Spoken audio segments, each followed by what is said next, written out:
The light filters in through a nearby window, curtains floating from the slight breeze. Sitting on his bed just by the window is Locke, our main character. His eyes widen from the shock and he immediately questions his faculties. He rushes to look out the window and asks himself if he's inside the game he was playing. 3 years ago, our MC possessed a game character in the action-packed game, The Heroic Legend of Archon. It was about various kinds of dangerous events that went on in an academy and its endless incidents. Monsters of all kinds arise, even the end of the world comes up, with multiple humans turning into zombies. As bad as the story seems, our hero isn't the least bit worried. He concludes that the main characters of the game will come to his rescue and take care of everything. He's just an extra, a level 1 NPC in the beginner's quest where the main character saves a villager. Locke then steps out to fraternize with the other NPCs, hoping that if everything goes as planned, as it went in the game, everything will be resolved. He chooses to track down the main character, Sahu, who's going to become wealthy and famous soon enough. He walks past a lady singing as she walks with her son, and continues walking until he stumbles upon Sahu. He first of all wonders where the starting point was, but soon notices a dude regally dressed, squatting and calling out names of modern-day food. The mention of Sprite makes it clear to our boy that this person is not from the game.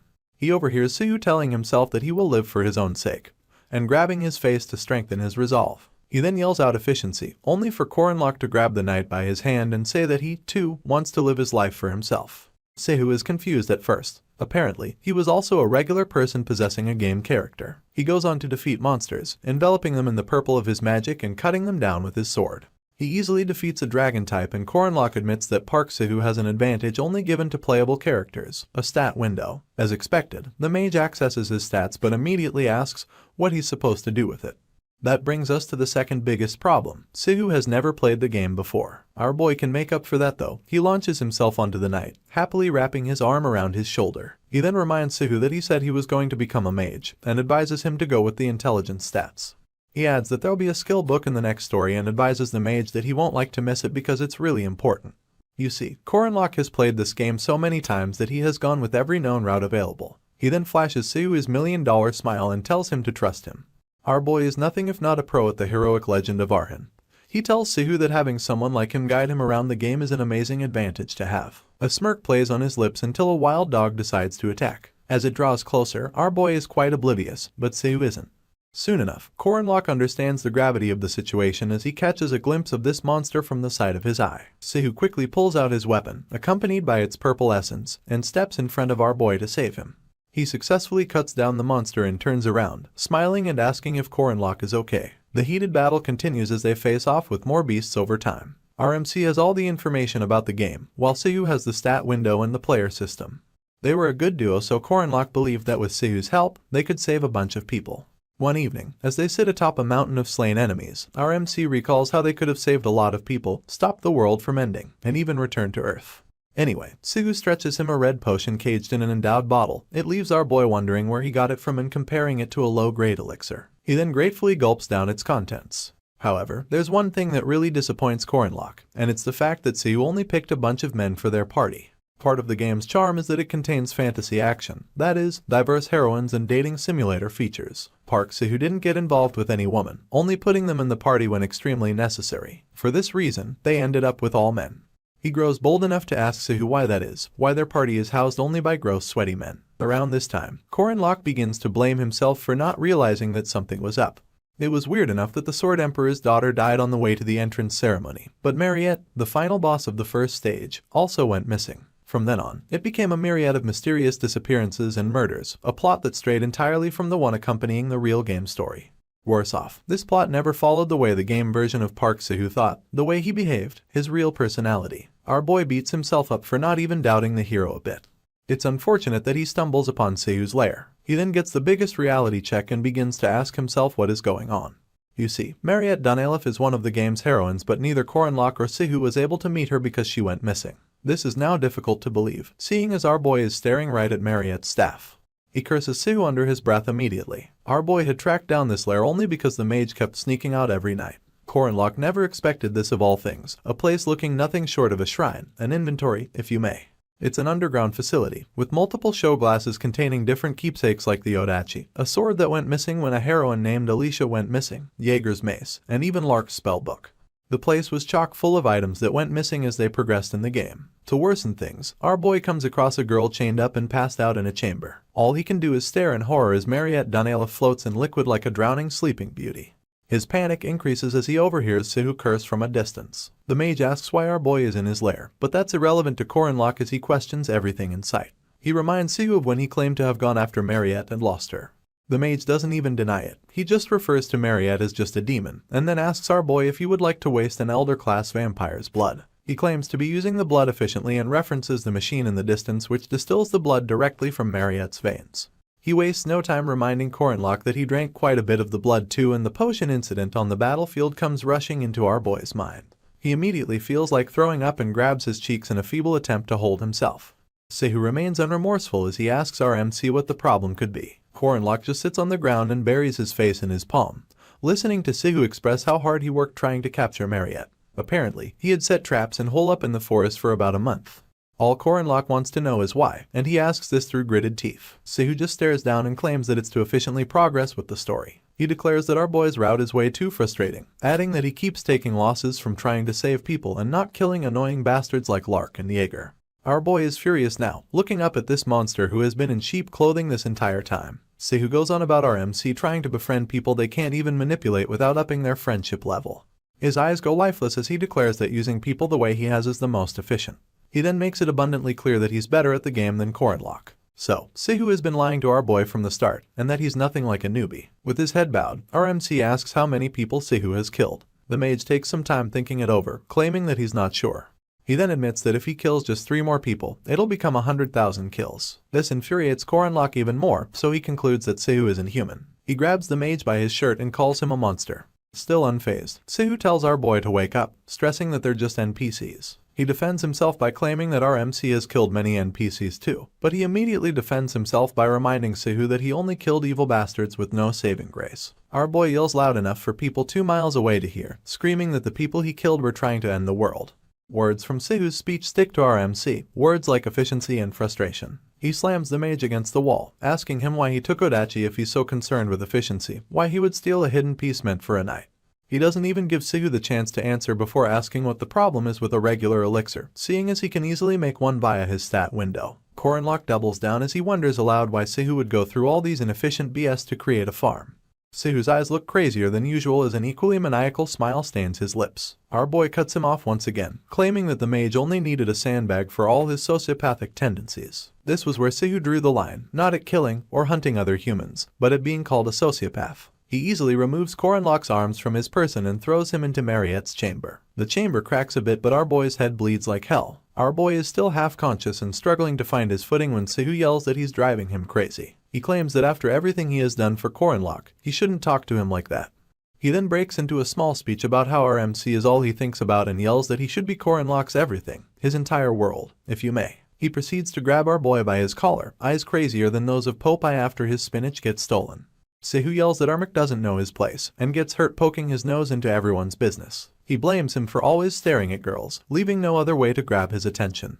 The mage resolves not to hold anything back anymore, and an injured Corinlock is now more confused than mad, seeing as he's thrown off by Sahu's behavior. He throws a tantrum, yelling that the mage is not supposed to be this kind of character. Our boy reminds him that they've been together for 199 chapters, and wonders why he's trying to change the genre so late into the game. Sahu then declares that he removed everything that could get in his way, just so he could have a future with our MC. The real reason why the mage put only male members in their team then dawns on our boy. The purple essence encapsulates Sahu again, and he tells Corinlock that the other men were just for looking and that he's the only one he really loves. Our MC immediately screams and punches Sahu in the face. He admits to himself that he finds the mage really terrifying and at that moment regrets never even having a girlfriend. While Sahu is knocked down, our boy tries to make a run for it. The mage just sends forth his magic and a purple vine traps Corinlock's leg and then his entire body. It ties him up like a dominatrix's offering, making tears gather in his eyes. Sahu then walks up to our MC, tied up and on his knees, and tells him that he cannot run. He promises to trap him forever and adds that he's now his. He refers to Corinlock as the only real thing in this fake world, but all our boy can do is scream and cry that he's being freaked out. He calls Sahu an insane bastard, but it doesn't stop him from getting trapped. Sahu promises that everything will be over soon and wears an ungracious smile as he declares that they'll be together forever once his fight is over. Our MC sinks into a different plane and wonders if it's one that Sahu made, only to get a notification about the last stage opening. Korenlock just stays on the floor as he accepts his fate, telling himself that the mage has always fought everything on his own and that he's certain Sahu will also beat the final boss.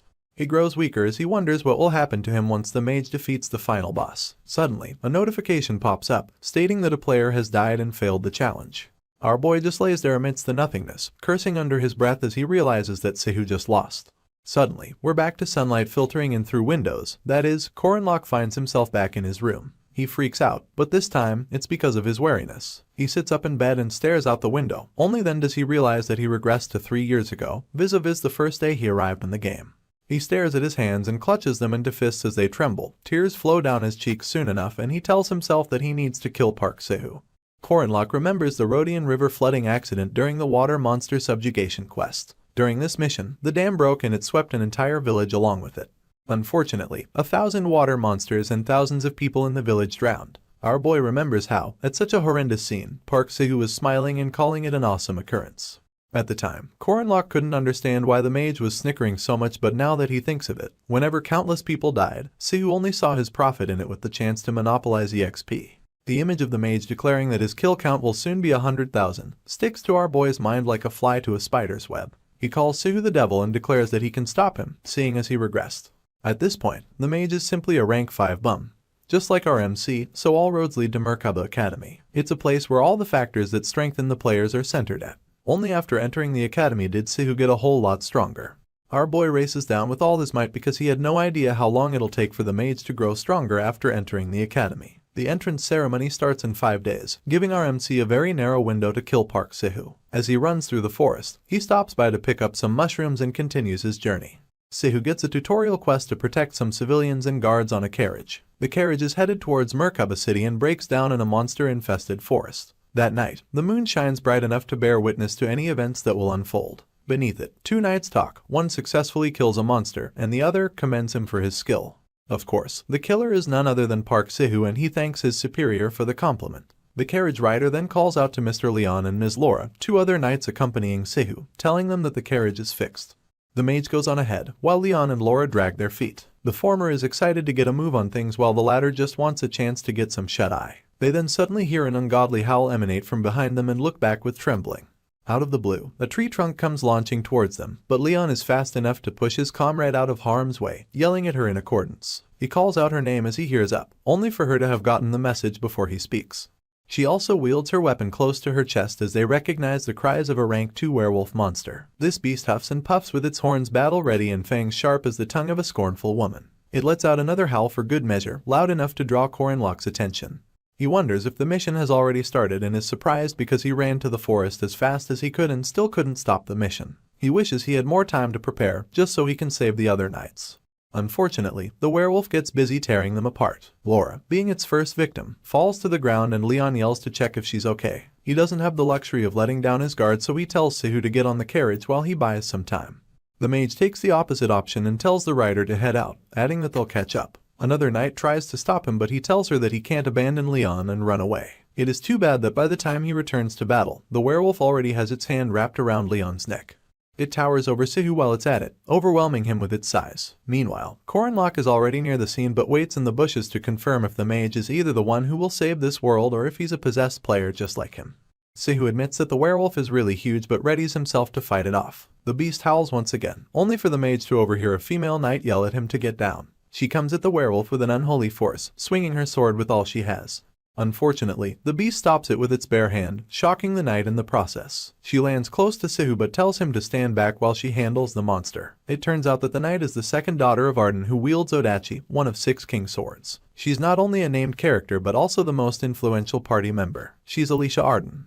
She strikes a battle pose as purple essence encapsulates her. Sadly, Sahu is not a friend. He grips his sword and begins spewing rubbish about how he was scared that he would let this moment slide. He pulls out his poison blade and slashes Alicia close to her heart. She was never expecting to be attacked by an ally, so she didn't guard herself or even look back until Sahu attacked her.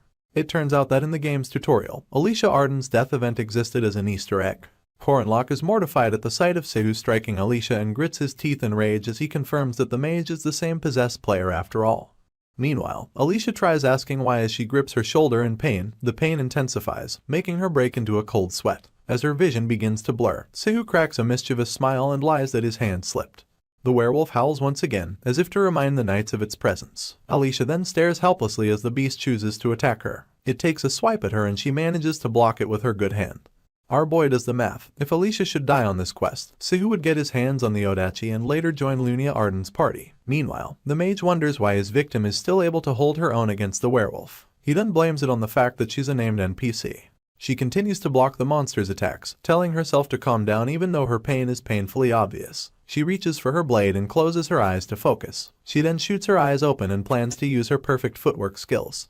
Her stance switches alongside her essence, which is now a furious blue. The beast howls, but it does so in vain. Sahu realizes that she might as well kill the monster at this point and vows not to let that happen. His mischievous smile returns as he pulls out his poison dagger and throws it straight at Alicia's head. She instantly swipes it aside, acknowledging that the first attempt on her life wasn't a mistake after all. Sadly, the werewolf had come inches away from biting off her head during the shot while Sahu had distracted her. Alicia is fast enough to lift her sword and bury it inside the head of this beast, spraying its blood like fireworks set off by a drunk. Unfortunately, the beast falls on top of her and she's too weak to wiggle free because of Sahu's poison. She just lies there, dazed, and the mage comes through and extracts the sword from the werewolf's corpse. He lifts it to the sky happily and declares that he has acquired the Odachi. He spends some time admiring the sword, seeing as the gear is only usable with a special skill. He decides to think about the second part later. For now, he's more interested in killing Alicia for the exp that comes with an NPC. The poor girl lies there, bleeding and weak, staring up at a heartless Sahu as he raises his blade to end her life. The look on his face is much too maniacal for our boy to handle, so he throws a small sack of ground mushrooms at the mage's head. Sahu cringes and begins to cough. He glares in every direction and yells as he asks about the mushrooms thrown at him. Furious, he dares the culprit to come out, screaming at the top of his lungs. Little does he know that a bunch of horned rats are making their way to him. You see, Coronlock had thrown to panic mushrooms at the mage and they just happened to be the favorite of forest monsters. Sahu exclaims when he notices that he's nothing but fresh meat marinated in tasty powder in the eyes of these monsters. He tries fighting his way out but finds it really difficult. Meanwhile, our boy infiltrates the scene and drags Alicia away, thanking God that she's still alive. He returns for the fangs of the werewolf, prying away at them with his dagger. He's still on his knees when Sahu shows up and asks for his identity. Our boy then mentions that the mage defeated the horned rats easily, thanks to the Odachi. Sahu is surprised to hear his voice and is even more surprised when he stands to his feet. Sahu still can't believe his eyes, so much so that he asks what Coronlock is doing there. Our boy gets the sense that the mage may have lost his memories from before. He also thinks it's great, so he plans to use it in his favor. He flashes him a smile and says hi, telling him that he'll cut his hand if he continues to hold his sword by the wrong side. When the mage seeks to confirm it, our hero takes a bunch of sand and swiftly throws it at the mage's eyes. He reacts immediately, cursing out loud and yelling for our boy to die. This is escorted by 2 mighty slashes of his blade. Our hero remains calm in the face of this, but admits to himself that the mage is pretty quick with his sword, even though he's clumsy on a good day. He realizes that Sahu is still stronger than him physically, but he's at a crossroads and has no choice but to defend himself. Coronlock then takes an offensive stance, using the fang of the just slain werewolf. Our boy follows up with a bunch of swift attacks that his opposition barely dodges. He thinks to himself that the mage can obviously smell that he'll die if the fang pricks his neck. As the clashes intensify, our boy manages to get Sahu to focus on the fang and it gets so bad that he can't see anything but the fang. Our hero lets out a war cry as he continues to barrage the mage with attacks, overwhelming him beyond return. As soon as our MC realizes that he has fully engaged his opposition into blocking just the fang, he introduces a dagger with his left hand and sinks it into the mage's chest with an unholy force. He yells out in pain as blood leaks from the newly formed orifice, tears even gather in his eyes, and he lifts his hands in a pathetic attempt to stop our boy from doing the needful. Fortunately, Armak already has his hand lifted and he's about to sink the fang into his neck. He wastes no time bringing it down, but Sahu blocks it with his palm, so the fang goes right through, puncturing yet another orifice in his body. As he bleeds out, tears flow down his cheeks. He also tries to stop the fang from going into his neck like his life depends on it. Because it does. Too bad that Coronlock still prevails. He successfully pushes the fang through the mage's hand and into his neck, causing his blood to leak out from the opposite end. That makes it 3 new orifices in less than 10 minutes. Our boy thanks him for his past life, admitting to the now shallow-breathing mage that he made him stronger. He then adds that even now, he has no regrets about what he's doing. He retrieves the fang from the mage's neck and kneels over his body, breathing heavily. Armak later admits that he doesn't feel guilty only because he killed the seed of a monster. After the whole debacle, the game begins to malfunction, claiming that there's an error because Park Sahu, the main character, has been killed. It puts up a player's death notification while it calculates the odds of clearing the main scenario, and recommending the first best judgment world backup. The game proceeds to check out Coronlock by examining his ideology, potential, compatibility, and player log. They'd also pass his opponent's EXP down to him, alongside his minimal backup in case of a scenario collapse. After all of this is done, the game begins a succession program for our hero, making him a triple A class knight and the martial master's successor. He stares at his new rank on the notification bar and notices that he's been moved up from NPC to sub-player. He immediately wonders if he'll get his own stat window now. His thoughts of grandeur get interrupted when he overhears Alicia coughing behind him. He swirls around to get a look and sees her having a rough time. Her cheeks turn red like she's got a fever coming on. She grips her side as though she's still in pain, and to top it off, she breathes heavily as blood escapes her body. Armik soon becomes wary of her, so he rushes to her side and inquires if she's okay. He gently cradles her head in his hands and tears fall down her eyes just as quickly. She easily confesses that she's not okay, mostly because she can't see. Our boy then tries to encourage her by adding that she, at least, has the strength to speak. He lists out a couple of symptoms for her to confirm, from being dizzy and losing her sense of smell, to her ears ringing. She then wonders how he knows her exact symptoms.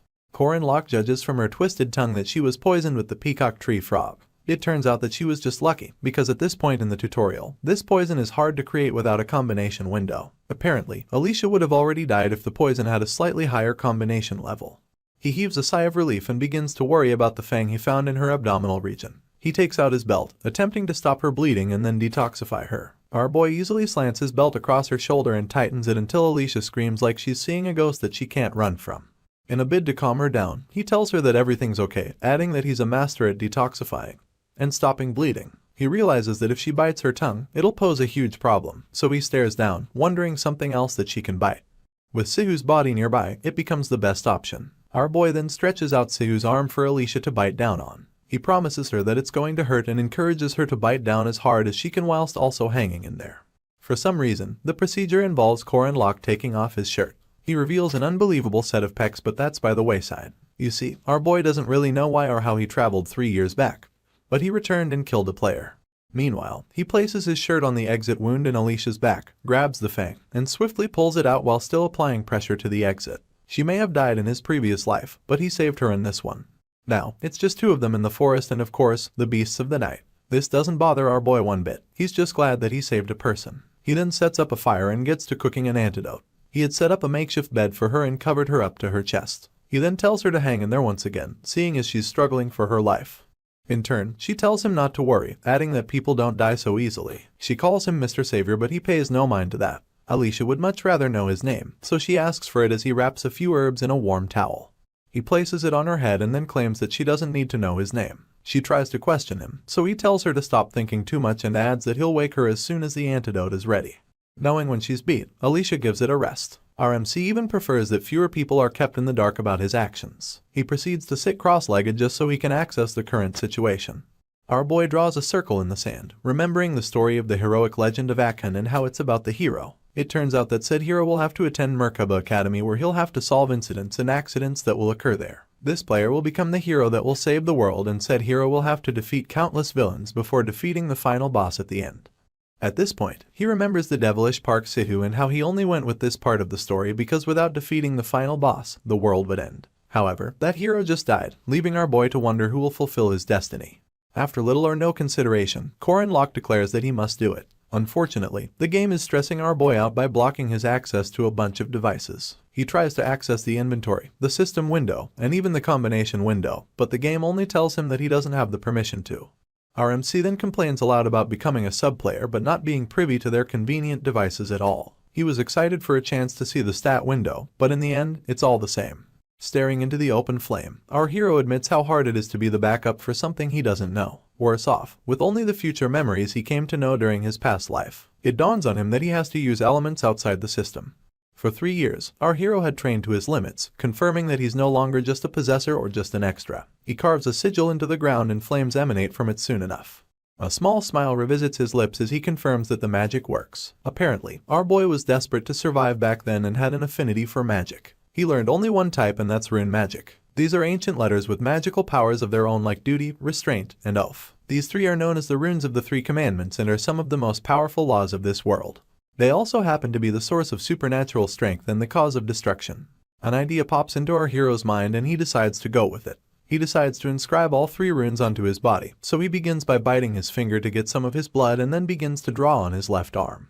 He starts with duty and tries to stifle the pain as the inscriptions begin to sizzle. This commandment grants the user extra strength when honoring a self-imposed oath. For example, you could keep doing simple duties like not eating chicken, but you won't earn reasonable stats because they're easy to adhere to. Even though this commandment is pretty demanding, our hero strengthens his resolve to make promises that he'll have to follow till the end. As the rune continues to sizzle on his arm, he declares that he will not turn a blind eye to the misfortune of good people. Immediately, the notification board pops up and spells out his duty. It then adds that his status will rise whenever he clears a quest. Soon enough, a chain surrounds his heart and the console tells him that if he fails to do his mission, it'll incur a penalty of 10. For the second commandment, our boy chooses restraint. He bites his left finger this time and draws the rune on his right hand. He growls in pain and then declares that he does not see spirit. The game bears witness almost immediately. It turns out that in this world, everything has a spiritual feeling to it, and astral beings of all kinds, including ghosts and spirits without material bodies, exist here. Since astral beings only get involved when both parties recognize each other, they cannot use their abilities to attack an unconscious person or someone who doesn't feel spirits. The game warns him again. This time, it promises to deal him 600% damage against all subjects as opponents if he disobeys the bind. It then activates the bind, causing hits from astral beings to bear 0 impact and those from physical ones go up with 50%. His plan went well, seeing as the commandment that stops astral beings from meddling with him has become a shield that guards him from all of their kind worldwide. Moving on to the next commandment, Oath. Korin Locke draws this one across his chest, admitting that the weight of using Oath as a backup carries a great risk. This is why neither Park Sahu or our hero used it in their past lives. It's just unfortunate that Sahu, who used everything in the system, ended up failing in the end. Our hero decides to unleash the greatest oath of all as he swears to save this world. These are ambitions only great warriors must pursue. The chains tightens around his heart as the system acknowledges that the commandments are complete. It then announces that they'll be applied to the sub-player. He's consumed by red energy as the system tells him that failure to uphold his oath will end in inevitable death. Alicia's eyes pop open and she just stares at the ceiling in confusion. She has no idea where she is and how she got there, so she tries sitting up to get some information. Unfortunately, her side is still hurt, so she groans in pain. A nurse shows up soon enough, clasping her prescription pad as she asks how the patient is feeling. Without answering the question, Alicia asks her where she is. In turn, the nurse reveals that she's in Merkaba City Emergency Hospital. Alicia is just full of questions. She wonders aloud where the person who brought her down is, and the nurse claims that her guardian just left. The knight becomes restless at the sound of this, so the nurse reminds her that she can't move yet. Alicia stubbornly swipes that statement aside, twirling her head side to side in search of her stuff. When she sees it, it still has Korin Locke's belt hanging out of it. She realizes that it belongs to her savior and her expression becomes determined. She calls for the nurse at the top of her voice, and for some reason, she asks if there's any place selling honey bomb candy. Sadly, the nurse declares that all she can have for now is stew. It's been 3 days since the tutorial quest ended, and now, it's time for the Merkaba Academy entrance ceremony. Of course, our boy shows up. He stands outside as he confirms the credentials that he'll need. To enter, he'll need his student's ID, which he finds in his wallet alongside a letter. He has no recollection of putting it there, so he just pries it open. He then discovers that it's from his mom, and it expresses how proud of him she is. His mom encourages him to become a good man who protects many people like those who are great protectors by his side. Our hero heaves a tired sigh as he tries to remember when his mom slid in the letter. You see, Korin Locke may be a normal incompetent child, but he, too, has a family. When our hero first possessed his body, he was as awkward as a loud fart on a silent commute. Even at that, the family didn't stop treating him like one of their own. This was what made him begin to love his family in this world. He clasps the letter as a smile creeps onto his lips. He then reiterates that that's the difference between him and Sahu. On the other hand, many trains find their way to the Merkaba Academy, but even more students do. They commune nearby, talking amongst themselves. One of the students wonders why there are so many trains, but he just chucks it up to the fact that Merkaba Academy is the Holy Grail. Soon enough, a blue-haired lady with a cape and a basket of potatoes drops by to say hello to the new students, telling them to gather. She instantly asks if our boy is also a student, but he introduces himself instead. All she notices is that he's tall, so she concludes that he must eat a lot. She then offers him a potato, smiling and stretching one out on a napkin. This confuses him though. They all move on as this lady gives them the tour of the school. She shows them the creation building where magic students gather and conduct their research. This lady happens to be Mariette Dunalef, a first-class second-year Merkaba Academy mage who receives blessings from everyone and practically has no secrets. As she continues to give her tour, our hero can't help but see her as one of those people who'll experience a lot of unpredictable misfortunes and tragedies in this world. Sadly, there are depths of this misfortune that Mariette must face when the time comes. That is because this dainty lady is going to be the final boss of the first act. They finally come to the end of their tour, and the final boss yells that every student should take one potato alongside a sweet potato as they get off the train. Afterwards, she leaves them happily, bidding everyone good luck and goodbye. In the radiant hall of Merkaba Academy, the new students roam free. That's until a magic circle suddenly appears above them. Our boy is unfazed and just acknowledges that the space expansion magic is starting. This is not the case for the other students, who immediately freak out when the area turns into a deep blue void. Some of the students even panic, asking if their mates can see in front of them. Suddenly, a vice bellows, telling the students not to be flustered. He adds that he's surprised that the Academy's new cadets are taken aback by such cheap magic. Anyway, while the others continue to freak out, Corin Locke is almost bored. He blocks one ear to get the cadence and almost immediately recognizes the voice as belonging to a certain old man Heyman. Our boy feels like the old man's pattern is always the same and that it's basically like boot camp. Undoubtedly, this generation has a history of battle against the evil tribe. At the time, the best weapons against this evil were superhumans who could control mana and aura. The Guardian Academy in Merkaba was where these superhumans were trained. Back to it, a silhouette approaches the crowd and says hello. He then comes into the light before telling everyone that he's Professor Firmak Damon and that he's in charge of the new students' welcome ceremony. Our boy is in the back, smiling ear to ear as he remembers that it's been a while since he last saw the professor. Firmak goes on about how all the students have come to either be knights or mages and adds that they must have been issued certificates upon entry. The build-up was just to make it clear that all the new students aren't that great, even though some of them must feel like they are. He then gives everyone a chance to showcase their abilities. Everyone gets their stats out, including our boy, who by the way has 0 abilities, a low mana rank, a terribly low aura rank and an overall rank of 6th. Corin Locke instantly admits that his stats are boring and that his physicals are even worse. Just then, the professor announces that what they're looking at is their own overall ranks, and beneath him there are numbers spanning from 1 to 6. He then instructs the students to stand in front of the number that matches their ranks. Of course, our hero starts the queue of 6th rankers, noticing that there's a total of 400 students. He also realizes that he's in the bottom 1%. At this point, Firmak grins mischievously and wishes everyone good luck in battle. The students then begin to glow as they are transported to where they'll be tested. Meanwhile, the higher-ups discuss how this year's freshmen possess some diamonds in the rough. A blonde-haired professor adjusts her glasses as she points out that there's no need to measure the 1st and 2nd rank students. She then suggests that they just wait until all the other students are assessed. The 2nd rank students include Alicia Arden, granddaughter of a sword genius, and someone lucky enough to be saved by our hero. Then there's Yule, one of Avalon's druids. There's also Drenworski, mercenary of sword control. Lastly, there's Cranel Ludin, a golem sorcerer. For this year's freshman there is only one 1st rank, blessed with power so immense it leaks out of her body in a red essence. She's the heavenly Yaksha, H. Warren. The blonde professor furrows her brows as she stares at the 1st ranker, confused as to what the director was thinking when he enrolled her. One of the professors cuts her off as he suggests leaving the 6th rankers out of the tests. He even thinks that the 5th rankers look like a waste of time. He doubles down and reiterates that the 6th rankers should simply be thrown out. Unfortunately, this pisses the blonde professor off. She snaps her whip and reminds the professor that the director wants every student to have a learning experience. She then rhetorically asks him if he disagrees with the director. The professor swallows his opinions moving forward, and starts the test by snapping his fingers. In turn, a weapon's chest emanates and drops down in front of our hero. A warning then comes through, telling him that monsters will swarm out in 30 seconds and that he should do as much as he can. Corin Locke sees this as a bias test, one that puts you in a place with nothing and makes you fight monsters based on your level. His expression is one of disgust and he declares that the place is as unfriendly as ever. With 5 seconds left on the clock, our boy digs through the weapons chest knowing full well that most 5th and 6th rank students will be anxious. This anxiety will push them to grab anything they can and it'll most likely be a sword. Our hero also picked a sword in his last life's rank test. With 3 seconds to go, monsters begin to forge. These monsters are called shorthounds and they're only 5th rank. They seem to have flames in their eyes and jewels encrusted into their heads. They begin to growl as though the timer is the only thing stopping them from tearing our hero apart. A gust of wind begins to surround our hero as he warms up his weapon of choice. He declares that swords are all good and fine, but it takes 100 days to use a spear, 1,000 days for a blade, and 10,000 days for a sword.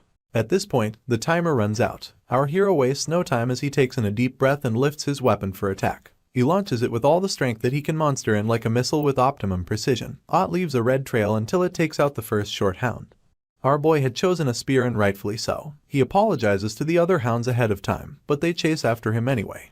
Sadly, before they can reach him, the spear returns and takes the 2 of them out at once. Our hero simply flashes a smile as he announces that he has way too much experience killing off monsters. Corin Locke retrieves his spear from the guts of a short hound, using his leg for support as he announces that he used 12 seconds to take them out this time. In his past life, our MC had gotten himself eliminated by these short hounds and couldn't even kill any of them. Now, he's standing over the disintegrating corpse of the last one, swinging his spear in victory. Of course, this time is different.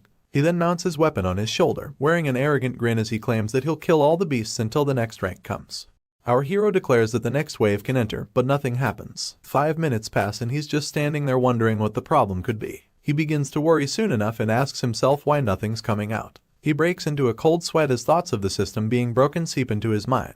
Meanwhile, a 5th ranker is somewhere struggling with one short hound and losing. He screams upon seeing the beast, making a run for it as it howls at him. Ultimately, the poor student gets cornered, so he yells for someone to save him as he comes face to face with the exposed jaws of a short hound. The monster wastes no time aiming for his neck, only for this so-called warrior to curl up pitifully. Their professor just watches with disgust and he openly asks what the students are going to do if they can't handle common low-rank beasts. Apparently, the professor had set a record for killing 5th rank monsters in 1 minute and 22 seconds. The professor is deeply disappointed as he stares into the crystal ball. He then concludes that there's no point in checking out the 6th rankers if the 5th rankers are this underwhelming. At that moment, his attention is drawn to Corin Locke, who is now sitting and yawning in the middle of the test. The professor is left wondering if the monsters weren't summoned and concludes that it must be a bug in the system. Because of this, he sends more short hounds at our hero. In turn, our boy just glances back at the hounds, disappointed that a higher rank of monsters haven't been sent out. He then asks no one why the same monsters have come again. Back to the professor who's busy lording over the test, shaking his head in disappointment. As the losing students cry for help, he refers to them as pathetic bastards. Meanwhile, Corin Locke wastes no time destroying his monsters with the aim of his spear.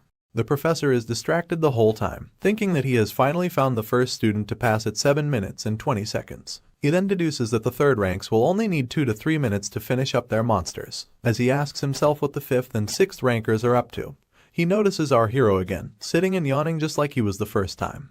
This gets the professor even more confused, so much so that he calls our hero a bastard and asks what's up with him. He tries touching the crystal ball to check if it is broken and yells that the monster summons keep malfunctioning. His much bigger colleague shows up and confirms that there's nothing broken about it, seeing as Madame Josephine, the test magic creator, has never made a mistake in 20 years. The professor then points at our MC, telling his colleague that he should have been eliminated a long time ago, but is still sitting bored in the middle of the test. He then adds that it is obvious the test magic isn't working. In turn, his colleague inquires if the professor witnessed the monsters not being summoned. His hand reaches his chin as he admits that he didn't, and asks if there's a need for him to witness such a thing. His colleague just repeats the question for confirmation's sake, but this time it annoys the professor into yelling that he's sure it is a bug. To settle everything, the professor agrees to summon the monsters again. As the short hounds appear before Corin Locke for the umpteenth time, he gets so pissed that he curses out loud and then asks why the same monsters keep coming.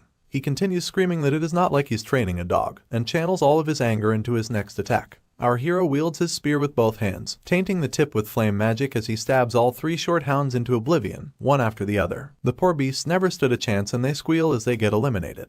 The timer stops at 7.3 seconds, surprising the professor and his colleagues so much that their jaws almost touch the ground. The professor is the most taken aback by this, so he calls on Fermac to come take a look. In turn, Fermac would like to know what's happening, so the professor asks him about the fastest record for the 3rd and 4th ranks that he's in charge of. Mr. Fermac takes a while to think it through before announcing that a kid named Jaeger got it done in 3 minutes and 30 seconds. After getting asked why, the professor averts his gaze, claiming that it is nothing much. He concludes that our boy must be the son of a hunter, seeing as he's so good with a spear. On that note, he summons a greater monster for him to face.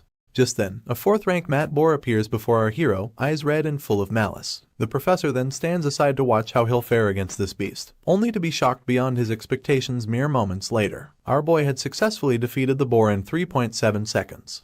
The professor sends another beast, announcing that this one won't be easy. He sends a 3rd rank owlbear for our hero to combat. This beast comes with fur white as snow, but has a battle cry that could keep children up at night.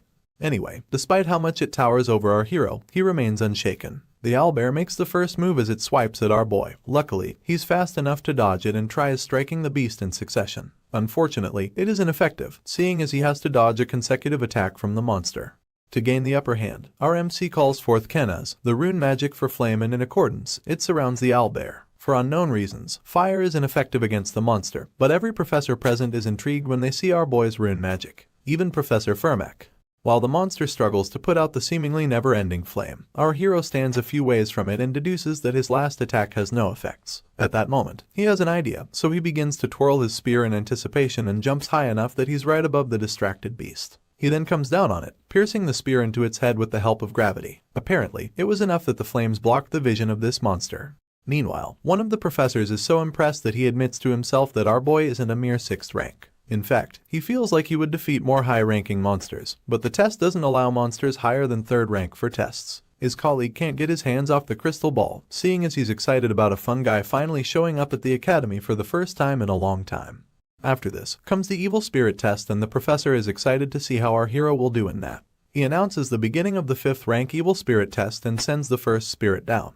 Unfortunately, immediately it appears, it disappears. It does this so quickly that our hero doesn't see it. He keeps watching his environment, telling himself that something was definitely summoned. He also realizes that he can neither see nor hear it because of the restraint penalty. This, alongside the rune he drew on his body, giving him a pass from sensing or interfering with souls, ghosts, or spirits.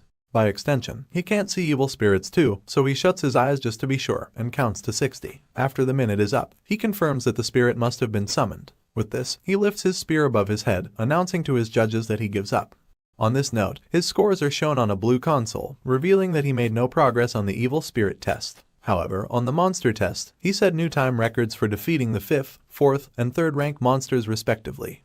Afterwards, he appears before his professor and condescendingly tells him that he did a good job. In turn, the professor just stands there, shocked that our boy withdrew. He's left wondering what core lock is. Later on, all the candidates gather in the main hall as they converse amongst themselves. Our hero then weaves through the crowd, overhearing his classmate ask his friend about rank, and said friend claims that he's doomed because he only made 4th rank. The conversation goes on as one announces that he made 3rd rank and the other asks if he fought both the owlbear and banshee. At this point, everyone's attention is drawn to the hunky man posing in the middle of the hall, a 3rd rank student named Jaeger Hinchbetter. Our hero instantly remembers him from before. Apparently, Jaeger started a fight with Sahu at the beginning of the story and the psychopath slit his throat because he was pissed off. Our boy rubs the back of his neck as the memory replays. He then admits that although Jaeger is arrogant and a bit of a delinquent, it is pretty common to be those things at the boy's age. Secluded to a part of the hall are the students who didn't do so well. Unfortunately, the others openly laugh at them, reiterating that it must be hard to lose on purpose, and asking whether there are still people who lose to shorthounds and ghosts. Amongst these low performers lies Lark, a boy who, in our hero's past life, couldn't get over his inferiority complex. Sadly, he received the same fate as Jaeger after slandering him and Sahu. The sound of speakers coming to life interrupts our hero's thoughts, and a certain director Iryu Kasar wields the microphone to bid everyone a good morning.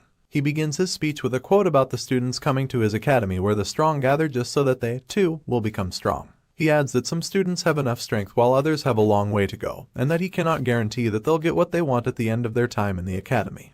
What he can do is hope that each student finds his or her place in the academy. Everyone listens attentively, Lark, our hero, and even Jaeger. The director goes on about merely being there to help the students take the correct first step, and adds that the second step upwards is their responsibility. His speech then comes to an end, so he flashes a small smile and bids all his students a good day. Right on cue, everyone scatters into their various nooks and crannies on campus. Lark finds a corner to nurse a good book, but gets intruded upon by Jaeger, who tries to introduce himself arrogantly. He soon notices that Lark isn't paying any attention. This makes him approach the bespectacled boy, lean on the wall above him, and say hi. Lark stutters his reply and gets asked what his rank is. In turn, he confesses that he's a 5th rank. Jaeger mocks him, calling him pathetic, and taunting him as he asks if the boy couldn't kill a ghost or even a short hound. Just as he's laughing at the poor boy, our hero observes the situation and intervenes by putting his arm around Jaeger.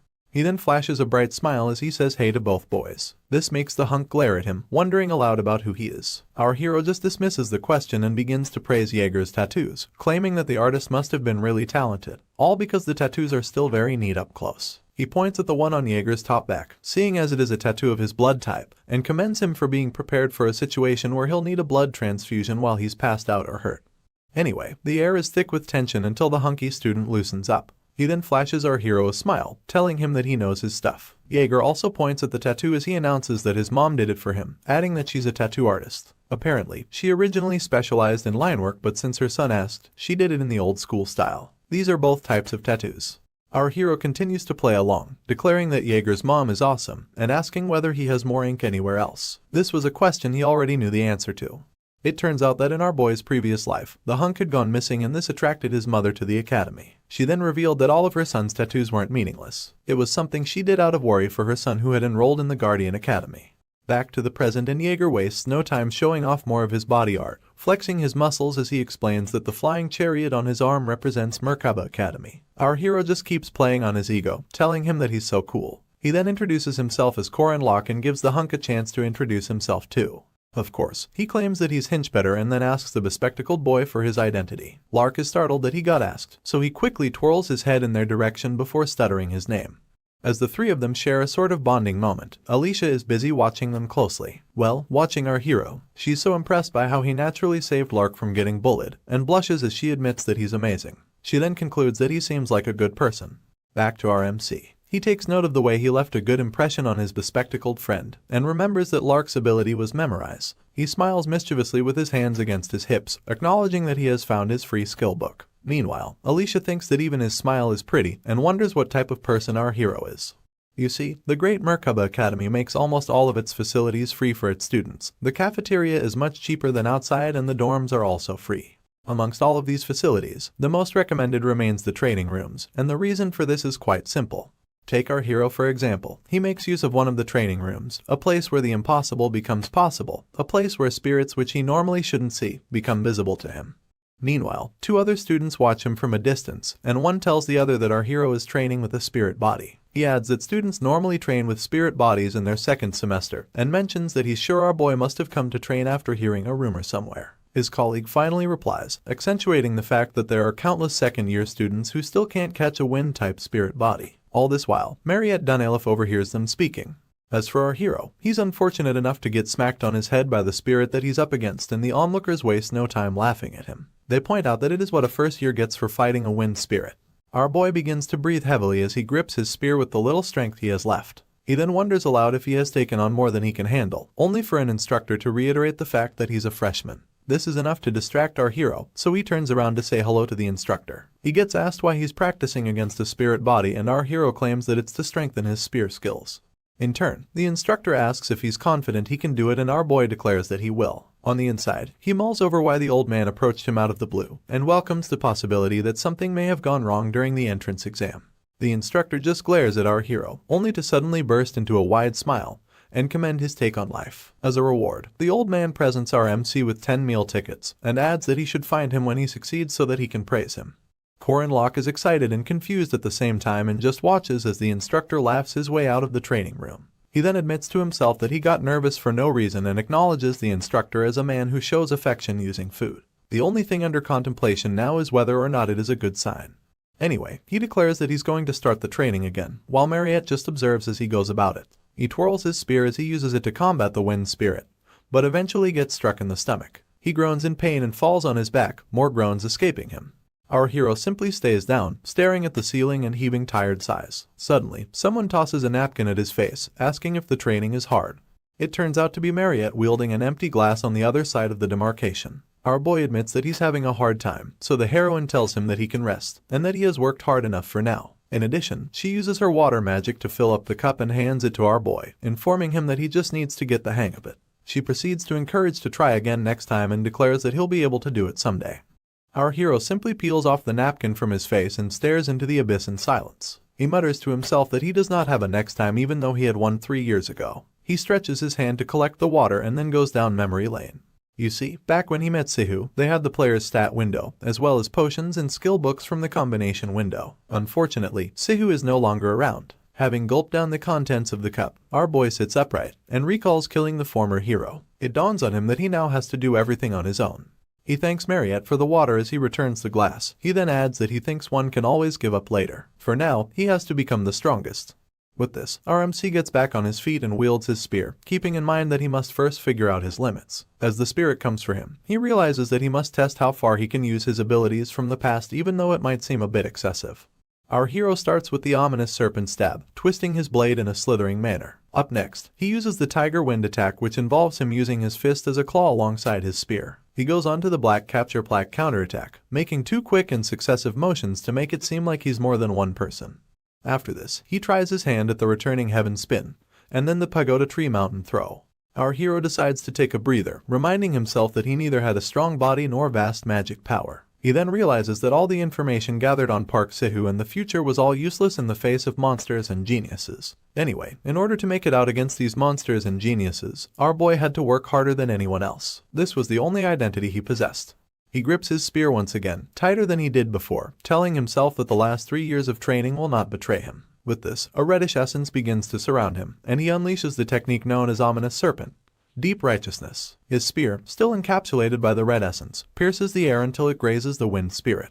Mariette concludes that he just threw the spear because he's giving up, only for her to realize that he caught it once again. Her eyes widen as this dawns on her, but our hero wastes no time preparing a follow-up attack. As literal flames leak from his person, he gains sight of his opponent and summons Slithering Serpent, Calamity Serpent Intent. This attack meanders its way through the wind spirit, making it impossible for it to dodge. Soon enough, the spirit explodes in defeat and Mariette just observes in awe. The after effects of the attack literally blow her hat off, and she's so impressed that she admits that calling our boy strong, or even outstanding, is not enough. Only words that could summarize her honest appreciation lingered on her tongue. She can't help but gaze upon Korin Locke in all his glory, seeing as the blue of the wind spirit spreads across the room, giving our hero a certain majesty. She then admits to herself that he's so awesome. At this point, our boy begins to drop to the ground, parting ways with his spear on the way down. Mariette immediately asks if he's okay, and when she doesn't get a response, she calls out for him.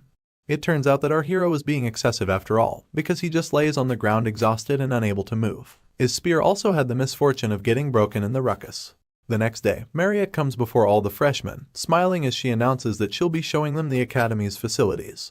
While she goes about her mission, our hero chews on a potato even as his face is patched up. He can't stop thinking of how to get his body into shape so that he can fight properly, of how to raise his physical capabilities without using Park Sahu's elixirs. As he mixes with the crowd, the only way to achieve his mission comes to mind, and that is to invoke commandments. He looks at Lark as he remembers that the first one is not to turn a blind eye to the misfortune of others. With this in mind, he approaches the bespectacled boy and puts his hand around his shoulder as he says hello. Lark shifts his gaze from the book he's reading to our boy's face, and overhears him inviting him for a bite. This doesn't excite him, so our hero whispers that they'll also talk about grimoires a bit too. He gets wide-eyed after this. Simply put, a grimoire is a skill book, a powerful artifact that allows you to acquire the corresponding magic or trait just by reading it. For some reason, the library at Merkaba Academy is almost as large as the academy itself. It also stores and passes on humanity's knowledge to future generations. Our hero doesn't believe a word of the last statement though. What he believes is that the library exists to hide grimoires. On this note, he and Lark rummage through the library in search of one. Our MC tells his companion that it is a tree in the forest situation, but Lark just wants him to keep his promise. In turn, Korin Locke smiles at him, adding that he'll have the grimoire with the traits written on it as long as his companion fulfills the preset conditions. You see, Lark is a hard worker, an intellectual and model student who memorized all sorts of magic and stored them in his spell book. Of course, it doesn't matter how many spells he has since it'll be difficult to use all of them. Our boy just continues scrolling from book to book, throwing them on the ground if they're not what he's searching for, all while his friend stares in confusion. Anyway, he bears in mind that if a magician's level and mana level are low, they cannot produce good results even if their theory is great. Fortunately, it is a different story when it comes to grimoires. Our hero finally tugs on a book called The Opposite of a Sparrow is a False Bird, and while Lark tries to rebuke him for playing around, our boy reveals a secret passageway. When his friend notices this, all of his rebuke ceases and is replaced by immediate awe. He's so shocked that he stutters as he asks our MC about how he managed to find it. All Korin Locke does is proclaim that they should go inside, so his partner asks him to wait so they can go in together. As they walk down the stone brick road, Lark admits that the place is eerie and clasps his book against his chest. At that moment, our hero calls out to him, reminding him that it is time to keep his promise, and asking that they should do well. Apparently, our boy wants his partner to help him repel evil spirits, so they shake on it enthusiastically. Just as Lark seeks more information on what to do, our hero suddenly punches his lights out. Worse off, he does it with a smile on his face and then stands over his body menacingly. He then declares that it is time they get started. Korin Locke squats over his passed-out friend, admitting that he's here to complete a special quest even though his initial reason for coming was to help Lark. However, if he manages to capture the evil spirit in the library, he'll earn the hidden piece he wants. Our hero glances to the side as he realizes that there's one major problem, and his name is Sabancha Duke, a special evil spirit big enough to tower over our boy. He remembers that this quest has been designed to be practically impossible. His hand then cups his chin as he wonders how he's supposed to catch a special evil spirit. At this point, our hero has no idea that Sabancha has compiled multiple balls of energy to attack him. The evil spirit then sends them in their numbers, but they just flow past our boy. Normally, most players would die at the beginning of such a quest, an attack from a General Duke who commanded the South 800 years ago. But not our hero. He stands to his feet soon enough, looking in the direction of the multiple attacks, all to no avail. This is because of his restraint rune magic, which restricts him from perceiving spirits. Sabancha tries to attack him once again, but it is a waste of time. Having sensed his environment, our hero scratches his face, wondering if something is happening. He then calls out the spirit's name, catching it by surprise. In turn, he apologizes for not being able to see him and lifts Lark, asking the spirit to just enter his body. Meanwhile, Sabancha stands right behind our hero, more confused than ever. You see, in this world, there are factors, and these are elements that can change normal humans into demi-humans like vampires and werewolves. One day, Sabancha woke up as a vampire and killed his servant. Despite his efforts to restrain his vampire instincts, they win every time. So, out of fear of killing his wife and daughter, he evacuated his family and closed down the castle. In order to avoid any carnage, he used magic to seal himself inside a book, and that is the grimoire that's located in the Merkaba Academy library. As suggested, Sabancha possesses Lark, but immediately roars with malice. He then launches towards our hero in a fit of rage, leaving him to wonder if the spirit is approaching him because he's a vampire who's gone crazy by impulse. Anyway, the other reason why our boy chose Lark is because being possessed by such a strong evil spirit would pull out any latent strength left in him. As predicted, he tries to attack our hero, but he dodges it in time and easily knocks Lark to the ground. It turns out that inside the heroic legend of Arhan, the bespectacled boy had the lowest physical strength stats. Our MC feels sorry for him but painfully accepts the fact that this is the best way to clear the Duke quest at hand.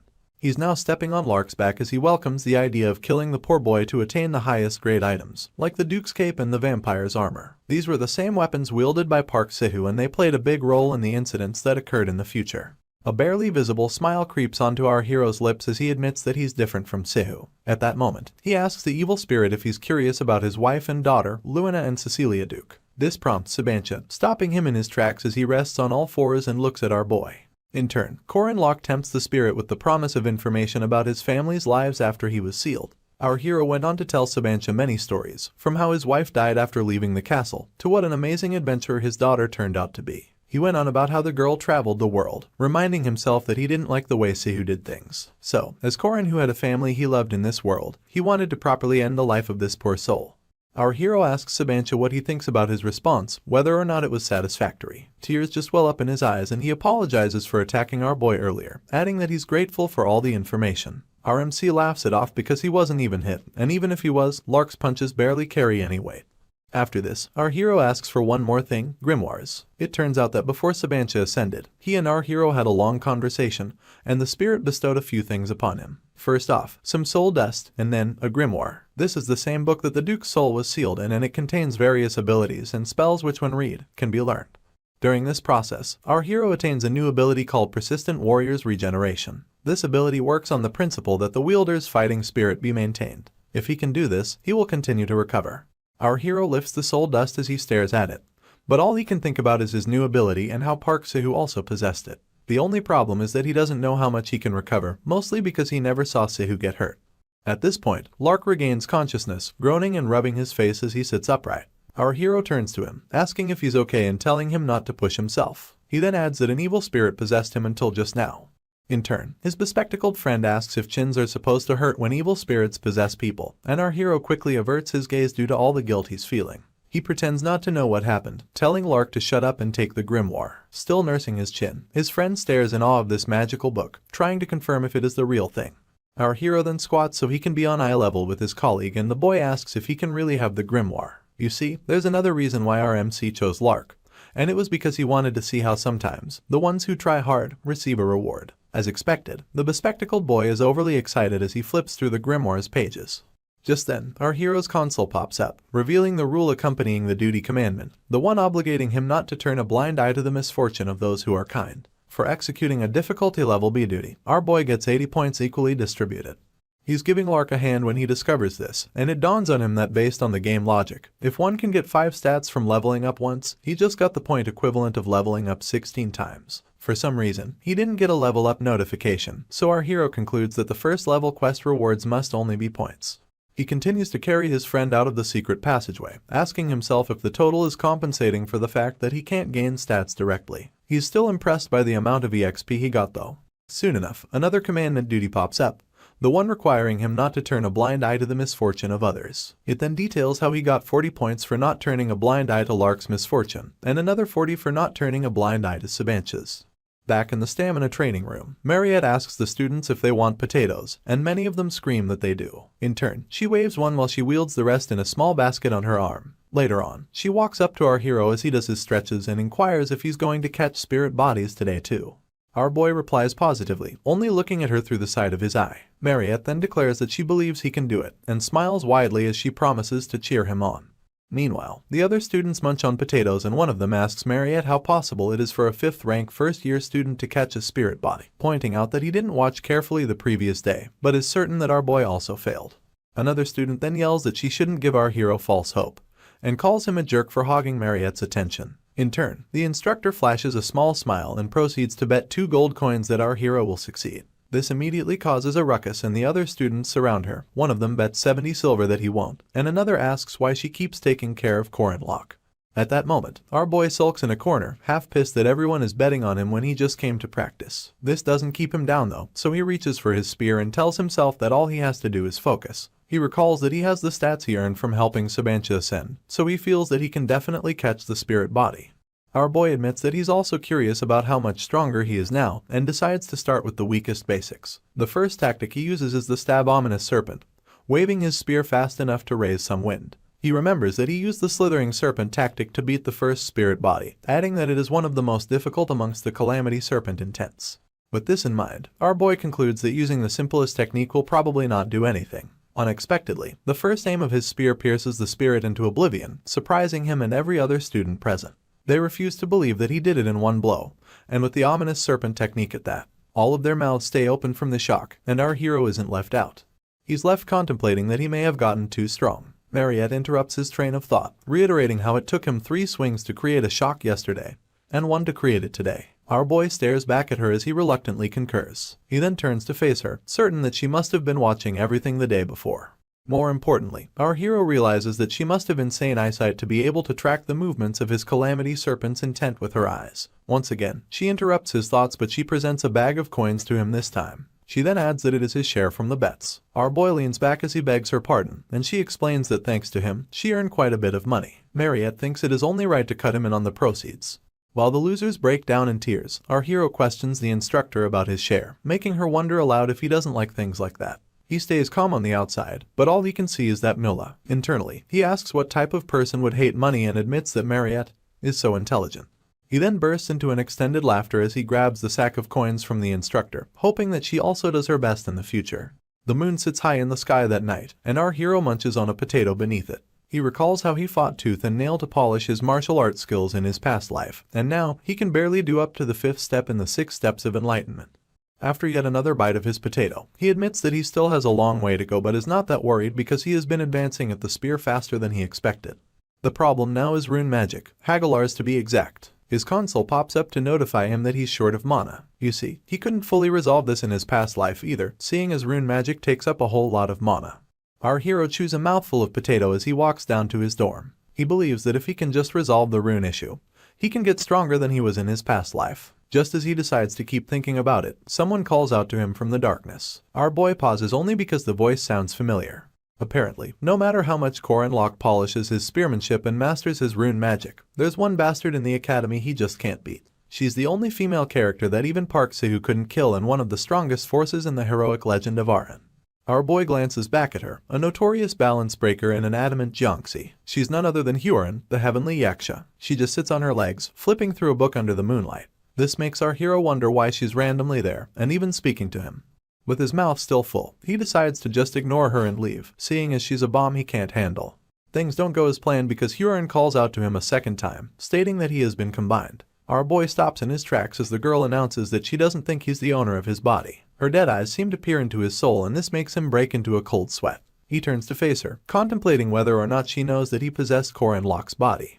You see, Huron as a Jiangxi is a contradictory existence, a corpse that bears both human and monster souls within her body. She wields the eyes of those who are between life and death, and these eyes are said to see the color of your soul. If anything, it would have been strange for her not to see it. Our boy keeps staring at her until she breaks the silence with a question, wondering aloud about what it feels like to crush and consume the original soul. Our hero intertwines his arms as he nonchalantly tells her that he doesn't know. This surprises the Jiangxi. It turns out that our boy worried a lot about the whole soul thing in his past life, whether or not he and Locke are different people, whether Locke's memories that have assimilated with his are not his own. It was an identity crisis where he asked himself who he was, questioning if he was the one who made it through the male middle school, male high school, kinesiology major, and even the military. Our hero had discovered that it was all pointless. He now thinks things are different for Hyorin, mostly because the original soul is actually in her body too. She just repeats that our boy isn't the original owner of his body, and calls him a thief and a robber. She announces that he has no right to the body, so our boy waits for her to finish speaking. He then tells her about someone in the neighborhood next to his who turns into a green giant when he gets mad, adding that his name is Bruce. He asks the girl if she knows him, but Hyorin has never heard of such a person. Our boy uses this as a yardstick to elaborate, explaining how funny it is that Bruce's opposing personalities hate each other. He adds that it is more fun since what they're good at are so different. Unfortunately, this confuses the Jiangxi even more, so our boy cuts to the point. He declares that whether it is the original soul or the newly formed one, they both have different characteristics. He then asks her if that isn't how they coexist and live, and points out that they were born in one body whether they wanted to be or not. Our boy makes it clear that there's no sin in being born, and this infuriates Hyorin even more. She grits her teeth in silence and finally tells him that there are people in their world for whom being born is a sin. Our hero can relate to this agony and refers to himself as a 3-year-old child. Soon enough, he walks away from the girl, promising to see her later. Hyorin doesn't utter a word as he leaves, and just continues to sulk by the tree. The sun has barely climbed the top of the school buildings when our hero steps out in search of the southern part of the academy. He left the dorms before the birds could even announce the start of the weekend, and this is because of one thing, the mission board. You see, the small and big commissions there help him level up in preparation for the next main quest. For this reason, our hero rubs his chin as he scrolls through the board, admitting that it is a necessary course for progression. Apparently, his goal isn't to level up either, so he decides not to get too hung up on it. He does want to test something else though. At that moment, he gets distracted by Alicia staring too hard at the board. It then dawns on him that he doesn't have that much information on the girl. As she continues to focus on the board, our boy recalls how Park Sahu gutted her, and how his memories were different from what he had seen in the game. He decides to call out her entire name, and Alicia bows her head to say hello. In turn, our MC asks if she's doing missions right from the first weekend, and adds that it can't be that she's desperate for results since she's a second ranker. The girl comes clean about needing money, and this surprises our hero a little. He inquires about the activity support fund for second rankers, asking if it isn't hefty enough. It turns out that the school refused to give her any funds because her family earns in society's top 10%. She sobs as she reiterates this to our hero, and he doesn't know how to react afterwards. All he does is stare and think to himself, comparing the situation to Korea's state scholarship. Apparently, there's no support fund for wealthy families in that regard either. Alicia is downtrodden as she continues to lament about her situation. She goes on about how her parents believe in independence and make her earn her minimum living expenses on her own despite how much she wished otherwise. This makes our hero conclude that she must be in a complicated situation. He then turns to the board, pointing out a patrol mission and explaining that it is pretty cost-effective if she needs money immediately. The sound of this excites Alicia, so she exposes all of her teeth joyfully as she checks out the option our hero put to her. She discovers that they'll accept up to 3 people, so she asks if he would like to do the mission together. He almost instantly turns her down, claiming that he has something that he needs to do. Afterwards, he picks up a rough sketch of Butterfly, a missing 2-year-old cat with a reward of 5,000. Our boy decides to give up his weekend as he chooses the cream of the crop, promises to finish the mission, and then to spec up. He pays the owners of the cat a visit, keeping in mind that finding Butterfly is his first mission. Although the pay and EXP may be little, it doesn't matter because Locke's goal is to fulfill a commandment. He feels that if he saves and returns the cat who almost died at the hands of water monsters, he'll be able to block the owner from the misfortune of losing their pet and falling into depression. On that note, he and his spear go for a swim as he comes across and defeats a water monster to save the cat. He then returns it to the little girl who owns it, and tears of joy flow down her cheeks. Afterwards, he gets a notification detailing the execution of a duty. It explains that he didn't turn a blind eye to Anna Macmillan's misfortune. Since it is a difficulty level E duty, our hero gets 5 points distributed equally. Our boy laughs maniacally after realizing that the commandment is activating. The thought that even the most trivial missions will give him incredible spec-ups drives him to the edge. So much so that it gets scary for little Anna to watch. She runs in search of her mom, yelling that our boy is weird. After this revelation, our hero goes on a spree of good deeds with misguided intentions. He saves a crying youngster from getting bullied by 3 men. He even helps a couple retrieve their ring from the rooftop. Locke gets an epiphany immediately after completing the ring mission, telling himself that there's one mission more important than points. Our boy even wrote a memo about it before coming out that day. Meanwhile, at a chicken restaurant, the chef laments that he hasn't gotten the taste he's searching for. He tries something else and gets infuriated that it also isn't the right taste. He gets so mad that he smashes the table, recalling how he made the sauce using more than 10 ingredients but still hasn't found a sauce that appeases his desire to make delicious chicken. The chef feels like he just can't find it. At that moment, he hears a voice from the door telling him that he got it wrong. He wonders who it is, only to overhear our hero telling him to add starch syrup to the sauce. The maniacal look is still heavy on his features when he proclaims that the syrup will solve the chef's problem. After this, he prances away, bidding the cook goodbye, and leaving him thinking that our boy is a crazy person. Just to cross it off the list, the chef pours some starch syrup, thinking that adding it won't change anything. After taking a bite, he immediately exclaims how delicious it tastes, yelling that this is what he has been looking for. Meanwhile, our hero is right outside feeling proud of himself. Apparently, this was a mission he really needed to crack, since for most Koreans in this world, they can't survive without yangnyeom chicken. This is a type of sweet and spicy Korean fried chicken. Our hero gets a notification about not turning a blind eye to Yoon Kaijo's misfortune, and gets a level E reward of 5 equally distributed points. He's so stunned that he stops walking, and his eyes widen when he realizes that he gets points for something so menial. Worse off, for something he did out of his own selfish interest. He exposes all of his teeth as he proclaims that this is the best, yelling that nothing wrong can happen to the person who makes yangnyeom chicken. Our hero continues to laugh like a crazy person, oblivious of Hyorin who's staring at him from the rooftop in the distance. She just calls him a weirdo, and soon enough, some lady appears from a portal, announcing that she now knows where the Jiangxi has been. The lady adds that she let her be, only because she didn't leave the city, and reminds her that she still needs permission to go out. Hyorin averts her gaze from this lady almost instantly, leaving her quite confused. The poor girl then recalls our hero's words from before, how he told her that there's no sin in being born. Unfortunately, she also recalls being told that she shouldn't have been born. The girl just continues to check our hero out. Back at the hunting ground, Madame Josephine, who appeared to Hyorin, announces that the first-year students will be evaluated based on their survival tactics. She gives them instructions to make their way to the cabin at the northern end of the forest in order for them to pass. For now, she also instructs them to wear their rank armbands, so Alicia does as she's told. The professor then adds that the armbands can be returned when students get to the cabin, and announces that they'll be awarded points depending on how fast they can finish the mission. Lark smiles mischievously as he hears that the points won can be exchanged for a prize. Afterwards, our hero searches the crowd for Hyorin and realizes that she's not present. He then recalls that she's forever exempted from practical to even the playing field. At that moment, someone calls his name, so he twirls to answer and his gaze matches that of Alicia. He asks her about her previous mission and she thanks him for his help in helping her acquire some living wages. In turn, our boy is relieved that he could be of help. He then proceeds to stretch out a piece of candy to her, admitting that he had bought it for his sister but it's too sweet. Alicia's eyes glisten with excitement as she calls the candy a Hyok honey bomb. She has to ask again if it's okay to eat such a precious thing. But before she can get a response, the professor resumes her announcements. She summons some magic using her whip as a catalyst, and declares that the hunting ground test will begin soon. In accordance, a bright purple magic circle emanates from thin air, and all the students stare in awe. Well, except Corin Luck. Our boy just smiles softly as he thinks to himself that Madame Josephine is the only person he knows can create space magic for such a large number of people. He then admits that she's indeed a great witch. Soon enough, our hero is transported to the middle of the forest and wields his spear in expectation. As he begins his stroll through the bushes, he overhears two students fighting and is surprised that they're going at it so soon after the test began. You see, the hunting ground is an important event where even the professionals have to do countless retries. He watches these two students clashing swords and recalls that the event is a battle royale system where you start at random locations and have to gain points by stealing the armbands of others. Our hero simply leaves the two to keep fighting, admitting that he has no interest in them. This is because he considers Alicia, who's second rank with a blue shoulder strap, to be the most dangerous.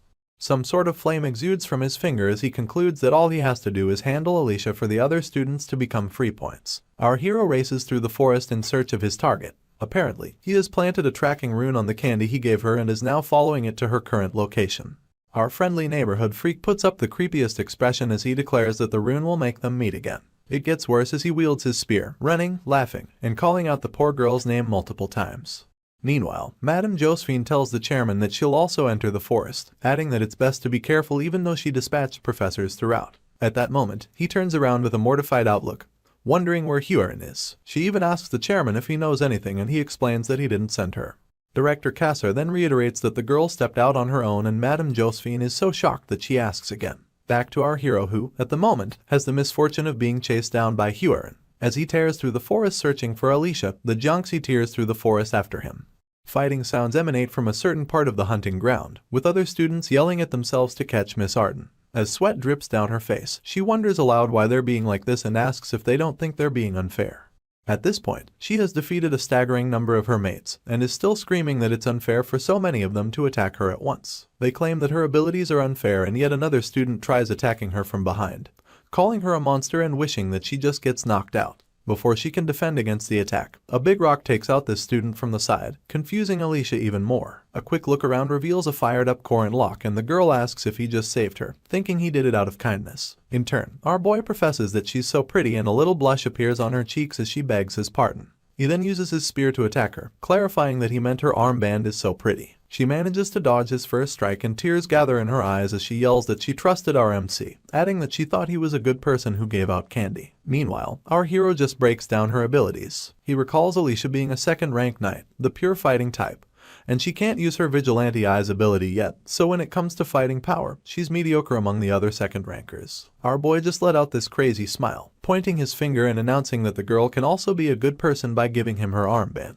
He realizes that his opponent may be incomparable to her genius sister, but that doesn't remove her from the top 1%. This is the same girl who handled 7 students who forge an alliance made up of 3rd and 4th rankers, and now she doesn't feel threatened by our 5th rank hero. Until 30 seconds ago when he attacked her. Alicia brings the full wrath of her sword, using it to block our boy's spear. She wonders what his problem is and admits to herself that he's so strong. Corin Locke spins his spear in anticipation of another attack, leaving his opponent in awe of his close sword wrestling and his strategy to penetrate the outer range. With each clash of their weapons, Alicia becomes more weary of our boy, confessing how much he is counterattacking and pressuring her. Luckily, she also realizes that he has gaps and plans to strike during the slight intervals between our hero's stabs and cuts. Miss Arden finds one of these windows and thrusts her sword through it, almost piercing our boy's chest. In turn, a smile of mischief revisits his mouth, and he points out that she lacks practice because she's over-reliant on her talent. As a counter, he begins with Lan, the deflection of incoming attacks, and pushes aside his opponent's sword. Up next he uses Na, the pushing down of his opponent's weapon, and follows up with Chao, the art of striking in a straight line. All the girl can do is gasp as our hero combines all of these basics to create the most basic and extreme counter. He repeats them until he creates a window large enough to rid his opponent of her weapon and send her flying into the distance. He calls this technique Spear Intent Ultimate Essence, the 6-step block, capture, plaque. Anyway, his spear stays outstretched even as his opponent is pushed back. She barely manages to stick her landing, and just slides herself to a halt. Multiple coughs escape her after this, and she acknowledges that she would have been in danger if she hasn't used her aura to immediately protect herself. It then dawns on her that our hero is neither fast nor strong, it's just that his level of mastery over each skill is no joke. As she struggles to regain herself, she keeps asking herself who Corin Locke is and refuses to believe that he's only a 5th rank. Our hero lords over the now weak Alicia, leaving her no choice but to admit defeat. He then swipes her armband, proclaiming that he'll use it well. Our boy barely finishes his celebration when he overhears a student yell that his opponent is unfair. He bites down Alicia's armband as he turns to inspect the sound he's hearing. Luckily, he's fast enough to go on the defensive, and blocks a sword flying at him from the blue. He immediately analyzes the situation, noting that the sword is heavy, and concluding that it must be a magic sword made from heavy ironstone, which is 4 times denser than regular steel. It's also a sword that is effective against large boss monsters, and the fact that such a sword attacked him can only mean a powerful opponent. As the sword goes flying in another direction, its wielder announces his surprise that our hero blocked it. He admits that our boy is pretty good, and catches his sword as many others float around him. He then tells Corin Locke to put down the armband and leave. Our MC immediately recognizes his opponent as Dranworski and is irritated because he never wanted to meet him. Even after slaying countless students, Dran doesn't have a scratch on him. If anything, he seems more at ease, truly showing that he's different from Alicia. With the armband still in his mouth, our hero declares that there's no helping it, and makes a run for it almost immediately. He admits that there's no point in fighting now, and Dran just watches him flee in bewilderment. At this point, he gets fired up, remembering that our hero had a blue armband in his possession. Master Worski then attacks with multiple weapons as explosions go off one after the other. Meanwhile, our fleeing hero yells, asking what Dran's problem is. He thought the young master wasn't into things that wouldn't bring him money, but before he can continue this train of thought, he asks Alicia why she's running behind him. The poor girl then admits that she doesn't want to die, adding that she actually doesn't know the way out. Our hero switches the armband from his mouth to his hand, admitting once again that fighting is pointless now, seeing as all he has to do is take the armband to the cabin. Good news is that he finds the cabin soon enough. Bad news, it's mounted by some spry kid with a mighty golem. This kid smirks and then announces that our hero has to give him the armband if he wants to get past him. This is none other than Cranel Ludin, a named first-tier golem sorcerer. Alicia screams that the guy is being unfair by blocking the exit, and our hero admits that things just got difficult, seeing as Cranel is in front, and Bryn is closing in from behind. It becomes clear that while trying to avoid a fight, our MC may have to fight two named characters at the same time. He cracks his neck in preparation, and a very surprised Alicia wonders if he plans to fight both boys. Our hero readies his spear, looking danger in its eyes and proclaiming that if he can't avoid a fight, he has no choice. Right on cue, Cranel's golem reaches out to grab our hero, just as Drin's swords come flying. Some time passes and silence falls upon the forest. Our hero knocks on the cabin door and a lady inside it exclaims as she wonders who got to the cabin first. She opens up the door, only to see our hero biting down 3 armbands and asking if he can choose his prize. She's really impressed that our boy got 3 blue armbands and doesn't bother hiding it. In turn, Corin Locke just claims that he was lucky. Alicia had the front row seat to how our hero defeated both Cranel and Drin. She thinks it's nothing short of incredible. You see, he began by piercing the sword's magic core before it was able to reach its maximum output, while simultaneously ramming another one into the ground to make it impossible to be pulled out using telekinesis. Using as little movement as possible, our boy dodged the swords he couldn't block, guided them to the golems, and moved behind Drin. This leaves his opponent no choice but to defend against the golem's attacks, and while he was busy defending, our hero shattered the core crystals of the golems, thus neutralizing them. Afterwards, he dealt with a powerless Cranel. Alicia is still in awe of our MC's speed, judgment, and even psychological warfare. She now perceives him as someone who has fought on the battlefield countless times, seeing as he organized things in a single moment. From the basics of the spear to the techniques used to cover his weaknesses, our hero gave this girl the impression of watching her big sister fight. She even recalls when he taunted her for relying too much on her talent and not practicing enough. Alicia heaves a calm sigh, balls her fists, and resolves to try working hard too. Meanwhile, the defeated Drin just bows his head, remembering how he was attacked before he could even demonstrate his power. He wonders who our hero is, and perceives him as someone who already knew his abilities before they fought. As for Cranel, he's still nursing his arm as he lays on the floor, recalling our hero's words. He had told the boy that golems are big targets for small but powerful opponents. He had advised the youngster to find a friend who would stand guard, but Cranel revealed that he doesn't have any friend. This took our hero by surprise, but he quickly brushed it off and wished the boy good luck. In turn, Cranel cursed him in his heart as tears gathered in his eyes. On the day of the hunting ground exercise, 3 named characters came to remember Corin Locke in their own ways. Back to the present, and our hero sings happily in the cabin. He recalls that the strongest person left to beat is the druid who receives the protection of the forest. This is none other than Yule, a petite green-haired girl with amazing powers. However, participants are not the only ones on the hunting ground. The strongest person there remains the greatest mage Merkaba Academy has ever seen, Mariette Dunelif. She summons a mighty wave of water and drenched the life out of Yule. This is because the seniors were taking on the role of monsters and helping with practice training, leaving poor Yule with this unfortunate matchup. With her defeat, the hunting ground training came to an end.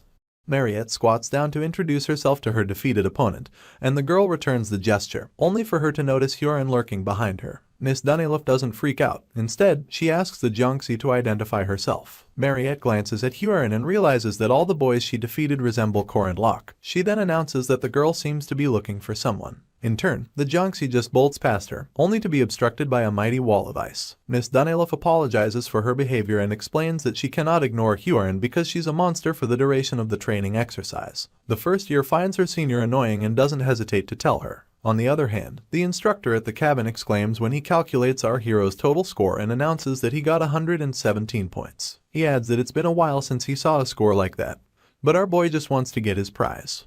He scrolls through the mat boar molar knife, a leather protective coat, and even a shark bear's bile. His hand meets his chin in contemplation as he admits that the shark bear's bile is the most valuable item present. However, he came into the exercise with something in mind. Our hero proceeds to collect a mandrake seed and flashes the instructor a smile, revealing how satisfied he is with his choice. In turn, the instructor confesses that our boy has an eye for things, and then asks what he's going to get with his remaining 17 points. After mulling it over for a few seconds, Corin Locke picks nutritional plant supplements and earmuffs, worth 6 and 10 points respectively. Later on, he and his spear exit the cabin and he admits that he did some good shopping. As he makes his way through the ruins of his most recent battle, it dawns on him that in all his retries of this game, things have never worked out this well. In addition, it's also his first time seeing Hinchbetter and Lark complete this mission. Jaeger screams happily because he came in second place with 19 points, while Lark awkwardly staggers to the cabin with his 15 points. They both stop to talk to our hero, and he commends them for working well together, only for Hinchbetter to request that they return to the stamina training room that night. Our boy sights Cranel searching for something, so he asks that they help him find his golem's core since they have enough energy to visit the stamina training room. Cranel overhears this and is shocked. Upon glancing in our hero's direction, he confirms from the ginger that the golem core is important and reiterates that they'll help him find it. His colleague claims that it's fine, but our boy corrects him, telling him to just say thanks at times like these. Apparently, our MC worked a lot with Cranel in his past life, seeing as there aren't many aggro tanker dealers as good as golems for the semi-large monster battle. Our boy then exhales loudly as he realizes that things are slowly ending. Cranel successfully recovers his core. Alicia is still injured. Drin just plays around because he's out of fighting power. And lastly, Yule. Well, our hero finds her in a state so despicable that he wonders if she's dead. Upon closer inspection, he discovers that she's not, so he helps her up, still scared at how far Mariette was willing to go. As they drag their feet through the forest, our hero senses a disturbance and asks what the problem could be. Suddenly, animals of all types seem to be fleeing in the opposite direction. Yule then musters enough strength to warn our boy to run away, blaming it on Mariette. She doesn't finish her sentence, so Corinlock is more confused now than he was at the start. Miss Dunelif is a genius to say the least, with the natural ability to analyze magic, and blessed with a large amount of mana. She's a mage who seems to have never experienced despair, frustration, or even failure, the one talent rumored to continue Madame Josephine's path in future. To this mage, the hunting ground is like a playground, seeing as she just has to manage the difficulty moderately and help her juniors grow. Well, this same mage is getting overpowered by Huron. She holds herself as she feels pain everywhere, and all she can mutter is that she needs to analyze. The raging first year comes launching towards her senior with intense malice, leaving Mariette no choice but to fire ice bullets at her. Unfortunately, Huron just breaks through them like they're cotton, forcing Miss Dunelif to increase the intensity of her attacks. She then stutters that she can't just block with elementary level magic and asks herself what type of magic to use. Apparently, she had made a promise to the senior professors that she wouldn't use attack magic above the intermediate level, but in truth, she had already begun to use advanced magic. Sadly, Huron still kicks the heck out of her. Mariette wouldn't admit it, but despite using her full power, she gets launched into a nearby tree with the force of a speeding bulldozer and drops to her knees afterwards. The after effects leave her weak and wary, and she begins to yell at Huron not to come any closer to her. What was standing before her wasn't a knight, a mage, nor was it played. It was just a natural disaster in human form. This natural disaster exudes so much malice as she continues to approach her senior, leaving Mariette to continue yelling at her not to come any closer. At this point, the voice of Madame Josephine echoes through the air as she orders Huron to stop. She then emanates through a portal and asks if Miss Dunelif is okay. She's too tired to even answer and falls to the ground soon enough. During the hunting ground training, a lot of things happen differently, starting with Corinlock coming in first place when he is a 5th rank. Then, there's the conflict between Huron, the first-year ace, and Mariette, the second-year ace. The result of this ended with the latter in the infirmary. Our hero pays her a visit, leaning against a wall near her bed, and thinking about how scared he was when he thought she had awoken as a villain. A quick glance at her reveals that she is fine for now, so our boy concludes that everything is still flowing according to the original plot of the game. He brushes it aside, telling himself that he'll think about it later because she still has about 3 weeks until she awakens. For now, there are things to prepare for. Our hero makes his way out of the infirmary and over to the outskirts of the hunting ground forest. He moves his head side to side as he searches for the being that dwells in it. In preparation, he tilts his head upwards and administers a lot of eye drops. He then pretends to miss his step and announces very loudly that he slipped, asking what he should do in the same loud octave. He drops the mandrake seed he exchanged 100 points for in the pond nearby, and yells that it is the precious seed that his mother left him. Our boy then continues to cry out dramatically until a strange voice asks him why he is so sad. A scheming smile graces his face as he acknowledges that the being he is searching for has arrived. You see, in the heroic legend of Arhen, there's an Easter egg that can only be used once, the Gold Axe Taoist Hermit. Our boy stands before a giant of sorts with beards as white as the pale skin of Icelanders. This Taoist hermit is the same one who asks the woodcutter that drops his iron axe into the pond whether or not the golden or silver axe is his. Just like in the original story, the hermit used gold or silver axes and was limited to weapons that were unique grade or below. Unfortunately, there was no reaction when you threw other items, so it ended at that. Later on, some old-time players started a random item challenge and had apparently tried dropping 500 items in the Taoist hermit pond. This even moved some heroes to drop rare items too. This was an Easter egg that the producers added as a joke. Anyway, the hermit retrieves a golden seed from the pond and asks our hero if it is his. Our MC denies it, so the hermit asks about the silver seed next, only for our boy to reply in the negative again. He had bowed his head to sell how sad he was over losing the seed, and asked himself which type of crazy person would throw the mandrake seed they worked so hard for into the pond. A small chuckle escapes the hermit's lips as he presents our hero with the regular mandrake seed, and our boy admits that it is indeed his, with tears flowing down his cheeks like rain on a windshield. Of course, he is the crazy person he asked himself about previously, and here's why. The hermit announces that our MC is honest for seeing gold and silver and still not coveting them. For this reason, he offers him all 3 seeds and bids him goodbye. Corin Locke leaves his head bowed and thanks the hermit profusely as he disappears into the pond. Immediately after, our hero bursts into maniacal laughter, announcing that items can be duplicated. The standard mandrake seed is known to have mana improving properties, but the gold and white silver ones have a more special effect. If you plant the gold mandrake seed, it grows as one that shines with gold light, and if you plant that of white silver, it grows as a mandrake that shines with silver light. This is a hidden piece you can only obtain through this method in the game. There's the problem of people who scream after acquiring it, but our hero does not think it is that big of a deal. However, in his past life, Park Sahu ate the golden mandrake seed and he ate the silver. This time, our boy is overflowing with excitement because they're all his. There's a mission that will ensue in 3 weeks, and this is what causes Mariette to become the final boss and awaken into a special vampire. This mission is her encounter with Fog City's murderous vampire, John Doe. As our boy returns to campus that night, he realizes that he may have no idea how the agent of the demon tribe on the inside awakens Mariette, but he knows that there's still time. It is also part of the reason why he showed off his power to those second-year named characters, especially since no one would fight beside a weak 5th rank knight, even if he asked. Our hero quickly discovered that the first thing that gets powerful people interested in a player is proof of natural talent and strength. He is certain that in a week, the named characters would have recovered as well, and that is when he proposes to create a party. Meanwhile, Mariette wakes up in the infirmary and sits upright under the moonlight, waking up Isabelle, who was also napping beside her. She calls out the girl's name and immediately stands to her feet to check on her, asking about her throat and yelling that Huron should have stopped herself. She then blames it on the fact that the second year was restricted to elementary level magic. On the other hand, our hero thinks that if he has enough preparation, enough faith, and enough members, he will be able to save the first final boss from her misfortune. Until then, he resolves to train Alicia Arden and employ Drenworski, who's the mercenary of sword control. He plans to also coax Yule, the druid of the Avalon Forest, and become closer to Cranel, the golem sorcerer. He slams his fist against his palm as he declares that the plan is perfect, adding that the mission will be a piece of cake if he just prepares well. Well, as long as there are no unexpected variables. Meanwhile, Mariette's eyes begin to glisten red and the first person in her sight is Isabelle. She instantly grabs her shoulders and opens her mouth to reveal 2 sets of fangs, claiming that she is thirsty. Huron taps her fingers on the textbook before her, lamenting about how boring things are. She then recalls the time when Madame Josephine regretted sending her, and added that moving forward, she'll teach the girl whatever she wants to know. After this, she stationed the Jonxie in a secluded room to reflect on her actions.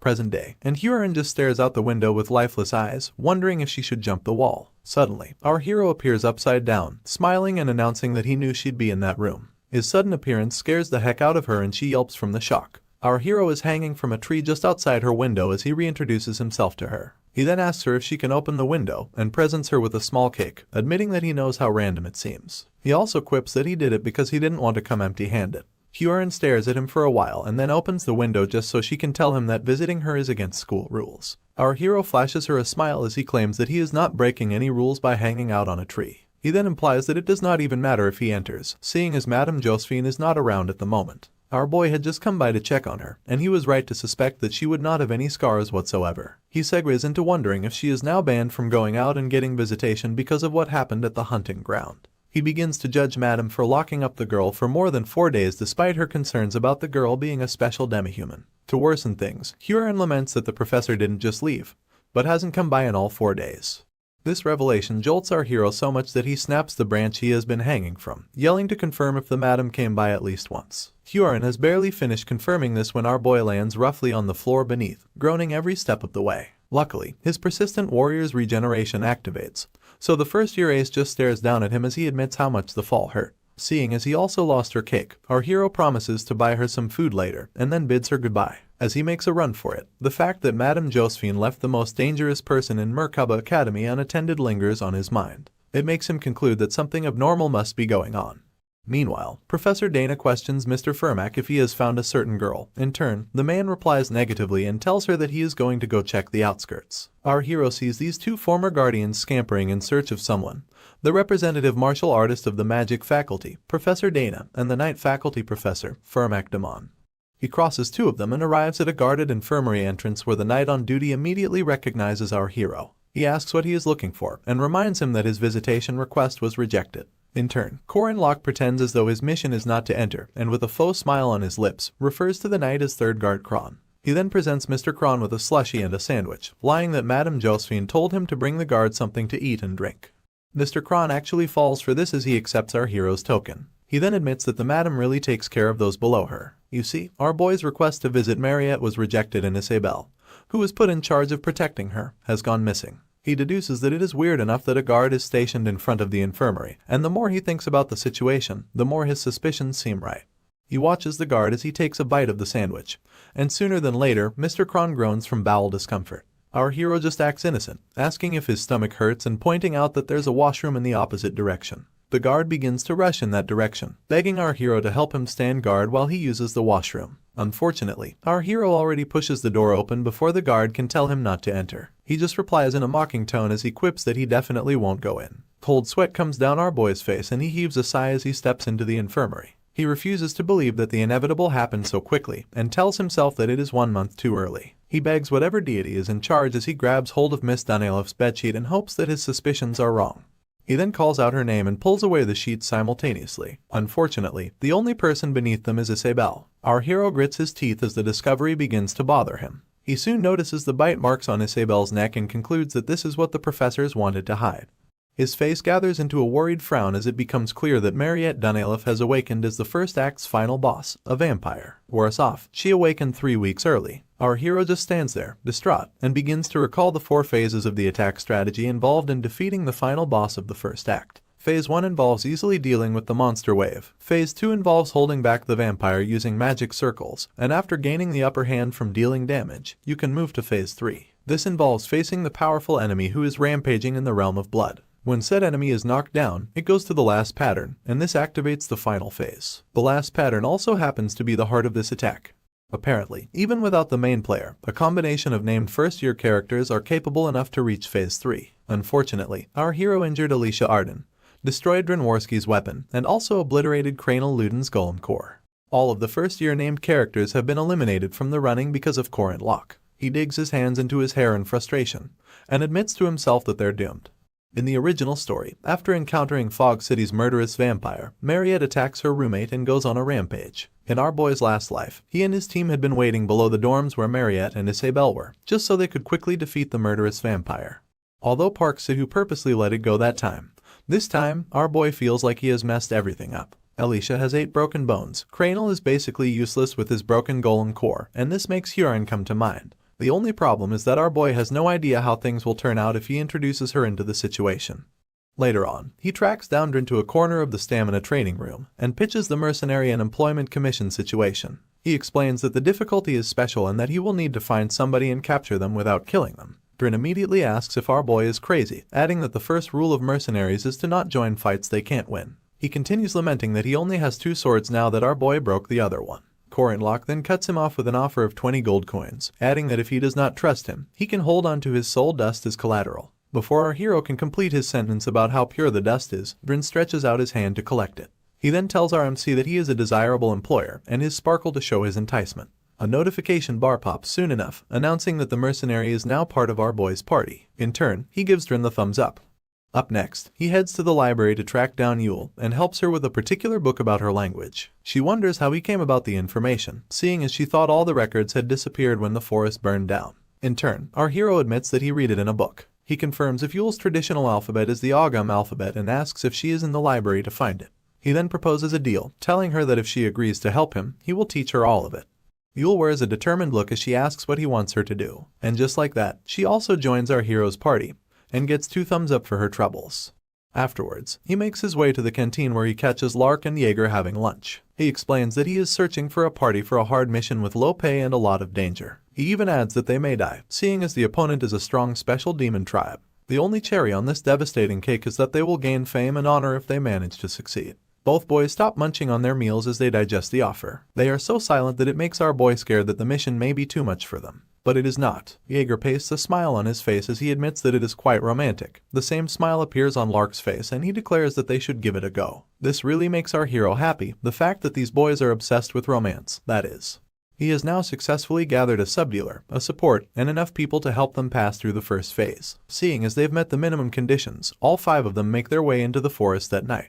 They do this because our boy remembers when Sahu mentioned that Mariette was crying and hiding in the forest, and how hard it was to find her. Apparently, in our boy's last life, the girl had dug a tunnel in the forest and hidden there for a month. Back to the present, our hero makes use of Sahu's information. Seeing as there is only one forest in Merkaba Academy, their target is obviously at the hunting ground. As they weave through it, Drin asks our boy if Mariette is truly there, adding that he understands the goal but will need to know his plan to find her. In response, our hero admits that it will take several years to find her, and tells them not to worry since all they have to do is ask. He then directs his statement to Yule who, in turn, asks him just how much he knows. She then pulls out her staff and uses it to touch the soil, asking the forest spirits to lead them to Mariette. Bright green lights surround her in accordance, leaving Lark intrigued, and Jaeger overexcited about the gathered spirits. Our hero can only judge from the reactions of his party members, but it's enough to let him know that countless spirits have gathered. Sadly, he can't see them for himself. In turn, he scratches his chin and asks if the spirits have found their target yet. Yule stutters as she answers positively. The only problem is that the rest of the team seem to be staring in one direction. Our boy wonders aloud why they're doing that, only for Yule to warn him that something is right behind him. Locke is fast enough to block an attacking monster with his spear and turns around in time to slash it in two. He is surprised that such a thing burst out all of a sudden, only for Drin to warn him that many more monsters are attacking from the front. True to his words, beasts of all kinds seem to be falling out of nowhere, some with wings, others with horns and fangs. Some look wolf-like, while others even wield weapons.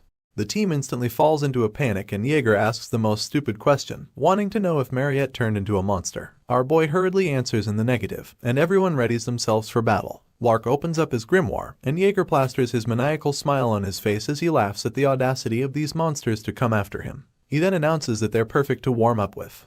At this point, our hero yells instructions at Jaeger, telling him not to go to the front lest the monsters surround him. He then adds that he should take 3 steps back and steadily cut away at their numbers. Meanwhile, Lark is still behind him, so he instructs the boy to cover their back and yells at Yule to support him. As for Drin, our hero does not feel he needs to tell him anything, but still advises him not to go too forward. With this, everyone launches into battle with the monsters. As the mercenary takes out monsters 2 at a time, he admires our MC for not getting swayed by a surprise attack. Better still, for giving proper directions and support. He admits to himself that Locke is not just strong, but also experienced as a leader and a strategist. He watches our hero wielding his spear with such grace and sees him as nothing short of a commander. The mercenary still finds it difficult to believe that he is just a 5th rank knight, and concludes that the Academy's test is very wrong. Amidst the battle, Jaeger raises his voice to tell Yule that he thought they were locating Mariette. He then asks why they're only facing a bunch of monsters instead. All Yule can do is stutter as she reiterates that she was only listening to what the spirits told her. He asks if Miss Dunelif is controlling the monsters, and this time, Lark answers, explaining that there's no way monsters would travel in a pack like this. He then adds that they seem many times more ferocious than normal. He does all of this explaining as he uses his grimoire to the best of his ability. Unfortunately, our hero doesn't agree, so he points out that Mariette is not a puppeteer or anything of the sort. He then makes it clear that such a person cannot up and control monsters so easily. He slashes his way through yet another beast and tells his team that even if it was possible, the second year would not just control them so thoughtlessly. This leaves so many unanswered questions, so Drin wonders aloud why the monsters are attacking them. Our hero breaks into a small speech about how these beasts attack according to their habits, but occasionally, there come situations that make them forget these habits. The rest of the party listen with rapt attention as he gives an example, stating that it could be something the monsters were too afraid to respond to, something that they needed to run away from. At this point, Mariette appears, walking towards them with her bare feet and red eyes filled with malice. The entire team yells her name simultaneously and instantly begin to mount their guards. Our boy instructs Yule and Lark to take the back as they did before. The bespectacled boy complains about not having any time to rest, while the druid asks if they have moved back enough. Our hero does not reply. Rather, he instructs Drin and Jaeger to take a few steps back so they can support him. In turn, the mercenary quips that our boy seems to have a plan, so he decides to trust him. Meanwhile, Jaeger would rather have more specifics. Amidst all of the ruckus, Locke offers to take the front line, and this activates the 3rd commandment, his desire to save the world and defeat Mariette Dunelif. Our hero's status increases by 50% and it displays some backup stats. His aura rank and mana rank go up by 740 and 460 respectively, while all his other stats get increased by 13 points each. Our boy grips his spear tighter than ever as he considers Mariette's fate and the effect she'll have on this world. He deduces that the backup numbers he got must be the ones considering the influence on the world that will happen in future, and not the first act's incident.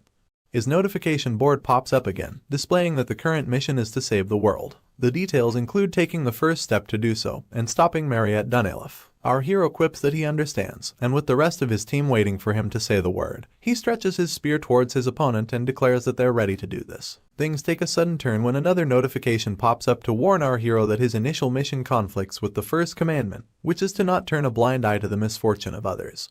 A very scary Mariette seems to be foaming at the mouth as she approaches. Still, our boy gets a notification to rescue her. The console even wishes him good luck.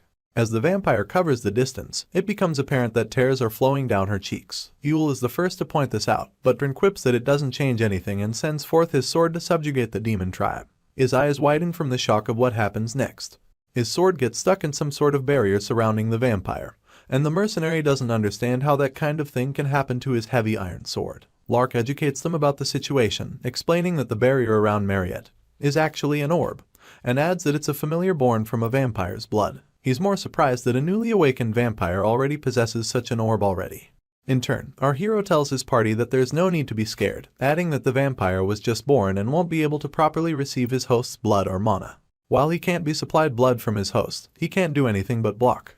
Drin quips that it's kind of a big deal for a mage's defense ability to be covered, seeing as it's also their greatest weakness. Our hero just rubs the back of his neck as he assures the mercenary that it's fine. The demon tribe continues to speak through Mariette as he screams that all his opponents should disappear. With this, the orb disintegrates into small pieces of blood and head towards the team as though they're spears. Our boy quickly warns everyone that a wide-range attack is approaching and yells out Yule's name. She understands immediately, so she begins to activate a protection spell. The druid claims that she may not know about anywhere else but they're in a forest, and that this is her stage. With this, she activates Rapid Development Spirit Protection, a spell that raises trees tall enough to encompass the entire party and thick enough to block any attacks. The disintegrated blood chips away at the makeshift shield and Yule grunts as she tries her best to keep it up. At this point, Jaeger is so scared that he imagines a situation where the shield breaks. Lark quickly tells him not to say things like that. Meanwhile, the druid is putting all of herself into maintaining their shield, and admits that raising it took out half of her mana in the first place. As an after effect from the training practice, her mana heart is still throbbing. Despite the difficulty, Yule tells herself that she needs to keep going because Corin Locke made her a preposterous promise. Just then, our hero asks if she's nearing her limit, and stares back as he beseeches to just keep it up for a little longer. He then announces that he will turn things around in 5 moves. As heavy breaths escape the druid's lungs, she confirms if he can really pull it off. In turn, our hero tells her that it's possible. Meanwhile, their opponent readies herself for another attack. You see, the first act's final boss round is divided into 4 phases, and the first phase is where the monsters surround the main character's party. The second phase is where you defeat the monsters, so Mariette comes out herself, and you need to go from phase 2 to phase 4 to enter the final boss's attack pattern. Simply put, until the final phase, she's not using her full power. It's the same in the game and in our boy's last life. As more blood chips away at their wooden shield, Corin Locke advises Lark to leave before Yule, seeing as he can only use beginner's magic a maximum of 2 more times. The youngster is surprised that our hero was able to calculate that, but obeys soon enough. As he walks away, our boy tells him that he's doing a good job, and instructs him to run as far away as possible. Immediately Yule joins him. Until now, the number of attacks and their scale were big, but they weren't that powerful. The real problem is the alchemy that happens after. All of the blood that got stuck in the shield begins to crystallize and eat their way through it, making our hero conclude that his opponent is coming. The crystallized blood continues to grow bigger with every passing second courtesy of freeze, a type of alchemy magic. It successfully shatters the shield and huge chunks of it begin to descend. Jaeger is the first to scream that the shield is collapsing while Yule, although almost out of strength, begins to chant a new spell. She calls forth the earth that summons the trees and barley, the gods and the bugs, the ashes that help keep the world full. The druid then summons the sail, Ifin, Uath, and Strafe text respectively. In response, the vines on her head grow, a green essence surrounds her, and trees in the environment seem to come together. Our hero is impressed that the trees are responding, and although he's the one who engraved the texts, only a pure-blooded druid has the ability to activate it. It may seem similar to rune text, but it's actually an ancient text with a system and methods that belong to another ancient time entirely. In the game, you can only obtain this secret text after finishing the Yule scenario, mostly because she always works to grow as a sage of the forest. More and more trees emanate from the ground and they just keep combining themselves, leaving Jaeger and Drin no choice but to watch them grow. Ultimately, they forge a wicker man, also known as a giant willow doll. These are the sages of the forest, the advocates of nature, and a product of a 1,000-year-old secret text that belongs to a family who loves spirits. This being towers over the entire team like the Statue of Liberty, and Yule is as surprised as ever that the texts our hero gave her really summoned him. Corin Locke just smiles as he thinks to himself that it's kind of considered cheating for him to help her with summoning it, but in their current situation, there's no other way. Our boy instantly switches back to battle mode as he commands Jaeger to throw an owlbear that survived amongst the monsters to the Wicker Man. The hunk is more surprised about an owlbear surviving than about throwing it to the Wicker Man. After looking around, he discovers that one of them is actually alive just like our boy said. In turn, our hero flashes a smug smile. Apparently, he had prepared everything beforehand, even if his party didn't notice because they were all busy fighting. Our hero yells at Jaeger once again, telling him to hurry up and throw the owlbear. In turn, the hunk obeys and throws the beast. It lands on top of a fixture in the Wickerman's chest and immediately burns to a crisp. It turns out that while the Wicker Man is burning a sacrifice in its hollow wooden prison, it becomes a golem-type magic weapon that moves until it completely burns out. Its once red eyes turn green as it approaches Mariette. In turn, the vampire fires multiple attacks at it. As it takes on more damage, Yule grips her chest in pain, grunting as she tries her best to hold on. Our hero soon realizes that it's too much for the druid to handle, and that at this rate, it'll be hard for her to maintain it for even a minute. For this reason, he spins around and yells at Yule to not stop, adding that if she stops controlling the Wicker Man, they'll all die. In turn, the druid screams that she knows this. Mariette and the Wicker Man come face to face again, and the vampire screeches as it sends out multiple blades of blood. They pierce right through the ginormous wooden monster, making Yule ask our boy if something like that is really okay. Our hero tells her not to worry, seeing as a Wicker Man isn't a living creature, but a structure, and having holes in its body won't break it. Logically, in a battle of fire versus ice, fire basically has no chance of losing. Well, our boy gets the surprise of his life when Mariette sends out a ginormous blood blade and it pierces through the Wicker Man's hollow wooden prison, putting out the flames completely. Corin Locke remains in shock as he watches their last wooden hope drop to the ground in defeat. The entire party shields their eyes as the Wicker Man raises an enormous amount of dust. As for our hero, he grits his teeth as it dawns on him that the common sense he thought he had is flipping over and collapsing. Mariette emerges from the ruckus unscathed, proving to them why she is a special level difficulty mission. Yule drops to the ground in pain and our hero tells her to back off. She tries to argue with him but he makes it clear that her hanging around will not change anything. She quips that she understands and runs in the opposite direction immediately. Jaeger, on the other hand, is skeptical that they can handle the situation on their own, and wastes no time questioning our hero about it. In turn, he reminds that hunk that Mariette has used up all of her wide-range attacks, and asks if he knows what that means. Our boy spins his spear as Jaeger asks for some clarity, and tells him that it's time to deal some damage of their own. His eyes are riddled with excitement, and he rushes towards his opponent with a smile of mischief pasted on his lips. The other two then yell at him to wait for them. As soon as the vampire sees them approaching her, she unleashes a myriad of blood blades, leaving our hero, Jaeger, and Evendrin no choice but to counter them with their weapon.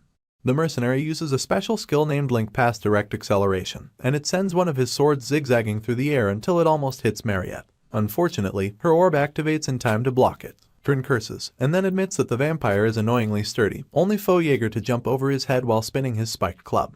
With the help of gravity and all of his strength, the hunk brings down his club on Mariette's orb and successfully shatters it. A smirk of victory plays on our boy's features, and he recalls that this technique Jaeger just used as his special attack called Cumulative Destruction. It's a combination of all the attacks he has faced. This makes our hero admit that the hunk is pretty useful. Sadly, he gets too full of himself and drops his guard. Our boy tries to warn him but he doesn't make it in time. Just then, Phase 3 activates and Mariette begins to levitate as blood floats around her. This is called the Realm of Blood. The resulting explosion creates a wave big enough to knock out both Jaeger and Drin, leaving our hero to be the last man standing. You see, when the blood orb shatters, it activates a trap which our hero and his friends are stuck in right now. He begins to feel a very strong pressure, one unlike that of Mariette who was only using minimal defense. At this point, the vampire levitates above a wolf-like monster made completely of blood. Apparently, the orb had forcefully sucked up the girl's blood and mana to create this beast. Our hero takes a moment to exhale. He never expected to be the last one left, because, to clear this test, you would need at least 3 people with you until the end of the 3rd phase. He dusts himself up, cradles his spear on his shoulder, and declares that it doesn't really matter, seeing as the result will be the same. 4 nights ago, something terrible happened. The moon was full and blood red, and Mariette thought about the difference between humans and livestock. Being born as a human, this difference should be obvious, and it's only natural for you to cringe and shut your eyes while watching the desperate struggles of livestock who don't want to die. That night, there was a strange flow of air, the type that flowed from the ends of Mariette's feet up to her spine, contrary to the burning sensation she felt in her throat. She glanced to her side and found Isabelle's neck attractive, and bit into it despite having no idea who she was. Her canines broke the poor girl's skin and reached her vessels, but Mariette only saw her as trembling livestock at the time. She had no idea if the girl was trembling from the fear of being butchered, or from grateful resistance. The bottom line was that it wasn't important. The vampire didn't even feel the need to cringe or close her eyes because the painful moans of Isabelle were as beautiful as the melody of a piano. The warm blood that came to her lips had wet her throat, and it flowed throughout her body, warming up her cold skin. Afterwards, she sat with blood all over her person, and her vessels, which felt like they had stopped, began to expand once again. The moans of poor Isabel alongside the creaking of the bed had all stopped, leaving only the beating of Mariette's heart. It felt as though her heart might explode, and this feeling spread throughout her body. The once delicious scent of blood began to suffocate and disgust her, and her body, which had felt like it was imbued with vitality, began to feel like it was collapsing. This was because only then did she realize that Isabel was no livestock. Only then did she realize that she had committed a crime. She had almost killed her friend as if she was some animal. Tears began to pour down Mariette's eyes as she became conscious of her wrongdoing, and this realization made her grab her famished stomach and run away. She had managed to stay in the forest until our hero came to find her. Back to the present. The orb monster growls loudly in a bid to intimidate our boy. It does not work, so the beast gathers a burst of energy in its mouth and unleashes it as multiple attacks. In turn, Locke calls it a bastard dog and prepares his spear for the stab 6-step technique, utilizing only the 4th step. He jumps into the air, challenging the monster for trying to bite a human. Our hero then cuts through all of the beast's attacks using spin, returning heaven. In retaliation, the monster grabs hold of the core in its chest and sends forth 2 more demon dogs to go after our boy, confirming his initial suspicions about the breed of the monster. Undeterred, Locke charges headfirst at his opposition, throws his spear into the sky and slides past both dogs. He then catches his spear move again and activates the 5th step this time. As though that wasn't enough, he uses the pagoda tree mountain technique as he throws his spear through both dogs in one attack. Our hero retrieves his weapon and asks his main opponent if that was it for his welcome drink. He then smirks at the monster, claiming that it was quite simple compared to its initial scream. He asks if it has anything else to throw at him, and this seems to infuriate the beast, so much so that it growls some more. Sooner than later, it begins to phase through the air. Our hero concludes that the beast has disappeared, but soon realizes that it's just moving too fast for him to see. Another smirk visits Locke's lips, and he asks the doggy if he should teach him some more tricks. As the monster approaches him at top speed, our hero clarifies that what's needed in a victory isn't 100 steps, and adds that looking for weak points in 1 step is what's more important. With this, he dodges the beast's feeble attempt to hurt him and announces that there's no way that would have worked because the monster has shown it to him before. He proceeds to activate one of the Calamity Serpent intent, the Rising Serpent Skies to be exact, and he stabs the demon dog straight through its core using the Poisonous Dragon exit. In accordance, the orb of this beast begins to crack and continues to do so until it shatters beneath the night sky. Our boy just stands majestically as he watches the destruction, and soon enough only the body of the beast is left in a small crevice created by the after effects of our hero's last attack. The poor thing still coughs, showing very little signs of vitality. It even stands to its feet as its body begins to turn to mush, growling with the last of its strength. Our boy acknowledges that the dog will protect its creator until the end, adding that it has committed no crime. Afterwards, he tells it to be patient and promises to save its mother, the vampire. With this, Locke enters the final phase, coming face to face with a burning Mariette. Normally, as soon as this phase starts, she puts the members of the party into critical condition. This time, she launches off the ground and her silhouette is the only visible thing under the moonlight. The fact that she puts the team in critical condition is inevitable, and our hero knows this. He even acknowledges that it's the reason why this phase cannot be cleared alone. He begins to unbutton his shirt in preparation, realizing that in order to save the party member who became Mariette's target for blood-sucking, all members would have to stick close and rip the vampire off. At this point, said vampire is mere inches from our boy, but he seems to be the most unbothered person on the planet even though there's no one to help him right now. Mariette makes a move for his neck and a notification pops up to signify that her mana and stamina are recovering due to the blood-sucking. She pushes our hero to the ground as she continues to feed on him, and he realizes what it feels like to be robbed of your life. However, he balls his fist and declares that he can endure it. This is because he possesses the persistent warrior's regeneration, which helps his body continue to recover as long as he doesn't lose his fighting spirit. He continues to tell himself that he can endure something like this, but grinds his teeth from the pain. Our hero gains solace in the fact that he's returning the favor that a kind child did for everyone while sharing potatoes with her small hands. He proceeds to pet her head, telling her to take her time lest she choke. The whole cradling thing gets to the vampire, well, enough to make her stop sucking his blood and stare at him with tears flowing down her cheeks. At this moment, our hero remembers Sabancha Duke and how he had sucked the blood of his servant, killing him the moment he awakened as a vampire. He realizes that even a great commander who was left in history couldn't control his lust for blood. As for Mariette, our boy remembers that it took Park Sahu about a month to find her in his past life, and by feeding on monsters to quench her thirst, the thirst became worse. Even at that, the girl didn't kill people. Instead, she endured her urges through superhuman willpower. Our MC just feels like this is an unnecessary setup for a final boss that only has a bad ending. This is why he has always believed that there must be another ending. At this point, Mariette's tears drop down on his person, and she begins to apologize profusely. To Korin Locke, it doesn't matter how many times he almost died, or if the girl is a first-rank mage. The fact that she's a vampire is also a trivial issue. He unveils a pitiful smile as he realizes that he may have looked at the girl as just another character, like Sahu did. Luckily, the teachings of the master he met in this world have made him into a different person. She had called him a child and declared that her being an adult leaves her with the duty to protect him. He looked down on her as a game NPC until she protected him. Now, he decides to make it a little bit obvious that he's an adult, seeing as he's her disciple who studied all of her teachings, her successor, and also the one who witnessed her final moments. He smiles with all his teeth with Mariette still on top of him, and later on, declares that he's going to walk a different path from Park Sahu. At this point, the notification bar pops up to show that he cleared the difficulty level S mission. His mana and aura ranks rise, and he gains pain tolerance alongside 100 points equally distributed. Madame Josephine, a master at space magic, had made a special prison for Mariette, and our hero decided to pay her a visit. Upon getting there, he sees her feasting on a steamed potato and admitting how much she missed potatoes. Unfortunately, the poor girl was so lost in her feast that she gets the shock of her life when she realizes that our boy is mere inches from her cell, so much so that she begins to cough. In turn, Korin Locke asks the madam if he can go in and she asks if he will be okay. Our hero claims that he will be, adding that he trusts Mariette. Upon entry, he meets the girl still coughing and tapping her chest vehemently. He then tells her to eat slowly so she won't choke, and wonder aloud about who would give someone potatoes without any water. She finally calms down, so our boy confesses that he thought her taste buds would also change, and explains how unexpected it is to see her enjoying potatoes. She flashes one of the brightest smiles as she admits that potatoes will always taste good, adding that it's a happy plant that tastes good no matter how you cook them. At this point, our boy comes so close to her face that she goes red in the cheeks. She immediately freaks out and begins to rain mock punches on him, telling him to give her space because she smells. All our hero can do is block the punches as he asks her if she's still self-conscious after everything they've been through. He even points out that he hadn't washed up when she bit his neck. This only makes her yell at him to stop it.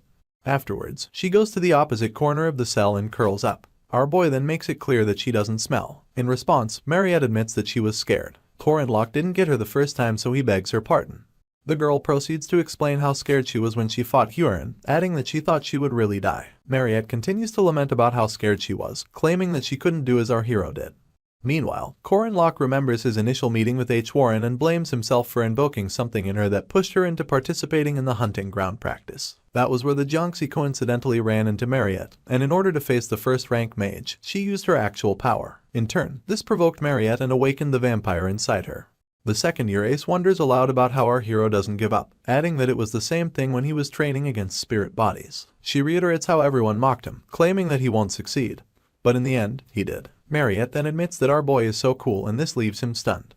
He just tries to be modest and proclaims that it wasn't that impressive. Apparently, he keeps fighting because he likes happy endings. When the girl overhears this, she just signals her confusion. Our hero then explains that he loves situations where the good guys get rewarded and the bad guys get punished. That kind of obvious yet touching story. He goes on to tell her that she's a good person, and with a smile on his face, he adds that she's also nice and pretty. He then rounds up by saying that he wants Mariette to be happy. This gets her red in the cheeks, so she claims that she wants to wash up and finish her potatoes, just to get our boy to leave. He begs her pardon, trying to explain that he only just arrived. He ends up agreeing to leave, and waves her goodbye as he promises to see her later. Mariette can't stop smiling as she thanks our hero for comforting her. Unfortunately, she doesn't feel like she has the right to be happy. As he makes his way back to campus, the vampire comes to mind. He feels like she will only be isolated temporarily, seeing as it'll be difficult to go back to normal immediately after such an incident occurred. He also believes that the isolation will end soon because H. Warren, who's the definition of demi-human, is going to school without problems. Should Mariette awaken as a demi-human, our boy is certain that most people won't feel threatened by the fact she's one. Someone calls out Korin Locke's name as he makes his way down the hallway. He instantly glances in the direction of the voice, only to see Director Kassar asking for a moment of his time. The director admits that it's his first time meeting our boy personally, and asks him how he's feeling. Rubbing the back of his neck, our hero claims that he's alright. He then follows up by asking what the chairman wants from him, only to discover that it's about punishing Mariette. His face scrounges up in shock as he stutters the chairman's last words back to him to confirm if he heard right. You see, our boy didn't even think that the vampire would get punished, and is shocked about the story not leading to her happy ending. He instantly bursts into defense, raising his voice as he tells the chairman that he can explain everything. In response, Director Kassar tells him that there's no need, because the girl's punishment has been decided already. This doesn't deter our hero from defending her, mentioning that the director should hear from someone who actually fought the vampire. He then inquires about what sort of punishment is decided this quickly, yelling as he continues to prove her innocence. The director just cuts him off, revealing that he expected things to go this way. He then flashes our boy a soft smile and tells him not to worry because there's no punishment. Our hero is confused, so he begs Mr. Cassar's pardon, listening with rapt attention as he reveals that he also doesn't think Mariette is dangerous. He had only stopped our boy just to see the attitude of someone who fought her himself. Now that the director has no doubts about his decision, he declares that the girl's isolation will in fact be ending soon, adding that they just need to confirm that she's stable. He doesn't stop smiling as he reveals his curiosity about the details of their battle, despite hearing about it from other students. Meanwhile, our boy exhales loudly to ease himself from the initial shock he felt. At this point, the chairman tells him that it's okay to explain in simple terms.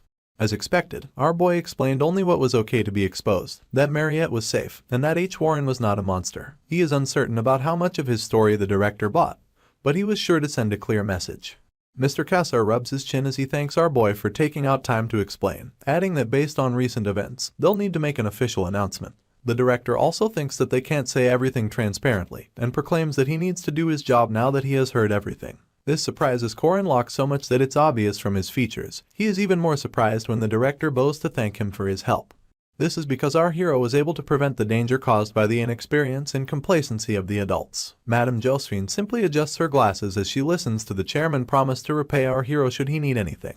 Our boy is in awe of Iryu Cassar, and now sees him as a man worthy to be the Academy chairman, a man who always acknowledges his weaknesses, and a man who always tries to take on more responsibilities. He reminds our hero of his teacher, and how she admitted to having experienced many failures, but never counted him as one of them.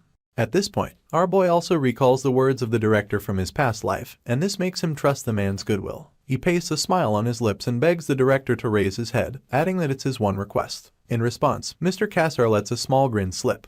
Meanwhile, Mariette is lost in thought as she pulls the sheets over herself and crosses both arms on her knees. She remembers how Corin Locke cradled her head when she was feeding on him, and how he told her not to choke. She remembers his hand to be soft and his embrace to be warm. He kept telling her that it was okay, and her rationality, which had drifted away, was pushed back by the waves of feelings.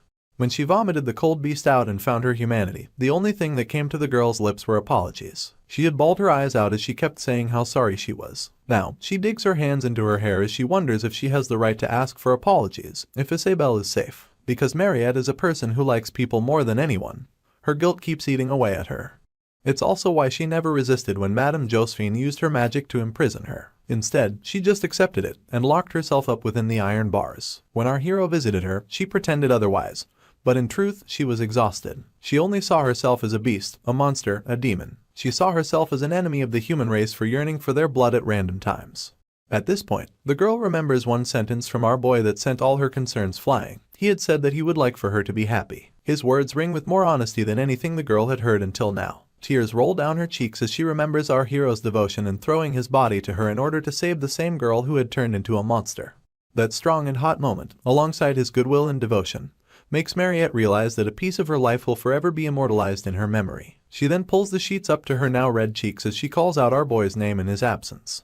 On the other hand, he overhears some students gossiping about the second-year ace. One of them mentions her to his mate, and the other refers to Mariette as the potato senior. You see, it's been a week since the incident. There was a bit of chaos because some no-good people opposed Mariette staying at the school. Luckily, H. Warren, who's also a demi-human, was already attending school obediently, so the contrary opinion quickly lost steam. In the cooking classroom, the students continue to gossip about the vampire, asking if she's still in isolation because they heard that she's not coming to class, while Jaeger and Lark cook up something dangerous in the background. All our hero can think about is why the girl's still isolating herself after a week. Officially, her isolation has finished, so the second year tries to mingle with other students. They bombard her with attention, asking if she's okay and congratulating her for becoming special. Meanwhile, Mariette's eyes can't stop searching through the crowd, and she becomes jittery when she doesn't find Isabelle in it. She instantly returns to her room, a blood bag in sight as it becomes apparent that she's not ready to free herself yet. She thinks to herself that Isabelle must hate her, that she must be scared of her. She then puts herself in her victim's shoes and concludes that if she were the one, she wouldn't want a friend who bit off a chunk of her. She resolves that she doesn't want to get in the way of Isabelle, or anyone for that matter, and for that reason, she decides to disappear from the academy. The girl is still staring at the blood bag before her when her attention is drawn by someone knocking on the door. She asks for the person's identity and walks up to the door as she wonders who would come to see her at this time. As she opens the door, Isabel instantly embraces her and bursts into tears as she asks if the girl is okay. Mariette is so stunned by the visit that she questions why the girl came by. In turn, Isabel doesn't let go of her and asks if she's not supposed to come. The second year begins to stutter as she tries to defend herself, but her confused friend asks once again if she doesn't want to see her. The vampire is quick to debunk this opinion and goes on to ask if Isabel isn't afraid of her. In response, she smiles softly and reveals that she saw everything before she passed out. She had seen Mariette's face after biting her, how she didn't know what to do, and felt sorry about it. At this point, she cups the vampire's face and declares that she'll always think of her as a friend no matter what happens. She then joins foreheads with her, looking into her eyes as she quips that she would like her to always think of her as a friend too. This confession brings tears to Mariette's eyes and she cries out, thanking her friend at the top of her voice. Soon enough, she admits that she expected Isabel to hate her, but her friend asks if she's been feeling bad about herself until she came along. She doesn't wait for a response before flashing the vampire a smile and admitting that she already felt better after some time, but the hospital told her not to go out. This was why she couldn't go out even after her friend's isolation was over. She then reveals that she's only there because a certain first year snuck her out of the hospital, but when she turns to point him out, the student is nowhere to be found. She swears to the vampire that there was a tall junior right behind her, and Mariette's eyes shoot open with realization. As our hero walks away from the vampire's room, he admits that trust towards a girl like her would not collapse from such a small incident. Meanwhile, she's back in her room burying her face in her hands and worrying her friend while she's at it. She realizes that Corin Locke has helped her again, and keeps calling his name as she blushes profusely. This is how the first act of the story ended, with a happy ending for everyone, unlike what happened in the game and our hero's past life. Although some unexpected things occurred, and not a single thing went according to plan, our boy likes it even more. He has successfully proven that without a main character, the world goes on, and that even without following the plan, better endings can still exist. He smiles ear to ear as he savors the moment that helps him confirm the beginning of a new world. Corin Locke's schedule has become quite desolate with a repetition of class, lunch, more class, training, dinner, and yes, more training. Unsurprisingly, he's in the stamina training room at this moment, telling himself that he has to be stronger although he's still riddled with bandages from his last battle. He wants to learn to be faster because of the scenario that's approaching with X.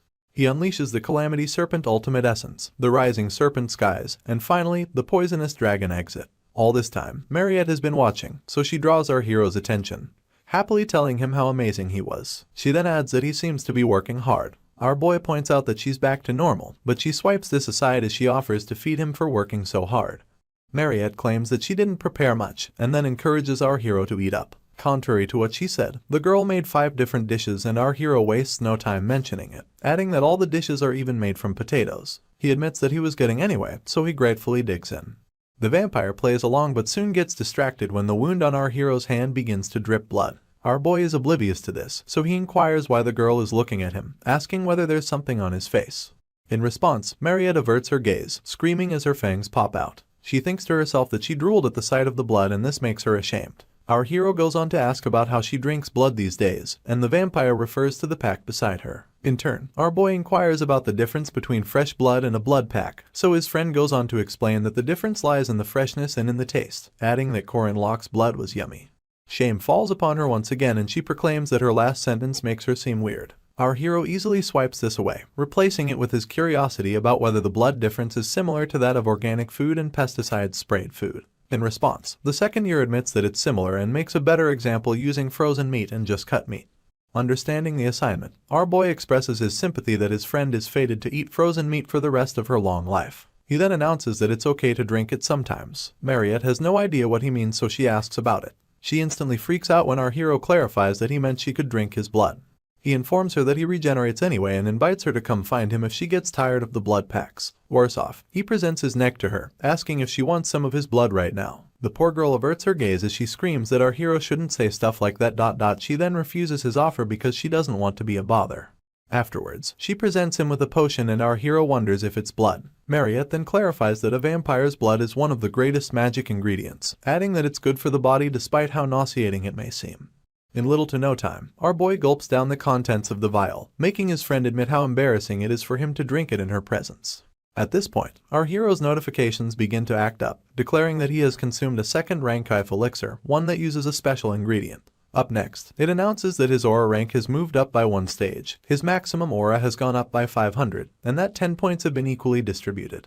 Mariette asks if it was yummy, but our hero is more preoccupied by the fiery essence surrounding his features. He then admits to himself that the potion didn't taste good, but he's stronger than in his past life. A smirk comes to his lips as he tells the vampire that the potion was great, and continues thinking about how he's now ready to start the scenario with X. Alicia Arden is a direct descendant of the renowned Arden swordsmanship family and a first-rank knight. You see, her life has changed a lot from before. After feeling an unknowable wall between herself and our hero, she realized that she needed to develop herself more, and began to put her efforts into that regard. Until a while ago, she was a fundamentally lazy and unaspiring girl with no heart or concern towards swordsmanship. Alicia spends her time taking down mountains of honey bomb candy and goes shopping simultaneously. She picks out 2 dresses at once, yelling that she wants to try them all. Although her talent was near genius, when it came to her attitude, she was a terrible student who always received failing grades.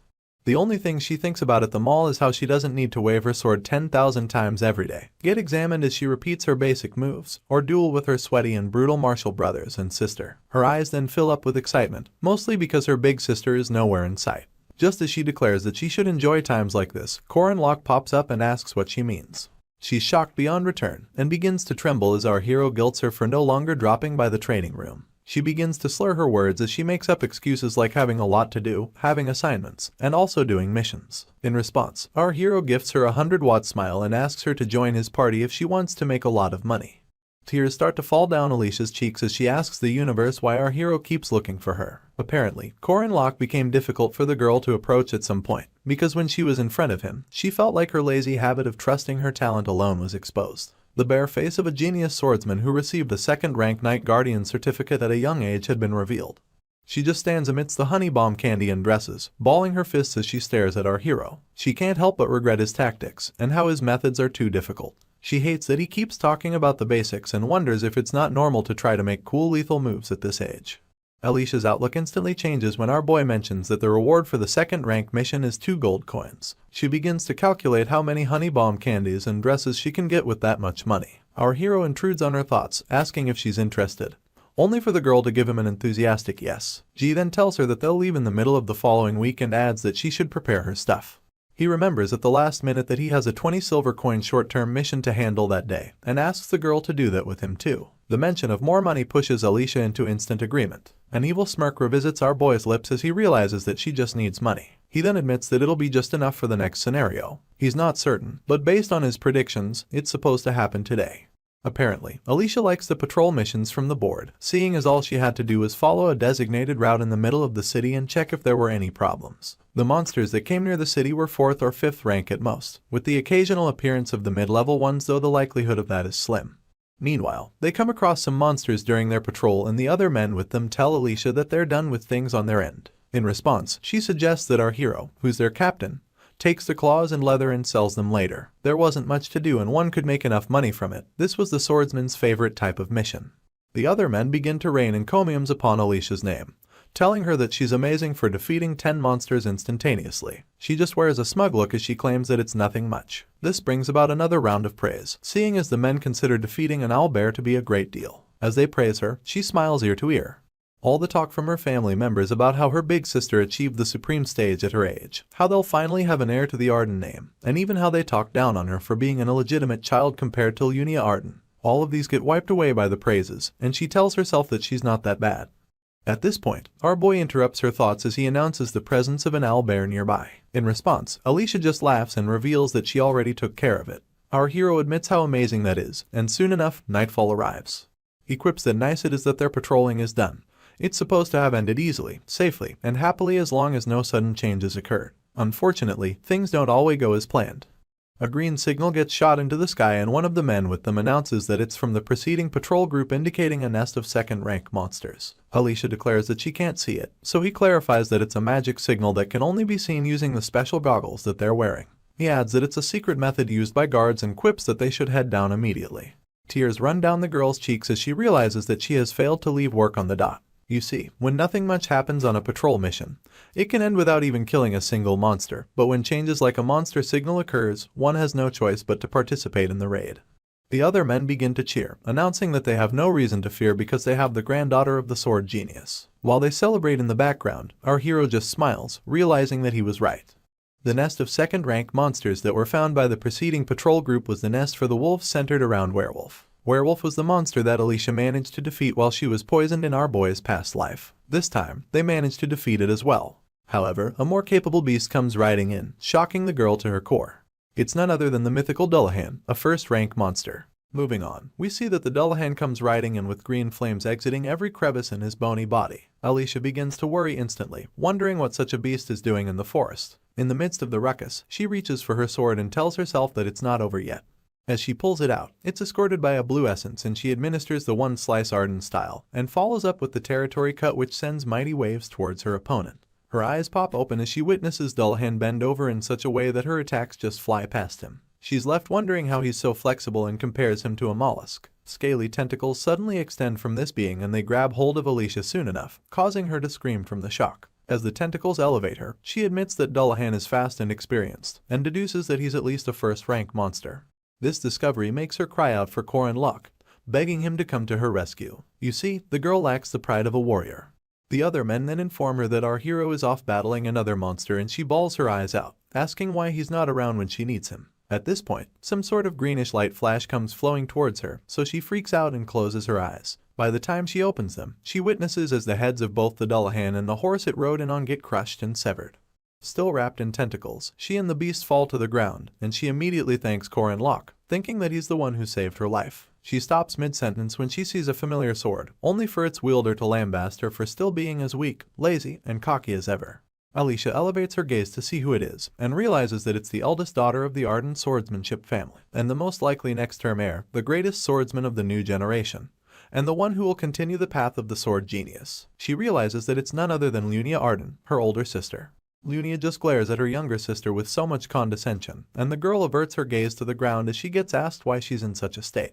Alicia has no answer, so her big sister continues to barrage her with questions, asking why she didn't back up when she saw Dullahan, why she didn't properly analyze the enemy, and above all, why she unsheathed her sword in such a stupid manner. It irks Lunia because she feels her little sister is trying to copy her, and is doing it sloppily. Alicia is quick to apologize, but her sister doesn't want to hear excuses. She makes it clear that the results of the girl's actions are totally her responsibility. She adds that it can't end with a few words and helps the girl realize that her casual actions are what endangered the soldiers who trusted and followed her. At this point, the soldiers in the back help each other up as they confirm whether they're okay.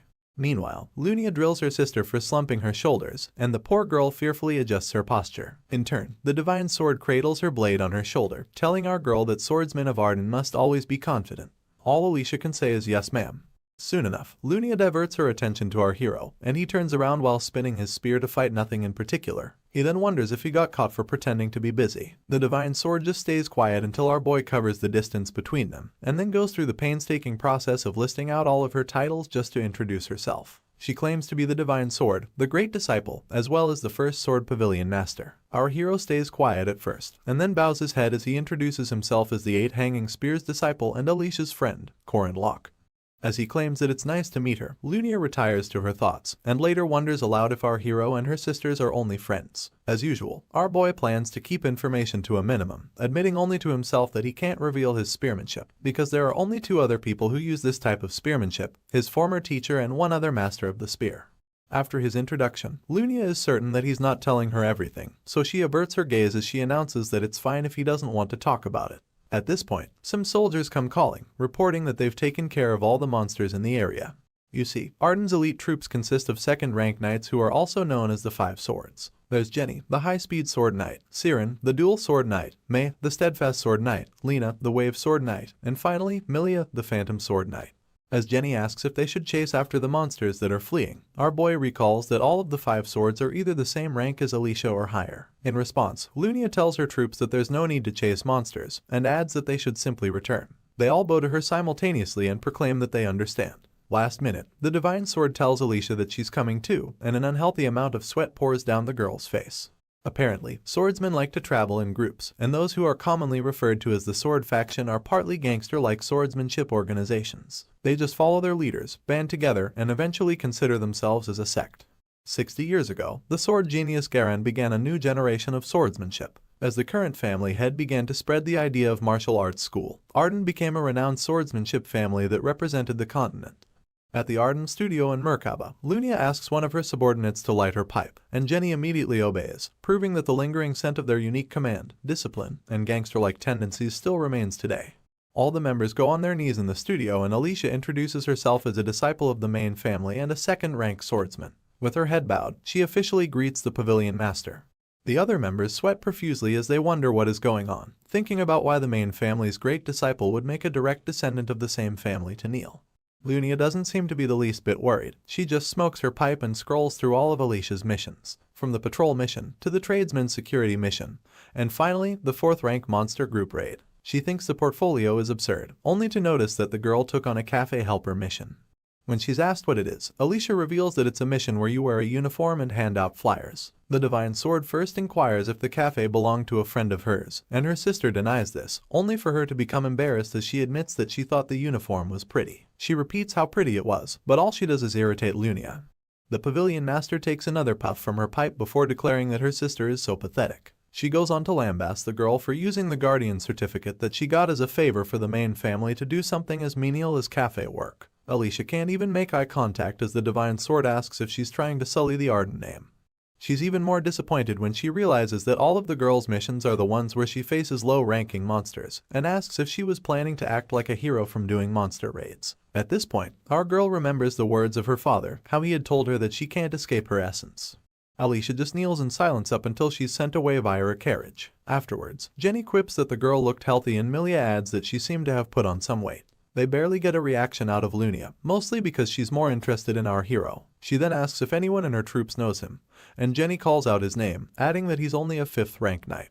The pavilion master doesn't believe this, so she wonders if the Merkaba Academy rank test is that unreliable. As she takes another puff from her pipe, one of her girls begs her pardon. In response, the Divine Sword explains that the whole time our hero was fighting, his gaze was on Alicia, and in such a situation, he didn't even give the monsters surrounding him 20% of his attention. Lunia is certain that his type of experience isn't ordinary and that it wasn't just a level of practice. She thinks that it's a type of sensitivity and obsession that one could only gain from polishing their skills from the real deal. Not to mention his impeccable spearmanship, which looks simple at a glance, but for someone who has mastered the Arden style, she could tell the destination of that spearmanship. A small smile creeps onto the lips of the Divine Sword as she admits to herself that although their encounter was short, she was quite satisfied with our hero. She would have no problem with him staying next to her younger sister. At this point, she announces that she has a request that she received from the academy, so she might be able to see our boy again when she stops by to fulfill it. The next day, after our hero rounds up his training, Mariette, who's now popularly known as Potato Senior, stops by with a lot of treats. She goes on about how one of the treats is a potato pie, and adds that she put some minced mutton inside and baked it. She tells our boy to eat it whenever he's hungry. One bite and our hero hides his face, asking the senior if she put some mutton inside it. In turn, Mariette flashes a shy smile as she commends him for catching on. She reveals that it's fresh meat that arrived today and mentions how Madame Josephine asked her to help with the slaughter process. With his face still hidden, tears fall from our boy's eyes. He's very emotional because he pities Mariette for missing out on such a delicacy because of the vampire life that she has to lead. She interrupts his thoughts to ask how the pie tastes, but doesn't wait for an answer before promising to bring beef when she comes again. She then inquires if he likes braised oxtail, and this moves our hero so much that he clasps Mariette's hands with his, staring into her eyes as he admits that he likes it very much. She's flustered beyond words and has to confirm whether or not our boy is still talking about the oxtail. It's now her turn to hide her blushing cheeks as she promises to bring the braised oxtail next time. She then segues into complimenting our hero, confessing that he has big rough hands that are covered in scars. She proclaims that they're hands of effort and adds that they're so cool and mature. At this moment, someone yells out the vampire's name and she reacts as though she was caught doing something heinous. She immediately lets go of our hero's hands and runs towards Isabelle, asking her if she has had anything to eat. Her friend doesn't take the bait and brings up what she just saw, only for Mariette to quickly deny doing anything. She then bids our hero goodbye, promising to see him later. Meanwhile, Corin Locke has his mouth full as he recalls that unlike kids this age, he couldn't date once in the 3 years of his past life, mostly because of Park Sahu's interference. He vaguely recalls having situationships, but blames Sahu once again for not giving a chance to date. His attention returns to the banquet before him and he wonders when he'll have time to eat all of it. In contrast to our hero's past life, his platonic relationships in this one are quite different. Sometimes, Yule brings rare and precious mushrooms from the forest, after which they go straight to the library and begin lessons on the Agam alphabet. Other times, Vryn comes looking for our boy, and frequently too. Rather than a friendship, Corin Locke thinks that the mercenary considers him as a somewhat useful colleague. If there are any difficult missions that'll make some money, Drin asks our hero to join his party. Then there's Lark and Jaeger, who our boy is usually with most of the time because they take classes together. At this moment, they're both freaked out by the sight of someone. They scream so intensely that it gets our hero worried, and makes him ask if there's a monster nearby. It turns out that Hyorin just dropped by to remind him about his promise to buy her some food. Our hero heaves a sigh of relief when he notices that she's the one, but realizes that she's also a monster in a sense. He brushes this aside as he recalls when he hung by her window and promised to buy her a meal later. It also dawns on our boy that it's been a month since that happened, and he finds it impressive that she remembers. He hasn't even given Lark and Jaeger his reason for not being able to hang with them, but they both clasp their books and run, lying that they have some assignments to finish up. Later on, our boy takes Hyorin to a fish restaurant and jokes that he brought her there because she kinda looks like a cat. He proceeds to ask if she likes fish, only for the Jiangxi to almost swallow one whole. Corin Locke quickly stops her, questioning her sanity and asking if her throat is equally stubborn. He then tells her that what she was about to do is not respectful to food. Hyorin quips that you just have to chew and eat, but our hero prepares a plate for her and laughs as he tells her that she won't be able to say that after he's done. He peels the skin off the fish and balances it on top of a plate of rice. He then stretches the plate towards the Jiangxi, asking for her opinion and declaring that the meal looks more tasty now. Our hero would like her to look at the meal and feel its scent rather than simply consuming it. He declares that that's what it means to respect food. In response, the girl stares at her plate with a little more purpose and digs in with chopsticks this time. She eats way too fast, so our hero tells her to slow down. Meanwhile, he thinks to himself that the weapon production is almost complete, adding that it may be a bit early but the second act is starting soon. For the introduction of the second act, Jaeger splashes water on his face as he laments about not knowing what to do. Apparently, he didn't study at all and the midterms are minutes away from starting. Lark reminds him that he told him to study and asks the hunk what he hopes to achieve by complaining 10 minutes to the exam. In response, Jaeger announces that his friend should have scolded him more, and said friend claps back as he tells him that he should have listened to him more instead. Anyway, Corin Locke joins the duo at this point and gets asked if he studied. His features instantly spell mischief as he declares that he doesn't need to do something like that. His friend then asks what he plans to do, only for our hero to claim that he's different from them. He prides himself in the fact that it's not his first time taking the exam and asks them to watch as he attains rank number 1. The proctor then announces that the exam is beginning, so he instructs all the students to flip their pages over. Our boy does this happily as he lifts the sheet to scan through the questions. The first one is about the inertia value of X motion, and he's expected to find the value of Y needed to implement a certain figure. Bottom line is that our hero freezes in place, smiling on the outside, but as blank as his answer booklet on the inside. He has no idea what any of it means and just watches as time flies by. Afterwards, Jaeger, who has been sleeping, yawns as he comes awake. He then asks if the exam is over yet. Lark is unsurprised by his friend's behavior, so he goes straight to asking about our hero, only for him to claim that knights just need to know how to write their names. His shoulders slump, giving away how hopelessly he did in the test. Lark is shocked that our boy's answer sheet is blank, and even Jaeger announces that he could do 1 or 2 questions before he fell asleep. Apparently, our hero had forgotten that he never studied in his past life. Tears roll down his cheeks as he recalls that back then, he continuously researched the expert skills, so he didn't know any of the knowledge of this world. He squeezes the answer sheet, telling himself that it's fine and that there are still ways to redeem himself from a written test like this.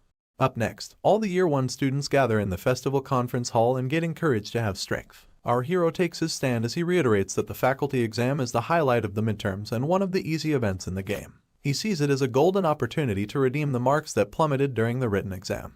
You see, these exams are composed by the night faculty professors or temporary instructors invited from the outside. There are 15 students per team and they're to face the instructors and show them what they've got. Afterwards, they'll receive a grade from the professors in charge of evaluation. Our hero is a 5th rank knight in name, so he's certain that the level of his assigned instructor won't be that high. He even plans to defeat the instructor to get additional points, and laughs as he apologizes in advance to whoever they may be.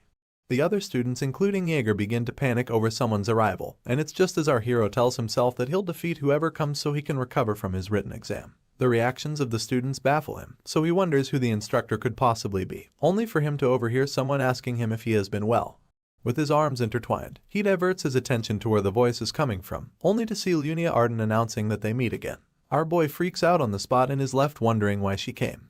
An announcement blasts on the public address system, declaring that the special guests for the practical exam are the elites of the renowned Arden swordsmanship family. He then adds that they're the 5 swords of the First Sword Pavilion. Lena asks if they should take it easy, and May points out that their opponents are only students. On the other hand, Milia tells her teammates to watch out for Drin, the sword sorcerer, adding that he's strong. The students waste no time charging towards the 5 swords, but Drin stands behind and thinks things through. He notices that all the girls in the 5 swords are second rankers, compared to their team where it's just him and Alicia that hold a second rank. It dawns on him that their odds of winning are still low. The 5 swords get into battle stances as they activate the Arden-style sword formation and use the 5-sword combo technique to send a myriad of slashes at once. This blows away almost all the students upon impact, taking pieces of the ground alongside it. Mid-air, some students begin to lament that they can't see while the others just scream in pain. In all of this, Drin hasn't taken a single step. He reevaluates the situation, having concluded that the odds aren't in their favor. He notices that their opponents began the match by taking out the vision of the students, and this proves how experienced they are. With this, the mercenary concludes that their opponents are moving with combat experience and not rank. His first line of action becomes creating a proper line of sight, so he manipulates his sword to spin until enough wind comes from them to clear the air. At this point, Milia, the phantom sword, comes attacking from above, but Drin is fast enough to block her and begins to wonder if the girls have decided to ambush them. From the distance, Alicia yells his name and Jenny, the high-speed sword, takes advantage of the distraction to attack her. The girl barely blocks the attack and gets told that she's the swordsman's opponent for the exam. She stutters her words, wanting to know if her opponent is marking her. Jenny then goes on about how there are about 15 students, and adds that 6 swordsmen are more than enough to take them on. With this, she kicks our girl's foot, throwing her off balance and sending her falling to the ground. The high-speed sword then points out how unstable Alicia's posture is. She tries to stab the girl while she's down, but the Arden quickly rolls over to dodge it, leaving the remaining students to cheer in awe of the power the 5 swords wield. Siren, May, and Lena tear through the other students like they're nothing, willing them to at least do something to put up a fight. The onlookers even realize how the majority of the students keep falling, with the exception of Drin and Alicia. At least, that's what it seemed like. In truth, it was the exact opposite. The mercenary sends forth his fire spirit sword and his heavy iron sword, setting his experience up against that of his opponents. By the time the dust clears, Milia is overwhelmed by Drin's 5 magical swords. Even with her 2 swords, she is forced to admit that it stands no chance against 5, making it clear that the sword sorcerer will soon be victorious. Alicia, on the other hand, is still clashing blades with Jenny and gets brought to her knees. The high-speed sword advises her once again to put in more practice, and expresses her disappointment over the fact that she claims to be the Sword Emperor's heir with such lame skills. She discourages Alicia from graduating, telling her that she would be better off staying at home and receiving proper training there. These last words strike a chord in our girl, so she pushes back her opponent's blade, declaring that she won't go back home. Alicia activates her vigilant eyes to see the territory, but is shocked that her opponent still manages to knock her down. Apparently, our girl isn't looking directly into the territory yet. Jenny then tells her that she has to stay focused until the very end. She stares down at the defeated Arden and announces that she still has a long way to go. Jenny, the high-speed sword, looks down at Alicia in disappointment, telling her that she still has a long way to go. You see, Lunia Arden was supposed to take on her younger sister in the original storyline. This leaves our hero confused as to why she's the examiner for Group B, which is his group. Jaeger still can't believe his eyes, so he just stares at the first sword with a mix of dread and awe. In response, she lets loose her purple essence and asks that they begin the bout. She even tells them to think of it as an experience in a great special rank war. Her last statement really causes a ruckus amongst the other students, but Corin Locke and his inner circle remain calm. Apparently, a great special rank war is one where a monstrosity that can take on an army by itself comes forth, leading to a disaster that even dozens of guardians are unsure of winning against. Our hero recalls that they're monsters that most guardians will never encounter in their lifetimes, the kind of stories that, if told by anyone, would be passed off as folklore. But when it comes to Lunia Arden, it's a different story entirely. This is because she's someone who can go head-to-head with monsters like that. The master of the pavilion comes at the students with a vengeance, a display of power so overwhelming that it has the same effects that all 5 swords combine to achieve. She truly is a monster among monsters. The after effects of Lunia's strike shatters the training ground, throwing some students in the distance and sending others slamming into the ground nearby. Meanwhile, our hero had quickly found a safe place to take cover, and from there, he admired the amount of chaos one person caused. Soon enough, Jaeger comes yelling that the attack almost killed him, and asks if the first sword isn't overdoing it. He's so disheveled that he wonders aloud about why Lunia is going so hard against mere students, only for our boy to correct him. Corin Locke actually thinks the examiner is going easy on them, and adds that if she gets serious, she'll be done with them in 10 seconds. He then asks what the hunk has in his hand, and soon discovers that it's a passed-out lark. For some reason, Jaeger smiles as he shows the boy to our hero. He quips that he only brought Lark along for fear of him dying where he was. The hunk goes on to advise our hero not to faint, claiming that he's way too heavy to be carried around. At this point, he gets hit with an attack strong enough to send him falling on his face. Our boy calls out his name, but Jaeger just groans in response. He can overhear Lunia proclaiming that none of the students are good enough to receive guidance from her, and a quick glance behind his hiding place reveals Lunia standing in wait for him. She then announces that they're the only ones left and asks him to come out. After mulling it over, our boy comes out with both hands in the air, asking if he can surrender. In response, the examiner quips that he can do that if he wants to get the lowest score. Of course, our hero doesn't want that. She's certain of this, mostly because he won't pass up the opportunity to go up against a powerhouse like herself. Corin Locke tries to hide a smile of mischief, but it shows itself anyway. He thinks to himself that anyone can sense Lunia Arden from a mile away. In his past life, he and the examiner were comrades who fought many battles together. If his master was the one who taught him the way of the spear, it wouldn't be far-fetched to say that Lunia taught him real-life combat techniques. This was why, by the end of their last match against each other, our hero lost. He now sees it as a wall he has to break through at some point in life, and tells himself that if he's to take his place as the main character, he must surpass Lunia with his own strength. He takes a battle stance to match his determination, but his opponent is the first to strike. He manages to block it, only for one strike to become two, and two to become three. The examiner uses this yardstick to keep our hero on the defensive, throwing multiple high-speed attacks his way like they're free t-shirts at a rally.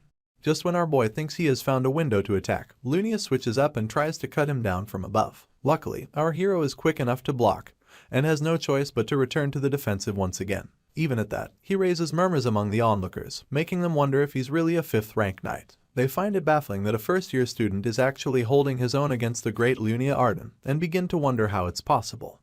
As beads of sweat pour down our hero's face, heavy breaths follow suit. He continues to gasp for air as he leans on his knee for support. His opponent, on the other hand, just stands there, pointing out how sad it is that he has run out of energy. After this, she returns her sword to its sheath, making our boy wonder if she thinks he did enough hard work. He's quick to dismiss this thought, telling himself that such a thing is impossible. He recognizes the ensuing technique to be territory cut, which foreshadows the most powerful technique of Emperor Garand, the mightiest sword. Lunia grips the hilt of her blade, ready to unleash hell on our hero. She then tells him that she wants to see him counter it and show her a worthy response with his spearmanship. As soon as she activates lethal intent, her aura ripples throughout the area, pushing back our boy and leaving the other students to wonder what is going on. Some of them even fear that the first sword's technique may be too dangerous. The exam evaluators scream at her to hold on, asking if she's trying to kill our hero. They try to stop the test and continually yell at her to quit it. Unfortunately, Lunia is too stubborn to listen. She goes on to activate the Arden-style one slice alongside the fake territory cut. This instantly brings the world to a standstill. The only thing able to move through this stationary world is the Pavilion Master's translucent reflection. Her blade seems to be moving in slow motion, while our boy tries to move his spear at full speed towards his opponent's sword that's as clear as day to him. Sadly, the spear doesn't move an inch. Our hero soon realizes that he's incapable of motion in this stationary world, and he can only perceive its stillness to some extent. At this moment, he recalls the whole Mariette debacle, and begins to wonder if he controlled the territory by coincidence back then. Now, all that he's left with is self-doubt, but he resolves to push through it and take just one step. As he stretches his spear to counter Lunia's blade, he tells himself that it doesn't have to be perfect, and adds that he just needs to take one step forward. His spear successfully touches her blade, but the after effects unleash another wave of power that blows the surroundings away. The evaluators gasp in shock, while our hero admits that he moved on instinct and not knowledge. He also quips that territory gives a feeling of omnipotence, one that makes you feel like you're the center of the world. Anyway, Lunia's blade remains outstretched as the dust settles. She then confesses that our boy was able to react to the territory in the end. As he stares her down, she announces that they'll conclude the test at that point, and then turns around to leave. She makes sure to advise our hero to get himself a better spear, quipping that his gear is too weak for his skills. True to her words, our boy realizes that her blade had split his spear down the middle. Soon enough, the Pavilion Master catches a glimpse of her sister sitting defeatedly amidst the rubble. She then confesses to our hero that the test wasn't even that important, and proclaims that the reason Corin Locke didn't avoid the fight was to showcase the territory. This informs Lunia that our hero also knew about her sister's talent. A sly smile graces his features as he stays silent.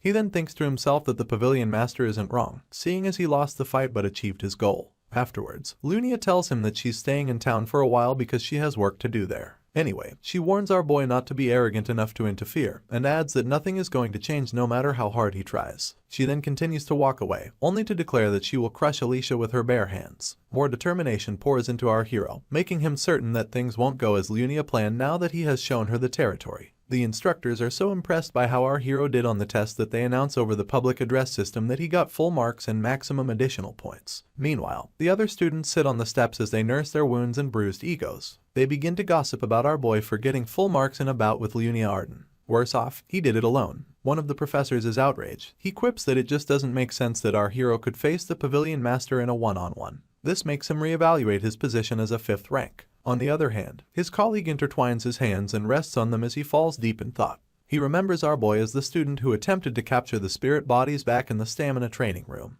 Even Professor Firma can't believe Korin Locke's ability and ends up breaking his glasses as he wonders how our hero is using his techniques. A few days pass and our boy pays the blacksmith a visit. Even before Lunia advised him to change his weapon, he already felt the need to get a good one. Just like everyone else, the blacksmith asks who our hero is, seeing as the academy readily provided him with precious and rare ingredients. The blacksmith is even more cautious because our boy happens to know his family's secret methods. In response, our hero just tells him not to worry about it. In truth, he did a lot in his past life and finds it quite annoying to explain it all now. Anyway, to acquire such super expensive ingredients, one would need at least several hundred gold coins, and there are no high-stake players who are ready to pay for them in cash. Typically, these ingredients are made using more ingredients obtained from scenarios or quests. Then there's our boy who already has some special soul dust from Sibantia, a second-rank runestone, a first-rank silver stone, and the wholehearted support of Director Kassar. Put all of these together and you can make one of the very few weapons capable of handling the territory. The sight of it brings a smile to our hero's lips. The legendary grade weapon, Shadow Kingdom Silver Knight's Spear, also known as Silver Spear. On its own, this weapon already exudes power, and our boy reaches out to grab his new baby. Later on, in another part of Merkaba, Alicia is on a temporary mission. Sadly, all that comes to her mind is the bloodshed from when she was little. She keeps remembering how it didn't stop despite striking a non-lethal blow. You see, when she was much younger, she went out in a real battle for the first time and she cut down a 5th-rank monster. She recalls the disgust, and how she winced at the sight of its blood and intestines spilling out of its body. However, it made her distinguish it from the smell of human blood,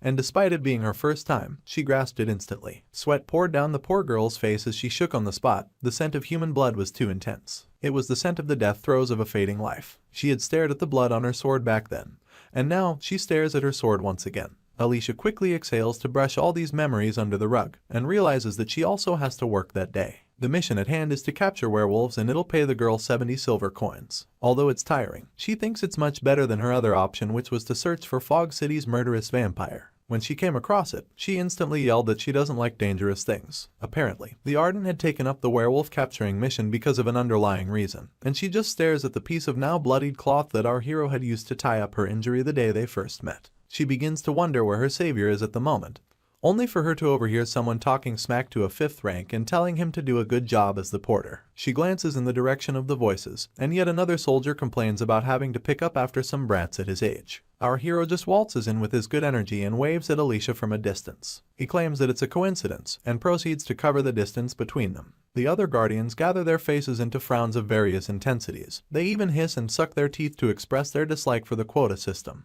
This system leaves the Guardian Association no choice but to tolerate students being involved in their missions. It's worse in this scenario because they didn't anticipate a 5th rank like Korin Locke showing up. On the other hand, our hero is quite relieved that he has Alicia there with him, and grabs her hand as he tells her that they should do their best. Obviously, these guardians can't say anything to our boy because the Sword Emperor's granddaughter is right there, but this doesn't stop them from glaring daggers at him. It gets so bad that our hero wishes that they would stop, just so the back of his head won't burn. He proceeds to wrap his arm around Alicia's shoulder as he asks her how her eyes are. She claims that her eyes are fine, but our hero makes it clear that she knows which eyes he's talking about. Alicia then gives in, and asks if he heard about it from her sister. Our hero implies that he did, when in truth, Lunia didn't say a single thing to him. He goes on to encourage the girl, telling her to hurry up because her sister is serious about destroying her to the point that she can no longer wield a sword. Alicia stares blankly at the ground, and proclaims that when that happens, she can just stop wielding a sword altogether. This stumps our hero into silence and he heaves a tired sigh as he thinks to himself that Alicia won't be able to part ways with her swordsmanship. By dusk, the team arrives at the werewolf nest where they encounter 2 werewolves and about 20 shorthounds. The capturing party skillfully handled the shorthounds and even hunted a werewolf which they held bound in the cargo department of their carriage. Unfortunately, the situation gradually took a strange turn. More and more monsters seem to crawl out from every crevice in the woods, throwing the guardians into great panic. They keep yelling as they ask themselves where the beasts are coming from and why there's a fog accompanying them. As the battle gets more intense, Charlie, one of the guardians, asks Hansen, his colleague, about our hero's whereabouts. In response, Hansen screams that now is not the time to be worried about someone else. They're just grateful that Alicia is around and doing so well. In truth, the girl cuts her way through the monsters like they're helpless mannequins. Things get worse when ghosts begin to join the mix, and the guardians yell that the area is not even known to house so many evil spirits. Alicia then recalls that places without many humans don't tend to attract evil spirits. This makes her feel like the scenario is man-made. At this point, a hunky opponent with glaring red eyes slowly makes his way to the swordsman. Before she can regain her balance, he brings down his axe with the force of 3 men, leaving the girl to block it with both her hands. She realizes that the weight of the axe is not that of a ghost, but a knight. For this reason, she yells at her opponent, asking him why he's attacking her and telling him to stand back lest she cut him down upon his next attack. Sadly, another hunky knight comes running from behind and Alicia catches a glimpse of him from the side of her eye. While she's distracted, she gets struck so hard that she screams. The girl is now stuck between 2 opponents and one of them raises his weapon to attack her again. Alicia refuses to err on the side of caution, so she glares at her enemy and strikes him down with 2 slashes to the chest. At this point, his blood sprays every which way and his severed mask comes falling to the floor in front of the swordsman. Once again, she's reminded of how different the smell of human blood is, the intense scent representing the death throes of a fading life. She freezes in place, mortified that she just took a human life. Unfortunately, the other knight doesn't care about her existential crisis and jumps in an attempt to cut her down. Suddenly, someone bursts a hole through his head and yells at Alicia for just sitting there. It's Corin Locke and he wastes no time informing the swordsman that her opponents are not people. She spins around in a frenzy as she asks what he means by that. Our boy first beheads the knight before explaining that they are corpses raised from the dead using black magic. It turns out that it's all part of the main event of the opening act of the second part, the subjugation of Fog City's murderous vampire. According to the storyline, the lunatic serial killer that Mariette didn't catch in the latter half of the first act would start chasing down the main character's party. Things would be different if one chose the capturing werewolves mission. You see, while playing this mission, it's inevitable to meet John Doe, the murderer, and after fighting, you'd be able to fend off his attacks. Soon enough, Hansen and Charlie come running to check on Alicia and our hero, only for the girl to point out a beast in the distance. True to her words, some skeleton in a tattered hood floats above them with malicious intent. They begin to wonder what it is, and Alicia even wields her sword in a fighting pose. In turn, our boy tells her that it's fine, and warns her to prepare to run. The girl doesn't know what to do with this information, but our hero is more preoccupied with attacking their most recent foe. He activates the 5th of 6 steps in spearmanship, the Pagoda Tree Mountain. The spear goes forth with enough power to burst through the hooded villain and pin it to a tree nearby. Amidst the fog, Alicia commends our hero, calling him incredible, while one of the guardians concludes that their foe must have been weak enough to be defeated by one strike. Our boy doesn't believe this, but he just stays quiet, thinking to himself that if John Doe were to die there, then there's no way it would be the final boss in the opening act. Based on his characteristics, it would be impossible for Corin Locke to catch him alone. Just as our hero thought, the villain whispers amidst the fog as he commends him for destroying his doll. He then proclaims that he'll end things there today, and adds that he looks forward to seeing our hero again. It becomes obvious that the issue isn't John Doe's strength or synergy, but his stealth. Suddenly, the corpse our boy pinned to the tree begins to emanate some sort of red fog, raising questions among the onlookers. Our hero instantly recognizes this as the Crimson Haze, which triggers automatically when the HP of the undead mage, which is in charge of the usual fog, reaches 0. This red fog is also known as the Fog of Death. The villain our boy just destroyed was just a doll, and also a device to activate the fog. You could say it's an undead manipulating the corpse of a mage. The major reason it's so difficult to capture John Doe is because he uses dolls like this to avoid being tracked. Our boy realizes that their foe has truly assimilated with the fog, making it impossible to locate him. More and more red fog fills the area by the second, so our hero yells at everyone to make a run for it, asking them if the fog doesn't look dangerous enough. He leads the way, running as though his life depends on it, because it does. Anyway, the others instantly follow suit as they agree that the fog looks dangerous. On their way, Alicia asks if our boy is just going to leave his spear and wonders if it isn't as expensive as she thinks. In response, our hero tells her that it's fine, and proceeds to activate the return rune on the weapon. Just like a missile with a homing device, the spear makes its way into Corin Locke's grip and Alicia admits that he has made something incredible. Their attention is drawn when one of the guardians yell out in pain, so they both turn around to see what is going on. Unfortunately, Charlie tripped on a root and is now lying flat on the ground.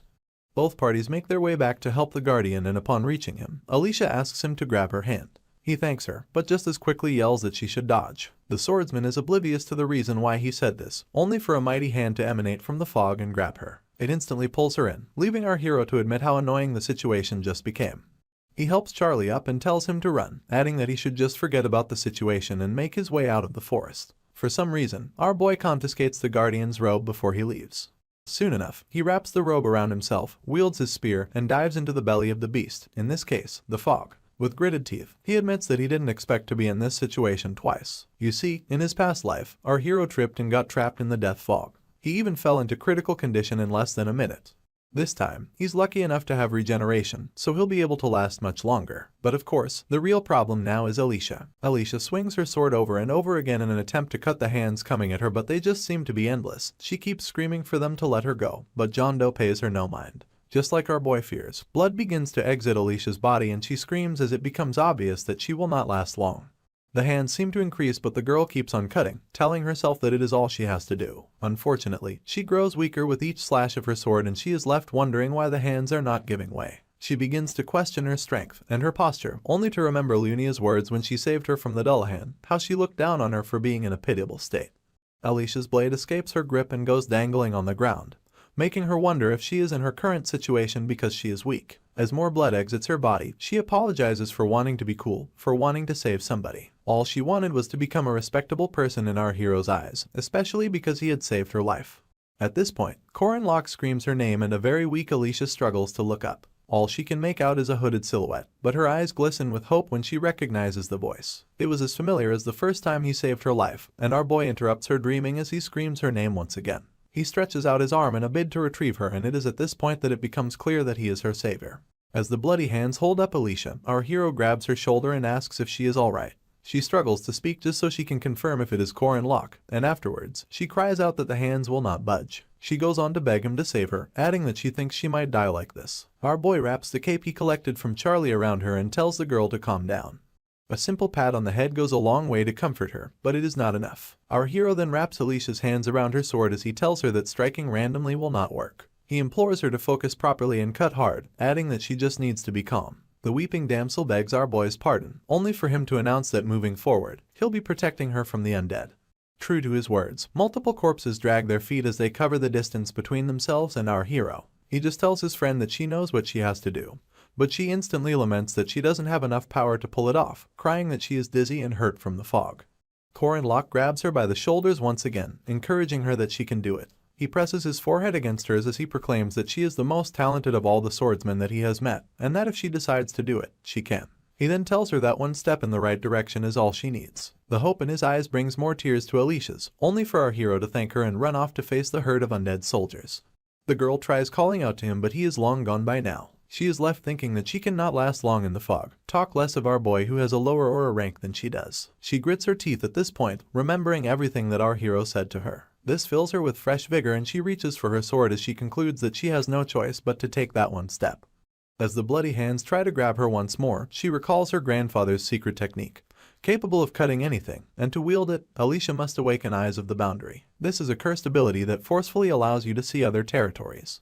She shuts her eyes in a bid to focus and the whole place seems like a sea of tranquility to her. At this point, our hero's encouragement plays back in her mind and she tries her best to take that one step. She channels all the tears that she had shed, all of her blood that had spilled, and even the overwhelming emotions, all so that she can take that step towards a frozen world. The instant her feet move, she activates the Arden First sword style, and a blue essence emanates from her body. With one swing of her sword, the essence spreads far and wide enough to cut down multiple undead soldiers. The activation of Domain Severance makes her attack cover even more ground, leaving Corin Locke shocked. John Doe also gets caught in the wave, and he wonders how she was able to see him. The attack goes on to wipe out the fog alongside half of the trees in the forest. Charlie immediately yells that the fog has vanished, and he and Hansen come running so they can check on Alicia. They wonder what just happened, only to notice the corpse of the murderous vampire from Fog City lying helpless on the ground. Hansen is confused as to how a normal human is capable of cutting the forest in half and his colleague mentions that he has heard of it. He then points out that it is the Sword Emperor's legendary Domain Severance. On the other hand, our hero is perplexed. He had expected the girl to use the third form of the one slice technique, or even the Iron Wave, but now he is left wondering how she can already use Domain Severance. A very tired Alicia beams with joy as she tells him that she really pulled it off. He can't say anything, so he keeps telling himself that the girl should not be able to use that technique yet. To make matters worse, the guards wonder aloud whether Alicia will become the new Arden head after this development. Our hero's jaw almost meets the ground as he overhears their conversation. The other guard concurs with his colleague's speculation, seeing as no one else but the Sword Emperor is able to use Domain Severance. Well, other than Alicia. All the guards present begin to rain encomiums on the girl, calling her the future of the Arden family, and the next Sword Emperor. In turn, she happily yells out our hero's name, leaving him to wallow in self-pity. As everyone else celebrates, our boy wonders why his plans always get so twisted. The next day, news spreads like wildfire. The newspapers carry Alicia's feat and turn it into headline material. Some of them mention how she single-handedly defeated John Doe. Others call her the next heir to the Arden swordsmanship family. Some ask what will happen to the Arden family's succession structure and others ask if the heir will change. The worst of them all carries a false confession from Corin Locke stating that Alicia is the true genius of the Arden family. May comes across the paper and it infuriates her immediately. She rips it to shreds as she laments about how cocky it sounds and then hands the paper to Milia to get rid of. Meanwhile, Lunia just sits quietly, sipping her tea and thinking about the past.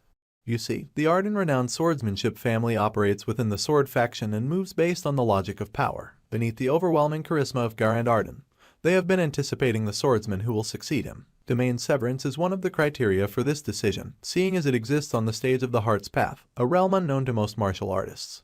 Garand Arden, on the other hand, has long awaited someone who can continue his legacy. For this reason, Lunia has trained while dripping blood and sweat, and the calluses on her palms are evidence of the life that she has led. In spite of all this, in spite of being called the genius of her generation, she still could not satisfy the Sword Emperor.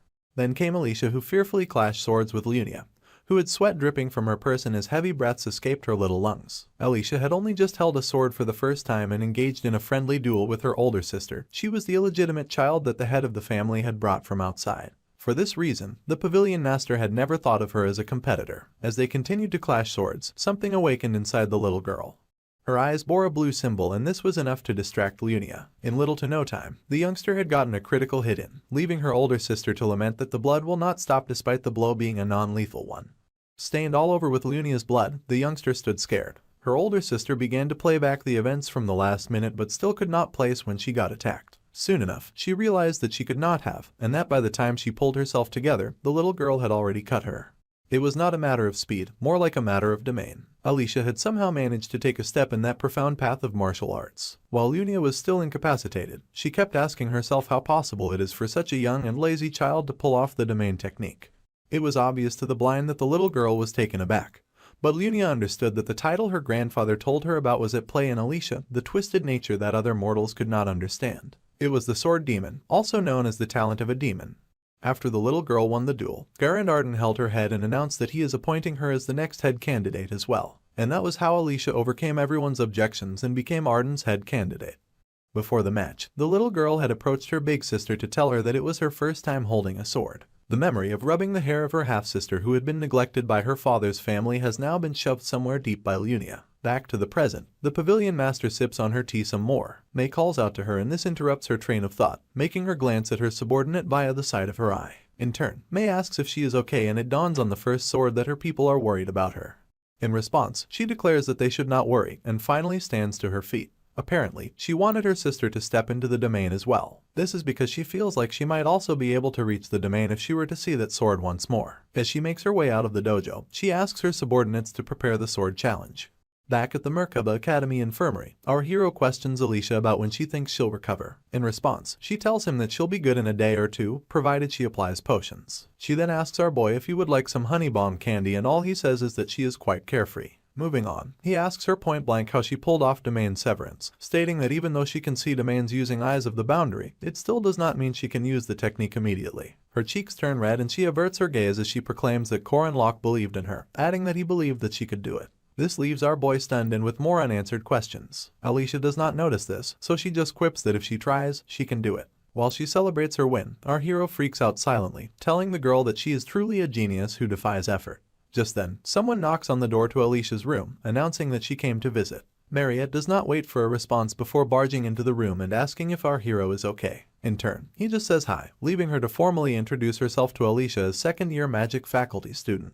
The swordsman then returns the gesture, announcing that she is a first-year student from the night faculty. Our boy goes on to inquire whether Mariette came to pay the swordsman a visit, only for her to laugh nervously as she claims that she was worried about the girl. She then segues into asking our hero if he and Alicia are close by any chance, and she says this with the most ominous tone on earth. Our boy wants to know why she is interested, but he is also worried by how scary her expression suddenly became. None of them get a chance to answer because someone knocks on the window at that moment. A quick glance at the window reveals Huron hanging upside down outside the window. This scares the heck out of our hero, only for the Junxi to calmly request for the raw fish that he gave her before. His shock subsides when he notices that Mariette is now shaking. It gets him wondering whether the second-year ace finds Huron uncomfortable. Of course, anyone would be scared to witness such a sight even if it was not the Junxi. Soon enough, Mariette begins to shake again, forcing a smile as she asks our hero if he has eaten food with Huron too. In response, he just begs her pardon, but in his head, he realizes that Miss Dunalef is uncomfortable for the wrong reasons. To adjust this, he smiles heartily and announces that he will prepare a wonderful meal with the second year too. She goes red in the cheeks, balling her fists as she tries to confirm that he is not playing with her. At this point, our hero's hand meets his chin as he realizes that this is a rare gathering of incredible all-star members of the game. This gives him an idea. He begins by informing Alicia about the spread of the whole domain severance news and adds that her big sister will probably come at her with the sword challenge. The poor girl freaks out like she just saw a ghost, or is scared of becoming one herself. Our hero tries to find out if she is confident in her skills, but the girl is too spooked to give a proper answer. You see, the sword challenge is a tradition that was used by 5 master-level swordsmen meant to test the pavilion master that took charge of one faction of the family. This was just a pretext. In truth, it has been a long time since the Arden family used the sword challenge to lawfully get rid of competitors. As for Alicia, the poor girl bursts into tears as she admits that she'll die if she faces Lunia. Worse off, she confesses that she can't even beat the 5 swords to begin with. At this moment, our boy announces that he has a good method she can use, so the swordsman eagerly asks what he means. Our hero agrees to share it with her on one condition, and Alicia agrees to do whatever it is he asks of her. Corin Locke then proclaims that moving forward, if he ever asks her to fight monsters or train in the training room, Alicia has to agree without complaining. Basically, she is now his fixed party member. He stares her down until she yells that she'll pledge her allegiance to him. Meanwhile, Huron and Mariette just stare silently as our boy accepts the girl's allegiance. For dramatic effect, he bows his head and breaks into a vow where he promises to go through hardships, be it long or short, with Alicia. He goes on about the truths he has learned within his body throughout life, and the vow goes on and on. Later that night, May walks back to the pavilion alone, only to see a blade thrown into the wall in front of her. She is instantly startled and begins to wonder what is going on. Soon enough, Huron steps into the moonlight, and when asked who she is, she declares that she is a challenger. This makes May immediately reach for her sword, but she is still confused as to why the Jiangxi is coming after her. In turn, Huron wields 2 knives and declares that she is using the knife style from Alicia's dojo. She wastes no time launching herself towards May, but the steadfast sword is hesitant, so she questions Huron's motives for behaving like this. In response, the first-year ace admits that our hero promised to get her sushi if she catches May. On the other hand, Corin Locke battles it out with Lena, raining attacks so intense on her that she has to scream in a bid to find out why she is even being attacked. Our boy also claims to be from Alicia's dojo, but adds that he is a Guando-style master. This refers to a type of Chinese pole weapon, and our boy's motto for the sword challenge is to hit before you get hit. With a maniacal fire in his eyes, he announces that he wants to learn from the distinguished wave sword. He says this but continues to attack the confused swordsman.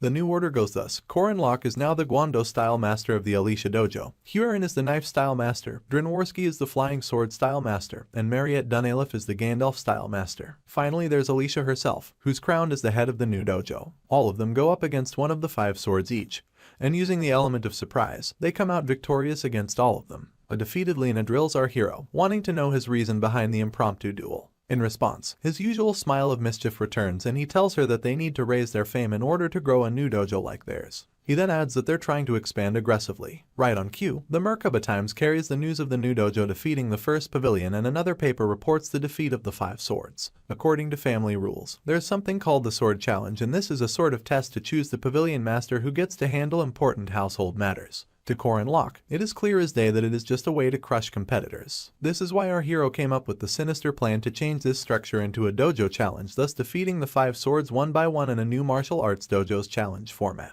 The ultimate plan is to get a one-on-one where Alicia will face off against her sister. The swordsman believes that if she wins and it gets announced, Lunia's forces will not be able to touch her. It's also part of the reason why she started this whole thing. Luckily, Mariette was forthcoming with the money to pay for everything, from the dojo registration fee, to the fee needed to purchase an abandoned dojo, down to the fee it costs to hire the mercenary. Alicia plans to pay her back when the reward money for her John Doe quest arrives. At this point, she comes face to face with the pavilion master and they barely exchange pleasantries. Lunia immediately calls her younger sister foolish, and tells her that if she wanted to escape, she should have run away upon seeing her. Her eyebrows furrow into a frown as she declares that the dojo challenge was not even Alicia's idea. The girl stays silent on the outside, but is scared as heck on the inside. Her expressions give her away, and Lunia uses this to deduce that Corin Locke came up with the idea. In turn, our hero reminds the swordsman that she has something to say. Tears well up in her eyes and she stares at the ground as she begins to doubt that she can defeat her big sister. Having planned it all out, Alicia has no choice but to formally challenge the first sword pavilion master to a friendly duel as the new master of the Arden Dojo. Lunia basically glares daggers at the girl the entire time and then shuts her eyes as she agrees to a friendly duel. She proceeds to warn her little sister that she doesn't use practice swords or non-lethal weapons, and our girl stutters that she is prepared. The battle between first sword style, great disciple Lunia Arden, and second rank swordsman Alicia Arden gets set officially, and both sisters ready themselves to fight it out.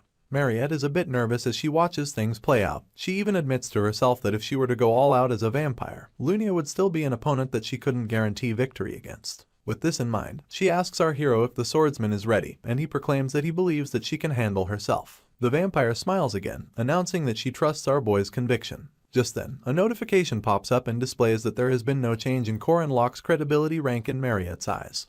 Afterwards, Lunia throws our hero a sack of gold coins and he instinctively catches it. He then admits that it is too much for a dojo repair fee. In response, the pavilion master disagrees, launches towards her sister, and then declares that the money is a reconstruction fee.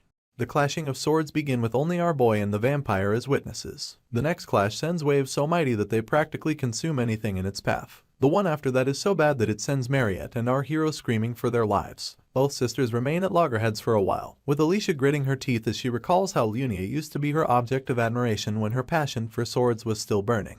Back then, she would hear stories of Lunia defeating minotaurs at 15 and how the Sword Emperor was keeping an eye out for her. People would cheer her on and she seemed like a hero from a fairy tale, a hero like her grandpa, Garand Arden, whose stories she grew up hearing.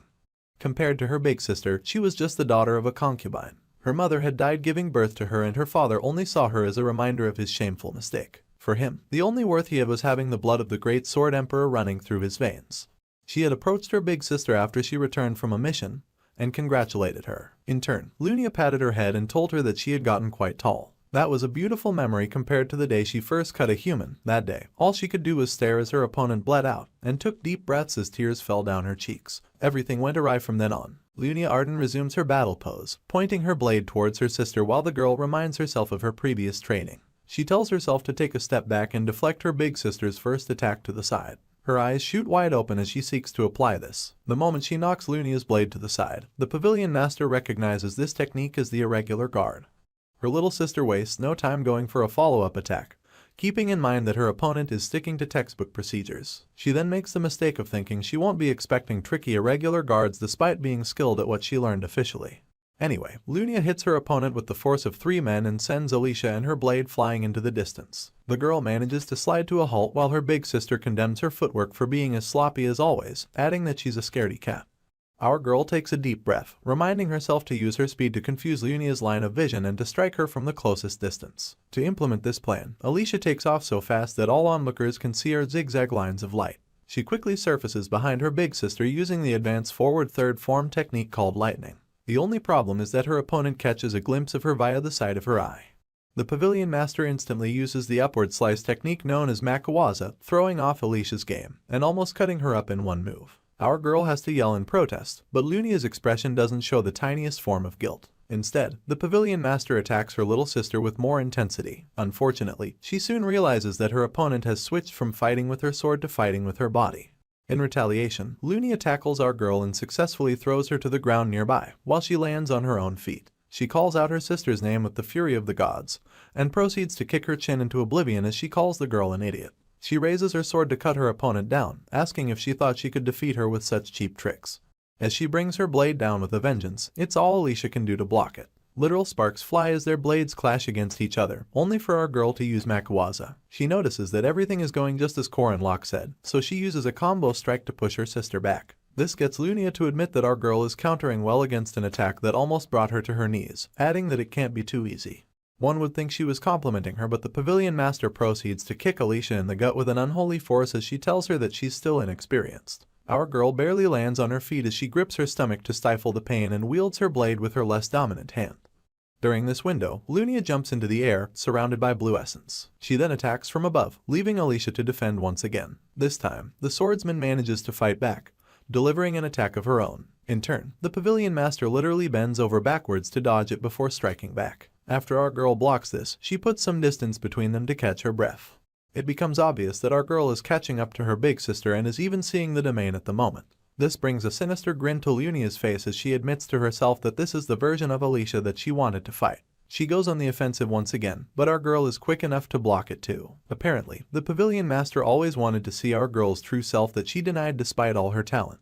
At this moment, Alicia takes heavy breaths and then proceeds to sheath her sword, putting her hand on the hilt. In turn, her big sister notices that our girl's victory is just one step away. So, in response, Lunia sheaths her sword too and dares her little sister to come after her. Both swordsmen begin to emanate such intense aura as they warm up for the ultimate strike. They then run towards each other from opposite ends of the battleground. The aura gets more intense with each step they take, and the pavilion master admits that she's what her little sister has been chasing. The aura only gets more and more intense, until both girls cut each other in what seems like a double activation of the domain severance technique. The resulting light alone would make passersby think it was the rapture, but the fear of God certainly falls upon Corin Locke and Mariette as they watch the resulting destruction. Our boy quickly regains his composure, but the vampire is left asking if everything is over. All they can see in the dust is the silhouette of one swordsman left standing. It's obvious that the winner has been decided, but no one knows who it is yet. As the dust settles, Lunia is caught taking a knee to recuperate while Alicia is left standing victoriously. Color comes to Mariette's cheeks as she yells that her friend won. She even says it twice, telling it to Corin Locke. Our hero only smiles softly, knowing full well that it was his plan all along. You see, compared to Swordmaster Lunia Arden, her sister's only strength was domain severance, so the only way to win this fight was inside the domain. Our boy has instructed his friend to keep dodging, escaping, and stalling for time. All of this was to exploit her big sister's known habits from our hero's past life. With this, they seized a chance to win in a domain battle. The clash even resulted in Lunia's blade getting cut in two. Amidst heavy breaths, a bruised and battered Alicia stares at her hands, unable to believe that she defeated her big sister. In turn, the pavilion master pushes herself back on her feet, asking if her performance wasn't up to par. She then announces that moving forward, neither her nor her subordinates will interfere in Alicia's work. The swordsman is so stunned that she calls out to her big sister, chases her down even. She tells Lunia to wait, only to stutter her words and actually not say anything. Our boy realizes that she must be scared, seeing as she was the weaker one, but somehow she defeated the great Lunia Arden. It's understandable that she's now scared of the way people will look at her big sister, as well as her attitude towards her. The pavilion master looks at her little sister from the side of her eye, only to turn around and pat her head. Alicia is shocked because it's the last thing she expected. But our hero isn't. It turns out that the first time he met Lunia in his past life was before the Mariette incident even happened. He remembers being surprised because they met sooner than they were supposed to in the game's storyline. The whole time, the pavilion master searched high and low for Alicia's murderer and couldn't find him because she had no idea that it was Park Sahu. She had visited her little sister's grave on her 3rd death anniversary and never gave up looking for the killer. It was raining that day. Our hero had mentioned that Lunia dropped by to pray every year on the anniversary of Alicia's death and quipped that he thought the pavilion master hated her sister. This, she didn't deny. In fact, she admitted to only knowing her sister to be lazy, unserious, and annoying clingy. Our boy just listened quietly as she spoke amidst the rainfall, adding that other than herself, there's no one who can resolve Alicia's bitterness. It's now apparent that Lunia never turned her back on her little sister. If anything, should Alicia take the lead, the pavilion master would quietly support her with a smile on her lips. Back to the present, and the first sword is still ruffling her little sister's hair, telling her that she has grown quite tall. This brings a soft smile to our hero's features, seeing as the Lunia he remembers is that kind of person. Tears pour down Alicia's cheeks almost immediately and she calls out to her big sister. At this point, a notification bar pops up to announce that Lunia Arden has been defeated. Apparently, the mission was a B+ difficulty level, so it increases our hero's aura rank from mid-low to medium. His aura amount gains 600, and he gets 40 points distributed equally. He also gains domain severance. Alicia ends up back in the infirmary, telling our boy how scared of fighting she is. In response, he tells her that he knows, but she goes on about having a part of her that fights with a smile. Luckily, our hero saw it too. The swordsman then explains how she has always avoided fighting because she doesn't feel like the real her, and adds that she only sought simple tasks and pretended to be less serious because she feared facing Lunia. Corin Locke just keeps peeling an apple as he points out that she's not the only one who does stuff like that.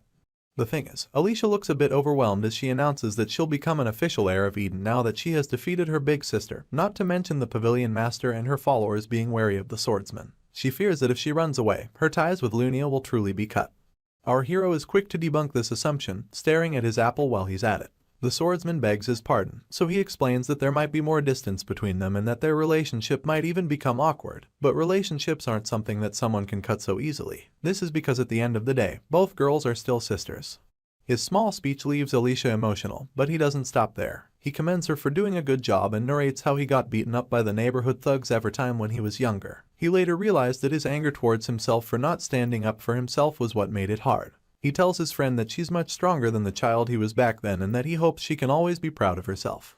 In response, Alicia quips that he's a strange person and this makes our hero glance in her direction. She then points out that they're the same age and wonders why he keeps acting so mature. Our boy wonders aloud whether he looks old and the swordsman wastes no time affirming it. She adds that our boy seems like he has experienced all sorts of hardships. Corin Locke admits only to himself that it's because he has lived 14 more years than Alicia, and if you include the memories of his 30-year-old self, our hero's actually 50. His friend becomes sober again as she thanks him. He asks her what for, and she claims that it's for the incident that happened earlier that day. She then stretches a bit and also thanks him for the forest incident. Our hero doesn't get it, so she tries to confirm that he was the one who saved her back then. In turn, he asks how she knows, and a smug expression comes to Alicia's face as she reveals the connection she drew with his voice and belt. Our boy quips that there's no way she's that smart and soon declares that he can't overlook the incident now that she knows. The swordsman lets out a nervous laugh as she declares that she's so indebted to Corin Locke, adding that he should feel free to ask her should he ever need anything. After mulling it over for a few seconds, he simply asks that he and Alicia become friends. She's stunned into silence by his request, so our boy asks if she doesn't want to be friends. In response, the poor girl stutters and stutters some more before finally agreeing. She's so flustered as she points out that she has never had a boyfriend before and quickly rephrases her sentence to mean a boy that's her friend. Our hero does his best not to make it weird, and just flashes her a smile as he asks that they get along. Alicia then winks at him as she acts that she's glad to have a reliable friend like him.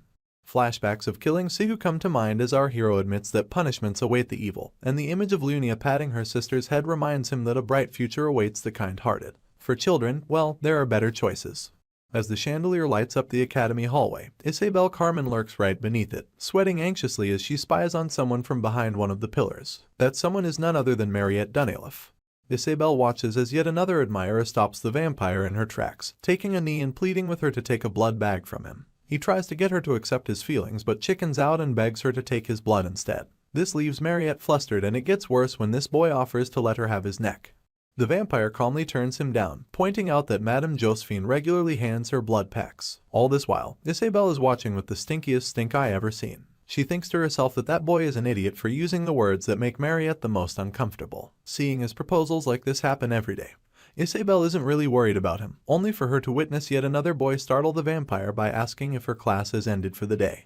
Mariette instantly goes red in the cheeks as she calls out Corin Locke's name. In turn, he flashes her a sly smile. Apparently, our hero is the one Isabel is worried about. She sees him as a first-year student who has been way too close to Mariette recently. Not only that, she thinks he's a scrappy 5th-rank knight, and she's more worried that he's talented enough to hold his ground in a match against Lunia Arden.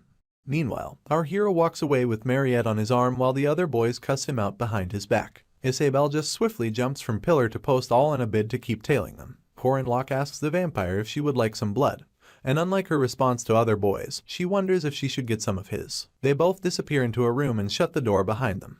Isabel immediately assumes the worst as dirty things play on in her mind. She almost bites her fingers off, wondering what the two of them are doing.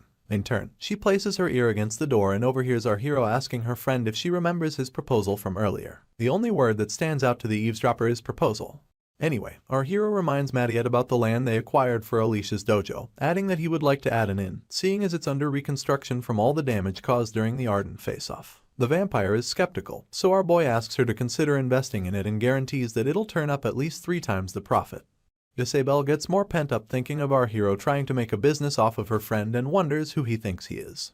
Later on, Corin Locke visits the training room, only to see Alicia already there. She asks if he's training again that day, and he opens up about doing just basic stamina exercises. Of course, he has no idea that Isabel had tailed him here and is now spying from the deck above. Anyway, the swordsman points out that our boy is quite dedicated, and he reiterates that the basics are crucial in everything. This makes her announce that she'd like to join him.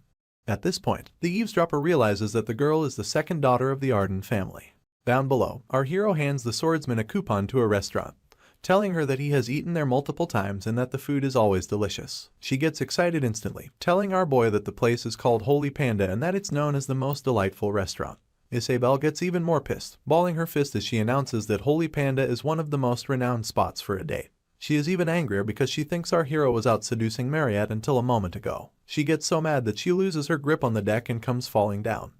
Alicia glances behind her and asks her training buddy if he heard anything. In turn, our boy claims that he's not sure and quickly switches the topic to how much money the swordsman has made. Meanwhile, Isabel continues to grit her teeth, seething with anger as she concludes that our hero not only hit on 2 girls, but is also talking about money once again. The next day, at a nice restaurant, Corin Locke sits to share a meal with H. Warren. He asks what she thinks about the meat, pointing out that not only the sushi is good, the junks he just agrees, seeing as she still has her mouth full. Soon enough, our hero asks if H. Warren has any money and adds that he has an investment. The girl just tells him to do as he wants. Once again, Isabelle is present to witness this and almost shatters her glasses, pressing them against the restaurant window. She thinks that H. Warren is yet another victim and concludes that our hero is an incredible scammer. Down the line, Corin Locke drives his incredible car to a designated location and recalls how it took 97 gold coins to handle the fight against Lunia. That includes corporation registration costs, dojo renovation costs, mercenary daily hiring costs, tax services, amongst other things. In Korean currency, they spent about 100 million won, and this all came from Marriott. Our hero is incredibly grateful to her because it's unlikely that someone would just lend 100 gold coins in cash. He pulls up at the designated location and remembers how he had wondered how much money mages earn. Lunia easily offered 50 gold coins for the reconstruction. Alicia got 110 gold for the raid reward. H. Warren had a lot of funds that the Protestants managed, and Yule, Lark, and Jaeger all had money saved up as well. Not to mention Drin, a money-crazed bastard who had saved up an unthinkable amount. Our boy then steps out of his vehicle as the 550 gold coins he amassed from everyone comes to mind, and with that money, he bought the massive land that he's now standing in front of. A land so vast that you can't see it end without driving to it.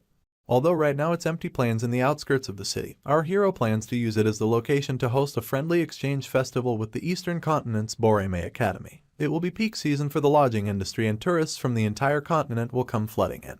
With this in mind, our boy is certain that he'll make their money back in 2 weeks.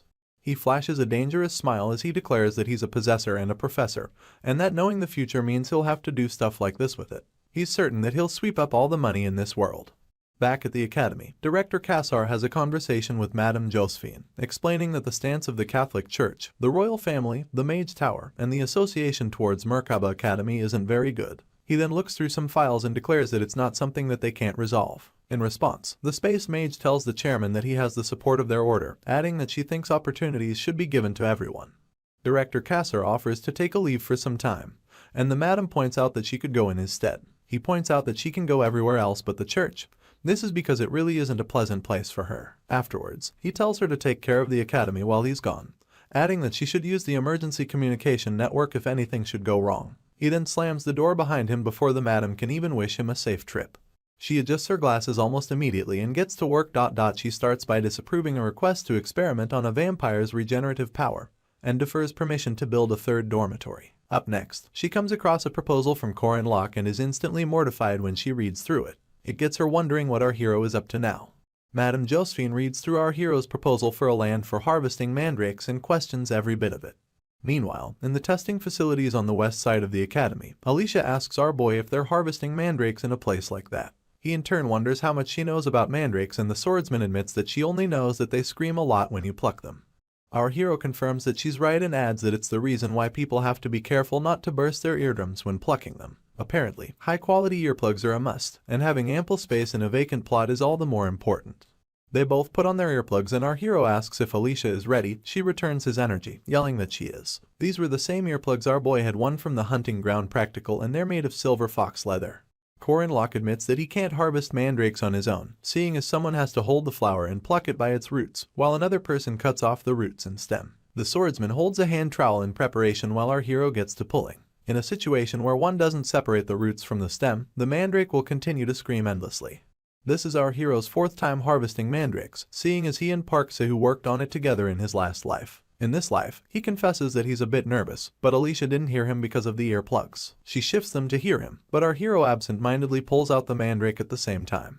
The plant takes a few seconds and then begins to shriek in an unusually high tone. With veins pulsing on his forehead, our boy yells at Alicia to cut the roots and showcase her exceptional swordsmanship. Before he can finish his sentence, he notices that the swordsman is foaming at the mouth, and it becomes clear that she didn't wear her earplugs properly.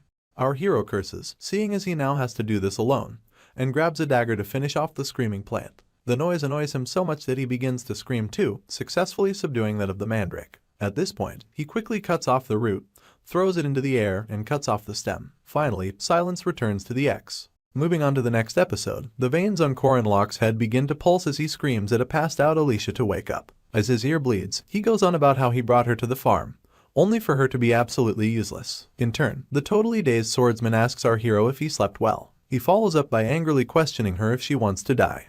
Soon enough, our boy cleans up his bleeding ear with a handkerchief, recalling how he wanted to continue harvesting mandrakes until he came across the silver ones, but now he feels like he'll collapse if he uproots another mandrake.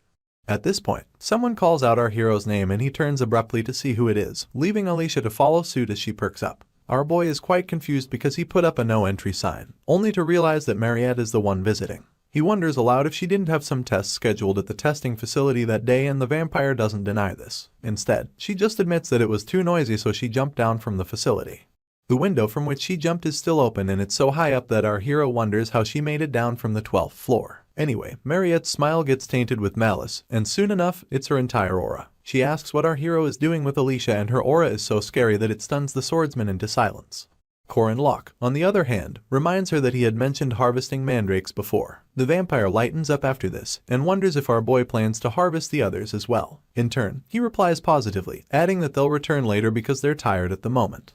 Mariette just brushes past our hero, announcing that she'll just do it for him. He's stunned once again and quickly tries to warn her that she can't cut mandrakes if she's not a knight. Before he can finish his statement, the vampire pulls out a silver mandrake and begins to commend its fascinating color. Our boy instantly freaks out, telling himself that it's too late because the girl already plucked it. He's now scared because if she hears the screams of the silver mandrake, she might actually die. In turn, the plant begins to vibrate in preparation to scream, and Mariette informs the other two that she has a mandrake farm at home, adding that she has harvested 30 of them in the past year alone. With a smile on her lips, she easily removes the stem before the mandrake can get a syllable out, and reiterates that it's easier than expected. Our hero thinks that's incredible, only to be interrupted by the vampire asking if he's planning to make a herbal decoction. She then offers to cook up a stew while he's at it. Meanwhile, she sends Alicia to go fetch some rabbit meat and potatoes, and the girl gives her an enthusiastic yes. While the swordsman runs off on her errand, our hero wonders what he's supposed to do. Mariette reiterates that there's nothing for him to do, adding that she'll do everything for him. Her cheeks are as red as scarlet as she stares at our hero with all the lust in the world. In turn, he beams with joy, laughing and admitting that he'd be grateful for that. In other news, there are two ways to consume a mandrake. One is the traditional way of eating the root directly, and the other way is by making it into a herbal decoction. Of course, the latter is the most effective. You add reed roots, silver vines, Chinese matrimony vine roots, and deer antlers. There are up to 28 more ingredients to be added before boiling everything for over 10 hours. If you do this, you can successfully create a mandrake decoction. Mariette had already gathered all the ingredients, and all that's left now is to boil them. She then turns around to ask our hero what he's doing. He pauses his scribbling on the soil to tell the vampire that he got bored waiting, so she covers the distance and crouches over his shoulder. She recognizes his scribbles to be rune characters, and our boy is surprised that she knows them. She soon opens up about not knowing what they mean, stating that she has only seen them before in her liberal arts class. Mariette is curious about where our hero learnt this stuff, seeing as rune characters are basically a dead language these days. He falls sober as he admits that his master taught him. Until a year ago, our boy learned about runes and spearmanship from his master. She had left behind martial arts and original runes, and our hero achieved methods to learn the former, but found the latter to be quite difficult. This was because knowing the letters didn't mean you could use them. You see, original runes were retrieved and engraved onto the body, mostly because it's a power that can only be wielded by one person. One of the final boss's goals was to retrieve and possess the original rune, and our boy's master passed away before she could pass them down to him. This was all because of their sworn enemy. Back to the present, Mariette wonders who our hero's master is, adding that she must be a member of the Mage Tower for her to know about runes. In turn, he claims that his master is just a normal person that can be found anywhere. He recalls her being normally kind, being a person who does her best. The vampire then points out that Corin Locke seems kind of affectionate and springs up to ask if he wants some potatoes. He signals that he won't mind some, quipping that he actually did not eat. After this, she states that she brought some and calls forth Diaku to bring them to her. The mention of this name worries our hero, seeing as it belongs to the highest form of familiars. The huge red dog from the initial battle against the vampire appears with a basket of potatoes, and it's none other than Diaku, the vampire's orb. Our boy stares up at the beast in wonderment, and after accepting the potatoes, he asks Mariette if she has fully bound the orb. She just laughs and claims that it's all thanks to our hero for sharing his blood with her. Because of him, she finally got a familiar, and now she asks him if he doesn't think Diaku is cute. The dog pants happily after the compliment from its master, and our boy has to play along as he claims that it looks cuter the more he stares at it. He then claims that since the orb is made mostly from his blood, it must mean he's Diaku's father. Mariette goes red in the cheeks once again, admitting that she never thought of it like that. Right on cue, our hero pets the beast and the vampire asks him to play with it. The request seems weird to him, so he points out that the orb is not a real dog, only for the beast to shrink into the size of a regular dog and roughly play with our boy. Mariette just stands by happily watching things almost go wrong. Apparently, the one-year-old vampire-type dog was too active and it had our hero rolling until his limits. Later on, he announces that the decoction looks good and immediately gulps some of it down. At this point, he looks rough-handled, so Alicia whispers into the vampire's ear, asking about what happened to him. In turn, she admits that it's because he played with Diaku. The swordsman doesn't know who that is, so she asks about it. Before she can get an answer, our hero's notification bar pops up and announces that he has consumed Mandrake's herbal decoction. His mana recovery ability greatly increases, and his max mana amount increases by 13-0. As this knowledge comes to him, he declares that he now has dignified name-level stats. He's looking much better as he tells the girls to drink some decoction too, stating that drinking it more than once has no effects. The vampire is surprised by the offer and tries to confirm if it's really okay. It turns out that as strong as mandrake herbs are, the effect only applies once. Our hero imagines how happy Lark and Yule will be if he gives them what is left of the decoction after Mariette and Alicia drink from it. Now, all that's left to handle is the white-silver mandrake. And seeing as our boy has to eat it by the roots, he stuffs it into his mouth as beads of sweat fall down his face. Instantly, his notification bar indicates that he has consumed the white-silver mandrake and later adds that his aura core has been created. An aura core is a storage vessel for a knight's aura. To create it, one would have to train their aura to the extreme, but our hero already has one thanks to the silver mandrake. At this point, he literally begins to cackle with overflowing energy, thinking to himself that he can get more cores once his aura rank rises to a higher one. He has to announce that he now has an aura core because the swordsman and the vampire keep staring at him in awe. He admits that the silver mandrake has such an incredible effect, only for Alicia to tell him to hurry up and take the golden ones too. Locke turns her down as he points out that he'll pluck and eat it later. The swordsman begs his pardon before stating that having too many good herbs at once is truly not good for anybody. A sinister smile revisits our boy's lips as he keeps his true reason to himself. Meanwhile, a board meeting of high-ranking Merkaba Academy officials is taking place, and Locke, being Locke's 5th rank knight, comes up. Professor Heyman declares that there's a need to remeasure his rank, and his colleague asks if our hero isn't still a first-year student. Another one of the higher-grade professors points out that the data seems underwhelming, so he wonders why they feel the need to reassess such a student. In turn, Professor Firmack announces that the upper-grade professors must not have seen the first-year midterms. He then goes on about how our hero faced off with Swordmaster Lunia Arden in a battle lasting only 3 minutes. The sound of this perplexes the upper-grade professors and they shout that it makes no sense. One of them claims that she must have gone easy on him, and asks why the Swordmaster would exert her full power in a children's midterm. Professor Heyman cannot believe his ears, so he questions his colleague's last statement. In response, said colleague puts out a consensus, asking the other professors if any of them believe that Lunia exerted her full strength. After waiting for some seconds, he notices that no one is raising their hands to support his theory. One of his colleagues still thinks it's a bit rash to raise our hero's rank based on the results from one midterm. She thinks that as long as there are no results, they cannot acknowledge a promotion according to the regulations. With his hand on his chin, Mr. Heyman, who opted for an increase in our boy's rank, suggests that they leave the decision to the association. He then adds that he thinks it would be enough to reassess him on the condition of issuing an official guardian certificate. His colleague makes it clear that this will involve dealing with our hero's academic schedule, and states that the professor in charge will have to leave. In addition, another colleague points a finger at Professor Heyman, announcing that he was the one who brought the whole thing up. For this reason, they ask him to take charge of the situation.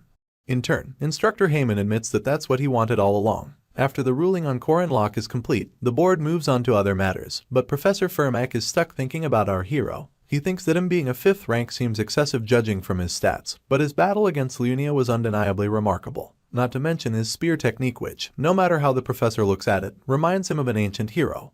He adjusts his dark shades as he concludes that our boy needs to be remeasured. The next day, Alicia clasps her books to her chest as she says hi to Locke. He returns the gesture and the girl points out that they're in the same class this time. She then takes a seat beside him, simultaneously asking if she can sit. In response, our boy wonders what the point of asking is if she has already sat down. He mentions that it's Jaeger's spot anyway and right on cue, the hunk appears behind Alicia. She stares up at him and instantly apologizes. Just as she offers to move, Jaeger skips the table to take the seat in front of our hero, telling the girl to just sit where she is. In turn, our boy quips that he is so gentle. The hunk doesn't like this, so he glares daggers at his friend, making Locke uncomfortable enough to ask what the problem is. Apparently, Jaeger has been keeping track of how close our hero is to Senior Potato, the most famous person in the academy, Shuren, the super cute demon tribe girl, and now, the granddaughter of the Sword Emperor. He bursts into tears as he admits to himself how jealous this makes him. He even asks why our boy seems to be the only person filming a dating simulation game. He wonders why his youth is fleeing from him, and why the seats next to him are so cold and empty. Jaeger bows his head to curse and weep, while our hero and his seatmate wonder if the hunk is going through something. At this point, Professor Firmack steps into class looking flashy as usual. He asks if all the first-year students are ready and announces that they should begin class. He starts by sending everyone back to their seats and revisits the topic of group projects which he mentioned in his last class. Murmurs instantly emanate from the students as some of them lament about hating group projects. In turn, the professor tells them to wipe off their annoyed expressions and adds that the project will be helpful. As he proceeds to explain what it'll be about, Mr. Fermack snaps his fingers and declares that since they're in the night faculty, he won't assign difficult math or tasks like raising magical crops like they do in the magic faculty. The snap of his finger causes various pieces of paper to come together as though completing a wholesome puzzle. He asks the class to watch the papers and our boy stares intently as the professor declares that the topic of this group project is spearmanship. Right on cue, the papers reveal a man wielding a spear as he strikes a Zen pose. The sudden mention of spearmanship surprises the students, but Alicia just points out how easy it will be for Corin Locke.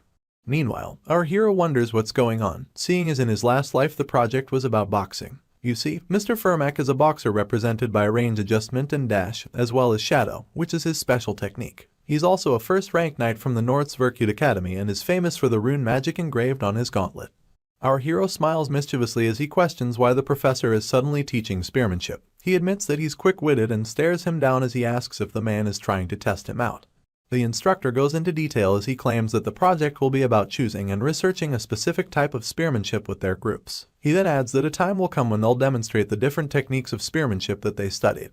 One of the students asks if this doesn't favor those who are already spear users, and Professor Fermack promises to take that into his evaluation by adjusting the assessment criteria and offering bonus points. He presents the class with a cup full of short sticks, announcing that each group will consist of 4 members assigned randomly. A group project is said to be a way to foster and evaluate student cooperation, but in reality, the hardest worker loses. It's a merciless game of chicken. In our hero's real life, he got texts from his group members, one about a member going to Apgujeong rather than coming to group meetings, another from a lazy teammate who just copied and pasted from Wikipedia, and the last group member lost a grandparent and couldn't come for meetings. Tears roll down his cheeks as he recalls the sort of useless teammates he had been stuck with during his 4 years of being an education major in the university and 3 years at the academy. A smile replaces his tears because this time, things turned out differently. On his team, he has Jaeger Hinchbetter, a 3rd-ranked knight with physical abilities in the upper ranks. His judgment is on point and he's also good at doing what he's told. The hunk is so happy to be in the same group with our hero but does everything possible to hide it, including idle whistling. Then there's Alicia, who's an incredibly strong swordsmanship prodigy and will easily be able to learn anything physical. She's quite emotional at the moment, seeing as Dren offered only 20 pieces of silver to exchange groups. Anyway, the last member of our boys' group is Huron. Even though her attitude is a tad bit rough, the girl is pretty hardworking. Watching her concentrate in class lately has been the source of our hero's smiles. Since his group members are all strong and hardworking people, our boy can say goodbye to his painful past. A dubious smile plays on his lips as he tells the others that he has made a reservation in the training room for 3 hours from now. In the meantime, he proceeds to teach about theories and attributes of spearmanship. Contrary to his thoughts, this group also has a problem. Dust is still thick in the air in the training room as Jaeger asks our boy if they've not been using the training room for about 2 months now. He confirms that they have, and the hunk wonders if the walls are made from high-density shock-absorbing material. Consequently, our hero confirms this one too, adding that they weren't cheap either. Jaeger trembles as he follows up by inquiring if such walls are something that could be destroyed. This is because at this point, Huron has already left multiple cracks in the floor, coupled with a ginormous hole in the wall, all resulting from a single punch. Her sparring partner, Alicia, shrieks when she realizes this. Apparently, our hero had asked her to have a light sparring session with the swordsman to work on spearmanship, and he's now left to wonder why she had to up and wreck everything. The worst part of it all is that Huron is completely oblivious to what she did wrong. Sooner than later, the whole group gets kicked out of the training room and our boy yells as he asks where they're supposed to use for practice. The next day happens to be Sunday, so the group meets each other in church. As the sunlight filters in through a nearby window, our hero declares that it's their first reflection session for the group assignment. He then opens the floor for the other members to share their thoughts openly, only for Jaeger and Alicia to stay quiet. After a few moments, the swordsman apologizes for the day before, explaining that she's not good at controlling her power. In response, our boy tells her that she did well and adds that it's a good thing that he has helped her practice all this time. The girl just bows her head as she praises Corin Locke's spearmanship and claims that just copying his movements make her feel like she has become a true spearman. Our hero just attributes this to her good eyesight. He goes on to question Jaeger about his progress and the hunk looks away, stuttering that it's been difficult to handle a long weapon. He asks if our boy was talking about the returning heaven technique, and adds that he's really struggling to execute such a unique spin. Unfortunately, he can't seem to find the right path, so our hero starts by commending his efforts. He then tells Jaeger that as long as he learns the 8 Bamu spear moves, the handling of his spear mace will get even more diversified. He abruptly spins around to ask Hyorin about her progress, but sees her approaching with some red wine and bread. She just presents it to them and tells them to eat. Our hero thinks this is happening because he selected several of Earth's religions and put them into the game, but gains solace in the fact that they have similar customs. Moving on, he asks if it's Holy Communion and Hyorin declares that it's the blood and flesh of the saintess. This makes our boy inquire whether she's doing it as voluntary work, but the Jiangxi proclaims that weekend services are mandatory. This helps him deduce that the girl is being forced to attend, and he exploits this fact, asking if she's training to be a nun with the Protestants. Hyorin averts her gaze in irritation and announces that she's not training because she wants to. Corin Locke thinks she should read the scripture though, adding that there's still something to learn from the stories of the saints and saintesses. He proclaims that the Catholic Church may have some outdated views, but Protestant teachings often talk about the same thing, and that thing is love. Our boy tells her to love herself, love those around her, and also to love her neighbors. Basically, he wishes for her to love and be loved. Alicia picks it up from here as she declares that love is a great thing to teach and that it's pretty important. None of this seems to get to Hyorin, who's still averting her gaze to prove her disinterest. The only thing that makes her look at them is when our hero asks if she knows the source of yesterday's failure. She then makes it clear that her teammates are all too weak. All three of them shoot questioning looks at the Jiangxi. This doesn't stop her from repeating how weak they all are. She thinks it's a problem because no matter how little the strength is that she puts into training, they break anyway. Basically, she feels that no matter the amount of training, the weak will be weak and the strong will be strong.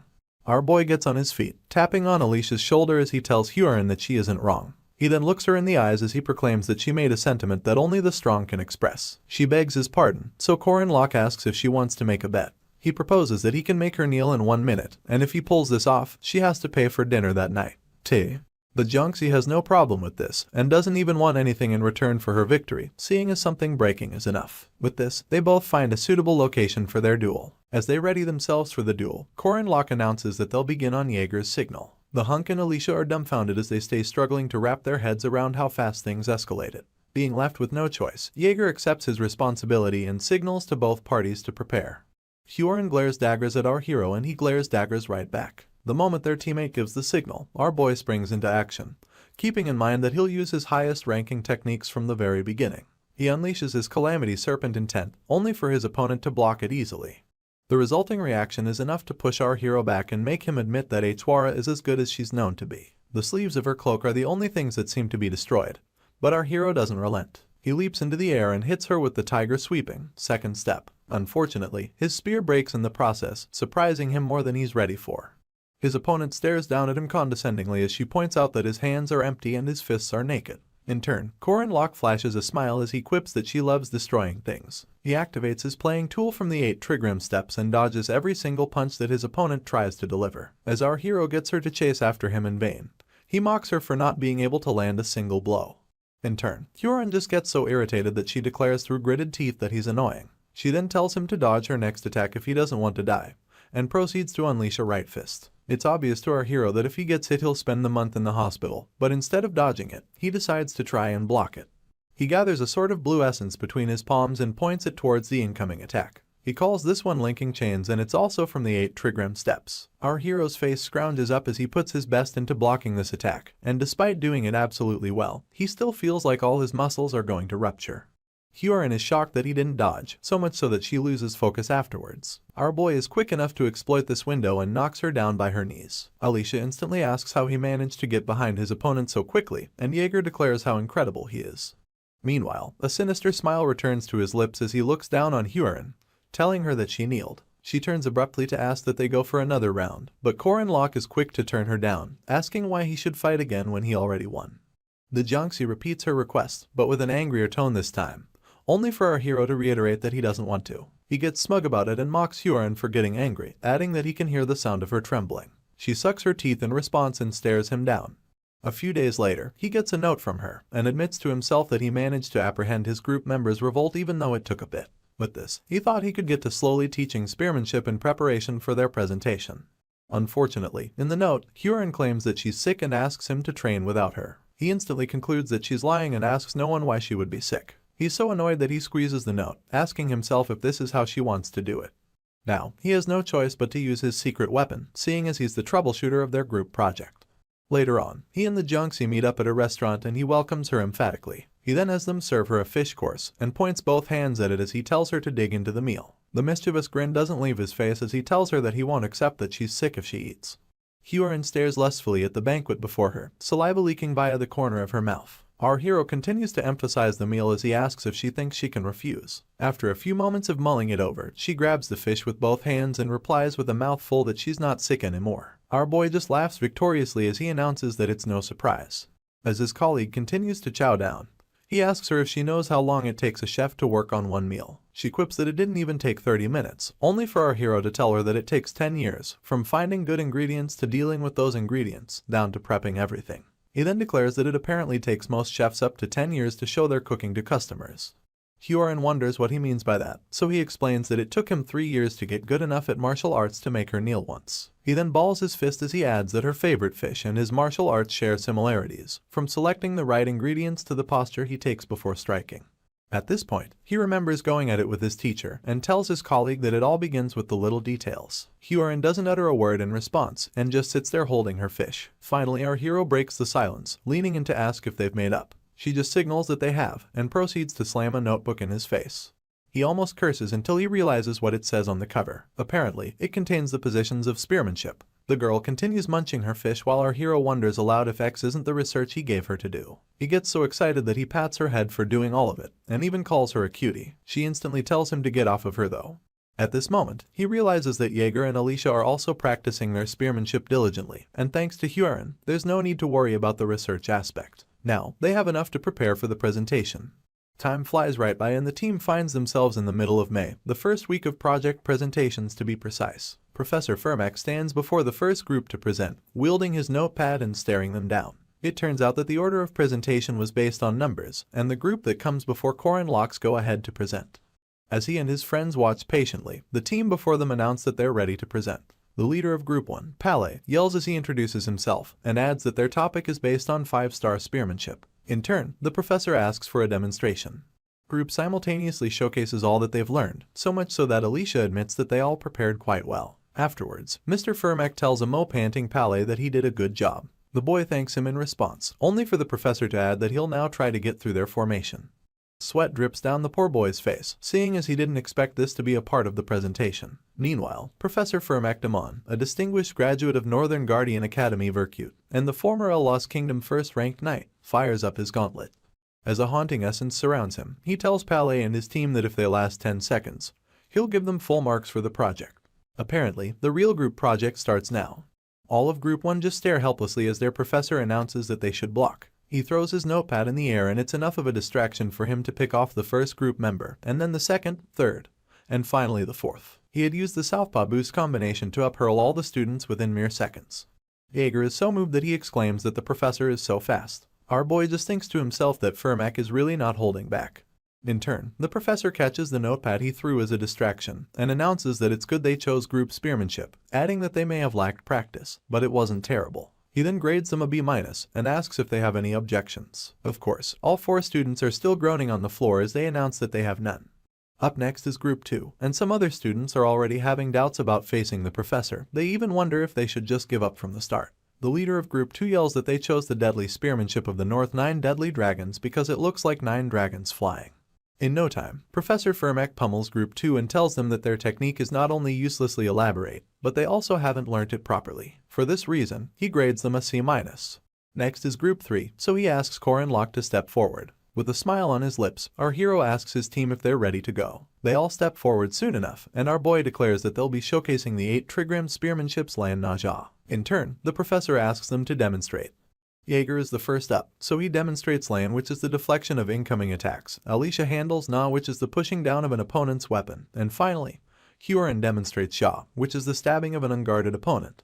Tears of pride roll down Corin Locke's cheeks as he declares that his team has done an incredible job. He's particularly proud that the Jiangxi worked harder than expected. Professor Firmak also thinks they did incredible work, and points out that they removed all redundancy. He thinks that the principles were excellent, but simple. As he scribbles into his notepad, our hero announces that he'll get the rest of his team to prepare for the second part of the evaluation. In response, the tutor tells him not to, adding that he only wants him. Our boy glances back in surprise, only for the professor to repeat that the real fight will be between only him and Corin Locke. He asks if there are any objections, but our hero just stays silent. A knowing smile comes to his lips as he realizes that Mr. Firmak planned this from the start. He then announces that he doesn't have any objections. Excitement escapes the professor's eyes as he declares that he'll be starting. Without wasting time, he launches himself towards our boy and attacks using a technique called Rado. All our boy can do is stare down at his opponent as his gauntlet powers up for his southpaw jet boost attack. Luckily, our hero recognizes this technique as the right hook that continues from the posture that one has in boxing arts, especially when they're about to punch. He deduces that he's supposed to block his right side in such a situation, but also realizes that the professor's body isn't moving with his right foot as the axis. Instead, it's his left foot. The advantage comes from our hero's knowledge about the professor being left-handed, and with this, he blocks his opponent's first strike using the second of the 6 steps of Lan Na Jia.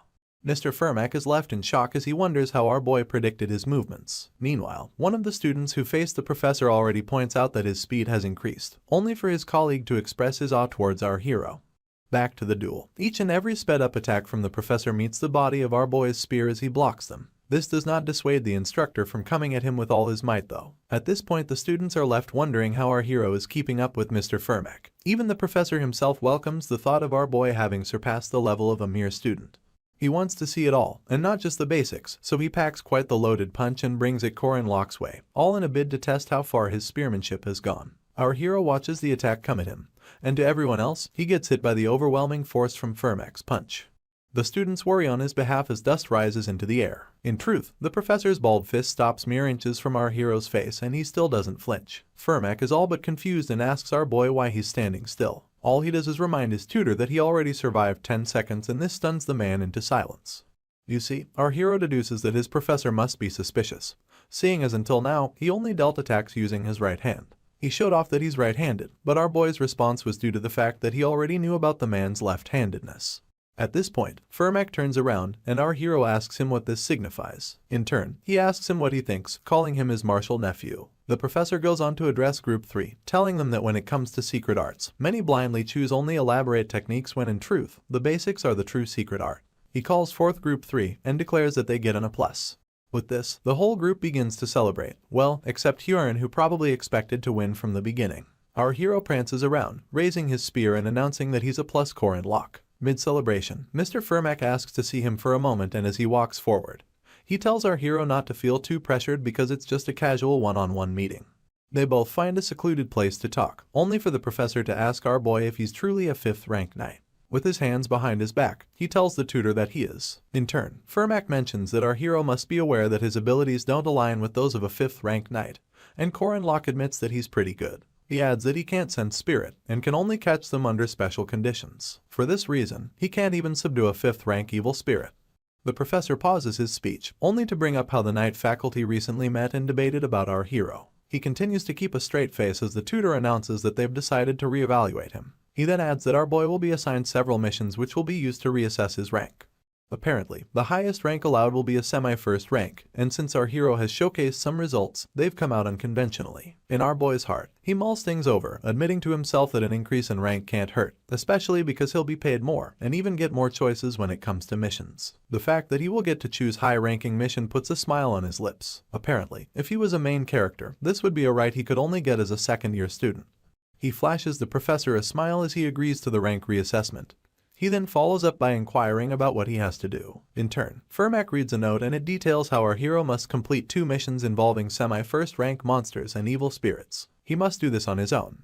Currently, there are 4 semi-first rank raid missions available at the Guardian Association. Luckily, there are 2 monster and 2 evil spirit missions. Once again, Corin Locke is left to mull things over. He folds his arms and realizes that they just want him to capture 1 monster and 1 evil spirit. The only problem our hero has with this is the timing. At this point, the professor stretches the mission list to him, urging him to choose. Instant pressure falls upon our hero and he starts to feel nervous. In the near future, our boy steps into the forest with instructor Heyman as his guide. The instructor quips that he came at the right time, and our hero bids him a good morning. He then adds that it's a bit gloomy to claim that the time is right. As they walk deeper into the woods, the instructor breaks into a story about how he would venture into the fog to find monster nests when he was younger. Our boy then urges the instructor to tell him heroic stories along the way to keep things from becoming boring. Mr. Heyman takes the bait, rubbing his hand on his chin as he proclaims that he childs tell stories about his time in the West. You see, listening to the old man's stories will greatly please him. At this point, our hero overhears the old man describing what his first hunt will be like. Apparently, it'll be for the twin-headed ogre, a semi-first rank monster located in the city's western mountains. This monster is slow but dangerous. Our boy admits that he chose the monster personally, but now wonders why a first-rank beast is being assessed under semi-first rank. In turn, Heyman reveals that the ogre isn't an adult yet, hence the reduction in rank. According to word on the street, the minister is raising some longhounds and a few hunting dogs as well. Upon hearing this, our boy deduces that a frontal assault will be a terrible idea. The old man agrees and points out that what the guardians need isn't just simple strength. He then promises to evaluate everything about our hero. They arrive at the city western mountains soon enough, and amidst the fog, they head to the cave housing the twin-headed ogre. Old Man Heyman alongside some other association staff also show up at the venue, but have all resolved not to help him pass. They'll only do something if the situation becomes truly dangerous, but that will also mean that our hero's test will be voided. Just then, the old man asks for our boy's analysis of the situation. He explains that judging by the surroundings, there are obvious signs of the twin-headed ogre alongside some longhounds. He concludes that the beasts are definitely cohabiting. Mr. Heyman would like to know the exact number of hounds, so our hero tells him 3. After this, the old man reminds Corinlock that there were only the footsteps of 2 4-footed animals following those of the ogre. In response, he tells him that one god the hound seems to be female and pregnant. The instructor presumes that our hero already knows the answer but would like him to explain anyway, so he squats beside a trail in the soil and points out that other than the footsteps, there are traces of a beast being dragged. This means that the hunted beast wasn't eaten on the spot but dragged back to their base. Our hero clarifies that neither ogres nor longhounds have the concept to save food. With this, he concludes that they were thinking of one of their kind who couldn't move, so they brought them some food. Old Man Heyman and the other associates stand in awe of our boy's extensive knowledge. As a follow-up, the instructor asks him how he plans to face the twin-headed ogre and the longhounds. Corinlock claims that he'll first separate them from each other, and when asked how, he points out that they're beasts with animalistic senses towards dangerous things. He plans to use a strong weapon, something given to humanity. Mr. Heyman is confused by this statement, so our hero reveals that he has to use his head, adding that it's quite unfortunate for the beasts that he's an expert in that field. Even as humans expand their reach and navigate the world, there will always be threats lurking. There will always be demonic beings who impose their position in this world. The ruler of the Western Forest is one of them as well. Like a tyrant, the twin-headed ogre commands the forest, a place where very few humans dare to tread. This ginormous reddish beast wields its wooden club, accompanied by his longhounds. To him, the forest is his kingdom. Soon enough, these longhounds begin to bark loudly, indicating that something is off. They had noticed that the nest they created for their female who had given birth is now empty despite her inability to move easily. They bark some more as they follow the scent of this female, and they soon notice that an intruder had dragged her away. After the realization that his female longhound and her ex were kidnapped, the twin-headed ogre gives in to his fury, and his furious scream makes the forest tremble. The other hounds continue their barking as the urge to chase down their kin becomes stronger. Their feet hit the soil in haste as they follow her scent, and without fail, the twin-headed ogre is right behind them. The scent slowly becomes stronger, so much so that they could even smell the intruder who took her. As usual, there's nothing that can hinder this ragtag team in the forest, and it's now time for the foolish intruder to pay the price for bothering the rulers of the forest. Right on cue, they find the female hound with her legs bound with some rope. She whines sadly, and her kin empathize with her by rubbing their noses against each, just to confirm that she's safe. As they try to help the female out of there, they pull on the rope tying her legs, and it unleashes a myriad of stakes that take her out immediately.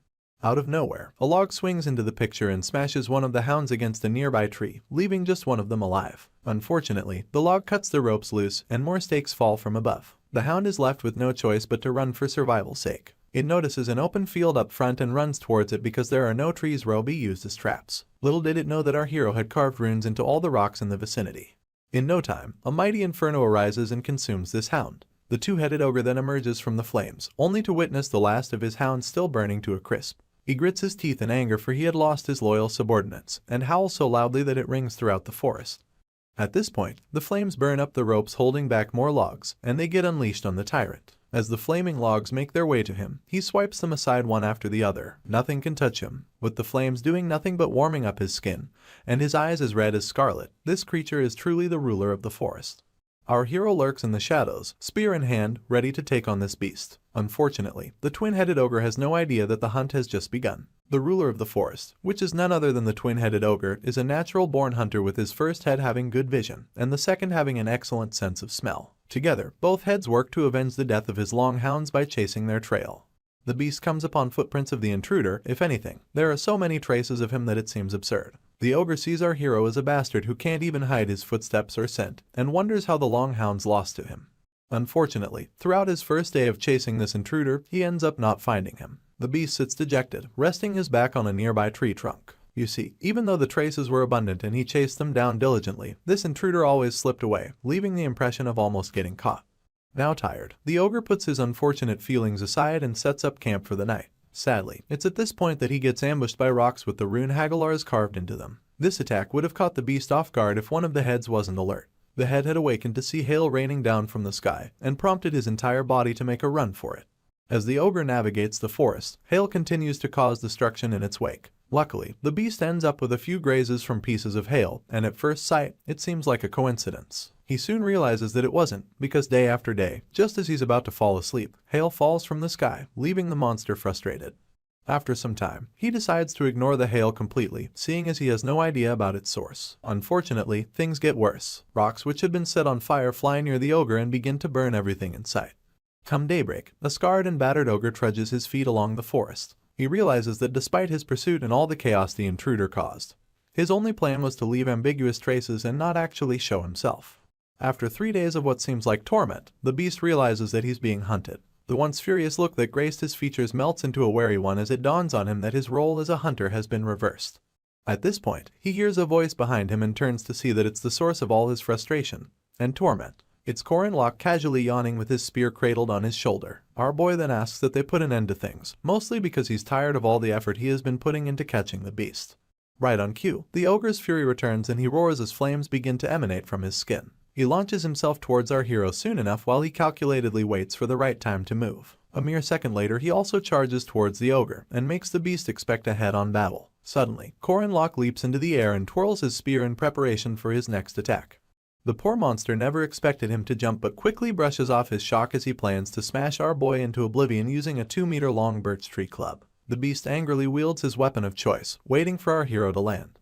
Unfortunately, our boy attacks from above. He summons the pagoda tree intent and throws his spear with all his might using a macro hit technique. The spear goes where it's sent, piercing through the abdomen of the ogre with enough brute force to take out a chunk of his right side. The beast roars once again, finding it difficult to believe that such a small man is one-upping him. As he's still on his butt, our hero comes mere inches away from his mass, only to activate one of the 8 trigrams. He summons the primordial chaos palm and slams it into the chest of this beast. To the mere man, it seems as though his soul is leaving his body, and the sunken eyes alongside a hollow scream support this notion. And with that, the tyrant who once ruled the forest comes crashing down as he becomes Corin Locke's prey. Our boy locates his spear and laments about filling his aura core and not getting to use it. He yawns as though he didn't just take down a beast twice his size and declares that he's done with the ogre. He then wonders if Mariette is doing okay. You see, 3 days ago, he had asked her about how much she trusted him. As he gulped down his soup, the vampire announced that she would trust him even if he said he was going to make kimchi out of potatoes. After pointing out that it's actually possible to make kimchi from potatoes, he asked his friend how far she was willing to go with him since she claimed to trust him. In turn, Mariette spilled blood from the pack all over herself, blushing as dirty questions escaped her lips. She instantly got on her feet to declare that she would follow him till the very end, making a show of it by swinging her hands for emphasis. Our hero simply handed her some cloth to wipe herself with and told her that he needed her help to fulfill his plan. This excited her so much that she repeated his words back to him. Our boy then went on about how he needed Mariette and Alicia to do something for him. After outlining the plan, the vampire gripped the bloodied rag even tighter as she asked why he would include the swordsman in their plan. Our hero didn't even know how to react. Later on, Mariette dumped her bloodied dress in a hamper and turned on the shower. Apparently, she's still a girl in her youth despite being a veteran guardian and a vampire who has been having an eventful life. Our boy's choice of words easily caused a misunderstanding, and in turn, it caused her heart to tremble. She got into the shower and admitted that our hero's plan was bigger trouble than she expected. She wasn't an idiot, although it seemed like Corin Locke was always one step ahead, planning and reacting before anything happened. As she washed her hair, she recalled the time he saved her, and even when he helped Alicia. The vampire wasn't ungrateful for his dedicated efforts, but was left wondering how much he knew. She was left with so many questions, but was already blinded by the love she has for him. In spite of her better judgment, she decided to listen to the request of her one-sided crush. Apparently, mages want to become professors at the academy not because of Merkaba's library of incredible books, but because of the huge research building at the academy's west end. This, coupled with the best of ingredients it wields, makes it every mage's dream. At this facility, room B306 to be precise, 2 professors converse about a wild boar. This is one of the special monsters that can't be killed, so it ended up getting sealed with enormous golden chains. Professor Dana tries to remind Mr. Firmak that he has seen such a wild boar in a textbook, adding that it's the same monster that ate an entire iron mine alongside the origins that were engraved deep inside it. In turn, the professor asks her if the research is based on the special entity's alpha characteristics. Dana admits that she wanted to write a thesis on the influence of the special demon tribe on low-rank entities and the unique alpha energy. Firmak wonders if all he has to do is engrave a rune on the special monster, and his colleague excitedly confirms this. She goes on to express how much of a relief it is to have Firmak because of how rare it is to find rune mages these days. In turn, the professor declares that such a thing is common with dead languages and adds that they're also difficult to use in real battles. He draws the rune in the air, only to overhear someone proclaiming that the only exception to his previous statement is when the mage is a knight with lots of mana, just like herself.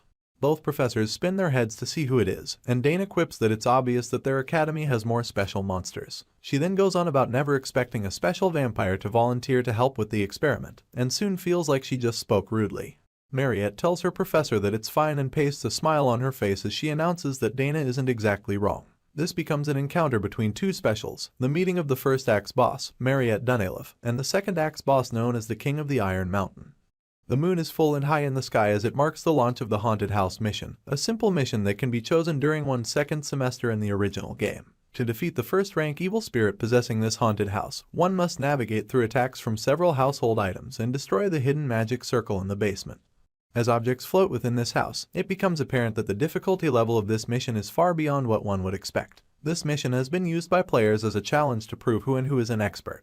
At this point, Corin Locke's notification bar pops up to remind him that he can't sense spirits, but this time, there's an exception. The Sabanchaduk who possessed Lark, or the spirit body in the training room that possessed magic tools, are both categorized under the Geist phenomenon. This phenomenon also occurs when possessing a building that's a home, and it means they have the ability to exert physical force. For this reason, it's even more difficult to ignore religious precepts like our boy's inability to see spirits. Anyway, he heads towards the haunted house confidently and begins to announce a certain strategy as he carries it out. He starts by jumping and attacking possessed roots as he cuts off their tops and stalks, and then stretches his spear forward as he proceeds. With a sinister smile on his lips, he uses the spear to shatter the window in the terrace, thus giving room for glass shards to fly towards him. He slides to dodge the shards and makes his way to the door. Upon entry, he cuts the clock to his right and does a jump and slice technique 3 times. The stairs are up next, so he destroys the nails popping up from them and heads down without taking a second look. Apparently, if you step once on the center carpet, you'll find yourself in the basement, so Corin Locke does this. Meanwhile, Instructor Heyman and some other association members put on 3D glasses and feast on popcorn as they watch our boy go. From how he cuts the table in the basement to how he scratches the magic circle to weaken its telekinetic power. He goes up and down the stairs, dodges some more furniture, and comes across a wall he can't move. At this point, all the runes engraved into the walls activate and glow with a golden hue until a mighty inferno emanates from them, leaving the house to burn on its own. Corin Locke smiles from ear to ear as he majestically makes his way out of the flames, looking forward the whole time because real men don't turn back during explosion scenes. He cradles his chin in his hand as a smug look is pasted on his features. He then declares that he pulled off the mission in 30 seconds. Old man Heyman's jaw literally drops, seeing as 2 second-rank mages couldn't do anything about the magic cave our hero just conquered. He wonders how he did it, but our boy just laughs maniacally as the flames rise behind him. Apparently, he used the last strategy that a legendary streamer had left behind, the same streamer who had shaken South Korea's internet streaming world. Soon enough, Old Man Heyman approaches our hero and grabs him by the shoulder as he congratulates him. He chuckles as he adds that our boy is definitely confirmed to be a semi-first rank. The instructor then mentions Sar, a port city nearby, and invites Corin Locke to join him for a meal at a very delicious restaurant in the city. Our hero inquires if it's a raw fish joint, keeping in mind that there's a restaurant with a special dish that made him choose to do an evil spirit raid in this region.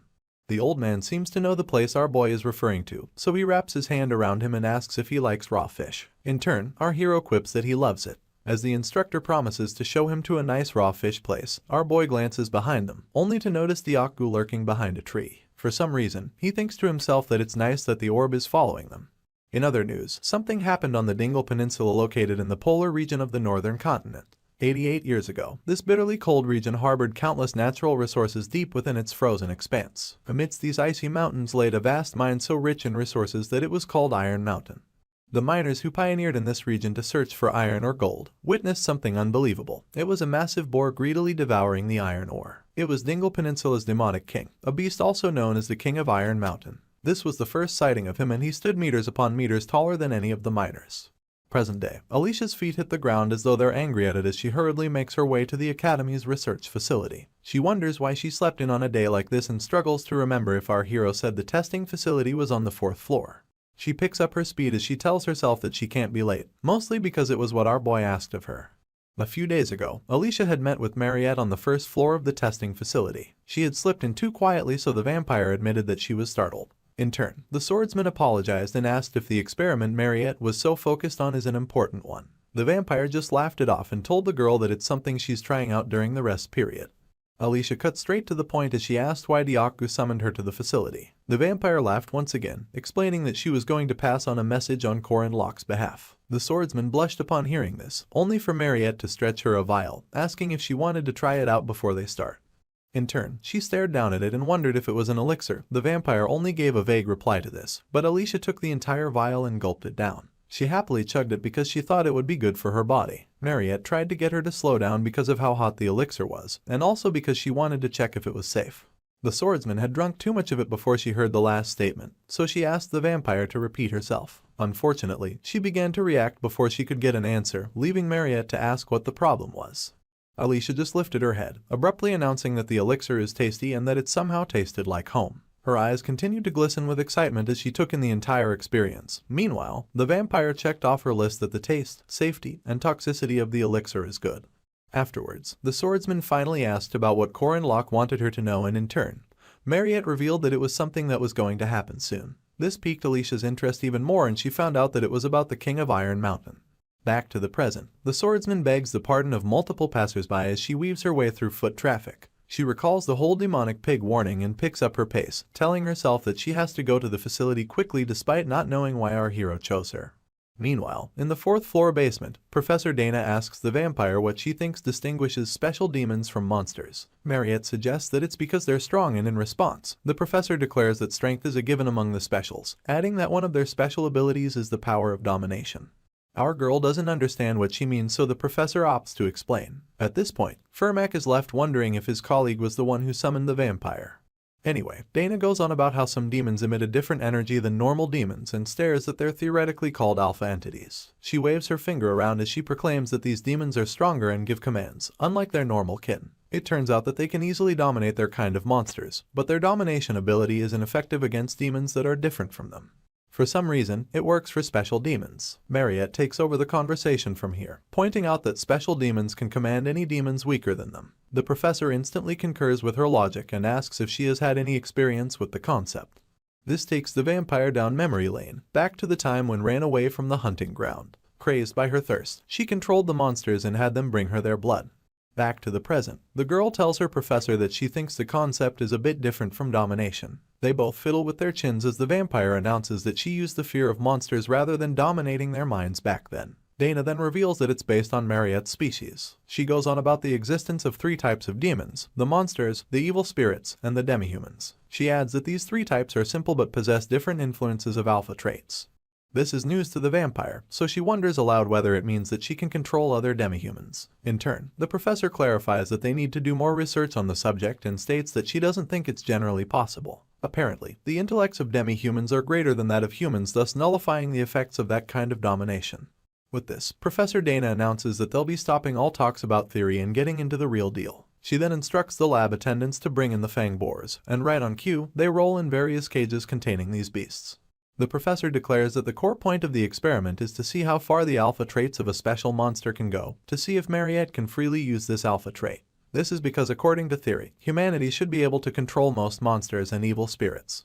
The vampire discovers that the experiment is much bigger than she thought, and that it's also a topic that she has genuine interest in as a mage. It dawns on her that should this experiment succeed, humanity can preemptively block the dangers of demons.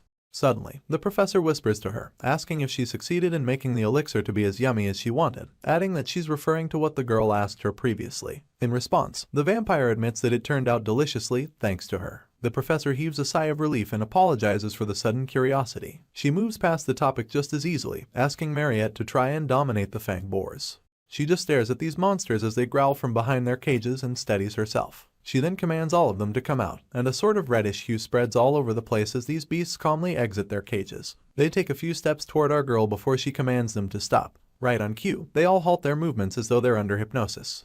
The vampire takes things a little further, raising her hand and commanding the fang boars to lie down. From her mouth to their ears, they all lie on their backs simultaneously. She's flustered because it wasn't the instruction she gave, and wonders why they're not listening. Professor Dana steps in at this point, explaining that this must be the limit of communication between a demi-human and a monster, seeing as lower-rank monsters lack the intelligence to understand the girl's command.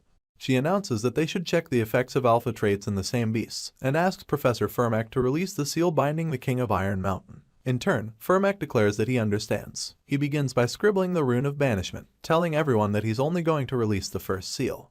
Upon doing this, the king growls so loudly that it emits waves, and these waves seem to turn the wills of the fang boars. To ease Mariette, Professor Dana yells that the 1st, 3rd, and 7th resistance circles have been activated. She then instructs her colleague to strengthen the 4th and 6th seals.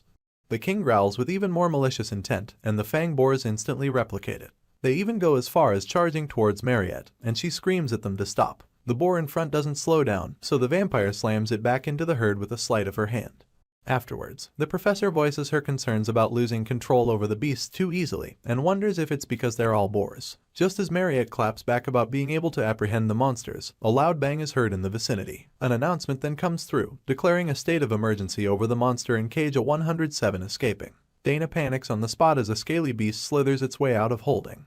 It turns out to be a manticore, and this monster charges towards Mariette, baring all of his teeth. In turn, the vampire activates her blood spear technique, and literal spears of blood emanate from a magic circle to attack the manticore at full speed. Sadly, the beast is somehow faster than the blood spears. Upon noticing this, the second Urace sucks her teeth and calls forth Diaku, only for Professor Fermac to tell her to save her strength. He activates his gauntlet and sinks a punch directly into the face of the monster. The southpaw screw demolition is such a heavy punch that it causes the manticore to spin on its axis, but Fermac doesn't stop there. He delivers a follow-up punch using the left straight technique, and it sends the monster flying in the distance. At this point, he tells Dana that something is strange. Screeching and hissing become audible to everyone in the lab, only for one of the attendants to announce that the monsters are escaping from their cages and throwing themselves against the bars. The professor tries to get her other attendants to activate large-scale monster resistance circles and sealing magic, adding that she's resealing the King of Iron Mountain for now. As soon as she gives the word, she declares that safety takes priority even if they'll end up losing some research funds. She hypes herself up, only to hear from Group 2 that the magic circles are not activating. Similar news comes about the sealing magic circle, and Dana discovers that someone has destroyed all of them. She's not done worrying about the problem at hand when the King of Iron Mountain begins to break off his chains. Her jaw drops in shock, alongside those of the other attendants, as it becomes apparent that the beast has freed himself. The water glistens under the afternoon sun as more boats dock at the port city of Sar. This city now hosts our hero, Corin Locke, and his instructor, Old Man Heyman, in one of its finest restaurants. Our boy mentions how much more refreshing things would be if he could get a drink, but his instructor just laughs it off, telling him that he sure knows how to eat. An elaborate feast lies before our hero, and it's all thanks to Mr. Heyman, who brought him to a famous raw fish restaurant to celebrate his promotion to semi-first rank. At this point, our boy lets out a laugh of mischief as he suggests ordering a bottle of soju to his professor. In turn, the old man points out their standing in society.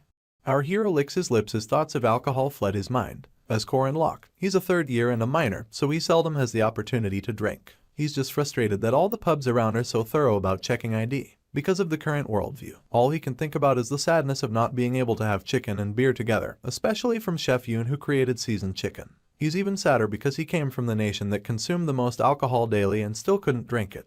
For this reason, our hero comes up with a plan. He baits the old man into believing that there's a saying in the East about alcohol being something one has to learn from an adult. He then adds that he would like the instructor to be the life teacher that teaches him about alcohol. Mr. Heyman actually mulls this over, and our boy can see the kindness in his eyes. He can see the absence of greed alongside the man's desire to have an honest conversation with him. Just then, the instructor throws caution to the wind and pours our hero a drink, only for him to stifle his laughter as he admits that the man fell for it.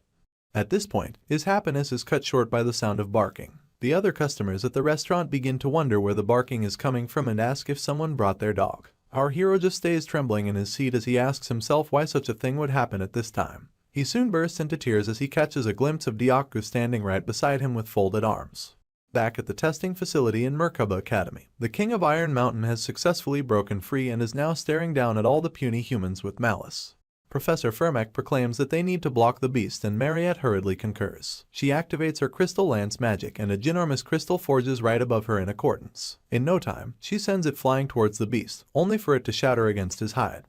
The vampire is taken aback by the fact that it couldn't even leave a scratch on the monster, and her mouth stays open as she mulls it over. Mr. Firmak commends her effort as he activates his gauntlet and announces that he'll finish things. He tries to punch the monster but soon admits that he can't feel anything. The beast just exhales hard enough to raise a fog, and it dawns on the professor that his attack didn't do any damage whatsoever. In retaliation, the Iron King activates Dirus's Sahu, a type of rune magic, and Firmak cannot believe his eyes. Soon enough, the beast slams him with so much force that he crashes into the wall. Dana instantly screams after this, yelling that the barrier system has been taken out because the wall was destroyed. Consequently, the other caged monsters begin to rattle the bars holding them back. They send out yet another emergency signal, announcing that all the monsters that were trapped within the cages have been freed. They flood the lab in their numbers, so the attendants activate Code Veronica, chanting that all workers should evacuate. They then call for the security team and instruct them to activate all magic circles and mobilize the spirit golems. In response, they unleash these green and brown robot-like entities and send them out to handle the overflow of monsters. The commander then instructs the golems to not let any monster escape the facility. A hissing sound becomes audible as it foretells incoming doom, and out of nowhere, a first-ranked demonic beast known as the Poisonous Dragon appears and crumbles so many golems like they are Legos. Up next, another first-ranked demonic beast known as the King Herent handles the remaining golems. Worse off, these mighty beasts, supported by the lesser monsters, continue to swarm towards the exit, leaving the attendants to request support.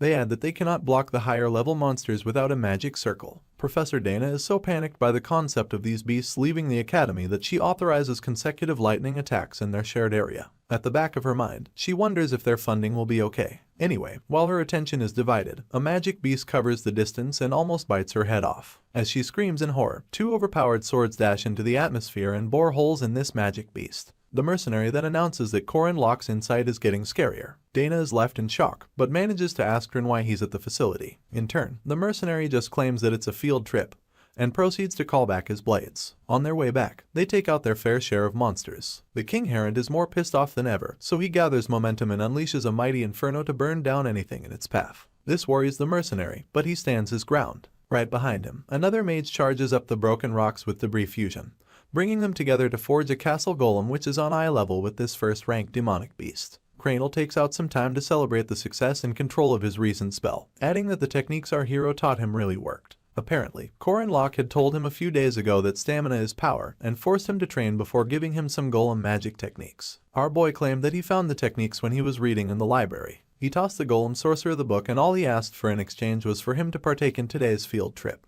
Back to the present, and the junk golem is getting pushed back by the King Herent, making Cranel wonder if it's because the beast is a first rank. Suddenly, some vines begin to encroach all of the golem's body, and it turns out to be Yule applying her root supplementation technique to forge a junk wooden golem. The druid throws a question into the crowd, asking how our hero knew that this would happen in advance, or why he would teach her this exact method that would help the situation. While she's stuck thinking about it, Professor Dana panics over the poisonous dragon making its way up to the 3rd floor. At this point, Alicia comes leaping into the air and cutting down the beast at 3 different locations of its body. She sticks her landing as it falls to the ground and asks if they manage to defeat it. The professor shields herself from all the dust raised and admits that it's such perfect timing that every student that has appeared is at least a 2nd rank knight or mage. She has never been so thankful for students. Mere seconds later, she gets an epiphany, so she asks why they are at the testing facility. They all stare at her as they simultaneously chorus that they're there for a field trip. As they speak, they have no idea that Corin Locke, who isn't even at the academy, cooked up this plan which is going splendidly. Mariette comes through with the Realm of Blood, mounting a giant reddish orb to encapsulate the Iron King.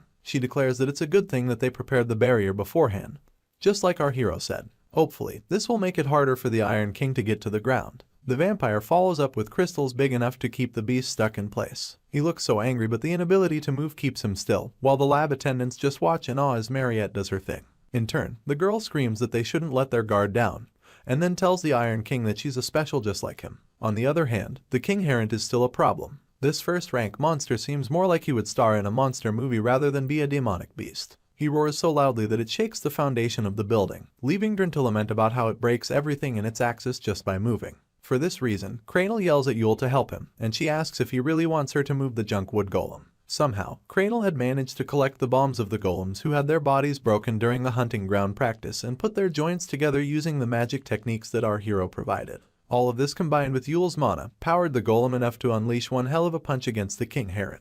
In retaliation, the beast roars and tries to swipe at the golem. Meanwhile, Cranel tells the druid to follow the plan and replenish the skin of the golem's fist. She wonders what the actual plan is, so the sorcerer explains that they'll explode 5 bombs absorbed by the spirit golem at once and spray out a large amount of mana in the process. In the legend of Rn, these two were known to be the duo in charge of a large number of monsters, the dream team, if you may. Cranial goes through a checklist for his golem as he confirms his control technique, his mana bias boost technique, and finally, he put on the designated target tracking radar. After all of this is done, he equips nature's weapon, the wooden fist. The arm of this golem cackles with green energy as the duo activates spirit bombs with 5 times the force. Upon getting the all clear from their notification bar, Cranial emphatically presses the activation button, and everything combined gets unleashed in a technique known as the elbow rocket. The punch is so heavy that it seems like propellers pushed it towards the face of the king heron.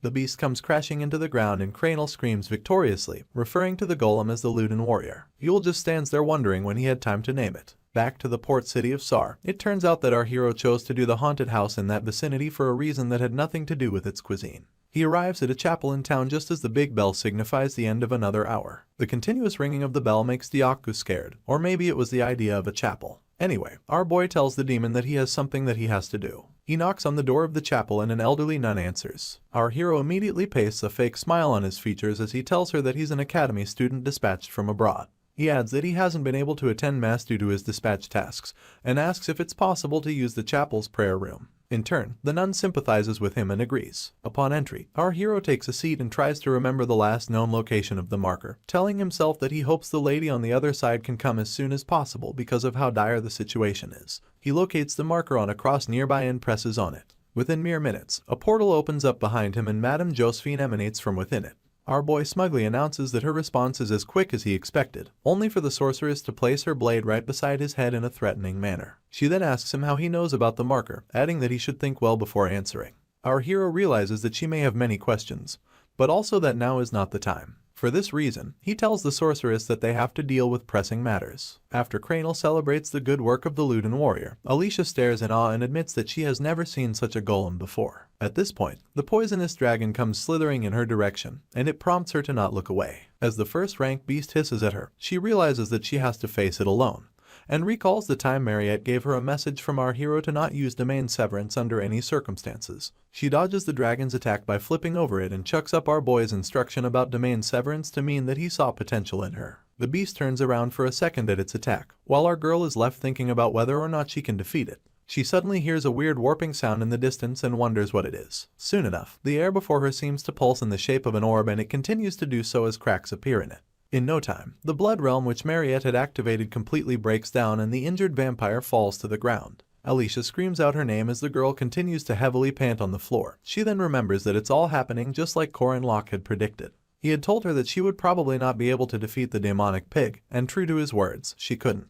This is a monster who turned into a demonic pig after consuming the oldest steel and is now in possession of an original rune. This same beast has 100% resistance to both magical and physical attacks. The demonic pig roars after its victory against Mariette, although temporary because the girl gets back on her feet to face him. You see, his 100% resistance is the biggest reason why countless heroes were murdered and still couldn't kill him, hence his having to be sealed. The vampire knows this and still doesn't give up. Instead, she grips her staff even tighter, seeing as this is what our hero asked of her. She proceeds into battle once again, escorted by her blood spears and a dwindling life force. Alicia is so worried about her that she gets distracted from the poisonous dragon once again. With this window, the first rank beast snaps its jaws open in a bid to swallow her. The swordsman centers herself at the dying minute and tells herself that she also has no choice but to succeed. A blue essence then engulfs her entire blade as she readies herself for a destructive attack. Meanwhile, Professor Dana can do nothing but stand in awe of all that is taking place before her eyes. As for the demonic pig, he activates Thyrsa's Fehu once again.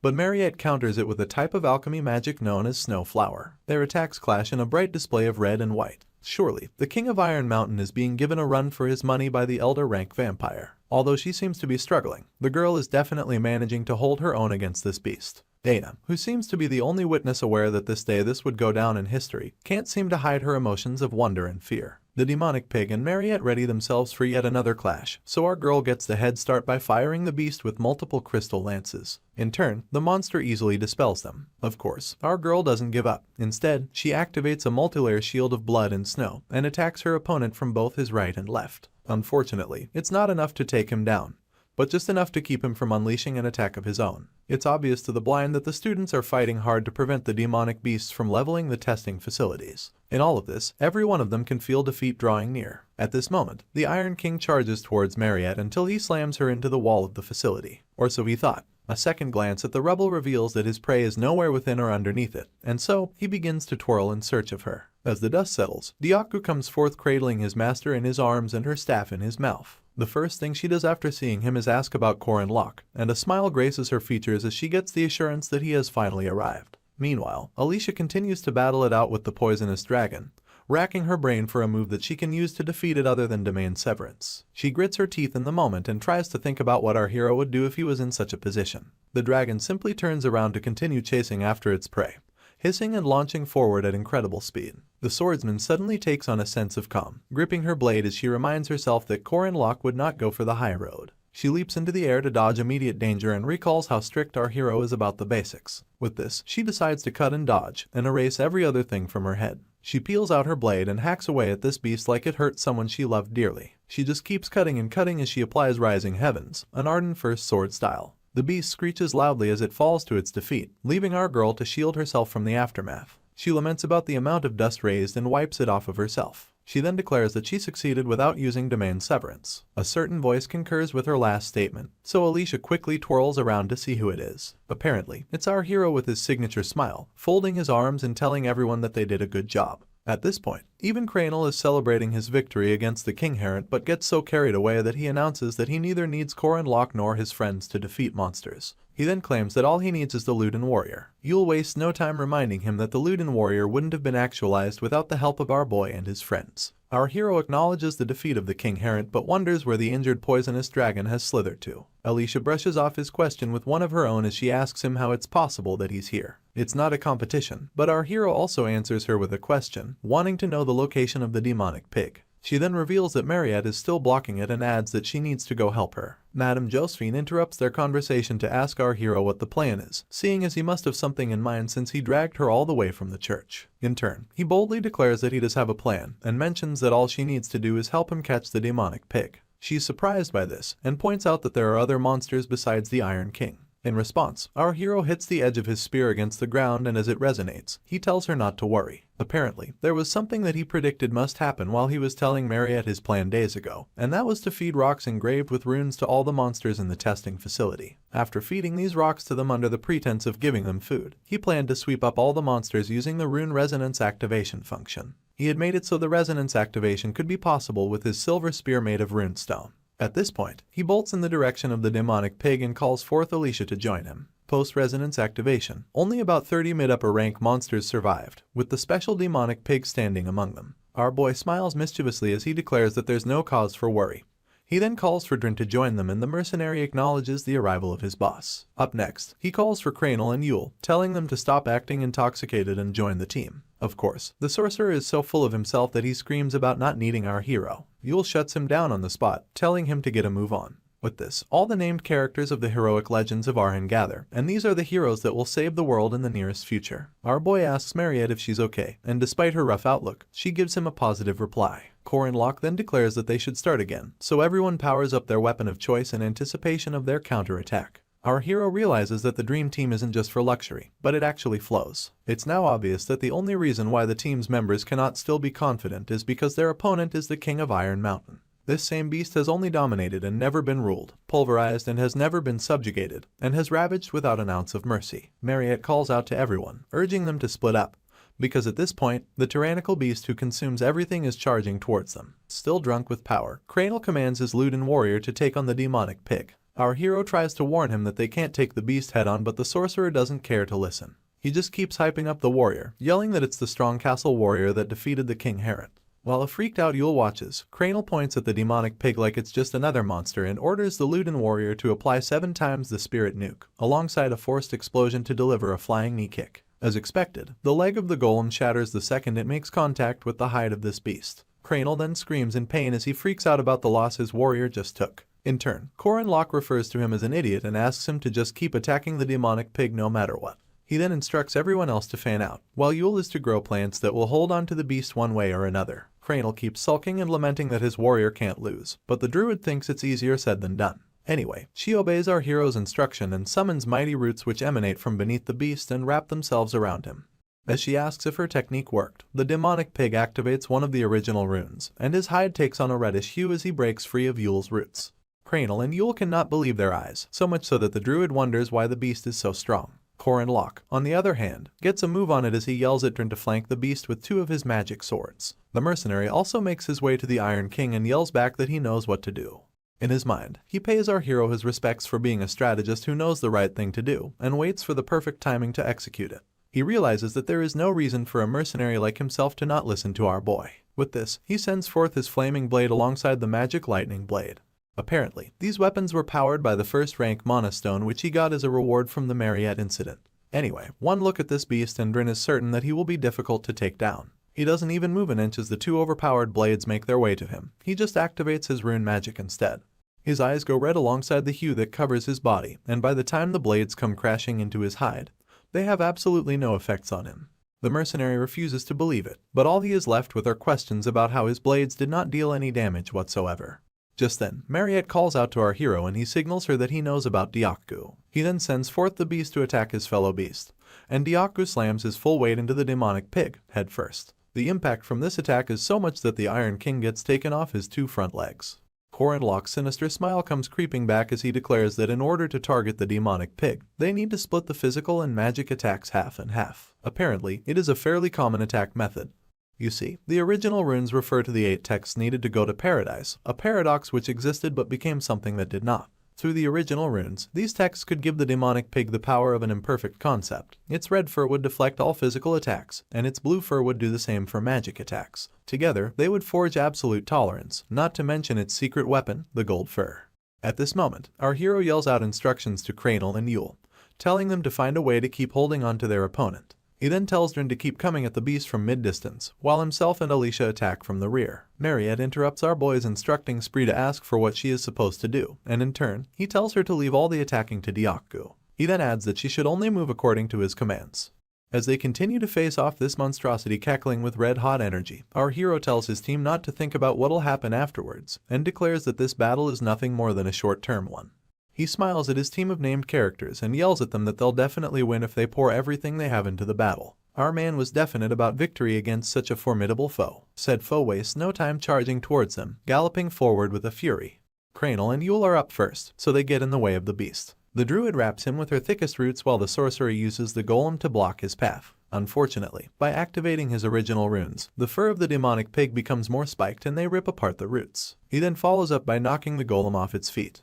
Drin goes next as he sends his blades of fire and lightning after the demonic pig once again. Unfortunately, they both bounce off his skin, and much like before, Diaku follows up by slamming his mass into the beast. This time, a more direct hit is made to the Iron King's head, while the druid's roots continue to wrap around his entire body. Cranel celebrates this small win, but before he can get too excited, he realizes that the beast isn't showing any signs of getting hit, and that Diaku is barely on the surface of his fur. You see, the demonic king would have to switch between blue and red fur to have resistance to either magic or physical attacks, and the team soon realizes that the demonic pig never made that switch. He was faking the whole time. Also, he could attract Diaku, his biggest threat. At this point, he activates Thuris's Sahu and hits Diaku with his Titan rune known for destroying everything in its path. Mariette's underling is sent flying until he slams into the walls of the facilities with so much force that they crack from the after effects. Corin Locke has no time to waste, so he immediately tells the vampire to retrieve the orb and activate her blood spear spell. She concurs, and without hesitation, sends multiple blood spears flying towards the demonic pig. As expected, they all shatter as they make contact with his hide. At this moment, our hero smirks and rhetorically asks if she should get started.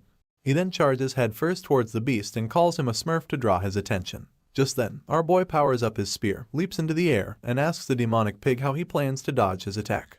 In turn, our hero utilizes the Pagoda Tree Intense macro hit, and unleashes his spear on this beast with the same force that took out the twin-headed ogre. Unfortunately, the demonic pig is quick enough to dodge it, leaving Yule and Cranel shocked at how much damage the spear caused to the surroundings. Our boy touches down with regret, sucking his teeth as he realizes that his attack barely missed the target. He admits that the demonic pig has good reflexes, but immediately asks Mariette to use her blood spears once again. You see, if the Iron King manages to block the blood spears, which are magic attacks, there's no way he can make the switch in time to dodge our hero's spear, which is a physical one. The same rules apply vice versa. In turn, the vampire sends more blood spears flying towards the beast, while our hero goes behind him simultaneously, begging the question of how the beast will block both attacks at the same time. The Iron King just smiles as he pushes back our boy and shatters all of Mariette's blood spears. Cranel doesn't know how to react to this. Even Corin Locke is in awe of this new power that the beast has activated to block both physical and magical attacks at the same time. This power is none other than the indestructible gold fur. The beast has his lips upturned, seeing as he has finally played his trump card, which gives him 5 whole minutes of invincibility. In this state, no one can beat him, so he instantly charges towards his puny opponents. Our hero yells as he warns everyone about this, and then screams that they should run because no attacks will work on the beast for the next 5 minutes. At this point, Drin scrounges his face into a frown and points out that running is impossible, seeing as there's no place to run to. A quick look around reveals to our boy that the building's ruins have covered every possible exit, and he sucks his teeth as he realizes that the monster planned it all. Right on cue, the demonic pig smiles again because this time, he had successfully cornered his human opponents by ramming into the walls so many times. Left with no choice but to fight, Cranel leads the Luden warrior into battle, balling its fist for a punch and screaming that it is their time to shine. The beast easily flattens the Luden warrior, so Mariette activates her blood ice technique to slow him down. Sadly, he also flattens the demihuman's magic like it is nothing. All that's left is for the King of Iron Mountain to escape the prison that he has been confined in. Our hero stands still amidst the ruckus as he remembers how the final phase of the demonic king, and the 5-minute invincible pattern of the final boss of the second act, had led to despair for so many players of the game. He simply stares at the ground, concluding that there's nothing they can do. Just then, a smile creeps its way onto his lips as he remembers that they also have a trump card. Right on cue, Alicia releases the seal on her blade and fills the air above the beast with her blue essence. The demonic pig looks up as the swordsman prepares an attack with 100% penetration ability for both physical and magic defenses. She then seamlessly peels out her sword as she activates the Arden First Sword style, that which works best against all legendary opponents. The Iron King cannot stop staring up at her as she comes with unbelievable force and delivers her signature technique, the Demand Severance. As her attack continues to deal damage to the demonic pig, Alicia lands safely in the distance. She is in awe of her capabilities and just stares at the beast as it goes down. Her trance is broken when Corin Locke begins to sing her praises, chanting that a well-raised Alicia is better than 10 party members. Her cheeks gain extra color because of this and she screams as she asks him what he is saying. She then inquires about what will happen if the beast somehow gets back up. Our hero simply mentions that it is Madame Josephine's time to shine. In accordance, she activates an enormous magic circle which appears above the demonic pig and seals it in place. She just watches things ensue as the swordsman wonders how the professor managed to recalibrate such a huge magic circle in such a short amount of time. Meanwhile, our boy folds his arms as he recalls that as powerful as the beast's gold pattern is, once it is shattered, he can't use original runes for a while. It is basically a type of cool-down period. Just then, he gives Mariette the signal, and she declares that she is ready. The vampire goes on to gather all of her blood ice into a single enormous spear, making her other teammates run to safety. As they flee, Corin Locke pleads with Madame Josephine to shield them from the after effects herself. Even the professor stands in awe of Mariette's power. Back to the vampire. She just screams that she'll end things and unleashes a great blood technique called the Crimson Spear. And just like that, all of the blood ice she had compiled impale the demonic pig with an unholy force. Consequently, the menace of 80 years, the hero murderer, meets his end, and the origin light that leaves his body as it disintegrates could not be missed by a spearman. As you know, or did not know, origin runes refer to the 8 texts needed to go to paradise. It was a remnant of the divine generation that couldn't be destroyed with any power, but its container, the rune stone, was sometimes destroyed. It turns out that 88 years ago, a boar on the Dingle Peninsula swallowed said rune stone and nobody dared trying to take it out because it granted the boar near immortal power.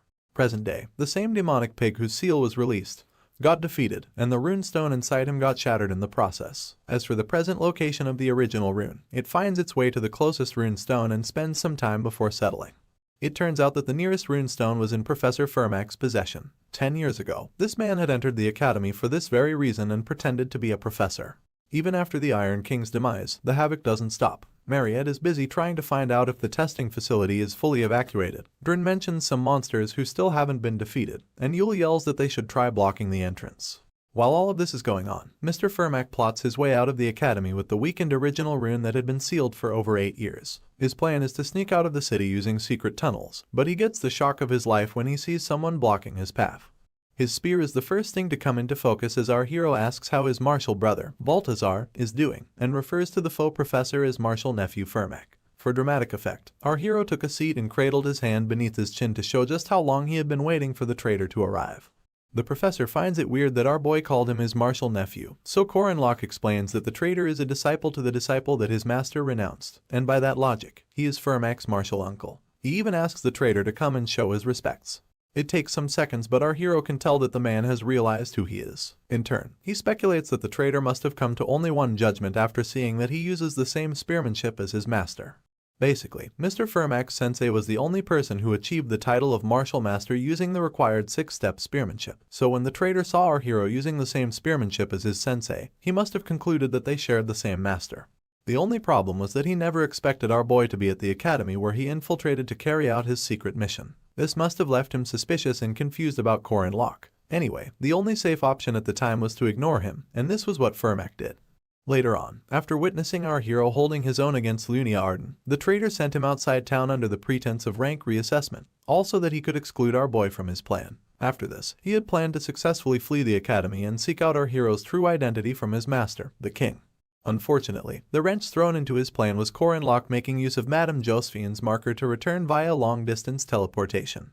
Our boy flashes a sly smile as he tells the traitor that Professor Dana's experiments and Mariette's incident must have been good for him, seeing as he has been waiting for the perfect time to strike. For this reason, our hero declares that Fermac isn't going anywhere with the Origin Rune Stone. The faux professor panics on the spot, announcing that what our boy just said isn't information that a mere student should know. He then wonders whether Madame Josephine told him, only to brush the thought aside almost immediately. The traitor proceeds to put on his gauntlets as he acknowledges the existence of a spearman that he was unaware of, one who blocked all of his plans and is standing in front of him. He takes his battle pose at this moment and declares that our hero is his enemy. As a purple-black essence leaks from the traitor, Locke looks him in the eye, recalling how his opponent being a famous first-rank knight isn't the biggest thing about him. Apparently, Fermac is the mastermind behind the unsealing of the final boss of Act 2, the King of Iron Mountain, and also the one who will appear with the King of Paradise later on. As one of the 4 executives, this traitor's power is at least a semi-special rank, same with Lunia Arden, and under the right conditions, he could easily become a special rank. At this point, the professor berates our hero for being arrogant just because he showed a little talent. In accordance, his shadow seems to be coming alive as it bubbles with a purple liquid. He then asks if our boy thinks he can face him, and proceeds to summon shadow servants. Right on cue, the purple liquid forges a replica of the traitor and he declares that he'll end things quickly. Locke just smiles because he recognizes Fermac's ability to attack 2 times more effectively in places with shadows. It turns out that the location of their battle is not a thing of luck. Just then, our boy activates Sowillo, the Rune of Sun, and the rocks shine with enough light to displace the traitor's shadow and leave him with even more confusion. He glares daggers at our hero as he explains that the natural enemy of shadow types is light. You see, shadow type sorcery needs darkness to exist, just as water sorcery needs moisture and fire sorcery needs air. The traitor charges forward in a bid to change his location and activate another shadow. Sadly, everywhere he goes, there's a Rune of Sun waiting. His eyebrows furrow as he realizes the situation he is in, and our boy stays seated as the entire lot lights up like a concert. In turn, he narrates how it was a lot of work to engrave the Rune of Sun throughout the entire lot, adding that it took him 20 days. He quips that it is mostly because he has a lot of mana to spare these days. Fermac knew that this desolate lot, which was secretly linked to the basement of the testing facilities, had limited access. But Locke also knew this, and prepared for the finale before anyone else. The traitor seems more infuriated than ever as he grits his teeth and refers to our boy's methods as cowardly. This was a persistent and wicked counterattack made just for the professor. At this point, our hero just smiles smugly and tells his opponent to look at it like he is very prepared, rather than calling him a coward. Anyway, the traitor is mad, mostly because his Shadow Servant technique consumes a lot of mana, and is getting blocked by mere elementary level runes. He acknowledges our boy's perseverance, only to shoot himself forward in a burst of speed. He calls this technique Rado, and manages to catch our hero off guard with the instant 10-meter boost. In turn, Locke slashes away with his spear, but only manages to cut an already fading Shadow Servant. While he is still distracted by the shadow, the real Fermac launches a southpaw jet boost straight at his face. Luckily, he activates one of the 8 trigrams known as playing body in time for him to dodge the attack by a hair's breadth. Sweat drips down his opponent's face, seeing as he did not expect our boy to evade that. The traitor's Rado technique is one that consecutively stabs at your blind spot, and our hero wonders why his opponent would think he couldn't dodge it. Anyway, he proceeds to use the 4th step known as Returning Heaven, and twirls his spear in preparation. In the blink of an eye, he applies the full back technique, and unleashes multiple slashes on his opponent. Somehow, the traitor dodges all of them, and even commends our boy for applying a balance of technique gained through training and experience. Corin Locke keeps the attacks coming as he mocks Firmak for still pretending to be a professor. In turn, the traitor phases through the attacks and admits that it is an occupational hazard that accompanies 10 years of repetition. Our hero goes on to mock his opponent's speech pattern next and gets called a sassy brat for his troubles. The attacks take a very temporary pause as both contenders clash in the middle, spear against gauntlet. Our boy then yells that the traitor will die on the lot regardless of what he does. In turn, the faux professor quips that it is unfortunate that he won't be able to finish the battle on the lot, and adds that he'll make sure to kill the spearman when next they cross paths. This helps our boy realize that his opponent needs to leave the city as soon as possible, and in accordance, Firmak puts considerable distance between them. Apparently, the traitor also has to avoid the attention of those who still think he is dead, and if he decides to escape, he can even shake off Madame Josephine using space magic. At this point, the traitor scribbles the rune text known as Rai in the air, but our boy tries to interrupt him, announcing that they're still dueling. Firmak stares at Corin Locke as he stretches his spear and declares that he cannot let him use the rune. In turn, the professor tells him that he lacks the loyalty to partake in a duel with someone like him. Just then, the spearman reminds him of the commandment that imprisons him and adds that he should probably agree. A sinister smile revisits our hero's lips as his opponent calls him a bastard. According to the method of the great warriors of the Shadow Paradise, accepting a duel is one of the conditions that is both high risk and high return,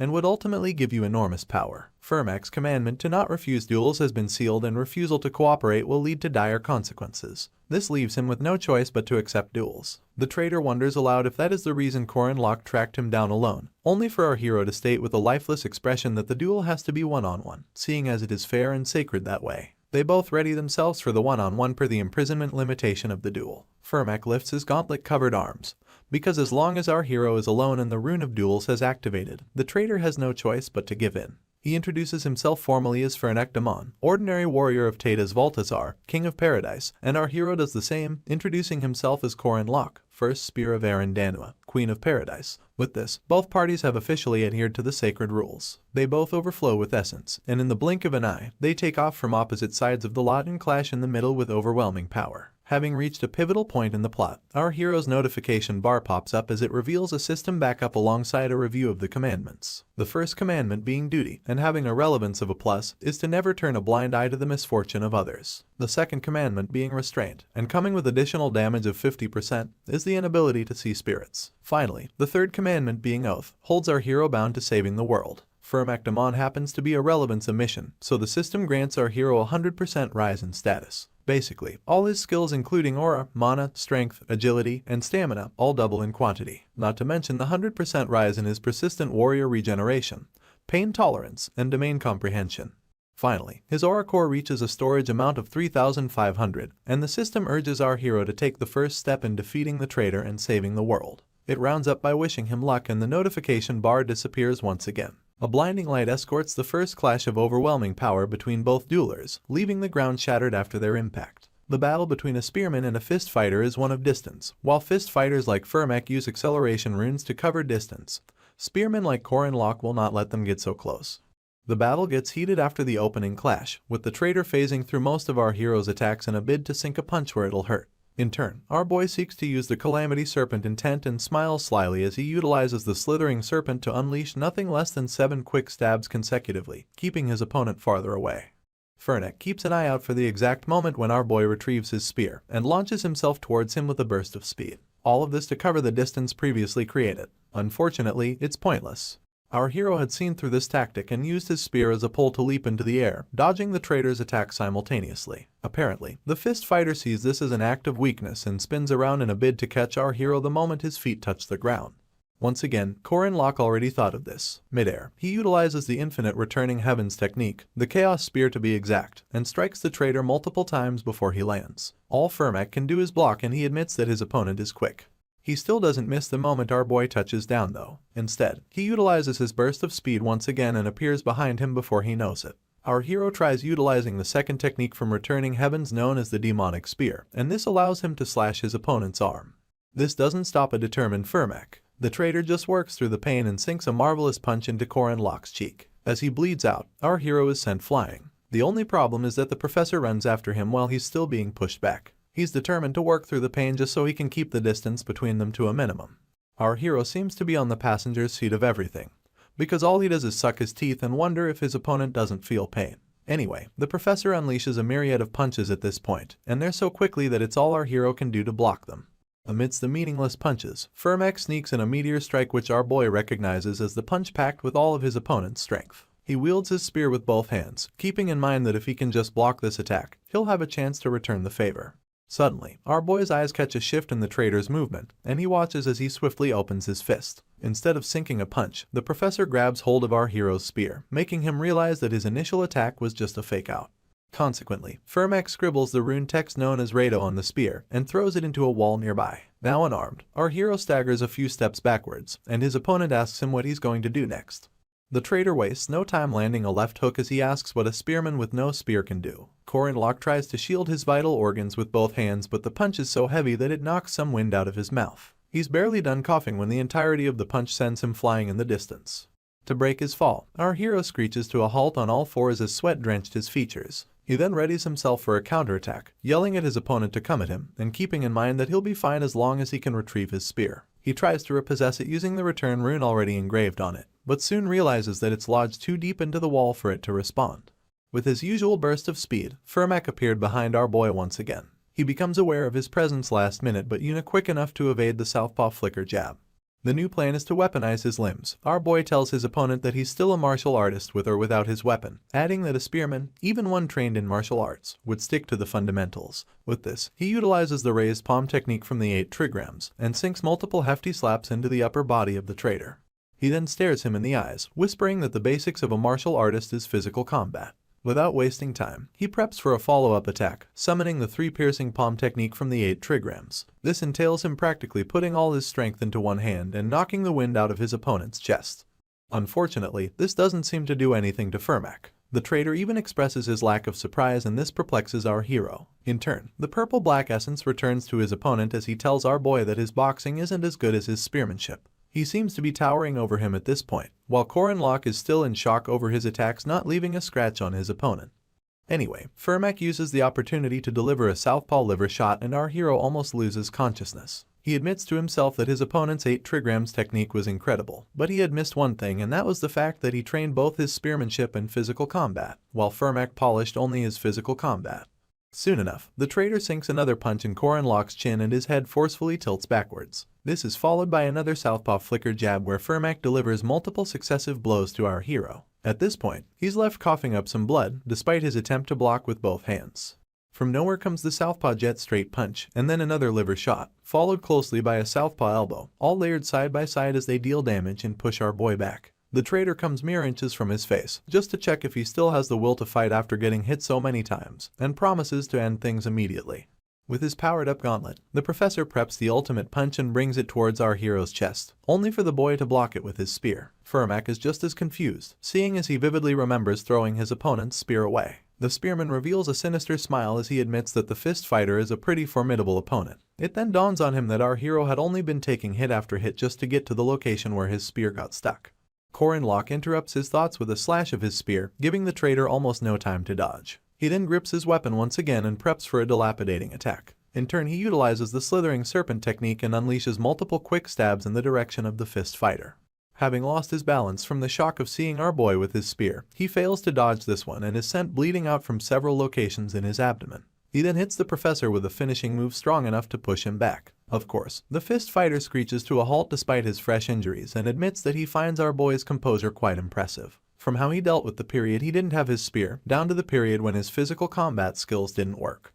The traitor then peels off his jacket as he grades our hero's performance to be a standard close to the correct answer. Anyway, he realizes that he's at a disadvantage once again, only for the spearman to point out that the traitor is still acting like a professor even after getting beat up. He asks him if he can stop, but Firmac just removes his glasses and repeats our hero's question. All he says after this is that he really needs to end things now. He raises his gauntlet-covered arms to his face and weigh his own blood. He scribbles 3 rune texts on his arm, Tiwaz, Othalia, and Ingwaz. Suddenly, the Sewillow Sun runes begin to disintegrate from all the rocks in the lot as the fist fighter summons a world where the sun does not exist. He summons a part of paradise that has been neglected, and the skies become dark almost immediately. He calls this the Shadow Citadel, and within it, the traitor oozes with unbelievable power. This is as a result of his 3rd commandment, an oath to always serve the shadows. The professor balls his fist as he commends his opponent's effort to erase his shadows using the sun rune, only to summon more beastly shadows, and announce that with our boy's petty ability, he won't be able to dispel these ones.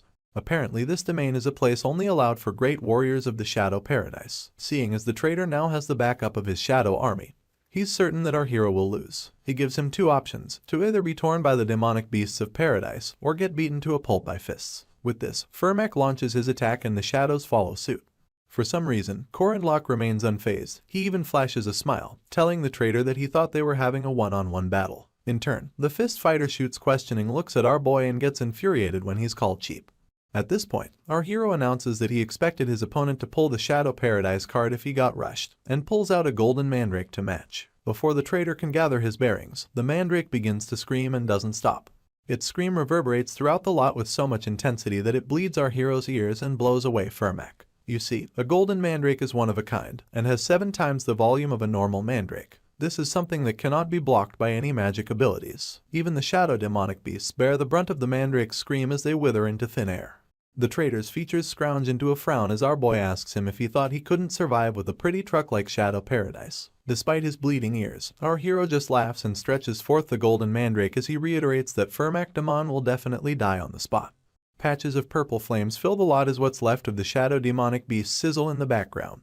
Meanwhile, the traitor jams his palms against his ears in a bid to block the screaming, only for our hero to yell at him, asking what he's going to do now.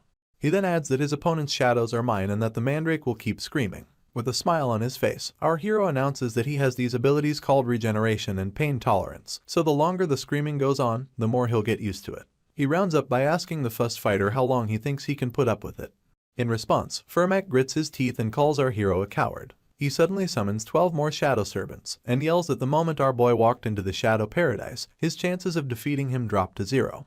Per instruction, the shadow servants charge towards Corandlock while their master hangs back. Our hero returns to using his spear as he dodges a jab from the first shadow and successively slashes it in half. Suddenly, another shadow sneaks up from behind and holds both his hands captive, leaving our boy shocked.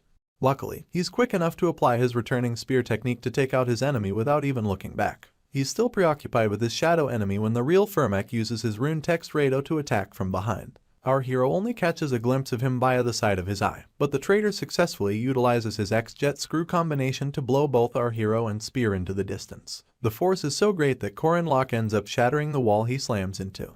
Unfortunately, the professor doesn't end there. He and his shadow servants charge towards our hero without wasting time. In turn, he grabs a hold of his shirt and announces that he can't deal with the situation anymore. He proceeds to ask if the fist fighter is even listening to him, only for a bright light to suddenly emanate from our hero's skin.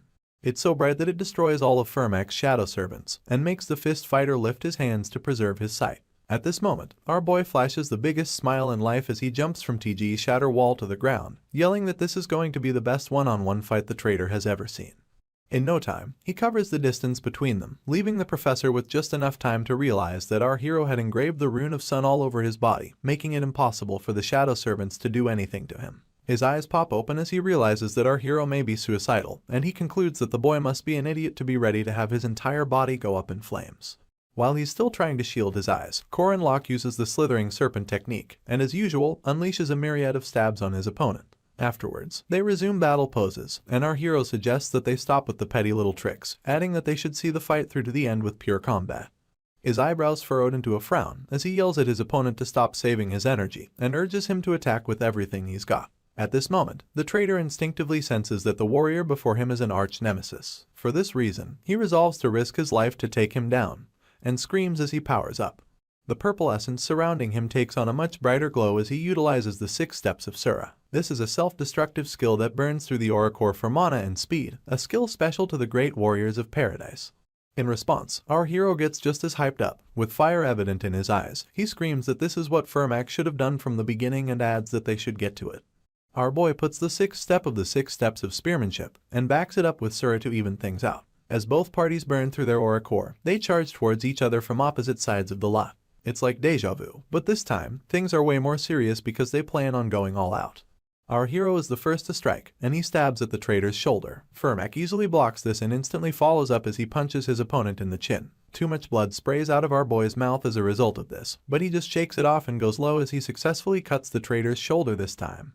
This infuriates Firmak even more, so he tries punching the life out of our boy from above. Luckily, Corandlock is swift enough to evade it, and delivers a deep cut to the traitor's chest as he makes his way back to a standing position.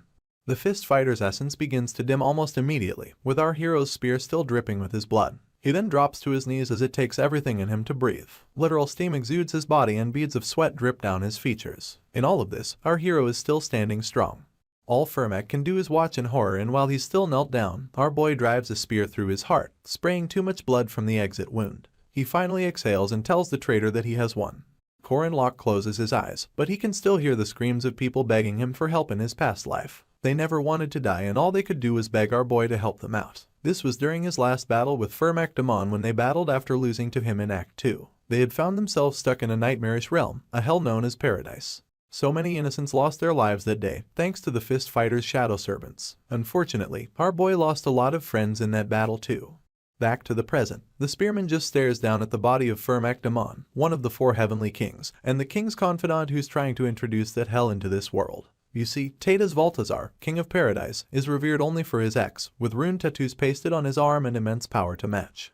Our hero continues to look at his now dead opponent as he promises that things will be different this time. He proceeds to rummage through the fist fighter's pockets and isn't surprised that the treasure he was searching for isn't on his person.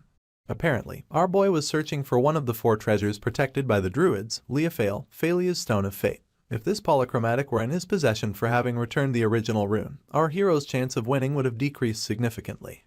After rummaging some more, he pulls out the original rune and gains solace in the fact that he could at least retrieve that. It turns out that Tadas Valtazar is working hard to gather the 8 original runes just so he can bring the Shadow Paradise into this world. This original rune is the one thing that our hero cannot let Valtazar have. With blood still smeared all over his person, our boy balls up the rune in his palm and wonders what's so important about the Shadow Paradise that Furmak killed all those people. He acknowledges that their anger and resentment towards the world is justified, but he feels like the way they're taking it out is wrong. He lays on his back and exhales loudly, thinking to himself that he did some crazy things. His left eardrum is busted because he went around holding a golden mandrake. His right eardrum isn't fine either. Then there's the issue of all the burns to his upper torso caused by the Rune of Sun despite his reliance on regeneration to heal him. Apparently, our boy is tough enough to bear the pain, but Furmak left him with a bunch of injuries. The fist fighter had pierced our hero's liver, fractured his right collarbone, crushed the bones in his sternum, and twisted his organs in the process. Corin Locke tries to move his body and realizes that his left arm and leg are barely responding.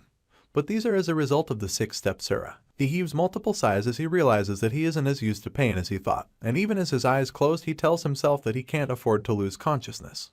At this point, his notification bar pops up and announces that he has defeated Furmak Damon, and adds that the commandment rewards are currently being distributed.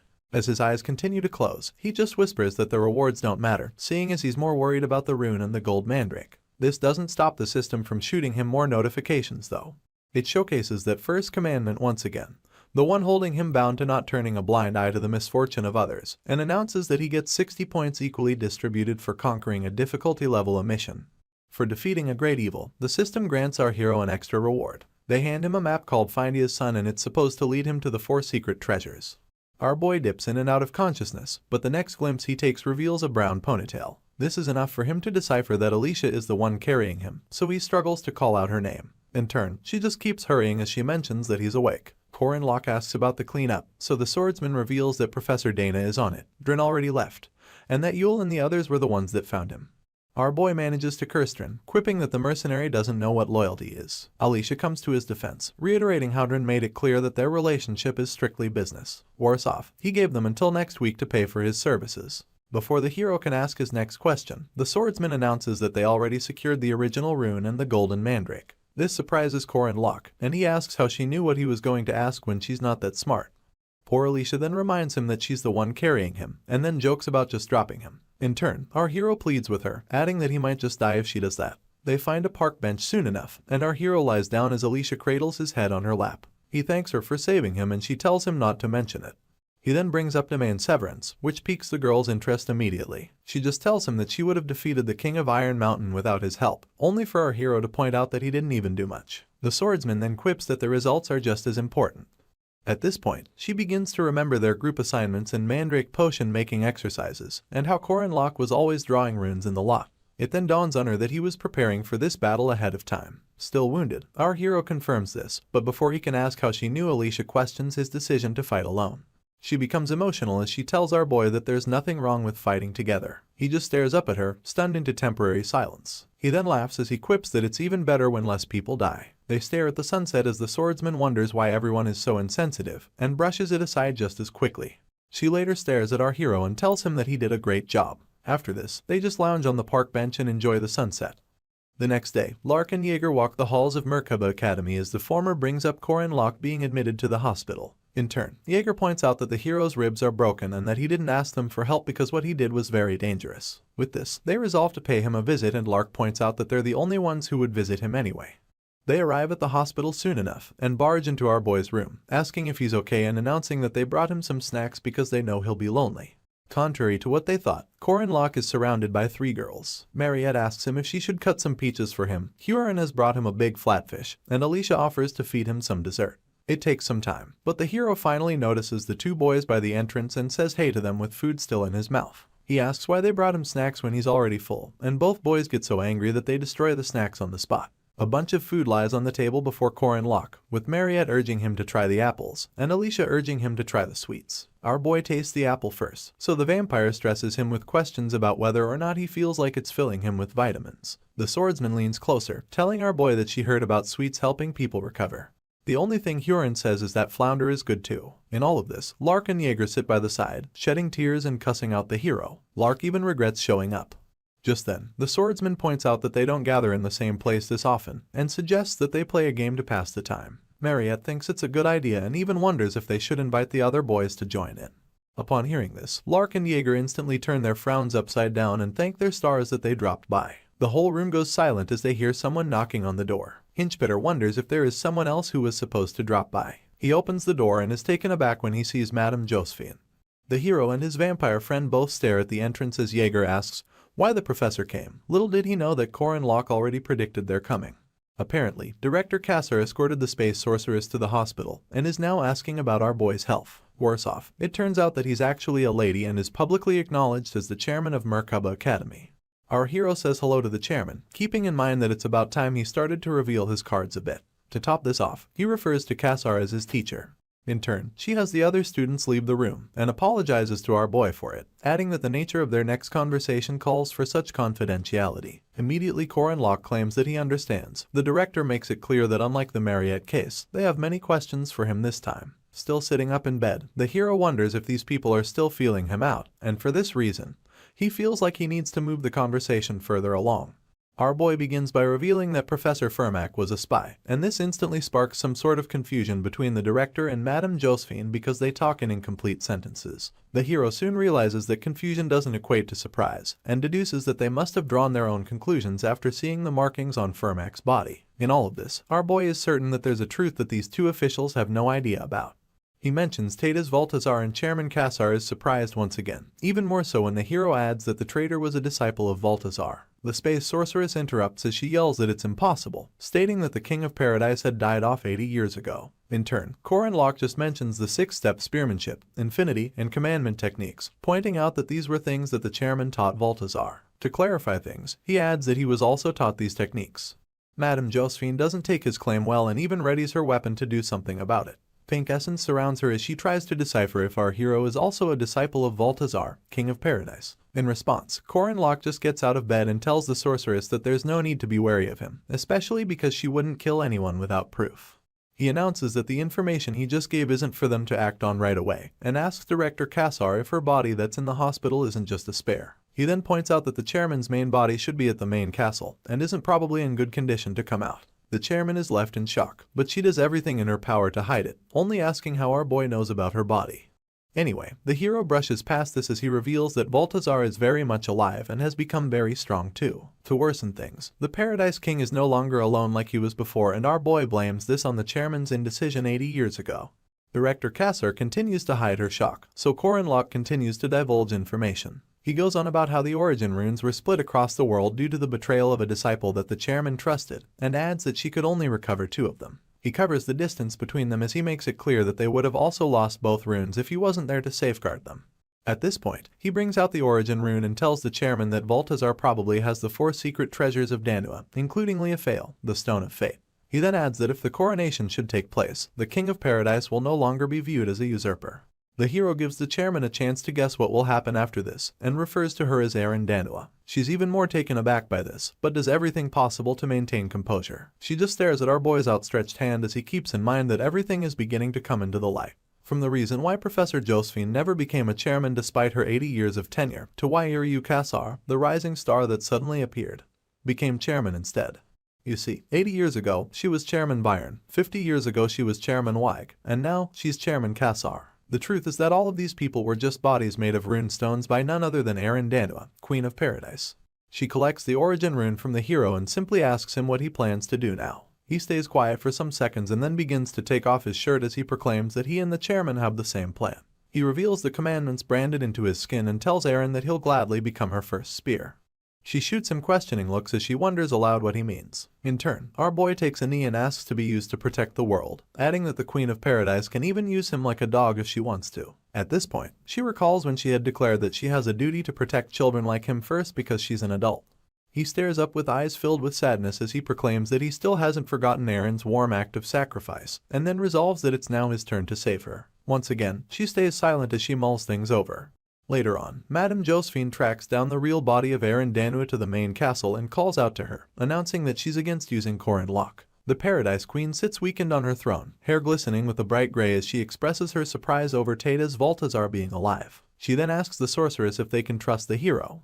The madam can't seem to answer the question, so Aaron makes it clear that she knows not to trust people easily, and requests that they at least watch our boy since they can't be sure of him yet. In turn, Madame Josephine quips that she understands.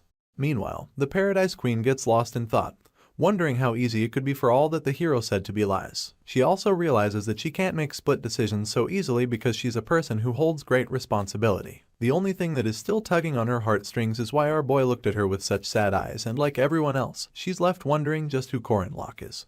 Much later, Merkaba Academy hosts a summer break ceremony where there'll be reassignment of ranks based on the performance of students. The hall is dimly lit with yellow lights as the students sit in descending chairs. You see, the rank reassignment ceremony also has a special meaning. Take, for example, a student receives a temporary rank upon entrance into the academy. This rank given by the Guardian Association is much more official.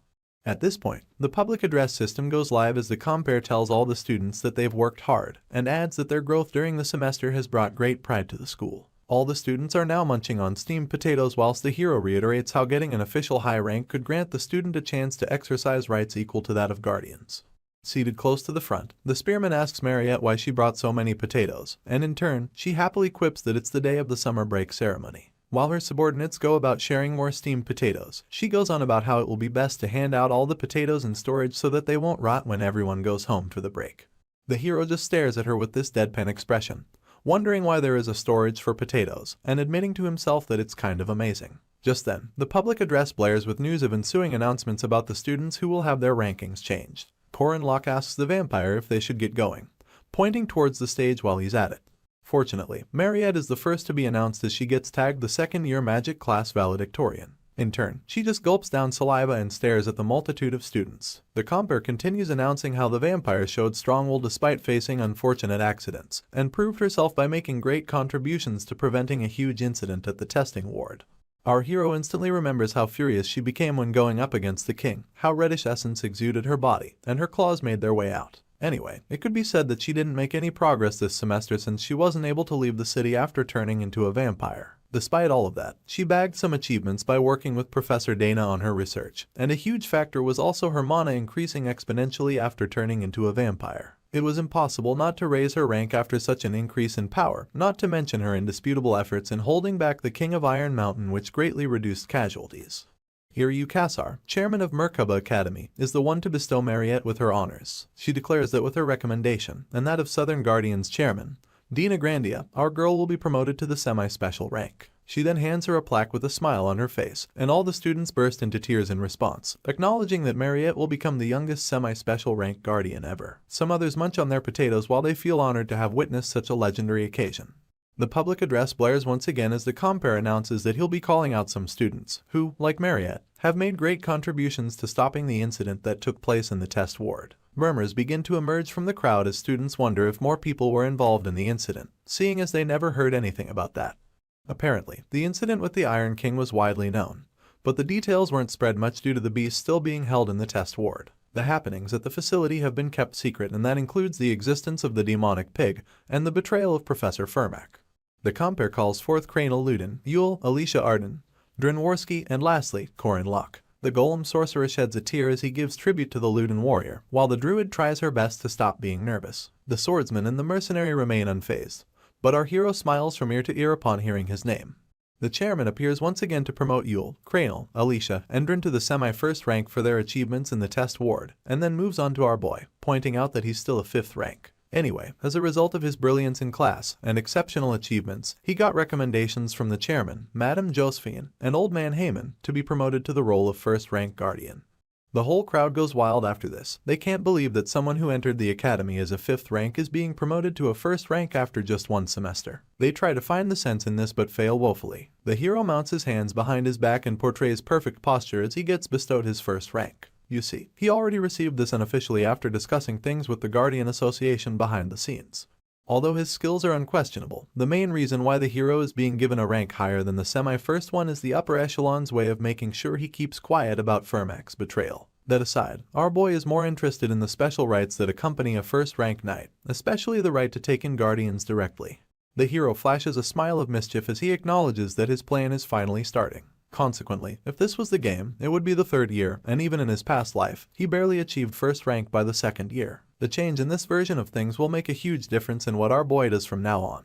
He plans to enlist all the aces under him and stares at them like they're his prey. Only Cranel can sense that something is off though. Our hero plans to use his newfound strengths and rights as a yardstick to do more things.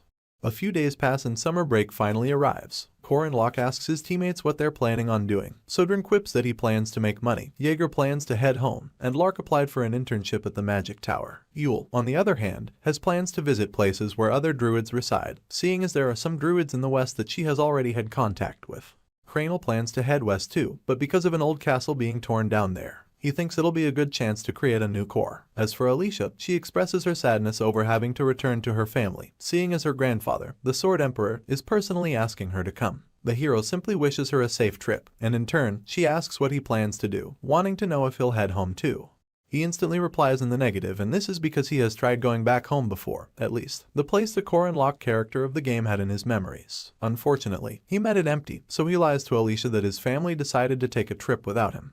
The swordsman drags her response, making the hero stare at her in a questioning manner. She then summons enough courage to yell out a request for him to follow her home if he likes. Her cheeks go red instantly, only for our boy to repeat her question back to her. She then admits that she's scared to go by herself. Our boy mulls it over and chucks it up to be a side effect of the swordsman's personality. He racks his brain for any problems that occurred when she went home in the game, but can't find any. For this reason, he concludes that she'll probably be fine. He then tells Alicia that he'll have to join her next time, adding that he did want to see the East. In turn, she brushes her rejection aside and announces that they'll go together next time for sure. Apparently, our boy has somewhere he needs to be during this break, and right on cue, Mariette comes waving. She then calls out his name and covers the distance between them. All the hero can think about is having to leave the academy at that moment, keeping in mind that he still has some time before Act 3. He has to leave, because if he doesn't go now, he won't be able to make it to his expected destination. Soon enough, the train out of Merkaba chimes as they move at full throttle to the south, and with various majestic cars attached, it maintains its track. On the inside, people of various calibers talk with their companions, or simply mind their business, but some passengers don't mean well. One of them opens what seems like a suitcase to reveal different weapons. He keeps in mind that the train is currently riding through an endless field with nothing less than 9 hours to reach the southern continent. He's hooded as he shares the weapons to his fellow hooded bandits, and they confirm that their preparations are in effect. Just then, their leader peels back his hood, raises his sword, and yells at all the passengers to put their hands up and give him everything they have. At this moment, his fellow bandits point their crossbows at the passengers to enforce good behavior. The helpless people scream and then lift their hands up in obedience as the leader of the bandits encourages them to cooperate. His craziness leaks from his eyes as he threatens the passengers to either cooperate or face a semi-first rank like himself. While he's smiling and cradling his blade on his shoulder, Corin Locke and Mariette walk into the car being robbed, only for our boy to point out that they may have walked into the wrong room. Anyway, the bandit leader catches wind of them and yells as he asks for their identities. He even asks if they can't read the room and stretches his blade as he threatens them to raise their hands if they value their lives. With the blade against his neck, the hero keeps his calm. He then demonstrates raising his hands, only to unleash a devastating uppercut on the bandit leader. The punch packs so much oomph that the bandit gets stuck halfway into the roof of the car, sending shivers down the spines of the other bandits. Our first rank hero just leaves his hand in the air victoriously as Mariette stares at him in awe. Back when Locke visited the secret library at Merkaba Academy, he had picked one of 3 grimoires, the one that bore the persistent warrior's regeneration, and spoke with Duke Sabancha in the process. The Duke had mentioned seeing a warrior who was dying in a battlefield that reeked only of blood. He had met this man tied to a boulder with his own intestines but remained standing nonetheless. Wielding his blade, Sabancha asked the warrior if he should put him out of his misery by slitting his throat. But all this man did in return was to graciously ask for some water to quench his thirst. Respecting this tough warrior, the Duke used his palms to fetch him some water from a nearby lake and helped him quench his thirst. At that point, something miraculous happened. The warrior began to glow and continued to do so until all his wounds healed up. Present day, our boy asks himself why the story was so intense, remembering how the warrior was tied by his own intestines. He just thinks to himself that his posture must have been as good as that of General Yi Sun-sin, the famous Korean general who saved his people from the Japanese imperial forces. Back on memory lane, he recalls the Duke possessing Lark and asking if his castle in the south is still standing. In turn, our boy told him that it is. The Duke then instructed him to look in his office if he was to ever visit the castle, adding that a certain object might still be there. Our hero wondered aloud about what it could be, seeing as he didn't find anything there in his past life. Sabancha went on to insist that Locke searches for this object by himself, referring to him as a rune sorcerer. He hoped that our boy possessed the same ability and courage that the warrior he met by the lake possessed, adding that if he possesses such courage, there'll be nothing he cannot do. The Duke made it clear that it was a humble man who swore to save the world, not a hero or a sage. He also pointed out that our boy had the option of running away. It was at this point that he exited Lark's body and extended his respect towards the spearman for choosing not to run. As he began to disintegrate, he thanked our hero for telling him about his wife and daughter. Back to the present, the train docks at the intermediate platforms by the entrance of the southern plains. Our hero gives Mariette a hand as she tries to disembark, and reminds himself that he's in the south because he followed the words of the Duke. Better still, he decided to come with the vampire because she's a southerner. Just then, the captain thanks our boy and his companion, adding that he would have been in trouble if it wasn't for them. Meanwhile, all the bandits lay beaten and tied up as Locke tells the captain that it was nothing much. As a show of gratitude, the man hands our boy a bag of coins, and of course, he accepts it with arms wide open and lips full of patronization. To top things off, his notification bar pops up and declares that he gets 2 points equally distributed for not turning a blind eye to the misfortune of others. Our hero can't stop laughing after this, telling himself that people need to live kindly. He then asks Mariette if they should eat first and she quips that she can recommend some places. He wonders if she knows the area well and she just claims that she has visited quite often. While the train captain watches them go, our boy declares that his companion need only say the word and he'll buy all the food they need. The captain stays thinking of them as kind students who are so happy after doing such a good deed. The entrance of the southern plains is beautiful to say the least, and is characterized by carriages that all go to Left City after stopping there. Left City is a big city further south and unfortunately, you have to take the carriage for 8 hours to get there. Upon hearing this, Locke jokes about just being killed instead, only for Mariette to point out that there's a transfer station nearby that she often patronizes. With this, both parties visit the Wyvern landing zone where these winged creatures of various sizes lounge around. Our hero recalls using this mode of transportation a few times in his last life, and also recalls that it's much more comfortable and faster than carriages. The downside is that it's so expensive that even Park Sahu didn't like it. For this reason, our boy asks the vampire if one wyvern ride will cost them 30 silver coins, but she just quips that her family sent her one that is a bit different. This surprises the spearman, so he asks about it. Soon enough, the ever-majestic Hriesvelgr passenger arrives. The Hriesvelgr, being a majestic giant eagle, heads towards the Dunelif mansion soon enough. The ground hands instantly begin to communicate among themselves as they clear a space for its landing on the outskirts of the mansion. This giant eagle is the boss vehicle in the heroic legend of Arhan, and it costs 12 times the price of a wyvern. Controller Mac reaches out to command, and in turn, Duff replies, announcing that they'll clear a site for landing immediately. He then asks for confirmation of visual reference at 200 feet in the air. Just as quickly, Duff gets told that Miss Dunelif is expected to arrive in 10 minutes and adds that they'll slowly lower her altitude. After clearing the site, 2 guards stare up at the eagle as the wind from its wings almost blows them away. The first guard wonders what the Dunelifs are up to, so his colleague explains that Merkaba Academy is on vacation. With this, the first guard concludes that the princess is returning. Their boss gives them the heads up when Mariette is mere moments away from arrival and instructs them to prepare to give her a fierce welcome. Right on cue, the Hriesvelgr slowly lowers its altitude into the landing site. The moment the front door bursts open, all of the family's staff bow their heads and chorus a fierce welcome to the princess, congratulating her on her break, and also for the semi-special rank promotion. Our boy's eyebrows shoot up as it dawns on him that their location is Left City, not to mention Duna City in the east. Just to confirm, he asks Mariette about her family's farming business and just how big it is. She vaguely tells him that it's about 2 million, so our hero concludes that she means 2 million pyong, which is equivalent to about 7 million square feet. She instantly corrects him about the unit of measurement and clarifies that she actually meant 2 million hectares. The smile on her face doesn't soften the blow on Corin Locke. She even asks him why he wanted to know, but all he does is leave his mouth open in shock. He does the math and discovers that the Dunelef farm covers about 6 billion pyong in land, which is equivalent to 20 billion square meters. The vampire just stares back at him with a soft smile across her lips, and our hero deduces that her family are icons in the south. The Dunelefs own many properties including a salon, a grocery store, a post office, an agricultural cooperative, and a professional wrestling association, among others. All the signs the hero sees on the carriage ride back to the main residence proves this. He even asks what a pro wrestling association is. Upon arriving at the Dunelef Great Residence, the two of them disembark from their carriage. Corin Locke wastes no time asking the vampire why she never mentioned how rich she is. In turn, she just quips that her parents are the rich ones, not her. Our boy thinks this is what rich people say though. Just then, they come across Paul, the butler of the Dunelef household, holding a napkin across his arm and laughing as he overhears the princess's conversation. He jokes about her inheriting everything, seeing as she's the firstborn daughter of the Dunelef family. The butler's sudden intrusion leaves our hero with questions, especially about where he came from. Mariette simply refers to him as Grandpa Paul and jokingly cautions him about surprising the guest. In turn, the butler asks to handle all of the princess's luggage and asks for the spearman's identity. With her usual smile, she admits that Corin Locke is one of her juniors, but Paul reads a different meaning to this. He instantly covers the distance between him and our boy, whispering about how the family has had a son-in-law living with them for generations, and adding that the Dunelefs provided the family of said son-in-law with tremendous support. They even gave them a place in the family business. The hero lifts both his arms as he begs the butler's pardon, but Paul only continues to divulge unnecessary information. He goes on and on about the vampire being the flower of the South, and how the number of marriage proposals she got can fill up a potato warehouse. The butler was speaking so quickly that our hero just nodded in agreement. Soon enough, he inquires from Mariette if she has any news about the castle he mentioned earlier. She perks up upon hearing this and tells our boy that she heard about someone buying the Duke Castle. He's very interested in knowing who it is, only for Paul, who's still too close to him, to mention that a certain Count Cassius bought it.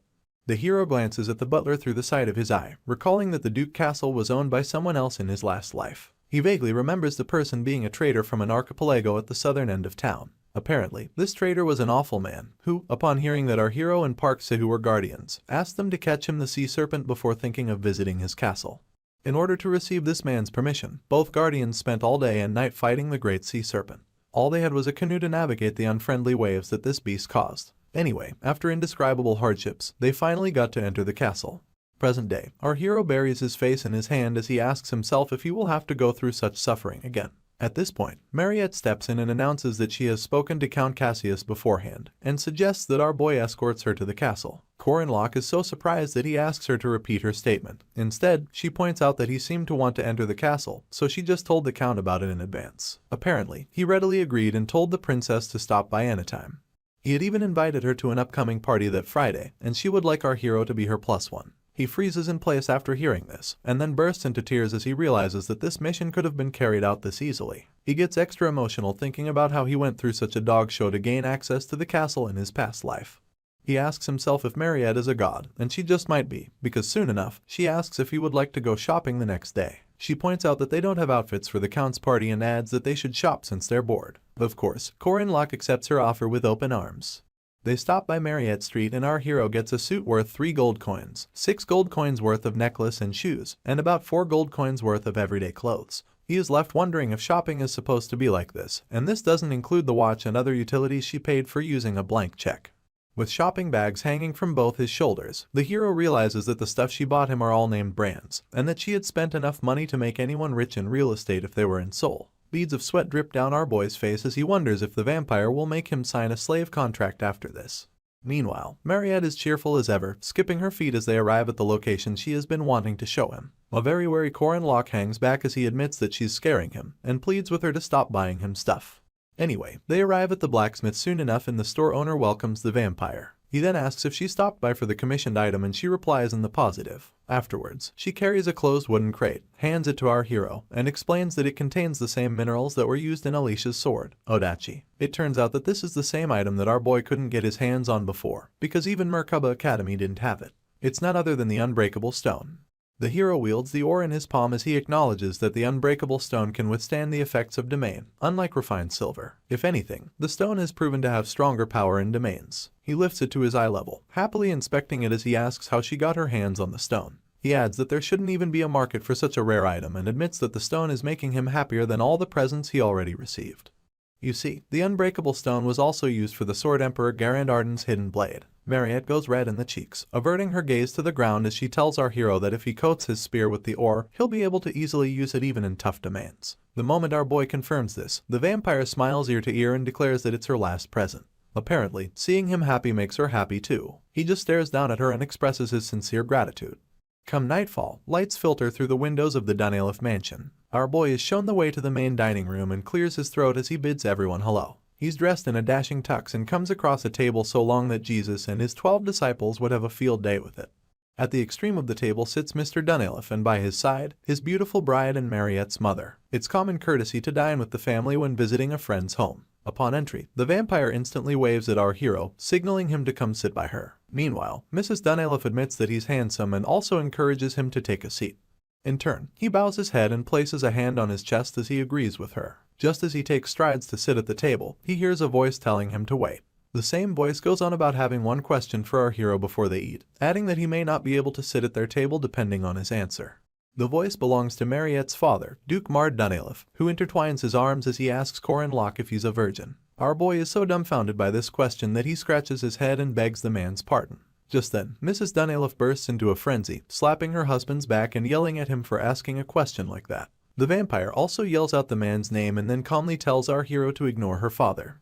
The Duke doesn't give up. Instead, he doubles down by declaring that the hero must be a virgin if he is to become a son-in-law in the Danilov family. As the bickering continues, our boy realizes that the dinner will not go smoothly. He's mostly worried about the whole son-in-law bit though. Mr. Mard makes it clear that his daughter is off limits, adding that his little girl promised to marry him. Before he can finish declaring his disapproval, Mariette attacks him, slamming his head against the table in a mocking manner. All he can do is groan and ask when she became this strong.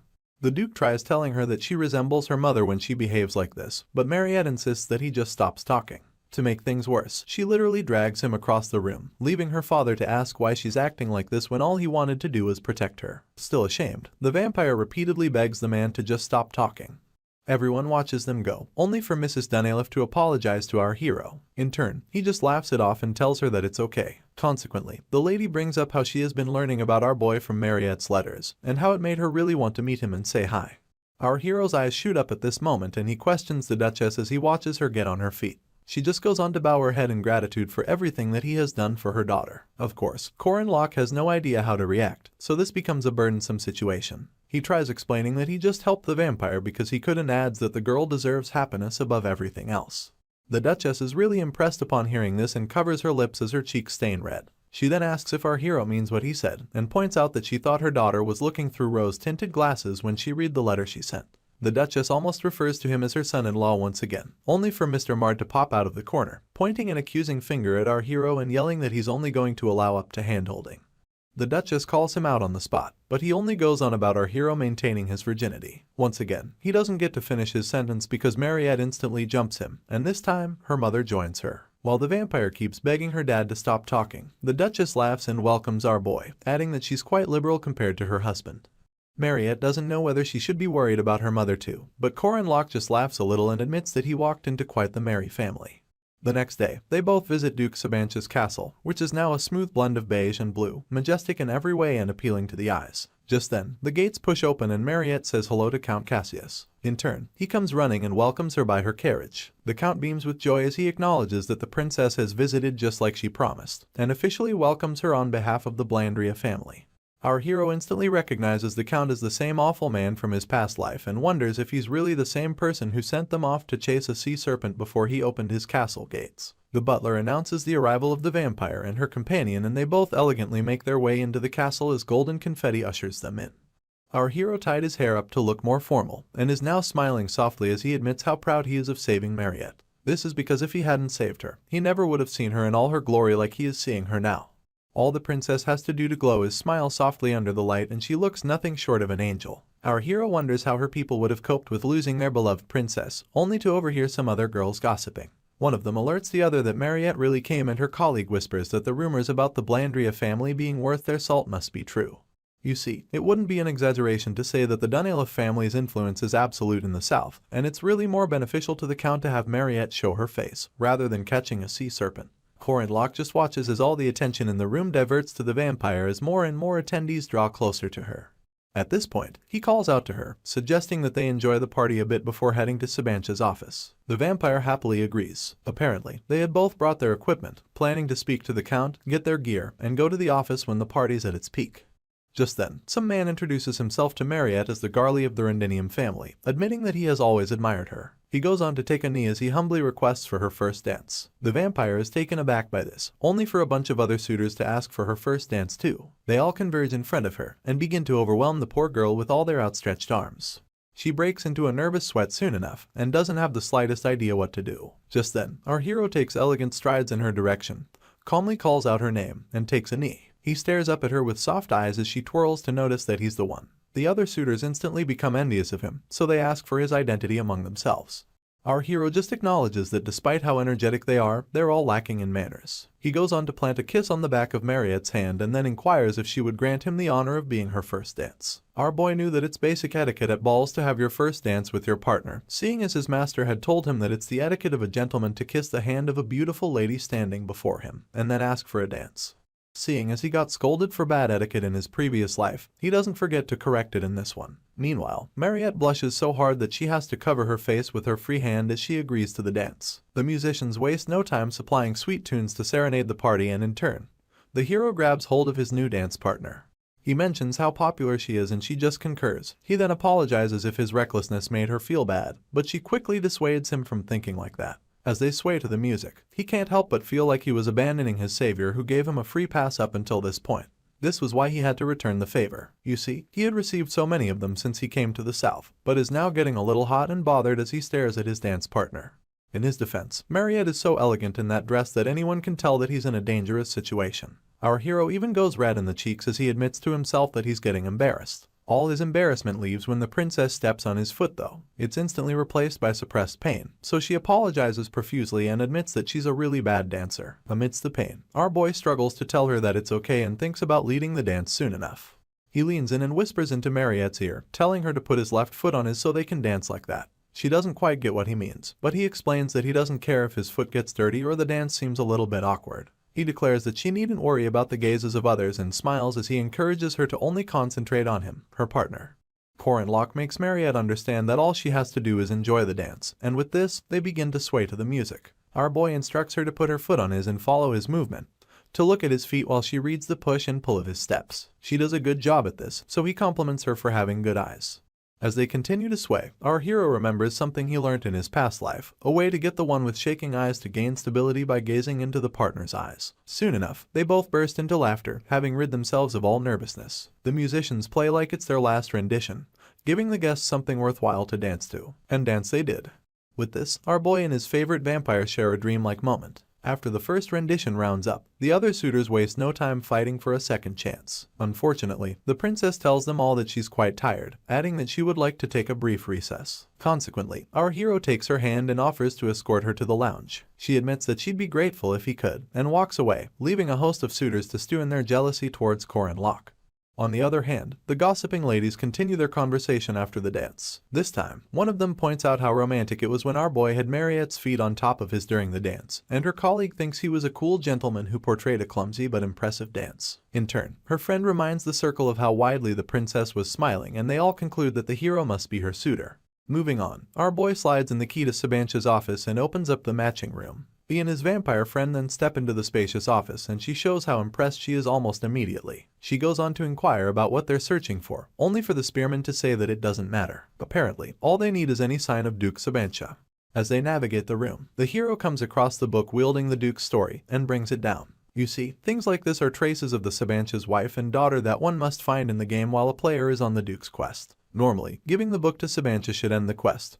But in the game and our boy's past life, he never heard any instructions to look through the office.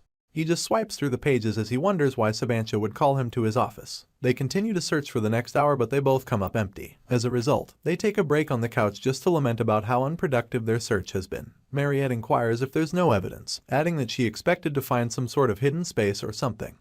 Our hero stays quiet because there's no good answer to her speculation. Anyway, she also announces that she's hungry, so the spearman asks if she didn't eat in the banquet hall. Apparently, the princess didn't have time and tries to remind her partner about it. The vampire's eyes glisten as she stares at our hero like he's food waiting to be unwrapped. She then points out that his jawline and collarbones are quite pretty. Of course, their previous dynamic already prepared him for what she's trying to imply, so Mariette gets on his lap, warning him that she must sweat and advising him to resist a bit. In turn, the spearman quips that it's even better that way. True to her words, she begins to sweat at the sight of his jugular and then gives him a heads up as she digs her teeth into his neck. She feeds on him for the next couple of seconds and exhales loudly as she retracts her teeth afterwards. Our hero asks if she's all done and she concurs, wanting to know if it hurts. It turns out that Corinlock couldn't feel anything and blames it on his persistent warrior's tolerance. This comes as a shock to the vampire and she stutters as she tries to explain that she also doesn't feel anything for him. At this point, our hero remembers that he definitely received persistent warrior's tolerance alongside the soul dust. As Corinlock remembers receiving the soul dust from Sabancha, the grimoire comes to mind. This is the same book that the Duke's soul was sealed in, and it wields different abilities and spells. Better still, reading this grimoire can grant the reader a chance to learn these abilities. His brain engines begin to churn as he compares both grimoires' wielding abilities and spells to Sabancha's soul and body. To test out his theory, he asks the vampire to summon Diaku, and she perks up as she wonders why. She summons the familiar anyway and Diaku appears, taking a knee before his mistress. With his hand to his chin, our hero asks the vampire to try summoning her familiar in such a way that he's a little hazy, adding that he would like to see Diaku in the state before his body fully materializes. Mariette repeats his request back to him just to confirm that she got it right, and then proceeds to instruct her familiar. In turn, Diaku wimps at the thought of being sent away, making our hero conclude that the familiar whines a lot. He then realizes that the state they're putting him through is similar to what one would feel when their body is getting destroyed. This is reason enough for the familiar to not like it. Soon enough, Diaku almost becomes transparent, and our hero acknowledges his near disappearance, keeping in mind that the only reason he can't see the familiar is because he can't perceive spirits. Suddenly, some sort of foul presence fills the air and our boy instantly turns in his seat to object against it. He can feel a certain chill, and it gets so bad that he yells out Mariette's name, telling her to prepare. In no time, our hero is wielding his spear again, and the entire office seems to be shrouded in a reddish cloud. He then calms himself as he realizes that it's the Duke's doing. All he asks now is for Sabancha to have at least given him a heads up. You see, what was sealed in the Great Library's grimoire was the Duke's spirit. He had made a split decision when he was facing death and fighting his desire for blood. This was the separation of his body from his soul, and this begs the question, where did Duke Sabancha's body go?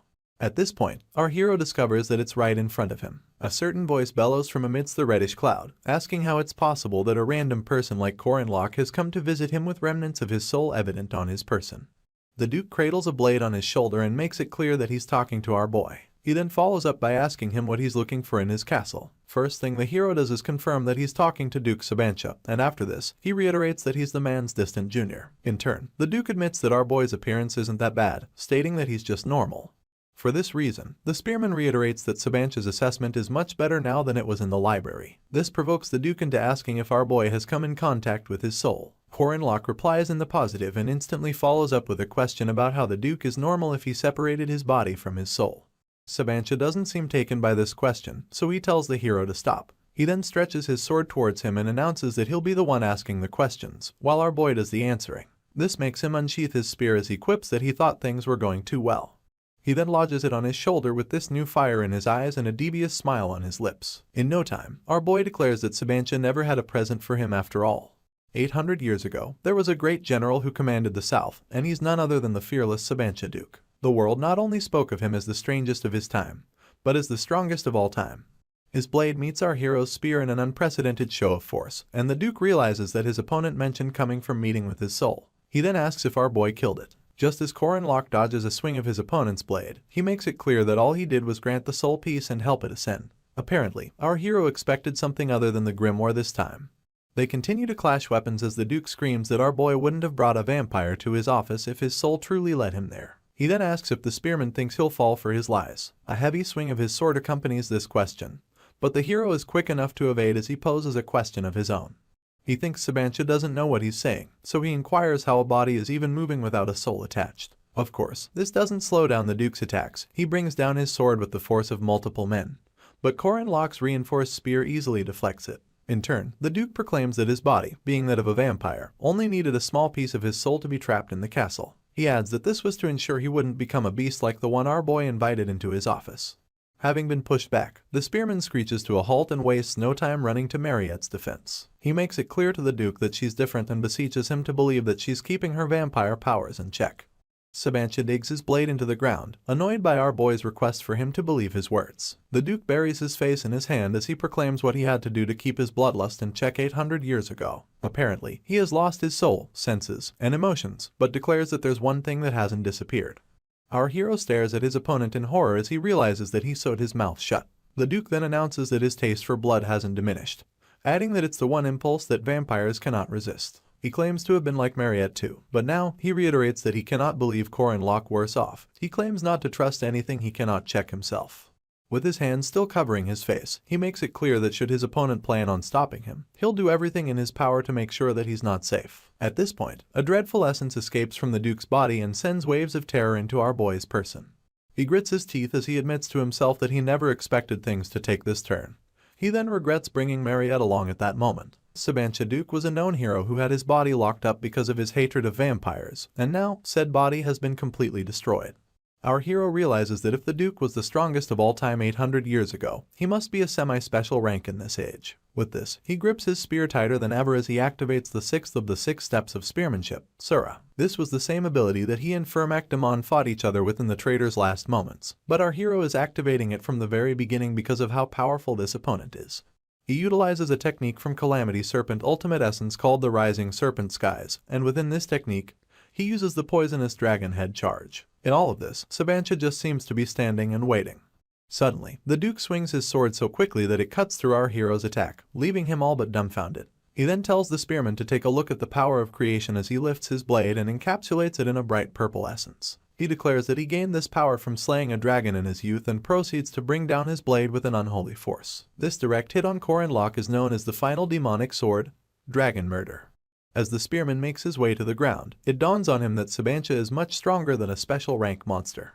At this point, the Duke is left to talk with Mariette, and the first thing he does is refer to her as a petty beast. He covers the distance between them, asking her how she hopes for a human life. The girl tries to argue her case, but he shuts her up by asking if she doesn't consider herself to be a beast. As he speaks, he remembers when he lost control 800 years ago and fed on his loyal servant. He then asks the princess if she's positive that she can overcome her bloodlust with just her will. His question even provokes the memory of her feeding on Isabel, a close friend, and then that of her feeding on Korin Locke when he points out that she will end up coveting her lover's blood. As the Duke relives the pain of taking his servant's life, he tells Mariette that she will kill those she cares for. With this rage, he yells that she should disappear and follows up by attacking her instantly. She dodges his blade by a hair's breadth and yells that she won't go anywhere. She thinks about defending herself once again, but just calls forth Diaku instead. The familiar appears right behind Sabancha and he twirls his head to catch a glimpse of him. The Duke only utters 2 words after this binding trigram. With this, multiple chains emanate from thin air and hold Diaku in place. He admits that the beast is fast, even faster than when he was in his prime. Unfortunately, he also thinks that the familiar lacks strategy. As he points this out, he lifts his blade right above Diaku and doesn't hesitate to stab him as he calls him a foolish beast that only relies on strength. Mariette quickly calls back her familiar with a scream, only to watch in horror as she gets no response. Just then, Sabancha activates his Romanian sealing sword technique and his blade shines a bright blue. Apparently, this sealing sword is made specially for sealing immortal beings. He sends forth multiple versions of the blade as he declares that the immortality of the princess's party is meaningless in front of his sword. About 3 of these blades hit her point blank and send her falling to the ground. The Duke springs in her direction with a burst of speed, telling her to hurry up and die. He goes one step further and proclaims that he'll end her feeble life.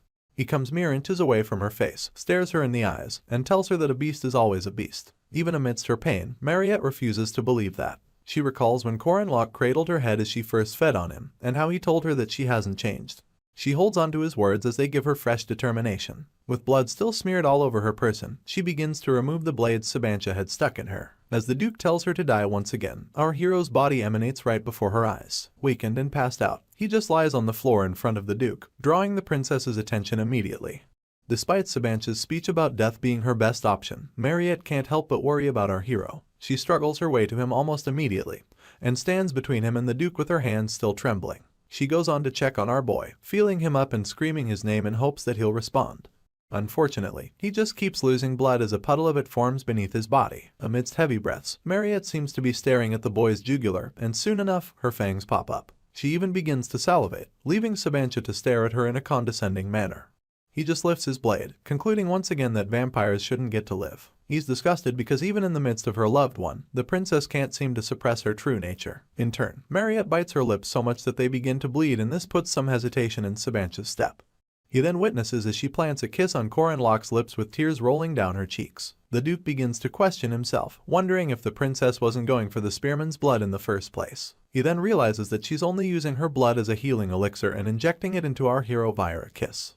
The fact that she's the one giving blood rather than taking it leaves the Duke in shock. He soon admits that the princess has overcome her limits in this situation, seeing as she shouldn't have the rationality to suppress her urges. Anyway, he walks up to the two of them and overhears Mariette begging our hero as tears continue staining her cheeks. Sabancha fills with dread towards himself and confesses that he has failed. Back in his day, he couldn't save anyone. Instead, he knelt in the face of desire. He watches as the princess continues to beg our hero to wake up, and looks up in shame as he tells himself that he couldn't judge everything.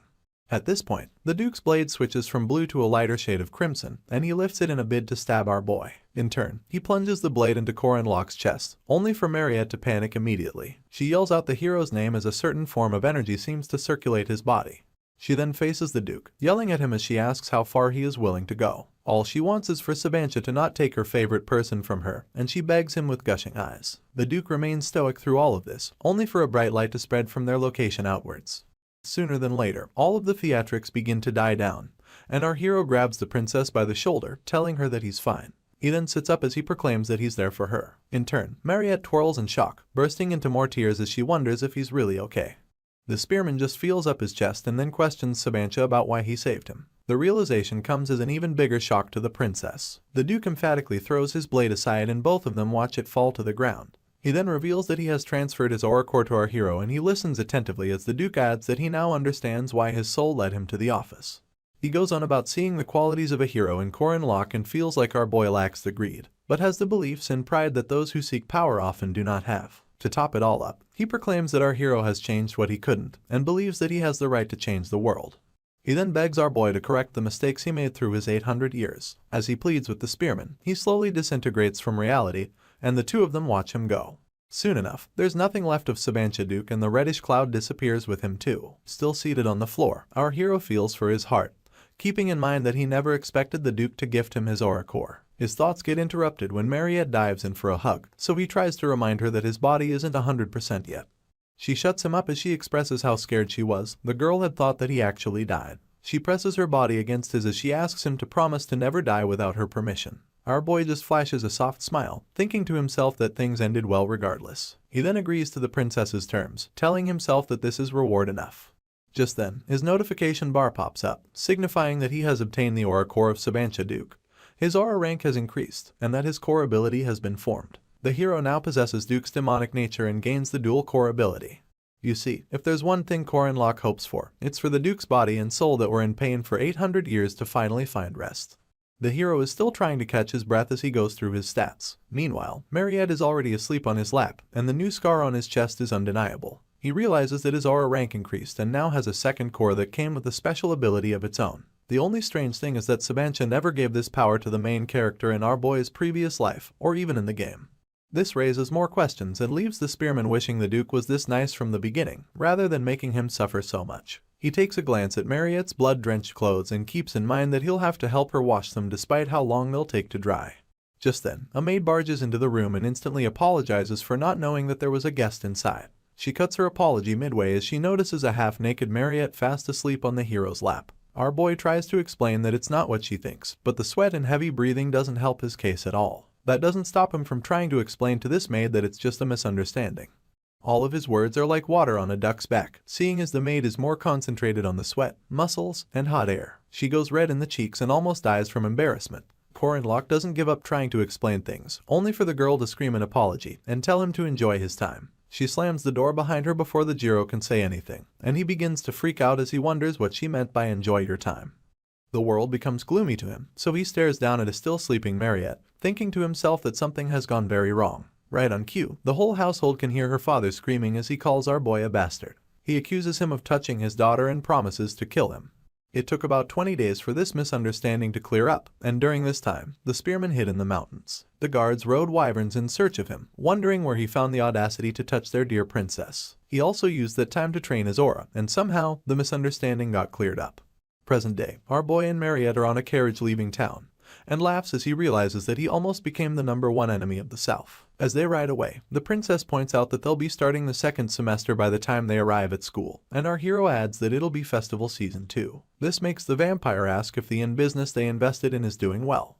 In turn, the spearman assures her that she'll get several times what she invested. Consequently, the festival will attract a large number of tourists, and that will cause a rise in the value of the lodging industry. This is when our hero plans to sell that land he acquired, make it big, and get a stupendous amount of money.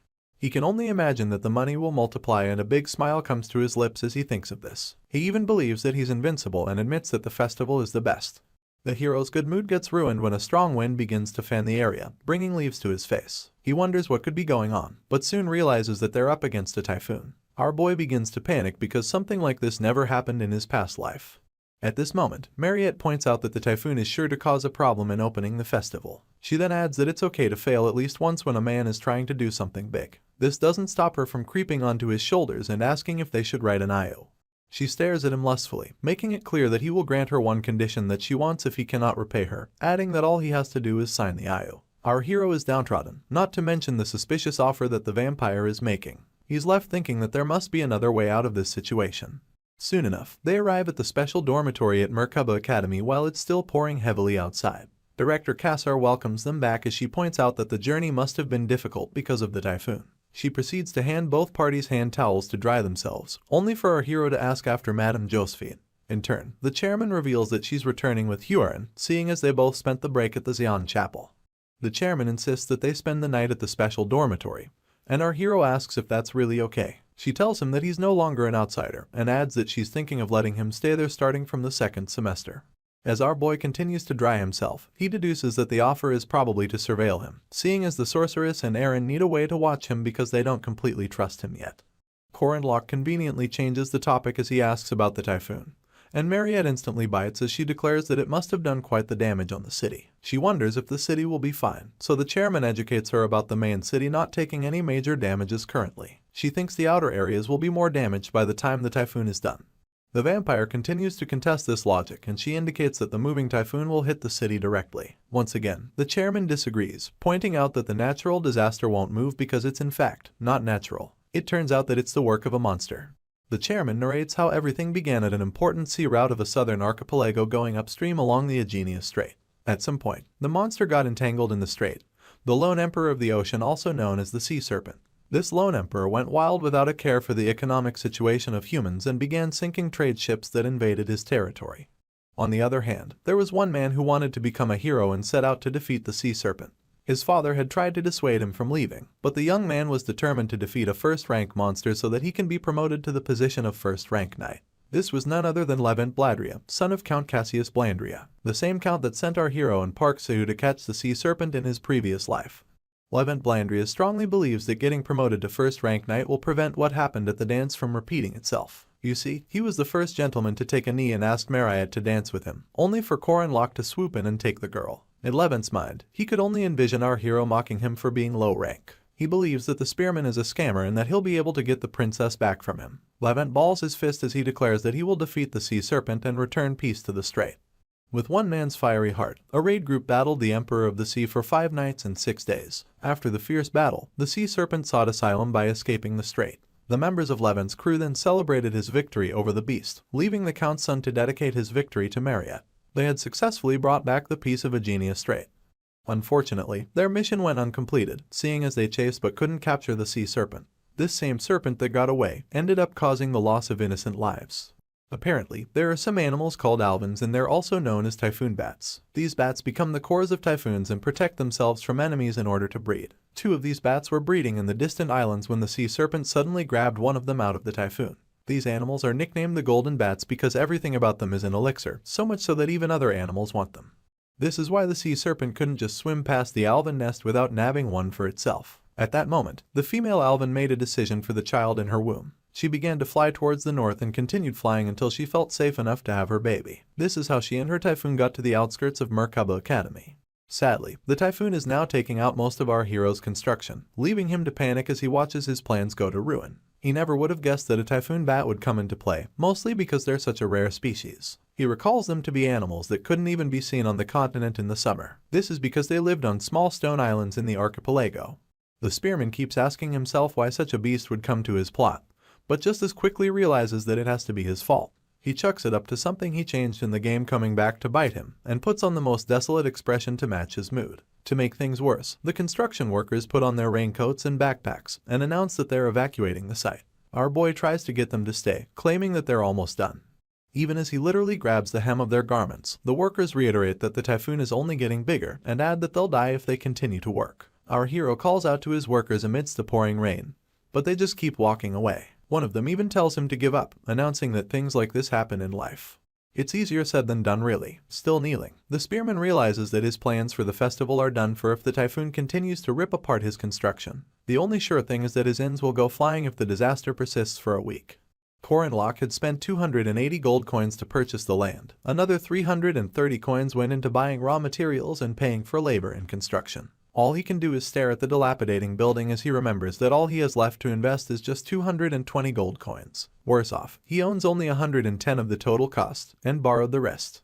The realization of having to cough up 720 gold coins when it all fails drives our hero close to madness. He just pastes a maniacal smile on his lips and stares at the dark clouds up above. Some time passes and the Merkaba Academy holds an emergency meeting to talk about how to handle the typhoon. They all sit in a round table with the highest-ranking guardians of the academy present, including Corin Locke and Mariette Dunelif. The chairman puts in the first word, intertwining her fingers as she announces that everyone is present. She goes on about the reasons she invited them to the meeting and makes it clear that it's about the typhoon bat. Alvin, Old Man Heyman Welsh, a tenured professor of the night faculty, doesn't look so happy about this. Even Professor Dana Arian is worried. She just asks the council if they'll have to subjugate the bat, keeping in mind that they could easily recover all the funds they lost in the demonic pig debacle if they do. The old man instantly loses his temper as he slams his fist on the table and yells that they have to subjugate the bat, only for the red-headed professor next to him to oppose. This is none other than Magic Professor Edgar Linton, and he believes that since the typhoon will stop in a month, they shouldn't bother taking any risks to subjugate the bat. Alchemy Professor Laura Lamas feels the need to add her 2 cents, so she asks Edgar in a soft voice to provide proof for his opinion. In turn, the redhead breaks into an explanation about how alvins breed from June to September and are popular for repeating the short-term fertilization and pregnancy process. For this reason, Professor Edgar believes that the typhoon will stop in a month even with external variables involved. Old Man Heyman just stares at Edgar with folded arms and a reserved opinion. At this point, Laurala just smiles and agrees with the redhead's take on not having to risk anything. She then votes that they maintain the status quo. Just then, the new professor at the night faculty, Ojin Rentry, raises his hand in protest, adding that he thinks it's important to try subjugating the bat at least once. He announces that it will not only push back the resumption of students but also disrupt the festival plans. Above all, he thinks that others will view the academy as people who are playing it safe and sparing themselves. Some other professor speaks up, telling Ojin that their academy is an educational institution, adding that subjugation of monsters is a job for the association in the first place. More opinions arise around the table with more professors leaning towards Edgar's idea. All this while, Corin Locke has been quiet, stewing in a broth of his own thoughts until he can't take it anymore. He rises to his feet with the vigor of a wrestler on steroids, and slams the desk with so much force that it instantly draws everyone's attention to him. He then yells that he wants to be heard despite the obvious fact that he lacks knowledge. Passionately, he breaks into a speech about how everyone present swore to be brave and realize kindness and justice. He reminds them that they all swore not to go against their creed even in death, and that they swore to protect the weak and defeat evil. Our hero takes the passion up a notch, screaming as he reiterates that they're all guardians and protectors of humanity. He then looks them in their eyes as he makes it clear that they just have to subjugate the Alvin. Professor Edgar interrupts at this point, telling the boy that he understands his fervor, but still thinks it'll be beneficial not to subjugate. The spearman loses it after this, calling his professor by his first name and asking him how he could say something like that. Tears begin to gush down our boy's cheeks as he asks if Edgar cannot see the victims who have lost their houses due to the typhoon. In truth, our hero cannot stop hoping that the professors will buy his act, lest he turns into a beggar, seeing as he hasn't achieved his desired result.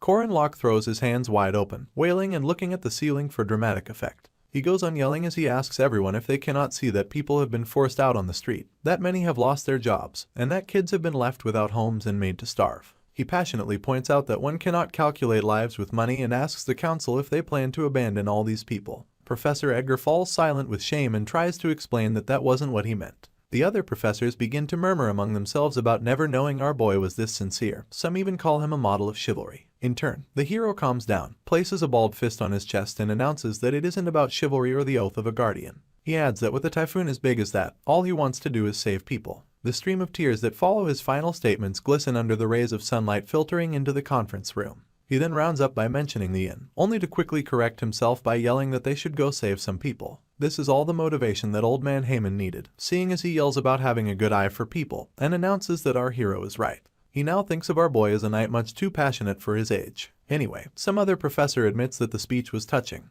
but brings up the inn he mentioned at the end, only for his colleague to reply that there are precious lives in inns as well. An overexcited Ojin stands on his feet and proposes that they form a subjugation squad immediately. He then swears on the name of the Guardians that he will protect the people. Meanwhile, Dana just sits there all giddy about the prospects of getting more research funding. After this, the chairman gets on her feet to declare that they have reached a conclusion. Thanks to our hero's passionate acting, all the professors and students actively agreed to the subjugation. In little to no time, the squad was formed and they all headed straight towards the disaster. Still deadly as ever, the typhoon spews water all over its surroundings as lightning cackles from amidst it. Corin, Locke, and the rest of the squad stand at the foot of the problem as Professor Edgar announces that he has finished talking with the support group. All they need to do now is to time things well. The spearman heaves a loud sigh of relief, loud enough to draw Professor Ojin's attention and make him ask if our boy is that emotional. The professor thinks the way he wants to save people is so sincere, and our hero quips that it's such a relief. On the outside, he lets everyone believe that he's doing it for the people, but on the inside, he can't stop smiling that he can finally avoid his debt of 720 gold coins. You see, the spearman has everything riding on this mission. The team had a simple plan in place to capture the golden bat. Alvin, the support squad, is supposed to create a crack in the typhoon using crystals big enough to disrupt the centrifugal force. Peradventure, the support squad succeeds. The entry squad would go in and defeat the Alvin. Unfortunately, reality happened. It turns out that countless monsters were already caught in the typhoon after attempting to eat the Alvin for its nourishment. Now, these beasts are hungry and properly pissed. Our hero's brows furrow as he wonders what to do. He then calms down as he realizes the squad that he's with. The first Cyclops that shows up has the misfortune of going against Old Man Heyman and receives multiple packed punches within mere seconds. In his prime, the semi-first rank knight was called Stronghand Heyman. The next monster gets cut down by the semi-first rank knight, Professor Ojin. This legend wields a 2-meter-long axe as if it's a toothpick. Then there's the all-powerful mage, who's defeating monsters with a swipe of his finger and having a cigarette while he's at it. He's the first-rank mage and current party leader, Professor Edgar. It turns out that he isn't burning a cigarette, but a mana stick which can also be used as a weapon. Above all is the frightening crazed warrior, Berjecker. He's a second-year student and a first-rank knight like Corin Locke. He's also a member of the North Island Savage tribe. With a squad packed with so many powerful people, it would be strange if they can't defeat some monsters. Our hero pokes some fun at Berjecker's height, asking if he's a half-giant. In turn, the warrior tells him to mind his business and focus on the monster behind him. Right on cue, our boy cuts down the beast and then yells to Berjecker that he's nicer than he looks. Despite all of the distractions, the goal of the squad remains to capture the Alvin, and as it stands, they still need to enter the eye of the typhoon before the damage becomes too widespread. All our hero can actually think about is the damage it can cause to his inn, and this infuriates him so much that he balls his fists as he declares that he's coming for the Alvin. Soon enough, the party leader declares that they're entering the typhoon soon, and tells everyone to prepare themselves. In turn, they all run towards the disaster after giving verbal confirmation. As they pull close, Professor Edgar stops in his tracks because he comes across something that he never expected.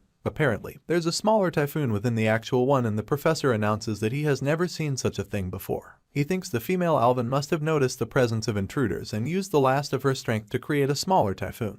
Old Man Heyman stares in awe and then asks Edgar if the Alvin has always been such a capable animal. In turn, the party leader reveals that it's possible only because of her maternal instincts, adding that it's an incredible animal nonetheless. He looks to his left as he asks Professor Ojin if he thinks they can get through. The professor thinks they can do it, but only if they're ready to endure wounds all over their bodies. Taking this into consideration, Edgar quips that there's no need for them to overexert themselves since their side will have a lot of losses too. He then pulls out a flare gun and announces that they'll leave the breaking through to the support squad. With this, he pulls the trigger and a green flare flies into the sky in accordance. Professor Dana is instantly alerted about the call for support and she laughs as the opportunity to show her power for the first time in a while presents itself. With a lifting of her hands, reddish essence begins to surround the sorceress, and soon enough, red lightning emanates from her and shoots into the sky. One of the party members quickly asks Professor Edgar if the spell isn't a little too dangerous, and a quick glance at the sky makes the party leader confess that Dana might be trying to kill them. In turn, he quickly puts up a shield as her spell intensifies, and tells all of his squad members to get behind him. Afterwards, he laments about Dana's use of excessive force when all they need is a way to break into the typhoon. Soon enough, her spell gets ripe enough for attack, so Professor Dana screams as she unleashes Red Sprite, a spell that sends so much lightning falling from the sky that the waves exuding it is enough to blow everyone away. The ground suffers the brunt as meters upon meters get destroyed in the crossfire. Professor Edgar's shield was barely enough to protect the party, leaving them to find their way out of the rubble of Dana's attack. Old Man Heyman is so pissed and he doesn't bother to hide it. He even proclaims hatred for mages and accuses them of killing knights. The party leader is back on his feet in no time, and announces that at least things were resolved well. He feels that with this amount of lightning, the disaster will definitely be brought down. He gets the shock of his life as he realizes that not a single twirl of this typhoon was stopped. He and Old Man Heyman break into a cold sweat as Edgar points out that even a semi-first rank monster would find it difficult to survive such an attack. At this point, the old man is certain that something is weird, and upon closer inspection, notices that the Alvin keeps getting bigger. They just stare up at this phenomenon, leaving no one the wiser about what is going on. Only Corin Locke proclaims that the Alvin is evolving. As the evolving beast roars amidst the typhoon, our hero recalls that the development of demons is a unique phenomenon that occurs during the accumulation of experience and life. It simply isn't the situation where the alpha sublimates, but the stage where the vessel of the species itself sublimates. Corin Locke then mentions that such a creature, having survived a typhoon of this size, must have a certain tolerance to lightning. The hero's brow furrow once again as he realizes that they can no longer consider this Alvin to be a weak creature. The beast has successfully evolved into the King of Thunder Clouds. With this, she makes the typhoon even bigger and sweeps up some party members in the process, including the old man, who's now telling everyone to be careful. He yells at the support mages, asking them if there isn't a method to get them out of there. Professor Edgar then tells him that even if they request him from the support squad, it'll only make the Alvin stronger. While everyone is worried about what to do, our hero just laughs and tells himself that it's time for him to step up. With his spear dug into the ground, he attempts to utilize the Calamity Serpent intent, but soon realizes that he can't do it because he literally has no ground to stand on. At the moment, all that's keeping our boy grounded is his spear, and he holds onto it like his life depends on it. All he can do is think about how much he hates not being able to do anything, and while the heavy wind almost blows him away, he prays for a chance. In desperation, he yells at Berjecker to do something, but the warrior is in a dilemma similar to that of our hero, so he tells him to shut up. Apparently, both spearmen with 2 cores and 2-meter-tall giants are weaklings while in the air. At this point, our boy grits his teeth, grips his spear even tighter, and remembers that he has 720 gold coins on the line depending on whether or not he defeats the Alvin. After this, he yells out Berjecker's name once again, and this annoys the warrior because our boy has been calling out to him since the beginning of the mission. Just then, the hero retrieves his spear from the ground and apologizes as he uses the warrior's head as a boost. He tells himself that just because he's in the air doesn't mean he doesn't have anything to step on. Having made his way up, he thanks Berjecker and gets called a crazy bastard for his troubles. He refuses to give up, so he jumps on Professor Ojan's back for his next boost, and then Old Man Heyman's head, before finally jumping off Edgar's back. Our hero just refuses to surrender to a monster and screams that he'll kill the beast as he bolts through the typhoon. It becomes a clash between a man fueled by vengeance and a monster who wants to protect her child. Both of their lives depend on this moment. With the fury of the gods, this Alvin screeches at the incoming threat, and our hero remains unfazed. Unfortunately, the next object he uses to boost himself seems a little too soft, and in no time, he begins to sink into it. It turns out that our hero had stepped on a slime and is now covered up to his armpits in it. All he can do is ask what such a monster is doing in a typhoon, but despite the disadvantage, he refuses to accept that it's over. He screams at the top of his lungs as he prepares the Pagoda Tree Mountain intent, and throws his spear using the macro hit. The Alvin just watches our boy's weapon approaching like a toothpick, and easily stops it with some lightning emanating from the typhoon. Just then, gravity gets a hold of our hero, alongside the lack of solid ground to properly do anything as a martial artist. All he does is struggle to stay afloat in the slime, but gives in soon enough. With a smile on his face, he asks himself if this is the end for him and begins to accept the fact that it's all over. The skies are still lined with multiple lightning strikes as Corin Locke gradually shuts his eyes. He acknowledges that he shouldn't have invested all that money and bursts into tears, thinking that he should have just bought something yummy with it. He curses under his breath as his world falls apart within the typhoon. Just then, a silhouette bursts into the not-so-natural disaster and instantly delivers a flying kick to the Alvin. The sound is so loud that our boy can hear it amidst the typhoon. It dawns on him that someone is currently battling the beast, so he opens his eyes in shock, trying to figure out who that could be. Of course, only a monster like Huron can take on another monster. She spends a few seconds powering up her right fist until it glows the red of Dana's lightning, and then sinks it into the head of her opponent.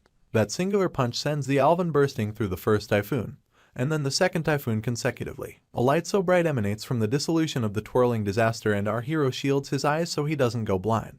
Just like that, what was once a strong wind scatters into a gentle breeze, and all of the party members it had swallowed up begin to fall to the ground. Professor Ojin still doesn't know the people behind it, so he's left wondering who has that much power. The shadows of Huron and Madame Josephine come into view, and they seem so glorious that Ojin and Corin Locke are transfixed by the sight of them. Our hero keeps staring as he quotes Psalm 23, verse 4, "Even though I walk through the valley of the shadow of death, I shall fear no evil, for the Lord is with me." His eyes go wet with tears, and as the Alvin lies defeated, Huron asks our hero what he's doing. He just drops to his knees as he acknowledges that before he will be buried by a debt of 720 gold coins, a rescue squad will come. He then clasps both palms above his head in gratitude to Jiangxi and Madame Josephine. Luckily, the commotion caused by the typhoon only left a few damages, and thanks to early suppression, only the highway bore the brunt of the disaster. It's a bright and sunny day in Merkaba, and although there are a few civilian casualties, they're promised to recover soon. The students of Merkaba Academy set up a stand near the disaster in a bid to do some community outreach. Nariette asks the next civilian she sees to get some food, adding that the menu for the day is potato and onion soup.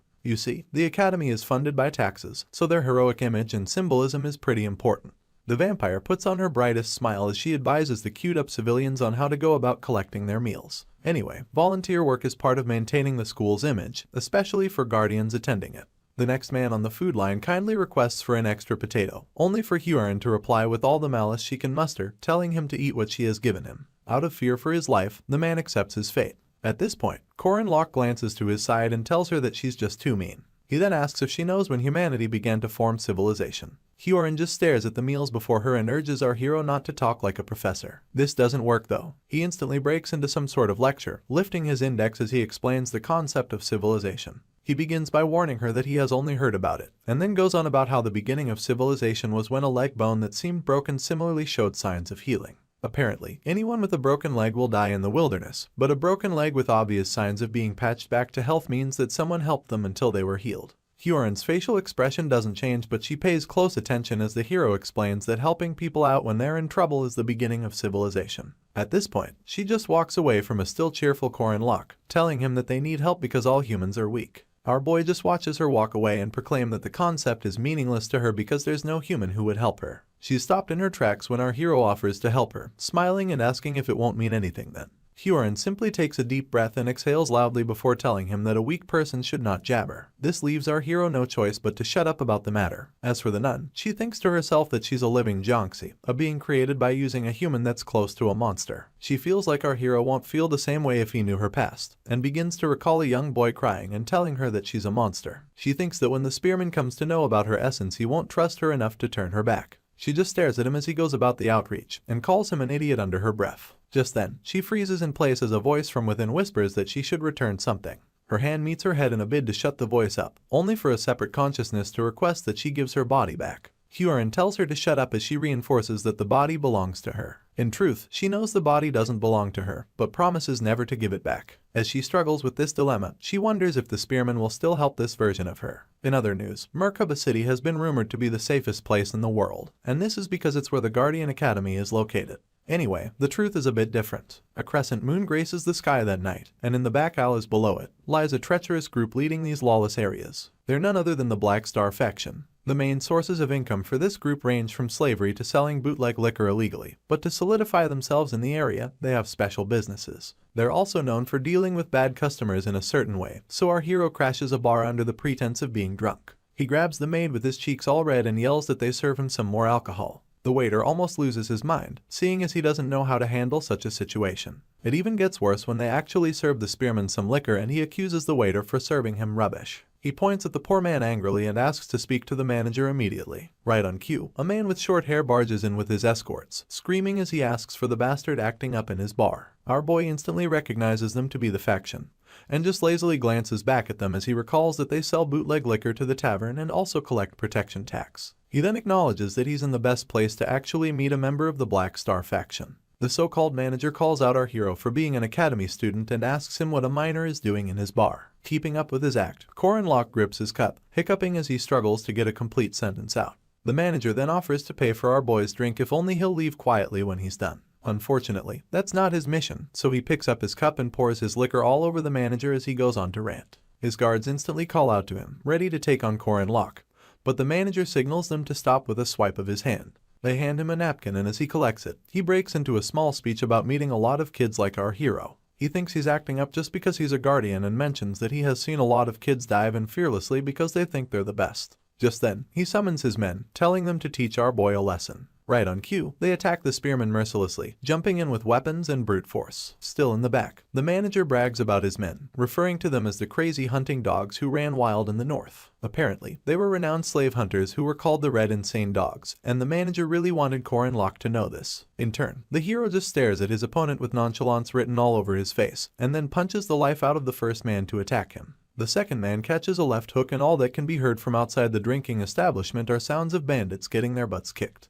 Our boy drops the last bandit right in front of the manager, leaving him to scream in shock. After all is said and done, the hero stands victorious while his opponents lie in pools of their own blood, some bruised beyond recognition. Beads of sweat fall down the manager's face as he wonders who our hero is, and in turn, the spearman declares that he's the dogman who catches insane dogs. At this point, a sinister smile creeps onto his lips and he punches the manager square in the face. That day, the Black Star faction disappeared. In other news, our boy has been more interested in another matter unrelated to a gang faction, and that's the people the faction sold and bought like slaves. He pushes open the door leading to their secret operation in a bid to free the demihumans, only to meet all of them in separate cages. This immediately saddens the hero, mostly because the faction truly treated these people like their animals. Sadly, demihumans are the target of stigmatization in this world, and in several ways, they're far from ordinary. This makes it easy for them to be avoided in human society. The spearman proceeds to open up the cages, leaving the demihumans to make their way out. He then puts some distance between himself and their cages before announcing that there will be a carriage provided by the Dunalef family once they go outside. He points in the opposite direction and tells them whoever has come out can go there. He did this in a bid to get them to trust him more, and it works. Some of the demihumans burst into tears at the prospect of their long-lost freedom coming back. Anyway, our hero approaches a druid-looking demihuman and asks her if she has seen any siblings named Ren and Rom. In turn, the druid points to her right, so our boy follows her directions until he comes across a locked cage. He's surprised upon seeing them, mostly because they're much smaller than he remembers. The female sibling instantly guards her little brother as Korin Locke comes into view, but all he's worried about is how different they look from when he saw them in his past life. Back then, they were in their 20s, and now, our boy blames the fact that where humans grow physically in accordance with their mental development. Even with this in mind, our boy still thinks they're too small. Since he already made the trip, he squats to say hello to the siblings, but they're still too jumpy. So much so that the girl screams that Korin Locke shouldn't hit her brother and wraps her arms around the boy in accordance. It becomes obvious that she's the older sister, Ren. The hero had heard about the werehuman gene awakening the moment they're born, and that it's the reason why many of them can be sold at a young age. Just then, the former image of Ren comes to our boy's mind, an image of a gruff and heavily muscled demihuman threatening to kill him. He finds it hard to believe that the scrawny girl before him will transform into that in just 1 year. You see, in our hero's past life, the siblings were the demihumans working as villains for the Catholic Church. These were fundamentalists and radical demon segregationists, who, in trying to promote public opinion, committed all sorts of atrocities with enslaved werehumans. This led to the political confrontation of both the first and second princesses. The siblings were not easy enemies, so Park Sahu killed them off. Back to the present, our hero pries open their cage and confesses that they're much different from what he thought. This doesn't stop him from stretching a helping hand and urging them to leave with him. Apparently, he finds it noble to save the unfortunate villains who later turn into mid-level bosses. In response, Ren slaps away his hand and screams that he should leave them alone, leaving our boy to urge them to follow him obediently. Unfortunately, his words don't appeal to the demihuman. He ends up catching the hand she sought to strike him with, and tells her that she'll get hurt. She tries to wiggle her way out, but our boy just reassures them that it's okay. He then pulls both siblings in for a hug and assures them that no will hurt them anymore. The moment he affirms that they're now safe, Ren practically bursts into tears. It turns out that kids who have not received the protection of adults, but have been persecuted by them, will always be on edge. He proceeds to ask the siblings for their names, and Ron and Ren introduce themselves. Our boy then returns the gesture by telling them his name, and soon enough, Ren asks if he's a guardian. The moment he affirms that he is, she falls on his body and sleeps off. Our hero concludes that she must have relaxed, only to realize that her brother has done the same thing. As he cradles both kids, he heaves a sigh of relief for having calmed them down. All that he can think about now is whether or not he really has to hand them over to the guardians. He heads back out to the bar where Lenya, a bar employee who's actually the manager of an information guild, asks him what he's thinking about. She stares down Korin Locke with folded arms, but our hero is thinking about how he expected Ren and Ron to be mid-level bosses, and not just kids. He groans as his plan to use them to keep this act's enemies in check comes crashing down. In turn, he tells Lenya in a desolate tone to take the siblings to his inn and get them some food. She wonders if he was a philanthropist, but our boy is too tired to give her an answer, so he tells her to think what she wants. He exhales loudly and ruffles his hair as he's left with the dilemma of saving Huron by himself. The next day, in the Flying Beast landing zone of Merkaba City, a huge one-legged eagle from the eastern platform village lands. In turn, the attendant refers to the passengers on the bird, welcoming them and mentioning that they must be from the east. He proceeds to request for their registration, only for 3 guests to make their way down from the bird, 2 men and a woman. The first man flashes a badge with an eagle on it, and the attendant acknowledges him to be an official from Manhwa Academy. In turn, he introduces himself as Senior Professor Kang Ryan and explains that the kids with him are his disciples. The boy claims to be Jin Hyuk, and the girl quips that she's Kang Yuwa, the student council president. The attendant welcomes them all on behalf of Allah's kingdom and directs them towards a carriage awaiting them in the opposite direction. The carriage is majestic to say the least, basically top-of-the-line treatment worthy of royalty. Anyway, Jin Hyuk is the first to proclaim that the treatment is awesome, only for the council president to stretch her sheathed sword towards his neck, correcting him for sitting form when their master hasn't. In turn, he tells her to calm down, joking about him not being strong. Professor Kang takes his seat and rebukes Jin Hyuk for saying such a thing when he's a first rank. He then stops the tiff and tells them to sit down and quit the useless talk. At this point, Jin Hyuk calls out to his master, wondering aloud whether he's sure that they'll see their target. Without mincing words, he confirms this statement, adding that the chairman is in custody of said target and that the emperor guaranteed the information. The boy gets so pissed off that his murderous intent begins to leak, leaving their master to urge him to put in more effort to hide it. Apparently, they need to forget about the source of their anger for the moment. Jin Hyuk finds this pretty difficult, so he questions his master's orders and recalls the time when he was younger. He had watched their target burn down their home and incinerate almost everyone they knew until they barely had flesh on their bones. Their target is none other than Huron, and Jin Hyuk can only refer to her as a damn thing. A month has passed since the Typhoon Bat incident, and now, the academy is mostly abuzz because of the upcoming festival. This festival is far from what the name suggests, and is actually a type of academy exchange war. One could call it an event where students from the 4 academies in all 4 regions battle in their strive for mastery. Jaeger is particularly excited about the festival and flexes his muscles as he asks if they won't need to form teams soon. Lark is also excited, so he perks up to answer his friend. He explains that they first have to choose between individual, doubles, and group matches. Just then, Alicia wonders which of them our hero will be participating in, only for him to nonchalantly announce that he'll be partaking in the doubles match and bringing the swordsman with him. Lark and Jaeger would like to do individual, group, and doubles matches respectively, but neither our boy nor the swordsman pay any attention to them. This is because Alicia is busy groaning about being chosen, and our hero is busy making it clear that they're a fixed team no matter how much she complains. In turn, the swordsman leans forward as she asks what he'll do about the group match, and Corin Locke explains that the teams for the matches are chosen randomly. In all of this, he still hopes to get her on his team. She groans once again, and this time, our boy asks why. In response, Alicia goes on about the doubles team distribution being random too, and proclaims that him being on her team doesn't mean anything. The spearman just lets a sly smile fly as he informs her about an incoming announcement. Apparently, anyone who's 2nd rank or higher will get a chance to participate. The swordsman drops her head on her desk in desolation, lamenting about Corin Locke using her as a slave again and being forced to labor during a supposedly fun festival. Our hero shoots her a questioning look, but it only makes Alicia ask why he's not pairing with Mariette. She then points out that the vampire is honestly the strongest person available. In turn, our hero reiterates the vampire's plans to participate in the individual match. A mage in an individual match sticks out to the swordsman, so she drills our boy about it, only for him to announce that Mariette wants the grand prize of the match for herself. Just as she's about to bring up another issue, their conversation is interrupted by other students pointing out some people in the distance. Upon hearing this, the spearman perks up to check it out. He then overhears his mate mentioning that the outfits of the visitors indicate that they are from the east. This piques his interest even more, and while others argue about whether or not the guests are putting on Taoist clothes or not, he acknowledges that they are finally here. Apparently, he has been awaiting the arrival of the immortal Taoist.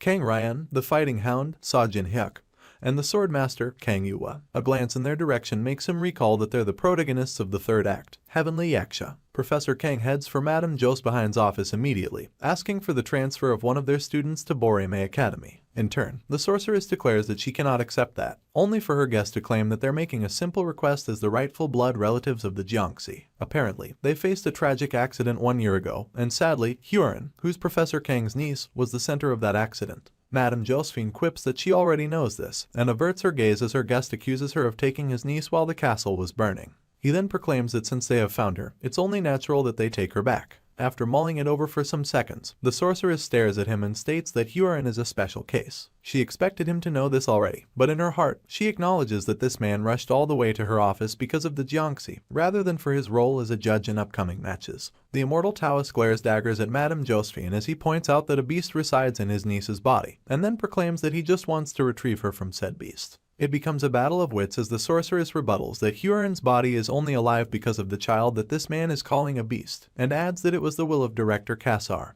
and Kang Yu, the student's father. With an undermining tone, the guest announces that his people will take care of things on their own, and asks her whether she thinks she can socialize such a beast in the first place. Madame Josephine wastes no time pointing out that the Jiangxi actually spent the whole of first semester without any problems. Upon hearing this, Kang Ryan declares that he'll like her to prove it, only for a third party to interrupt their conversation. He's a dispatched bishop of the Catholic Church named Lai Jinyang, and he refuses to believe that such a wicked demon can socialize. He ends up asking if they're sure it's not all part of her wicked plan. At this point, the sorceress implores the bishop to refrain from speaking further. He blatantly refuses, claiming that true believers cannot take only empty words as proof. When asked what he's trying to say, the bishop demands that they send Hyorin out during the festival. His malicious intent cannot hide itself as he calls the Jiangxi a wicked thing that murdered countless sheep, and announces that her true nature will be revealed in the heat of violence. Just to be certain, Madame Josephine asks if they really want her to send Hyorin out to the festival, only to get a look of conviction from the bishop. It becomes clear that although these men spew groundless words, there's also no assurance that they can be convinced logically. Another reason for this is that Josephine, who's a witch, can also end up being burned at the stake when it comes to matters of faith. She averts her gaze to the ground as she continues to think things through. The bishop's idea seems like a good opportunity to show how demons can socialize and show intellect. This way, future problems can be curbed. She finally speaks up in agreement and promises to suggest to the others that Hyorin partakes in the individual match. She then makes it clear that wherever the girl will stay will be decided by the girl herself. The sorceress points out that she may not know how things are done in the East, but in Merkaba, Hyorin's legal guardians are the chairman, herself, and the Xi'an Cathedral's great saintess. Professor Kang clasps his lips with his hand and overhears Madame Josephine declaring that they're done talking. She then sends him and the bishop on their way, and in turn, they thank her for her time. The moment they cross her doorstep, the sorceress heaves a loud sigh and fetches herself some tea as she acknowledges that everything really went the way Corin Locke said it would. He had told her that Balthazar's lapdogs will be hidden during the upcoming festival. She was so shocked by the revelation that she slammed her table as she drilled him about the what, where, and who. In turn, our hero admitted to only knowing that something was going to happen, and told her that he didn't know any details. He went on to guess that either the Catholic Church or Boreme has something to do with it and speculated that it could even be both. Our hero didn't tell Madame Josephine, but he was already sure that both establishments will have something to do with the ruckus. You see, the Catholic Church has been facing a decline, so they're searching for ways to expand their influence. Meanwhile, Boreme's spirit mage, alongside some of their students, are participating in this expansion. The key to this entire operation is none other than the Heavenly Yaksha, also known as Hyorin. The approaching third act is a very important incident that decides the fate of a main character, and marks the turning point in a main scenario. It also decides the overall direction of the whole of Allah's kingdom, a kingdom with beautiful aesthetics and a flourishing economy to say the least. Our hero just chomped down more chips as he told the sorceress that he would like her to keep an eye on the Catholic Church, only for her to imply that she would also keep an eye on him. This did not sway him from mentioning the inns constructed on the outer regions of the academy, and suggesting that she put the Boreme students there for easy monitoring. Unfortunately, he said all of this with his mouth full. Madame Josephine seemed to be both mad and worried at the same time, and suddenly looked Corin Locke in the eyes, asking how he expected her to trust him. This left our boy wondering if she still thought of him as a disciple of Balthazar. To prove himself, he began to peel off his shirt, announcing to his professor that she should actually continue to suspect him because it's the right mindset to have. Soon enough, he revealed the runes engraved into his body and declared that no matter what she does, his goal does not change. This is because he is bound by oath to save the world, and his deadpan expression showed how serious he was about it. The sorceress just adjusted her glasses and exhaled loudly, tired of all the back and forth that came with the student sitting before her. Anyway, our hero felt that her suspicion should be lessened, mostly because she knows what the oath of a shadow warrior entails. After mulling things over for some seconds, she stared at our boy, reiterating that she heard about the new inns being constructed with student investments.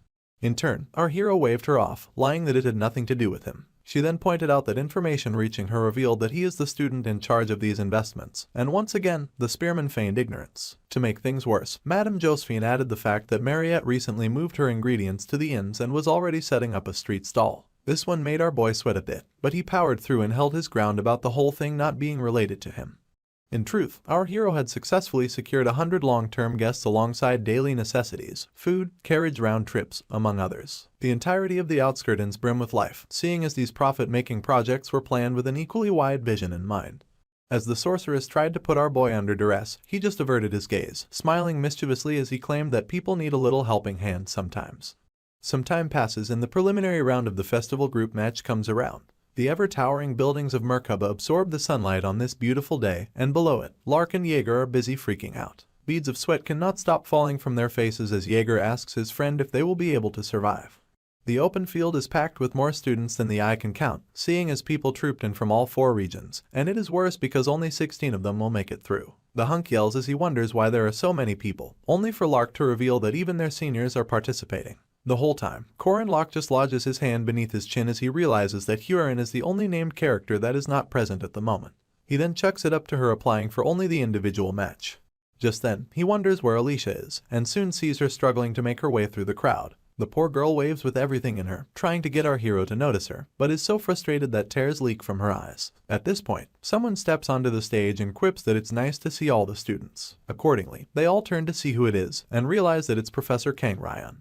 With his hands behind him, he introduces himself to the students and informs them that he is going to be the one judging their trials. He then adds that they're about to embark on a preliminary round that will reveal the 16 guardians capable of competing in the group match. After wishing everyone the best of luck, Lark continues panicking over the difficulty of the incoming trial. Jaeger, on the other hand, just wonders who Kang Ryan is. The professor begins announcements about the rules, mentioning that any student who gets their armband ripped off will be eliminated. He goes on to introduce the most important part of the trial, and that is to prove that, as guardians, they can save the civilians. At this point, he activates a spell that causes blocks to shoot out of the ground and tower above him and all the students participating. Some of them fall into instant panic while others just watch in awe of the professor's power.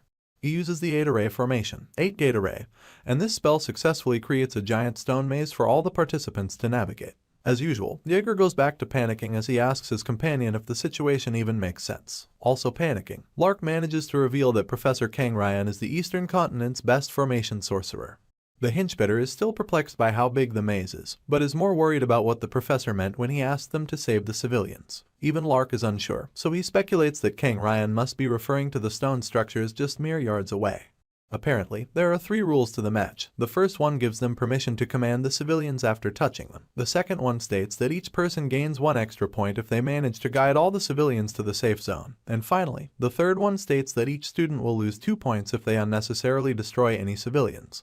With this, it becomes clear that these stone structures will serve as civilians in this preliminary round. Jaeger is the first to touch them, just to test if they will move upon contact. He finds it quite fun, but Lark is ever so cautious. Locke just smiles as he notices how excited they are, and it dawns on him once again that they're really kids. Meanwhile, a longhound attacks Alicia and her team, but she easily cuts it down with one swing of her sword. The other students begin to sing her praises, claiming that it's such an honor to be on the same team with her. In turn, the swordsman just stands there, smugly soaking it all in. She then tells them to trust and follow her as what's left of the longhound disintegrates.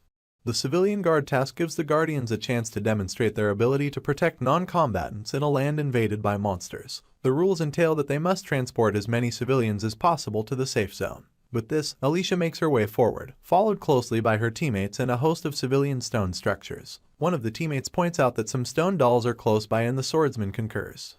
At this moment, she is feeling quite accomplished, and her teammate mentions that they will have 10 civilians if they save the one in front of them. In turn, Alicia smiles and tells him that it'll be nice to start searching for the safe zone soon. The boy offers to send out his familiar to scout the area, adding that there'll be a safe zone nearby since it's an 8-gates array. Just then, the ground begins to tremble, sending panic into the midst of Alicia and her team. They twirl their heads in search of the source of such a sudden occurrence, and the swordsman laments about the ground shaking. They're left wondering if it's the sound of drums, but Alicia quickly realizes that the ruckus is coming from behind her teammate. After warning him, they both check it out, only to witness a multitude of stone dolls marching towards their position. At the very top of the civilian mountain lies the silhouette of a young spearman, declaring that he will let go of their weapons if they lay down their lives. Alicia is so confused that sweat drips down her features as she wonders if what is before her is a trolley. She then yells when it dawns on her, announcing that the spearman and his crew tied up multiple stone dolls to forge a trolley. Jaeger is having the time of his life. He puts on some eyeliner and even strings a harp like his guitar. The hunk then yells that his opponents should kneel before them because they're the Mandrake Bandits. Lark just tags along as usual, throwing his hands in the air like he just doesn't care. Anyway, this pisses the swordsman off, so she takes it on Jaeger, asking him what he thinks he is doing. At this point, Corin Locke burst into maniacal laughter as the lipstick smeared on his lips almost touches his ears. He finds it outrageous that the judges want more than 1,000 students to chase after a limited number of stone civilians just to gain points. As Alicia points an accusing finger at him, he asks why he would partake in such an annoying task. The swordsman calls out the hero's name, but he just spreads out his arms to let his makeshift cape flap in the wind. He then announces that he does not know anyone called Corin Locke. Apparently, his name is now the almighty immortal Locke, and a wide smile comes to his lips as he tells Alicia that he would rather eliminate other participants than rag for stone civilians. The multitude of people immortal Locke now runs with started with just 3 people, himself, Jaeger, and Lark. The other 2 had sung his praises, yelling about how they always expected such foresight from their boss. The hero just laughed like a mad scientist while they went at it. Soon enough, he absorbed the surrounding students into his crew under the pretext of joining forces to clear the preliminary match. Together, they went on to eliminate as many students as they could find, seeing as only 16 people could make the cut. This was also why they never searched for the safe zone and used civilian stone dolls as shields instead. They had come across some enemies who planned to sweep them away using magic, but one of them pointed out that destroying the civilians would cost them some points. Unfortunately, our hero was seated on a throne made from stone civilians, and these made his enemies refer to him as a cheap bastard. They ended up wondering how they could win against our boy if he was hiding behind so many stone dolls. Anyway, said enemies ended up being crushed, leaving immortal Locke and his crew to celebrate. The stone dolls were the perfect shield because transporting them to the safe zone is worth 1 point and destroying them would cost you 2. Our boy just kept terrorizing the other students as he laughed and asked them to try their best. He kept taunting them about being scared, and all they could do was slam their fists against the ground whilst calling him a cheap bastard. From their pain came determination, so they announced that he left them no choice, and promised to fight it out using hand-to-hand combat. They charged towards the spearman with the intention of dragging him down from the tower of stone civilians, only for Lark to step up with immense fire in his eyes. He chuckled like a menace and asked the hero if he could stop holding back and go all out. In turn, our boy ruffled his hair and gave him full permission. Lark wasted no time going berserk, unleashing a fire spell big enough to send their enemies scattering across the battlefield. The obvious difference between our boy's team and the other participants of the preliminary match is that he increased their number early and obtained the majority of stone civilians, while the other players were slow to group up and search for a safe zone whenever they came across stone dolls. The spearman couldn't hide the fact that he was having so much fun carrying out his twisted plan. He had even instructed his teammates to take out anyone bigger than a wheel. He was still laughing unnecessarily when they took out a total of 30 other participants. It was at this point that they came across Alicia and her accusatory finger. After introducing himself as Immortal Locke, he pastes his ever-creepy smile on his face and gives the swordsman a chance to join the Mandrake bandits. In turn, she wonders what he means while gripping the hilt of her sword in case she will need to spring into action. Our boy goes straight to the point, asking the poor girl to fetch him the armbands of her colleagues in exchange for the position of vice captain on his team. Still gripping her sword, she tries to turn him down, only for our boy to cut her off and declare that he needs her. He stares her straight in the eyes as he proclaims that his team is expanding their offensive. Without wasting time, he puts a hit out on the swordsman, announcing that whoever brings him her armband will be accepted into the Mandrake bandits.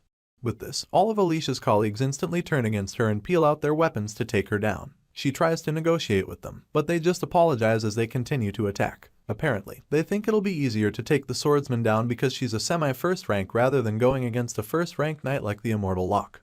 Tears pour out of her eyes as she screams that they're so mean. It hurts her mostly because she took these men as her comrades, and now they're coming at her with blades drawn. From his mountain of stone civilians, our hero just smiles, acknowledging the cruelty of human society. Unfortunately, society appears to be civilized during times of peace, but the moment their safety is at risk, they turn into squids trapped in a wash basin, devouring each other without hesitation. As for Alicia, the girl had no choice but to defend herself, so she ended up taking out all 4 of her teammates and leaving them unconscious around her. She proceeds to take heavy breaths to regain her stamina, and grumbles that she never needed any of her teammates anyway. Seeing as the people she wanted to protect turned against her, she promises not to hold herself back anymore. With tears in her eyes, Alicia switches to the other side and takes up her rightful position as the vice boss of the Mandrake bandits. Unfortunately, everyone is subject to the same basis of forming teams, including Mariette Dunelef, the second Urace. She had forged her team on the basis of friendship, and they were doing great at gathering stone civilians. The way they laughed and communicated among themselves made her feel confident that their friendship could overcome anything. Well, that's until they come across Immortal Locke and his team of Mandrake bandits. She's so surprised by what she is witnessing that she calls out to the hero, only for Isabel to step in front of her to fiercely guard her from him. She then tells the vampire not to worry because even though their team lacks numbers, their overall average rank is higher than that of the opposition. Unfortunately, all of Isabel's words do nothing to sway a love-struck Mariette. All the vampire can do is stare at our hero lustfully as he calls out her name in a soft tone. He then asks if she is going to hit him and lets out some tears for dramatic effect. Of course, it works, and Mariette bleeds from her nose in response. She begins to tremble soon enough, leaving her bespectacled friend with the most confused look on the planet. Poor Isabel couldn't figure out that her 2-year friendship with the vampire meant nothing compared to the love she had for our boy. She finds out soon enough, seeing as Mariette raises her staff to the heavens and chants the name of Immortal Locke with her nose plugged to stop the bleeding. Sadly, it does not stop there. The vampire takes things up a notch and jumps in a bid to take out her teammates, leaving the girl even more confused. She tries calling out to her friend, but gets knocked out before she can finish her sentence. All Isabel can do is watch in horror as Mariette turns against everyone on their team. Beads of sweat can't stop falling down her cheeks as she fears the inevitability of also being attacked. At this point, our hero and his team cheer her on, with Jaeger calling her their new recruit and telling her that she's doing a great job. All Lark cares for is that she destroys everyone in her path, and she does exactly that. After defeating everyone on her team, she raises her staff once again and begins to chant the name of Immortal Locke. Soon enough, the other members of the Mandrake Bandits join in while our boy places both hands on his hips to take in all of the glory. Just then, he lets himself go as his maniacal laughter echoes through the battlefield. He then declares having others hunt for him is awesome. All this while, Professor Kang Ryan and Madame Jospehine have been watching our hero's tyranny via a magic communication screen. The guest judge is so taken aback that he asks the sorceress about the identity of Immortal Locke.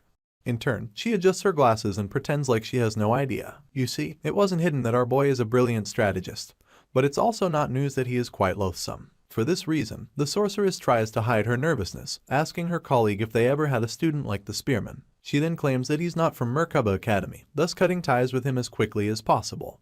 With this, the hero's team gained a loathsome image, but they passed the group match with excellent results. After rewards, the festival moves on to the preliminary round of the doubles match. There, the Chen siblings show off their skills, seeing as they're the second-ranked Boreme twins. The male twin wields a sword and the female uses talismans. Miss Chen wastes no time throwing a couple of talismans at our hero, but he easily dodges them with a swing of his head. Arrogantly, he sends Alicia forth to body slam their opponent, and she is so surprised that she repeats his instructions to him just to confirm that he means it. Having no other choice, the swordsman grumbles and laments about our hero bringing her into the match just so he can exploit her. She goes on to apply her annoyance to the fight, and in one swing of her blade, she cuts down both Chen siblings, causing the boys' blades to fall to the ground and the girls' talismans to fly in every direction. After this, our boy simply gives Alicia a thumbs up, telling her how nice it is that they easily won the doubles match. In turn, she yells at him for leaving only her to fight and complains about being tired. Corin Locke defends himself by claiming to have cheered her on, but this just annoys the swordsman even more. At this point, Sa Jinhak and Kang Yua sit within earshot of the two of them. Jinhak then claims that Alicia is nothing special despite what he heard about her being the Sword Emperor's granddaughter. In response, Yua quips that she gets the impression that the girl's foundations are just lacking. She is more worried about who the spearman is, and stares at him from amidst the crowd. Even Jinhak confirms that our hero is the real deal, and the council president adds that she heard about him being a 5th-ranked knight until just recently. Apparently, before their arrival at Merkaba Academy, they had kept two people in mind as their hardest enemies, Berjecker, the crazed warrior, and Mariette Dunelif, the semi-special rank vampire. Corin Locke, on the other hand, was never in the running, but witnessing how he easily dodged the attacks from the Boreme twins changed their perspective about him. Yua is certain the Chen siblings are nowhere near weak. In fact, she is certain that they are among the strongest within Boreme. She acknowledges that she can feel the hero's strength through his breathing, his senses, and even his gaze. To top things off, she can tell that he is strong through his obvious experience, and keeps in mind that he is currently the strongest first-ranked knight in the first-year class. Jinhak rests his head on both his palms as he laments about how annoying it'll be to meet our hero in the group match, seeing as guys like him shine in such matches because they use their brain. He then hopes that the spearman does not get in their way when the time comes for them to use their special formation. Just then, someone pulls Jinhak's attention in the crowd and he turns to get a proper look. Immediately he confirms who it is, his gaze becomes malicious. While everyone cheers and has a good time at the festival, Huron is busy taking a walk all by her lonesome. She blames the fact that everyone is gathered at the festival venue for the emptiness plaguing the other parts of the academy. Unfortunately, the silence in places where there are usually loud noises reminds her of a dreadful day in her past. In turn, Huron shuts her eyes as she recalls the day she became a yaksha, standing amidst the flames as a little voice whispered to her, pushing her to kill everything she could see. The memory of standing atop a mountain of burnt corpses is still fresh on her mind, but this walk down memory lane gets rudely interrupted soon enough. Her eyes shoot open from caution, and she instantly realizes that she is being ambushed. Luckily, she is fast enough to evade the first attack, only to discover that no one actually attacked her. All of it was just a result of killing intent, and she's quite impressed when she sees that it's emanating from Seo Jin-hyuk, who's still a few ways from her. In turn, the fighting hound points out that most people don't even realize his killing intent and just collapse from it instead. Hyorin does not utter a word in response, but her eyes stay peeled for any danger, mostly because someone having such a strong killing intent that she mistook it for an attack is cause for alarm. She felt as though he was reaching out from the flames, yelling that he was going to definitely kill her. Hyorin glares in his direction and asks him point blank if he knows her, only for Jin-hyuk to repeat her question. He proclaims that he has never seen her before, and then calls her a nun in the most menacing tone. Seo Jin-hyuk switches up his outlook as he apologizes for the mix-up. He claims that he thought she was someone familiar, and blames that for his lame attempt to joke around. Hyorin stays quiet as she mulls things over, but she cannot shake the feeling that the fighting hound looks familiar. It is just unfortunate that she cannot pinpoint where she knows him from. She concludes that it is not important, and turns around to leave. She tells Jin-hyuk to be careful, and in response, he flashes her a smile and promises to watch carefully before pouncing next time. He grits his teeth in an attempt to hold back his anger, and soon enough, Yua steps onto the scene. She then announces that it was a reckless attempt, adding that Jin-hyuk didn't need to confront the Jiangxi in such an open place. All he says in return is that he has been able to confirm that their master's 8-gate array works on Hyorin. They only see her as an adamant monster, a masterpiece put together by necromancers, and they think that to seal her and save the girl trapped within her, the 8 gates array, utter annihilation technique, has to be perfect. Yua advises her colleague to wait for the right moment if he wants to provoke the yaksha, adding that he should hold his breath and wait for now. A visibly trembling Jin-hyuk balls his fist in anger, promising to kill our girl the moment everything goes according to plan. Calm as ever, the student council president breaks everything down, explaining that from Ran meaning orchid, they will extract the HWA meaning fire. In essence, they want to remove our girl from the body of their loved one. She then announces that after they're done with that, the rest will be up to Jin-hyuk. The fighting hound is still trying to suppress his anger, so he promises Yua that he is not going to go too crazy. On the other hand, the venue for the second round of the group match is none other than Nazria City, located in central El-Las. The city is as lively as ever, with couples walking hand in hand, and kids waving themselves goodbye. Meanwhile, in a secluded bar, a bunch of students from the preliminaries alongside some indigenes of the city just lounge around. Corin Locke is particularly bored, so he lodges his chin on his hand and taps the table to pass the time. He never expected that they would come so far from the academy for the third act, and was surprised when he heard the news from Madame Josephine. She had come to him claiming that Professor Kang Ryan changed the stage for the group match, and then mentioned some complaints from Boreme. Apparently, their supplies were stolen by bandits and the sorceress wanted to know if our hero was behind it. In turn, he instantly feigned shock and announced that he didn't steal anything. The professor couldn't trust him, so she looked him straight in the eyes, only for the jerk to avert his gaze immediately. In truth, he stole some goods, but they were supplies belonging to the Catholic Church. It turned out that Kang Ryan was secretly smuggling items through the Catholic Church, consisting of the things they needed to secretly set up beforehand, the things they needed to control Hyorin with the 8 gates array, utter annihilation. For this reason, our hero led a small group of men and they ambushed the carriage smuggling these items. Professor Kang Ryan and Lai Jin-young could not come out with the truth, so they fabricated a story about Boreme's supplies being stolen, all in a bid to buy the time needed to retrieve the items that they needed for their secret mission. Our hero can only see these men as the cunning bastards that they are. Back to the present. The guest judge walks into the Nazarian bar with 2 other men. Alicia has no idea about this, so she just lifts her hand in a bid to order something to eat. She asks our boy if he would like anything for himself, only for him to interrogate her for not reading the precautions of the match. Apparently, it was stated that the participants were not supposed to eat anything from the bar. The swordsman wonders why that is, but is soon cut off when Professor Ryan makes his presence known. He goes on with announcements as he calls forth Boreme Academy's red, blue, green, and yellow teams, comprising 16 members. He then calls forth Merkaba Academy's A, B, C, and D teams, also comprising 16 members total. This is when it dawns on Alicia that everyone the professor mentioned is actually in the bar. Just then, the guest judge declares that they're 58 minutes into the hour before midnight, and by 59 minutes, the occupants of the bar seem to be unfazed by the countdown. By 59 minutes and 30 seconds, all the participants of the group match begin to peel out their weapons, and with 5 seconds left to midnight, Corin Locke peels out his spear. Alicia, on the other hand, has no idea about what is going on, so she twirls her head every which way as she tries to gather information. By midnight, Professor Kang Ryan pulls out a talisman that he had set ablaze and declares that the match has begun. Our hero wastes no time piercing his spear into the head of the nearest person to him, almost shocking Alicia to death. While she is trying to question him about what he's doing, Mariette uses a crystal spell to bore a hole into the head of the man in front of her. It becomes a total bloodbath as the other participants go about beheading the civilians among them, spilling blood on the walls and freaking out the swordsmen while they are at it. Afterwards, they all quietly clean up their weapons while the corpses of the slain people lay lifeless on the floor. Alicia goes blue in the cheeks as she struggles to gather her bearings. She cannot stop trembling and asks for the umpteenth time to know what everyone is doing. Just then, our hero draws her attention to the corpses and she decides to give them a look. She then realizes that there is barely any flesh on the corpse close to her and announces that it is decomposed. Our boy falls deep into thought, scratching his chin as he wonders why the guest judge had to use Nazria for the match. You see, for 300 years, the city has been stuck in time, with the people living their ordinary lives during the day, and upon nightfall, all 1.2 million indigenes transform into undead. For this reason, Nazria is known as the land of the undead, and right outside, a multitude of them drag their feet as they scour the town aimlessly.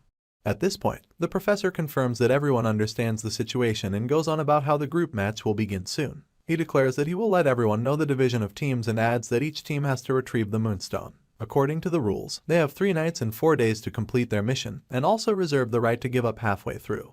After this, teams were announced, a brief explanation was given, and backpacks containing essential items were handed out. That aside, our hero got assigned to Group D alongside Alicia Arden, Jaeger Hinchbetter, and Lark Bugman. All 4 of them then get sent outside where over 1 million undead are still swarming. To move to the next round, they will have to come out among the top 4 teams. Our hero is filled with determination, seeing as they need to make it to the 3rd round at all costs in order to save Huron. Until then, he plans to go along with this absurd festival. The plan is simple. Outside the center of the city lies the most dangerous guys, and in order to avoid them, our hero plans to target the low-level zones on the outskirts of the city occupied by undead of appropriate difficulties. Obviously, his spear will clear the needed path by taking out the opposition.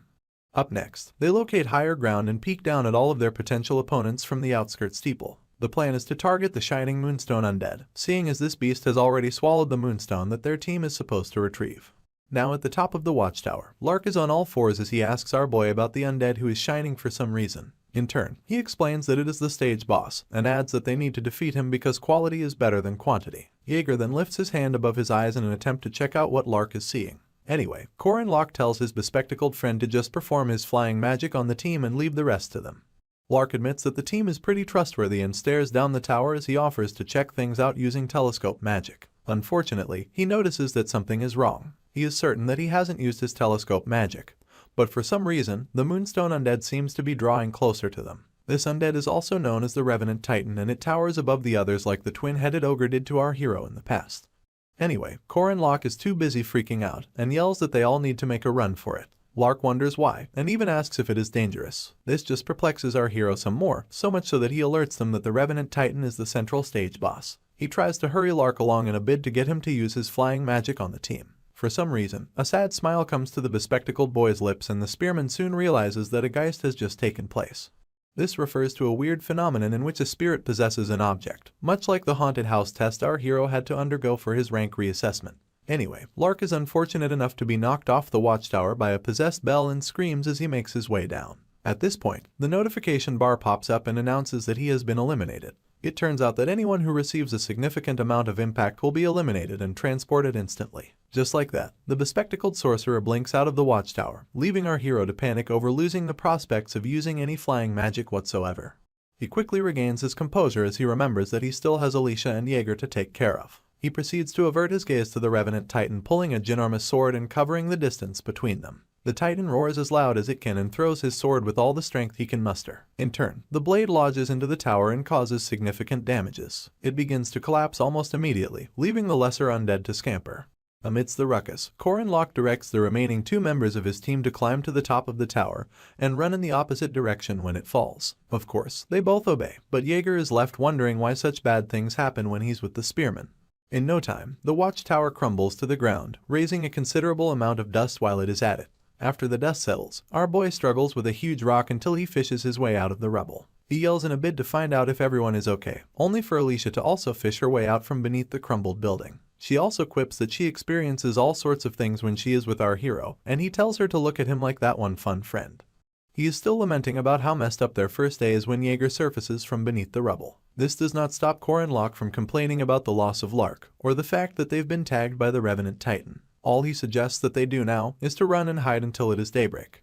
At this point, huge talons suddenly grab Jaeger by the shoulders and lift him into the sky. As the henchbetter screams for his life, our hero recognizes this flying beast to be an abyss shrieker. They are not done panicking about the appearance of this beast when Alicia draws our boy's attention to yet another monster. His entire face turns blue from all the craziness of the night, and it is even worse because all he dreaded is happening right before his eyes.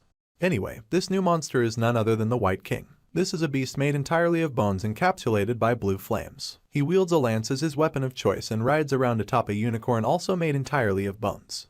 Our hero breaks into a cold sweat as his reality sets in. A Revenant Titan, an Abyss Shrieker, and a White King, which are all three of Nazria's bosses, are now gathered in one place, and they are all first-rank monsters at least. As they surround him and Alicia, the girl asks if it is over for them. In turn, our boy admits that the situation is driving him nuts. He lifts his spear with caution and yells that the beasts are coming, making the swordsman grip the hilt of her blade in preparation. Our hero can only grit his teeth and curse under his breath as he recalls that he wanted to avoid getting eliminated. He then asks himself if this is how he is going to be kicked out of the group match. Out of the blue, a bright light comes falling from the sky and it piques our boy's interest immediately. His gaze follows this light until it crashes into the ground and takes out the Abyss Shrieker while it is at it. It is also bright enough to push back the White King and the Revenant Titan. Our hero quickly raises his hands to shield his eyes from this bright light and struggles to locate the source of it soon enough. He ends up realizing that it is emanating from a spear nearby, but before he can regain his bearings, the owner of the spear picks it up. She is covered head to toe in a hood, but is also our boy's last hope of escape. This strange savior then brushes past him and asks that he follows her. At this point, Alicia struggles to catch her breath. She then asks if the spearman is okay and announces how worried she is about Jaeger. In turn, our hero just stays quiet to think about his next line of action. Afterwards, he urges the swordsman to escape with him for the meantime, and together they make a run for it. After making a couple of turns, they come across a secluded alleyway. Our hero leans on a nearby pillar in a bid to catch his breath, and with her back turned, the strange hooded woman asks if he is hurt. She then mentions that it is a relief that they are safe. After taking a few more seconds to catch his breath, Corin Locke thanks her for helping them, and points out that there was something unique about the spearmanship she just displayed. It turns out that the strange lady is just as curious about him, so she peels back the hood of her cloak and asks our hero how he knows about her spearmanship. Our boy's eyes widen as he gazes upon this lady, and Alicia is just as surprised that he seems to know her. Apparently, he had initially thought the voice sounded familiar, and now he knows why. The strange lady takes soundless steps as she comes close to the spearman, and stares at him with eyes as blue as pure water. She proceeds to ask if Corin Locke is her disciple from a far future, and flashes a soft smile as she awaits his answer. The hero is nothing if not starstruck, so he gazes upon the glorious sight of his master, Aaron Danua. Afterwards, it takes everything in him to ask how she's doing. In Corin Locke's previous life, he had met up with Park Sahu during his second-year winter break. The psychopath was waiting in front of the chairman's office as he hurried our boy along. Upon arrival, our hero pointed an accusatory finger at him and announced that his biggest problem was his habit of speaking disrespectfully to his elders. He then asked why Sahu called him to the chairman's office, only for the psychopath to instantly knock on the door. Our boy freaked out on the spot as he tried to point out whose door Sahu was knocking on. In no time, he pushed the door open, reminding Corin Locke that he had mentioned wanting to get stronger. With sweat dripping from his features, our hero was way too scared to even peek into the chairman's office. Anyway, Sahu wasted no time stepping inside and offered to introduce our boy to the master that will make him stronger. She sat behind a large desk with more than a sliver of sunlight flowing in. She then flashed her usual soft smile and welcomed our hero to her office. Just like the present, the spearman was also starstruck back then. This was his first encounter with his master, and it was thanks to Park Sahu's connection as the main character. Present day, the multitude of undead still swarm aimlessly in central Nazria, but they cannot seem to step into a house warded with multiple talismans. Apparently, this is Miss Aaron's doing, and she assures Alicia and the spearman that most undead won't enter the building. In turn, the swordsman thanks her for her help and offers her some of her already opened chocolate bar. Aaron thanks her for the offer, but goes on to remind her not to eat food from another time. You see, Nazria is a place where time flows from 300 years ago, and if anyone should consume food from that time, two things are bound to happen. It is either the food will adjust according to the time that has passed, or whoever consumes the food will be trapped in the past. None of this stops Alicia from munching on her chocolate bar though. After listing possible reactions, Aaron also makes it clear that she hasn't tested the opposite. She is just certain that there will be some effects. All our boy does is cradle his chin on his hand and watch the swordsman devour her chocolate bar. He then points out that she sure can eat well. The moment Aaron takes a seat, he asks her what she's doing in Nazria, only for her to wonder why he isn't calling her his master. Our hero simply remains silent as he awaits a suitable response. Upon noticing this, Aaron clears her throat and accepts her fate. At this point, Alicia cuts in, excitedly mentioning that Corin Locke's master is from the past, seeing as she has been in Nazria City since the incident 300 years ago. Our hero stays silent only because he's a bit confused about a few things. He begins to wonder how Erin Danwa is maintaining her rationality so perfectly if everything from 300 years ago is actually repeating itself. Right on cue, his master calmly sips some tea and then reveals that she has made friends with the Grim Reaper. It is almost like she was reading our hero's mind, so he begs her pardon after her last statement. Just then, Erin walks towards the window, telling both her guests that Nazria is a poisonous city that births the undead. She then adds that she was preventing the birth of the immortal king and announces that he'll be born in the center of the city soon. Upon hearing this, Alicia's jaw literally drops, but our hero seems like he expected to come across news like this. Consequently, he uses his knees as a pivot to get back on his feet and declares that they better get going, only for Erin to glance in his direction and remind him that it is her job, not his. A sly smile graces his lips as he tells her that she needs some assistance, and his master falls silent because of how true our hero's statement is. She then admits that he sure is sharp. Soon enough, they all head into the streets just as our boy predicted. He also knew that she didn't have the option of rejecting this quest in the first place. This is because it is Nazria Field's main quest. Weapons in hand, all three warriors race towards the center of the city. The main quest entails the main character and the Grim Reaper assisting the unknown spearman to prevent the birth of Nazria's immortal king. Alicia is the first to see a monster and she wastes no time pointing it out to Corin Locke. It turns out that our hero also has no reason to turn down this quest, seeing as he'll have to defeat 3 undead bosses just to weaken the immortal king. At this moment, the Revenant Titan roars, having accumulated more scars than before. He instantly swings the full weight of his sword in a bid to cut down the spearman, but our boy is nimble enough to evade the attack. He and Erin then stand back to back, both wielding spears and preparing to fight back. Together, they activate the Tiger Sweeping Wind, whirlwind of the Great Magic Spear. This coordinates both their attacks in such a way that both spears rotate and cause an unbelievable wind to emanate. The lesser undead fall to the ground as a result of this, and it takes everything for the Revenant Titan to stay standing. He roars once again, swinging his blade in Corin Locke's direction. In turn, our hero blocks it with his spear, thus creating a big enough window for Erin to draw closer to the beast. After covering a considerable distance, she stabs him in the chest, but it is not enough to defeat an undead. With this in mind, the spearman yells out Alicia's name in an attempt to signal her. In response, she peels out the Odachi, bolts towards the Revenant Titan, and cuts off his head with 2 strikes. As she gracefully sticks her landing, the body of the beast begins to wobble, and in no time, it slams against the ground with enough force to emit a ripple effect. Our hero then approaches the corpse and retrieves the moonstone. It is so big that he has to admit how crazy it is as he lifts it above his head. Alicia just hangs back, asking him if she did well. Corin Locke acknowledges that they only have one more enemy to defeat and admits that he never expected such a difficult mission to become so easy. He just stares at his master and tells himself that she must be the reason why. In turn, Erin tells the other two that they did good work and suggests that they end things for the day. She also mentions that it'll be dawn soon and advises that they return later that night. True to Erin's words, the sun peeks out soon enough, quietly lighting up the city with its warm yellow glow. Normally, one would sleep after setting up camp at night, but that's only the case if you're carrying out job assignments outside. In Nazria, it's the exact opposite, seeing as it's a contradictory battlefield where night is dangerous and day is safe. Meanwhile, Alicia gets some shut-eye, spreading herself and snoring like she doesn't have a care in the world. Erin asks our hero if the swordsman is still asleep and he simply replies in the positive. It turns out that they're both sitting on the steps with our boy constantly avoiding locking eyes with his master. Anyway, she tells him to try and get some sleep too, adding that children need to go to bed on time to wake up on time. In response, Corin Locke asks her if he seems like a child to her, and his master wastes no time telling him that he does. She then inquires if he's supposed to be something else, only to smile as she points out that she seems to have taught him everything. Still averting his gaze, our boy mentions that she taught him 6-step spearmanship, infinity, and even origin magic. He then quips that it's quite surprising. Erin agrees with him, only because she never expected to take on a successor, much less an ordinary child like our hero.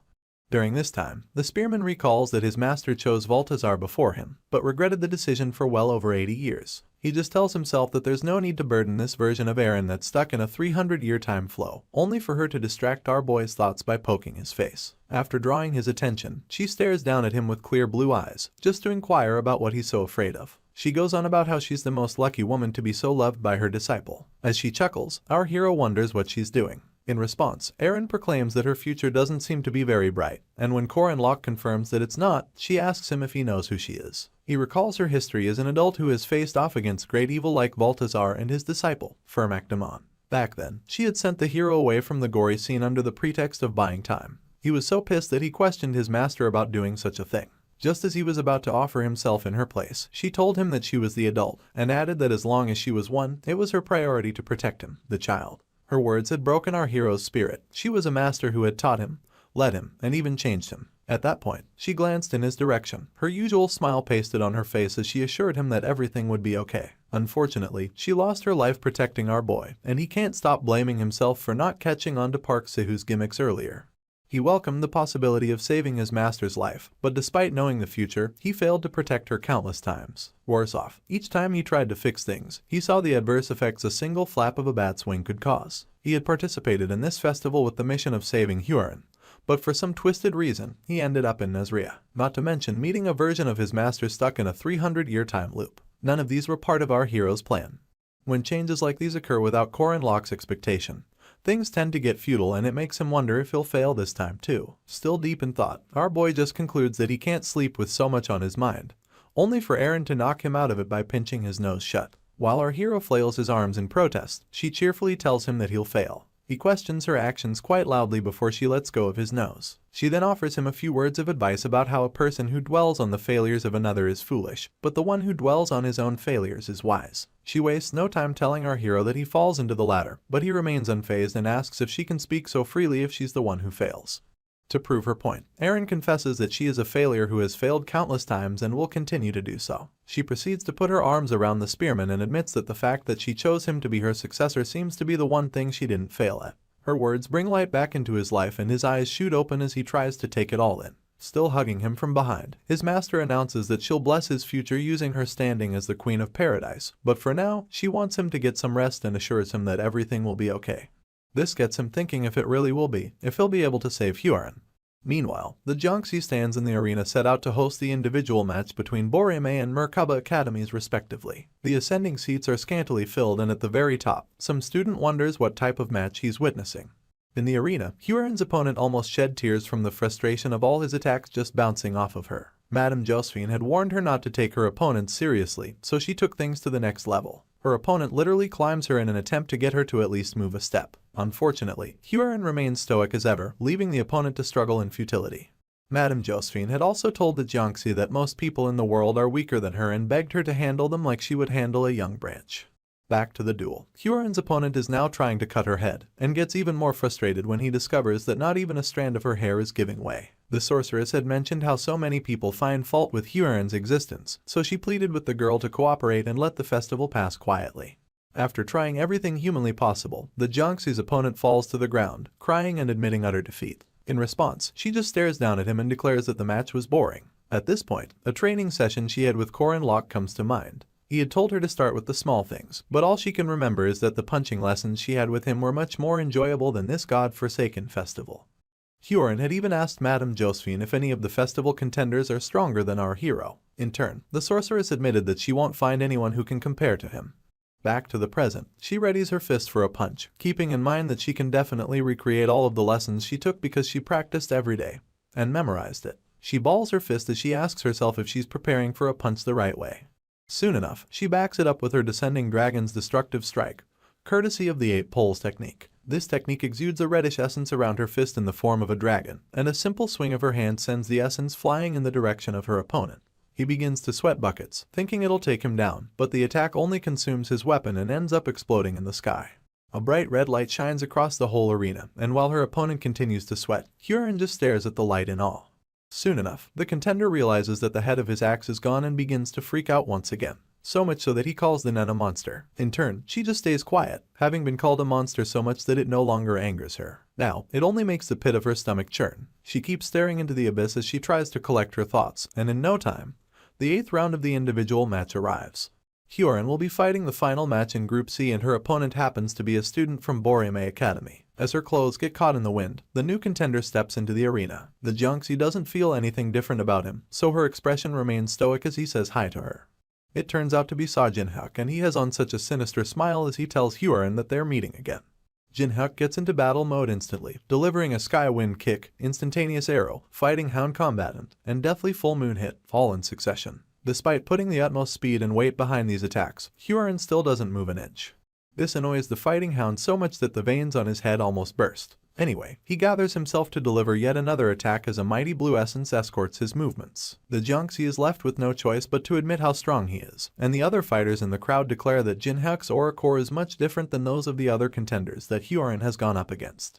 After collecting enough momentum, Jinhyuk leaps into the air and unleashes a roundhouse kick straight to the head of the Jiangxi. The impact is so forceful that a blue explosion escorts it, almost blinding anyone who has the tenacity to stare right into it. The fighting hound stares into the blue flames, but is shocked to his marrow by what he sees, an uninjured Hyorin with the most bored expression on her face.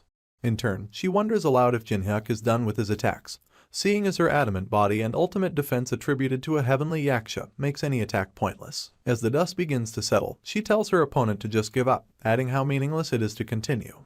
Jinhyuk lets out a nervous laugh as he admits that the Jiangxi really is a monster. He then asks why she's acting kindly, adding that it's too late for her to show any mercy or generosity. His words pique her interest, so she asks what he's talking about, only for him to scream that she should have shown the same mercy when she was killing his family. At this point, the fighting hound can no longer hide his rage.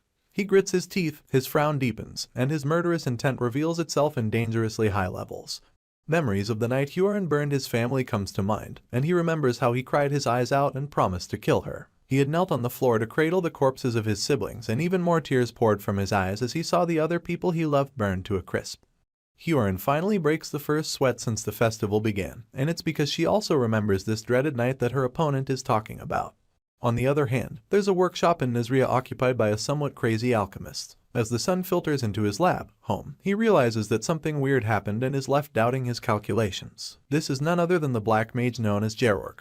Jerorg bears alien-like features, with light purple skin and a missing tooth for his troubles. Anyway, he stares at his calculations and takes heavy breaths as he tells himself that the timing for his last ritual was nothing short of perfect. Even the opportunity he got to carry it out was so close to a miracle that it couldn't be anything else. He begins to wonder whether the ritual was successful or not, and whether the magic circle he made was activated or not.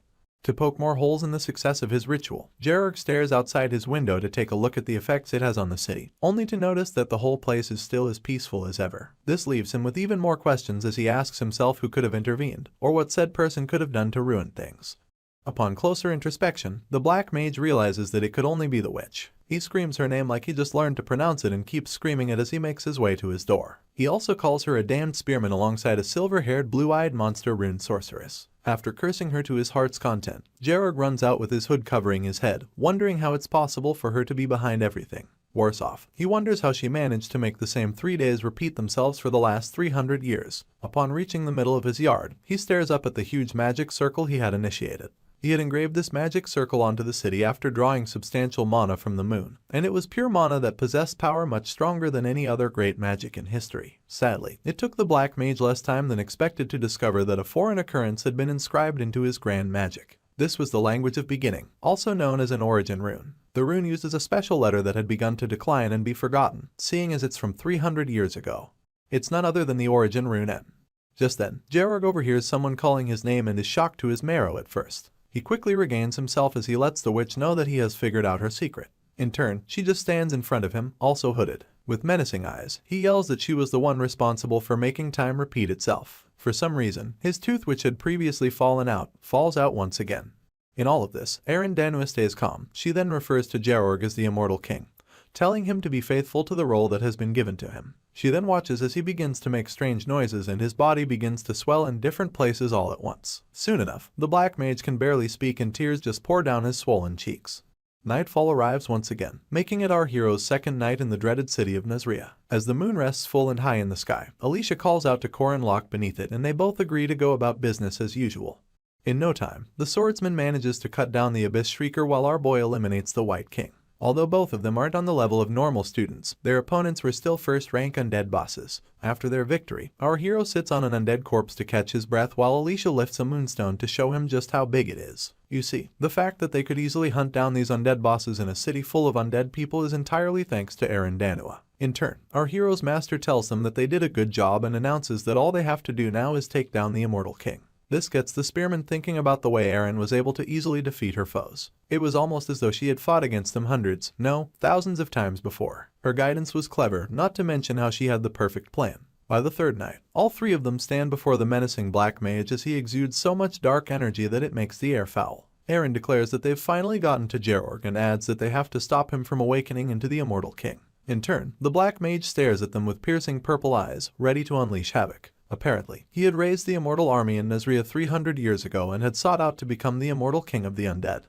Alicia is quite doubtful about the story, so she points at Georg and asks if he's really the Immortal King. Eren confirms it and wonders why the swordsman asked, only for her to claim that the Black Mage is uglier than she expected. In her defense, Georg does possess swollen purple flesh with mangled facial features to match. At this point, our boy glances back at his master, asking if the Black Mage is fully lichefied. Her hand makes its way to her chin as she mulls it over, only for her to tell him that she's not completely certain. She goes on about how his soul extraction isn't complete as liches usually are, and adds that he lacks the clear intellect that mages usually possess. With this, Korin Locke tells his master to step aside, catching her by surprise. He then announces that he'll take care of the situation alone, and bursts into action before any of the girls can stop him. Eren yells as she warns him about the Black Mage being a special rank despite how he looks. This does nothing to stop our determined hero. He mulls over what his master had said about Georg being an incomplete lick, and concludes that he's still the undead king born from a grand ritual. Apparently, his strength even surpasses that of Mariette Dunalef, and it would be fair to categorize him as a special rank. In no time, he comes close enough to his opponent to say hi, and the moment Georg realizes this, he unleashes a doom bolt on our boy.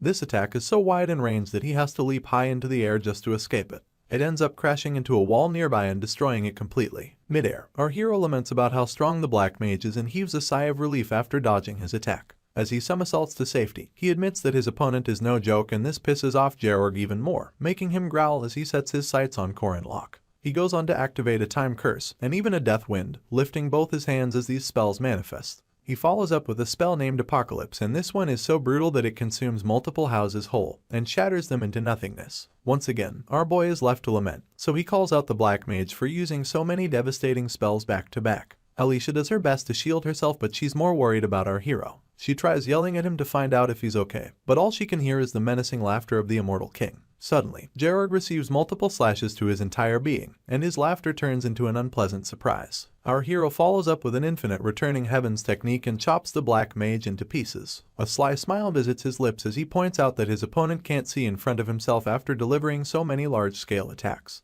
With this, he grips his spear and finishes the Immortal King using the Nausea demonic technique. All that's left of Georg is a black mass, and our boy reiterates that those who rely solely on extreme powers are actually easier to hunt. If the hunter can overwhelm them with technique, they become flimsy opponents to be easily controlled.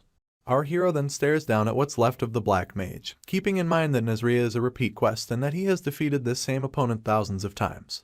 Meanwhile, Alicia is shocked at how easy it was for Korin Locke to defeat the Immortal King, and laments that he seems to be growing stronger with each passing day. In turn, he denies this and points out that the swordsman could have defeated him much quicker than he did. He proceeds to inquire why she's by herself, and only then does she notice that Eren is gone. She frantically turns to search for her, trying to explain that our boy's master was just by her side a moment ago. This makes him grow suspicious, so he cradles his spear on his shoulder and announces that he's going to search for her. He then instructs the swordsman to block any undead that show up, and she agrees. Just then, she hears sounds in the distance and calls out Eren's name, thinking she must be the one. The town is still emitting smoke from all the destruction that Georg set on it, and our hero catches his master gazing upon the ruins. He points out that it's not a pleasant view to be watching, but Eren tells him that there's not much else to see. Soon enough, he covers the distance between them until they stand side by side. He then confirms whether or not it's the first rebirth of the Immortal King. Without looking at him, his master admits that he's right and wonders how many times the Black Mage has been reborn. In truth, it's been 36,539 times, seeing as Nazria resets after a period of 3 days.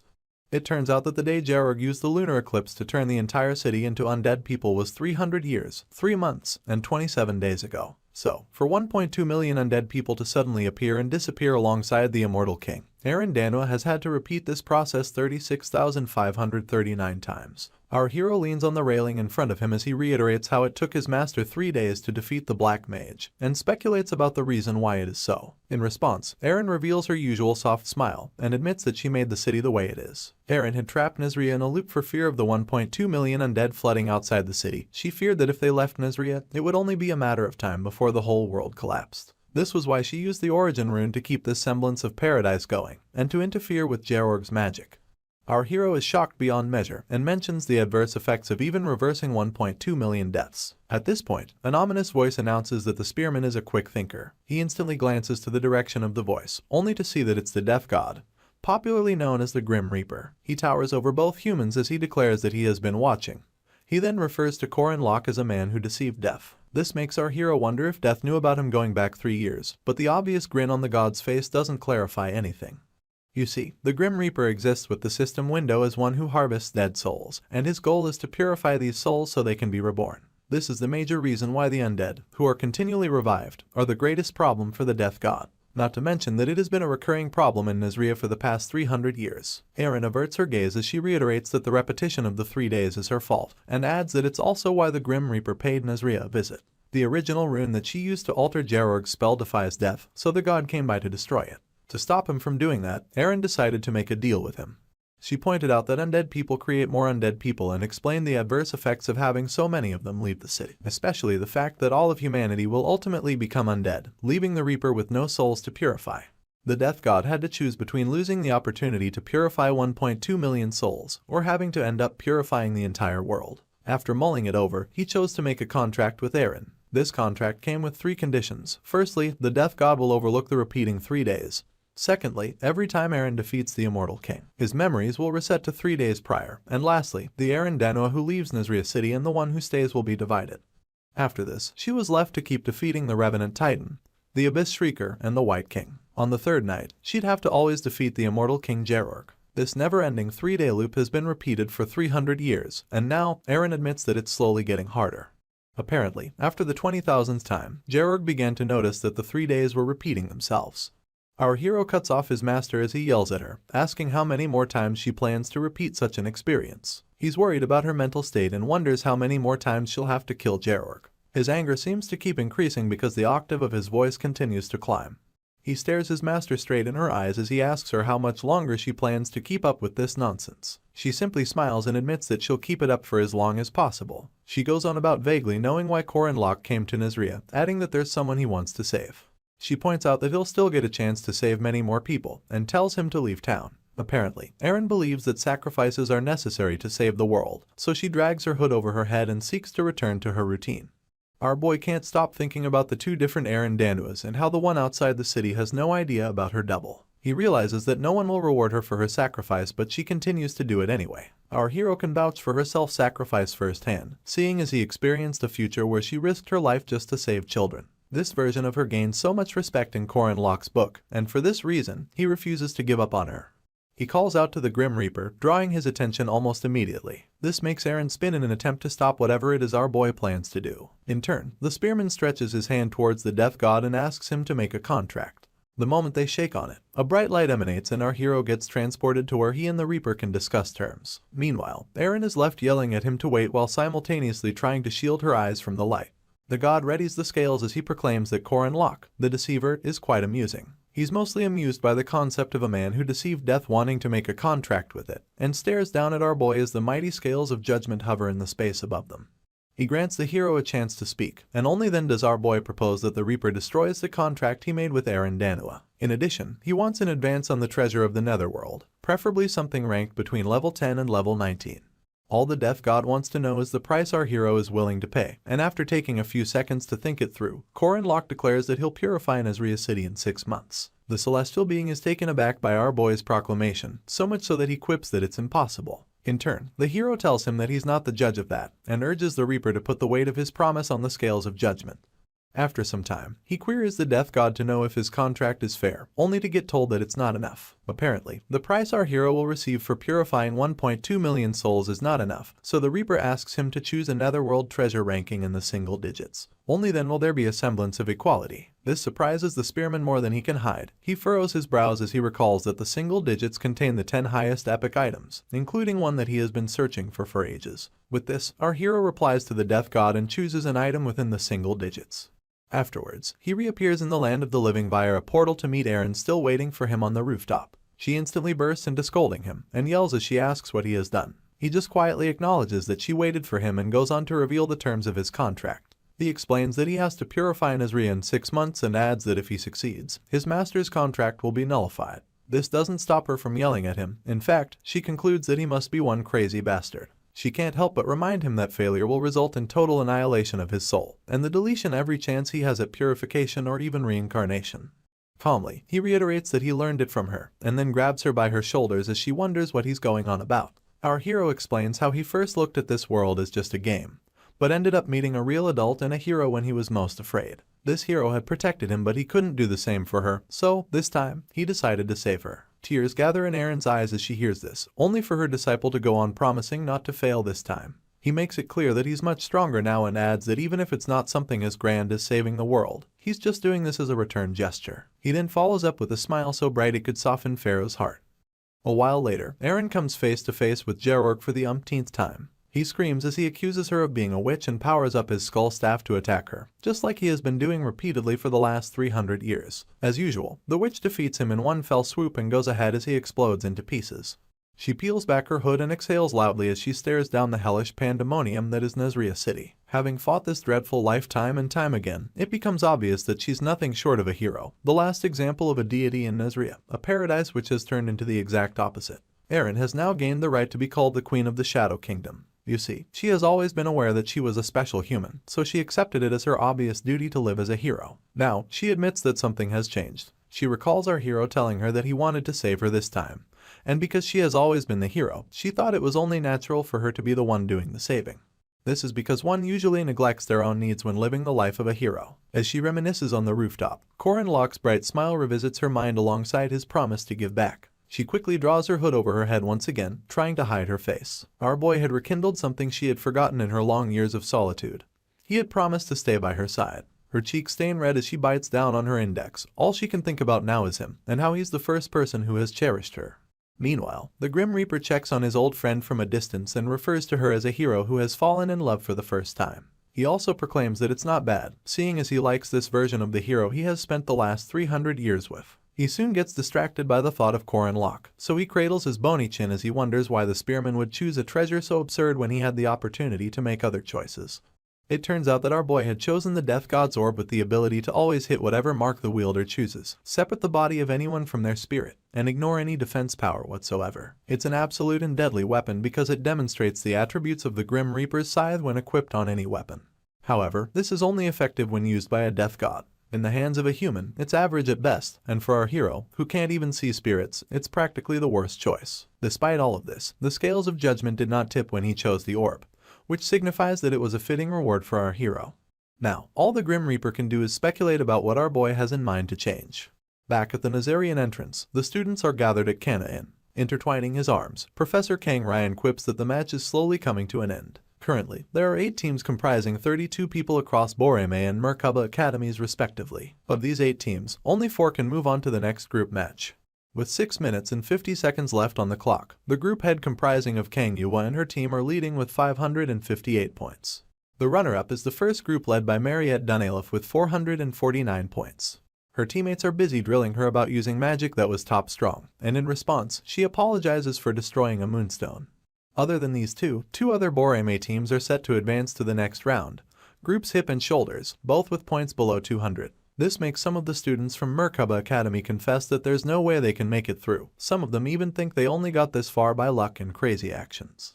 Lark practically bursts into tears when he overhears someone asking if the Mandrake Bandits have come to an end. But Jaeger just wears a frown as he recalls the rumors about the immortal Lock Bandits being strong in gang fights but being weak individually. This made it harder to expect good results from them in the first place. At this point, 2 of Boreme's students discuss right behind the guest judge, and the first knight tells his colleague that there's no hope for Merkaba Academy without Mariette or Corin Locke's help. In turn, his mate reveals that 2 people from the heroes team were eliminated on the first day, making them completely hopeless. Professor Kang Ryan then clears his throat as a sinister smile sneaks onto his features. He thinks to himself that it will be 3 Boreme teams and 1 Merkaba team that make it to the finals, only for the bar's door to push open. Alicia bids everyone hello and good morning while our hero points out that they're a bit late. He had left the swordsman to carry the moonstones and upon entry, she reiterates that they really cut it close with a minute left on the clock. Our boy literally swipes this away, announcing that it's all good since they made it in time. The guest judge interrupts their little chit-chat in a bid to scold them for coming late, and Alicia instantly laments that she warned our hero to let them eat after the event. He arrogantly claps back that it'll take forever to leave the city for some food, and asks who has the time for that. Once again, Professor Kang Ryan is left to break them up as he announces that they should submit their moonstone for scoring. He already concluded that Corin Locke will be eliminated, But it doesn't stop Alicia from confirming if all they have to do is place the stone on the measuring tool. She proceeds to drop it on the tool as the professor declares that the score will be low anyway. He doesn't get to finish his sentence before the measuring tool reveals that they attained 250 points. The other students are shocked by this, but the professor maintains his composure. He then announces that Group D came in third place. Our hero quickly objects to this, smiling as he tells the judge that that's not all they brought. They go on to measure the moonstones of the Revenant Titan, Abyss Shrieker, and the White King, leaving their mates to wonder just how far they went. Some of them speculate that Locke must have defeated all 3 bosses by heading for the center of Nazria, only for him to cheerfully peel out one more moonstone. This one belonged to Gerorg and it brings their points to an even 1,000. The professor begins to sweat buckets as he calls out the score with the biggest shock since the festival began, only to realize that there's more. The measurement tool rounds up the final score to be 1,768 points, and our hero flashes the judge a thumbs up. In turn, the immortal Taoist proclaims that none of it makes any sense. After rearranging the scoreboard, the spearman and his team take their rightful place as number 1. They take a carriage back to the academy later on, and Alicia tells our hero that the match was quite eventful. His reply is quite unexciting, so the swordsman deduces that he'll be returning to Nazria. This draws his attention, so after averting his gaze, he replies positively, wondering how she figured out that he was going back to save his master. In turn, the swordsman announces that she and Mariette can go with him, adding that they'll be helpful despite not knowing what he has planned. She lets out a nervous laugh and then encourages our hero to stop being so down because it's making her anxious as well. This makes him feel guilty, so he calls himself an idiot for worrying his friend. He then thanks her and advocates that they get some rest, mostly because it's too tiring to keep working after everything they've been through. As he closes his eyes for a nap, he resolves to find a way to use the power he gained from the Death God, seeing as he gained a netherworld treasure in a much different way than he imagined. Now, there's the possibility that if he does well with this item, it could be the key to cracking the third act wide open. He remembers Huron at this moment, and how she had claimed that there's no human who has helped her. Our hero cracks a devious smile because his netherworld treasure might just help someone as arrogant as the Jiangxi. Upon getting back to the academy, he heads to Madame Josephine's office to check on Huron's progress. Unfortunately, he gets told that she got arrested. We'll soon find out what exactly is going on the academy, but first, let us dial back to a story of the past. Once upon a time, there was a girl named Ran who was loved by everybody. She had been apart from her father and her big cousin Yuwa, so their reunion was nothing short of emotional. You see, Ran was also unlucky in health, seeing as her body housed a chronic illness that never gave her a chance to step outside on her own. This illness was the Teinkai blockage disease, an internal composition spoken of only in legends. Anyone with this disease possesses Excessian energy, so much so that it suppresses the yang energy, thus making it a self-destructive curse that disrupts the body's harmony. Unfortunately, Ran was born with this curse. Her father, Kang Yu, sought out every possible method to treat his daughter but never could resolve her Kai blockage. She became bedridden soon enough, holding on to her papa's hand as he watched life seep out of her. Their once harmonious family was plagued with 2 misfortunes. The first was Ran's chronic illness, and the other was her father's genius. He had sworn to do anything possible to save his little girl, and squeezed her hand as a desperate look plagued his features. Kang Yu just so happened to be the best necromancer of his time and had been researching for something with a strong enough yang energy to break through the accumulation of yin energy in his daughter. Sadly, the barrier of Teinkai blockage disease could not be overcome by human effort alone. He had tried everything from rare plants to ancient texts, but nothing worked, so he began searching for an alternative route. The fact was that Ran didn't possess enough yang energy to contain the yin, so her father thought there could be another way to exhaust her Excessian energy. With this in mind, he began to etch a forbidden spell on his daughter's flesh, turning her into a being naturally born with yin, one most suited to a necromancer, one who guides lost souls back to their homes. Kang Yu had turned his daughter into a Jiangxi while she was still alive, and so, Jiangxi Hua was born. Back to the present, Sa Jinhyuk is still mad as hell over Huron not showing her so-called mercifulness to his family before she killed them. As he recalls the death of his loved ones and how he held onto their bodies in their last moments, even more tears put down his cheek. The Jiangxi finally remembers the scenario Jinhyuk is going on about, but the most vivid memory is one where Professor Kang Ryan sent her off to kill all the people in a certain land. He was even adamant about not leaving a single person alive. Her short trip down memory lane is cut short when Jinhyuk accuses her of being a monster with no humanity. He then adds that seeing her pretend to be human disgusts him so much that it makes him want to vomit. At this point, Huron starts to get overwhelmed, so she tries to get her opponent to stop speaking. Unfortunately, he goes on about how she's not Ran and accuses her of only being a monster who stole Ran's body. The Jiangxi begins to sweat profusely as the night of the fire becomes more and more vivid in her memory. She denies everything that Jinhyuk is saying and tries getting herself to believe that the body she's in is actually hers. Consequently, her visions start to get too vivid. The hand of a burned corpse rises from the flame beneath and grabs her leg. The corpse begins to call her a monster and refuses to be shaken off no matter how much Hyorin tries. It goes on to beg her to take her own life, reiterating that she ripped the limbs off of her father and killed him. For this reason, the corpse announces that the royal family will kill her, and the real Ran proceeds to strangle the Jiangxi with both hands. As she's getting asphyxiated, Ran declares that the yaksha is something that should never have been born. She then screams at Hyorin to give her body back, and in turn, our girl yells that the body is hers. She keeps chanting these same words as if she's trying to get herself to believe it, and when Ran's voice gets too loud, she screams at her to shut up. Unfortunately, the outburst leads to one of her seals burning off and an unimaginable amount of power leaks from her person. It's so much that Sa Jinhyuk has to shield himself the best he can. This does nothing to stop the ground beneath her from getting shattered. Just then, the sealing chains on her body activate and begin to wrap themselves around her. They bind her hands first and then her feet as she affirms that she has the right to receive the body she's dwelling in. She's soon brought to her knees but still swears that she won't lose her body by any means. Right on cue, about 5 to 6 knights flood the crater she's kneeling in a bid to subdue her.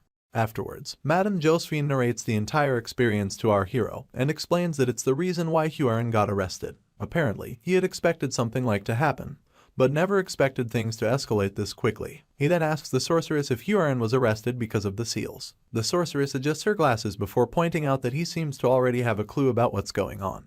She goes on about Hyorin being restricted by 2 seals, the Chains of Zion and the Talisman of the East. Unfortunately, the talisman got burned in her scuffle with Jin Hyuk, and for this reason, Bishop Lai Jinyang criticized it as a demonstration of the Jiangxi's violence. To make things worse, Hyorin was moved to the east under Kang Ryan's leadership after they decided to create a new talisman for her. Our hero thinks it's unfair to make such a forceful decision just because one of 2 seals got burned, and it's obvious to him that these men just want to blame the academy for being unable to maintain Hyorin's stability. Just then, Chairman Kasser steps into the office and calls out to our hero as she wonders how much he knows. Corin Locke easily realizes that certain things have become clear to the chairman. Among these things is the fact that the Catholic Church and Boreme's Kang Ryan are planning something sinister. Our hero glances back at the director as he proclaims how sure he is that they don't want to hand Hyorin over to those people. For this reason, he offers to handle the rest, adding that they should just trust him even if they're a bit suspicious of him. He then declares that he needs everyone's help to achieve the result he wants, and makes it clear that no one can abandon their role. You see, in the heroic legend of Arhin, the boss of the third act is the Heavenly Yaksha, and she has a slightly different background than all the other bosses that have appeared up until now. While Madame Josephine and director Kassar mull things over, our hero recalls that the forthcoming major decision hinges upon favorability with the character and the narrative you build. This decision will either be to save Hua or to save Ran. In truth, the simplest way to go about it is to do as Park Sahu did in our boy's past life and just choose one regardless of who it is. Corin Locke, on the other hand, is not interested in doing things that way. He just stands quietly, thinking about his next move so seriously that brows furrow. He then promises to save everyone. At that moment, a notification pops up revealing the main quest titled Hua Ran. This quest is of a high difficulty, and our hero will fail if either Hua or Ran dies. Meanwhile, the Jiangxi is chained up in a stone dungeon, and is having an identity crisis while she's at it. She keeps chanting that the body is hers, only for Kang Ryan and his mischievous presence to step into the dungeon. He then declares that he's the uncle of Kang Ran, the owner of the body she possessed. With beads of sweat dripping down her face, she makes it clear that she's not giving the body back, and repeats that it's now hers. The immortal Taoist doesn't argue with her. In fact, he points out that she's misunderstanding him and asks her if she truly wants to take over Ran's body completely. His words only remind her of the time he used her to kill a bunch of people, but now, he's the only one offering to help her achieve her goal. Kang Ryan flashes a poisonous smile, making it obvious that he has something evil planned.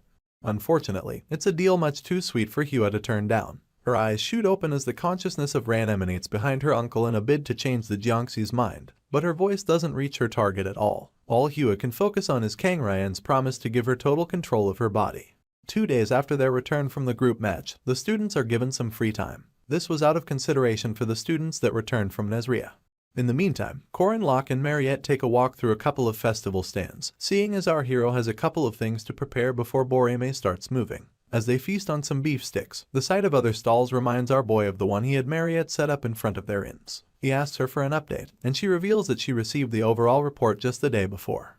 The spearman is very interested in how many sales they got, so he bends his head as the vampire whispers their progress in his ear. Apparently, the ingredients used for the stall were delivered by the Danilov family, and they sold their products at 3 times the original cost after putting some sauce on it.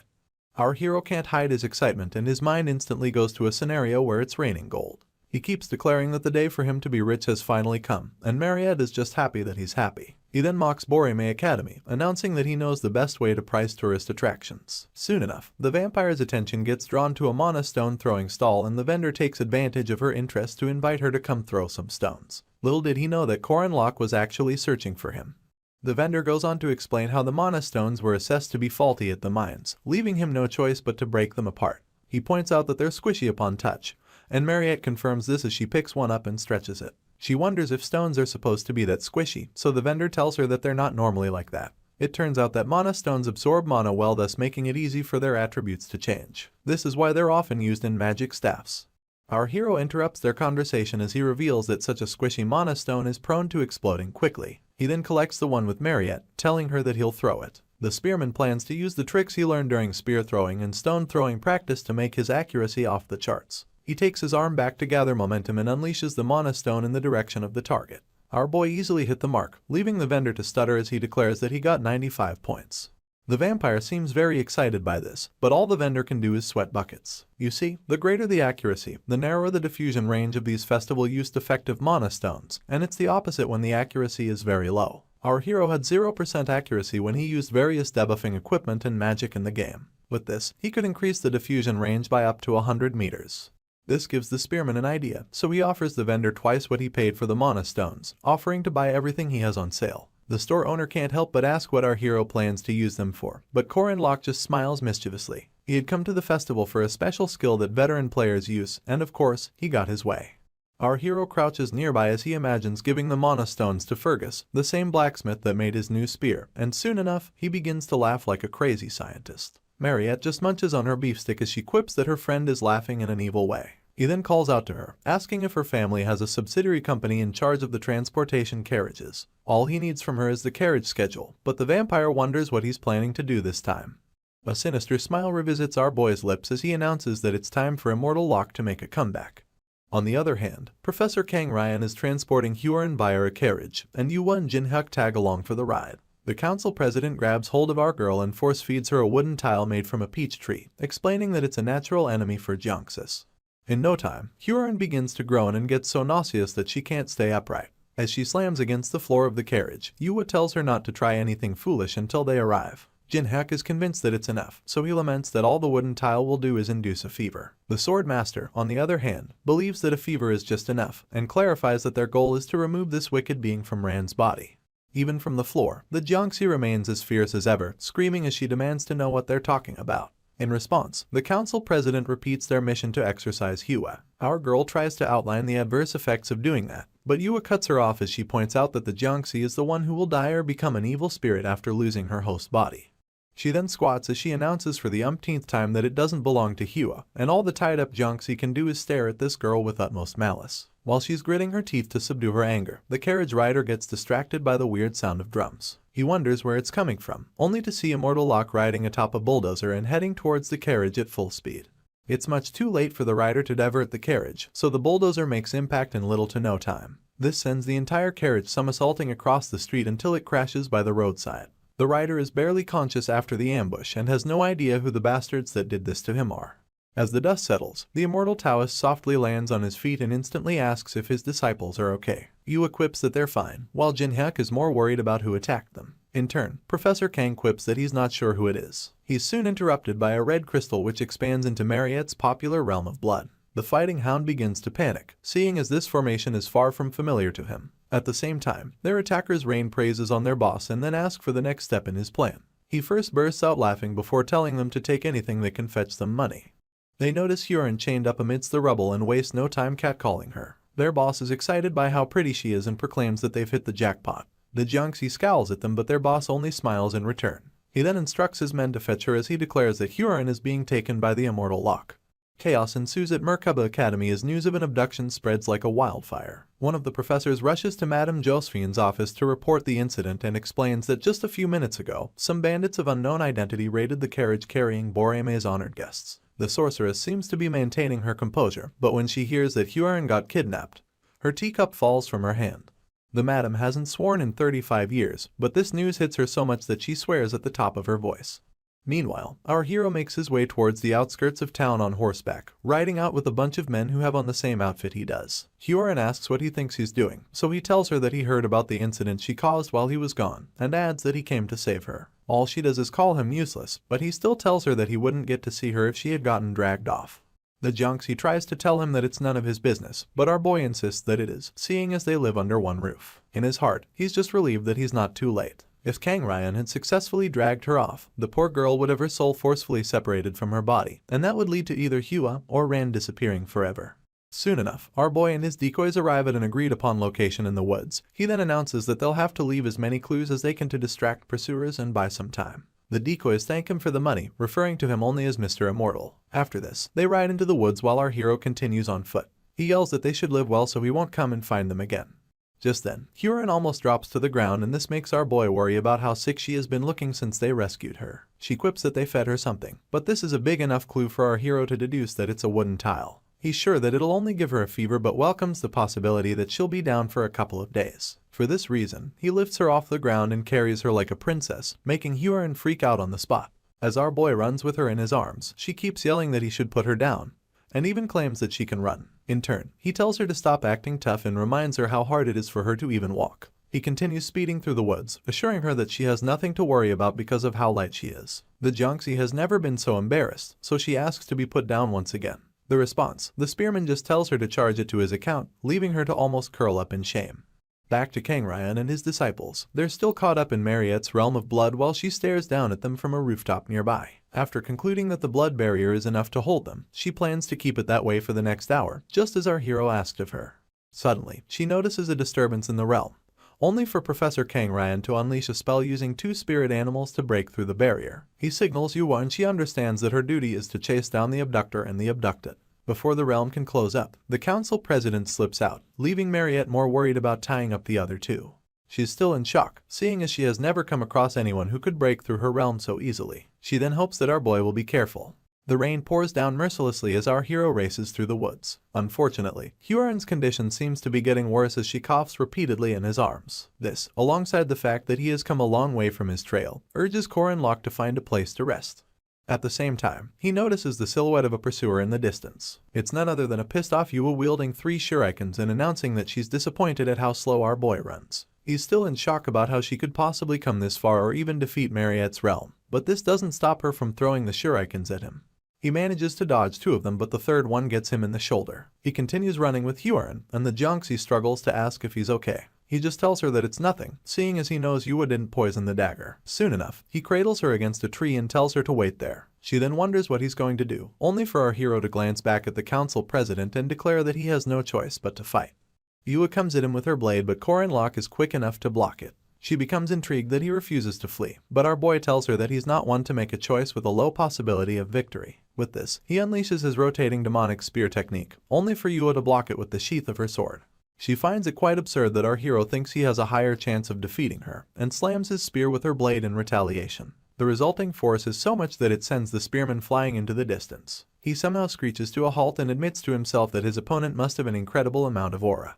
Yua, also known as the Sword Master or the Sword Fairy, is Boreme's strongest knight, and is known to possess so much aura that it is tangibly visible to anyone who cares to look. She covers the distance between her and our hero, yelling at him to come at her with full force, and announcing that she knows he must have an aura core too. She admits that it's something she acquired through tricks and proceeds to give our hero a hard time as they continue to clash weapons. You see, Corin Locke has resolved to keep his aura core a secret until the very last moment, seeing as the core he obtained from Sabancha is more of a burden. In truth, our hero can't fully control it yet, and he likens it to a dam where a massive amount of aura keeps accumulating with its release mechanism stuck. Yua is now pissed that our boy wants to conserve his power, so she promises to force him into using it. With this, she moves at a speed so fast, one would think she teleported, and as a counter, the spearman takes a battle pose. Soon enough, she utilizes the second technique from the slaughtered dragon sword known as the True Dragon Strike. This makes her move as fast as lightning with just as much power packed into a single strike. For his defense, our hero utilizes the Slithering Serpent technique from Calamity Serpent Intent and charges headfirst towards his opponent. The collision of both their attacks brightens the entire forest as a myriad of colors dance beneath the rain. Afterwards, the spearman has to stay on his knee to support his weight, but is well enough to joke about how brutal his opponent is. He stares up at her as she balances on a tree branch and asks if she doesn't think she's going a bit overboard. Yua remains silent on the outside, but her heart is plagued by the fact that her lethal move didn't even leave a scratch on our boy. She wonders who he is, and goes on to inquire about his reason for going to such lengths to protect Hyorin. He just shrugs it off as he jests about abducting the Jiangxi. Yua doesn't appreciate it, but introduces herself as Ran's older cousin. She then proclaims with utmost malice that our girl isn't a human but a monster and a cruel yaksha, and asks our hero if he hasn't heard of the tragedy of Moonlight Castle. Once again, he shrugs her off, explaining that the tragedy was someone else's doing but they have their underlings doing all the fighting. The Swordmaster falls silent after this revelation, and our hero uses the chance to warn her about how brutal the dojos in Merkaba are, adding that they go about challenging other dojos. Right on cue, Alicia applies her rapid severance technique and cuts down the branch Yua is standing on. The council president is agile enough to jump to safety, and immediately recognizes the swordsman to be the dreaded Alicia Arden. She wastes no time asking if she plans to openly challenge her, and the swordsman follows up by screaming an official challenge at the top of her voice. She seems as nervous as they come, but our hero just plays along, mentioning that people of the sword truly think differently. He goes on about how passionate they must be to request a duel in such a remote location, and Alicia picks up where he left off. She then tells Yua that she has the utmost respect for her and would like her to teach her some things. This catches the Swordmaster by surprise, but Alicia goes on to attack her anyway. She tries to complain about how absurd their plan is, and wonders if they think such a distraction will work. Well, the swordsman doesn't hear any of it, seeing as she's busy signaling our hero to get a move on. In turn, he grabs Hyorin once again, wishes both swordsmen good luck, and makes a run for it. Yua tries to get him to stop but ends up yelling his name in vain.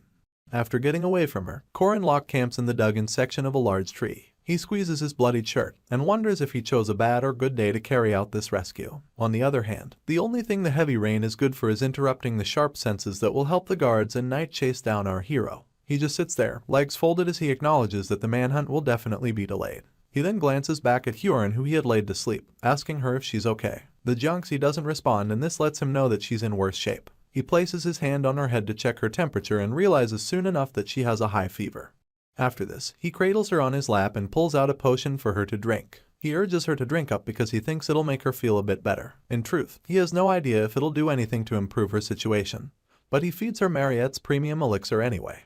Afterwards, she asks him for their current location, only for our hero to reveal that they're in an owlbear's habitat. It turns out that when they can't find any suitable caves, owlbears dig up big trees in order to build nests. The spearman stares down at Hyorin once again, but she seems even worse as she continues to sweat profusely and groan under her breath. He wonders if the elixir takes a moment to kick in, but after some time, he drops her on the ground again, admitting to himself that the elixir won't be enough. The Jiangxi notices this, so she wants to know where he's going. In turn, he quips that he wants to catch a bear. Apparently, he wants to hunt one down so he can use its fur to cover up Hyorin in the hopes that it'll help her get better. At this point, there's a thunder strike, and the Jiangxi rushes to grab the helm of our hero's trousers. He turns to look at her on impulse, but she just keeps panting. She finally gathers enough strength to look up, and all she does is tell the spearman not to go. Just as Hyorin had requested, our hero went nowhere. He just sits cross-legged a few yards from her resting place while she takes a trip down memory lane. It turns out that the first sight the Jiangxi beheld was that of her so-called father, crying and expressing his joy over the fact that she had woken up. Kang Yu had called her his daughter, and went as far as even calling her Ran, the name he gave to his daughter. This made the newly born Jiangxi understand that she was the one being referred to, so she called him her father in response, not even understanding the meaning of the word. She just knew that it made her master very happy, so much so that he pulled her in for a hug. It was at this moment that she realized she would have to act as Ran for the rest of her life, seeing as it seemed like her master would abandon her if he discovered the truth. Hyo was scared that he would go in search of Ran once again, having envisioned a future where she would have to return her body to its original owner. Unfortunately, it didn't take long for her false life to collapse due to a very small incident. She had tried to reach for Kang Yu, only for him to tell her that she wasn't his daughter. She ended up seeing blood for the first time after that incident, and it was under the pretext of destroying a sea beast that had appeared in the city. She literally dragged its huge corpse with one hand, smearing its blood across the street, seeing as her father, per the Lord's request, ordered her to kill the beast. When his brother, the immortal Taoist known as Kang Ryan, discovered that she could easily kill a first-class monster, he came by under the pretext of helping to heal her. The dubiousness was obvious in his smiles, and he was the one who first referred to her as Hyo because he, too, could tell that she was different. His gaze was full of greed, nothing like that of her father's when he realized that she wasn't his kid.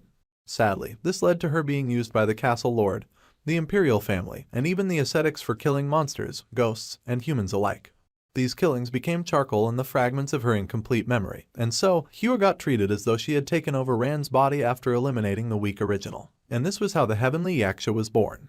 Back to the present. Korin Lok engraves the rune of Sun, Sowilo, on a piece of rock and activates it to keep the Jiangxi warm. She tries to object to it, but he cuts her off as he asks if she's a child of darkness. Our hero then tells her to grab some sunlight and use a blanket. The moment he tries to cover her up, she turns feral, claiming that she doesn't need his help. In protest, the spearman lifts his hands, telling her to take what he gives to her lest she complains about being cold later. He then leaves her with the blanket and turns around once again, adding that he'll wake her up when the sun rises. Hua stays quiet for some moments, only to suddenly ask our hero what he wants from her. He steals a glance in her direction, but all she can think about is how everybody she has met until now wanted something from her. Kang Yu wanted his lost daughter, Yu Yu wanted her healthy cousin back, and Kang Ryan wanted a weapon he could use for massacres. Still glancing at her, he brings up the time they first met, and the Jiangxi shoots him questioning looks. It turns out that our boy wants her to remember how she accused him of not being the owner of his body and how she called him a robber with no rights. He then repeats the same response he gave her back then, quipping that there's no sin in being born. Like clockwork, it annoys Hugh all over again, and despite being sick, she musters the strength to yell at our hero as she tells him that what he said is irresponsible.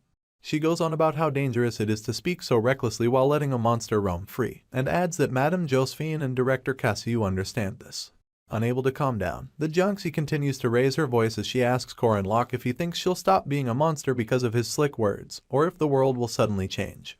In response, our boy just scratches his chin and quips that nobody knows. Worse off, even he doesn't know if the world will change, or whether or not Hugh will stop being a monster. All he's certain of is that he wants to save the people in front of him, and he says this with the warmest smile. This is because he is the only player who can help the people who are living fixed misfortunes, the likes of Mariette and Alicia. He then asks the Jiangxi if that isn't reason enough to claim that there's nothing wrong with being born. She falls silent after this, unable to muster any more of the anger that once seemed unending, and goes on to admit that she's scared. She opens up about the obvious fact that her body doesn't belong to her and reiterates that everyone tells her that she has to return it. Hua then pulls the blanket closer to herself as she confesses that she's aware of the need to return the body. The only problem is what happens to her afterwards.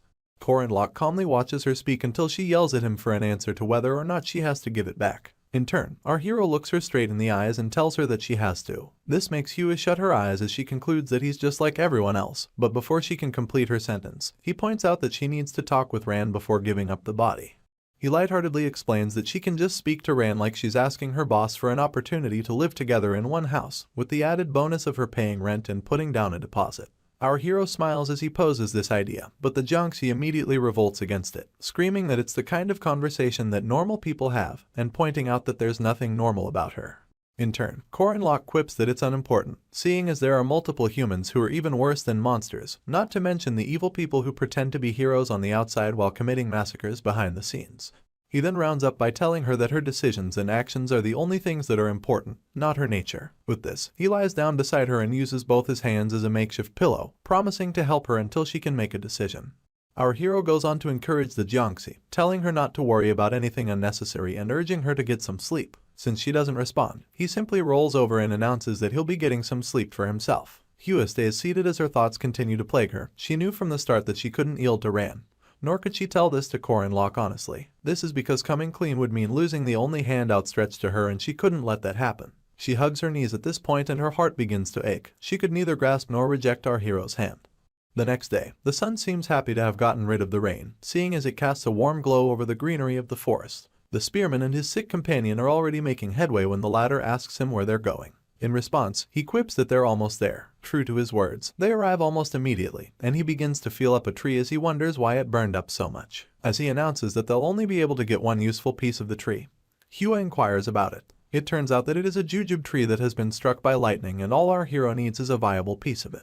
He carves out the piece and stretches it out to our girl, quipping that he thought they would need it since they are already in the forest where it grows. Anyway, he gets her to agree that she's a Jiangxi after this and points out that her kind have a few weaknesses due to their overflowing yin energy. Hua wonders what he's going on about, so our hero explains that jujube wood is filled with a tremendous amount of yang energy and adds that it's usually used to ward off ghosts. He then buries the piece within our girl's palm, simultaneously telling her that her yang and yin energies will balance out if she ingests it. The only catch is that her traits as a Jiangxi will temporarily be neutralized. She tries to wrap her head around what Korin Lok is saying but still doesn't get it, so for clarity's sake, he simplifies that she'll lose control of her body if she eats the piece of wood. Hua is immediately mortified upon hearing this, and throws the wood away as she asks why he's giving her such a thing. In turn, our hero calmly picks it back up, acknowledging to himself that she needs to decide because she can't monopolize everything and reap the benefits without taking responsibility. At this point, Park Sahu comes to mind as a prime example of what people who've stood on the extremes of greed are like. Our hero didn't want his friend to become like that. He wanted to help her decide and take responsibility. He goes on to cup her palm around the piece of wood once again,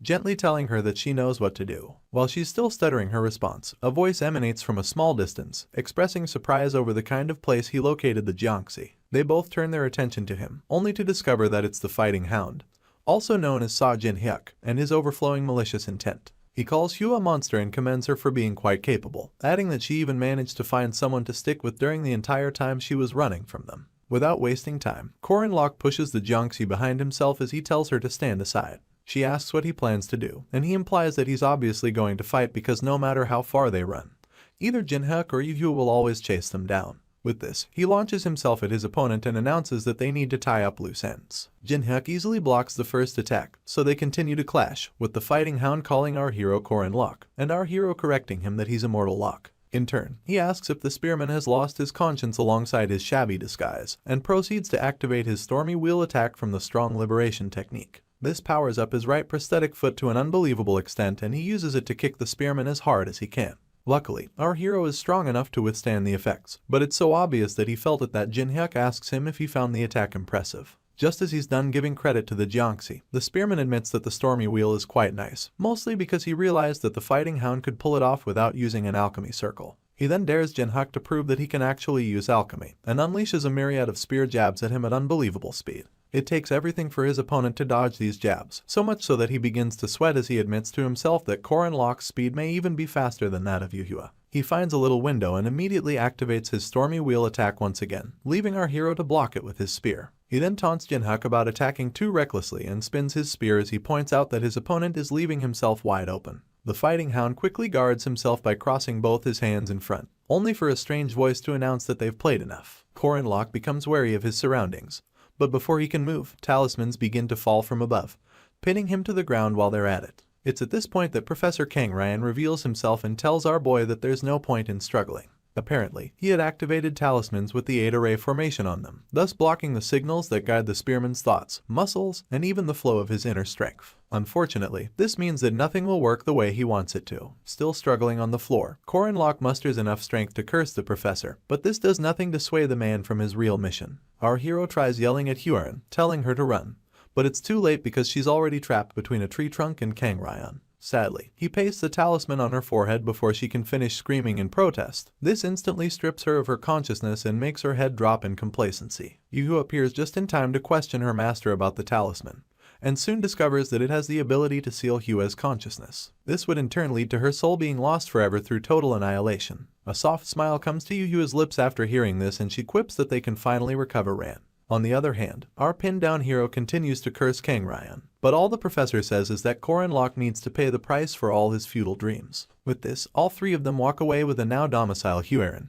and the professor tells our hero that he'll serve as good food for the monsters of the forest. In response, he yells out Kang Ryan's name, and continues yelling as he asks what happened to Alicia. He seems to be visibly going through so much pain, screaming and declaring that he cannot let Huron go like this. He calls out to her one more time, but neither she nor any other opponent spares him a second glance. Our hero balls his fist in frustration, and falls suspiciously quiet afterwards. Soon enough, he begins to chuckle quite slowly, and a chuckle turns into full-blown maniacal laughter as he reveals that everything is going according to plan. Shortly after everyone else clears out, some short hounds begin to step out of various bushes until they surround Korin Lok. While they're still looking for a way to infiltrate the talismans around him, some golden wolves make their way into the midst of the hounds. Of course, the lesser creatures paved a way for the golden wolves after heeding them growl, but these ones were not enemies. In no time, they tear apart all the talismans, keeping our boy down, and while on his knees, he smiles and asks if Kang Ryan is gone. With this, he gets on his feet, stretches his arms, and laments about being so stiff. He then asks the golden wolves if everything went well, only for them to actually respond.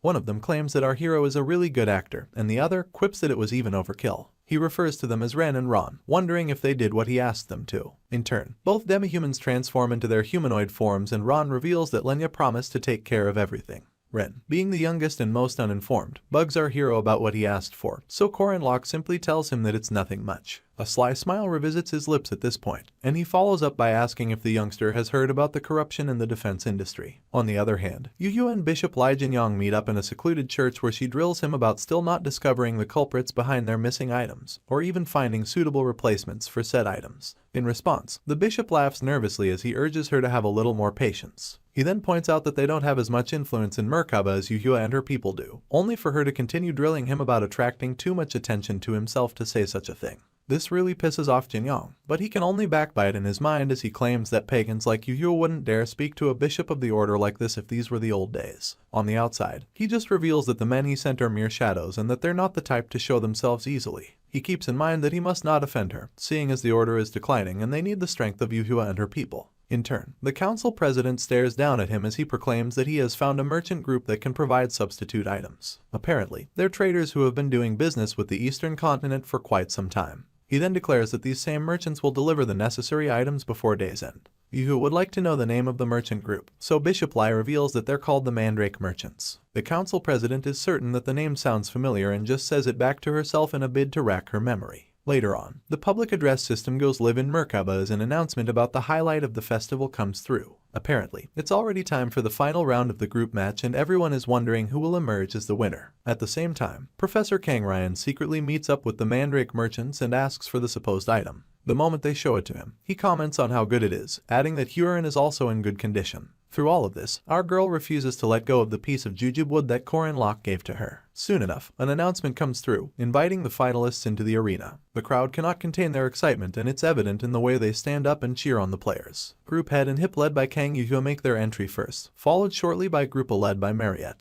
As for Group D, the announcer proclaims that they have a disqualified member, adding that the match will mostly not hold because Korin Locke, who's their leader, went missing and didn't show up for the doubles competition. Just then, a new development takes place, making the MC announce that he can see someone familiar making his way into the arena. This person's spear makes an entrance before him as he proclaims that the moment of victory has come, and adds that his people will run with him and shine like eternal chrome. To round things off, he declares that he will lead all his men to the gates of Valhalla himself, and while they continue to cheer him on, Yu is quite annoyed that he was crazy enough to survive. This is none other than the immortal Locke, and the moment he raises his spear, his numerous followers begin to chant his name at the tops of their voices. With this, he tells his professor to start the match, seeing as all the players are now complete. Kang Ryan has no choice but to play along, keeping in mind that he can't deny our hero's extraordinary presence no matter how annoying he is. The professor activates his formation spell which raises a stone maze, and announces that he will now begin the test. He goes on about how the rules of the match are simple and explains that the 8 doors of his formation will continually transform to mislead those who will get trapped inside.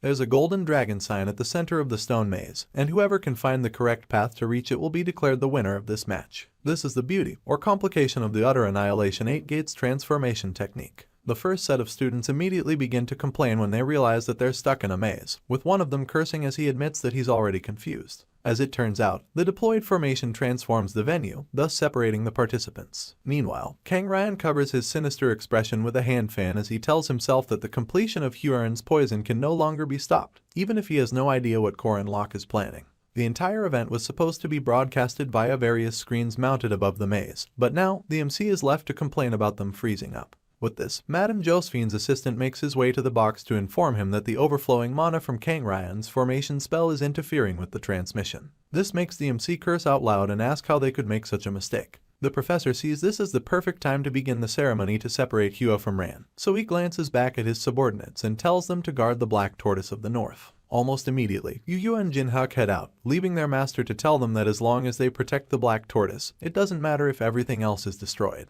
The council president then calls out to her uncle, pleading with him to take good care of Ran. In turn, the man tells her not to worry. As for our hero, he simply laughs while others around him bring up their theories and questions. One of them wonders the location of the 9 cardinal directions, and another tells his mates to find the entrance of the formation. Meanwhile, another participant simply pleads with Korin Locke to wipe off his makeup, seeing as it makes the student want to refer to him as his boss. In all of this, the spearman knows what to do, but remains quiet as he recalls that from the olden days, it has always been the Black Tortoise, controller of the North, that has protected the Emperor in the center. This is because the tortoise stands right behind the Emperor in a location where he can either protect said Emperor or suddenly attack him. Just then, Jinhak alerts his sister about an incoming threat and she looks in the direction he's referring to. Meanwhile, our hero had discovered that when attacking a formation with 4 symbols as its base, aiming for the Black Tortoise is the best way to go. This makes him and Alicia waste no time in attacking Jinhyuk and Yuhyo respectively. Of course, they both block the attack, the former with his leg and the latter with her blade. Korin Lok goes on to mock the fighting hound and his prosthetic leg, claiming that it hasn't been long since they last saw each other. In turn, his opponent is left wondering just how much the spearman knows, seeing as he came to the Black Tortoise without any confusion.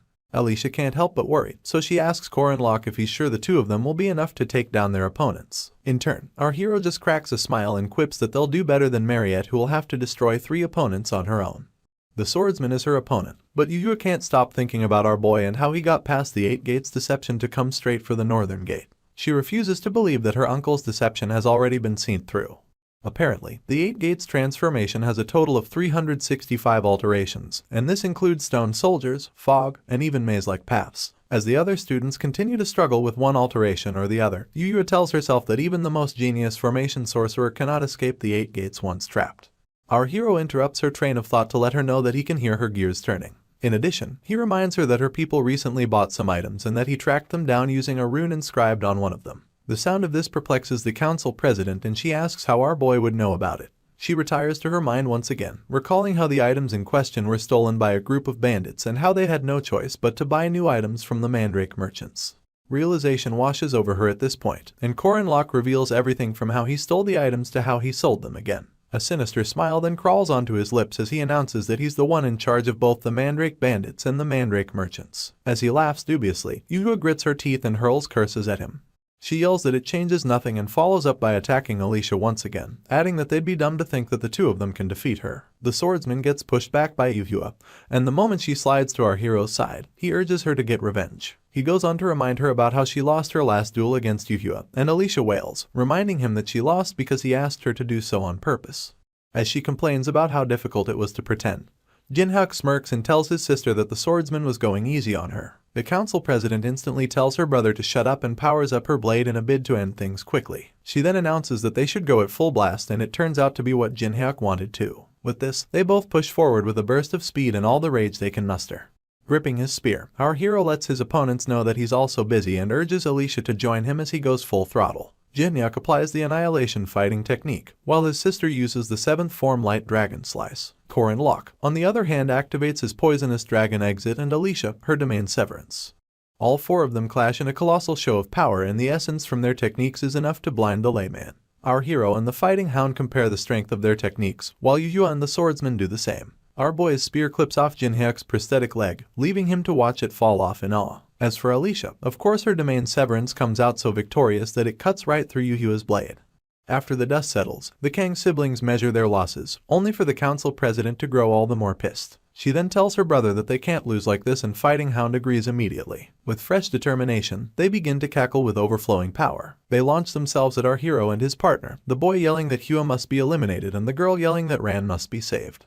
Before they can even reach our hero, he throws his spear at the Black Tortoise, screaming that he will show his sincerity. For some strange reason, both siblings halt after hearing this, and their faces can't hide their surprise at what they see next. Korin Lok reveals a strange beast, glowing red with a tiger's canines and a boar's face. The Kang siblings immediately recognize it to be Taudi of the 4 Perils, which are evil beings representing destruction and chaos. They're also in complete opposition with the 4 symbols, which represent order and protection. A mortified Yuhyo asks how Taudi ended up on the Black Tortoise's shell, and retires to her mind to continue the monologue. She welcomes the possibility that our hero must have snuck it on, but quickly brushes this aside on the grounds that her uncle, who's a necromancer, would have noticed. At this point, our boy speaks up, pointing out that the Kang siblings must have thought the annihilation ceremony was to remove Hua from Ran's body, and then makes it clear that it's quite the opposite. From the very beginning, Kang Ryan had no real interest in Ran, seeing as he always wanted a weapon of his own. At this same time, the Jiangxi has been laid down in the middle of a huge magic circle, and Kang Ryan stands over her in quite the excited mood.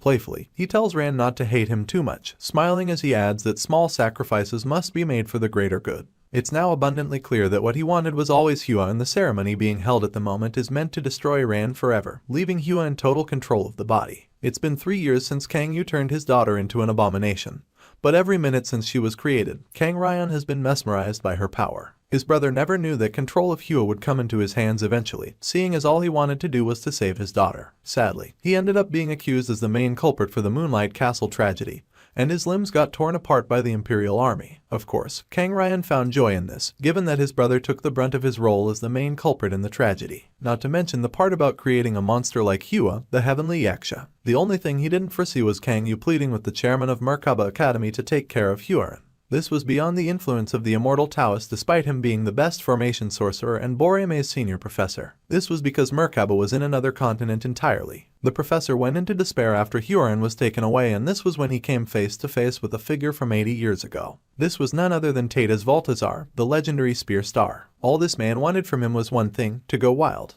He told Kang Ryan to kill as many people as possible and to destroy Erin Danua's shell so that she'll have no choice but to leave the castle. Unfortunately, this offer was too mouth-watering for the professor to pass up, given that acquiring the afterlife is worth destroying a single city. Right about now, he reiterates his plan to shatter the chains of Zion, a holy relic of the Western Protestants which have been draining Huaren's boundless power. The chains have successfully kept the Jiangxi in her human form, but if they're broken, Rand's soul would get completely destroyed. After this, the immortal Taoist plans to feed Hua the 10,000 flesh pill that Balthazar gave to him, thus transcending the girl into the afterlife. As she lays down amidst the magic circle, Kang Ryan can't help but think about Huaren awakening as a true Yaksha. This brings him so much joy that he begins to laugh out loud like some demented soldier. Sadly, his joy is short-lived because our hero interrupts it by telling him that his plans will fail. The annoyed professor barely turns around to see Corin Locke, but it doesn't stop our hero from claiming that it would be no fun if everything goes according to plan. He even came through with the Kang siblings and Alicia, and the siblings don't look so happy. Proof of this comes when Yu yells at the man before he can't even finish his first sentence. She reveals that our boy told her something unbelievable and yells that her uncle must explain.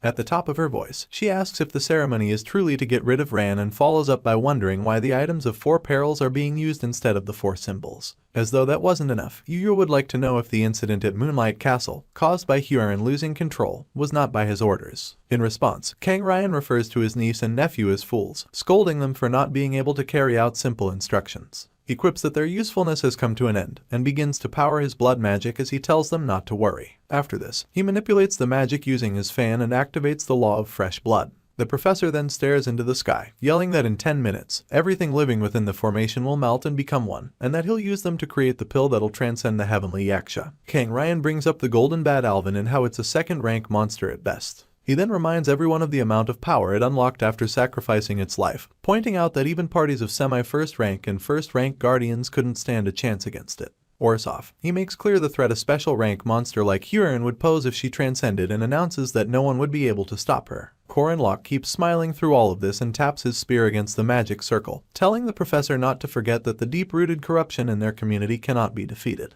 Kang Ryan's eyes widen as he witnesses his fresh blood magic circle disappear, and instantly yells as he questions how such a thing is even possible. This is when our boy lets him in on a fun fact. He starts by revealing that he's the one who stole the items Kang Ryan was smuggling through the Catholic Church, not to mention how he introduced the merchants who could quickly source replacements. The icing on this dubious cake was how he successfully resold the items and engraved runes on all of them. Boldly, he declares that he's responsible for all of it and cusses out the professor for good measure. Corin Locke's glorious moment continues as he asks the immortal Taoist for what he plans to do when Marriott is done destroying the other 3 or 4 items of perils, pointing out that it's obvious Huaren's transcension will never happen. The professor screams as he calls our hero a bastard and activates his blood magic in a rage. He quips that it's not over yet and throws his magic-infused fan towards the chains of Zion wrapped around Huaren. They shatter upon impact, leaving everyone else to panic about the seal being broken. Our hero can't help but stew in his rage, and his opponent yells that he can always do the ceremony another time as long as he kills the obstacles in his way. With this, he instructs Huaren to kill her friends and she instantly sits up on the altar. In no time, the Jiangxi powers up and launches herself at our boy.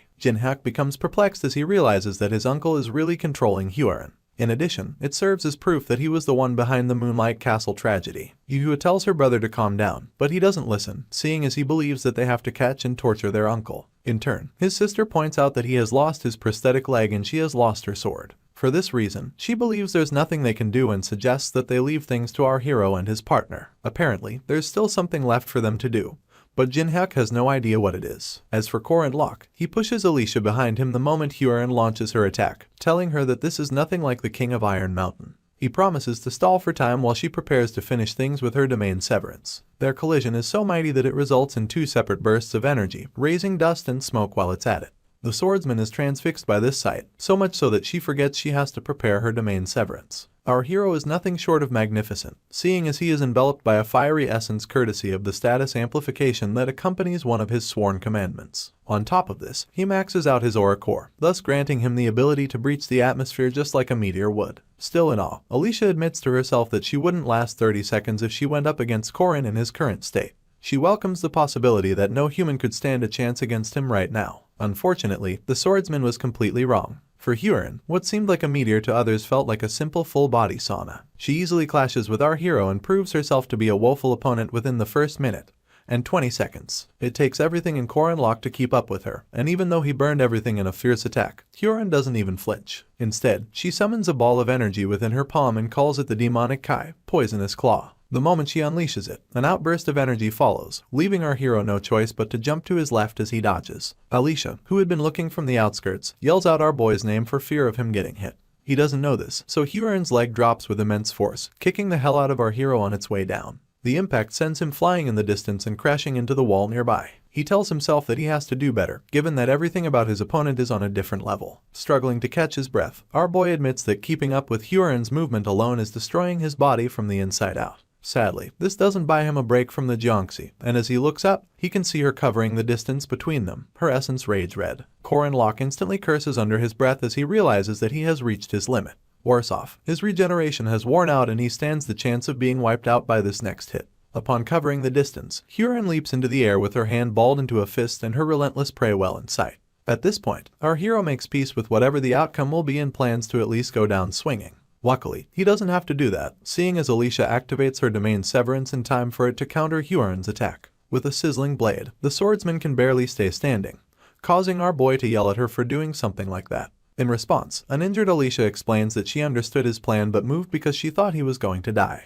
Due to the premature strike, the girl had to take dozens of steps within the domain, and this means a burden even greater than receiving Huron's attack is currently crushing her body. None of this sways the Jiangxi, so she uses the opportunity to launch another poisonous claw attack. Alicia still wields her blade to defend her friend, and said friend calls her an idiot as he tries to grab her. Huron's attack leaves a rippling effect on the terrain, crumbling the ground beneath it and raising enough dust to create a good cover. After this, she tries to see through the dust but her opponents are nowhere to be found. In truth, our hero had successfully pulled Alicia into another part of the maze, using the walls as cover. He calls her a fool this time, adding that she should be taking care of herself and asking why she would push so hard. Now resting on our boy's body, she admits that her body moved first. He instructs her to open her mouth, so the swordsman obeys without even looking. In turn, Korin Lock feeds her the special elixir made from Mariette's blood, seeing as she'll either be paralyzed or die from blood loss if he doesn't heal her immediately. With the little strength she can muster, the swordsman admits to thinking she was going to die, thus pushing our hero to silence. The initial plan was to wait until Mariette took out the 4 items of perils, thus creating a brief opening for Alicia to use her domain severance. She would deal 100% penetration damage to the enemy and our boy would follow up by revealing his trump card.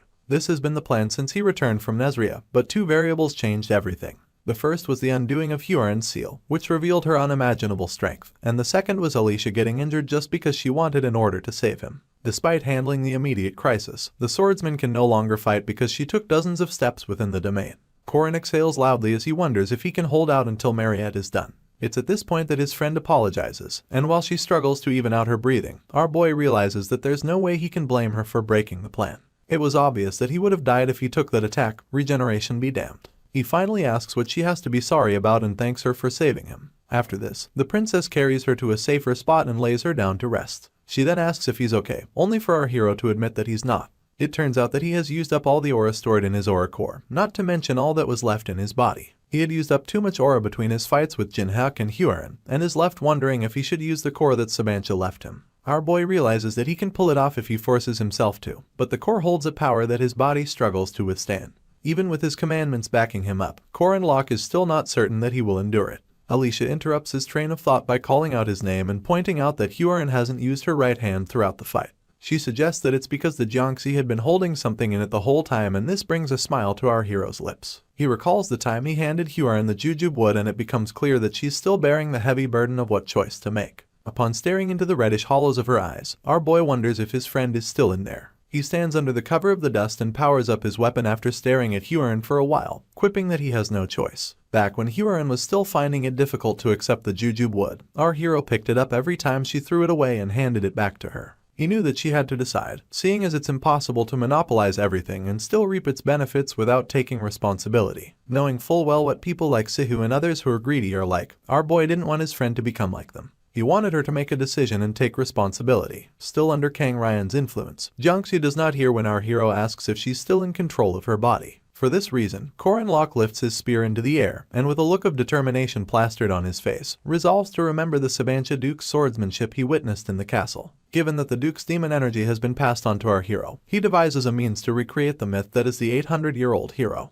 Dark energy begins to surround him, from the tip of his spear to the soles of his feet, rhetorically asking the Jiangxi if she waited a long time. Huron doesn't utter a word in response. Instead, she balls her left hand into a fist, ready for a fight. With this, our boy activates Black Mystery technique from the first demonic spear and outs it up against Huron's demonic Kai. Both parties collide in a beautiful explosion of pure power, pulling chunks of the earth apart just from the impact. The collision between the power of a heavenly Yaksha and Sabancha Duke proves to even out each other, causing Kang Ryan's jaw to drop as he refuses to believe his eyes. He wonders how someone like our boy is even capable of holding his own against a heavenly Yaksha, and then yells at Huron to kill him. Upon hearing this, she readies her fist, radiating with an aura of about a husband, and to counter this, our hero prepares his demonic spear ominous serpent technique, backing it up with 1,000 aura as well. You see, even though the Jiangxi possesses 100,000 aura, each attack can only bear 1,000. For this reason, Koren Lok believes he can face Huron if he can just offset her attack using the same amount of power. He manages to strike back and a fierce battle ensues. With each counter our hero puts forth, he can feel his breaking in real time.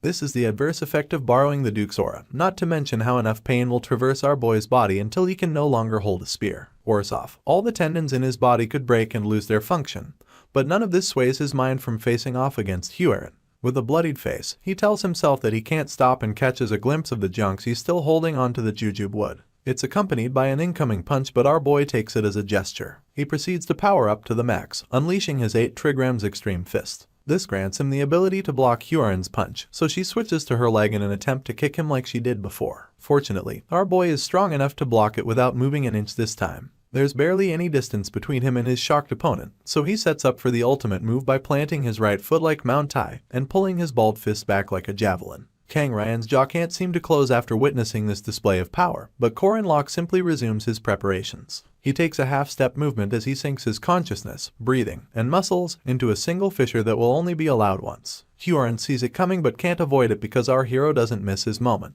He merges the 8 trigrams extreme fists with primordial palm and sinks an unbelievable punch into the Jiangxi's gut. The after effects alone send waves of wind all around the area, forcing Huron to slide a few ways backwards. Sadly, our boy's body gives in at this point, so he gets on all 4 as he struggles to catch his breath. The Jiangxi is the most surprised, seeing as she coughs up blood for the first time in a fight. Perplexed, she states that the blood that had poured into her palm when it did not matter that our hero had broken through her ultimate defense. She begins to take slow steps towards him in a bid to return the favor, and it dawns on him that he couldn't completely subdue her. After seeing how powerful Huron still is after his ultimate attack, our hero concludes that death is closing in on him. Kang Ryan bursts out laughing as he mocks Koren Lok for not being strong enough to do anything and declares that he's going to die at this very moment. Unfortunately, the Jiangxi is on standby to fulfill his wishes, so she prepares a furious fist as she stands over our crouched hero. He barely looks her in the eyes, but Huron seems to be frozen in place. She doesn't move to attack, rather, she parts her lips in an attempt to talk to him. Sooner than later, chunks of the earth rise into the air, clearing the path necessary for the chains of Zion to take their place around the Jiangxi. The moment she's wrapped by these chains, our hero gets on his feet and flashes a billion-dollar smile. He can't help but feel fulfilled, seeing as the reason he has been stalling for time finally paid off. Apparently, Mariette, Yuhua, and Jinhak joined forces to take out the remaining items of peril within the formation. Cold sweat pours down the face of Kang Ryan as he tries to figure out how such a thing can happen.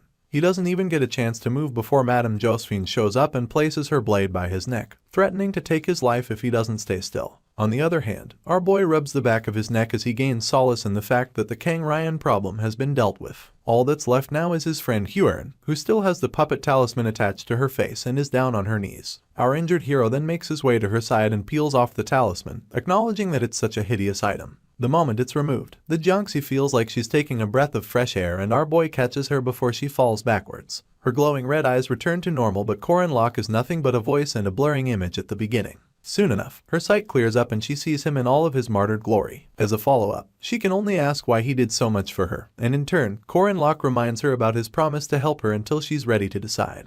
Her eyes grow wide upon hearing this, only for our hero to smile warmly as he tells her to make a decision she'll be proud of, one that she'll not regret. His acts of kindness get through to the Jonxi and she resolves to repay him just to prove that she's not a monster. Sadly, the jujube wood disintegrated in her grip, leaving her to stare at her now empty hand in shock. All that's left of the wood is its dust, so Hyorin begins to panic as she wonders what to do now. It feels meaningless to her now, given that the result must not be what she wants even if she makes a decision. The only thing she's certain of is the fact that she wants to repay Korin Locke's trust in her. None of the shenanigans changes our boy's mind though. He just teases his friend for being strong enough to turn jujube wood to dust and quips that there are many other methods. After this, he falls into her embrace and thanks her for repaying his trust. In turn, Hyorin announces that she's a monster who hurt him, not to mention how she killed people and even stole Rand's body. She then asks if there's a way for her to be forgiven for all her sins. Still smiling warmly, our hero quips that he's not sure, and then pulls her closer to himself as he tells her that they should find out together. This pushes the Jonxi to uncontrollable tears and she just remains in his embrace. After Kang Ryan's transcension ceremony failed, he was thrown into a dungeon with his hands bound. Master Arendanua and Madame Josephine already had plans to handle the aftermath of the professor's actions. They plan to cover everything up, and if this works out, it'll save everyone, including Hyorin, a lot of trouble. If news got out about Kang Ryan, a professor of Boreme, causing such a ruckus, it would raise many eyebrows. In addition, the transcension ceremony which involved Hyorin would draw more attention to her if people heard about it. This would lead to those who feared her denouncing her and those mesmerized by her power seeking her out. In the infirmary, Madame Josephine pays our hero a visit to talk about the matter. She reveals that they're planning on making it sound like Kang Ryan returned to Boreme first and suffered an unfortunate accident along the way. Apparently, they've spoken to the chairman of Boreme about it and he's on board. In turn, our boy quips that it's good that the conversation went smoothly, only to get told that this is an incredible consideration being given to Boreme. He claps back by asking if Madame Josephine requested compensation for the damages, but she tells him that Chairman Aaron tried to avoid it. Luckily, it's standard procedure to pay recompense. In response, Korin Locke points out that the chairman is a bit of a pushover and adds that he's too nice. The madam just keeps both her hands behind her back as she makes it clear that they are in a position where they can't trust anyone thoughtlessly. Despite the aforementioned condition, she tells our boy that he did a good job. This brings a smile to his face and he quips that he just did what had to be done. After this, he hopes that Madame Josephine will one day come to trust him. She simply adjusts her glasses and tells him that it would be nice. She then urges the spearman to take care of himself and heads for the exit, adding that the festival is still ongoing. She shuts the door behind her, but a hand pops out to stop it from closing all the way. The hand belongs to a very excited Mariette who wastes no time calling out to our hero and throwing herself on him. Afterwards, she bombards him with questions about his well-being, wanting to know if he's okay and whether he's hurting anywhere. She notices that he lost his fingernails and can't help but ask more questions. In turn, our boy reveals that he was wondering why his hands felt empty beneath the bandages. Mariette begins to spiral as she scolds Korin Locke for always pushing himself too far and getting hospitalized afterwards. Our hero gets surprised when he takes a look at Mariette and asks why she's crying, adding that it's hurting his heart.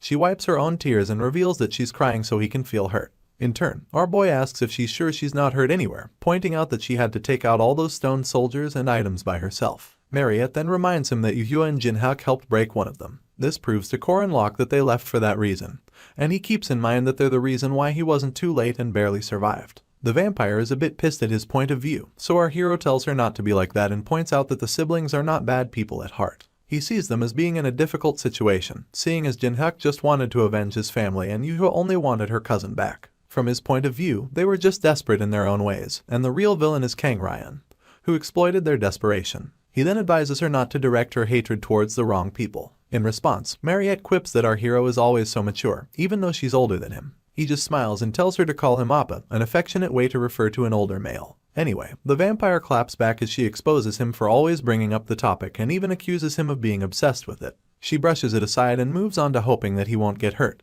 but barely believes that he'll stay out of trouble. Korin Locke keeps quiet after this, neither confirming nor denying that he won't get hurt again. Unfortunately, he has been tasked with saving the world and is nothing compared to the main character. His painful reality of only being a sub-player dawns on him, not to mention the part about him having nothing to rely on but his spearmanship. Obviously, his body will suffer. Mariette interrupts the silence as she points out that he's not even denying that he'll get hurt. She then declares that our hero is living in a world she can't even see, but promises to fight with him. This piques his interest, so he turns to look at her, and finds the vampire smiling and reiterating that she'll always be there to help him regardless of who they're up against. Her words are so soothing to our boy's ears that he admits how grateful he is. Our hero resolves to face those with evil desires and mistaken beliefs, and all the great enemies who seek to destroy the world, enemies like Tata's Valtazar. He realizes that the only way to take these people down is with the help of others, so he and Mariette fist bump as they agree to do it together. After this, the vampire reveals that she's going to apply as a guardian earlier than usual, and when asked why, she explains that harvest day is close and the holidays are fast approaching.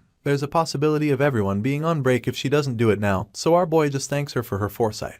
In turn, she reveals that she's going to apply as the vice leader and our boy will be the leader. Mariette asks him if he has anyone else in mind, so the spearman lifts his hand to his chin as he mulls things over. Just then, a weak voice calls out to him from behind the vampire, and they soon realize that it belongs to Alicia. They welcome her, but it's just unfortunate that the swordsman had to be rolled in on a wheelchair, thanks to all the bandaging her body had to undergo. Cor and Locke can't help but point out that she looks like a mummy and Alicia immediately asks whose fault that is. This reminds our boy of the time she faced off against Huron for his sake, and he proceeds to apologize. After this, he flashes her a big smile and thanks her for all her help. The swordsman falls shy and quickly averts her gaze as she accepts his thanks. As a result of Mariette's elixir, Alicia's bones are intact, but even with the best medical care, she needs an estimated 2 weeks of rest. With 1 week left until the end of the festival, it's obvious that she won't make it to the campfire at the closing ceremony. Cor and Locke announces that he'll be getting discharged soon and urges her to rest some more before leaving. Tears pour down the swordsman's face as she quips that she really wanted to go to the campfire, leaving our boy to encourage her with the incoming winter ball. She brushes this aside on the grounds that they're not the same and our hero grows silent as he admits to himself that she's speaking the truth. His hand returns to his chin as he recalls the many experiences from his past life and realizes that this would be the first time Alicia actually made it this far in the game. For this reason, he tells her that he'll buy her a Jeskier dress for the winter ball, and this causes Mariette to stew in her rage. Meanwhile, Alicia seems really excited, seeing as Jeskier is a really expensive luxury brand. In addition, the spearman brags about having a lot of money and tells her to just say the word about whatever she wants. He tries to get her to call him Appa, but Alicia just tells him to shut up and points out that they're the same age. She then segues into talk of the inn, asking if he earned a lot of money. In response, our hero chuckles and reveals that he earned enough to buy his favorite investor a dress. This pushes Mariette over the edge, and she calls out to him with bloodshot eyes, reminding him that she asked about the identities of other members of the Guardians. Cor and Locke tries to laugh off her rage and starts by introducing Alicia as a member of the Guardians. He then makes mention of Lenya Claire, but all the vampire is interested in is the fact that she's a girl. Our stupid hero even calls her a pretty lady as he points out that she works in intelligence, and of course, Mariette only hears the pretty part. He quickly moves on to Ren and Ron, and when asked who they are, he reveals that they're Wolfman siblings, advising her to remember that Ren is a girl. He goes on about how he wanted to recruit Yule, but is unsure because of her ambiguity. He just covers it up by claiming that she'll join because of how close they are. Mariette has out her pen and notepad to jot down the names, and is interested in knowing how close our boy is with the druid. The oblivious spearman then reveals that they're close enough to joke around and grab a meal together now and then. Even Alicia flinches when she hears this, given that cracks begin to appear on Mariette's pen. To make things worse, our boy mentions that Huron will be the last person on the list, adding that the vampire should write her down in advance. This is the last straw. The pen shatters in her grip, leaving Alicia all the more wary. Our oblivious hero doesn't notice this, so he goes on about gaining permission from Madame Josephine and adds that it'll be fine. It's at this point that he realizes something is off with the vampire. He cuts off his sentence to call out her name, only to be mortified when she looks him in the eyes. Mariette asks him if he wants her to lose her mind and pastes this ominous expression on her face that would keep children awake for days. On the other hand, there's the Huron situation. So many people fear her, with many more being wary of her, and others blaming her. They wish that she never should have been born and stoned her as they called her a monster. The Junxie can't help but remember how Corin Locke was injured because of her and compares it to the time she hurt all those people at the Moonlight Castle. Her mind replays an image of our hero promising to help her until she can decide. But she can't stop thinking that her strength is all she's worth. It was her excuse for holding on to Rand's body after pushing the original owner aside, and is why she thinks she can't depend on anyone for help. More memories of our boy flood her mind, from how he promised to help her, to the time he urged her to make a decision she won't regret. They had promised to figure things out together, but Huron finds herself wondering what she's supposed to do now. She grips her chest as she admits that the warmth she feels hurts, not to mention how Corin Locke's care and concern felt like a sharp knife. The Junxie then claims to hate him, telling herself that he makes her hurt. You see, Kira has always been alone and had only lived a life of being used. This is why she never allowed anyone inside her walls, but now, things seem to have changed. While she's sitting alone in her room, someone pushes aside the curtains to her window as he says hey to her. It turns out to be Corin Locke and he just leans on the window pane as she points out that he's better. He asks if she was worried and the Junxie instantly replies in the negative. Before our boy can finish his next statement, she tells him to hurry up, leaving him quite confused. In turn, she glances at him via the side of her eye and asks if there's another way to change back to Ren.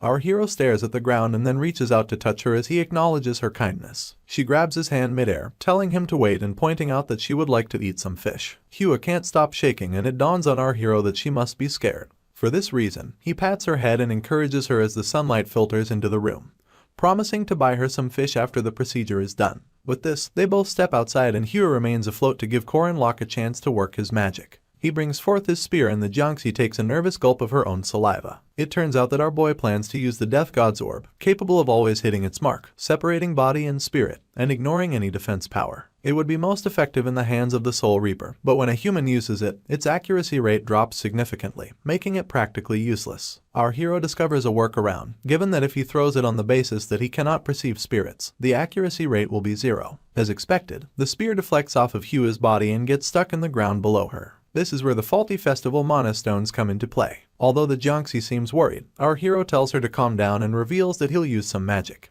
You see, these faulty mana stones were made in such a way that their accuracy rate decreases the more their diffusion range increases, thus making it difficult to win the minigames. As per this system, it has a maximum range of 100 meters, and a minimum of a meter when the accuracy rate is low. Our hero discovers that he can exponentially increase the diffusion range if he uses it, seeing as he has an accuracy rate of 0. This would mean he hit the jackpot. At this point, the effects of the Death God's orb diffuses through an infinite range, ignoring the fact that our hero cannot perceive spirits. Hurin gets caught in this range and the orb activates, registering as an attack from the Mana Stone, rather than one from Korin Lok. Her eyes roll into the back of her head as the orb gets to separating both parties, and soon enough our hero realizes that she'll fall. This pushes him to rush to the spot beneath her, and luckily, he makes it in time to catch the Jiangxi. Afterwards, he opens up about inserting a bit of mana and asks her how she's feeling. In turn, her eyes flutter open and she bids our hero hello. Her eyes then turn blue, and a quaint smile graces her face, but the weirdest thing remains her calling Korin Lok Appa. As Ran calls him Appa, our boy remembers all the other times people didn't want to do it, from how Mary had accused him of being obsessed down to Alicia telling him that they're the same age. He even remembers being called an uncle, so he bursts into tears as he acknowledges that he has finally escaped such a title. He then announces that Ran has the best first impression ever. As he puts her down, she asks if he's really liking it, only for our hero to claim that he's been told he looks older. In turn, she reiterates that it makes sense, since he always seemed like he wanted Hua to call him Appa. This helps our boy realize that she has been watching everything despite being trapped in her own body for 3 years. Ran gets to dust herself off and Korin Lok takes the chance to ask if she doesn't hate Hua for stealing her body for that long. She stays quiet at first, only to suddenly scream excitedly as she realizes that she can run.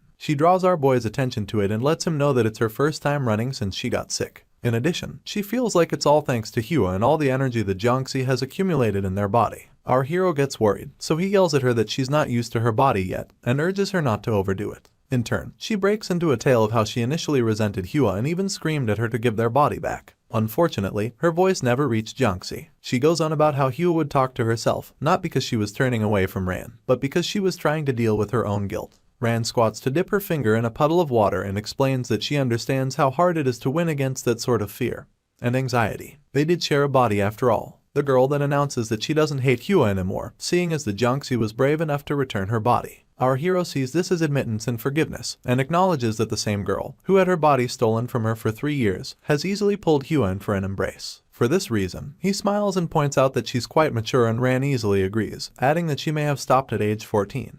But Hua is just 3. This way, she gets to have the younger sister she always wanted. Korin Lok thinks to himself that they're basically sisters who share the same body. Ran interrupts his thoughts as she asks if he'll save her just like he did last time, and our hero quips that all she has to do is say the word. Her cheeks stain red and she quips that she thought as much, adding that she finds it cool. With this, she calls out to him abruptly, making him tilt his head in response. She then tells him that she also likes sushi and covers the distance as she explains that she and Hua have the same taste in everything. They like the same food, music, books, and Ran pulls close enough to Korin Lok's ear as she adds that they even like the same men. It's our hero's turn to blush, but his confusion is barely resolved when the girl begins to rub his chest and go on about him becoming her husband. She points out that if he does marry her, he'll legally have 2 wives. Our hero tries to stop her, but she stares at him with so much admiration and tells him to give her an answer. Our boy wonders if she wants the answer immediately and begins to sweat buckets soon enough. His words slur as he tries to say something to her, and it takes all the courage he can muster to push her away. He then yells that she can't just go around teasing him like that, leaving Ran to laugh at him. She reveals that it's not a joke, adding that girls in her hometown have already done what needs to be done by her age. With more slurring words, he wonders if she shouldn't ask Hua's opinion on dating since they're sharing a body, but all she does is thank him and plant a kiss on his cheek. Still surprised, Corin Locke wonders what she's talking about, only for Ran's eyes to switch back to red,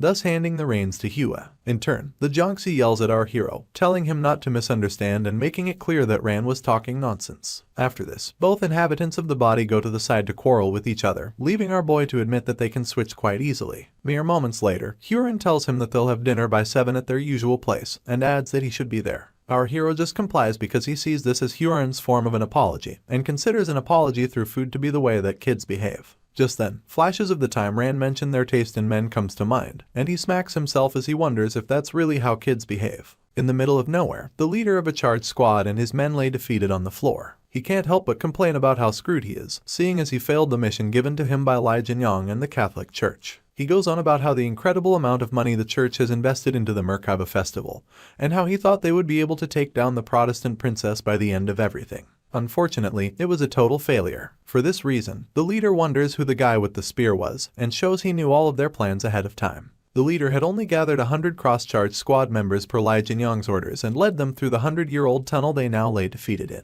The plan was to induce Huron's anger, so they took the incredible risk. Sadly, the spearmen interfered and ruined everything. Corin Locke had blocked them with a smile plastered on his lips, telling them that they should have sent the chapel knights of the church was really going to risk it all. In turn, the leader yelled at him, pointing and asking for the kind of backing our hero has to be acting like he's invincible. Just as he's threatening Corin about not surviving after his stunt, our boy hit him and all his teammates square in their faces with the blunt part of his spear. Instantly, the cross-squad member fell to the ground, joining the rest of his team. Madame Josephine then pointed out that she could have handled him, only for our hero to summon his spear and quip that he wanted to try out a new technique. The sorceress wondered if he was talking about the singular attack that took out the entire team and didn't wait for a response before announcing that he did some good work despite not being in perfect health. With this, she turned around and declared that they would take care of arresting the squad. Just then, Corin Locke pointed at her and warned her to take out the suicide-use poison capsules in their right molars in advance. She stayed quiet, but her mind was riddled with questions about whether he knew there was a 100-year-old underground invasion route set up by the Catholic Church, or even why he asked her to keep an eye on the church in the first place. The sorceress just brushed this aside for the meantime,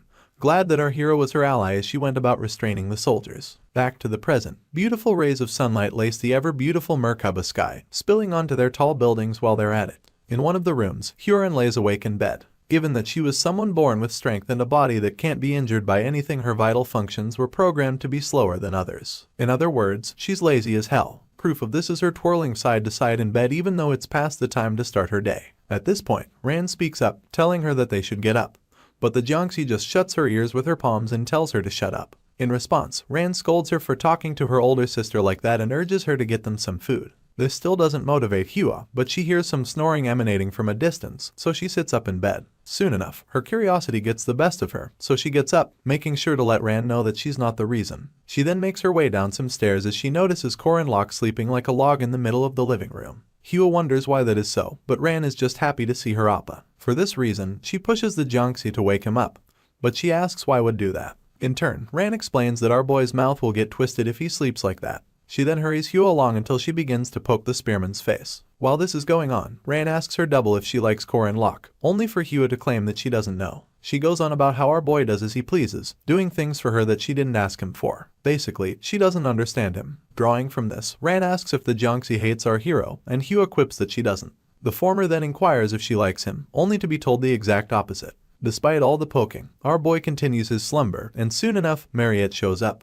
crouching with a smile on her face. She quips that Huron woke up early, so the Jiangxi explains that it was noisy. With this, the vampire summons the Aku and instructs him to lift our hero onto her bed, adding that they can't have Huron not getting her sleep because of Corin. She then walks away, telling the Jiangxi that she can go back to bed if she's still feeling sleepy. In response, Hua mentions the sofa, pointing out that it would be better to leave him there. Mariette keeps up her smile as she points out that there are no blankets on the sofa, so our hero may freeze from the cold. This shuts the Jiangxi up, mostly because the vampire is right, and said vampire goes on about having steamed some potatoes in the kitchen. She urges Huron to eat some before announcing that she'll be eating with Corin Locke. A taunting smile graces her lips as she says this, and she follows up by walking away cheerily, leaving the Jiangxi to wonder what she meant by grouping herself with our hero. Classes continue despite the festival not ending, so the professor stands before her students, telling them how to pull something off using just the materials in their surroundings. Having heard all of this in his past life, the spearman decides to focus on something else, his new triple core and demonic Kai release abilities. He realizes that he has now surpassed the stats that Alicia started the game with, not to mention the new abilities. With his aura core ranking in the lower high, our hero realizes that it's where a normal knight would be upon obtaining their first core. In all of this, he recalls that he's in possession of the core he gained via the Silver Mandrake and the one he gained courtesy of Sabancha Duke.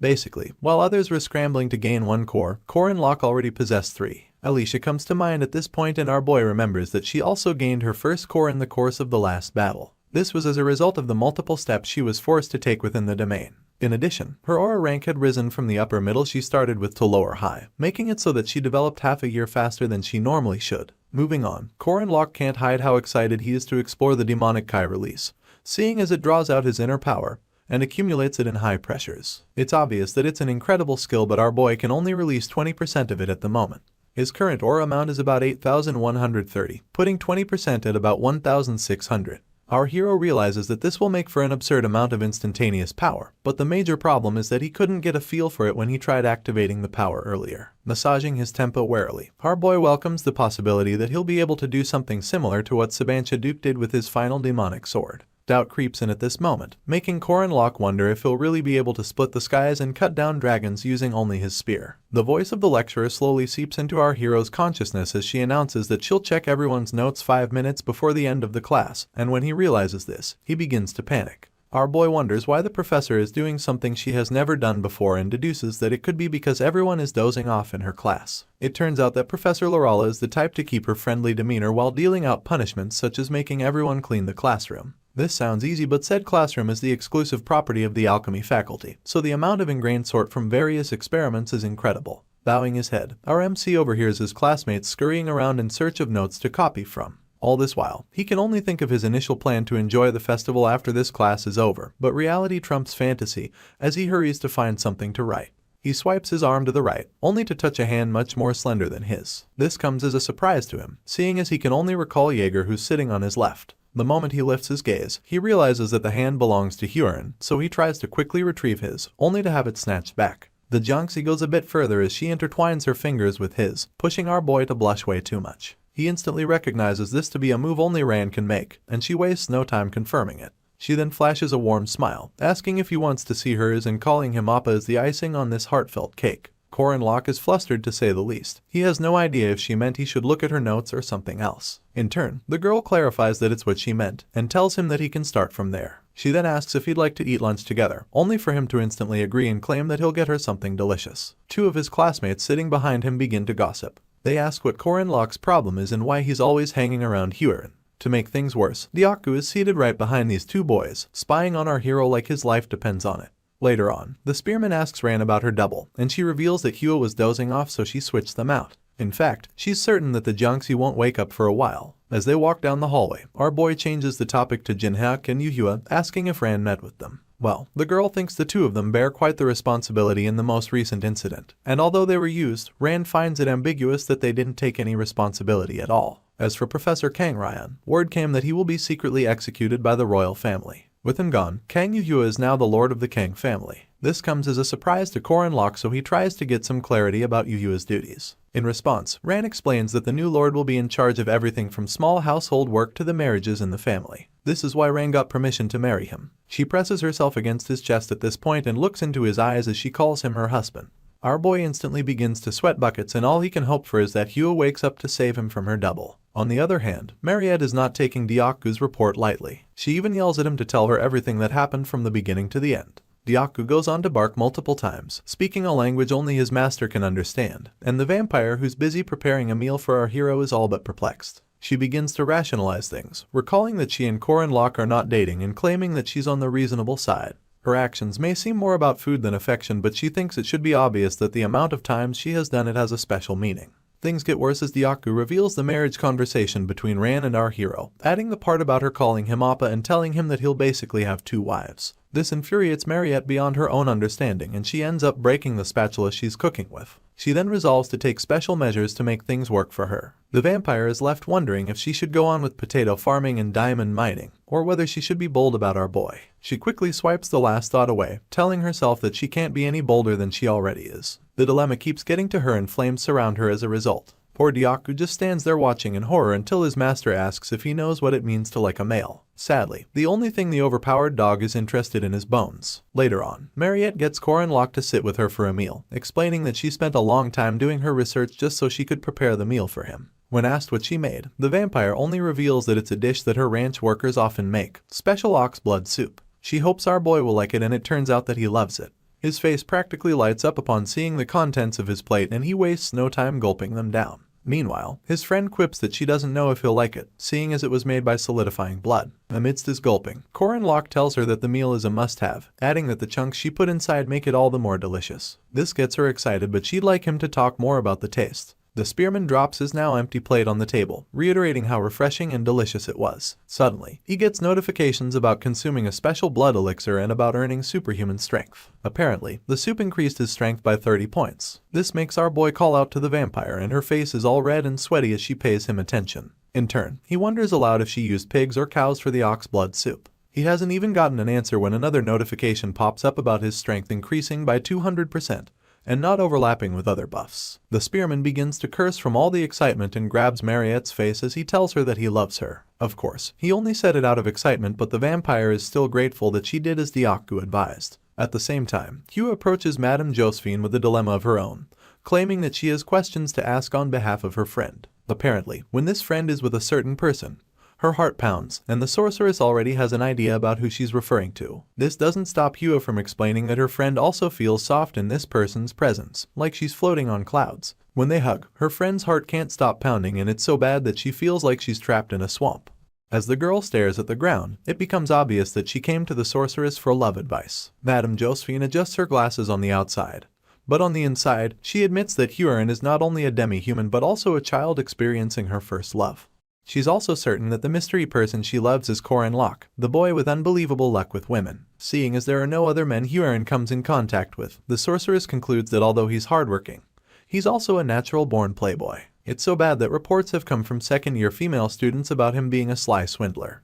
Madame Josephine looks at Huron as a chickling in the game, and likens Corin Locke to the game's hard mode. She finally opens her mouth to advise the girl, but starts by pointing out that the person her friend loves must have other girls surrounding him. Hugh only nods in response before the sorceress lets her know that a boy with so many girls around him doesn't see the need to make the first move, seeing as other girls come to him. You see, about 100 years ago, Josephine was a newbie witch. She had read a popular romance novel called 101 Ways to Make That Man Fall in Love with You. It was textbook romance bacon in the day, and it's what the sorceress is using to advise her subordinate.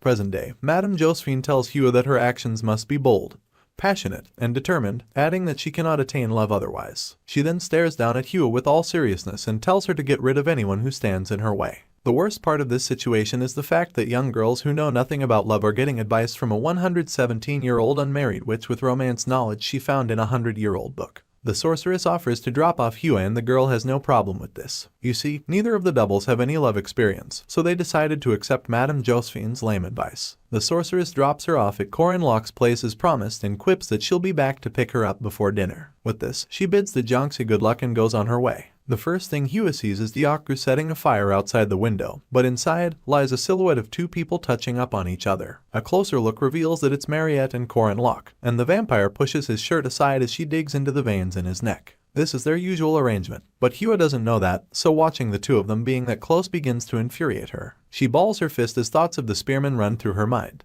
Hua was well aware that she wasn't the only one that our hero was kind to, seeing as his kindness also spread to the vampire girl. The Jonxie grips her chest because despite this knowledge, seeing it still hurts. She began to feel like she was arrogant for thinking she was special, and the more she looked at the two of them going at it, the more her heart ached. While still sucking on Corin Locke's neck, Mariette averts her gaze at Hua and playfully licks her bite marks. The Jonxie concludes that the vampire's gaze is not just one between a senior and a junior, but she can't seem to look away. It's at this point that Rand pops up again, telling her double to leave everything else to her. She takes control of their body and promises to get rid of those that get in their way. Later on, a bunch of students sit around for a meal and Alicia stuffs her mouth with way too much food. She tries the chocolate mousse and instantly screams that it's no joke. Others at the table include Lark, Jaeger, Mariette, Ran, and of course, our main character who expects that the swordsman had the chocolate mousse in the east. In response, she cracks a wide smile and clarifies that they basically live in the countryside. Worse off, her neighborhood didn't have a dessert store, so they had to make it themselves in the kitchen. Our hero just smiles on the outside, but on the inside, he can't help but wonder how remote Alicia's home could be. He had gone to the east a couple of times for quests, but they didn't have anything to do with the main scenario. Now, he just came to rest in preparation for the upcoming break and had stopped by the restaurant to have some dessert.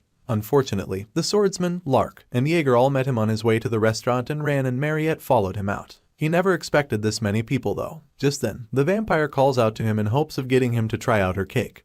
But before she can get the sentence out, Ran cuts her off and offers Corin Locke her crepe instead. Our hero absent-mindedly goes for the crepe and then turns to ask what Mariette was talking about. She quietly drops her cake and claims that it was nothing, only for Ran to ask her for some of the strawberry cake. This takes the vampire by surprise, but because of our boy's presence she agrees to share her cake. Things take a heated turn as Ran claims that she can't reach the cake and asks our hero to get it for her. As usual, Corin is oblivious to the plot and digs a fork into Mariette's cake while she's frowning like she has some bowel discomfort. The Junxie goes a step further as she opens her mouth for our boy to feed her, and the only thing he does is mock her for still being a kid. Before he can feed it to her, Mariette slams the rest of the cake on her face, surprising everyone else in the process. She passive-aggressively asks Ran if the cake is tasty, faking a smile as she adds that it's pretty famous around these parts. The Junxie doesn't react badly. Instead, she claims that the cake is indeed delicious and refers to Mariette as Unnai, meaning big sister. In turn, the vampire asks Ran if she wants more cake, calling her Dongxing while she's at it.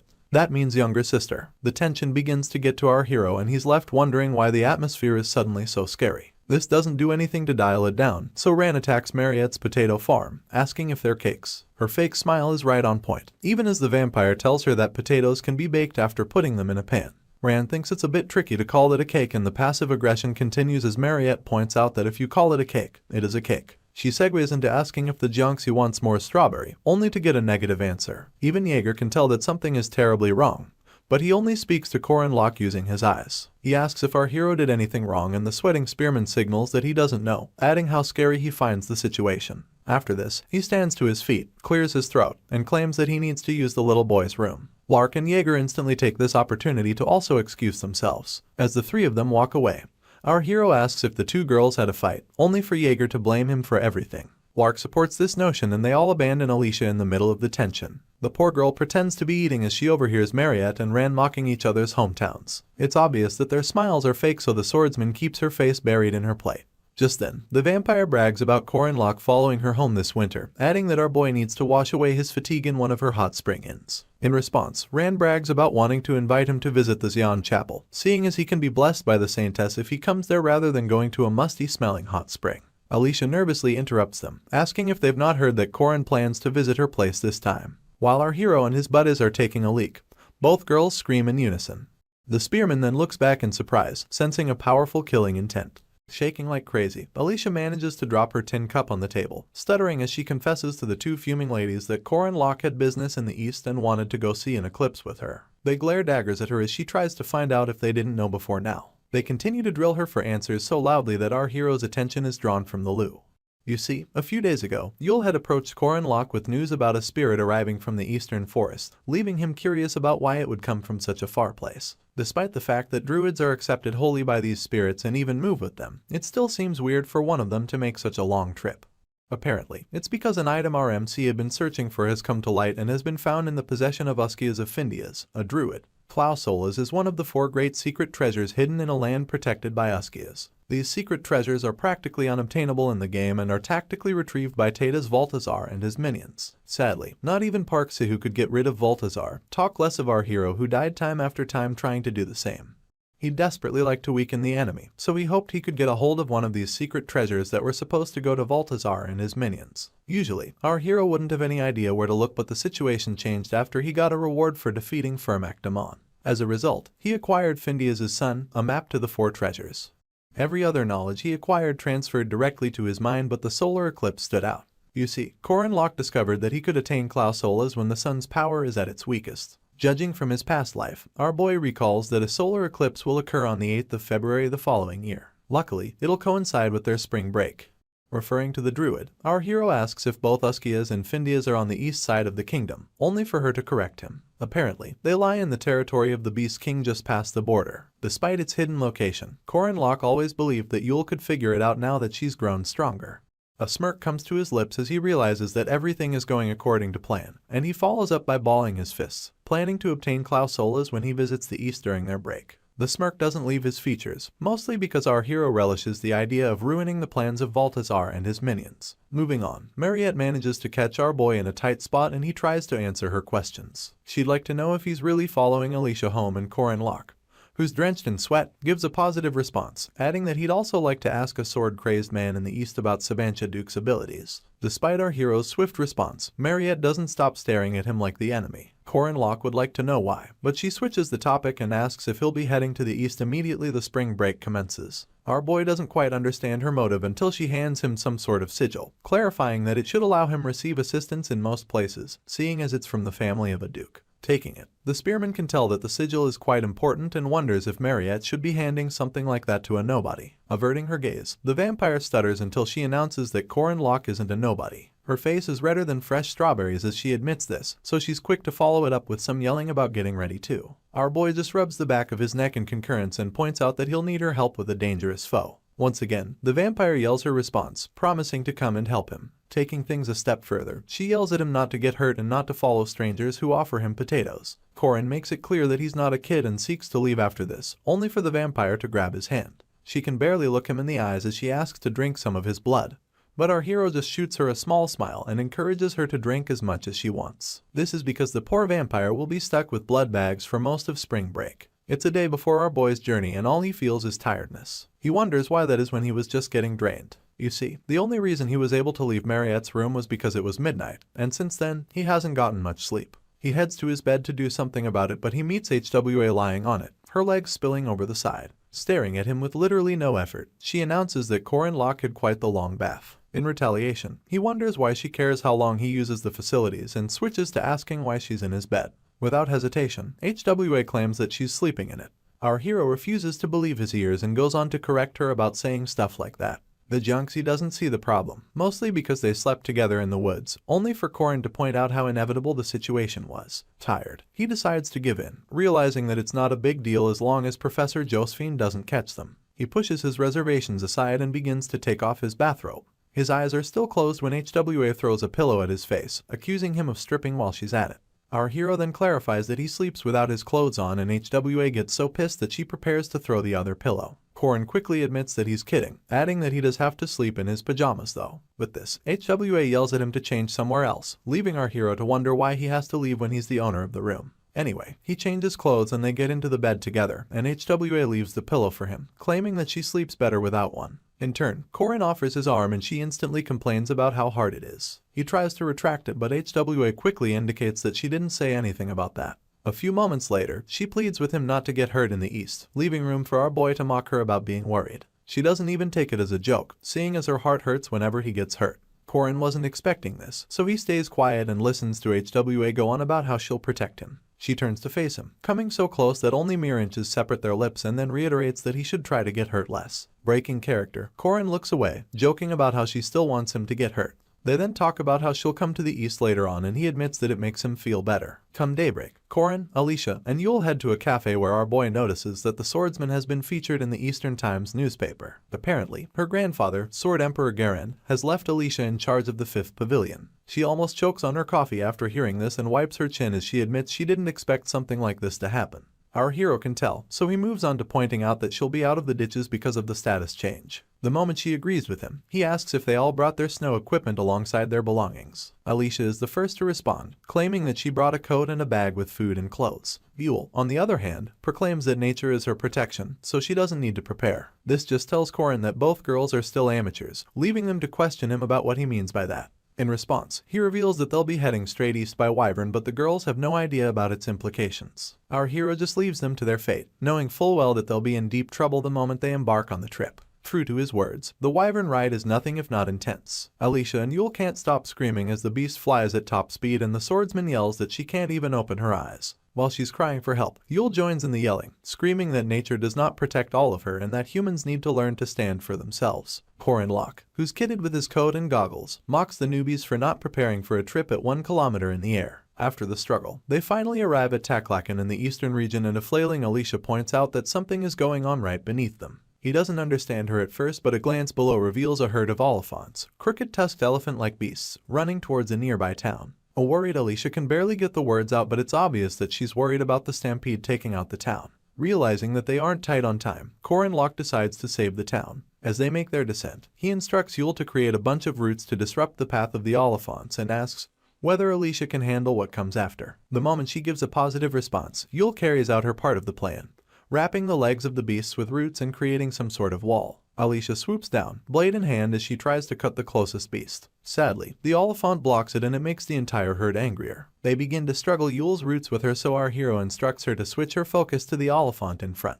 He's barely done talking when the monster hunters of Arden appear on horseback and kill off the entire herd with nothing but their blades. As monster blood splatters every which way, Korin Locke can't help but conclude that Alicia's sister is among the hunters somehow. As though summoned, Lunia calls Alicia pathetic and comes close just to ask if she lacks the abilities to slay such slow pigs. All three students stop in their tracks upon seeing her, and a curious Yule asks about her identity. Korin quickly informs her that she's looking at Lunia Arden and goes back to staring at the tension between the sisters. Lunia looks mad as hell as she chews Alicia out, claiming that the swordsman could have caused more damage with her weakness. While she tries to explain things, our hero can't help but think that Lunia is warning her little sister because of the news about her becoming the leader of the 5th Pavilion. His thoughts are interrupted when Lunia throws something to Alicia and then him. When he opens his palm, he realizes that they've been given some honey bomb candy, contrary to what he thought. Alicia pops it into her mouth immediately, admitting how scared she was as she munches on it.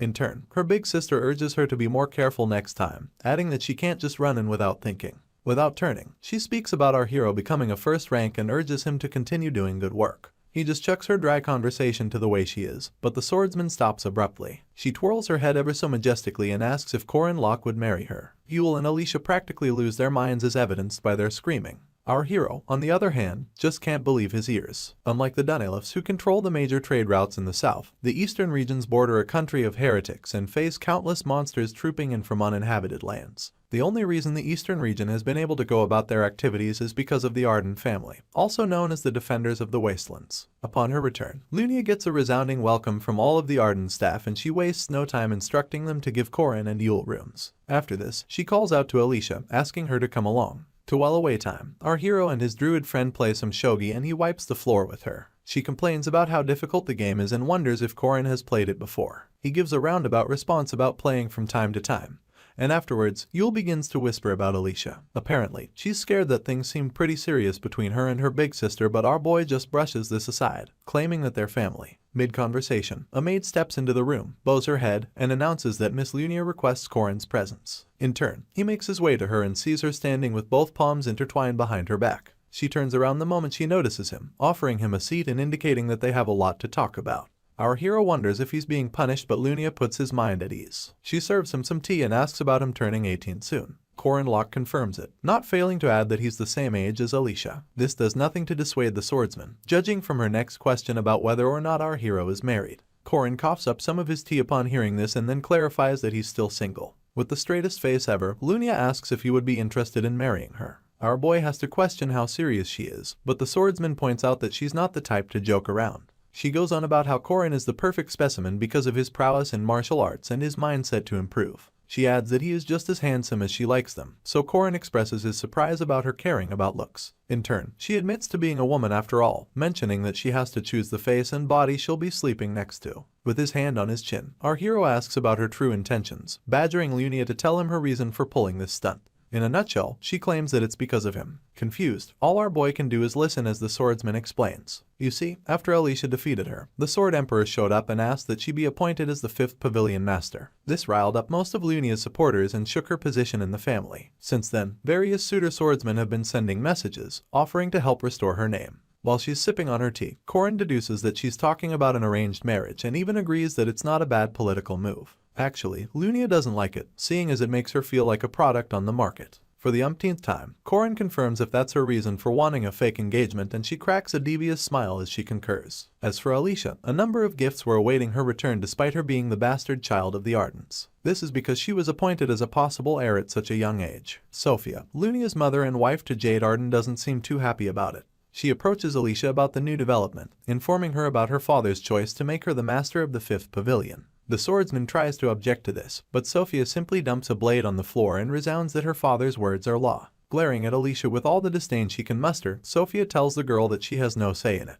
In truth, it's all the Sword Emperor's fault, seeing as he's the one who wished things to be this way. Moving on, Sophia goes on about how Alicia must work to protect their family's glory, and urges her to pick people to serve in her pavilion. Grabbing hold of the sword, Alicia quips that she understands. The poor girl lacks the courage to refuse. Worse off, this issue of submission has been a problem for her from childhood till date. After the encounter with her wicked stepmother, Alicia goes looking for her big sister. Upon reaching the door, she overhears her talking with Corin Locke about the marriage proposal. Lunia encourages our hero not to schedule anything for the next day so they can both go on a date, and the sound of this sends shivers down Alicia's spine. She stays pressed against the wall near the entrance, thinking about Lunia's grin and upbeat voice when she asks Corin to marry her out of nowhere. It was very much like Lunia to pull something like that, but Alicia knew that there had to be some greater importance to it. In spite of this, she's certain, based on what happened during the midterms, that her big sister likes Corin. She's one to respect the prowess of a warrior, so Alicia knew that she wouldn't have asked our hero for an engagement if she didn't like him as a man. A small smile creeps onto Alicia's lips as she mumbles that it's a good thing, seeing as she likes both of them. Lunia, as the half-sister who played a motherly role to her, and Corin Locke, who helped her countless times on her life's journey. Crouching to the ground, Alicia tries so hard to make herself okay with the fact that the two of them are getting married.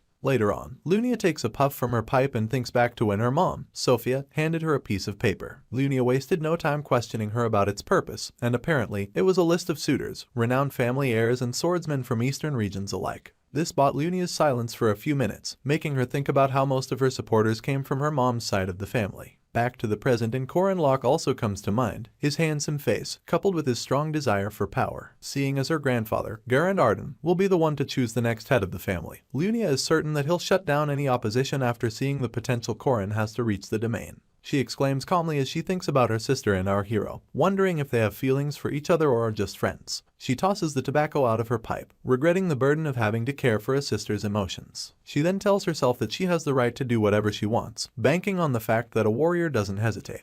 Just then, Jenny drops by, questioning her master about her secret meeting with Corin Locke. In turn, Lunia clarifies that it was a meeting to properly propose to him and wonders if Jenny has a problem with that. A fierce look of determination visits the subordinate's features as she begins to compare our boy to the suitors Miss Sophia had put forward. Apparently, Jenny believes that Corin Locke is more than qualified to be her master's partner, seeing as he pulled off unbelievable feats at such a young age. Lunia can't help but smile as she realizes that her subordinate also has a good eye for men. In turn, Jenny objects, hoping to God that her master does not plan on wearing a two-piece suit to the date. An oblivious Lunia wonders what could be wrong with that, thus confirming Jenny's fears. The next day, Corin Locke walks around the Arden household till he reaches the rendezvous point. In mere seconds, Lunia joins him, but he's so flushed that he can't get a full sentence out. The swordsman wonders if there's maybe something in her face, but in truth, she looked too beautiful in her flowing traditional black dress. Our hero still can't bring himself to comment, and it gets worse when Lunia intertwines her arm with his. As they head out on their date on one side, Alicia gets news about a group of monsters by the border. She instantly rounds up her men and they race down to the border like it's life and death. While she's busy cutting down beasts, Corin and Lunia are having a nice time listening to a masked man sing his heart out.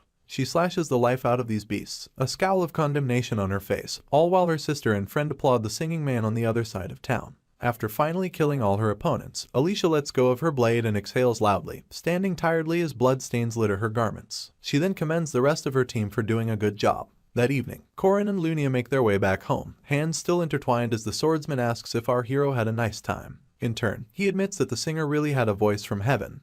But it wasn't what Lunia wanted to know. She asks again if he had fun, and Corin admits that he really did, referring to the day as a nice experience. This warms Lunia's heart, so she takes his hand, gets on one knee, and kisses it as she admits that she had a wonderful day as well. Our hero points out that boys are supposed to do the hand kissing, so Lunia promises to leave it to him next time. Coincidentally, Alicia witnesses the whole thing and overhears her big sister planning another date with Corin. They bid each other a goodnight, and only then does Lunia notice Alicia's presence. She calls out to the swordsman, who has her head bowed, pointing out that she's covered in blood and wanting to know if she just returned from an expedition. Alicia doesn't answer any of these questions. Instead, she asks if Lunia was just with Corin. Her big sister casually mentions how much fun they had in the city that day, leaving Alicia to grip her blade tighter than usual as she stutters her response. Pretending not to be hurt, she mentions her sister putting on traditional clothes and even reminds her that she hasn't worn them for 7 years. Lunia cuts her off by calling her name and a startled Alicia responds immediately. Her big sister then offers to spar with her in the training room, only taking out the time to change her outfit.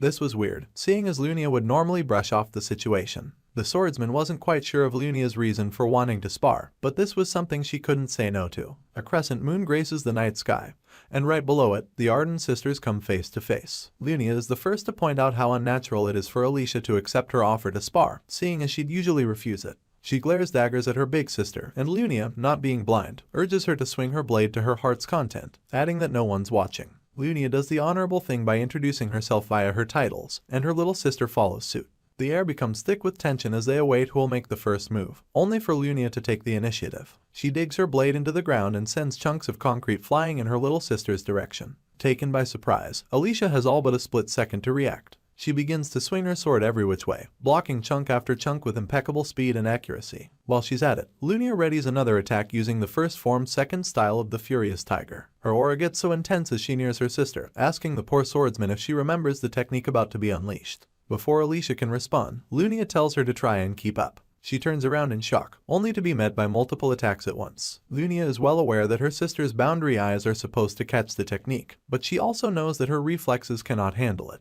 True to her suspicions, Alicia blocks and blocks all of Lunia's attacks, sweating like she'd been strolling through the desert. Although it was taking a toll on her, Alicia gains solace in the fact that she can obtain victory if she can predict her sister's moves. Right on cue, Lunia tries for a stabbing attack, followed immediately by an overhead slash. To this, Alicia ducks and even sees a chance to counterattack. On her way down, she exploits Lunia's opening and tries to stab her, but the swordsman quickly slides to the right, dodging her little sister's blade. In that moment, she informs Alicia that her breathing is unsteady and follows up with a devastating punch to her gut. Like a rock skipping the surface of a lake, Alicia slams against the concrete of the training ground, only stopping when the momentum expires. Still on the floor, she struggles to catch her breath, giving Lunia a chance to cover the distance between them. She only admits that Alicia has improved and commends her for not slacking off. The girl gets back on her feet soon enough, pointing her blade at her big sister as she listens to her go on about how her change of heart is thanks to Corin Locke. She instantly averts her gaze to hide how it makes her feel, but Lunia doesn't stop talking. She asks if Alicia knows what she and Corin have in common, and she asks to know without looking up. Apparently, neither Lunia nor Corin wastes power, and their approach is practically the same when it comes down to it. The swordsman explains that she doesn't need fancy moves when it comes to fighting humans, seeing as the slightest gap can be exploited to cause maximum damage. While saying this, she continues her attack, outrightly jabbing her blade at her little sister. The swordsman is quick enough to block using the blunt side of her sword, but the pressure pushes her back a few steps. Worse off, Lunia warns her to dodge her next attack, and it becomes clear to Alicia that her sister is about to unleash hell. True to her suspicions, Lunia reveals a multi-sword technique, causing multiple blades to tower over her head as they prepare to take out her little sister. The girl can't help but wonder how she'll be able to dodge it, and in a few moments, she drops her blade in surrender. She had thought beating Lunia the first time meant she had covered the difference in their abilities, but now it's clear that she was just lucky. Lunia doesn't gloat. Instead, she encourages her sister to keep working, making her understand that if she stops training, she'll spend the rest of her life watching her and Corin's backs. All Alicia can do is bite her lip in regret as her big sister walks away. A few days pass before Lunia's mother approaches her concerning marriage. The gong representing the time had just been hit and the night sky was clear. Both women share a cup of tea as Sophia mentions the boy her daughter has been speaking to recently. Taking a sip of her tea, Lunia lies that their paths just happened to cross. In turn, her mother tells her to indulge after her engagement if Corin is just a fling. The way she sees things, men are only tools to elevate their family name. Sophia used to be the greatest swordsman in the East, but after her husband's adultery, her ideals on marriage became quite distorted. Facing her daughter, Sophia makes her understand that she must marry the man that benefits her the most. Lunia assures her mom that she has nothing to worry about, pointing out that Corin Locke is a much greater warrior than the men her mother had suggested for her. Sophia still seems skeptical, so her daughter reveals that Corin achieved the domain at only 20 years old, adding that his talent is comparable to that of the great Sword Emperor. Sophia tries to offer her opinion, but Lunia cuts her off, doubling down on how her prospective husband has the true talent for victory. She hopes to add one more attribute but hesitates long enough to get her mom interested in what it is. In turn, Lunia reveals that she finds Corin Locke to be handsome. Her mother's face is proof that she wasn't expecting that statement, but Lunia just repeats that he's her type. The cherry on top is the fact that she enjoys taking things that Alicia wants. Her mom is still stunned at the daughter she raised, so much so that she informs her that her last statement wasn't ethically appropriate. This leaves Sophia to reconsider her views on marriage. Moving on. About 9 days have passed since Corin Locke's arrival at the Arden household and the new year is at hand. The town is celebrating it with a ceremony, and the fact that it looks a lot like Korea is just an added bonus. A happy Alicia calls out to our hero the moment she lays eyes on him, waving with snacks in her hand and mouth. He approaches her swiftly, but before he can exchange pleasantries, Yule whispers that they've found Findias. This was their original purpose for coming east, to locate one of the 4 treasures in the domain of druids. Findias is a place where mountains, nature, and monsters flourish, and it lies beyond the border managed by the Ardens. The whole crew plus Lunia make their way across the east border and Yule gets thanked for guiding them. She tries to offer the group some snacks but no one cares for it. Lunia, on the other hand, is quite excited about having a druid for a guide, seeing as it ensures that they don't get lost in such a dense forest. Looking back, our hero gives Lunia all the credit, claiming that they couldn't have crossed the border without her. In turn, she plays modest, winking at Corin as she claims that she's his guardian. Apparently, this is because she's his fiancée and practically the only legal adult there. Our hero doesn't mind this. In fact, he acknowledges that without Mariette or H. Warren around, an incredible force such as Lunia is welcome. Interrupting their conversation, Alicia points out how twisted it is for her big sister to throw words like fiancé around and Lunia immediately asks why that is. The swordsman tries to make her see how it'll make others think she's strange.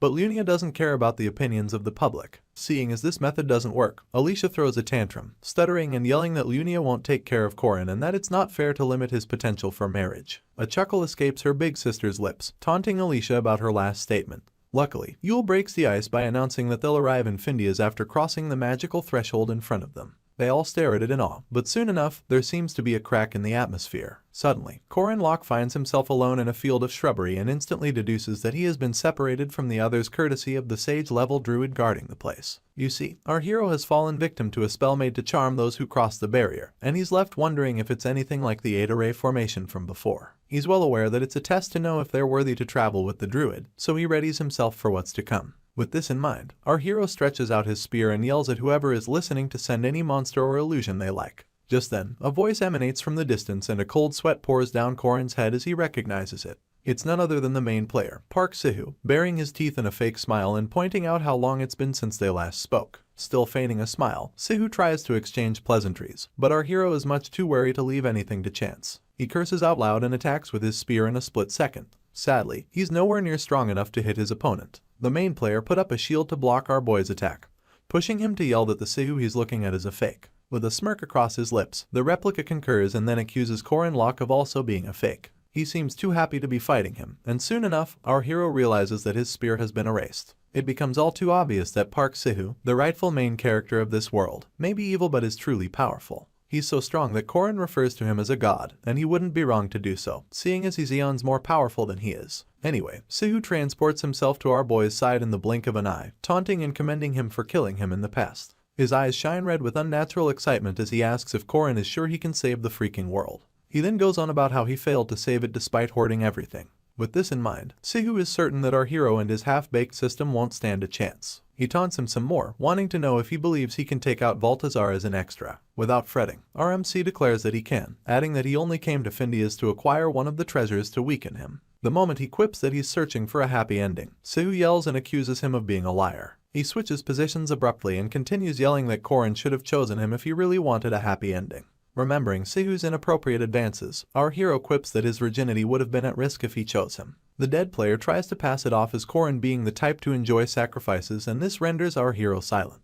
In truth, he sacrificed too easily for people. The time he threw himself at Fermac comes to mind, and Sahu goes on about how much he would have achieved if he didn't waste so much time on an NPC. The possibility of him being stronger if he had spent all that time seeking out items comes up, and the dead player crowns it all by accusing our boy of not playing efficiently. His sinister smile never leaves his face as he brags about killing 100,000 people to reach the pinnacle of his strength, claiming that that's how a player becomes stronger. Sweating profusely, Corin turns to catch a glimpse at this crazy excuse for a player, only to see him smiling and proclaiming that letting as many people as possible die is the only way to save the world leisurely. Corin Locke doesn't agree with Sahu's philosophies, so he powers up his right hand, telling the dead player that he restarted the game and that he'd be lying if he didn't regret not getting all the items and events. The power from his hand continues to increase as they converse, crackling with red energy. He admits that the desires Sahu finds repulsive must be why he's seeing such a foul vision. The player scowls as our hero remembers all the people he's saved, thinking to himself that it'd be a blessing to create a world where those he has saved can live without him bothering about putting efficiency first.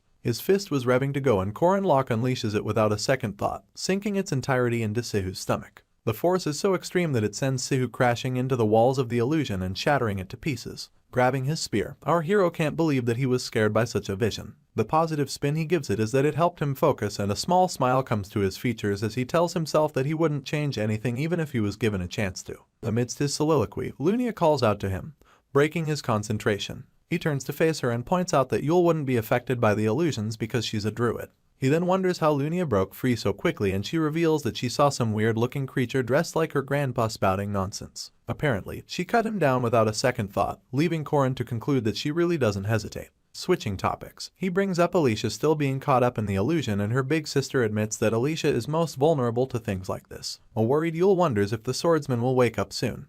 But the other two notice someone in the environment and switch to high alert immediately. With their weapons drawn, they await the enemy, but a leopard shows himself from an overhead cliff, mentioning how impressive they are. Korin doesn't understand why an animal would be talking but falls calm because it's not a monster. At this point, the leopard apologizes and transforms into a human, welcoming Yule and her crew officially. The short-bearded man seems to be glowing as our boy realizes that he's Uskia's, guardian of Findia's. The man offers to lead them, and soon enough they find themselves past the barrier. Lunia is taken by the landscape and is informed that they're in the domain where Klaus Solas is hidden. They come across some people with blindfolds on, performing little bits of magic, and Korin asks Yule about them. In turn, the druid admits that they're all her kin, and our hero, finding the place impressive, wonders if he can buy some property there. Yule has to ask if he's sure, seeing as people in the city refer to it as the Green Belt, but Korin shoots her a smile, claiming that one has to stay ahead in real estate. Yule interrupts their conversation to lead them, following up by mentioning a certain druid who was also searching for Findias. They come across a ginormous tree with a door at the bottom, just like the one in Willy Wonka's chocolate factory. Anyway, they come face to face with Uskias soon enough, and he wastes no time asking about their purpose for coming. Almost immediately, Korin reveals that he's searching for Klaus Solas, the Sun Sword. Uskias groans, acknowledging that our hero is just another person searching for the blade. In turn, proudly declares that he's in Findias as the first spear of Erin Danua, the Queen of Paradise. He wasn't lying. Despite his regression, he was still the rightful successor of his master. At this moment, our hero recalls that Uskias made mention of someone else searching for the Sun Sword. Just then, the person laughs out loud, and then makes his way into the room, looking dark as night and claiming that he can smell a deep scent of blood. Upon seeing Korin, he recognizes him to be the child who killed Firmak. Unfortunately, our hero recognizes him too. He wasn't expecting someone so unhinged, but Korin is stuck with the King of the Shade, also known as the Monster of Murias. Surrounded by so much dark energy, the Monster of Murias asks if our boy knows him, and he does, as Monster King, Dune Skies. Skies bends over to drill our boy about being the Queen's lapdog, pointing out that there's only one throne. He goes on about Erin being devoured by beasts when the Age of Shadows comes, and leans in for dramatic effect, only to get distracted by someone calling out to him. He breaks character, yelling that he doesn't like to be called, and afterwards, he faces Korin and his crew again, apologizing and claiming that they have someone quite rowdy with them. Interrupting, Uskias announces that both our hero and Skies are looking for the Sun Sword. He then lifts his hand as he makes it clear that he doesn't have the right to give the sword to any of them. The only way out is to test their worthiness. Korin begins to analyze the situation, realizing that he's in quite the pickle despite the druid being a neutral party. You see, our hero has no idea what the contents of the test will be, putting him and his counterpart in the same boat. The only problem is that the Valtazars successfully obtained all 4 treasures in Korin's past life. Uskias finally speaks, instructing both parties to wait in their rooms, and promising to call them after the parameters for the test have been discussed. Skies seems to like tests very much, and the smile on his face is a testament of this. He then refers to our hero as the child who killed Firmak and announces that he'll be anticipating what he can do. Judging from the canon flow of events, Korin Locke is nothing if not scared that his counterpart will pass the test. Come nightfall, another crescent moon sits high in the sky, letting its light flow gently into the room where Alicia is sleeping soundly. She groans in her sleep, seeing as her dream is somewhat disturbing. In it, she visualizes Korin Locke and her big sister in wedding attire, laughing and touching up on each other. 2 people she loves and respects join together in matrimony, and have a boatload of kids, 12 to be exact, all calling Alicia their auntie. She can see how happy they are together, can see that their happiness isn't something that should be broken. She's well aware of how loyal Lunia is, not to mention Korin's inability to let his wife down. This is indeed a happy scenario, but for some reason, Alicia feels so upset about it and can't stop asking herself why. In real life, she's breathing heavily, leaving our hero, who just dropped by to check if she's awake, to conclude that she must be battling quite the illusion. Smacking his head, he quips that the swordsman should do well to wake up the next day, only to suddenly notice a hand grabbing his shirt. He wonders if Alicia is finally awake, but before he can finish his sentence, she pulls him into bed with herself and climbs on top of him. Confused, Corin can only call her name in hopes that she'll snap out of it. It doesn't work. Instead, she crosses his lips with a finger, a gesture for him to remain quiet. With flushed cheeks, she calls him her brother-in-law and proceeds to remove an imaginary wedding ring from his finger. It gets worse. Alicia blows against his ear sensually, only coming up to tell him that her big sister isn't home that day. Our hero blushes like a schoolgirl after the sensual experience, but the swordsman doesn't get out another word before returning to her trance. She just falls on the bed beside Corin, wrapping herself around him as he tries to make sense of what is going on. Come sunrise, Alicia and everyone else is wide awake and in the woods. They were called together by Uskias, who announces that he's about to reveal the second task. The swordsman is the first to speak, wondering why they're talking about a second task when no one has carried out a first. In turn, Uskias declares that they've already completed the first task. Apparently, it was to see how far they would go to follow through on their actions, to see if they possessed the courage to support their own sense of justice. Luckily, they've all proven themselves on that front. The sound of this reminds Alicia of the shameful thing she did the night before, and her face turns red with shame. The swordsman quips that she didn't really do anything, so Corin implores her not to talk down on herself, adding that she was testing her beliefs after all. Winking, Lunia encourages her sister to follow her beliefs, whatever they may be, adding that the power of humans comes from their core beliefs. Seeing as she's ashamed of what she thought of the night before, Alicia argues that she really shouldn't. She ends up dejected on her knees, leaving Yule to conclude that she must be tired. The druid then suggests that she get some rest, but Alicia doesn't think a sinner like her deserves any rest. Uskias continues speaking at this point, informing them that they'll each be with their druids through the second task. They're to find the mistletoe oak and make a wand out of it, and they're to pull this off before sunrise the next day. Uskias made sure both parties signed a pledge before the tasks began, a pledge banning any of them from attacking each other for the next 60 days and forcing them to accept the results of the test. Apparently, Corin Locke requested this all in a bid to stop Skies' druid, Dumnorix, from interfering during the test. Unlike other druids who are neutral, Dumnorix is a known supporter of Baltazar. Soon after the announcement, they all go their separate ways and Yule gets on her magic. Sadly, she's not a sage like Dumnorix despite specializing, making it obvious that there's a significant difference in their strength. It gets worse when Yule announces that the spirits aren't answering her, and Corin is certain that it's because they're all helping their opponents. The moment Lunia points out how difficult it is going to be, Alicia screams our hero's name, pulling a log from a nearby bush while she's at it. She yells that she found the mistletoe, only for Corin to inform her that it's just a hackberry tree. The task in itself is a gamble, seeing as mistletoe isn't known to leech off of oak trees. It's practically impossible even with a spirit guiding them, talk less of now that they've all sided with Dumnorix. Alicia suggests that they find some mistletoe and stick it on an oak tree, and Lunia instantly buys the idea, even offering to cut it down. Yule is worried that it'll lose all meaning, but it's at this point that Corin Locke has a light bulb moment. Fast forward to dawn the next day and Uskias appears in his leopard form, declaring that the task is over. He then instructs both parties to bring out their wands and asks how their journey went. Skies is the first to speak, disappointed that his wand isn't the thickest of the two. For this reason, he asks why theirs looks bigger and harder than his. In truth, their wand is so big that Lunia and Yule have to hold it to keep it from falling. The former then yells at Skies to stop asking weird questions. You see, Alicia managed to find some mistletoe and the team stuck them on an oak tree. After this, Yule used her magic to grow it, and with the help of a potion from the east, they stopped the tree from dying. After taking a look at both wands, Uskias announces that they all passed and goes straight to announcing the final task. He informs them of a magical rowan tree in the northern forest capable of bearing something called a crimson fruit. Uskias would like them to retrieve this fruit, and sends them off immediately. They journey to the northern forest through the day and arrive at dusk. They come face to face with a giant tree creature and Corin Locke stares up at it, admitting that he knew it wasn't going to be easy but didn't expect this. The creature bellows that his name is Sharvan, and with each word he says, rocks and debris fall. He then declares that whoever wants access to the fruit will have to prove themselves. The creature is none other than the Sky Titan, a named creature from the legend of Archon and of the same race as the Sky Titan which protects the son of Findias. Skies is so overwhelmed that he admits to Dumnorix how huge the Titan is, leaving the druid all the more perplexed. Lunia thinks that defeating the creature will prove difficult, so Corin has to warn her not to even think about it, seeing as they won't be able to obtain the Klausolas whether they win or not. Our hero recalls that the point of this task isn't to best the creature in a test of strength, and true to his thoughts, the Sky Titan announces that he'll test their knowledge. He plans to give them a riddle to solve, and the moment he says this a smile comes to our boy's face. He goes on about how creatures of old love giving riddles, but Yule didn't know this. Skies, on the other hand, is overexcited and screams that he loves riddles. He continues to ask for a chance to take on the riddle while Korin explains that Sky Titans love riddles and treasure because anything else would easily crumble under their strength. With this, our hero declares his interest in the task, causing the Titan to explain the rules. There will be multiple riddles and the first to solve 5 of them will be declared the winner. To make things fair, Sharvan adds that only 2 people will be allowed to participate from both sides, the only exception being druids because they solve puzzles with Sky Titans all the time.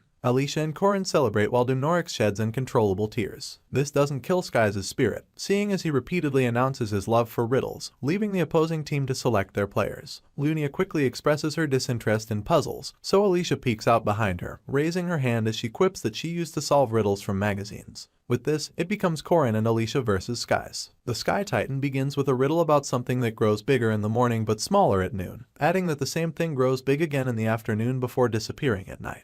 Our hero's hand makes its way to his chin as he mulls it over, keeping in mind that he can solve it if he has enough time. Sadly, he doesn't. He's still thinking when Skies lifts his hand into the air and proclaims that the answer is a shadow. Almost immediately, Sharvan confirms that he gave the right answer, leaving Korin and Alicia in shock. They didn't expect him to get it so quickly, and our hero abruptly recalls that Skies has a special trait. The Titan put forth the next question, wanting to know what exists but cannot be seen, something that cannot be defeated by any mighty opponent. It will come at you but will stop eternally if you pass it. Mere seconds later, Skies announces that time is the answer, giving Sharvan no choice but to move on to the next question. Skies screams that the answer is life, quoting Shakespeare's "to be or not to be" with the most sinister expression on his face. The way Korin sees it, they're going up against thousands if not millions of people at once just by facing Skies. While the Monster King gloats about his victory, our hero yells at Alicia to do something, reminding her that she claimed to have read a bunch of weird magazines. In turn, the panicking swordsman reveals that she only read the ones that appeal to teenage girls. Moving on, Sharvan bellows the 4th riddle, claiming that it's something beautiful to him, but not understandable to others, something that could be violence to some but an escape to others. Our boy instantly squeezes his eyes shut, wondering why he doesn't understand the riddle and beating himself up for lacking imagination. Stuttering, Alicia asks if she can take the question, shyly lifting her hand to show interest. The Sky Titan gives her the go-ahead, and it takes another few seconds before the blushing swordsman declares that the answer is an affair. Everyone from Korin Locke to Yule is taken aback by her response and they all turn to face her. Alicia begins to worry that her answer is wrong, so she asks the Titan about it. In turn, Sharvan admits that it's an interesting response and finally chooses to accept it. Still unsatisfied, Alicia throws a tantrum, urging the Sky Titan to refute her response if it isn't the correct one. At the same time, our hero purposely avoids eye contact with her, wondering what she thinks about on a normal day. This only feeds her tantrum and she continues to plead for a chance to explain herself. Sadly, this ended up being the only question they got right, seeing as Skies easily got the next 2 correctly. With the crimson fruit in his possession, Skies can't stop laughing and patting himself on the back for doing a good job. Anyway, the rest of the players put considerable distance between them, overhearing others congratulate their opponent. After this, Alicia sighs loudly, asking the others about what to do next. An optimistic Yule is half certain that the quest doesn't end here, painting the scenario as though they're only lacking one component that may help them in the next stage. Their feel-good conversation is cut off soon enough, and everyone can sense the presence of an enemy. Lunia reaches for her blade first and then asks Yule if she can sense their opponent.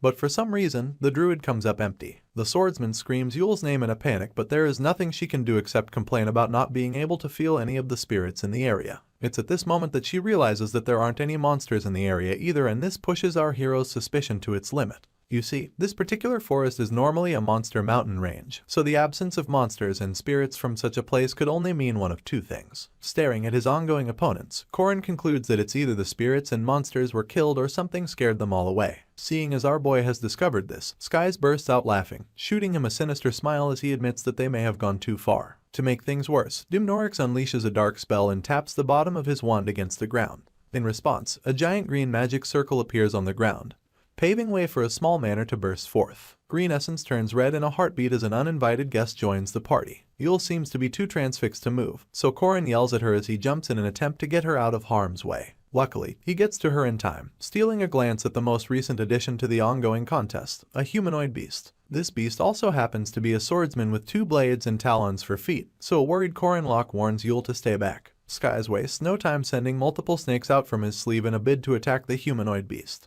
With monstrous ease, he cuts them into tiny pieces, leaving Lunia with the most shocked expression ever. She recognizes the style he used to belong to her clan, and soon enough realizes that she's looking at the greatest swordsman from the heroic legend of Arkan. He was none other than the sword demon himself. The territory of demons lies just after the Arden territory. There lies a plain with equilibrium made fragile by the mountain beasts, and demons who consider themselves to be lords of the forest. Only Sword Emperor Garan broke this equilibrium, staring down at the demon and announcing that he was with his sword. The Emperor did nothing to summon the demihumans, mostly because they succumbed to their primal beastly instincts. From time to time, a humanoid monster wielding a blade would emerge and it made the Emperor laugh. He couldn't quite place its purpose, but he found it amusing for a monster to own a sword. Just like that, a sort of master-student relationship began, but only the Emperor knew this. They fought day after day for 8 days, and on the 8th, the Emperor named this monster the Sword Demon. Back to the present, and the monster mindlessly attacks Dumnorix, pushing Dune's skies to fear. He's still trying to wrap his head around what his eyes are seeing when Korin realizes that only he and the Emperor know this monster's name.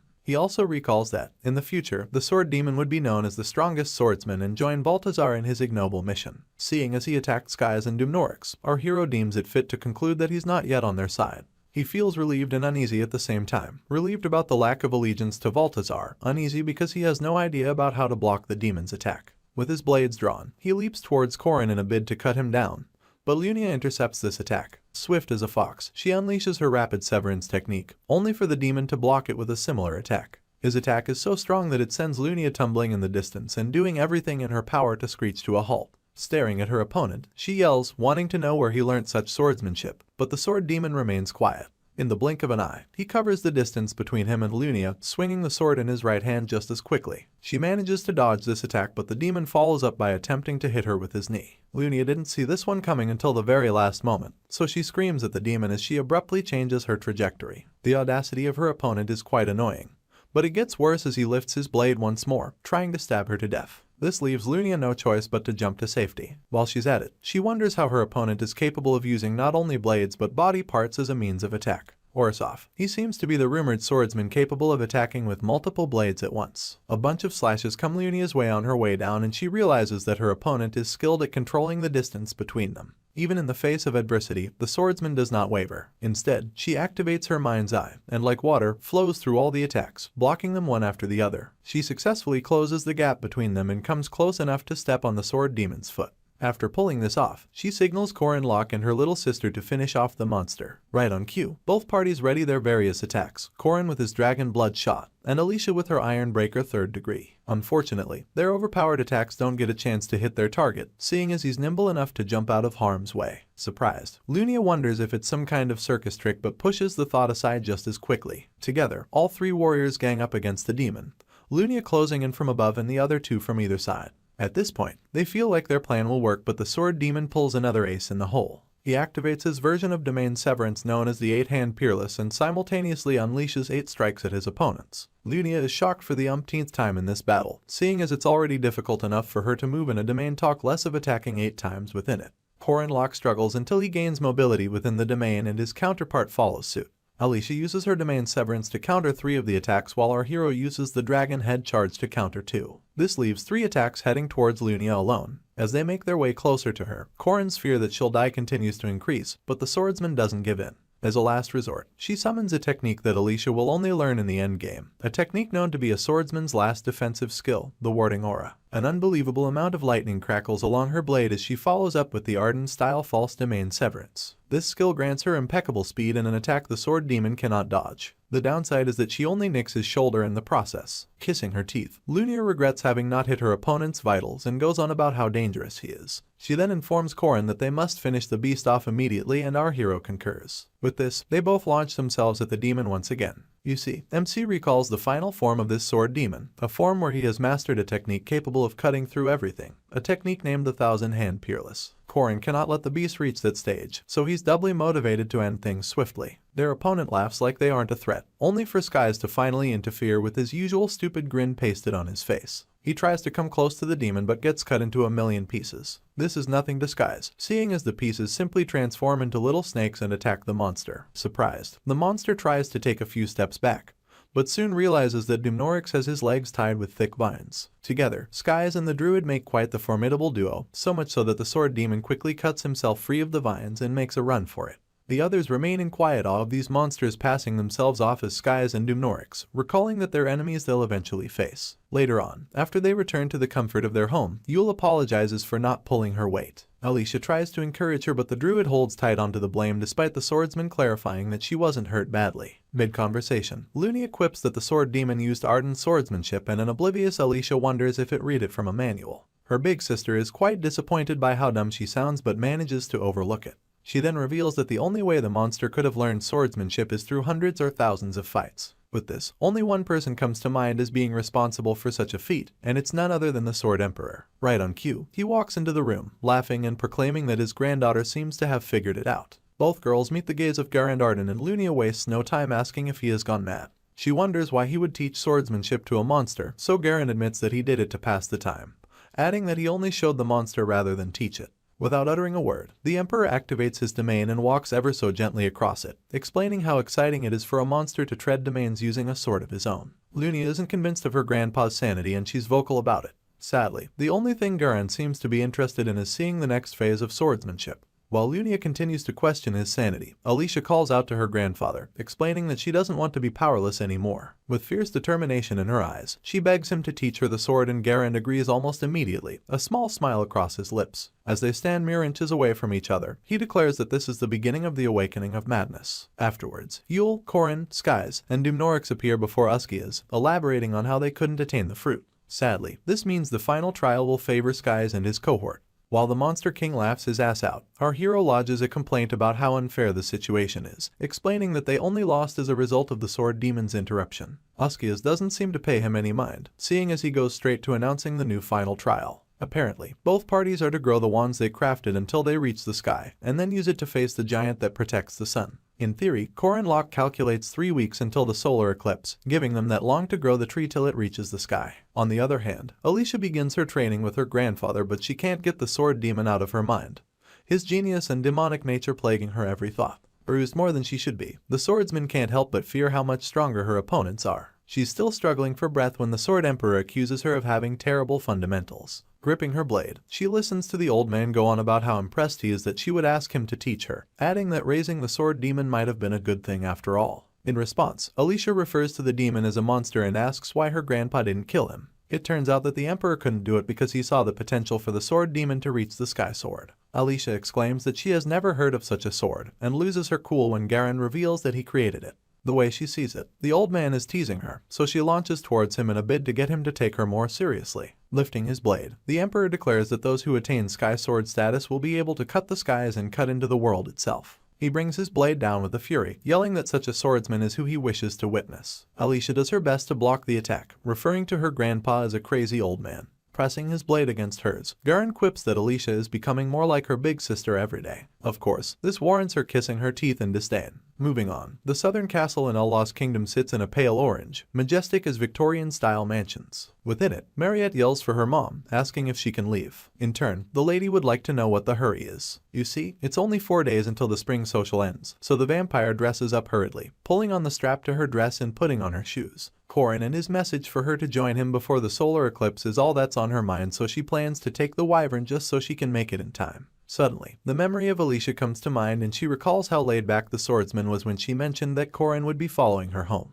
Anyway, it made her nervous, but Mariette Dunelif was no pushover. As she runs her hand through her hair, her father comes yelling that the spring break is meant to be spent with family, only for Mariette to claim that she can make family in the east. Her mom, being on her side, shows up just in time to elbow her husband in the throat, lightly strangling him as she proclaims that it's high time her daughter finds a man. She then pulls her husband out of the room, urging Mariette to make Diaku a sibling. Without even sparing them a look, the vampire announces that she'll be borrowing the wyvern, only to switch it out for Hriesvelger, the great eagle. She calls out to Diaku, and together they take flight on the eagle. Her instincts, courtesy of being a high vampire, begin to tingle at the possibility of a new competitor's appearance. As for H. Warren, she's busy paying the Saintess a visit back at the Grand Church, Akka the first holy ground of Zerum. The Saintess gets wind of her visit and agrees to have a face-to-face with her. Escorted by Madame Josephine, H. Warren makes her way to the pink-haired Estelle Hadasha El Raz, who seems more excited than she should be at the sight of the Jiangxi. She practically leaps into H. Warren's embrace, but the girl instantly tells the Saintess to get off of her. The deadpan expression on her face doesn't change as Estelle pinches her cheeks and talks about the trouble she ran into during the festival. The Saintess is still talking when H. Warren cuts her off, requesting the seal limiting her strength be removed. Estelle would like to know why, but the Jiangxi is much too shy to actually say anything. For this reason, HWA lets Ran take control of their body. The Saintess immediately recognizes the switch, but Ran doesn't give her time to dwell on it.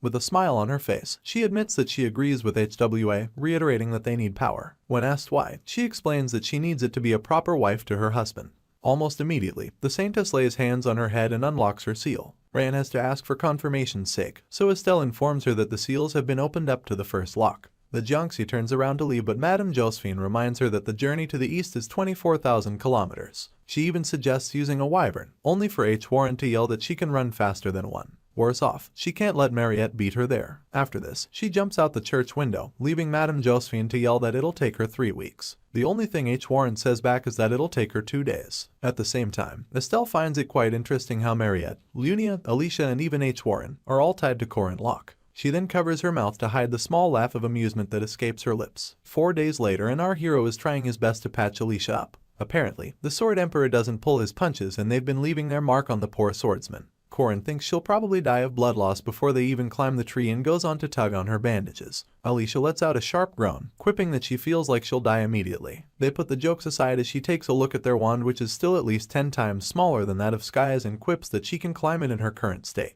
Intimidated, she acknowledges that things don't look promising for them, but Corin Locke begs to differ. He tells her not to worry and even promises that things will work out. His willpower reminds Alicia of the time he fought Firmek, the boar, or even the demonic human. Anyway, she wonders how his will is so strong and stands in awe of his foresight even in the face of an impossible feat. She would like to know what our hero hopes to achieve, so he rubs his chin as he thinks about it.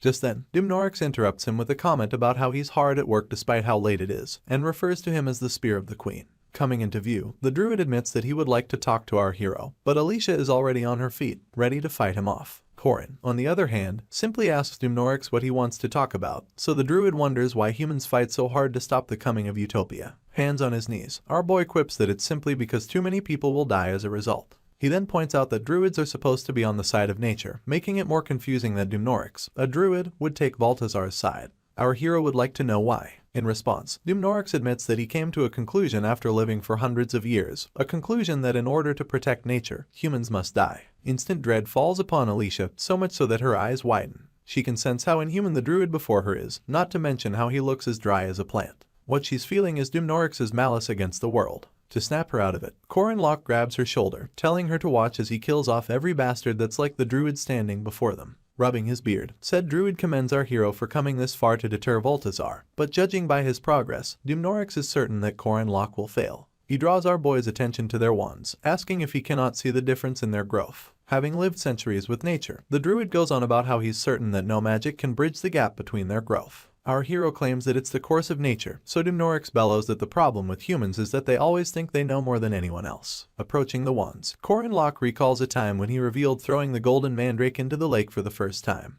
People believed it to be the proper way to get stronger, but our hero, who is bored of playing the game the regular way, chose to experiment with the golden mandrake. Pulling out a golden substance enclosed in a small jar, Corin can swear that he's the only one who thought of using the mandrake for farming. This was the same way he raised the small oak branch Alicia brought during the first task, and he did it with only a few drops. Pouring the entire jar onto the wand, our hero promises that Dumnorix has never seen anything like it in his centuries with nature. This is because it's a substance he made personally, a one-of-a-kind item which he named Gold Mandrake Fertilizer. As the fertilizer makes contact with the wand, its golden essence begins to spread all around it, escorted by the strong wind of change. While Alicia and the druid take a step back, Corin goes on about how he refers to new players as newbies, adding that he has no idea how long Dumnorix has been around. Stealing a glance at the druid, our hero makes him understand that no matter how long one lives, there's always something more to learn. The evil grin on his lips refuses to leave as he calls Dumnorix a noob and tells him to take a good look. In turn, the wand, like the beanstalk in Jack and the giant beanstalk, grows to exponential heights in just a few seconds, leaving our hero to stand with his hands folded and declare that he's about to do some magic. The staff continues to grow until it crosses the clouds, pushing Alicia's jaw to drop in awe. When the air clears up and the sun rises, no one can actually see the tip of the wand, mostly because it has become a ginormous tree. Even Corin Locke admits that he didn't expect the fertilizer to work that well and shields his eyes as he tries to look at all of it. Anyway, he gains solace in the fact that their tree is growing 3 times faster than that of their opponent. Askia shows up to commend his efforts and goes on to advise him as the guardian of Findias. He advises him not to let go of the moment when the sun weakens if he hopes to grab Klaus Solas, and then grabs his hand to give him one last farewell. Askias bows lightly as he proclaims that everything is in Corin Locke's hands now, referring to him as the young hero as he pleads with him to stop Baltazar. Our boy shoots him a small smile, only to be interrupted by an overzealous Alicia who wants to call her sister and get to climbing the tree immediately. Corin turns her down, explaining that the climb will take more than 2 days, so they need to gather clothes and food. Finally, he proclaims that they'll leave in a week, keeping in mind that the final battle for Klaus Solas will take place above the skies. He's well aware that Dumnorix is going to be his opponent when he gets there, so he hopes the druid uses the 1 week to prepare. This is because our hero has prepared the best team anyone can muster, a team of women bustling with power of various kinds. The week goes by in a flash, but our boy is quite worried because none of the girls he invited showed up. He, Yule, Lunia, and Alicia begin the climb as he wonders what could have happened to make it so that none of them came. At the same time, at the bottom of the tree, word reaches Askias about a girl found near the barrier, and soon enough, they find yet another girl. It happens to be H. Warren and Mariette, and they both seem to be having visions so strong that their aura and mana visibly leaks from their bodies. Days pass and it remains the same, so Askias gets scared that the amount of mana leaking from the ladies may prove a problem to the domain. With this in mind, he resolves to enter their visions himself and lead them out of it. His subordinates wonder if they can be of any help, but Askias claims that he'll simply split his consciousness and lead them both out. Closing his eyes, he does exactly that, only for him to open them in shock the moment he taps in. Mariette's is the first vision he comes across, and in it, she's talking about Corin Locke having children before graduation. The vampire finds herself at a wedding and smiles ear to ear the moment she discovers that our hero is the groom. Dressed in a smart tux, he steps into the room, rendering Mariette weak in the knees with how handsome he looks. Things get a little twisted when announcements come about the bride approaching. The vampire's expression switches from admiration to shock as she watches H. Warren dressed in a wedding gown and stepping up to Corin Locke. They both hold each other lovingly, leaving Mariette to fall to the ground in devastation. It gets worse as a year passes in the vision and H. Warren has a child that looks exactly like our hero. The way the vampire sees it, that child should have been hers, but all she can do is envision Corin putting so much effort into preparing for his 1-year anniversary. She's disappointed because he's wearing the same clothes he did at his wedding when she could have easily gotten him better clothes. She could have gotten him everything from clothes to a house, even a gold mine isn't out of the picture. The vampire is ready to make sure he never lacks anything, and all she wants in return is our hero welcoming her home with a smile. If only he'll do that for her, Mariette is willing to give him her all. Suddenly, sadness washes over her, only interrupted by the thought of her refusing to accept her loss. She pictures a world where Corin Locke ages like every other human, unlike elder vampires who've been blessed with immortality. She pictures herself standing by his open coffin and touching his face, all in a bid to transform him into a vampire like herself, one that would be bound to her for all of eternity. Mariette doesn't care if their relationship becomes that of mother and child, or that of a master and servant, and tears roll down her cheeks at the thought of him becoming solely hers. She can't help but wish to give him another 100 years, enough time to wash away every thought of H. Warren left in his mind. Talking about H. Warren, her own vision also entails losing Corin to Mariette. In it, the two get married while HWA and Ran regret giving all of their firsts to our hero. The first time she gave her heart, the first time she touched a man's hand, all of it. The vision switches scenes to Mariette and Corin eating fish together and H. Warren watching from a tree outside their home. Ran wonders what her double is doing, and even asks what she wants to do next. In response, HWA admits that she isn't sure, seeing as she never planned to lose Corin. She just watches him fraternize with Mariette as she admits that she wanted to be the one to call him every sweet name possible. She wanted to go on normal dates, experience true love, and even make a family with him. Ran then asks why she can't do that, adding that she can help. They switch consciousnesses and Ran heads straight to Corin Locke's bedroom, grabbing him without uttering as much as a hello and pushing him onto the bed. Our hero struggles in vain to break free as the Jiangxi lies on top of him, declaring that he's the one at fault and blaming him for looking at someone else other than her. She catches a glimpse of the spot on Corin's shoulder where Mariette left teeth marks and sinks her own teeth over it, all in a bid to cover it. Like every other woman, she continues to blame a boy for her behavior, only to sit on top of him and threaten to take his first because he took all of hers. Oblivious, H. Warren thinks that since they love each other and sleep next to each other holding hands, it's only natural that a spork brings them their baby. As she cradles the little thing, tears roll down her cheeks and she proclaims that she has won. She begins to wake up in the real world and so does Mariette.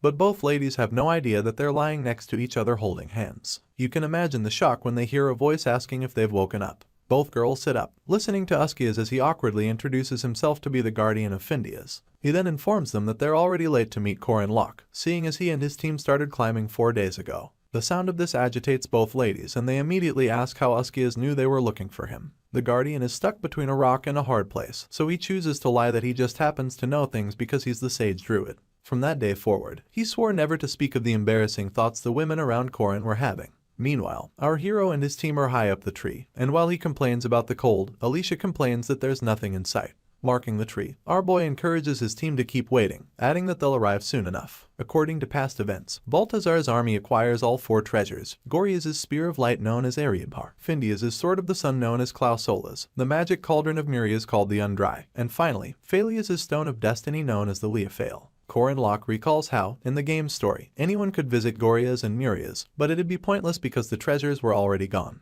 He also recalls a text he had skipped over in the game, one about the magic cauldron of Muria's being hidden in a deep darkness. In truth, it was located in a pit of snakes, so our hero deduces that what Usky has said about reaching the skies and grasping the sun must be a euphemism. Or hint. Right on cue, the tree begins to vibrate, almost as if it's being affected by an earthquake. Yule instantly screams Corin's name, informing him that the clouds are falling and that they're going to collide. Holding on tightly to the tree, he corrects her, declaring that the clouds aren't falling. Apparently, the tree just wasn't done growing. The growth continues for a while until they burst through the clouds, and our hero's first reaction is one of awe. Before them lies a not-so-small castle with buildings much taller than those on the ground. Our boy shields his eyes in an attempt to gauge the castle, and in no time they all make their way to its entrance. Corin deduces that the walls are about 50 meters tall and it's obvious that they are in good condition.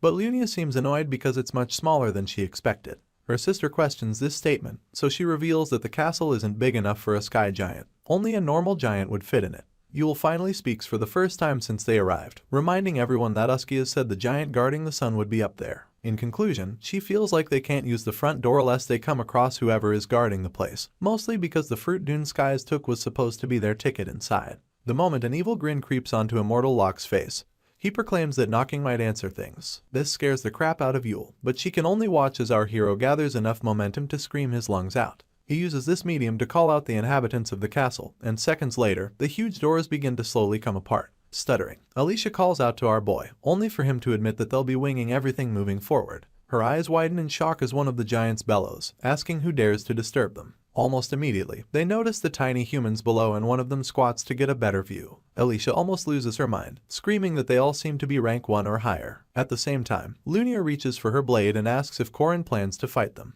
Our boy walks up to the giant who's still squatting, only to get asked if he brought the key. Without wavering, he says no. This pisses off the giant, so he tries to punch him to nothingness and make him into human stew. Luckily, Corin is fast enough to object, lifting his hand as he tells the giant to hold on. Truly, the creature's fist stops mid-air and he listens as our hero spins a tale about their master bringing the fruit from the Crimson Rowan tree soon enough. The giant buys his story and then asks to know the name of Corin Locke's master. With a sinister smile, our boy claims that he's none other than Dune Skies, the great hero. Immortal Locke plans to impersonate someone who has the fruit since he lacks it. Without breaking character, our hero goes on about how Dune Skies has the approval of Sharvan, the Sky Titan, and even the Sage of Findias, Uskias. Doubling down, he claims to have brought a druid to deliver a message from the sage and points at Yule using his head. The poor druid didn't see this coming, so you can imagine the shock in her eyes. Immortal Locke simply averts his gaze as he stifles some laughter, leaving Yule to be questioned by the giant. She gets asked about Sharvan and Uskias, so our hero tells her to try proving it.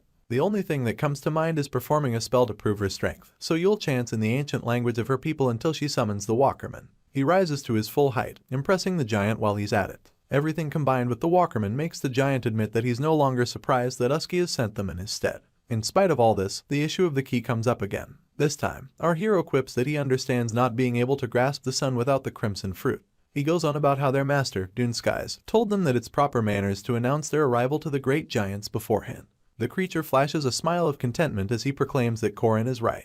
With this, they invite him and his crew in as servants of Dune Skies. The giant leads the way, twirling his head to bring up the issue of grasping the sun. In turn, our hero quips that they're down with whatever he says. The moment he turns around, Immortal Locke smiles ear to ear, gloating about how easy it was to deceive the giant. At the same time, Alicia and Yule have dumbfounded looks on their faces, finding it difficult to enjoy our hero's methods. Lunia easily moves past it, only wanting to confirm if this was his plan all along. In turn, Immortal Locke reveals that his real plan is about to begin. Apparently, he plans to loot the entire place clean, and he declares this with a grin so sinister the Joker would find it hard to beat. Come nightfall, only Corin and Alicia head to the treasury of the giants, leaving Lunia and Yule on standby. You see, in our boy's former life, he was a no-good thief, mostly because of Park Sahu's cheat skill called inventory. Because of this skill, they'd always search for treasuries first no matter the stage they get to in the game. Moving on, Alicia wonders aloud about how our boy managed to find the treasury so fast, but he doesn't let her finish her sentence before revealing that all treasuries follow a standard pattern. As they come across a boatload of gold coins basking in a room with a magnificent skylight, Corin admits that the real problem will be finding the sun sword amidst all of the loot. After this, Alicia points out the skylight and the fact that there were no guards on their way. In turn, Corin explains that it's because the Clow Solas needs to absorb sunlight during the day. This is why it can only be obtained during a solar eclipse when its power weakens. The swordsman wonders why they can't just nab it at night, fiddling with some of the loot as she follows up with another question about how they're supposed to locate it. Our hero hears a strange sound in the distance and it draws his attention immediately. He didn't think they'd need a guard but concludes that the giants don't need one because of how impossible it is to find the sun inside the treasury. Amidst all the glittering gold, Alicia tries to give her 2 cents, only to get distracted by the sight of a chicken. This was the same sound our boy heard before, but now, the swordsman is quite confused by the thought of giants feeding on such a little animal. She's interrupted when Corin loudly whispers that someone is coming, urging her to hide immediately. Disheveled, Alicia is left to ask where she's supposed to hide. Mere seconds later, a giant steps into the treasury, making funny voices as it refers to the chicken as their adorable baby. It gets worse when he calls it a cutie pie and waddles after it. At this point, Alicia and Corin are hiding underneath the heap of gold, with the former being on top and praying to whatever deity that they don't get caught. Sadly, her god must have forsaken her. The chicken catches a glimpse of them underneath the pile of coins and can't seem to stop staring. She clucks once, pushing Corin to curse and Alicia to shush him. Suddenly, the chicken makes a weird face like someone who's been backed up for days, only to literally lay a golden coin. Marveled, our hero asks if all the gold in the treasury was pooped by the chicken, and the swordsman finds the sentence a little weird, seeing as it would mean they're surrounded by chicken poop. Anyway, the giant finally grabs hold of the chicken and continues making weird faces at the poor thing.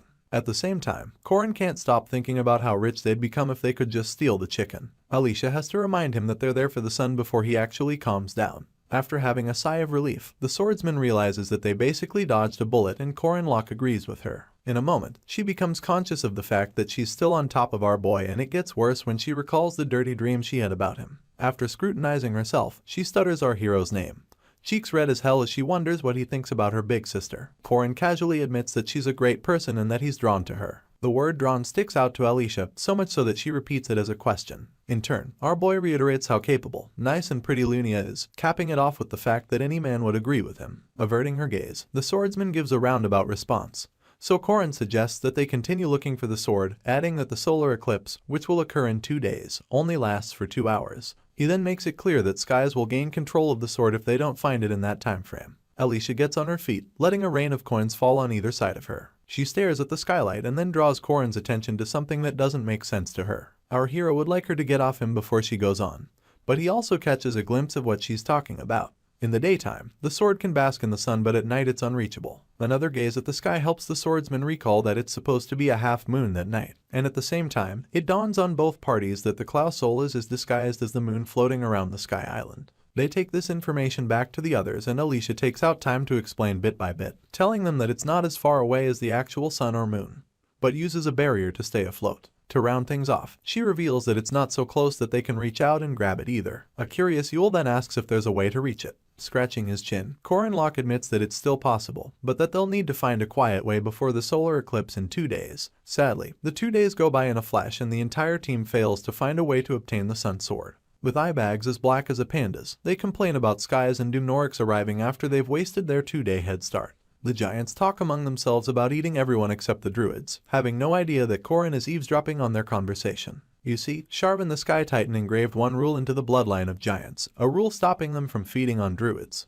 Along with this rule comes the one making sure the giants give out the sun to whoever brings the fruit of the rowan tree. Back to it, and these giants discuss how they're going to descend on the earthlings the moment they hand over the sun, jesting among themselves about Dune Skies preparing a boatload of snakes and toads as a present for them. From the corner, our hero heaves a sigh of relief, happy that they arrived early enough to set up Skies. Right on cue, the solar eclipse occurs and the Monster King and his trusty druid arrive, escorted by some other members of their crew. The first comment from Skies is one about how jam-packed the giants must be in such a small castle, but he pushes this aside because of how excited he feels. As the gates row the castle open up, the Monster King urges his team to ready themselves to retrieve the sun sword, only for him to hear the giants yelling for someone to be caught immediately. Surprise is the only expression on Skies' face now, and he just watches as a walkerman, with Immortal Locke and his crew, steps out of the gate. Our hero begins to praise Skies, referring to him as his master and welcoming him to the castle. A dumbfounded Skies doesn't know how to act, and it only gets worse when Immortal Locke presents him with the gold pooping chicken, claiming that they've followed his orders. The poor Monster King has no idea that he's being set up, so he accepts the chicken and goes on to ask for an explanation. Sadly, before nobody gives him one, the giants burst through the gate, accusing the humans of stealing their treasure. They stop the moment they get outside, only to see Skies with said treasure and Immortal Locke kneeling before him. He adds salt to injury by claiming that the giants are idiots and that he has stolen the treasure as ordered.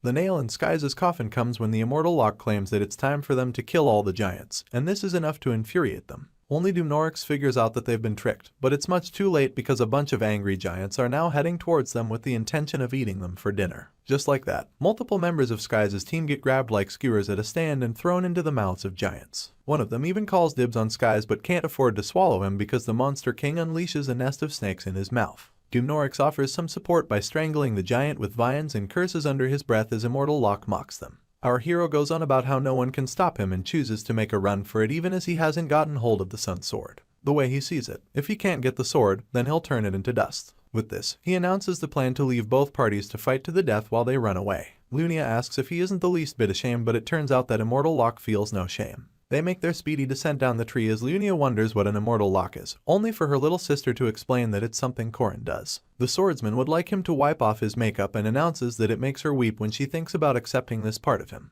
Just then, Alicia presents a scenario where Skies defeats all the giants and obtains the Sun Sword, and Corin, who's busy wiping his makeup, quips that it doesn't matter. His sinister smile returns as he reveals that he plans to cut down both trees the moment they reach the ground. Literal shivers run down Yule's spine, seeing as she realizes how demonic our hero really is. Without an ounce of remorse, he declares that only the winner gets to write history, and then gives off a hearty laugh. Naturally, our hero would have loved to get the Sun Sword for himself, but this way, he gets to trap two of Baltazar's trusted sidekicks in the sky forever. His joy is short-lived when they notice someone blocking their path down the tree. They realize that they've absent-mindedly walked into this person's domain, and his reddish essence is much too familiar to Corin Locke. Right before their eyes, the Sword Demon had appeared and he was ready to unleash his 8-hand Peerless technique. The Sword Demon seems to mean business, but the same can be said about Lunia, who offers to handle him. She wastes no time activating her warding aura, but her opponent has no intention of fighting her. This becomes clear the moment he dashes past her, leaving the swordsman to wonder if he's aiming for only the domain users. This Sword Demon, as we said earlier, becomes one of the most powerful swordsmen in all of the Legend of Arkan. Sadly, he joins Baltazar's army, but for now is nothing but a crazed monster with 6 sword skills and little relation with the end of the world. Corin Locke is the next closest victim, so he quickly activates his Poison Dragon exit, a technique carried out in desperation and a sad attempt to defend himself. Unfortunately, because the Sword Demon has little to do with the end of the world, our hero cannot get help from the commandments. His 8-hand Peerless technique slashes Corin Locke in more places than he can defend, spraying his blood all over the tree. The blow is so fatal that Alicia screams after witnessing it, even reaching for her blade to retaliate. Just then, Corin yells at her not to interfere in their fight and to just keep looking ahead. From around the corner, Lunia's voice filters through, with a simple instruction for Alicia to move away. The swordsman then peels out her blade, now angry that the monster had the audacity to ignore her. You see, Lunia can only make a move half a step after a domain ends.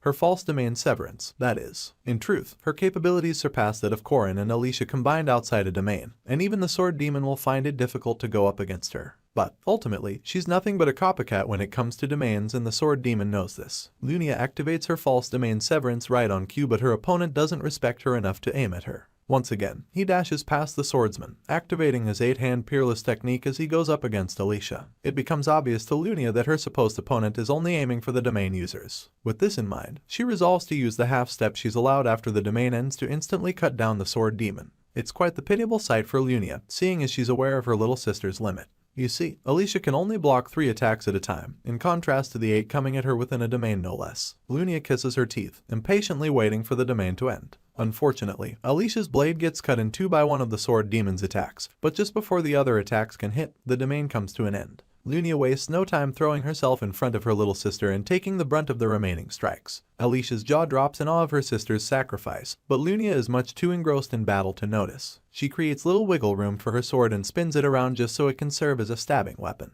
Holding one hand of the Sword Demon in place, she sinks her blade into the crevice of his neck, pushing the monster to shriek in pain.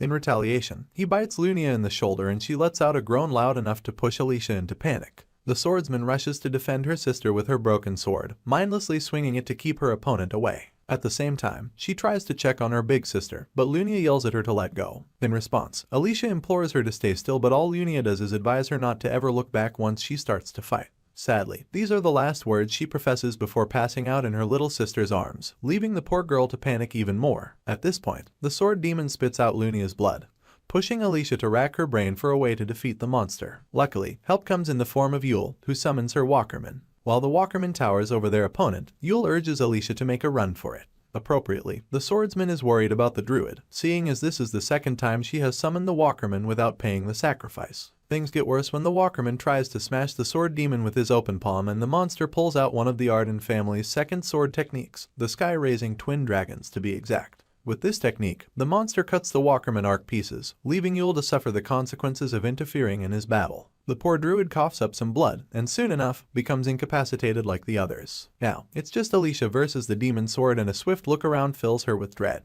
Corin, Lunia, and now Yule have all been incapacitated, so the young swordsman has the sickening feeling to run for her life. She does not. Instead, she raises her blade to defend against the monster, pulling determination from God knows where. She escapes another swing of her opponent's blade, buying Corin Locke enough time to pull out a potion. Yule tries to check if he's okay, but our hero is more concerned with helping Lunia out first. Tilting up her head, Yule force feeds Lunia the potion while our boy beats himself for neither being strong nor fast enough to get his crew out of this mess. Just then, Dune Skies comes falling in, mocking Corin about being hurt badly. On his way down, the Monster King grabs hold of our hero's head, bursts through the tree, and continues to descend at an alarming pace. The way he sees it, our boy doesn't have the luxury of being worried for his teammates, and the moment he's snatched, all Yule can do is scream. Skies refers to Corin as the brat who killed Fermac and holds onto his face for a chance to see his skills. Luckily, this situation serves Corin Locke well, seeing as Dune Skies is an imminent threat to the end of the world. He thanks the oblivious Monster King and instantly taps into the opportunity to make use of the commandments. With this, he summons his spear and it comes tearing through space until Corin gives it another command, Chaos Spear of Infinite Returning Heavens. The result of this command is bloodshed.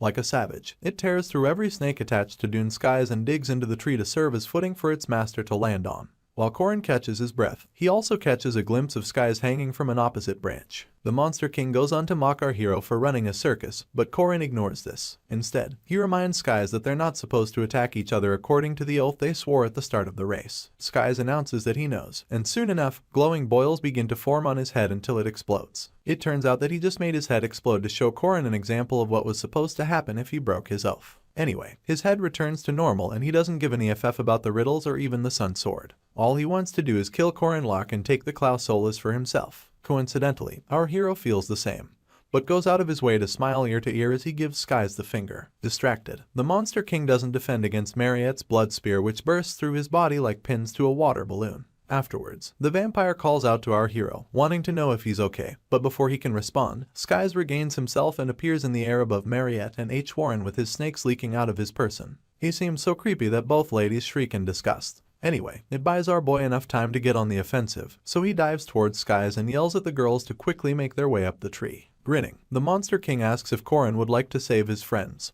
Segueing into satisfying his curiosity, he paints a scenario where Balthazar gives our hero any level of divinity he wants, mostly because he's the spear of the queen, so he would like to know why he stands against them. Corin glares at Skies like the lowlife that he is, and him and all his cohorts of having the wrong method. He lets the Monster King know that he doesn't care to be a god in a world that has become a wasteland. In truth, our hero has only one reason for wanting to kill him and his people, but before he reveals it, all of his commandments begin to activate. Skies gains a relevance level of A+, thus granting our boy a stat increase of 120% alongside persistent warrior regeneration, pain tolerance, and domain comprehension. The hero known as Corin Locke begins to glow as he bursts forth from Dune Skies' stronghold. Spear in hand, he declares that he will witness his own victory. One night, when the sword demon was nothing but a monster, it came across two swords in the forest and wielded them quite effortlessly. It was at that point that the Sword Emperor, Garen Arden, appeared atop a cliff to lay ownership to his blades. Since that time, the sword demon still has neither grasped the old man's thought process nor understood why he chose to teach him the way of the sword. Back to the present, the monster and Alicia continue to clash swords in a cacophony of steel and carnage. All the while, the sword demon cannot get the Emperor out of his mind. He had come to understand how he feels whenever he faces a foe, the limits of his blade, the abilities of his body. In spite of this great strength, the sword demon is certain that he's nothing in the face of Garand Arden, certain that he can never reach his level. As for his battle with Alicia, the monster decides to go all out, unleashing a myriad of attacks in her direction. More than motivated, the swordsman escapes to safety, only for her opponent to launch himself into the air with great momentum.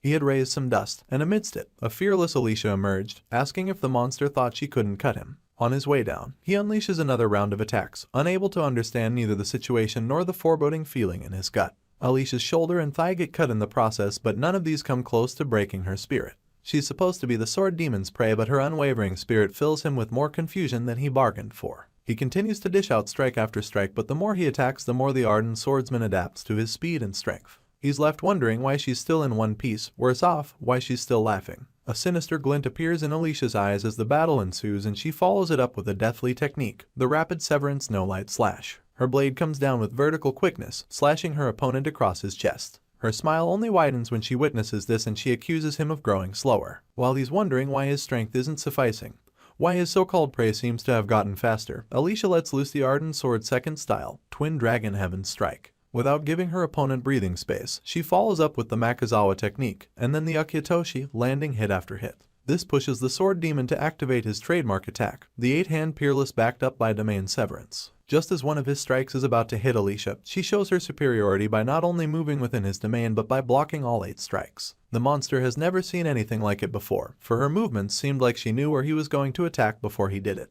Unfortunately for him, Alicia isn't done. She channels her big sister's mind's eye technique, making it her own in the moment and running towards her opponent with the urgency a mom would chase her child into traffic with. She goes a step further by using Leunia's false domain severance and cuts down the sword demon from the crevice on his neck down to one of his pecs. Alicia doesn't even give her opponent enough time to groan in pain, seeing as she's now deep in the zone. Next, she channels Korin Locke, applying his poisonous dragon head charge technique. The sight is beautiful to behold, so much so that her opponent admits that she's just as possessed by the sword as he is, that she possesses a sort of spectral talent. Using Korin's technique, Alicia successfully stabs her opponent, but it's still not enough to bring him down. The way he see it, he was drawn to the tree to cut her down, and drawn to cut her down just so he could finally reach the level of Garand Arden. While their battle ensues on one chunk of the tree, Mariette and H. Warren are busy beating the senses out of the stray giants. Back to it, and the sword demon realizes that he's bored of everything except Alicia, that her life, birth, and even her effort was all prepared for him. The atmosphere thickens at this point, with unbelievable amounts of mana mixed with malice filling the air around them. The sword demon, being moved by nothing but his resolve to end Alicia's life, achieves a state in his swordsman journey that he has never achieved before. His once red aura becomes darker as he reaches his peak, the Arden-style sword demon form. Just as Garand had predicted, the monster achieves the level of Sky Sword and translates it into the 1000-hand Peerless technique. With this, he unleashes more attacks than the human eye can follow, backed up with so much strength that they wreak havoc on multiple bystanding giants and even the tree on which they're standing. Unfortunately for him, none of these attacks touch a hair on Alicia's head. He only discovers this when he sees her already behind him, and it gets worse when he realizes that in the space of a split second, the Arden swordsman had unleashed an attack of her own. It was a neck-splitting, fast-paced display of unhinged power combined with the raw talent of the next possible heir of the Arden household. She had already settled down before the heads of various giants began to separate from their bodies, spraying even more blood into the atmosphere. The sword demon wasn't left out. She had also cut his head from the nose all the way through, leaving him wondering in his last moments if there was a resolve higher than the desire to cut. Still crackling with energy, Alicia recalls all the advice her big sister and Korin Locke had offered her. They had both urged her never to look back when she's in battle, and to always find a way to move forward. This was the source of her resolve, the reason why she pushed herself, the reason why she decided that she'll move no matter what. The technique the swordsman had used to end things was an original, the Alicia form, Sky Sword technique. She achieved a state that was never meant to be reached, and despite the sword demon being recorded as the greatest swordsman, she formed something greater from a single step forward. It'll forever be known as a momentary miracle. As a final show of strength, she unleashes the endless domain crusher and silence falls upon the battlefield. As the head of the sword demon makes its short trip to the ground, he admits that he was drawn to her so she could take this single step forward. Having caused irreparable damage to the tree, huge chunks of it begin to fall, disrupting all the other battles taking place on it. Korin Locke and Dune Skies aren't left out, but it's not as bad, seeing as their battle is taking place on the lower end of the tree. Skies keeps pestering our hero, so he yells at him to cut it out and then cuts off a few snake heads for his troubles. The Monster King taunts Korin, pointing out how tired he looks with a smile pasted on his face. You see, there's a reason why Dune Skies is called the Monster King. He's not only a pit of darkness that knows no end, but also a compilation of creatures that make his death practically pointless. He's a compilation of countless snakes and toads alongside 3 dragons, and is known in all of Arkan as one of the 4 secret treasures. Back to the battle. Skies activates a spell he named Undry, capable of unleashing endless snakes on his opponent, and sends them all to attack Korin Locke. Our boy waits for them to come so close to him before cracking a smile and announcing that Skies fell for his trick. Korin then makes it clear that he could never be defeated by the shabby soul of a beast and releases the Death God's orb he obtained during his time with Eren. The orb is capable of ignoring defense power, separating the body from the spirit, and finally, always hitting its mark. With this, all of the snakes Skies had sent after him wither and fall, leaving the Monster King to conclude that our hero was once a soul reaper. This doesn't discourage him because he believes he can keep going forever, unlike Korin Locke who's cursed with limited mana. Still smiling, our hero jumps off the tree and balances himself on his spear after digging it into the trunk. He mocks Skies for knowing a lot but still being slow to catch on. Mana seems to make its way to our hero, and it's at this point that things begin to make sense to the Monster King. Apparently, Korin Locke knew what he was doing when he grew the oak tree up to the heavens with his one-of-a-kind fertilizer. The roots of this tree have the ability to endlessly soak up mana, and being the king of this territory grants our hero access to an endless supply of mana. Noticing that Korin is becoming too cocky, Dune Skies takes things to the next level, wiping the grin off of our hero's face at the same time. The Monster King begins by acknowledging that he can't defeat our MC in his current state and follows up by merging his army of countless snakes into one sinister being. The snake is so huge that it's easily the size of the oak tree, causing Korin Locke to break into a cold sweat. Our hero is forced to admit that he's in quite the pickle as he realizes that his opponent has taken on one of his final forms, the colossal deviant snake known as Falgus Serpent. Korin Locke doesn't run from the face of danger. Instead, he looks the Falgus Serpent in the eye even as it releases energy so menacing that it affects the entire atmosphere. A tired smile plastered across his lips, he acknowledges that the fight seems to be going on forever now that Dune Skies has activated one of his final forms. At this moment, the great deviant snake talks about how Eren Danua trapped him in a dark place, adding that he will devour the things she swore to protect now that she's been sealed away. With her throne empty, Skies promises to eat Korin along with the flesh of the Queen of Paradise. Bored out of his mind, our hero wonders if Skies plans to talk about himself the entire time. He then bounces off of his spear, reminding his opponent that he created the land they are fighting on. He activates some rune magic called resonance and what's left of the tree begins to light up. Sooner than later, light turns into heat and Korin mocks his opponent by telling him to look down before speaking too much. Skies indulges our boy, only to end up hurling curses at him and wondering if he's insane. You see, on his way up, Korin had marked various parts of the tree with different runes and even planned to activate all of them at once, from Kenez to Sawillo and finally Berkanen. The combination of these 3 runes result in the eruption of a mighty inferno, too close for Skies to escape in his giant snake form. He hisses loudly in pain, only to ask Korin if he feels he'll be safe in such a field of flames. Jumping from one part of the trunk to another, our hero smirks and informs his opponent that he came to take everything Skies can dish out in a fight. Soon enough, the snake realizes that Korin keeps running towards the tip of the tree and a swift look to the skies reveals that the eclipse has begun. The possibility of grabbing the Klausolas has now risen to a higher percentage, so our boy doesn't stop ascending for anything. It's obvious that whoever gains possession of the Sun Sword will win this battle, and whoever doesn't will fall to their deaths. Korin summons his spear and it comes to him within the second, giving him a chance to look down and taunt his opponent. He advises Skies to fly if he wants to survive and the snake curses him once again, only to take our hero's suggestion. Skies transforms into quite the winged monster and flaps his way out of the inferno. Unfortunately, this helps him catch up to Korin Locke. He calls out to our boy, mouth open and teeth ready to crush him to dust, but Korin is much faster because of his size. He dodges his opponent's first attempt to crush him, jumping away to a nearby falling branch and using that as a pivot to jump onto Skies' tree. You see, to some extent, Korin's tree had been cut down by Alicia that combined with the fire, leaves that of the Monster King at its full height. The chase mercilessly continues as Skies chases our boy up to the City of Giants, the atmosphere dim from the encroached sun. At the same time, Mariette and Huron are almost done killing off the first wave of giants. Korin crosses paths with the vampire and she can't help but steal a glance at her beloved. She calls out to him even, witnessing Skies commend him for lasting longer than a mere human should. Our hero doesn't engage in conversation, rather, he quips that they should get the battle over with. Unfortunately, he's up against the second of Dune Skies' final forms, the legendary Mystic Dragon. But this does not dissuade him from preparing an attack. He activates the strength of his third core in preparation for an all-out attack capable of causing havoc upon even a legendary beast. His fist begins to overflow with mana so dense one could taste its efficacy. His eyes carry the fury of a hater, and his gritted teeth are proof that he has nothing left to say to his opponent. He channels this mana into his spear and outstretches it as he activates his black mystery technique of the first demon spear. He comes mere inches away from destroying skies with it, but the Monster King is nothing if not crafty. He waits until the final moment before switching to his humanoid form, thus reducing his size greatly and pushing our poor hero to miss. Of course, he taunts Core and Locke about it, and even our hero can't believe his eyes. All that power and effort wasted in a single attack that didn't even hit its target. As expected, Skies doesn't wait before unleashing an attack of his own. He sends forth multiple snakes to take out Korin, but our boy is so angry that he cuts off all their heads without relying on any technique whatsoever. Bleeding lightly from his forehead injury, Korin curses, still angry about his missed attack. At this point, Skies goes on to ask what he thinks are the conditions for sprouting the Crimson Rowan fruit, oblivious to the scowl on his face. After hearing nothing back, he points out that the fruit feeds on negative energy to sprout, energy that is plentiful in the event of an eclipse. As explained, the fruits in Skies' possession begin to sprout,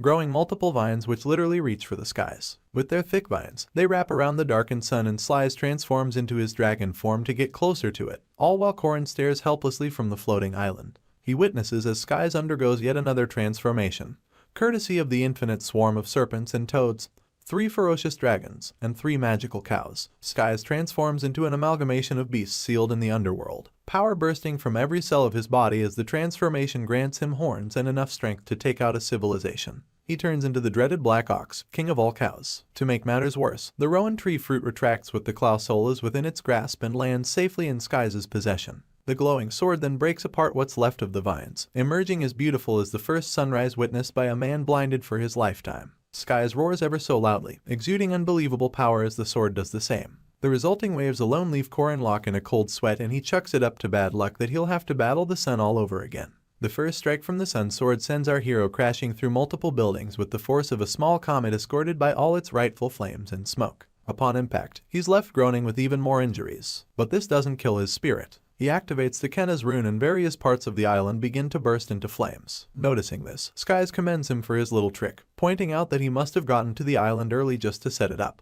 As the flames continue to spread in a uniform spiral, Skies mocks our boy for working all day in vain. A bunch of flames in the form of shooting stars bursts into the skies, heading straight towards Skies, but the Monster King is unbothered. All he does is swing the Clausolas, and every flame in the vicinity obeys its power. Korin Locke curses for the umpteenth time, frustrated that his hard work didn't even buy him time to re-strategize. Before his very eyes, Skies commands all the flames to fall back to the island using the Clausolas, and of course, like an actual comet, they obey. The result is colossal damage, but our hero is lucky enough to have run out of the range of the flames. Skies chases him down immediately, lifting the Clausolas as he yells at Korin to die. He swings the blade and a bunch of flames follow suit.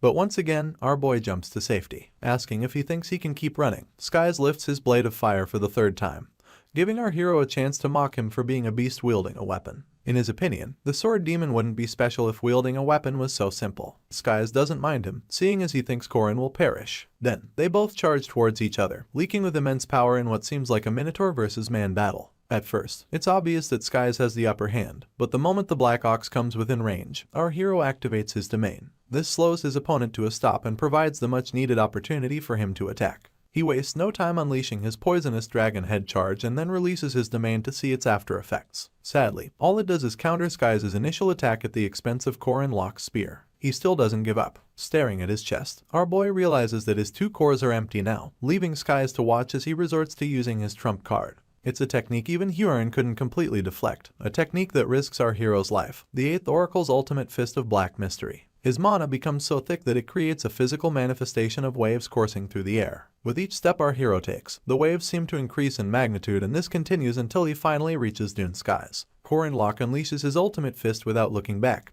causing unimaginable destruction to buildings caught in its crossfire. A mighty explosion even follows suit, but when it comes down to it, only the horn of the Black Ox gets blown clean off. With his hand bleeding, a panting Korin grabs hold of Skies' head, unable to do anything else for lack of strength. Sadly, the Black Ox seems to never run out of it, as proven by his bellowing laughter amidst all the chaos. With blood all over his person, Korin acknowledges that he's up against an invincible monster, a beast that will not fall even though he throws everything he has at it.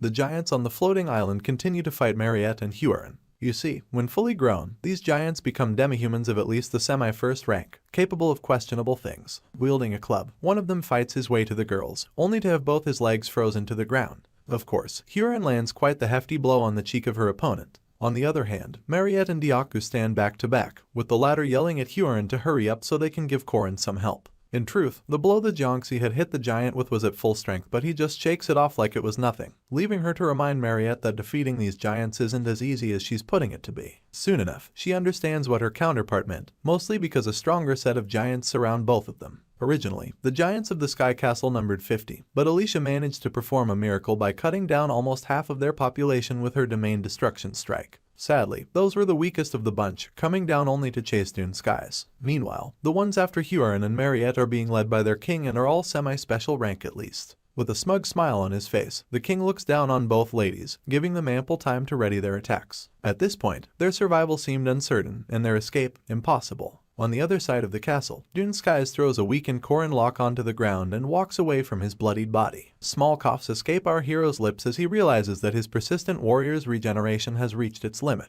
For this reason, his wounds won't be healing as quickly as they should. All of the power in his aura core was gone and Corin could feel his entire mass getting heavier. Even his eyes seem to be shutting on their own accord, leaving our boy to wonder if he's truly at death's door. The image of him taking Park Sahu's life flashes through his mind, followed closely by an ephemeral manifestation of the player's presence. With a sly smile, Sahu reminds him of the time he told him that players are only as strong as the amount of people they've killed. Comparing both their regimes, Sahu had actually made it to the final battle, so he taunts our hero with this info, asking him what he plans to do now that he's about to die at the hands of one of Baltazar's minions. For a fleeting presence, Sahu's joy seems to know no bounds as he tells Corin that all of his efforts so far have been for nothing. Almost immediately, our hero tells him that he's wrong and begins to pull himself up. He wonders why Sahu still doesn't understand anything despite being the player before him. He then realizes that Sahu never got to see anything before his death, not the way Mariette's smile still fills people with joy despite her being a vampire, or the way Hua and Ran are beginning to forge a way forward by accepting themselves. He never got to see Alicia surpass her limits, but the presence could care less. He cuts off Corin Locke mid-speech, telling him to just die and that he has done what he can.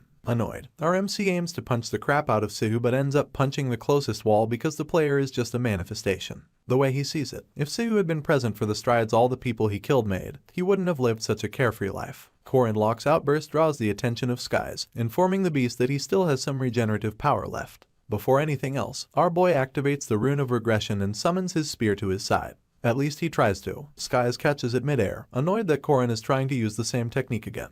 He stares at him with so much disdain, threatening him to try catching the spear since he wants it so much. With the strength of the Black Ox, Skies throws the spear at our hero, but he's too weak to even dodge it. It digs into his right shoulder with overwhelming force, pushing him to the ground with extra oomph. Skies then pulls out the Sun Sword once again, firing it up and announcing that Corin Locke will finally meet his end. The blade makes its way down only to get stopped by our hero's bare hands. His poor hands begin to turn red as the flesh burns off them ever so slowly. Corin screams with everything in him, trying to keep the blade from taking his life. Sadly, the best he can do is deflect the actual sword.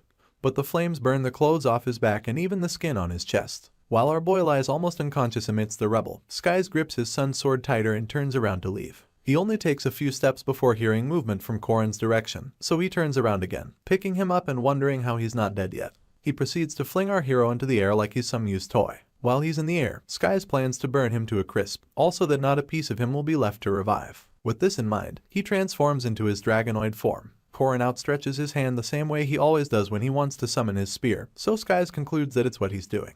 The Monster King deems it fit for our boy to die in the breath of fire with the spear in his grasp, so he gathers enough momentum in his dragonoid form and unleashes a mighty inferno into the skies. As expected, our hero gets caught up in it, and from Skies' point of view, he's being burnt to a crisp. This all changes when the flames seem to be getting sucked into some sort of void. He continues to unleash flames, thinking on one side whether the Sun Sword is still in his possession. Unfortunately, it isn't. A closer look at Corin Locke reveals that he's wielding the sword and effortlessly manipulating it to absorb all of his opponent's flames. On the side of the blade, the rune of regression shines bright, making Skies realize that our boy must have put it there when he thought his hands were burning. Huffing to catch his breath, our hero lists out all of the pitiable animals his opponent transformed into during their fight, wondering if Dune Skies, servant of the king, is having an identity crisis. A wicked smile, only found across the lips of immortal Locke, comes across his lips as he asks Skies who he thinks he is. The Monster King calls Corin a boring person and follows up with a boatload of flames in hopes that he'll die already. You see, in Corin's past life, he and Sahu made it to the final boss, proving that all 4 of Baltazar's minions in possession of various treasures were somehow defeated. Now, he just points the sword at thin air, letting it glow brighter and brighter as the seconds pass. Apparently, it possesses a special form only Corin is aware of in this lifetime, a little sphere of concentrated power. As the spear of the queen, our hero grabs hold of this sphere and swallows it whole. Skies spits flames at him in vain, but our MC just stands there, floating above him as the system informs him that he has consumed Klaus Solas. In no time, the sun accepts him as its great warrior, and blesses him with the title Ergedlam, aspect of the sun. His hair becomes a flowing white, and as part of his new abilities, he obtains the light of the sun, Agatram. This way, as long as the sun is up, he's basically invincible. All through his upgrade, Skies doesn't stop sending flames his way, but all of the fire just seems to orbit our hero, preparing itself for when he chooses to send it back. Even Skies can tell that something has changed, for a puzzling look is all his face can muster. In the blink of an eye, our hero burst out of the flames, almost taking a chunk out of Skies on his way down. The Monster King is quick to change his form back to that of the Black Ox, watching as an ethereal-looking Korin lock gently touches down. Our MC acknowledges that this is his second time using the sun, but this only infuriates his opponent some more. He rages towards Korin, hand balled into a fist in an attempt to punch his lights out. Gently, our hero glances at the ox and steps out of harm's way like a feather moved by a calm wind. Skies' punch crushes the concrete to bits, but these are pieces already marked by Korin lock. All our boy does is speak the words Soillo and Kenes to activate them, and immediately, flames emanate from a multitude of rocks, filling the place. Skies' temper only rises with the temperature, the veins in his head close to popping from all the yelling and cursing. He screams that the Klausolas is rightfully his, but Korin stays as quiet as he's always been. You see, the Sun Sword has the ability to concentrate all the heat and fire in the environment, so all the coagulated flames formed by his rune magic build up to his final attack, Concentration of the Sun. Klausolas. Using his spear as the conduit, our hero channels power unimaginable to the tip, and it continues to grow bigger with each step Skies takes towards him. By the time the Black Ox closes the distance, Korin Lock lets his power gush out like a broken dam. It consumes Skies whole, but the Monster King tries his best to fight it. He barely gets the chance to take another step before the explosive power turns him to dust, taking out everything from buildings to innocent clouds within its radius. Just like that, such a problematic enemy falls and silence replaces his once noisy presence. Feeling himself, Korin dares his enemies to challenge him in their numbers, promising to stop at nothing until he saves the world. The Huron Mariette duo is still busy fighting off semi-special ranked giants, and they're having quite the hard time. Huron almost gets crushed by one of the pain giants as he laments about how he thought they were his allies. Nimble on her feet, she makes a run for it, but the giant chases her. Luckily, Mariette activates her crimson bow technique, shooting arrows made of blood at the enemy. Multiple arrows then burst through the giant's flesh, taking him out instantly. The vampire yells out her counterpart's name in a frenzy and they link up in no time. She wonders if Huron felt the change in the atmosphere, pointing out that Korin must have gotten help from something. Too bad that they're still surrounded by a bunch of sky giants, including their king who towers above the others, wielding quite the dangerous sword on his shoulder. Mariette begins a plan for her and Diaku to pave the way for Huron to get the upper hand, but stops mid-sentence when a bright light descends upon them. Even the giants can't ignore this bright light, and they begin to suspect what it might be. Their suspicions are confirmed when Korin Lock comes closer in all his glory, the aspect of the sun shining brightly within his palm. The giants have no choice but to obey after witnessing this, so they all take a knee in respect of the power that sealed them in the sky, the power of the sun. Huron zones out for a split second, only to notice that Mariette is long gone. The vampire had made a beeline for her crush, running into his embrace, worry evident in her voice as she called his name. Our hero is certain that the sun must be uncomfortable for an elder vampire like her, but when he points this out, she claims that it doesn't matter. Tears well up in her eyes as she asks why her beloved is so hurt and whether he plans to worry her to death. From the sidelines, Huron also makes mention of how hurt he is. In response, he reaches out and pats her head, flashing a smile and assuring both girls that he's fine. They share a sweet moment while the giants remain on their knees, but soon enough, Korin's hair switches from immaculate white back to its original black. Our hero doesn't notice this as quickly as the giants, who instantly glare daggers in his direction. His confidence begins to waver as it's replaced by buckets of cold sweat pouring down his person. Seeing as the power had deserted him temporarily, the giants plan to finish him off while they still can. By order of their king, they begin to chase down Korin and both ladies, forcing them to run like hell. It turns out our hero didn't expect the Klausolas to turn off so quickly, but it's too late to do anything about it now. The horrible part of the situation is that their steps have nothing in comparison to the long strides of their pursuers. With one step, the king of giants basically towers above Korin and his team, overtaking them and blocking their path of escape ever so swiftly. With his sword raised, he promises to kill them and then commands his subordinates to descend and lay waste to the humans. The shadow of the giant's hand is right above Korin's head now, so he concludes that they're going to get caught. Just then, something happens. A wicked slash from nowhere cuts off the giant's hand, and escorting it are crackles of blue lightning. Confused, the giant stares at his bleeding hand, trying to make sense of what just happened. Korin just smiles ear to ear, announcing that the old man arrived late. In response, Sword Emperor Garand Arden laughs, admitting that it took him a while to climb the tree because of his old body. Anyone can see the irony of this statement because of how much concentrated mana is leaking of this so-called old man. Anyway, he and his oversized blade approach the giants as he mentions how well the battle between Alicia and the sword demon resonated.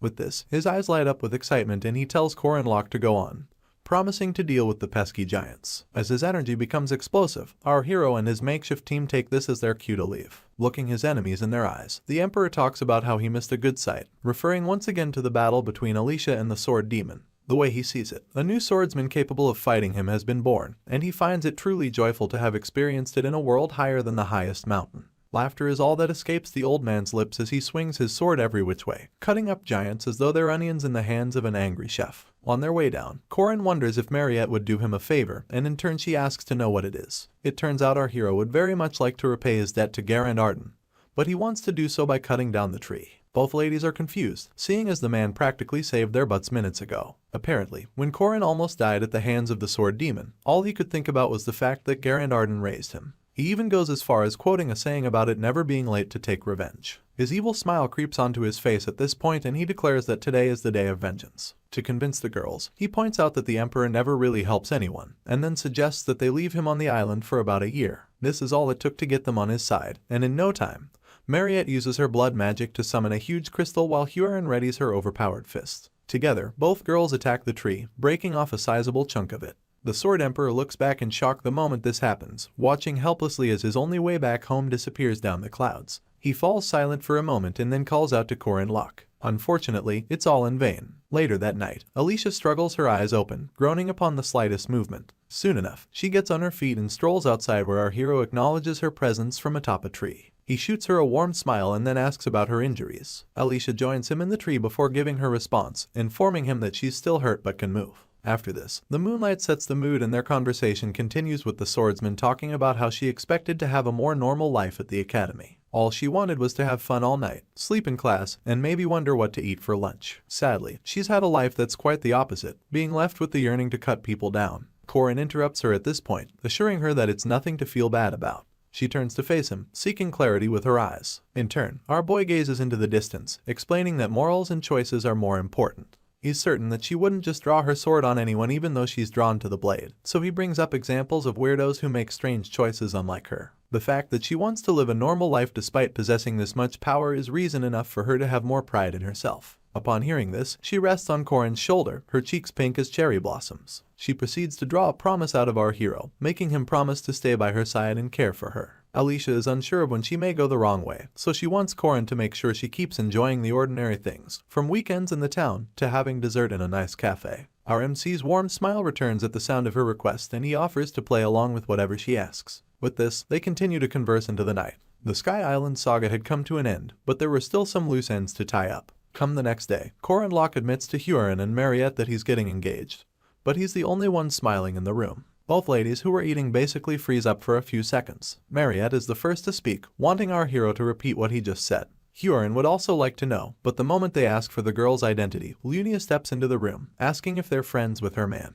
With her usual air of confidence, she introduces herself, making it clear that she plans to engage her fiancé in a week. The personal pronouns she used in describing Corin seem to drive the girls deeper into depression, so much so that they just stare blankly as Lunia invites them to be her bridesmaids. Corin, knowing full well that both ladies are shocked, decides to continue messing with them for 5 more minutes before revealing that it's all a prank. Of course, Lunia plays along as our MC confesses his burning love for her, claiming that although he is young, his attitude entranced her. They barely get another sentence out before Mariette gets on her feet and quips that she's leaving. All she focuses on is her plan to revive Corin when he's 100 years old and live with him forever, but on the outside, she looks scary as hell. Our hero is confused now, not knowing who to focus on between the eerie Mariette or Huron who can barely get words out amidst her sniffles. He tries to explain that it's all a joke, but the Jiangxi rushes out of the building before he can finish. While Corin is beating himself up about how to make things right, Lunia can't stop laughing at him. Nightfall arrives in no time, but Corin still hasn't found any of the girls. He returns to his room, rubbing his neck tiredly as he keeps in mind that he has a lot to apologize for. The fear of them running away at the sight of him comes to mind, especially Huron,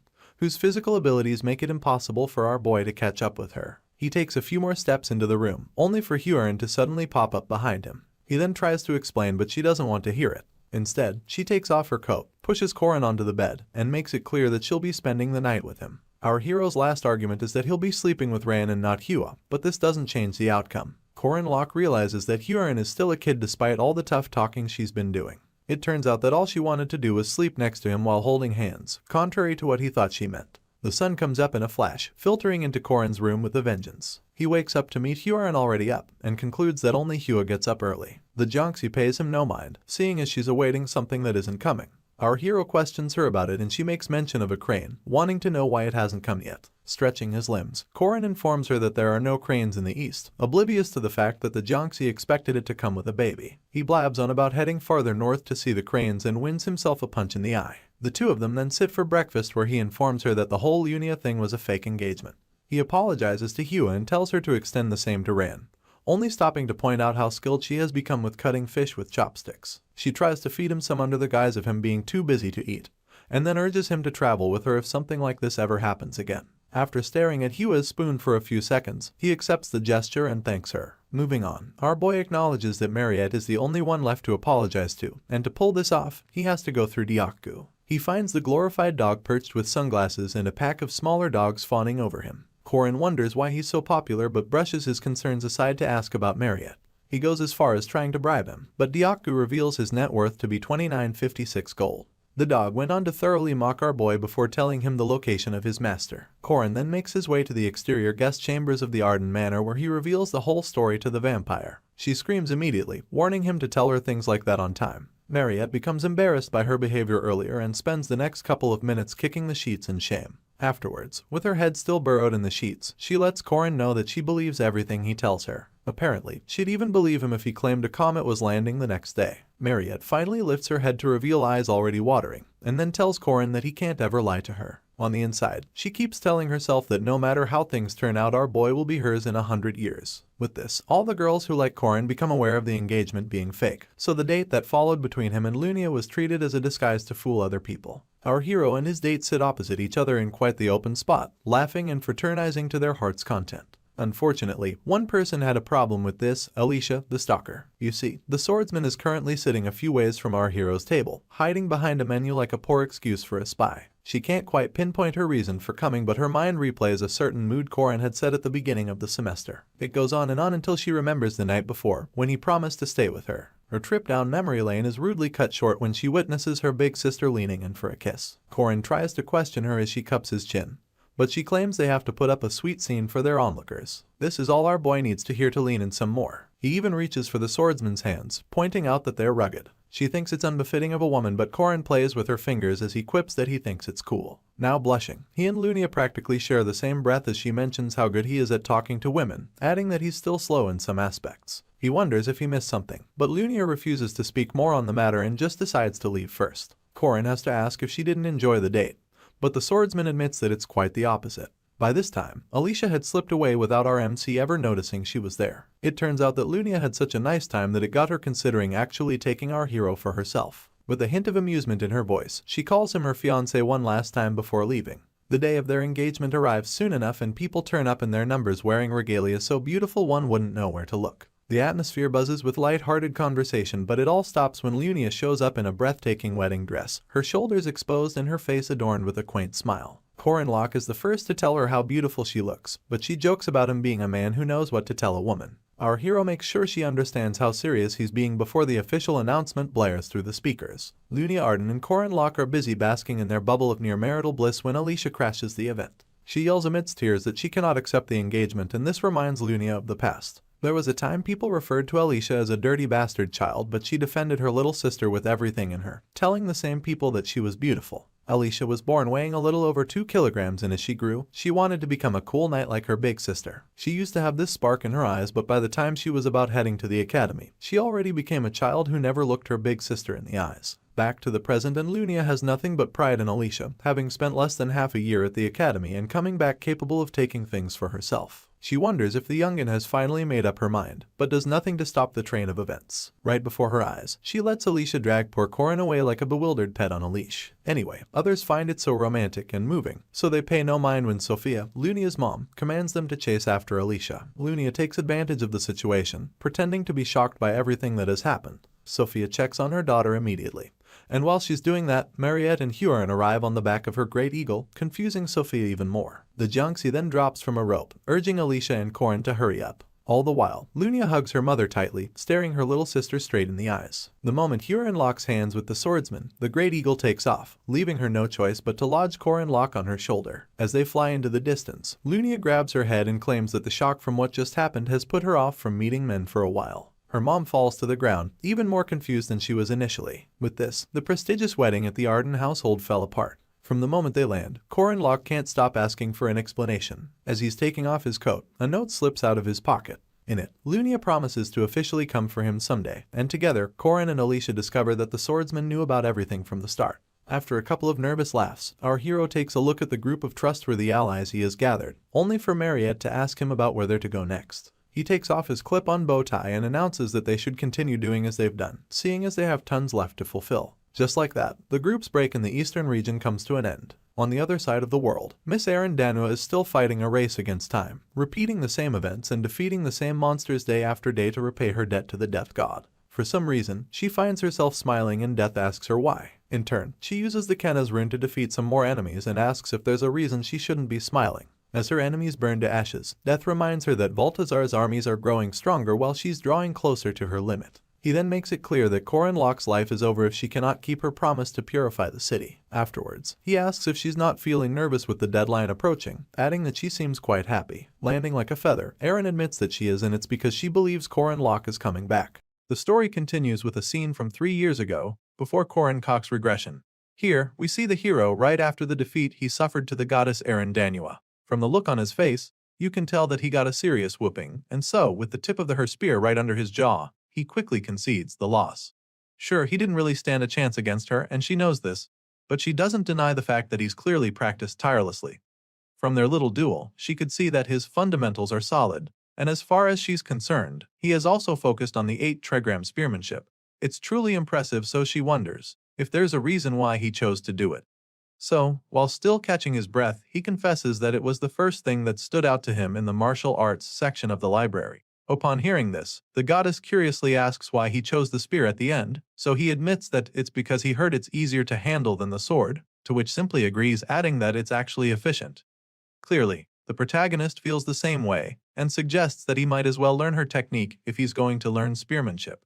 Unfortunately, Erin Danua doesn't agree with him on this one because she feels that he'll just end up getting consumed by it if he tries. As you'd expect, he's taken aback by this, but before he can get a word in, the goddess bluntly advises him to just stick with the 8-trigram spear for at least another 6 months. Apparently, even though she was pretty impressed with his display today, she still feels that he's not ready to learn her spear technique just yet.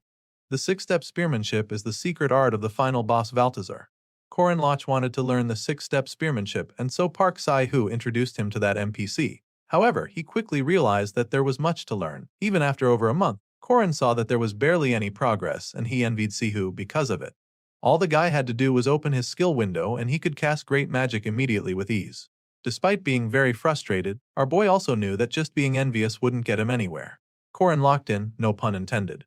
And so, step by step, bit by bit, he trained harder and got better, determined to move forward every day. The hero eventually becomes so good with the spear that even the 7 forms become like the basics for him, and this allows him to get to the advanced 8 forms. And just like that, the rest was history. One night, all of his progress finally becomes truly evident after one of his training sessions. He finally did it, and the goddess confirms this after seeing how much he put himself through over the past 2 months to achieve success. Erin takes his severely bruised hand and expresses how shocked she is by his progress. The goddess had thought 6 months would even be considered a short estimate for the time he used to achieve what he did, and this leaves her wondering why exactly Corin wants to get stronger. As far as she's concerned, if it was only about being stronger, then Sahu alone is more than strong enough. So, the MC reminds her that even a hero needs a companion, stating that someone has to drive the wagon next to the guy. More importantly, if Corin gets stronger, then fewer people will die, and he makes this clear to the goddess. His words catch Erin Danua off guard and leaves her speechless for a second, before concluding that he truly is a good kid.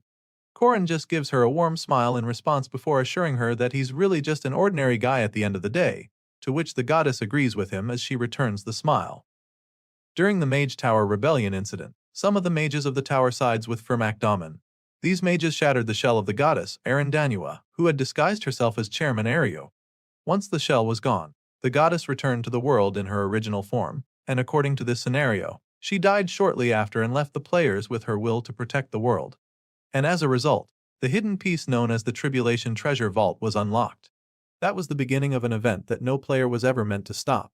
Or at least that's what everyone believed. But now, our hero felt otherwise. The hand he held was warm and the goddess' voice was so kind. And so, simply knowing that she would die inevitably, Corrin could no longer even smile back at her. Eren passed on everything including the six-step spearmanship to her prized disciple, Tidez, but he had a different ambition, which was the coming of paradise.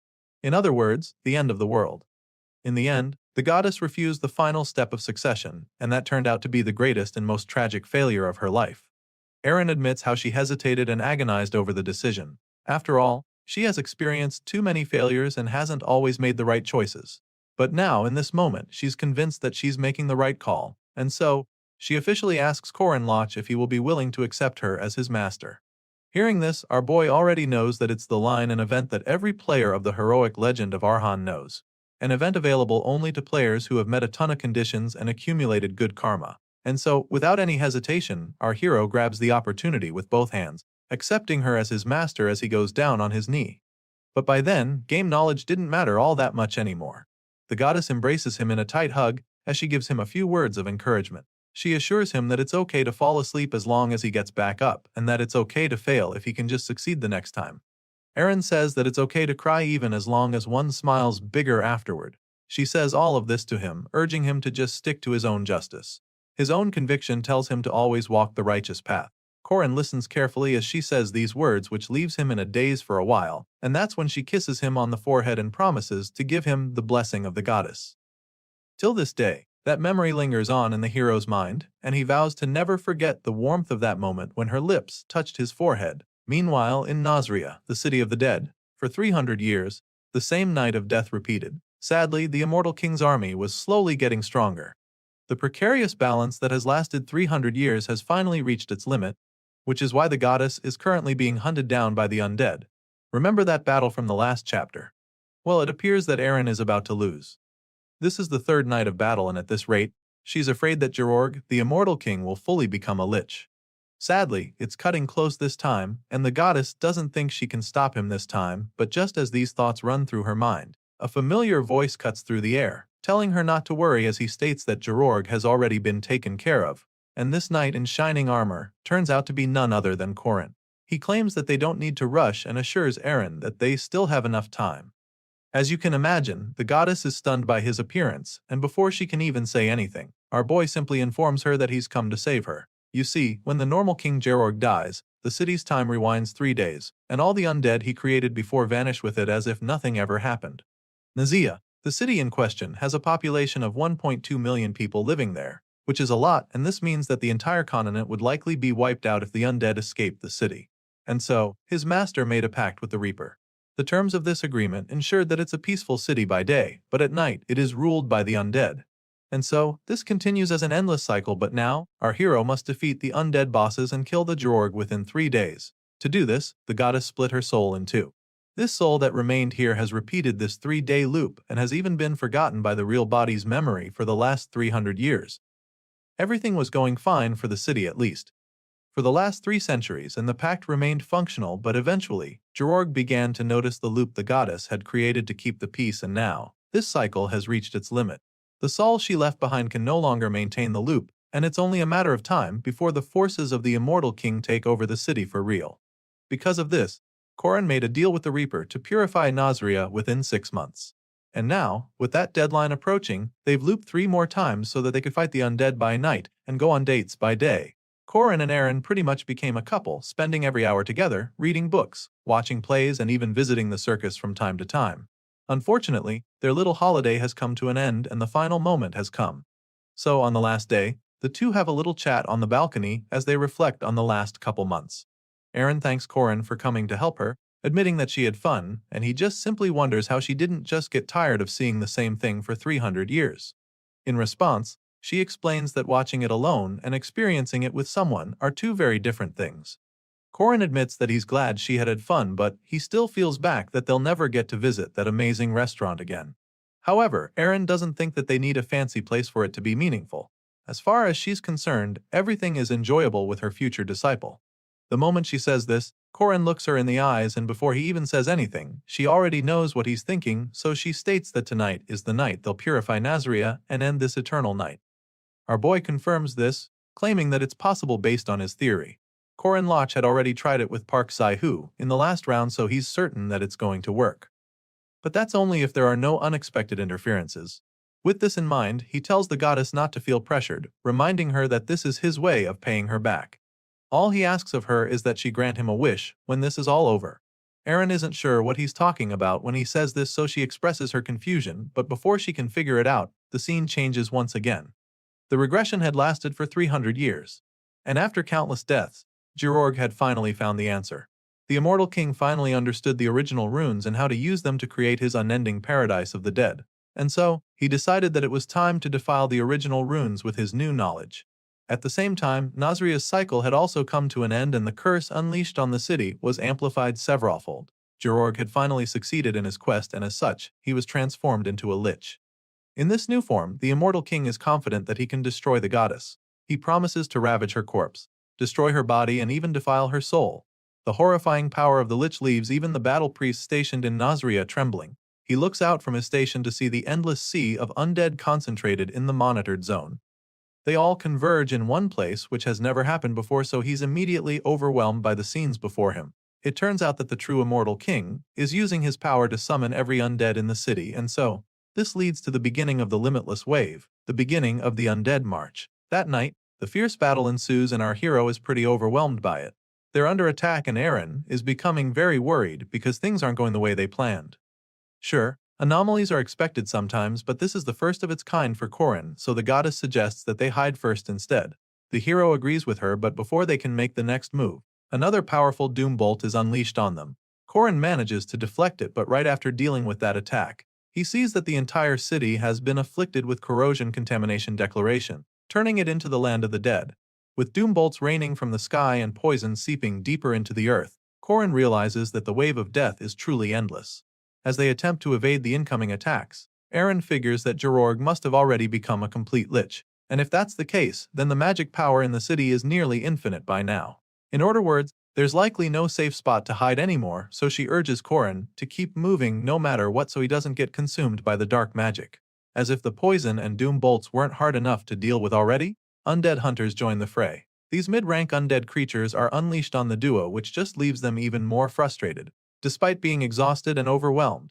Our boy knows that he has to keep fighting, so he activates his 6th wave Sura the moment he spots the undead hunters. He tries to wipe out the undead monsters with this technique, but it turns out to be a lot more dangerous than he thinks. Erin sees it and immediately warns him not to use aerial movement against them, because stopping mid-air would be very bad for him. However, our boy refuses to back down, so he activates his rune of hardening along with the rune of wind, which allows him to keep moving in the air after destroying the undead hunters. Of course, the goddess is impressed by his skill and smiles, realizing how strong he actually is. On the other hand, Georg is absolutely furious when he sees the human warrior making a fool of his forces. Enraged by how evasive the duo have been, the immortal king decides to go all out, so he unleashes 10 mighty strikes of the boom bolt and laughs maniacally afterward, thinking that the job is done. However, his excitement quickly turns to shock because his doom bolts suddenly start to disappear, leaving our favorite spear-wielding hero completely unscathed. Korin is sure that the immortal king must have forgotten what sunlight looks like after 300 years of endless nights, so he decides to remind the lich what light looks like. Georg begins to panic when he sees the bright light coming from Korin's body, claiming that it's impossible, but as our boy's hair turns white once again, it's pretty clear that it is indeed possible. However, the immortal king just calls him ridiculous for thinking that he actually has the power of the sun. As far as this lich is concerned, there's no way a human can create that kind of power in a flash all on his own, and so, with this conviction, the King of Endless Night unleashes yet another doom bolt, but this time he throws everything he's got, reaching the maximum output. As the beam of death fires on, Georg lets out another villainous laugh, teasing the hero for even thinking that he could stand a chance. And once the doom bolt is done, he unleashes his undead army yet again. Besides having undead hunters and warriors to fight for him, Georg is also protected by the limitless magic of the moon. So, in his mind, there's really no way he can lose this fight. The killer zombies charge at the hero mindlessly, and of course, those that get too close are instantly sizzled away in a flash. As if that's not enough, the immortal king suddenly realizes that he's got another problem on his hands. Scattered all over the grounds in the city are runes of sun and flame all of a sudden, so the Lich is pretty alarmed by this. He doesn't understand how the human managed to get a hold of so many runes in seconds, and while the undead king is still trying to wrap his head around it, our boy finally responds to him. Korin agrees with him on one thing, which is the fact that power like this can't just appear out of nowhere. And so, we're about to find out exactly why Korin is so overpowered all of a sudden. The last 10 days with the goddess was the only time he could finally act like a real disciple. Apparently, it was all thanks to her, the hero, who didn't mind being forgotten that the traces of battle were quietly built up over 300 years in solitude. Because it just so happens that throughout those countless battles, his master, Danua, inscribed runes all over the city. So now, Korin Loch takes advantage of all the runes, activating them till they shine brightly across the entire city. With each rune glowing, the darkness disappears, and once it's time, the hero uses the Solar Focus simple deployment spell to create a huge burst of energy. The ball of fire grows bigger and bigger with each passing second, and just before unleashing it, Korin admits that he's a bit sad that this is the last night. But he has a job to finish and a promise to keep, so he says goodbye to the immortal king for the last time as he activates the Solar Focus, incarnation of the sun, to finally end the endless night. Just like that, he watches as all the undead and the poisons melt away and burn up to purify the city of Nazria. This kind of power on dispatch right now is something that no priest or any other power could ever match, because this is a colossal scale, cleansing as far as he's concerned.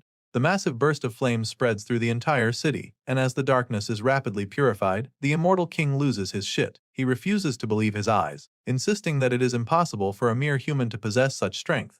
Unfortunately for him, his opinion doesn't count anymore, because his reign of terror is finally over. Jororg is instantly incinerated by the power of the sun for good, and the flames burn on violently. With this colossal scale cleansing underway, all 1.2 million death, 300 years of darkness, and all the shadows of the undead are swallowed by the sun. The solar focus brings the 300 years old night to an end, and the sun can finally shine on the city of Nazria again. The Reaper joins them to look down on the bright city and admits how impressed he is. Seeing that the human hero actually did it is truly incredible to him, because he never imagined that the boy would be able to use Danua's treasure to achieve it. Hearing this, Korin explains that it's just a one-time miracle, admitting that not all of it was his own power after all. Either way, the Reaper informs him that he has fully upheld his contract, and so, he states that he will also keep his promise. For a while, the goddess trails off staring at the beautiful bright city, but then suddenly speaks again, expressing how surreal it is for her to see that the endless night is finally over. With a humbling look on her face, she turns to Korin and is about to talk about what would happen when this contract ends, but he already knows what she's about to say. After all, he's already been through this before, even in the future. Our boy knows what happens next. He knows that the goddess, who has guarded this land for 300 years, will disappear. To have achieved this, Danua knows that he must have worked hard, and he confirms that he did his best. So, she recalls their conversation before and asks him if he truly fell down a lot on his journey, which he confirms. She asks if he cried, and of course, he always did. Korin swore to never forget those words of encouragement she said to him, and in this moment, the memory flashes across his mind again. The hero vows once again to never forget her after she's gone. Even with different memories, the version of the goddess standing here comforts him with the same words as the one he met before. While holding him in her embrace, she vows to bless him with the goddess' grace, just like before, and so it just made the moment so much more precious to him. The first time, Eren kissed him on the forehead, but this moment is different as they lock lips. The goddess kisses him with tears running down her cheeks, and then she calls his name, sincerely hoping that he finds happiness in life. The two enjoy this wholesome moment together, knowing it would be their last, and so, just as the sun completed its role and night fell, Eren was nowhere to be found. Korin stands on the balcony, recalling his last moments with the goddess as the rain pours down on him. She was finally gone, and the only one left was her old disciple who she had raised since childhood. The royal palace remained as it was, as no other visitors came by afterward. After being betrayed by Balthazar, the disciple she had cherished as her successor, the queen was sealed away for over 80 years. And in that time, she was only woken up from the long sleep of silence and solitude by the sudden rush of memories from 3 centuries ago. 300 years ago, when she wandered the world, she met with the Reaper and asked him to make a contract with her. For some reason, she had forgotten Nazria, but she suddenly began to see the same flashes thousands of times to remind her of the endless battle with the Dark Mage who was also bound to the city. Eren started to realize how boring it must have been for her other self to spend 300 years in the land of darkness. In one of the flashes, she saw Korin making a contract with the Reaper, which left her wondering if he betrayed Baltazar to seek her out. She wasn't sure what was true, but then the memory of Korin appearing in the dark city of Nizuria to save her flashed as well. And as her doubts spiraled, her last memory was the moment when she blessed him with the goddess Grace as she kissed the human hero. This rush left her flustered even in her dreams, and that's when she finally woke up. Just then, Josephine walks in talking about a new book she wants to read, but Erin just screams about how she's losing her mind. It turns out that the memories that merged refused to vanish, and so, that moment with Korin had become etched in her mind. It was her very first kiss, and as such, an unforgettable memory for life. At the Grand Cathedral, in the Second Holy Land Zion, the battle priest who was stationed in Nasria returns to give his report. Estelle, the saintess, is taken aback by the news and finds it hard to believe that the entire city of Nasria was purified in a single night, when it was known to have over 1 million undead, but the priest insists that it's true, telling her that it was like the sun itself, and he's about to go on about how it's a blessing for humanity when she cuts him off. Estelle is the saintess who is said to possess the greatest power in history, and she's very intrigued by the news. You see, 4 years ago, she visited Nasria and managed to purify the city with ritual prayers, but it reverted to its dark state after only 3 days. For a long time, Nasria has been considered humanity's biggest headache, but it was a controlled problem. But now, the city has been cleansed in a single night, and nobody knows how. The fact that the wielder of this immense power remains unknown leaves the saintess very worried, and she fears that it might even be a greater terror. Knowing that someone out there possesses such power is extremely disturbing for her, so she decides that she'll have to find out who purified the city of Naziria. The news of the colossal cleansing sent shockwaves through every force on the continent. From the Mage Tower and the Old Church, all the way to the frozen north. Everyone was on their toes concerning the mysterious power that purified the city of the undead after centuries. Meanwhile, in the Dingle Peninsula of the North Kingdom, there seems to be something brewing. In this world of deadly cold, crawling with monsters, the Northerners were always prepared for war. And as a result, this kingdom became known as one where only those with strength were revered. About 80 years ago, a warrior appeared here and quickly became the most suitable to stand at the top. This warrior was none other than Tetez Baltazar, who quickly made a name for himself and rose up the ranks in a place where the very quality he possessed was all that mattered. Strength. Now, this powerful leader in the north has come to learn that the sun was stolen, and of course, the bearer of bad news is forced to suffer for it. Dunskes begs for mercy after his failure, but Baltazar gives the Beast King a lasting reminder to never mess up. The red-eyed master isn't pleased by the news, but he is curious to know who is responsible. So, with tears in his eyes, Skase confesses that Korin Loch is the man they want. The Beast King is convinced that the hero was the one who killed Firmak because he claims to be Aaron Danua's first spear. Apparently, the hero's name rings a bell, and his advisor wonders if he knows the culprit, so Baltazar confirms that he's familiar, claiming that his rival changed from Park Seo to Korin. The red-eyed master seems all chill at first, but suddenly bursts in rage that leaves his subjects overwhelmed by his power. Baltazar is infuriated that the hero has already appeared less than a year later, especially since he calls himself the first spear of his beloved master, the one he both loves and hates, Aaron Danua. For this hero to call himself the first spear of the goddess, the treacherous disciple decides that he truly needs to meet the young man named Korin Loch. Speaking of the young hero, while the North slowly gets ready to unleash war on him, he makes his way back to the academy, feeling excited to begin his second year. Back in the academy, we're taken over to the integrated dormitory, where some of the students live. The place was created to manage the special beings within the school. In other words, it's an isolated dorm built for Warren and Marie. Since there aren't many residents in this special facility, Professor Josephine acts as the dorm supervisor, and it's safe to say she probably needs a raise with all the crazy stuff she has to deal with all the time. Her glasses almost fall off her face when she bumps into Warren outside. She can't even begin to imagine what the red-eyed girl is up to, so she asks her to explain herself. At this point, we see Hua holding up a massive bluefin tuna fish, and in her defense she heard the eyeballs are good for EQ, which just leaves the professor speechless for a second. You'd think that's what she has to deal with at the moment, but then she takes another look and finally gets to see all the mischief the students in the integrated dorm are up to.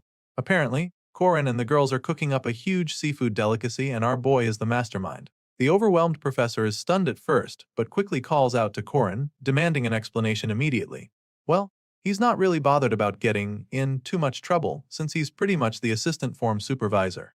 It turns out that this is actually much bigger than just a big meal for themselves, because Marie is literally supervising a group of guys setting up the place for the event.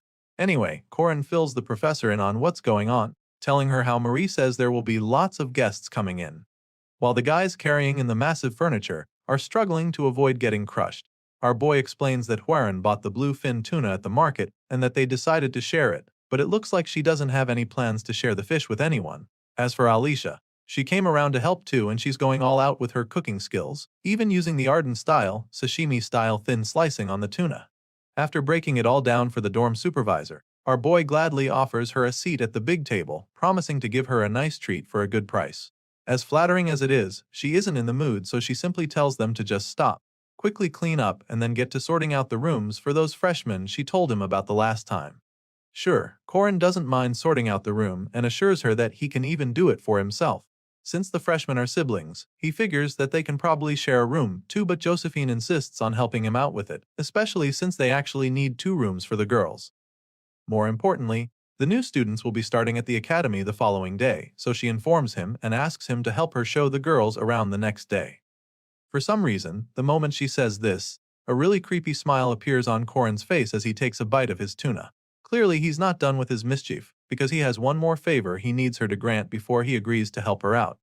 So, the thing is, each year, the responsibility of guiding the freshmen falls to the outstanding second-year students of the academy. But now, Marie Donarev is in her 3rd, so it falls to him to handle, because he just happens to be the person best suited to lead the freshmen. From the look of things, the MC takes this assignment very seriously. Man literally gets dressed up in a snazzy white suit for the tour and makes Warren hold up a banner congratulating the new students on their admissions. God only knows how he got her to play along with it. While she looks like she'd rather be anywhere else, the other students are blown away by how cool he looks in his new outfit. Well, the guys mostly though. Corin notices that the girls aren't really reacting, so he contemplates singing for them to charm them. All but before he can even develop the idea further, the red-eyed nun stops him. She's finally had enough, so before he can embarrass her some more, she whacks him in the head with the sign to knock some sense into him. That's pretty much where the tour ends, so he tells them to go in to meet the professors, encouraging them to their best. Clearly, Warren has been done with him for a while, so once the freshmen leave, she gives him back the sign. Corin is surprised that she's heading out so soon, so she simply informs him she's late for a meeting. Apparently, someone annoying said they'd come looking for her, so Corin curiously asks who she's talking about. Despite showing concern, she just remains vague about it and jets off, leaving him a little confused because they're not supposed to fly in the academy. Leading the freshmen around really makes it hit home for Corin. It's becoming really clear now that the new school year is starting soon, and while he's thinking about it, the new siblings Josephine talked about, Ren and Ron, call out to him, claiming that they're about to head in too. The two decide to move on, so Corin finally gets a good look at them for the first time. There are a few notable freshmen this year, of course, but from the look of things, these two are the ones drawing the most attention. Once again, his thoughts are suddenly interrupted when he hears a familiar voice leading some of the new students. It turns out to be Alicia, who seems to be in charge of the Westgate. She clearly looks pretty busy, but he figures he can just say hi, but that's when another character gets his attention. This posh-looking young lady in red introduces herself to him, revealing her name to be Miriam Elizabeth L. Rath. Of course, our boy is gobsmacked by her appearance. So now he's starting to rethink his earlier opinion about Ren and Ron being the most notable freshmen. Clearly, this red-haired stunner is something special. People might not recognize the face or her first name, but no one doesn't know the surname Elrath. Corin is familiar with this name all too well, so he immediately goes on his knee to greet her. The young lady standing before him is the second princess of this country, and the greatest villainess of heroic legends of Arhan. Yep, that's how big of a deal Miriam Elizabeth Elrath is. Seeing how polite he is, she commends him for his remarkable etiquette, and it makes her wonder if he learnt it somewhere. At this point, Corin admits that he learned from someone he knows. He thinks back to the moment when the lady in question taught him how to be a gentleman. She taught him to always kiss the hand of a beautiful lady and ask for a dance. But of course that's another story. It appears that these two have actually met before. They met in the previous timeline but not inside the academy. He's clearly still feeling a little awkward about it, since he's the only one who still remembers her. This version of Elizabeth doesn't know who he is, but she's still intrigued by him. In the current scenario, the princesses aren't even meant to be here yet, but for some reason, the two sisters have already appeared. While he's still trying to wrap his head around Miriam's presence, her sister Estelle Hadatha Elrath, who asks to shake hands with Corin. Since she's a princess, you'd think she'd expect him to go on one knee and kiss her hand like her sister, but she settles for a handshake instead. Corin takes her hand to greet her and admits what an honor it is for him to meet her. In response, she tells him that there's no need to be so formal, so they're schoolmates after all. Besides, she doesn't use honorifics with him either, so it's not like she's expecting it. Just then, the younger one, Estelle, looks over at her sister Miru and pretends like she didn't see her earlier because she's shorter. Clearly, she's the meaner one in the bunch, and so she's always teasing Miriam.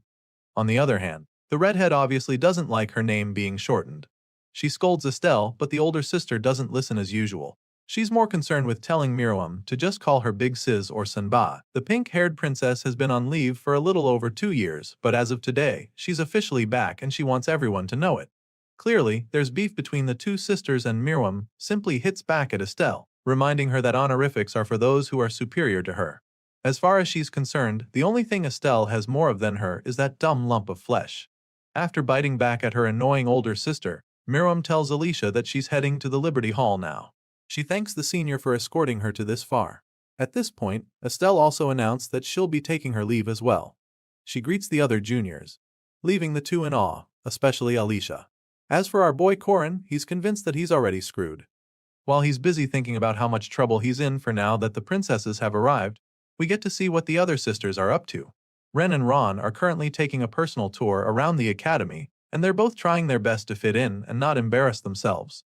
The place is clearly mind-blowing for them because it's literally like a palace. They're still admiring the place when Miriam appears behind them.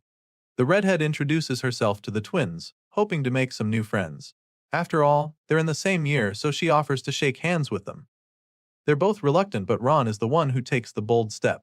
She slowly stretches her hand out to the new girl, but then in the blink of an eye, Miriam grabs her wrist forcefully. The princess tightens her grip and starts talking about how they hunted down every one of their beaskin. It turns out that this redhead might even be more cruel than her big sister. She expresses how shocked she is to see that filthy strays like the twins are even still alive. With the little girl already in tears, Miriam then threatens to make a living specimen out of her if she touches her staff ever again. The princess shows just how mean she can be to the poor twins, leaving Ren to console her traumatized sister. It's as if Corin already knows that something bad is about to go down now that the Elrath sisters have arrived, because it suddenly feels like walking on thin ice. He seriously can't tell what might happen because the princesses are late-game characters who never even appeared in the academy before now. Unfortunately, now they have both appeared at the same time, and just thinking about the situation makes him wonder what butterfly flapped its wings this time around. The hero has a feeling that all this might be happening because of Nazria's purification. He's afraid that he drew attention way too soon, and now, new characters are popping up all over the place, characters that are likely going to cause problems for him. The situation bothers him so much that he has a hard time remaining focused in the first class of the semester. Life sucks for him right now, and he's so frustrated that the shitty butterfly just had to flap its wings one more time to cause a storm. Eventually, the professor notices that our boy isn't really paying attention, so he calls out to him. He quickly snaps out of it, and the professor scolds him for already losing focus on the first day. He apologizes for getting distracted, hoping to get off the hook, but the teacher doesn't let him off so easily. The man asks him to explain the concept of the magistrate, but our boy doesn't have an answer, and this just pisses the professor off even more. Apparently, the man didn't wake up happy this morning, so he takes it out on Corin by serving him a deduction on the first day. As if things were not already difficult enough for him, now he's got to deal with owing marks too. Usually, the first day is orientation, so everyone just wants to finish and go early. That's like the golden rule, so he's a little confused when he takes a look around and doesn't see most of the students. At the special dorm, Professor Josephine, him, Mary, Warren, and the Wolf siblings are expected to move in, but she said that they need 2 more rooms for the girls, so he ponders a little on how that would work. Just then, his thoughts are interrupted again because he suddenly stumbles into Miriam again, and this catches him off guard. Sitting cross-legged on the bed, she tells him to kiss him right there, but he quickly reminds her that a gentleman only kissed a lady's hand once per day. The princess finds his response quite amusing and wonders how a commoner like him can know noble etiquette. So, she decides to go straight to the point and asks for his support in the royal succession in the coming year. To this, Corin reminds her that he's just a lowly guardian and asks her if she really needs his support. A knight recognized by both the old church and the new, someone who possesses a holy relic, would be a different story. And that's when she reveals that he knows about Claus Solus, which catches him off guard. She's amused by his reaction because all of a sudden, he looks like he has a lot on his mind. Miriam gets a little too close for comfort and leaves our boy pretty rattled. Before he can even react, she wraps her arms around his neck and pulls him to herself. In the blink of an eye, they're both on the floor with Corin on top of her against his will. And then once she's got him in this vulnerable position, she asks him to tell her what he wants from this noble status that no one has even dared to touch. She promises to gladly indulge him in any pleasure he desires. Miriam tells him to ask for literally anything, and the look in her eyes leaves our boy absolutely speechless. The atmosphere in the room changes instantly as the seductive red-haired princess lays on her back, telling him to ask for anything he wants from her. She gives him permission to do whatever he wants to her and urges him to whisper his love to her. Miriam pulls our boy closer to herself, calling him her hero, and desperately asks him to devour her and make her his. Her eyes glint with desire as she closes the gap between them, but just when it looks like they're about to lock lips, Corin suddenly pulls away from it. It's like he snaps out of the trance in that split second, and judging by how breathless he is right now, it's pretty clear that he almost lost himself. Now that he's back to his senses, he simply finds it amusing that she even used an aphrodisiac incense to try and seduce him. It's quite funny to him since that doesn't seem like the kind of thing a noble about to inherit the throne should be doing. Of course, Miriam doesn't feel bad at all for what she did. After all, a union with the Sun God's champion would be a useful political card as far as she's concerned. She reminds him of her ambition and points out how marriage and child-conceiving activities are the oldest forms of transaction. While she's busy trying to justify her attempts to seduce our boy, he's simply hung up on something she said earlier. Miriam made a statement about destiny in Corin. Didn't really understand what she meant, so he asks her about it, but she claims that she doesn't know what he's talking about, appearing to be confused. Seeing that he's not getting any answers from her today, the hero casually buttons up his suit and agrees to leave it at that.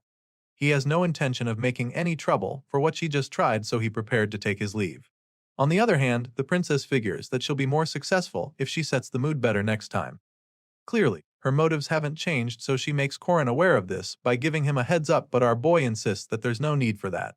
Nevertheless, Miriam remains resolute, feeling that he might change his mind when he hears her conditions. I mean, she's literally a princess and he's rejecting her, so she wonders how he's so confident in his decision. To this, he responds telling her that he learned to be careful with beautiful women. This is the last thing Corin says before jamming the door behind him, leaving the horny young redhead feeling even more motivated. Miriam laughs to herself, relishing the challenge, and concludes that she'll have to work hard if she's going to break the young hero's defenses.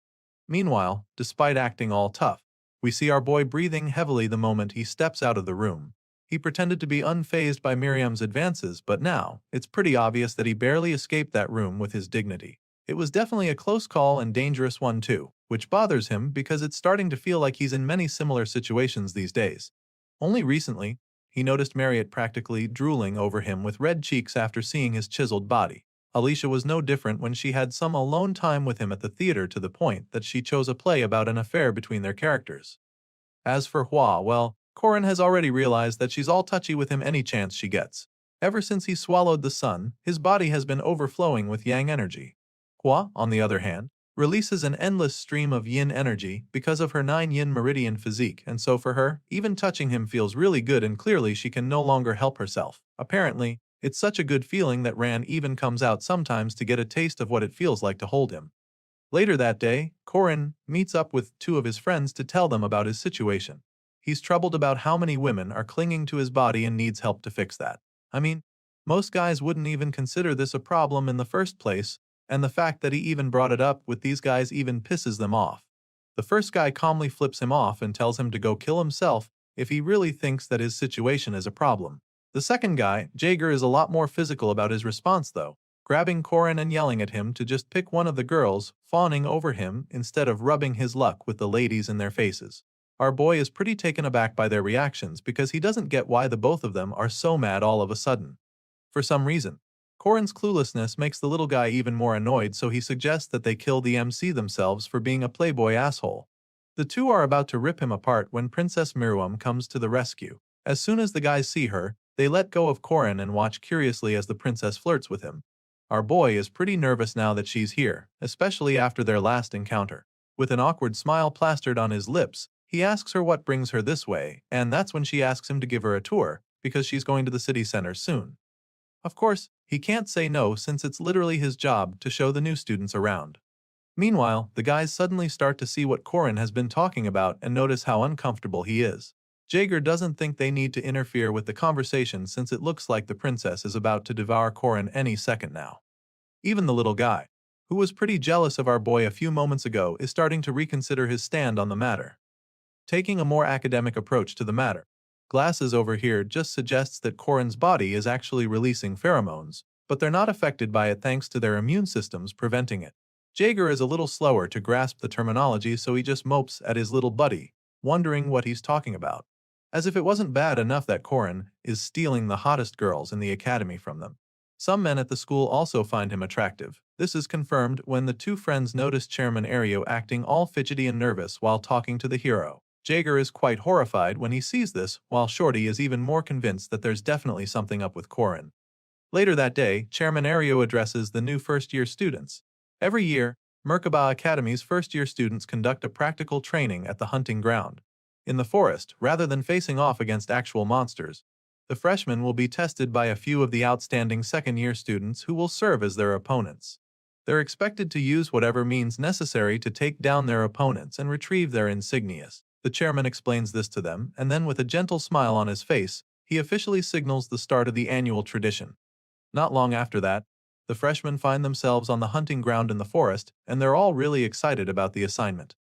Among the new students, one stands out really well. A second-rank warrior in training who leaves all the other freshmen in awe. Many of them are eager to befriend him, as students of his rank aren't exactly common. They ask the purple-haired dude to form a temporary part with them, and he appears to be fine with the idea. Turning to his excited teammates, he suggests that they regroup and pick a strategy before finding their way through the forest. Despite wearing a proud smile, he's actually not satisfied with being second rank, as his main ambition is to surpass the first-rank princess, Miriam. Right now, he knows that there's nothing he can do to avoid losing to her, and he's made peace with that, but the thought of being the same rank as the Beast twin siblings makes him sick to his stomach. Clearly, this guy's not as nice as he appears, and he might just be as cruel as the princesses. He's so irritated by the Beastkin that he even contemplated quitting the academy on the spot. The only thing that stopped him from doing that was his holy mission. Last semester, a covert unit from the Order infiltrated the academy to eliminate the monsters, but they were captured instead. The Bishop Renaud Lusignan denied any connection to the sect in order to shame them, but in truth, they sent this purple-haired knight in training, Jermaine Luther. Now that he's at the academy, his priority is to stay undercover to hide the fact that he's actually from the Order. And so, his assignment is to pose as a model student at the academy. Jermaine is suddenly drawn out of his thoughts when his teammates call on him for help. Apparently, the second years are already attacking them, even though they're just third and fourth rank extras in his eyes. He is determined to gain their trust by completing the practical training with them. At the end of the day, the first one to defeat the seniors and steal their insignias will be recognized as the most important, so he doesn't mind showing off some of his skills on this assignment. Besides, they were told to use any means necessary. With this in mind, Jermaine conceives a master plan to lead these kids and pretend to be their friend so that he can use them as pawns to achieve his goal when the time comes. Testing the freshmen is usually the role of the older students, but that's exactly not the case this year. Josephine is having a bad feeling about this whole assignment as she recalls her conversation with Korin earlier. He agreed to help her out with the new student orientation, but for some reason, his condition was that she included the returning students of his choice to the hunting ground test. Josephine still doesn't know why Korin made that request, but she's starting to think it was a bad idea to grant it. The new students had no idea what was in store for them in this assignment, as they didn't know which second-year students they'd be up against. But as they look up to the sky and see the massive figure emerging from the woods, a wave of horror washes over all of them. The huge shadow falls on them, and in that split second, darkness swallows the forest. The first senior they'll have to deal with made a pretty big entrance with her massive metal golem. Apparently, Yule had mastered the ultimate druid technique Wicker Men in half a year, and so Korin decided that she be invited to the hunting ground too. Besides her, there's Dran, the magic swordsman mercenary, also in the second year, who acquired a super expensive magic sword set due to a hugely successful investment.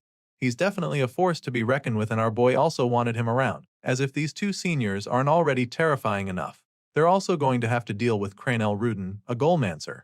Thanks to a successful investment and a goalmancer crafting technique someone procured for him, Cranel knows how to control a super golem, which is why Korin added his name to the list. And then another powerhouse the freshman will be getting introduced to in this practical test is Warren. Apparently, the warrior nun is so pumped up for the exercise that she couldn't even hold back from wiping the floor with some of the first years in her path. Finally, the last second year on the list is Alicia, the candidate for the head of the Arden family. She makes her entrance with bolts of electricity so menacing that most of the freshmen run for their lives, especially after seeing the twisted smile on her face. Well, in her defense, she smiles all the time but they're not willing to take any chances.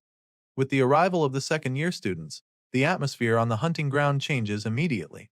The once brave and excited freshmen take to their heels after seeing the forces they're up against. As for Germain, he's just dazed at first. He watches his supposed teammates flee from the scene like they just saw a ghost, and this makes him panic a little. Despite being the only one left, he refuses to run away like a coward and patiently waits for the opponent to reveal himself. Just then, a figure with a spear emerges from the woods, and after taking a close look at the guy's face, he realizes that the others ran away from a clown.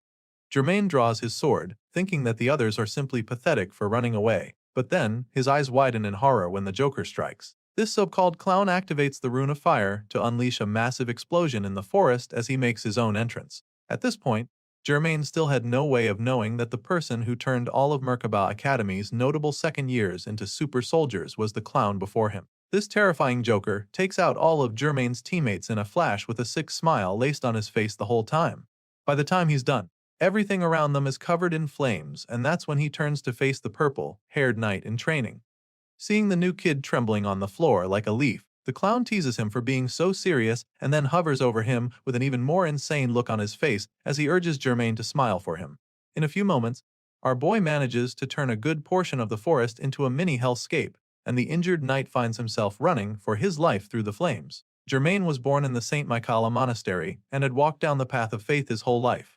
Since his birth, he's had many moments where he wanted to ask if God really existed because of what he'd been through. But now, as he's being hunted down by a sinister clown with a spear, he looks up in horror and can finally confirm that the devil is certainly real. The Joker hovers over him once again after tripping him with the spear, and with another sick grin etched on his face, he tells Germain that this is the end. Of course, the young freshman is scared shitless after hearing these words and begins to bawl his eyes out as he awaits his fate.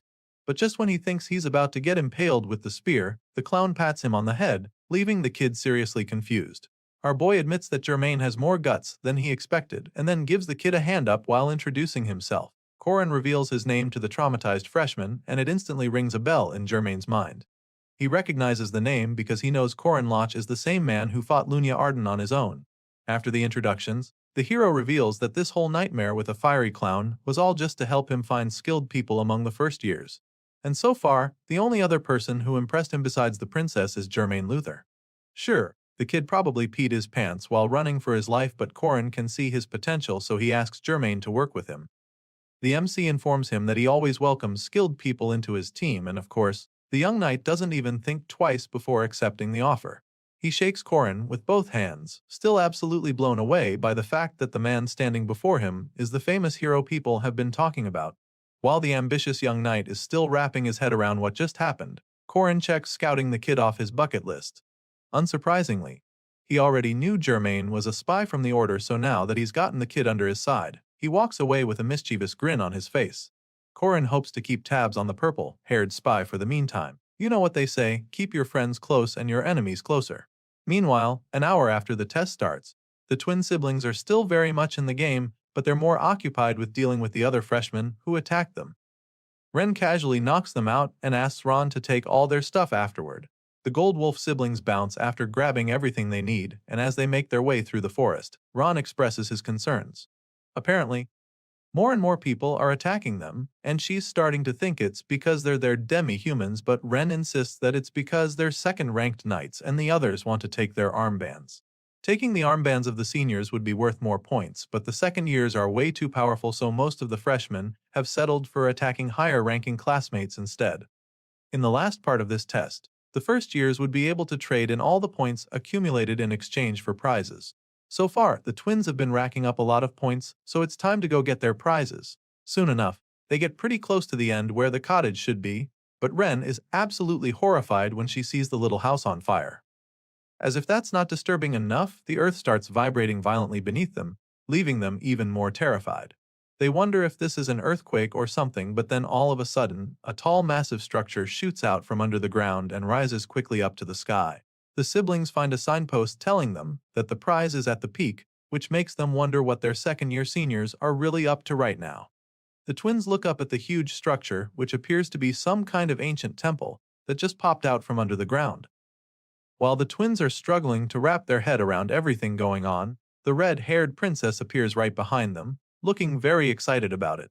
The assignment just keeps getting more interesting for her, but for some reason, she still sees the need to throw shade at the twins, whining about how annoying the smell of beast fur is. Miriam makes her way into the temple right after that to go investigate it. She knows that it would be hard to destroy if it was mad why a druid, so needs to figure out exactly what it is. As for the other freshmen, they simply follow her lead, convinced that she's the highest ranked among them. None of the others hesitate to follow the princess into the temple, leaving the siblings wondering what move to make now. Ron is pretty worried about what could happen to them, so Ren suggests that they go to the other entrance of the temple. Besides having a bad feeling about the place, she also doesn't want to enter the same place as the mean princess, so just like that, the twins make their way into the strange structure and quickly regret their decision. Not long after entering the place, they're both attacked by the powerful mage who blasts the living daylight out of them. The siblings start to think they should have just followed the others and wonder why the man is being so brutal to them. Well, it turns out that these are the conditions that were given to him by the one who hired him, as he was told not to go easy on any of them. Meanwhile, elsewhere in the strange temple, some students manage to successfully infiltrate the place. One of them finds it pretty simple to do since he can literally turn invisible and sneak past all the seniors. There are 3 entrances in the tower, which lead to 3 rooms with 3 guardians. Then the corridors join, and then there's 2 rooms on the 2nd floor. Finally, there's a 3rd floor, which is where our boy will be waiting for the freshmen that can make it to him. Soon enough, this invisible student makes it to the 3rd floor, and Korin can instantly tell that his visitor has arrived. He's actually pretty impressed because there's no way anyone should have made it to him so quickly. Sure, he heard that there was someone extremely skilled in stealth among this year's freshmen, but still, he didn't expect the guy to get here this fast. Either way, the student is here now, and so he decides to test him a little further. Korin unleashes a powerful slash from his spear to scare the guest. The invisible guy actually thought that he'd get hit, but the blast missed by quite a lot, and he realizes that the spear must have curved unnaturally. He's still trying to figure out what happened when he suddenly starts to get this weird feeling that messes with his soul. Well, the reason for this feeling is something called the Death God's Orb. It's a kind of spell that ensures that strikes will always hit the mark. It separates the body and spirit, ignoring all defense power. And in that moment, the invisible guy realizes that the strike might have actually hit him. His concentration starts fading rapidly all of a sudden, along with his stealth that drains significantly too. The guy starts to become more and more visible by the second, and as if he wasn't already scared, Korin calls him by his name. This masked assassin is actually Rashida Den Mustali, a first-year second-rank knight, and clearly, our boy knows exactly who he is. Rashid becomes very nervous once his defenses are broken down, and Korin simply asks him if the technique he used is from an assassin clan. The fact that the hero even knows about the clan makes Rashid even more wary of him because he's not supposed to have any idea of it. Now, he's convinced that our boy is a big threat to him and his clan, so he attempts to eliminate him in order to protect the secret. With this in mind, Rashid sneaks up on Korin from behind to take him out, but of course, the hero sees the strike coming, so he effortlessly counters it and slams the poor ninja on the floor.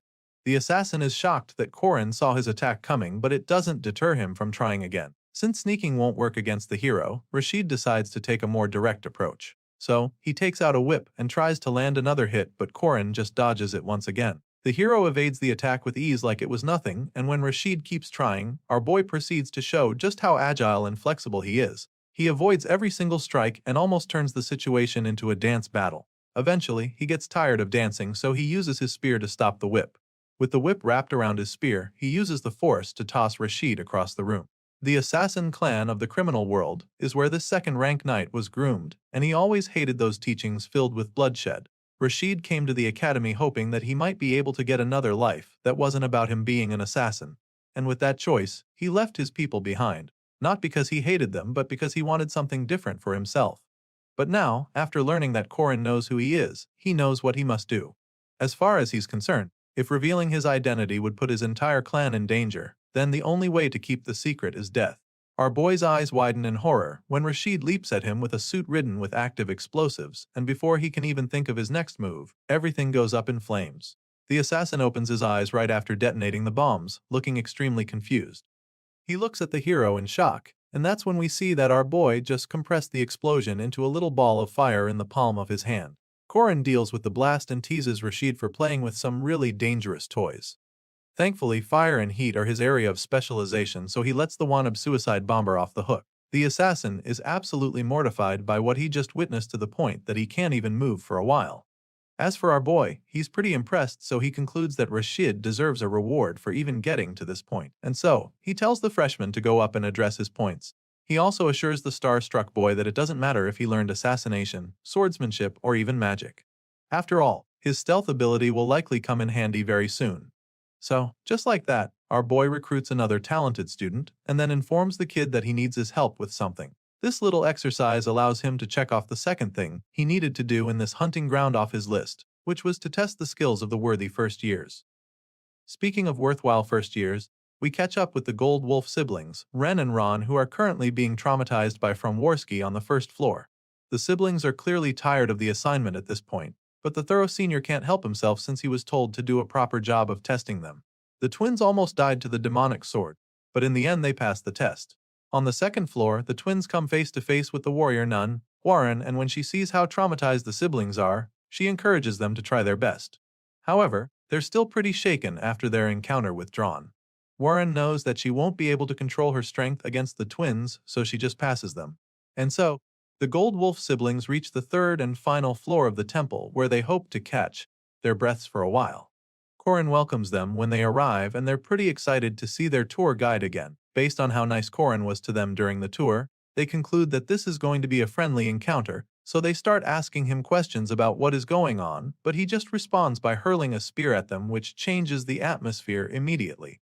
Ren is stunned when Corin starts attacking and tries to scold him, but she quickly realizes that this isn't a test for words when the hero kicks Ron right the guy to knock him down.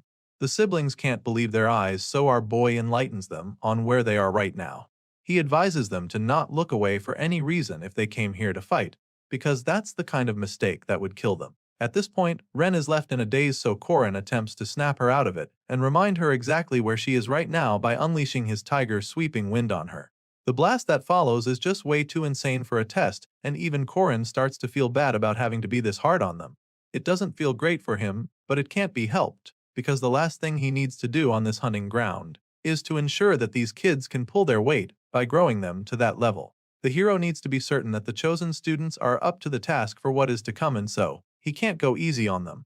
Clearly, his plan worked because his barrage of attacks finally pushes Ren to shift into her beastly form. Usually, suppressing beast instincts is relatively easy as long as it's not a full moon. However, that rule doesn't apply to the current situation because being fully transformed is a different story. The fiery-eyed Goldwolf roars menacingly at him, and our boy doesn't need a beast expert to tell him that the creature is made up of 100% pure violence. Still, the hero relishes the challenge. It's not going to be easy to handle the beast siblings now, but he doesn't mind facing off against a gold wolf. The beast charges at him with brute force and murderous intent, but he finds it intriguing regardless. Normally, in their final form they would retain a complete human appearance, but the siblings still haven't matured fully, so they're still limited to this beast form. And so, it's even way harder to handle them this way. While transformed, Ron, who is normally as meek as a lamb, becomes bloodthirsty like a rabid dog. As if dealing with one formidable gold wolf isn't hard enough, our boy has to fight the both of them in their lethal forms at the same time. Communication between beasts can be done wordlessly while they launch coordinated attacks. And for these siblings, who have braved danger together their whole lives, there leaves no opening. In other words, Corin Loch can't afford to slip up for even 1 second against the twins, because they're so connected that they can team up against him seamlessly. The hero launches an equally powerful strike on the first gold wolf, and as soon as he lands the hit, the second goes to help her without hesitation. Sure, he's impressed by their teamwork and how he cares for his sister even in the middle of a heated battle. However, he's about to teach the gold wolf twins a very important lesson, which is that they should never stop their feet while their sibling is getting attacked. As far as Corin is concerned, he should try to attack the enemy with that window rather than trying to save his sister. That being said, the MC blasts the two fully transformed beasts. They howl loudly in rage, so he just responds with a powerful first to the face to punish them for another error in judgment. Corin believes that wrath should be served cold, so when the siblings start growling instead of fighting, he uses the chance to land another hit. In his mind, even if they want to use the time they have to cry and whine, then they should at least look at their opponent and not let their guard down even more. At this point, the Gold Wolf siblings are already exhausted, but clearly, their tour guide isn't done with the lesson. Corin informs them that every second they falter is a second they give to their opponent.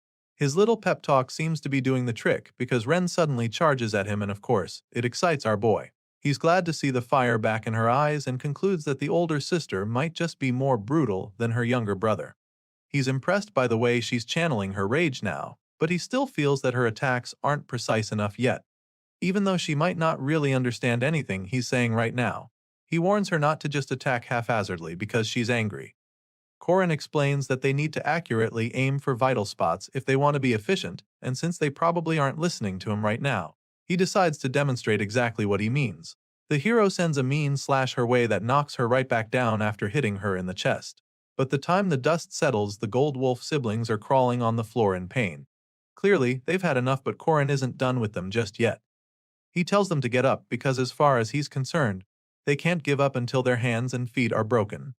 That's the only time he feels they are allowed to give up because that is real life. The siblings eventually revert to their normal forms after Korin wipes the floor with them. They're definitely too battered to keep fighting, and now that they've seen this side of Korin, it makes them realize that they really didn't know anything about him all this time. They wonder if these are the kinds of scary fights that he has been fighting and just when they think the beating is about to resume, Korin jams the spear into the floor, leaving them confused. Before she can even figure out what's going on, the hero picks her up like she's his little sister to cheer her up. In his mind, this should be enough to test them for now. After all, it's getting way too hard to remain mean to these two any longer. Korin failed to make them teach their final form in one try, but still, they understand what it means to fight now. They've steeled themselves today, and so Korin believes that it's more than enough for one day. Ren wraps him in a tight hug when she sees that he is no longer trying to kill them, so he comforts her and apologizes for being so scary earlier. Despite his efforts to cheer them up, the kids just bawl their eyes out even more, telling him that he's so mean. The siblings cry about how he just treats them like children and he doesn't even bother denying the accusations. He admits that he was pretty mean to them, but also commends them for having good judgment in the situations he put them in. He also praises their top-tier physical abilities, and then assures them that they still pass even though they didn't beat him. For the first time since they arrived on the third floor, the siblings felt a sense of relief as he hugged them both. But after what they just went through, they vowed not to need that kind of soothing embrace again anytime soon. After examining the Gold Wolf siblings, Korin returns to the center of the room to wait for the next talented student to arrive. That's when he suddenly hears someone applauding him from the shadows. It turns out to be none other than the red-haired princess. She seems surprised that he's still standing there even though the Gold Wolf siblings so long ago. Clearly, the princess still doesn't like the twins, but she admits that they do have exceptional physical abilities even though she condescendingly refers to them as puppies. Still, she can't help but notice that Korin looks like he was playing around even while fighting the both of them at the same time. Miriam is very impressed with how effortlessly he took down two ferocious Gold Wolf beasts at the same time, calling him amazing. In response, Korin informs her that he's currently acting as an examiner and also expresses his displeasure over her calling the siblings puppies.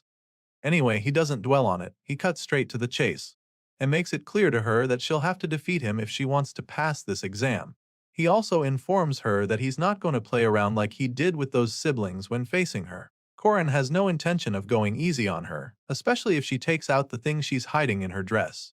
He warns that he'll fight her at full power if she unveils the weapon, but the princess just teases him, joking about how he didn't fall the last time she took off her dress in front of him. The redhead doesn't expect him to fall to her, and all of a sudden, she turns away from him and walks away. She tosses away her armband and declares that this is where she's going to fail the exam.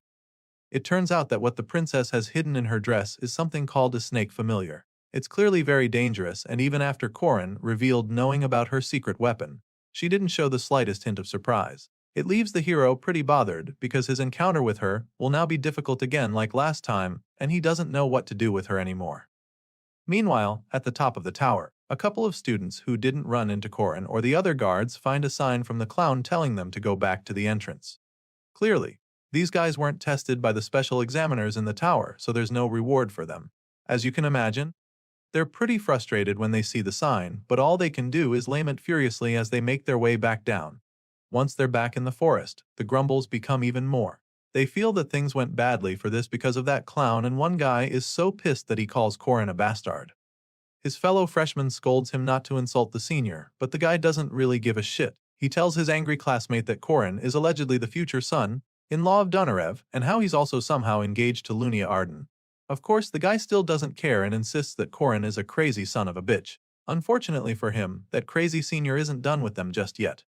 The injured freshmen eventually run into the crazy clown again. This time around, he's standing on a pile of weapons in the middle of the dark forest path. He welcomes the freshmen with a creepy laugh that echoes throughout the woods and asks them if the practice was fun for them.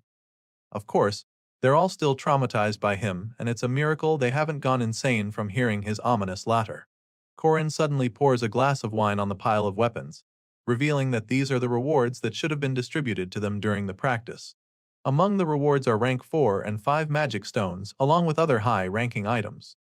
Our boy explains this to the freshmen before him and then asks them if they know what they have in common with the items.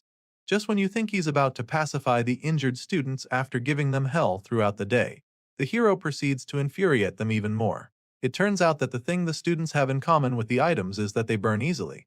Korin reveals this to them and sets all the rewards on fire instantly. Seeing the mighty flames roar behind him, the students are finally convinced that he's truly a crazy fucker. But of course, our boy doesn't care what they think, so he just keeps laughing as the fruits of their tuition burn in the flames.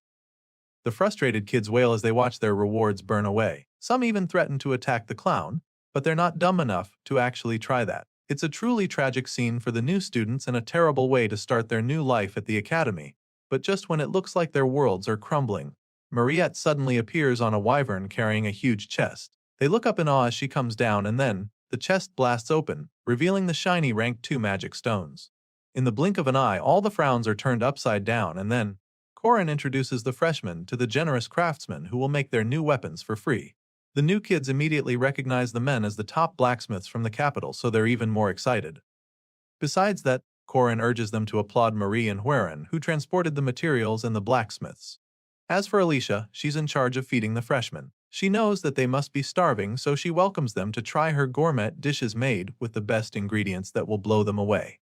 Miss Arden unveils the massive feast she's prepared for them, pointing to the special honeycomb candy. And just like that, she urges them to eat and drink away, because that's how to get stronger. Korin tells them to enjoy the moment, and the formerly furious freshmen begin to reconsider their impression of the clown, feeling that they might have misunderstood the hero. Our boy raises a toast to the new first years as they all dive in. After all, today is a day for all of them. The ingredients and chefs were transported by Mariette, and in the meantime, the scammer blacksmiths whose weaknesses had been exposed were all summoned by Warren. The huge feast quickly gets underway, and even though it's supposed to be a happy day, Alicia can't help but feel a little concerned. It appears that all the expenses were handled by Korin, so Miss Arden checks up on him because he literally just gave 400 people very expensive stones. At this point, our boy admits that he actually spent his entire net worth on this little event. That's excluding his liquid assets like the inn. That's a heavy loss for sure, but Korin claims that money isn't what's important, and to be honest, he looks even more like a clown after saying this. Anyway, he insists that the lives of these kids are way more valuable than money to him. He raced to make money from the beginning just for this moment, and he was able to give his juniors access to magic stones and craftsmen like he planned. As far as he's concerned, they can't become a fighting force just by giving them expensive equipment, but with this little boost he's giving them, he believes that the survival rate should go up significantly. Despite doing his best, Korin can't shake off the anxiety he always feels. He can't help but feel this way, especially this time. The hero believes that keeping Germaine by his side, recruiting Rashid, and pushing Ren and Ron were all parts of the preparation. The background of the next trial, which is looming ever closer, is almost here at the academy, and it's just a matter of time before everyone sees what the hero has been preparing for. Later that night, back at the academy, Elder Admalik, the Red Magic faction leader, meets with Elder Morshuden, the Black Magic faction leader. Admalik claims that the experiment that is neither beast nor human must be retrieved, and Morshuden feels that it should fall nicely into their hands, now that the Golden Mage is participating in their preparations. On this note, the two elders conclude that Marie Dunerev, the vampire, must be retrieved by their mage tower no matter what. And so, the scene shifts to the Magic Tower incident, and now, the main scenario is about to begin.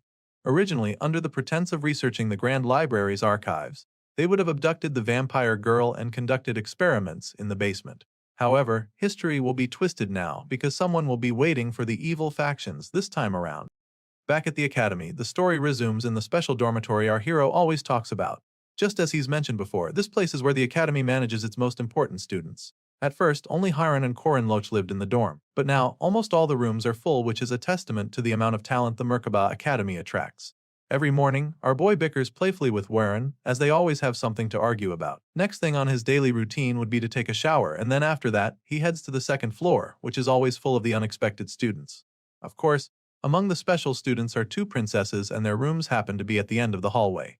This morning, the first princess, Estelle, has already gone to the cathedral for her morning prayers, while the second princess, Miriam, has probably gone to her lab. Well, at least that's what our boy thinks. You see, unlike the original story, both princesses have started attending the academy, and this makes the hero pretty anxious about what might happen next. You can blame him though, especially after his encounters with Princess Miriam. Meanwhile, at the other end of the hallway, Corin is more than excited to see the twins. Our boy casually bursts into the room looking like Luffy from One Piece as he urges them to wake them up. Of course, the kids are still pretty exhausted, so they just beg him to give them a couple more minutes to rest. In the original story, these cute kids would have grown up to be villains, but looking at them now, our boy is really glad to have them on his side. They're not ready to get up just yet, and he totally understands since he did push them quite a bit during the tests. Nevertheless, it's time for them to get up, so he scoops them up from the bed and leads them to the bathroom so they can brush their teeth, but they're reluctant because apparently the toothpaste is too spicy. This just leaves him even more convinced that they're just big babies. Since they're average in strength, they're meant to be mid-bosses among the villains in the original story, and with the trials ahead, Corin really wishes they just hurry and grow into their final forms already. Sadly, all he can do is wish because he can't speed up time, but he's glad that they've turned out so cute even though they were supposed to become villains after terrible experiences. The hero smiles down at the twins as they finally brush their teeth and is relieved because seeing them like this wipes away any hesitation he has about changing fate. Later that day, Corin is invited to the headmaster's office where he's informed that mages from the tower have come to visit. The news leaves him wondering what the purpose of their visit is, so Chairman Aryu explains that the mages claim that they're coming to access the research materials at the Merkaba Grand Library. They also claim that they would like to look into the careers of the students in the magic department. In response, Corin admits that the magic tower has always had a shortage of new recruits. So it makes sense to him that they want to check the career plans of the students at the academy. After all, kids these days prefer to become academy professors rather than tower mages. The hero's response intrigues Professor Josephine because she didn't think he knew so much about the magic tower. Well, he does. Originally, the tower monopolized all mages and magic. It was pretty notorious for exploiting young mages and letting the high-ranking ones hoard all the achievements. However, after the rise of the Merkaba Academy, the tower lost its control and ended up becoming the academy's main rival. And around that time, the old church began its witch hunts. And just like that, the magic tower became the hands and feet of the old church since they usually looked down on the academy and treated the demi-humans as test subjects. It was a recipe for disaster, but then academy heroes stepped up and ended the witch hunts. And that event was what became known as the Witch Revolution. Anyway, our boy knows that it's better to keep his vast knowledge about all this to himself, so he assures the professor that he could never know the tower better than her. After all, she was one of the heroes of the Witch Revolution 80 years ago. It's even in the textbook, so her involvement is no secret. At this point, Josephine figures that it's time to change the topic. As far as she's concerned, the Witch Revolution is ancient history, and besides, it wasn't just her on the battlefield all those years ago. She says this while looking at the headmaster, so Iryu chimes in, admitting that he was also a part of it, and adds that Balthazar was there as well. Clearly, anything concerning her traitorous student, Balthazar, is an uncomfortable subject for the master, so Corin can understand why Josephine doesn't feel like talking about it further. However, our boy believes that he has to use whatever he can. Officially, these two adults are convinced that Corin is Balthazar's student, so he decides to leak future info as if it was Balthazar's plan. With this in mind, the hero suddenly informs them that the tower is connected to the red-eyed king of the north. Sure enough, this leaves the both of them stunned, especially Josephine, whose jaw almost drops to the floor. She realizes that the tower visitors this time are working for Balthazar. Corin is clearly now talking about information from the future, which allows him to get their attention. The hero confirms Josephine's fears, stating that the mages aren't actually coming to the academy for the library or student career scouting. After the meeting in the office, Corin meets up with Marie outside to have a chat. Our boy informs her that the visitors are probably here in the academy because of her, which leaves her pretty confused. She asks him why he thinks that, so he reminds her that she possesses vampire blood, which is something that the Mage Tower desires deeply because of their obsession with demi-humans research. It's truly shocking news to the blue-haired girl, and even though she's quite scared, she's confident that it would be a huge mistake on their part if they mess with her. Well, you see, the Donorev family is popularly known as the Potato Empire, and there's a reason for this. They control almost the entire food supply on the continent and are the most powerful house in the south. With this in mind, Corin partially agrees with her, admitting that it's hardly sensible to cross such a family just because of some experiments. However, he also knows that the tower doesn't care about those things because they're followers of Taith's Balthazar. He makes Marie understand this, but the girl is a little hung up on the fact that Balthazar is involved. Korin knew it would body them, but he also felt that it was time to tell them what was really going on. So, he summons the courage to tell her, but first, he lets her understand that what he's about to tell her must stay between them. And once she agrees to keep it a secret, he finally tells her about the goals of Balthazar and his followers. By the time he's done filling her in, Mary understands that the Balthazar is trying to achieve what he calls the coming of paradise. But first, he needs to gather the 4 primal runes and the 4 great treasures. If he gets his hands on them, then he'll use the power to destroy all civilization so he can build the new world he desires. This is what Marie understood from Korin's revelation, and the hero confirms it. He goes on to explain that this is why the old church and the tower mages who follow Balthazar don't care how strong anyone else is in the current world. With the cause they're fighting to achieve, they believe that everything will be erased and only the world they want will remain. With everything Korin just revealed, Marie is amazed that the mages are actually planning something that terrifying. It's really ridiculous to think about, but she knows that Balthazar actually has the power to do it. Now that he's made her understand what is at stake, he decides to ask her for a favor, even though he knows that it might be a lot to ask. At first, she looks surprised, but then reveals that she's actually happy he's asking her for help. She thought he could do everything by himself, so to think that she could actually help him in his mission makes her feel really good. And so, she lets him know that he doesn't even have to ask because she's ready to do anything for him. Marie tells him to just say the word as she gives him a reassuring smile, so he reveals that there's something they need to do later that night. Right after saying this, the hero casually bids her goodbye, asking her to meet him at the Happy Inn at midnight since he has some preparations to do in the meantime. The moment Korin leaves, Marie starts to feel very anxious just thinking about what he wants from her. She almost can't wait for midnight so she can go see him at the inn, since she already has some ideas in her head about what the night is going to be like. Safe to say, she's ready for anything, and if we're being honest, she's actually hoping for something quite naughty. Later that night, we catch up with our boy while he's spying on the evil mages. There are so many of them right now, so he wonders if the tower scum are going to stay on campus during the day and then move to the hotel at night. There are 50 mages from the tower visiting the academy, but only 3 of them are introduced to us by their names. The first one is the elder of the Red Magic Order, Edmalek, and judging by how he's yelling at one of his subordinates, you can tell that he's not in a good mood. Elder Edmalek is the leader of the fire mages, and he's clearly an old, cranky man with a temper to match. Then, there's Elder Morstan of the Black Magic Order, who seems to be a bit more chill than his Red Magic Order counterpart. Just like the rest of Balthazar's followers, his priority right now is for them to prepare a test subject for him. And then finally, there's the Golden Adrian, who happens to be Balthazar's ally and the final boss of the upcoming Magic Tower incident. As such, he's like the most dangerous of the 3, and catching him is top priority for the hero. However, Korin has one major problem right now, making that very difficult. Even though he's got his sights on them, he can't tell exactly who the Golden Adrian is among the 50 mages. The hero's thoughts are suddenly interrupted when he hears one of the mages start yelling at their rookie to hurry up with their luggage, warning him not to drop it. Korin takes a closer look and is surprised to see that it's Rak. Apparently, the little guy has chosen the tower for his career and ended up as their lackey. Our boy feels pretty sorry for him and just hopes that he changes his future plans because the tower is about to disappear. All of a sudden, Korin spots one of the hooded magicians running into an alley, leaving the others behind, so our boy smiles, excited to have gotten his target. Later that night, Korin secretly follows the guy to a tavern. Apparently, the guy is big on gambling, and tonight seems to be his lucky night since he's stripping all of the competition bare right now. This professional gambler is actually a dark maid of the 4th floor of the Magic Tower who goes by the name Minroji. Apparently, this mage is not even interested in alcohol. He just came here for the money because every city's bar basement has a gambling den.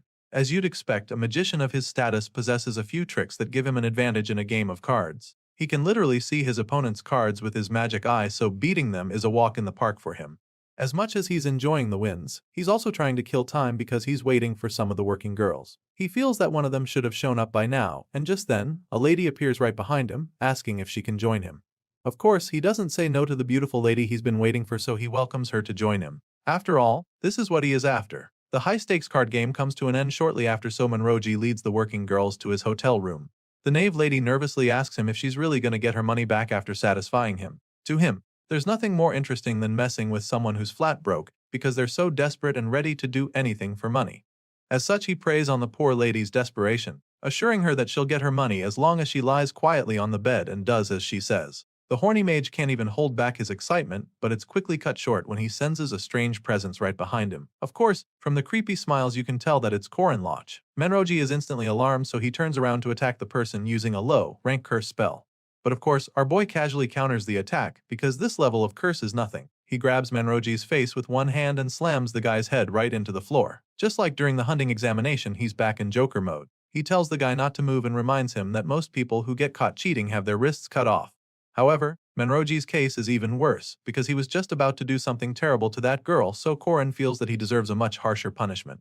The hero pins Manroji to the floor, threatening him with the magic eye, so the mage starts to beg, claiming that the lady approached him first and that he didn't do anything. At this point, Korin informs the mage that the lady he was about to abuse is Rena, the owner of the place, and not just some random girl. It turns out that this whole thing was a setup to capture the tower mage.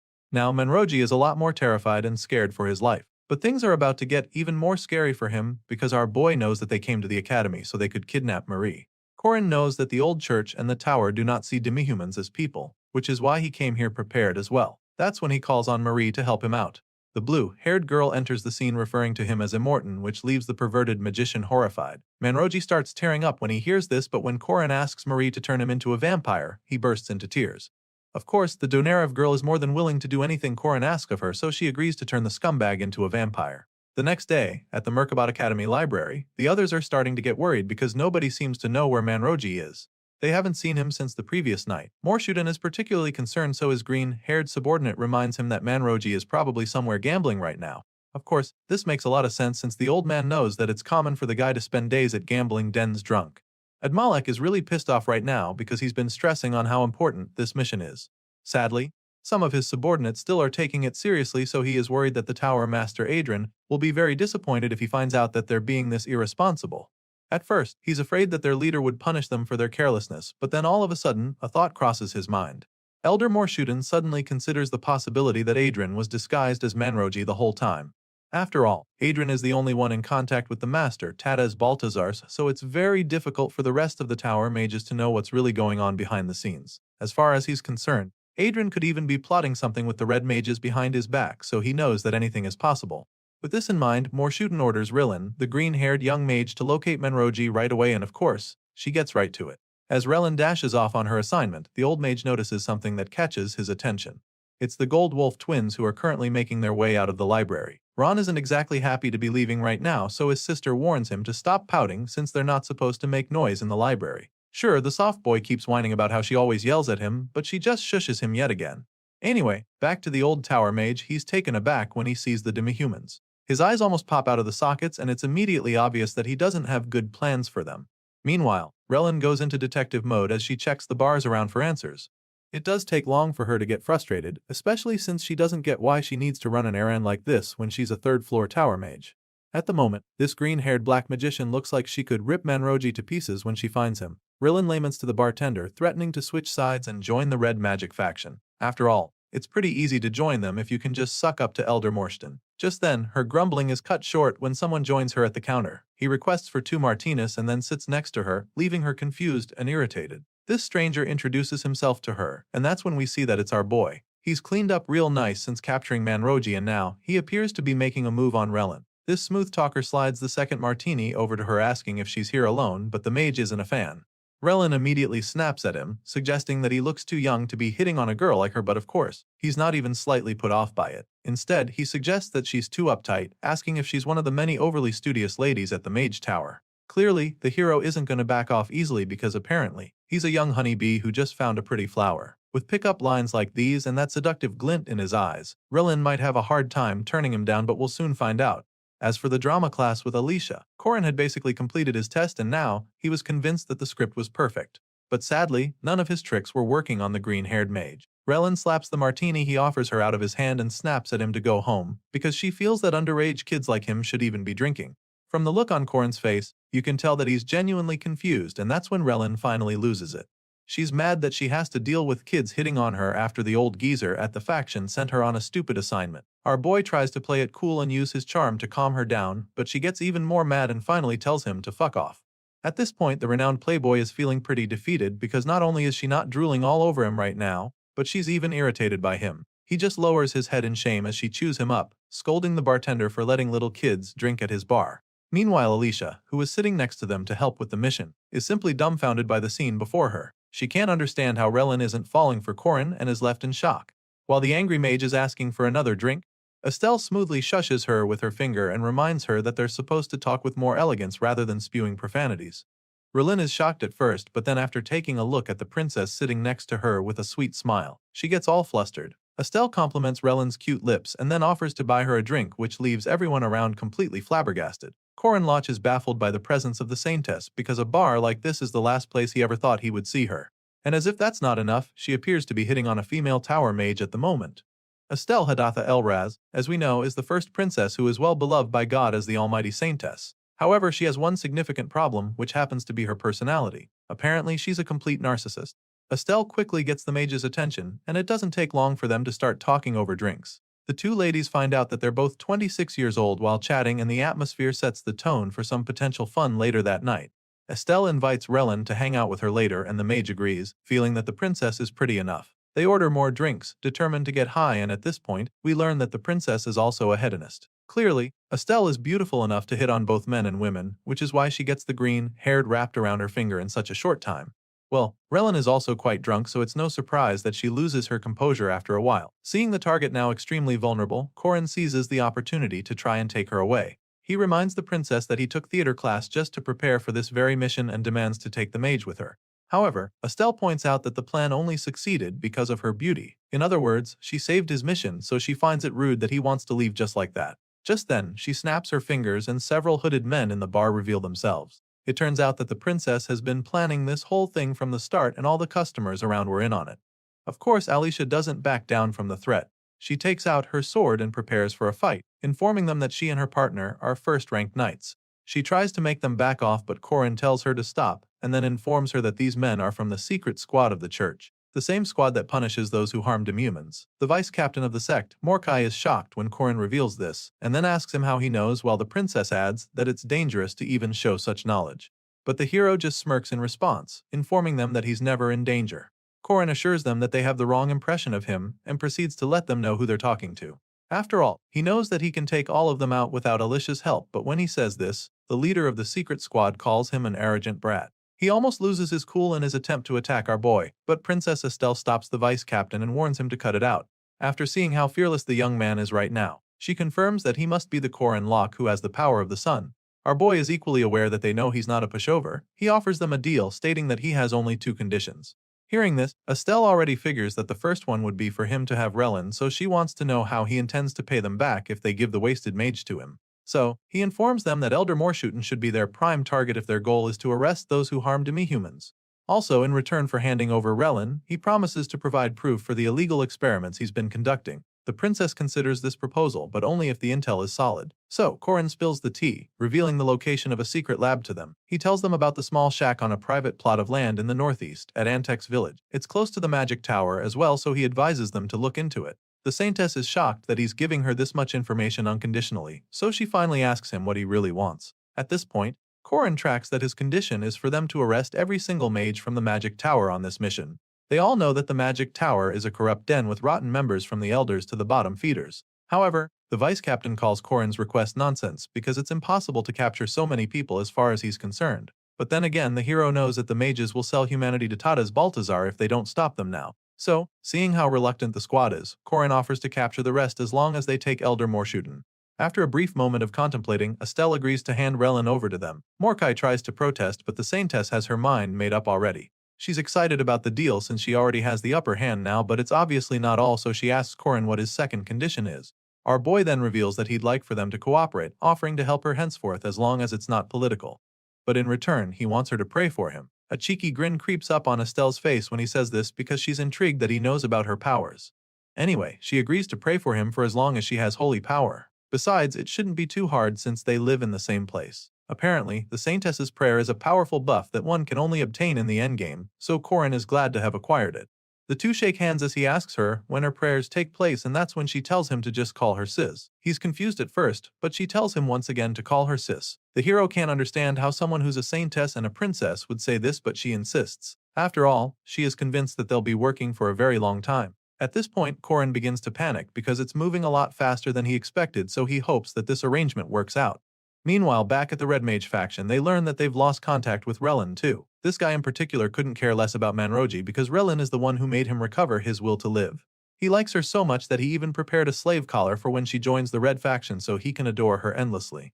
So, he's pretty devastated to hear that she's been taken.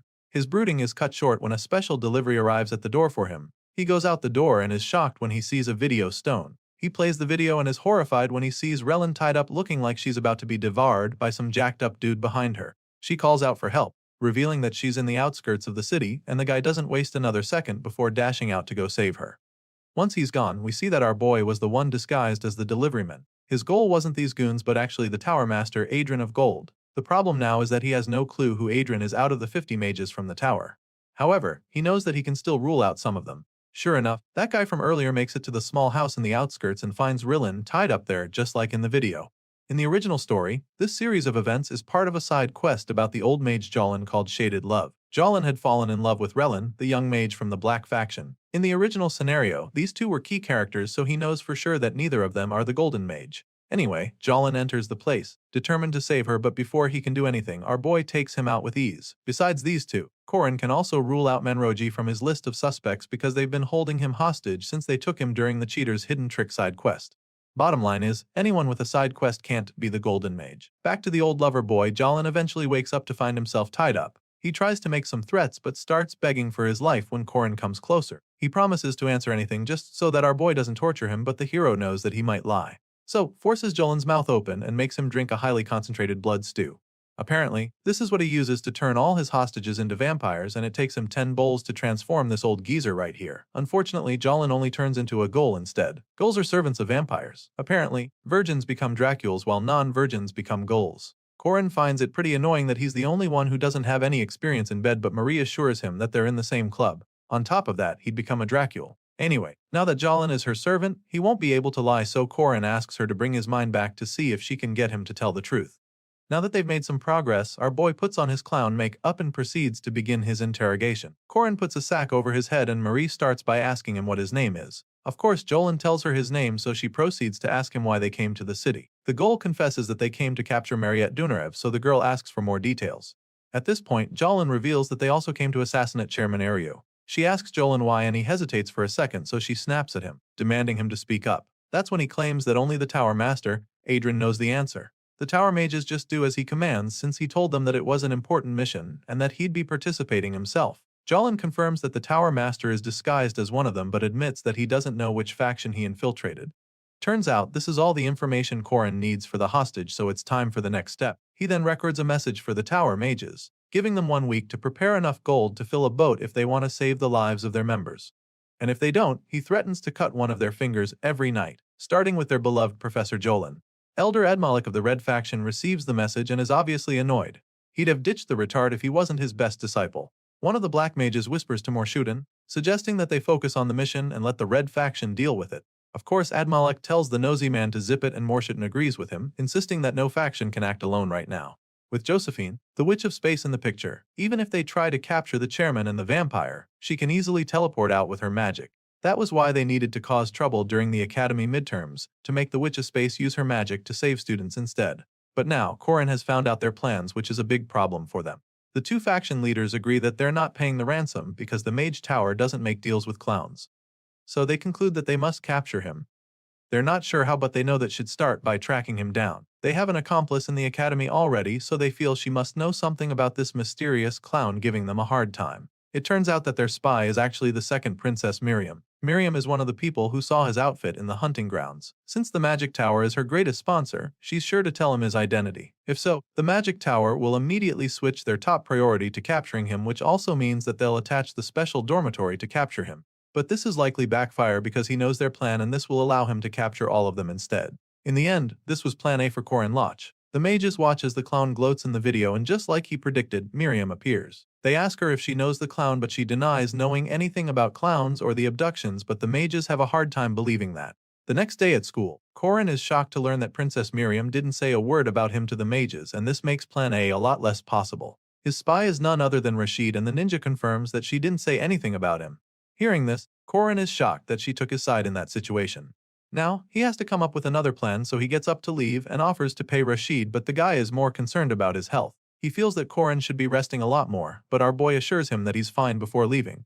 Now, he has to fall to plan B. Korin knows that he must account for every possibility, and he doesn't intend on losing his master so easily this time. Elsewhere, we see the secret squad from the church arriving to arrest Elder Morshutin for illegal human experimentation and other related charges. The old man is shocked that Princess Estelle would lead such action against the Magic Tower and feels insulted.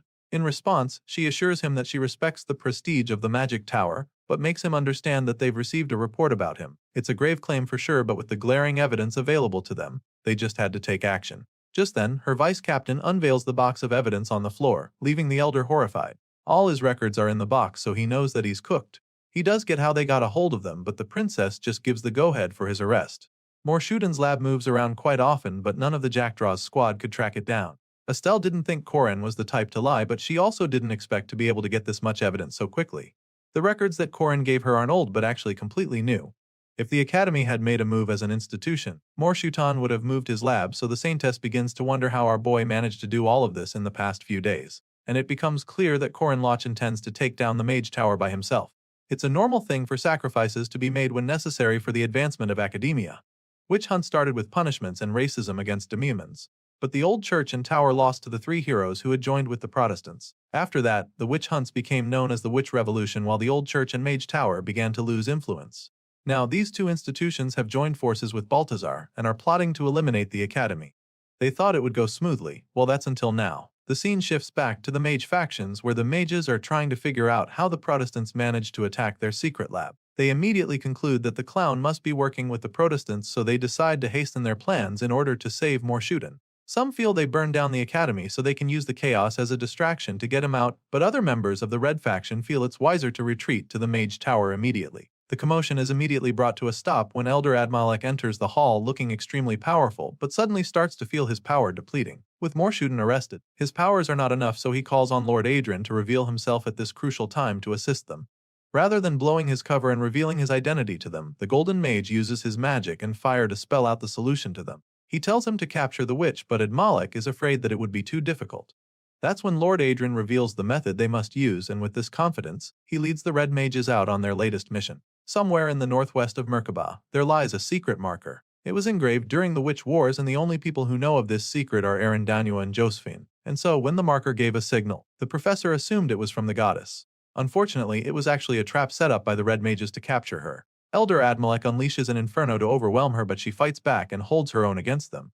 As you can imagine, she's shocked by this ambush because the only other person who should know about the place is Aaron, so she asks Admalek how he knew about it and how he activated the marker.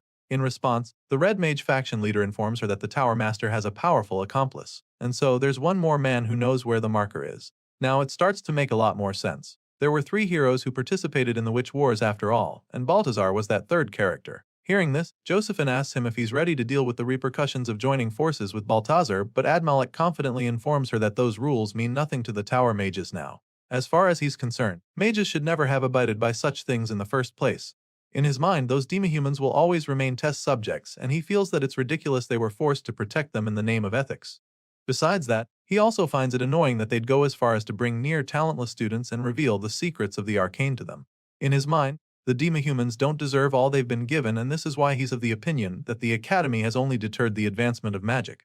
As you can imagine, everything coming out of his mouth right now enrages Josephine and makes her conclude that they can never change. First, they went from hunting demons to demumans instead, and then proceeded to go after witches.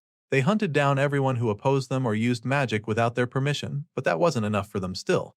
After the hunt, they captured her as a child and began discussing how they would dissect her, arguing between which would be the better to open her up between fire magic and black magic.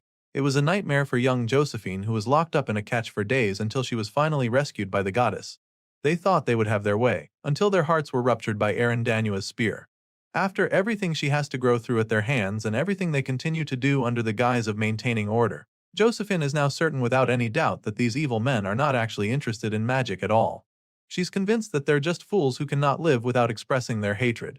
So, with all the pent-up rage and disgust for them, Josephine prepares to go all out to finish them up. Seeing the surge in power, Admalek isn't surprised because it's the kind of thing he expects from the main actor of the Witch Revolution. But still, he knows that she can't escape him. Admalek claims that he can seal her like this for 3 days. He's disappointed that he had to leave the main event to the Black faction, but at least, keeping her trapped here would mean that the Mage Tower can slay the chairman and capture the vampire they came for. With their plan in motion, the Academy would be gone in 3 days' time, and only the Chosen will be able to pursue magic in their new paradise to come. Unfortunately for these mages, they forgot about one important character while making their plans, so Koren comes back to remind them how much of a pain in their asses he can be. The old geezer attacked Koren with fire, and Josephine screamed, "Run, if you don't want to be captured." However, Koren Locke has no intention of running away. After all, he believes that these old geezers have refused to change because of one reason. They've never experienced true pain. So, with this in mind, the hero prepares to take care of them with a good thrashing, and as such he sets Plan B in motion, which is to rescue the professor. Meanwhile, back at the academy, the Gold Wolf twins run as fast as they can to meet up with the teacher so they can follow the train. They're pretty late and the man scolds them for it, so they apologize while still trying to catch their breaths. Sadly, it doesn't look like sorry is going to cut it this time. Before now, he had informed them that this would be the first day of their monster hunts, and he's not impressed with their behavior so far. Sure, the fanged boar might only be a fourth-ranked monster, but right now, the twins aren't looking focused at all. This stern young man happens to be Ogun Rentry, a night professor of the academy. He's told the twins before that he hates having to say things twice, so he asks them to recite the same thing he's been telling them all the time. Rentry is always telling them that a good guardian must be skilled, but that it's more important for them to be on time. The twins sing it aloud to him which pacifies him a bit, so he figures that it's time to get a move on. Their mission is to slay a fangboar, so he urges them to follow him and head out immediately. As you can imagine, the kids aren't looking forward to a mission with the uptight professor, and Ren feels that they were late because Koring isn't around. He normally wakes them up every day, but today, he's nowhere to be found and they can only wonder where he went so early in the morning. Clearly, they have no idea he's about to take on the Red Magic faction all by himself right about now. At this point, we catch up with the hero threatening to give the evil tower mages a good thrashing. Professor Josephine is extremely worried about him, and she also doesn't know how he even got here. Well, it was simple actually. It was obvious that the magic tower would target Josephine once they felt cornered, and so he prepared for Plan B with a rune of tracking. Korin charges up his flaming spear and starts by facing the leader of the Red Magic faction. He's disappointed in the Elder for being here right now, when he should be next to his adorable disciples. Upon hearing the voice and seeing the hero's face, Elder Admalek realizes that the powerful spearman before him is the same clown that has been ruining their plans.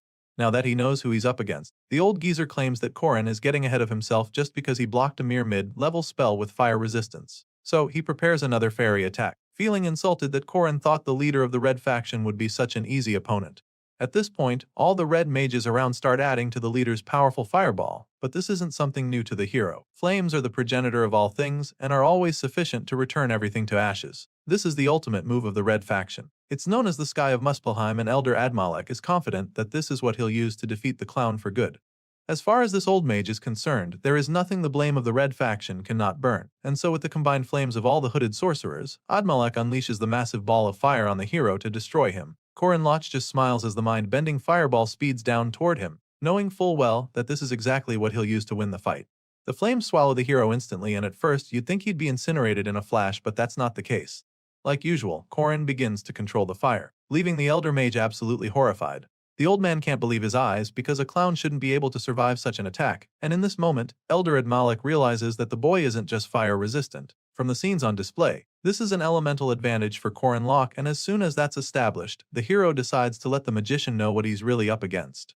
He makes it clear to the old geezer that he'll never be a match for him if he keeps using fire to attack. And with that being said, he lifts his spear to unleash the concentrated sun spell attack on the Red Magic faction. The hero knows that he wouldn't be able to activate such a powerful skill move under normal circumstances, but with this much fire around already, it's going to be a lot easier for him. In other words, these dumb magicians just gave him exactly what he needed to take them out. And so, he activates the Solar Genesis spell as well to finish the job and unleashes the crushing burst of flames on the mages, and the petrified elder mutters in disbelief as his life flashes before his eyes. Following this devastating blast, the Red faction mages are scorched, and all that's left is their charred corpses lying in the gaping crater from the explosion. Korin heaves a sigh of relief as the dust clears, and the professor commends him on how impressive that was. In response, the hero agrees with her, adding that the power he just used is one of the 4 treasures of Danon. But it turns out that was actually implying that he's impressive. Josephine hurries over to see if he's okay. From what she knows, the sun counters both the Red faction, who uses fire, and the Black faction that uses demonic magic. So she feels that he must have predicted the magic tower and prepared for this as well. At this point, our boy just smiles mischievously because she's spot on with this assertion. After what she just witnessed, Josephine is even more convinced that there are many strange things about this young lad Korin Loch, and so she feels it's only right that she should be wary of him. But then again, to her, this young man's silhouette looks like that of one carrying such a vast burden. Josephine feels that it seems to overlap with the symbol of justice, and so going forward, she makes up her mind to assist him without worry. The professor helps Korin back on his feet, seeing how exhausted he is after his battle with the mages. And then she asks him what the next part of the plan is, so the hero tells her that the next target will be Mariette. Thankfully, he's always made preparations on that front as well, and judging by the coy grin on his face, those black mages are in front a real surprise. The Mage Tower has two goals. One is to kill the chairman Irio, and the other is to capture Mariette. Our boy initially had plans to become their target, hoping to handle them when they came for him, but Princess Miriam surprisingly covered for him and pretty much messed up his whole plan. Nevertheless, the protagonist had a plan B to fall back on, and now that he's saved the professor, the next part continues with the official opening date of the Donarev distribution. While our boy would be helping Josephine on one end, Marie is going to be participating in this very event, intentionally revealing her whereabouts to the public. Following Corin's master plan, the blue-haired target will slowly and deliberately move from the concentrated area to a less crowded place, knowing that it would be ideal for an ambush. The vampire makes her way into a dark alley, hoping that the intruders follow her in there. She must be very calculated in her actions to make sure that they actually take the bait, because the mages are equally smart enough to know not to act when too many eyes aren't on her. The entire plan depends on this part, so if there's no attack at first, then Marie will have to keep going as if she is waiting for a carriage. And if the tower mages do make the move to attack her, then their secret weapon will be waiting there for them. Marie arrives at the carriage, knowing that they would likely use it to escape with her immediately if they actually try to kidnap her. With this in mind, she summons her red dragon, Dioka, since the preparations are perfect. At the same time, Warren and Alicia suddenly emerge from the shadows and are astounded when they see Marie. Apparently, Corin also sent them to get ready for the mages at this location, but the baffling thing now is that nobody is actually coming after the vampire. Meanwhile, deep in the forest of the Western Valley, the Gold Wolf twins are in the middle of their hunting session. A massive wild boar tries to act tough in front of them, but Ron captures it with ease. He tells Ren about it, hoping that she would be impressed, but that's when she reveals that she caught an even bigger one than him. The twins are having a pretty good hunting session so far, but they can't shake off the feeling that something weird is going on. From what they were told, there were supposed to be way more of them. Last year, Professor Dana bought up a lot of these big boats to use as test subjects, so now they're pretty baffled that they have only seen a few despite coming this deep into the forest. This is a major concern for sure, but Ron feels that they should be more bothered by the smell coming from not too far away. The wolf twins confirm that it's the smell of rotting corpses, but then they sense someone hiding behind the tree, which makes them even more uneasy. Ren summons courage to call out the ominous figure, and then the hooded man reveals himself. This man is none other than Professor Arkai, an elite disciple of Morshuten. He admits that an elder vampire is extremely valuable, but then suggests that two wolves with golden pelts can easily match that value. Remember when Elder Morshuten saw the twins for the first time? Well, he's been obsessed since then. He thought about how easy they would be to capture, and so they're practically treasures waiting to be collected by the Black Magic faction.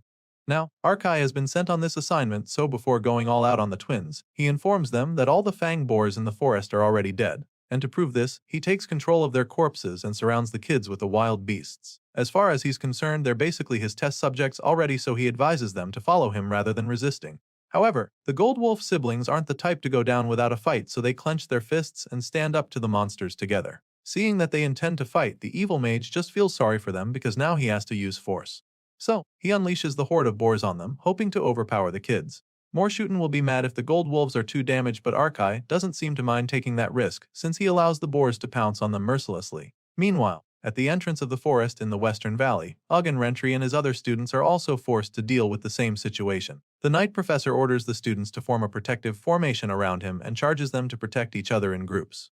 Due to their reproductive abilities and vast diets, fanged boars are designated as fourth-ranked monsters that require regular population control every year.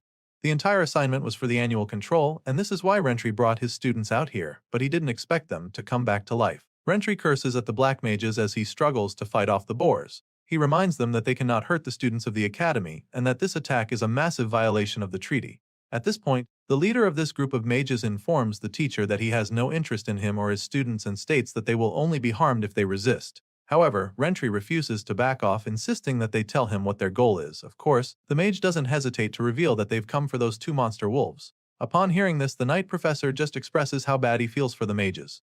To him, it's a real shame that they came this far for the twins, and the sorcerers are puzzled by this reaction. And so, he makes them understand that the Gold Wolf twins are still growing every day even though they may not be very adept. Rentry expresses his confidence in the twins, and on the other side of the forest, we get to see exactly why. Ren and Ron transform into their beastly forms, and just like the apex predators they are, they wipe out the horde of boars mercilessly. And so, whether they are demi-humans or wolfmen, if they are learning at the academy, they are still his students, and Rentry makes it clear to the intruders before taking a big swing of his axe to officially begin the slugfest. Seeing this, the sorcerer asks if he really intends to face the Mage Tower, but the professor just finds it amusing that the magicians think he is even fazed by them at all. After all, they're the ones who touched his students. The scene shifts back to the special dormitory where Corin comes looking for Marie. She explains that there wasn't an ambush despite doing what he told her, so the hero begins to wonder what went wrong. Our boy can't believe what's going on and figures that the mages might have noticed something off at some point. Their original plan was to attack Josephine, Mariette, and Chermanieriu at the same time, so Corin set a trap and waited, hoping they would fall into it. However, that's clearly not what happened. Instead, 30 of the Black Faction mages disappeared without a trace. He got rid of the Red Faction mages, but up until now, he has no idea where the others went. As if reading his mind, Miriam suddenly interrupts his thoughts by asking if he's curious where the other mages from the tower went. The hero is taken aback when he sees the princess entering the room all of a sudden because she's the last person he expected. Back in the forest, the Gold Wolf twins decimate all the fanged boar zombies that were sent after them, so Professor Arkai is pretty overwhelmed. The elite mage realizes that he may have underestimated the Gold Wolves after seeing what they just displayed, and so now he truly believes that they possess equal value to an elder-class vampire. Despite coming to this realization, the mage is still confident that he can handle 2 juvenile demons. After all, the Mage Tower has conquered even death before in the past, and so he conjures a dark spell called Hellsvander, which combines corpses with dark magic to create monsters. Just like that, all the fallen boar corpses come together to form a massive horned beast, and this boosts Arkai's confidence once again. In his mind, these kids never stood a chance against the Magic Tower, and even the twins look up in horror, knowing that the fight is about to take a very different turn. Ron calls out to his sister, hoping that he's not the only one seeing the terrifying monster towering over them, so Ren simply suggests that they make a run for it before it's too late. The siblings run for their lives, and the dark undead monster gives chase, unleashing an enormous death beam to wipe them out. Thankfully, they are able to dodge the blast and catch their breaths for a few seconds, but they're still very shocked by the destructive power they just witnessed. Seeing what just happened, the evil mage starts to gloat, mocking the twins as he lets them know that this is the essence of life magic. He knows that the kids can't fathom what's going on, so he breaks it down for them, explaining how he has studied the pinnacle of life synthesis, learning to enhance the physical power of living beings by increasing their muscle density. And so, by schematizing their muscle density and meticulously arranging the fibers, then the durability of such creatures will be doubled along with an increase in overall strength. Ren gets to understand this firsthand when she delivers a devastating slash on the massive beast's face only for it not to suffer any damage. She has a hard time wrapping her head around it, and that's when Ron comes along to state the obvious, telling her that their opponent is fast and strong. Ren doesn't deny this fact since she's seen it for herself, but still, she remains undeterred because the academy is full of people who are faster than them. She recalls the time when Corin admitted being slower and physically weaker than many people in the academy. However, it didn't stop him from winning them every time he fought them. The twists couldn't comprehend how it could be possible to defeat someone stronger and faster than them, so the hero gave them the secret tricks. The same tricks they go ahead to use against the huge undead monster before them. The first step is to draw their attention and trick them. Ron takes care of this and successfully lands a hit, so he passes the baton to his sister, so she can use the second trick, which is to attack their opponent's weakness. Since her claws didn't do any damage the first time, she decides to try out her jaws, hoping that they do the trick. With this in mind, she delivers a powerful bite on the monster's weak point. The creature screams in pain, not understanding how they managed to actually hurt it, and seeing that Corin's secret trick worked. They decide to repeat this series of attacks several times like he told them, knowing that they would win. And so, the twins continue to unleash a barrage of attacks on the monster, repeating the same pattern over and over, confident that the fight will be over soon if they can keep it up. Unfortunately, things take a shocking turn when Ren starts coughing out blood.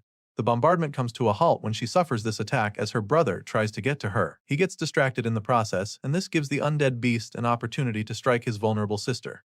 Sadly, Ron is not fast enough to get her up, so she takes a nasty clawed slash to the chest before she can even realize what's happening. Ren's eyes widen in horror as the blood forces itself out of her body while the evil mage laughs maniacally.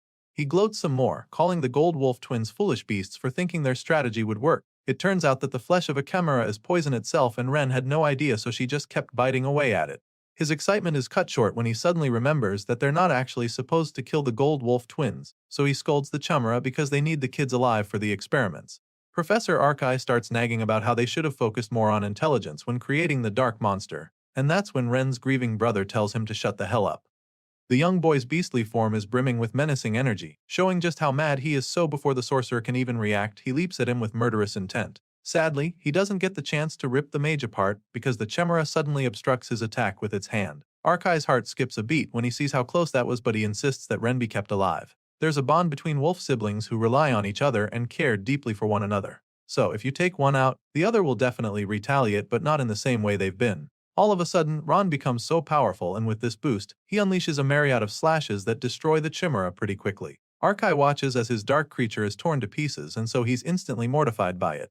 And in that moment, he realizes that by hurting Ren, he pushed Ron to be fully awakened. And now, not only does he not have his Chemra to protect him, but Ron has also gone berserk. The grieving brother howls in pain, swearing to kill Arkai and all his mages, every last one of them. The evil professor is visibly terrified right now, so he orders his disciples to kill the gold wolf beast and forget about the experiments. So they all begin to cast a spell, but before they can complete it, Ron bursts into the scene like a runaway train, killing all the sorcerers in his path. At this point, the evil mage is shitting his pants. He can't believe that this is happening, but Ron doesn't give him a second to figure it out before charging at him. Just when he's about to take Arkai's head off, Korin arrives to stop him. Ron is stunned to see the hero at first, but then immediately bursts into tears, yelling at him for not being there when they killed his sister. He berates our boy for not coming sooner, and in his grief, he takes out his anger on Korin. The MC allows the kid to use him as a punching bag for a few seconds, knowing how much pain he must be in right now. The Gold Wolf siblings lived for each other, so if one of them dies, the other goes berserk, losing all rationality. Korin understands this all too well, so he pulls the sad boy into his arms and comforts him with a hug before informing Ron that his sister is still alive. Of course, it comes as a shock to him, but it's true, and that's when we see Mary tending to the severely injured wolf girl in an attempt to heal her. Apparently, his sister only lost consciousness and is now fine, so upon hearing this, Ron sheds tears of joy, relieved, and Korin comforts him some more. The hero suddenly thinks back to his conversation with the red-haired princess. Obviously, she was the one who told him that the Tower mages went to hunt down the Gold Wolf twins, and even then, Korin couldn't understand why she was disclosing such information to him. Princess Miriam has been supported by the Magic Tower for a while, and everyone knows, so he doesn't think she should have any reason to voluntarily tell him their location. After telling him where they were, the princess made it clear to him that she just gave up something huge and that it won't happen again. At the time, Korin was still too stunned to think too much about it, so he just walked away, stating that he owed her big time. But of course, that went without saying, so the cunning princess informed him that he would soon pay the price for her help. Back in the present timeline, we see that Korin and Rentry are done rounding up the survivors from the tower. He makes them get into lines and kneel, informing them that he doesn't give a shit about what faction they're from. Of course, the subdued mages obey his instructions as he just keeps yelling at them. He makes them bow their heads and stay put even though they don't deserve his mercy. After gathering up the hostages, Rentry informs Korin that none of the first years were badly hurt during the attack, and our boy concludes that it's because the professor put his body on the line to protect them. He thanks the knight for this, but Rentry insists that he didn't really do much because the new students' equipment status was much better than last year's, allowing them to fend for themselves for the most part. Apparently, they were able to protect themselves this much because of their equipment that were made with expensive magic stones. Remember when our boy generously spent his entire fortune to give them the high-ranking equipment? Well, it's clearly starting to pay off. The freshmen give him the credit, and he gets all flustered, so he tries to be modest, claiming that he only used half of his fortune. Just then, Professor Josephine appears, and the boys try to give her an update, but she informs them that there's an emergency. Apparently, the marker that the chairman possesses is reacting, and the moment Korin hears this, he realizes that this must be what Princess Miriam was talking about when she said that he'll pay the price soon. The red faction ambushed Madame Josephine, while the black faction attacked Ren and Ron. But amongst either group, the golden mage Adrian was never found, which can only mean one thing. Our boy is overwhelmed by the Mage Tower's simultaneous attacks and realizes that despite the regressors' desperate struggle, the scenario continues to follow the original path. Professor Josephine opens a portal and urges them to follow her immediately. But first, she tells them to stay alert because unlike the red and black factions, where they had compatibility advantage, things will be different this time around. The hero is also aware of this, so he equally feels that they should get moving. You see, just like the situation before them, our boy is also different from his powerless past self, so he's ready for what's to come. Mariette and Alicia are also ready to follow Korin on this dangerous mission, while Huaren is pretty indifferent about it.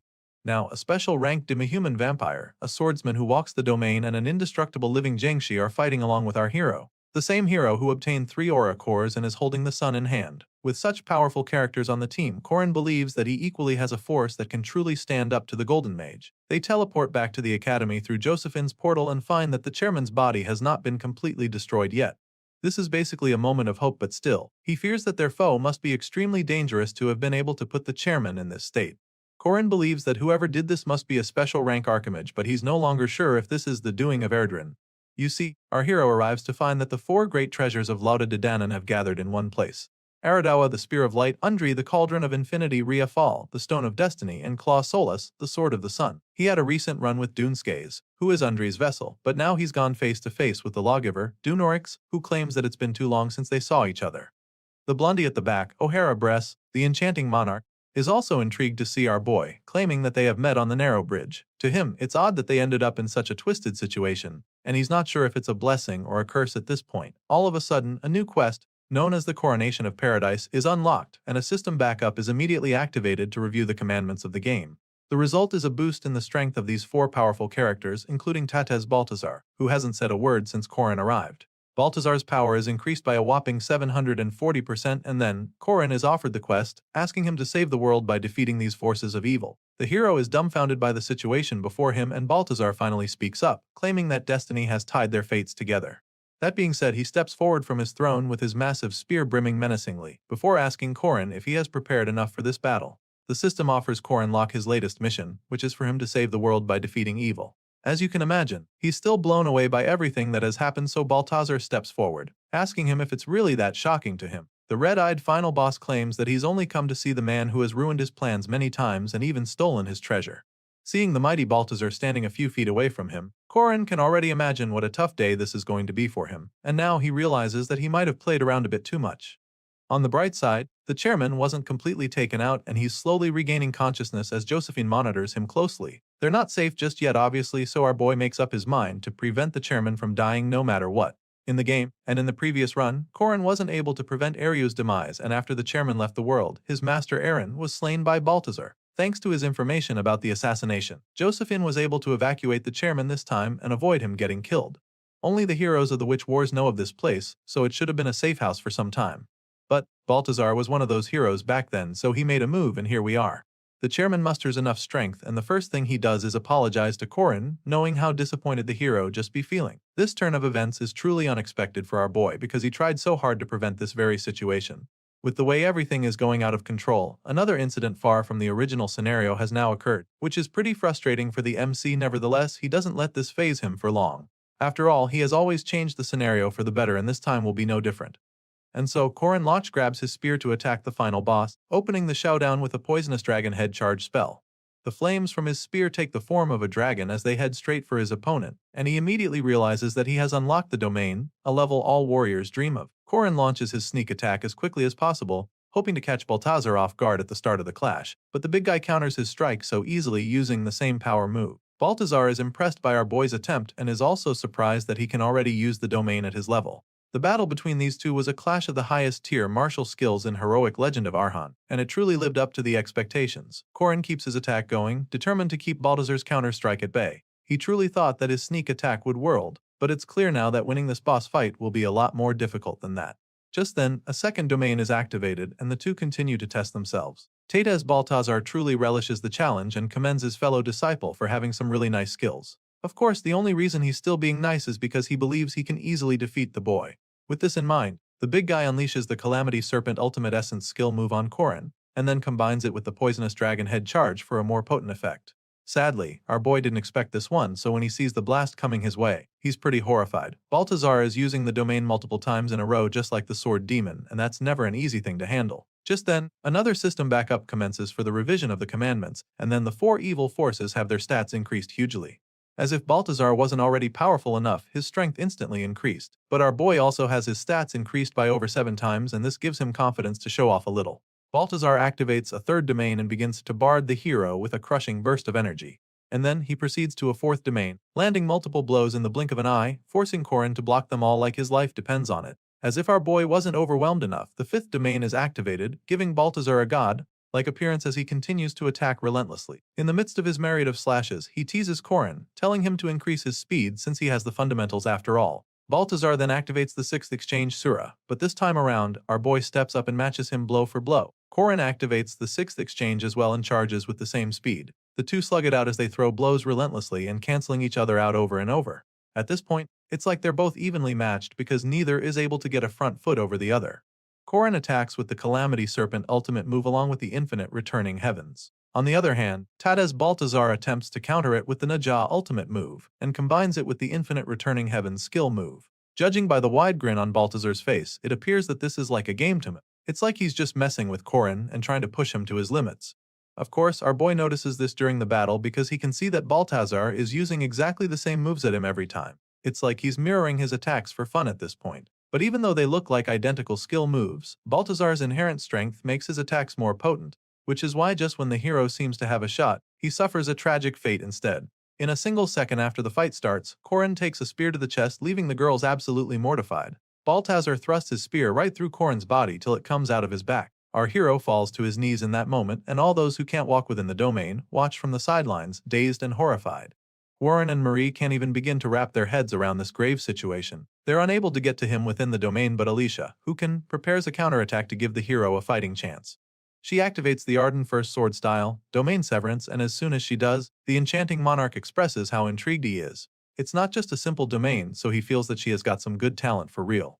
With this in mind, he's convinced that the king will finally have some fun after all. Despite Alicia launching an attack on Baltazar, the big boss remains unfazed. He casually grabs her by the head with one hand and warns her not to rely on the domain as if it's an invincible move. The poor girl screams in agony as he covers her entire head with one hand to flex his power. While he's toying with Alicia, Warren pops up right behind him to take advantage of the opening. With the domain severed, the warrior nun can finally get in to launch an attack as well. She tells him not to act so tough just as she's about to take a swing, but he swiftly evades her strike when he slams Alicia into the ground. In that split second, he grabs Warren as well and flings her into the air. With Alicia down, Baltazar attempts to finish her off with a devastating blow, but Warren gets in the way and takes the hit instead. After that, she turns to face him and yells at him to stop as she uses a chain spell to restrain him. The chains whirl around his arms to keep him bound, but he just looks at them in confusion. Once the chains get round his arms, Warren tells him that he's dead, determined to keep him under her control, but makes it clear to her that she's wrong. Baltazar informs her that it's not his fate and then overpowers her before she can even see it coming. The king uses his brute strength to snap the chains like rubber bands and then sends the nun flying with a powerful kick. One moment Warren thought she had everything under control, and the next second, she found herself on the floor, covered in bruises and broken chains. She holds her head in disbelief, not able to comprehend what the hell just happened, so Baltazar explains the current situation to her. He informs her that she lacks experience, and that no matter how strong her body is, she cannot train against impact to her brain. After enlightening her with these few words, Baltazar decides that it's time for her to die, so he picks up his spear and charges it up for the final blow. Just when he's about to deliver the killing strike, he gets blasted with ice magic, freezing him on the spot. It's pretty obvious that this was Marie's doing, but sadly, it will not be enough to keep Baltazar still. Despite being frozen, he's still able to turn his gaze to her, and upon seeing the blue-haired girl, he's intrigued to finally meet the vampire everyone has been talking about. Mariette keeps him frozen with the snowflower spell using alchemy magic. She probably knows that the ice won't hold Baltazar for much longer, so calls on Diokyu to help her out. The red dragon appears immediately and charges at the final boss, but before he can get to him, the big guy shatters his little icy prison to counter the attack. Baltazar uses the Spear of Light Eridbahir, one of the 4 treasures of Danon. This spell allows him to use automatic moves autonomously along with strikes that are always predetermined to pierce the target. With this skill move, all of his attacks will be side hits, and so, the Spear of Light connects all of these attributes to finally hit Diokyu. The spear goes right through the red dragon in a flash, and Mariette freezes on the spot upon seeing this. After hitting Diokyu, the spear continues to fly right at her like a heat seeker, and she's too dazed to even move. At the very last second, she closes her eyes in fear, but she doesn't get impaled because Professor Josephine sends the spear into one of her portals. Seeing that she just sent the Spear of Light to another dimension, Baltazar is even more intrigued because he knows that there's only one person capable of doing that. Before now, he hadn't seen the witch, but after seeing his spear being teleported elsewhere, he mockingly greets his old friend Josephine. He teases her, suggesting that she's already pretty late to the party, but she furiously tells him to shut the hell up, calling him a traitor. Despite wanting to rip him apart right now, she informs him that she's not here to change anything. That's when a massive burst of flames erupts nearby. It's the Solar Genesis spell of Clausola, so you already know what that means. Yep, our boy's back in the fight, and judging by his brightly colored hair, you can tell that he's ready to make a statement. Korin unleashes the crushing inferno from above, with his stats increased by 740%. The Solar Genesis is a lot more potent, but this is the maximum he can output right now. Seeing that the hero is back on his feet, Baltazar is impressed. Sure, he missed the heart when he impaled Korin, but a stab like that should have killed the kid, so he's convinced that our boy must have some extraordinarily fast regeneration. He concludes that this isn't just Korin's innate ability, but actually a commandment. The final boss figures that our boy has probably engraved the opposite ones as him, but at the same time, he doesn't think the Solar Genesis is something that the boy can handle. However, the hero believes that just one moment is all he needs. Just then, Josephine activates her special magic multi-teleportation skill in the middle of the flames, so Ohara and Skaze decide to get involved because they're not just going to stand watch as their victims try to escape. Unfortunately for them, Korin isn't going to sit back and watch them go after his friends either, so he blasts them with a mind-blowing firestorm, giving the others a window to escape through Josephine's portal. They all hurry into the portal, and once they're through, Korin follows them, but not before giving Baltazar and his gang the finger. After the portal disappears, Skaze asks if they should go after them, but Baltazar claims that it's not necessary. After all, His spear always connects to the target he aimed at first. During the fight, Marie seemed to be the target, and she has no idea what's coming for them. Korin and the others are still catching their breaths when the spear of light appears and heads straight at them. Our boy sees it coming, so he jumps in the way to protect Marie, but is shocked when it flies right past to impale the chairman. Just like that, our boy realizes that he was gravely mistaken. He always believed that he changes scenarios for the better all the time, but as Iryu is taken away by the spear, it becomes clear to him that he was wrong. Korin tries to catch the chairman, but the spear of light disappears with him, leaving our boy feeling defeated as reality dawns on him. He wasn't able to change anything. The story continues with a legend from the past about the giants that once existed many years ago. They were the ones to walk the earth for the first time and were known as the Sky Titans. However, like all great things, their time came to an end too, and the new world was born on their corpses. The sun, light, earth, ocean, and the beings that represented these things formed the new life on earth. They were known as the Danan. As they were the beings who are now called gods in this world, they built a paradise in which a perfect time of peace persisted. This was the era of Danan, and it seemed that life would continue like this forever, but that was until the new guests came to the paradise. These visitors were very small and weak species, but because of their fire, like passion and endless curiosity, they became to be cherished by the Danan. These tiny fellas were called Goidel, but today we know them as humans. Danan gifted them civilization and magic, and the Goidel continued to develop from there. Eventually, there were so many humans in the world, but humanity did not stop here. They raided the woods of the Druids and Elves, and began to take land from the Danan. Of course, humans were no match for the Danan alone, due to their size, but the Goidel has multiplied so much that they outnumbered the giants and overpowered the Danan. And at that point, the age of the Danan had come to an end, and it was at the hands of the same humans they took in and protected. Despite suffering the huge betrayal, the Danan still wanted peaceful coexistence for humans and the world until the very end. Today, the last Danan remaining on Earth still has this desire for peace, and she is the Danan of justice, Danua. Determined to make her wish come to pass, the goddess guided humans down the path of justice, and her disciples left behind their names in history as heroes. The loneliness from being the last of her people in this world. This loneliness was the reason she always explored the ruins and sites that her kind had left behind. One of these spots was a place named Gorius. Upon getting there, Danua was shocked to discover that another Danan had been left behind. She found him bound in the ruins, and this mysterious character later became known to be Tada's Balthazar. When she found him, he was just a little child, so she took him in, and this eliminated the old loneliness she had in her heart. The little child gave her so much joy, so she gave him everything she had. The goddess gave him her love, spearmanship, and her treasure. She loved him like her one son, her friend and lover, but all the while they spent together. She didn't know why the two Danan were left behind in this world.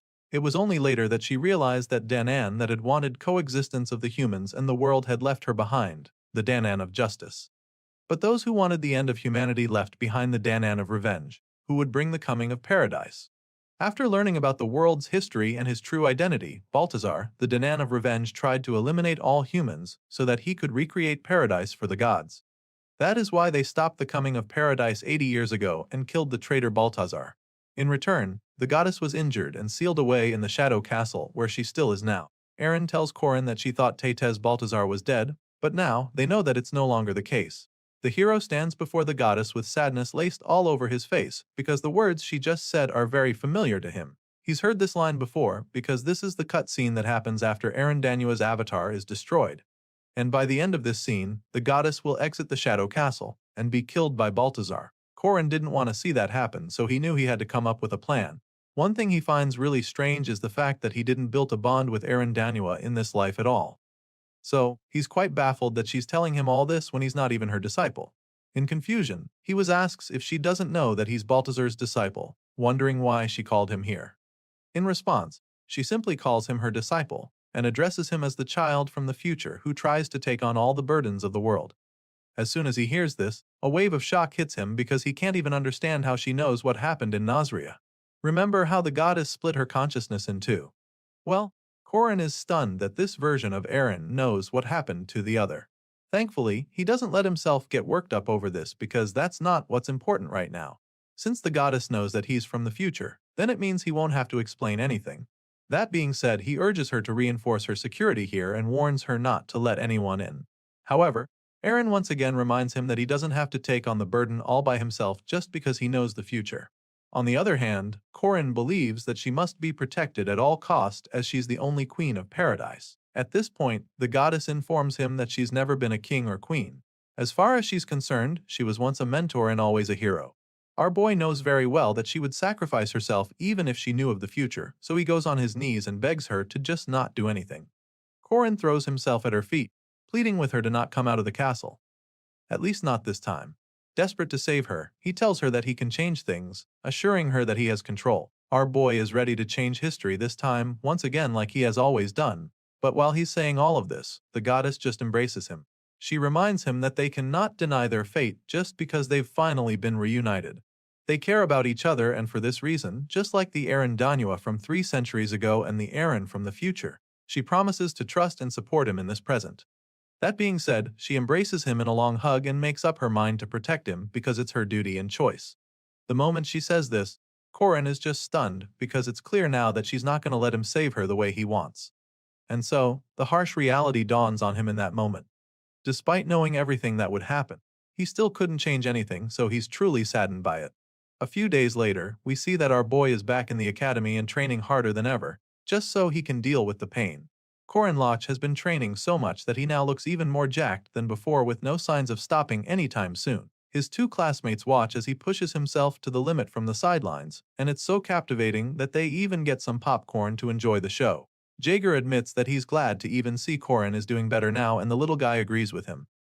Truly, they've never seen the hero this sad before. The chairman's funeral was a few days ago and Korin seemed to be the person who got affected the most by Eryu's death. It was so bad that his buddies were worried that he wouldn't ever get better, because of how depressed he looked on that rainy day. But now, seeing that the guy is back in training and pushing himself like a maniac, the little guy concludes that Korin is definitely not human anymore. Jaeger agrees with this logic and also points out how the girls who were usually around Korin also seem to have been seriously affected by the chairman's death. They all seem depressed too since the funeral. For starters, Mariette returned to the south, and Alicia is currently in the hospital. The only one who still appears to be normal in the group is Warren, but the spectators quickly reconsider this assertion when the warrior nun in question walks into the training arena with a crazy look on her face. The moment she sees Korin training like a madman, she rushes over to him to stop him. He's in the middle of performing another move when she suddenly grabs his and then look at his badly injured hand covered in bruises from training with the spear for so long. As you can imagine, Korin doesn't appreciate being interrupted like this, so he furiously turns to her and warns her to let go of him before swiftly pulling away from her in a flash. He shoots a mean glare at the nun after freeing himself from her grip, and it appears to make her mad because she immediately balls up her fist to unleash a mighty blow.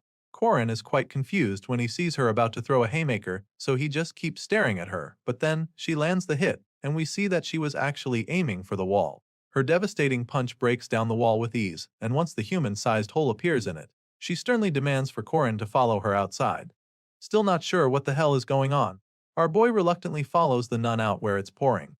The rain showers down on them as they stand across from each other, and then Korin finally asks her what she wants from him right now. In response, Warren explains that she called him outside because there isn't enough space in there for what she has in mind. Before Korin can even ask her what the hell she's talking about, she charges at him like a bullet train, demanding that he fight her. Of course, the hero didn't expect this, so when he sees her speeding toward him like a missile, he's pretty taken aback.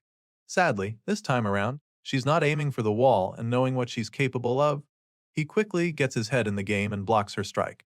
Korin deflects her attack with the spear, hoping to defend himself with it, but just when it looks like the metal is about to stop her fist, she somehow manages to dodge his swing and avoid his counter-attack. The hero's eyes almost pop out when he sees this amazing skill, because he can't even believe that she was actually able to avoid his spear. You see, our boy has taught Warren martial arts ever since the group project for Fermac, but because of the physique she was born with, she can't train in martial arts. Usually, she would just tank a spear attack, which is pretty normal for her, so the fact that she just avoided it with blistering speed was really new and definitely something that our boy has not predicted at all. And so, Korin can only wonder when she learned this kind martial arts. Sadly, before he can even finish the thought, she laces him with a mean punch and then follows up with a powerful slam to the ground. Korin just closes his eyes as he accepts his defeat, and right after the explosion that follows her attack, he finds himself lying on his back with the ground beneath him shattered. And then, she pins him right down and tells him that he's weak, which leaves him confused, and that's when she tells him that he shouldn't try so hard to become strong. In her mind, Korin just needs to become strong enough to not die, so she makes this clear to him, and then for some reason, she rips off his shirt, revealing the symbols on his chest. Warren asks him to give him the runes to enable her become stronger so she can protect him. She desperately begs him to let her have the runes, even shedding tears on his chest as the rain pours down hard on the both of them. But despite all her efforts to change his mind, he just stares at her with a puzzled look on his face for a few seconds before finally refusing. In that moment, he recalls his conversation with the goddess and how she refused to let him save her. She made it clear to him that she's the adult whose duty is to prioritize his own safety as the child. This is exactly how Korin feels now. He now understands why Eren didn't let him help her, and with this in mind, he informs Warren that he cannot give this kind of power to a kid like her. He explains that it's not a power that someone as talented as her should be using, unlike someone as powerless as him, because the risk is too high. The moment he says this, Warren tells him to correct himself, and so he assumes that she's trying to say that she's not a kid, but that's not even what she was saying. As far as Warren is concerned, Korin is not powerless, so she lets him know exactly how she feels and wraps her arms around him. He's taken aback by her actions and starts to ponder deeply. The hero begins to wonder if he's doing the right thing. He's made it seem like he can resolve everything on his own, but just now, he almost gave his burdens to a child. It's a heavy weight on him, but he also knows that he can't let himself stay down forever. So, he sucks it up and thanks Warren before getting back on his feet, because there's a lot he has to do now. The story continues 2 weeks after the Mage Tower incident. A meeting is held by the professors of the academy to discuss the issue. Admalik of the Red faction ambushed Josephine, and the Black faction attempted to kidnap some of the first-year students. These are all serious attacks on the academy, so the board believes that they cannot overlook the incident. One of them chimes in, informing the others that the Mage Tower is blaming the incident as independent actions of a minority of their members. But of course, the others don't agree with this. One of them is particularly furious when he hears her saying this, because he knows for a fact that it wasn't just a minority act. There were 2 elder-level mages, along with 50 other mages that supported them.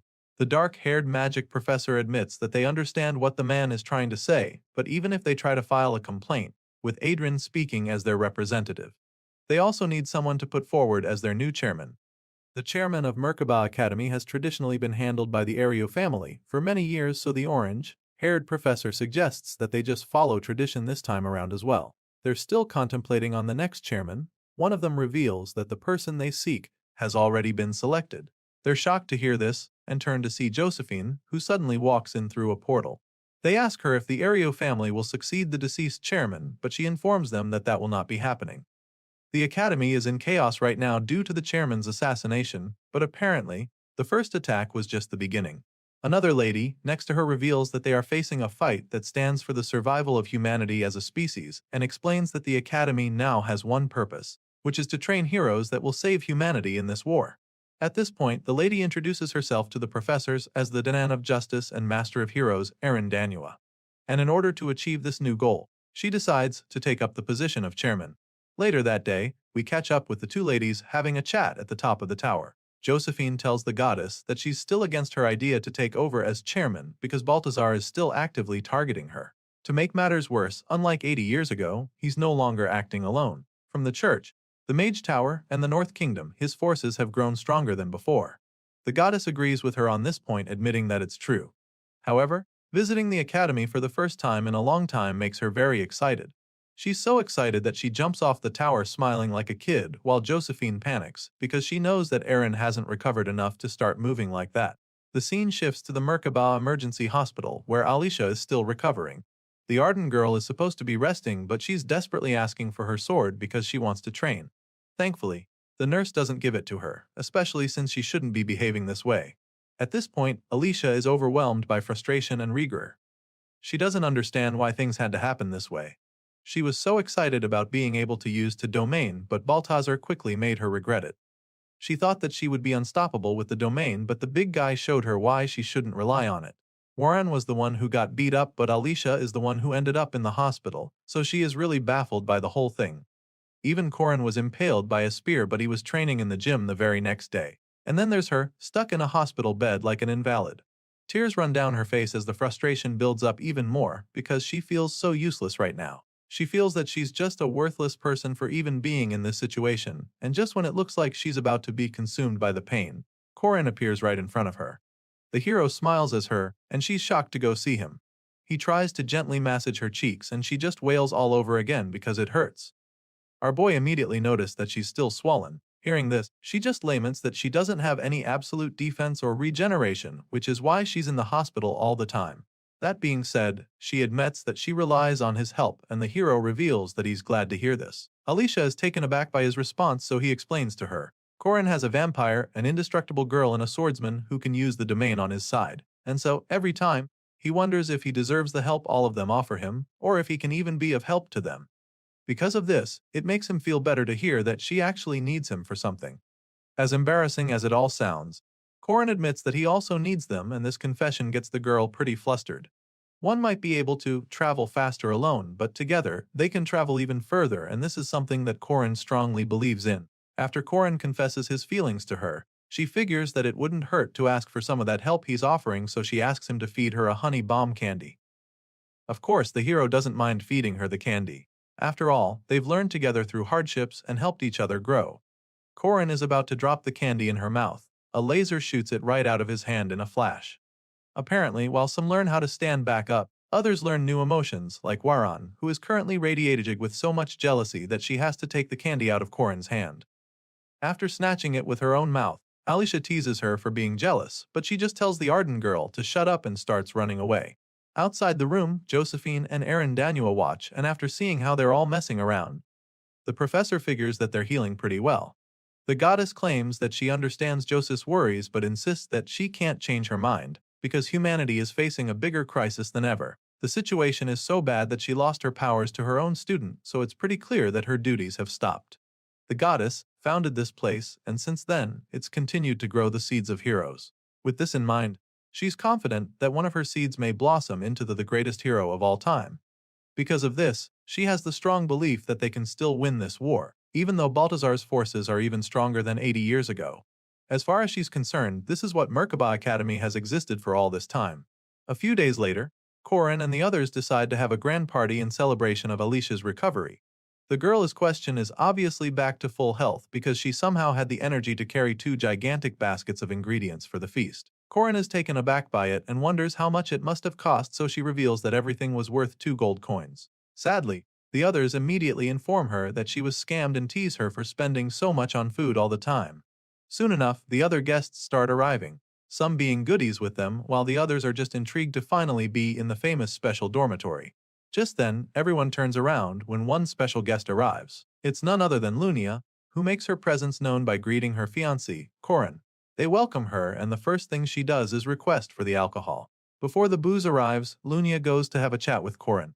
She claims to have received a very deep wound in her heart after the previous incident, so she believes that he can at least pay her back with some alcohol. The hero chuckles nervously in response, but quickly explains that they have food. He immediately calls on the others to get the food before Lunia gets mad. Thankfully, the senior Arden sister is very impressed, especially when she sees Alicia's work that preserves the freshness of fish. As the feast continues, up next are Huaran's dishes that make perfect use of fire. The guests are so delighted by the taste that they shower Korin and the other with praise the whole time. As far as they're concerned, Korin is so lucky to have 2 people with such amazing cooking skills helping him out. And then, they suddenly ask him whose food tastes better. As you can imagine, this is an incredibly difficult question because neither of the ladies will appreciate coming second. Our boy doesn't even know what to say, but now Hest on the hot seat and everyone is hounding him for an answer.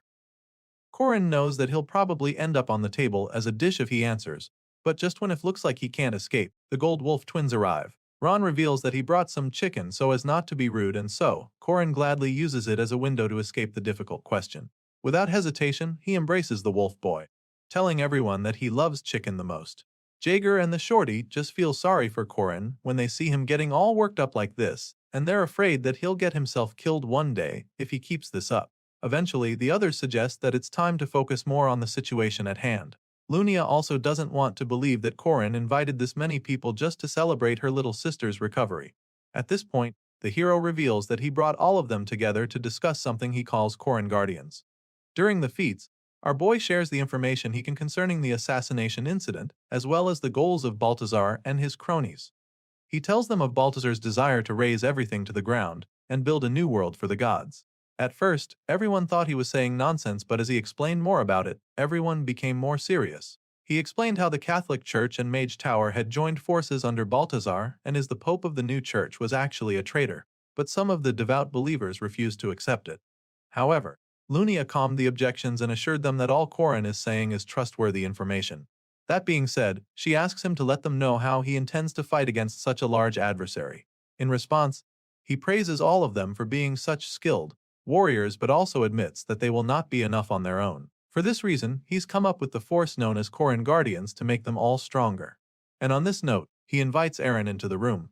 The goddess enters through a portal and introduces herself, revealing that the reason they've all been gathered here is so that they can now prepare their counterattack.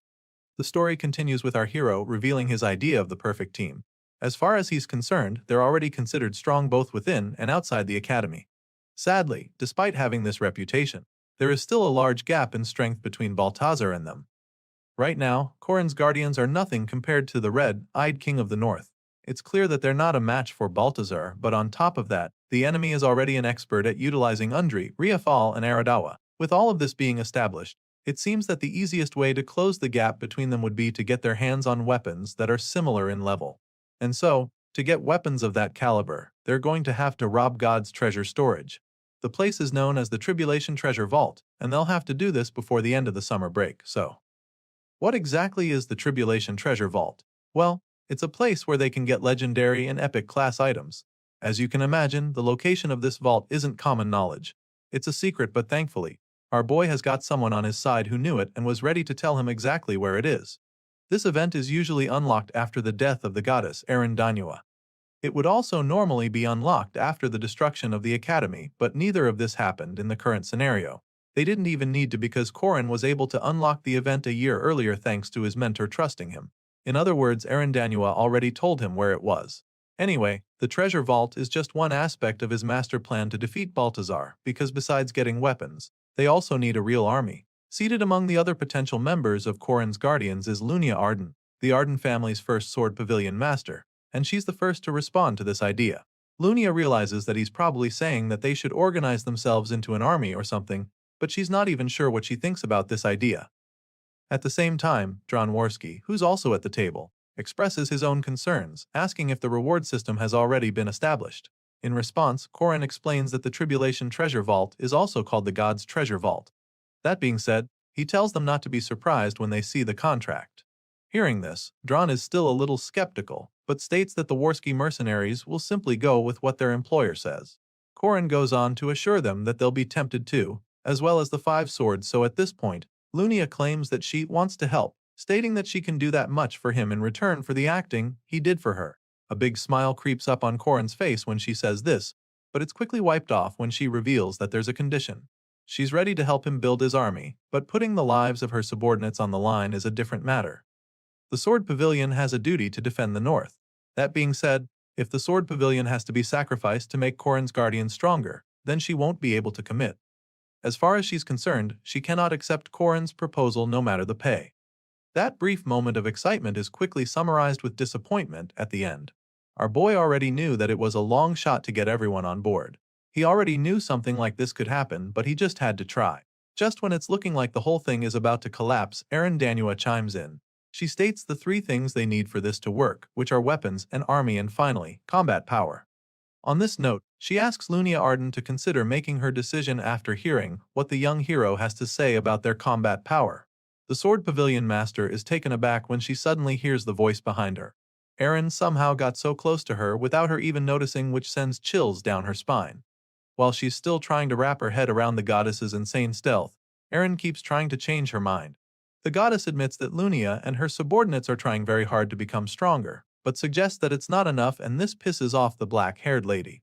So, she snaps at Eren, reminding her that they already train every day. As far as she's concerned, it's crazy for Eren to suggest that there's a way to become stronger. Either way, she asks the goddess what that would be, and Eren calmly replies, claiming that she'll teach all of them, which leaves them stunned. Corin and his buddies are still trying to wrap their heads around what the goddess just said when she proceeds to tell them that she'll be their mentor. As you can imagine, the Sword Pavilion Master is not exactly thrilled to hear this. In fact, she doesn't want to believe that she's being included in the list of mentees, so the goddess confirms it, stating that she'll teach anyone who will help Corin.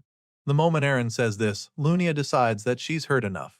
She sheathes her sword and starts marching out of the hall, but before she can leave, Corin calls out to her. At this point, she glances back at her fiancé, revealing that she now knows what the secret to his strength was. Clearly, it was the fact that he had a good mentor after all. That being said, she calls on her subordinates, the 5 swords, telling them to listen up. Lunia announces that they need to do maintenance on the pavilion before they go to the treasure vault, stating that they shall also prepare to act as reinforcements for Corin's guardians, in case they are needed. As you can imagine, our boy is left dumbfounded after listening to her say all of this, because he didn't expect her to change her mind all of a sudden. But of course, he doesn't say anything, not wanting to piss her off again. On the way out, one of Lunia's subordinates expresses her concerns. The lady isn't sure that it's alright for them to trust the chairman so easily, but then Lunia reminds the lady that Aaron offered to be her mentor. Remember when the goddess made that bold statement a few moments ago? Well, Lunia didn't take it lightly and was ready to use her blade to prove her dominance. She felt insulted that Aaron would talk that way to her, so she used her mind's eye to think of all the possible sword paths to defeat the goddess. Since she didn't go ahead to start the fight, her subordinate assumes that Aaron must have been as skilled as the sword pavilion master. However, that's not the case, and Lunia explains this with a really twisted look on her face for some reason. Meanwhile, back with the other students, Josephine and the goddess treat the kids to a meal. Aaron feels that they should all be energized after the food and suggests that it's time for them to begin the first lesson. The heroes still don't know how the whole thing is supposed to work, so they're pretty nervous, so Alicia simply asks which of them would like to go first. Aaron cracks a small smile in response, and after a brief pause, she informs them that they'll all be taking the lesson at the same time. The goddess says this just as she struts down toward them with her massive spear in hand. A few moments later, we see several weapons lying on the ground along with many stones scattered in the rubble. Aaron is the only one left standing while all the students are eating dirt. They're all covered in bruises, confirming that they just took a serious whooping, and that's when Aaron announces that they're done for the day. Among the defeated students, there are still a few who wish they had the strength to keep fighting. And then, there are those who hope they never have to face the goddess in combat again. A good example of the latter are the Gold Wolf siblings, Ren and Ron. The twins got pretty roughed up by Aaron, so when she calls out to them, they start trembling once again. She walks up to them with a big smile on her face, claiming that the both of them were so barbaric. From what she saw, they understand the theory of combat, but their bodies aren't keeping up with it. As far as she's concerned, they act before they think, and she's convinced that their physical capabilities aren't catching up to their judgment. Their eyes just widen in confusion as she states all of this. The goddess goes on to commend them for having good balance, while pointing out the fact that they always show an opening when using certain techniques. Apparently, this remark is also directed at the others like Dronworski. In their case, the issue comes when they suddenly increased the number of their swords. That being said, the goddess suggests that they try decreasing the number unless they're up against many opponents. Aaron proceeds to give everyone quick feedback and corrections. It is pretty easy for her to pick up on all these tiny things because she's just that experienced. And what's even better is the way she passes the message. Aaron always looks the happiest when she's teaching anyone, and so it doesn't ever seem harsh when she's giving corrections. She eventually finishes talking to the others and then turns to Corin, telling him that he should probably warm up because he's going to be the last person she spars with. As much as she's anticipating it, she feels that she also wants to save the best for last. On this note, she opens a portal for Alicia and Warren to come through. The two ladies are up next, and she's eager to take a look at the both of them. They all enter the special training hall shortly after, and the goddess gladly welcomes them, saying that they should feel free to run wild. Alicia locks in immediately, because she feels that anyone who attacks first will probably win. So, she activates the Arden-style domain, determined to hit the goddess before she knows it. Unfortunately, this doesn't work because Aaron quickly stops her from using her signature move. She teases the young lady for always wanting to enter a domain right away, and then quickly shows her why it was a bug mistake. Alicia's eyes widen in horror as she realizes that this clash might be just like the last time when she faced Baltazar. Before she could even launch an attack, the big guy overpowered her, so she's afraid. Meanwhile, Aaron can tell that Alicia hasn't mastered the basics yet, so she suggests that they start with sword fighting instead. You'd think she'd go easy on Alicia after saying this, but she proceeds to sweep her off the ground with a powerful kick. Well, I guess she does this just to show Alicia that her posture needs fixing. The poor girl falls headfirst with her jaw slamming into the ground, marking the end of her lesson. After knocking the Arden girl out, she calls on the next mentee, who just happens to be a very furious Warren. The warrior nun probably intends to avenge her fallen sister, so she leaps into the air to attack the goddess. She goes in with a killer strike that shatters the concrete floor, but in the end, she just misses the target. Seeing the ferocity and power begin the attack, Eren is quite intrigued and figures that Korin must have been teaching this one already. Regardless, she's not impressed enough, so she advises the girl to practice the right poles and the 8 trigrams. Of course, Warren doesn't appreciate being underestimated, so she charges at the goddess with another deadly attack.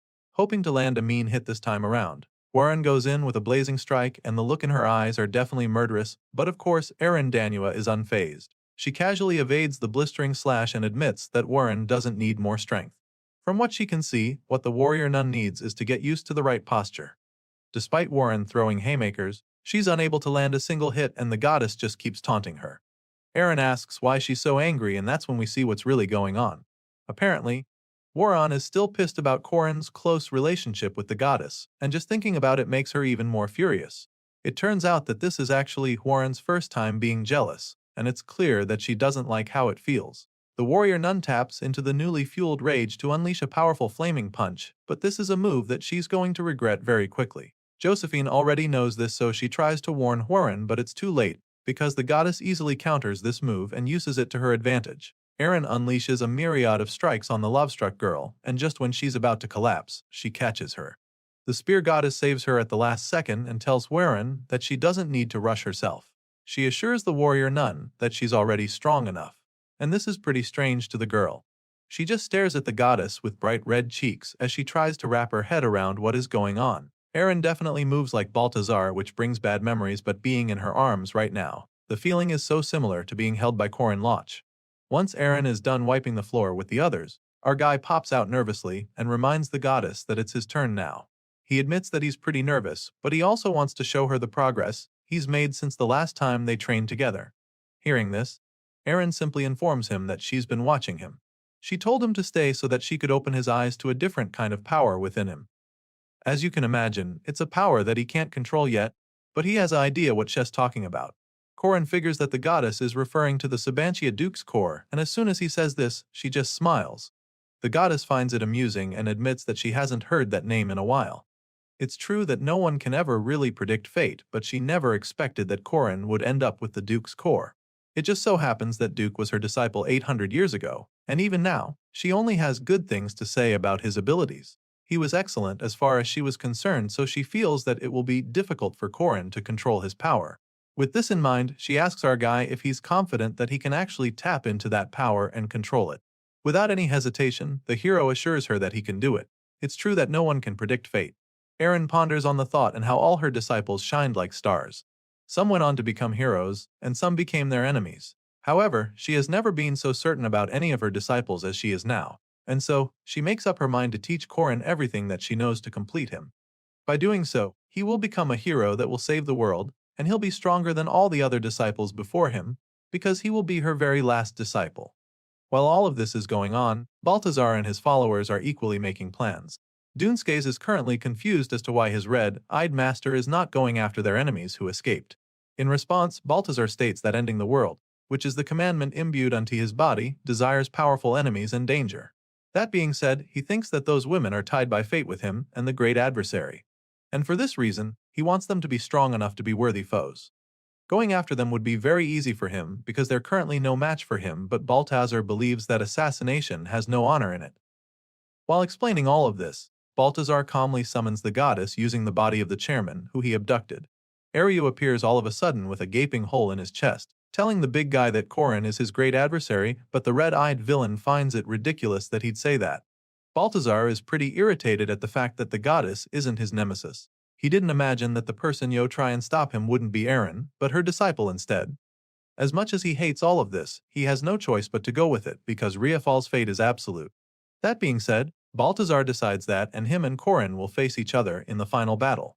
As far as he's concerned, the fate of the world will be decided by that clash. The big guy once again states that his dream will never change and makes this very clear to his former master. This is where the dialogue comes to an end. Eren's consciousness returns to her body, where she's in the middle of giving the students some important lessons. Of course, she doesn't tell them about her conversation with the big guy, because that would just get them scared. At the moment, she's done with our boy, and she commends him at the end for doing great. She can tell that his basics are there and his proficiency is good too, so she's pretty impressed. However, our boy isn't feeling too good about his performance. He's covered in bruises and struggling to stay on his feet, so you can tell that he had a very tough time sparring with her. He hasn't even been able to catch his breath yet, so he is quite disappointed. He feels that he's still lacking and decides to try again, determined to show her how capable he is. Korin suddenly gets back on his feet and attempts to tap into the power once again. Duke's demonic nature was passed down to him, so he should be able to control it. However, that's not the case because the first demonic spear is all he can muster. He's struggling to harness the energy and Aaron keeps trying to support him regardless. She admits that he's made some good progress so far, but also explains that this just means he's not good at manipulating mana. The goddess believes that it's probably because he doesn't understand the nature of Sabantia's aura. Back in the day, Duke mastered how to control the cataclysmic power, which allowed him to kill a dragon. This is the same power that Aaron Danua honed just to kill the 5 evil dragons that were causing chaos throughout the kingdom. And so, after watching the hero struggle over and over, she decides to show him how to do it. Aaron suddenly takes out her weapon to activate the second demonic spear, a technique known as the 5 dragons fall from heaven. Using this powerful move, she's able to create a massive firestorm with red flames from her spear, and unleashes it as a terrifying inferno that leaves Korin in awe. After demonstrating this mind-blowing power, Aaron admits that she does expect our boy to be able to do it in just one try. However, if he keeps practicing, she believes that he'll finally be able to get it. The goddess finishes showing him what Duke's power looks like, but Korin just keeps staring into space like he's in a trance. He's truly blown away, as you can imagine, because this is his first time seeing what it's like to properly use Duke's core. It's an amazing sight to behold, and even though it looks way out of reach right now, the goddess has high hopes for him. She is certain that he will be able to do it too with the right amount of training. She leaves him with these reassuring words, but just when she's about to go away, he asks her if she really thinks he can do it like her, or if he will be able to do it like Balthazar. Aaron stops in her tracks when she hears him ask this question because it's a very serious one. The goddess admits that the tatted villain is definitely very powerful, but he wants Korin to stop seeing the man as his role model. Aaron claims that Balthazar's existence is her greatest mistake and biggest regret, and so, she makes it clear to the young hero that she's going to correct that mistake. She says this to Korin, but our boy imagines that she's trying to say she'll go fight Balthazar. Obviously, that's not part of the plot, so our boy is pretty confused, but the goddess confirms his guess by saying that she can't leave Balthazar to the young ones like him. Aaron claims that she can no longer hide behind children as an adult, and even if things go wrong, she's willing to face the consequences. She tries to tell Korin all of this, but our boy cuts her off just then by attempting to control Duke's power yet again. The hero tells her how he lost many people that he cared about in the previous future. He lost his loved one to the likes of Fermac, Duneskays, Doomnorix, and O'Hara. Countless of his friends died at the hands of these villains. Korin reveals that he lost those that he could have saved too. That being said, he admits that he also has regrets. He'd be lying if he said he didn't. However, he also reveals that he's not risking his life right now because of regret. The moment he says this, a surge of energy shoots out of his spear, as if he just harnessed Duke's energy, and when Aaron sees it, she begins to panic. Despite her worries, our hero is determined to achieve his goal. The reason he regressed, and the same reason he took on the burden to save the world in place of the players, might just be his selfish greed in the end. Korin knows that she might call him arrogant for it, but he doesn't even mind because in the world he saves, he needs everyone alive and safe. The hero makes this very clear and tells the goddess that he's not going to have her missing in that world. With that being said, he channels all his focus into perfecting Duke's core energy for the first time, and he's finally able to activate the second demonic spear technique. Korin performs 5 dragons fall from heaven, and just like that, he proves that he can control Duke's core. This leaves the goddess stunned, but the young MC simply tells her to trust her disciple. After all, she was the one who said that he is fit to become a hero. That being said, he promises her that she won't die this time, assuring her that he's going to save her. Just when Aaron thought that she was going to go face Balthazar by herself, Korin went ahead to pull a rabbit out of the hat. It's clear that he's not going to let her go face her former disciple, but she's still trying to wrap her head around what the hell just happened. She feels so lucky right now. She never imagined that such fortune would come her way so late in life. Korin tells her that it doesn't matter how long she's lived. He tells her that if she just trusts that everything will work out, then she'll always be in her prime no matter how old she may be. The moment she hears this, her cheeks turn red as a wave of relief washes over her. The wholesome moment is suddenly interrupted when the other girls catch them looking all furious, so they call out to her, demanding another chance to spar with her. The scene shifts and we're taken over to the academy.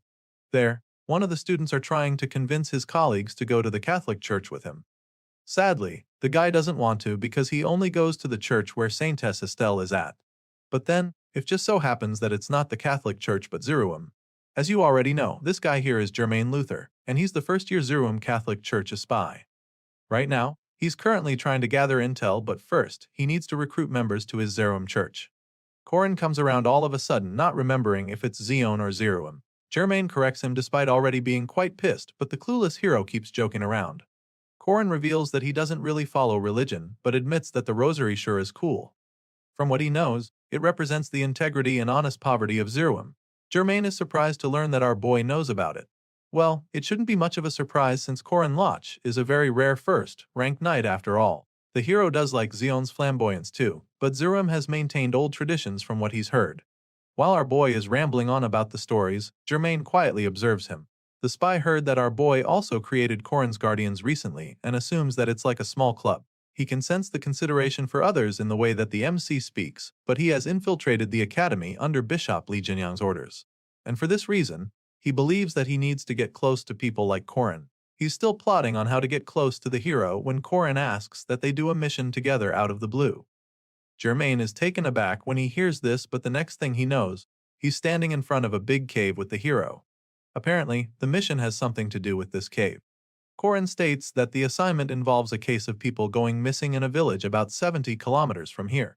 Corin suggests that it might be the goblins doing, but Jermaine is just surprised that our boy does things like this too. He thought the Guardian Association is responsible for incidents that take place outside of the academy, so he doesn't get why he's here right now.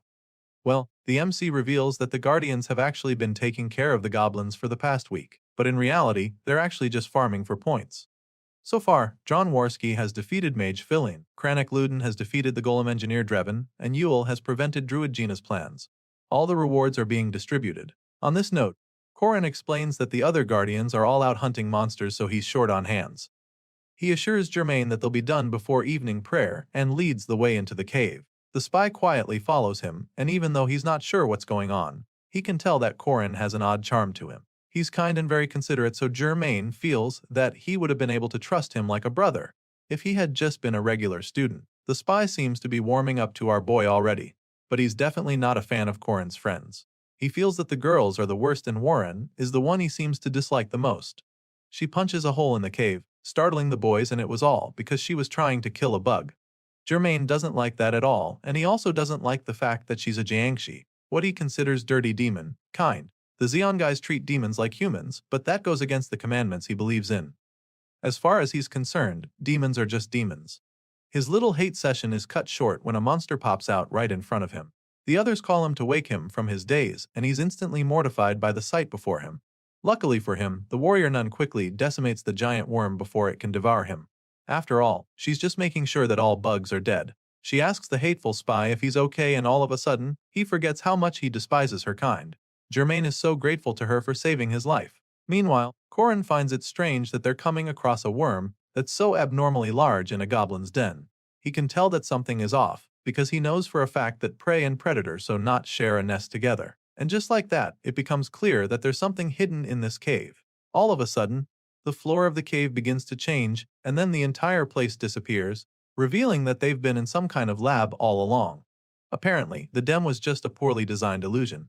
Well, either way, the creator was pretty clever because it looked like a regular goblin's den from outside. In reality, it's a lab where mages synthesize familiars, and that giant worm was probably a result of such tests. There are a couple giant glass tubes with creatures inside. Seeing them, Jermaine fears that they were humans that were synthesized with monsters. He can't believe his eyes, and it just makes him wonder who would do such a thing. He's still trying to process what's going on when he stumbles upon a letter with a familiar seal on it. The symbol is one that he knows, and the handwriting is not strange either. After taking a closer look, he realizes that it might just be a message from Bishop Li Jinyang. While the spy is still trying to figure out what the hell is going on, Corin instructs Warren to take care of the guy. He also asks her to move the evidence in there outside, so she springs into action. Clearly, our boy already knows what's going on, so he takes off, determined to go after the Jiram. Corin bursts through the door, and of course, he finds the shady mage in the next room. The sorcerer is startled by the hero, so he tries to attack, demanding to know who Corin is. Of course, The MC sees this coming, so he easily counters the attack and lands a devastating blow of his own, which practically splits the mage in half. By doing this, he confirms that his preparations are now complete, and we're about to find out exactly what he means by this. You see, Corrin's master plan has 3 steps. The first step was to expose Germain as the dark side of the Catholic Church. The second is to destroy the laboratory, and the third would be to capture the ominous fake it head lying at his feet right now. This scary-looking thing is known as Mada's head. It's the monster with 100 legs and 4 faces on a single head. Seeing this, a crazy look of excitement creeps up on Corrin's face because now, he's finally ready to pillage the Tribulation Treasure Vault. As we already know, the group known as Corrin's Guardians is finally coming to life in this story. As of now, they are the most powerful, trustworthy people. In contrast, Baltazar's underlings have superior weapons. Aradawa possesses the Spear of Light. Andre wields the Cauldron and Riafal with the Stone of Fate.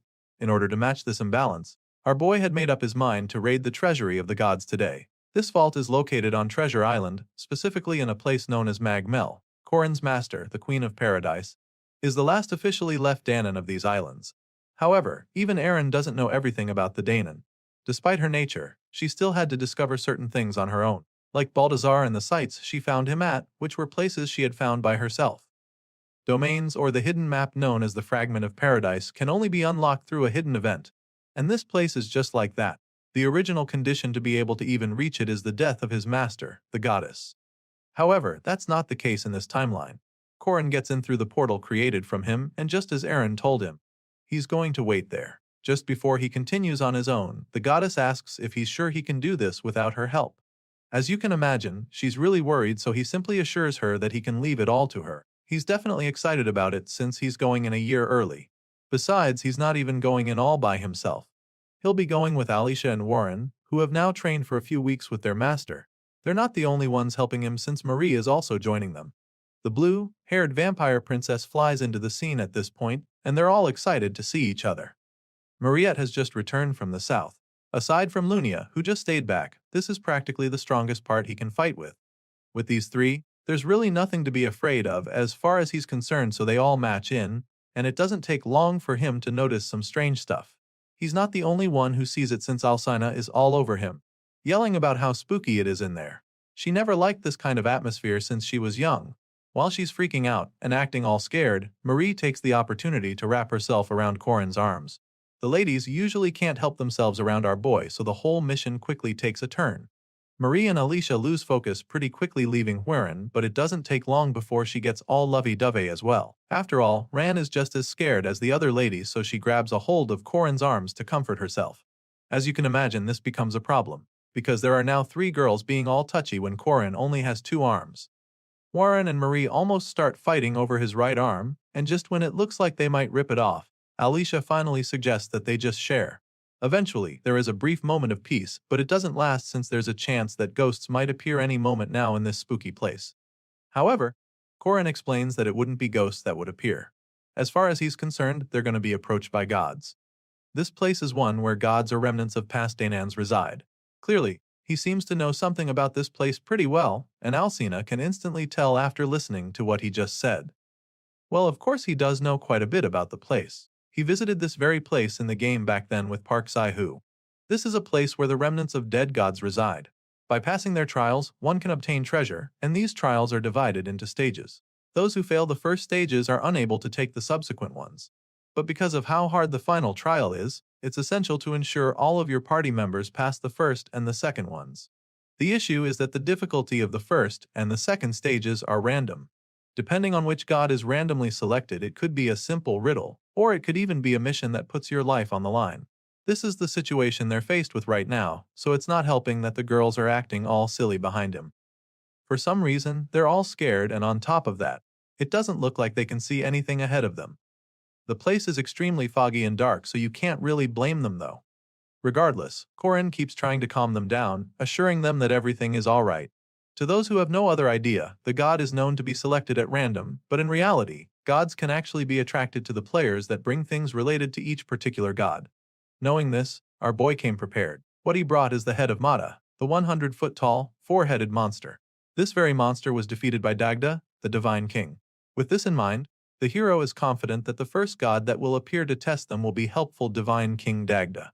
Korin also knows that the mission that comes with this god is yo cook a delicious meal. As you can imagine, that's going to be a walk in the park for the MC and his gang, especially since he has been in charge of cooking at the dorm. Besides that, he also has Alicia on his team. While the four of them are still trying to figure out their way around this dark and foggy place, they're suddenly startled by a sound coming from the distance. They have no idea what musical instrument is making the sound, and it gets even more confusing when the thick fog starts to clear. Korin also didn't expect this and doesn't get what's up with the sudden change in background. It's at this point that we get to see the string instrument producing the sound.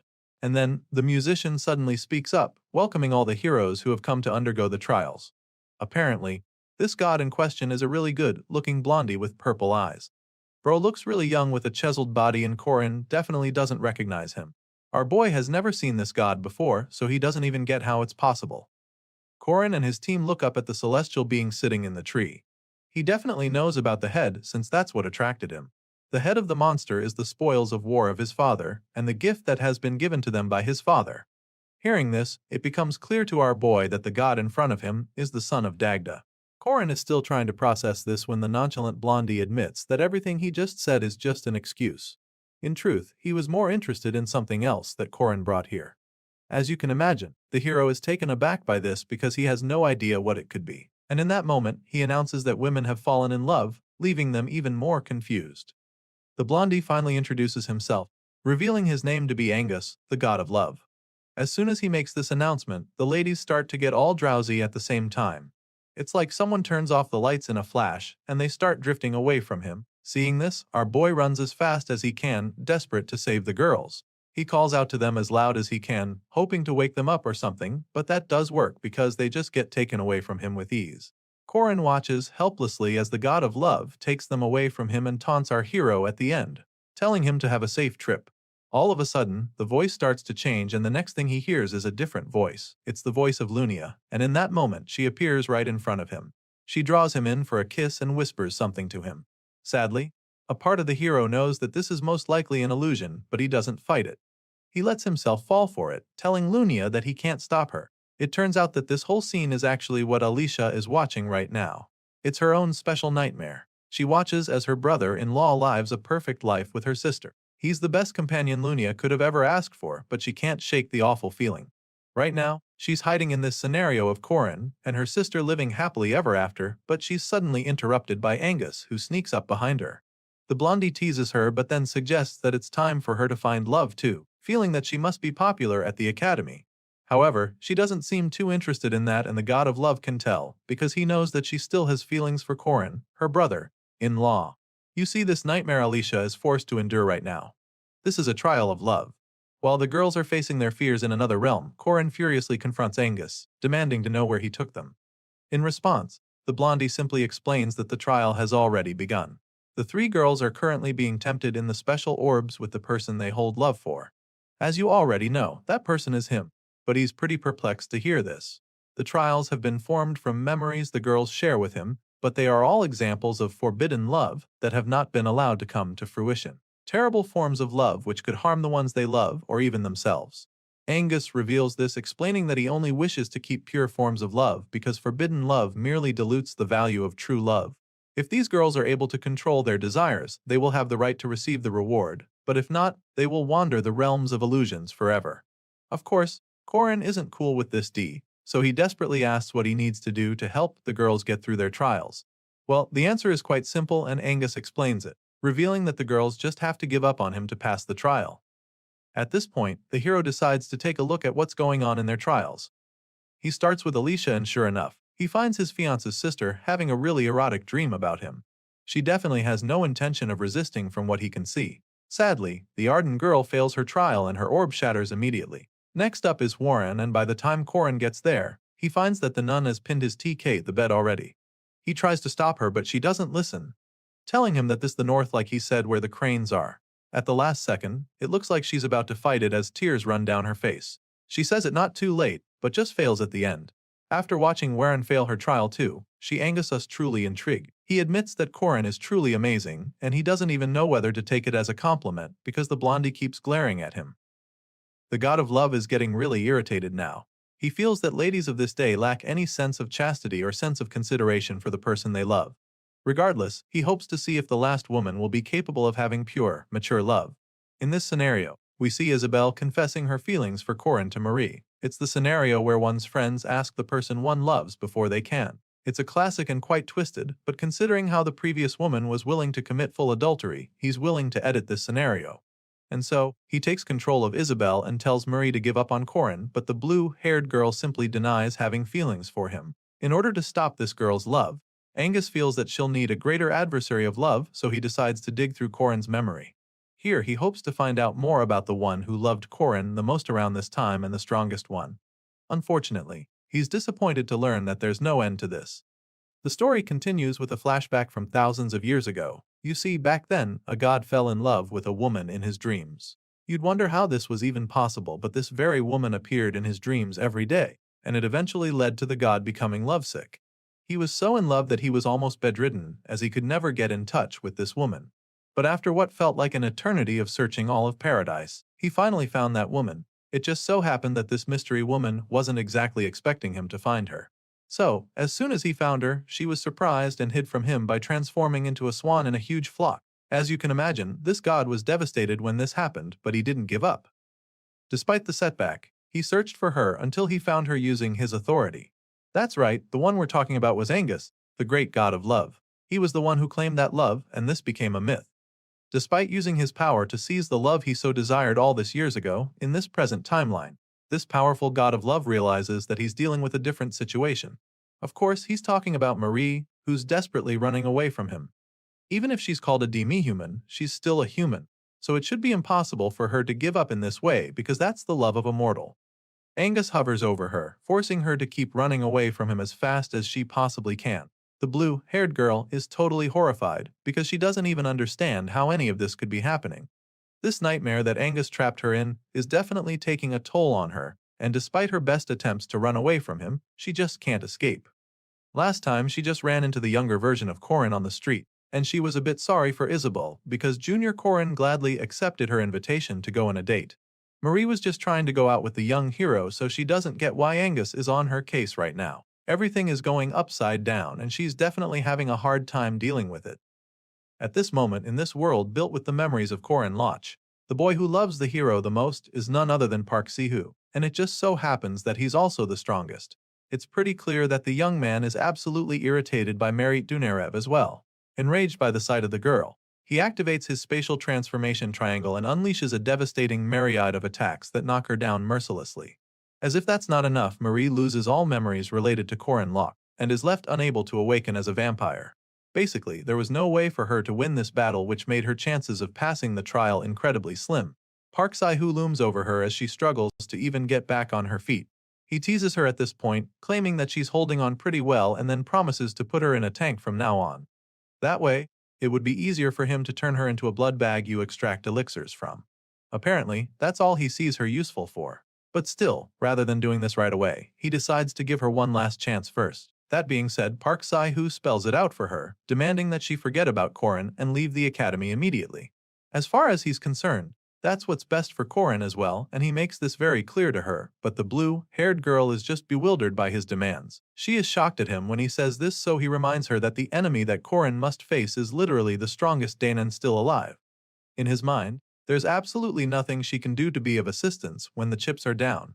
Park Sahu feels that all she would be able to offer him is to die with him if she's there when he faces Baltazar. On the other hand, Park Sahu insists that he's the strongest mage, so he's confident that Corin Loch can actually find his happiness if they're fighting side by side. That being said, he decides that it's time for Marie to fuck off already and stop getting in the way. As you can imagine, these very harsh words cut Marie like daggers, and with her head bowed down in shame and fear, she agrees with Park Sahu. She looks absolutely defeated and appears to have finally succumbed to the pressure. Park claims that this is what she has to do for Junior Corin's sake, but on that split moment, she realizes something. This new idea causes a suspicious smile to creep up her face. She decides not to focus on young Corin or his memories, but instead, the Corin that she knows now. By doing so, she's somehow able to tap into her powers and summons a powerful dragon familiar that attacks Park Sahu. Of course, the unsuspecting mage doesn't see it coming, so Dioku, the red dragon, goes in for the kill from behind. The massive beast bites Park Sahu right in the shoulder, causing blood to splatter all over the place. You'd think that such an attack would instantly take out the guy, but Park is still standing somehow. He places his hand over the wound to stop the bleeding, while cursing at the blue-haired girl. As you can imagine, he didn't expect the attack and can't even wrap his head around what just happened. He's really furious, but even more curious as to how she was able to use her vampire powers. It shouldn't be possible, so it makes him wonder if her memories suddenly came back. Well, it turns out that the vampire girl is starting to take control of these mind games. This illusion of Park Sahu was saying such ridiculous things that it didn't take long for her to realize that this world isn't real. The moment she says this, Park Sahu begins to panic, and she simply points out how insane everything he's been saying was. With a powerful surge of energy coursing through her body, she bluntly asks Park what the hell he was talking about by telling her to leave Korin. The blue-haired girl asks this with a very lucid memory of Korin telling her how he hopes that she can be happy. And so, she's certain that she cannot leave the young hero. With the memories flooding back into her mind, her powers suddenly start to come back to her, making her incredibly menacing. At this point, it's pretty clear that Mariette Donarev has fully awakened as a high-ranked vampire. All of a sudden, she starts floating up to the sky with the immense power still crackling all over. With her powers awakened, she creates deadly shards that rain down on Park Sahu, who's still watching helplessly below. Marie sends the sharp spikes down on him, insisting that the only way for her to be happy is for Korin to be happy as well. That being said, she finally concludes that the person who can actually make the hero the happiest is not Isabel or even Park Sahu. As far as she's concerned, she's the key to unlocking Korin's unlimited happiness, and the moment she says this, the illusion that Angus created suddenly starts to collapse. The orb shatters, releasing a dark cloud of smoke, and this leaves the crafty god of love very confused. Angus can't believe that this is happening, and he definitely doesn't know how it's possible. Seeing this, Korin immediately starts teasing him. It's pretty obvious that this is not what the cunning god predicted, so he proceeds to taunt the blondie. Of course, Angus gets really pissed, but he can't really do anything, so he just yells at the hero to shut his trap. Apparently, this god doesn't believe that what Mariette displayed is actually true love. In fact, in his eyes, the blue-haired girl is no different from the first two ladies who failed their trials. In his mind, the only thing they've shown is the obsession of immature girls, and this brings him to a conclusion. Angus suddenly feels like he understands what's going on, which leaves Korin pretty curious when he hears it. This celestial blondie realizes that there's actually one person to blame for all this. To him, these girls only became this way because of the young man standing in front of him, so he accuses Korin of being the problem.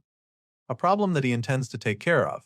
Enraged by everything that's gone down so far, Angus refuses to give up and decides to set up one last test for the hero. He takes the glowing orbs and uses the energy to create one final illusion for Korin to face. A bright flash of light covers everything for a second, and as soon as Korin opens his eyes, he finds himself standing in the middle of a flock of swans.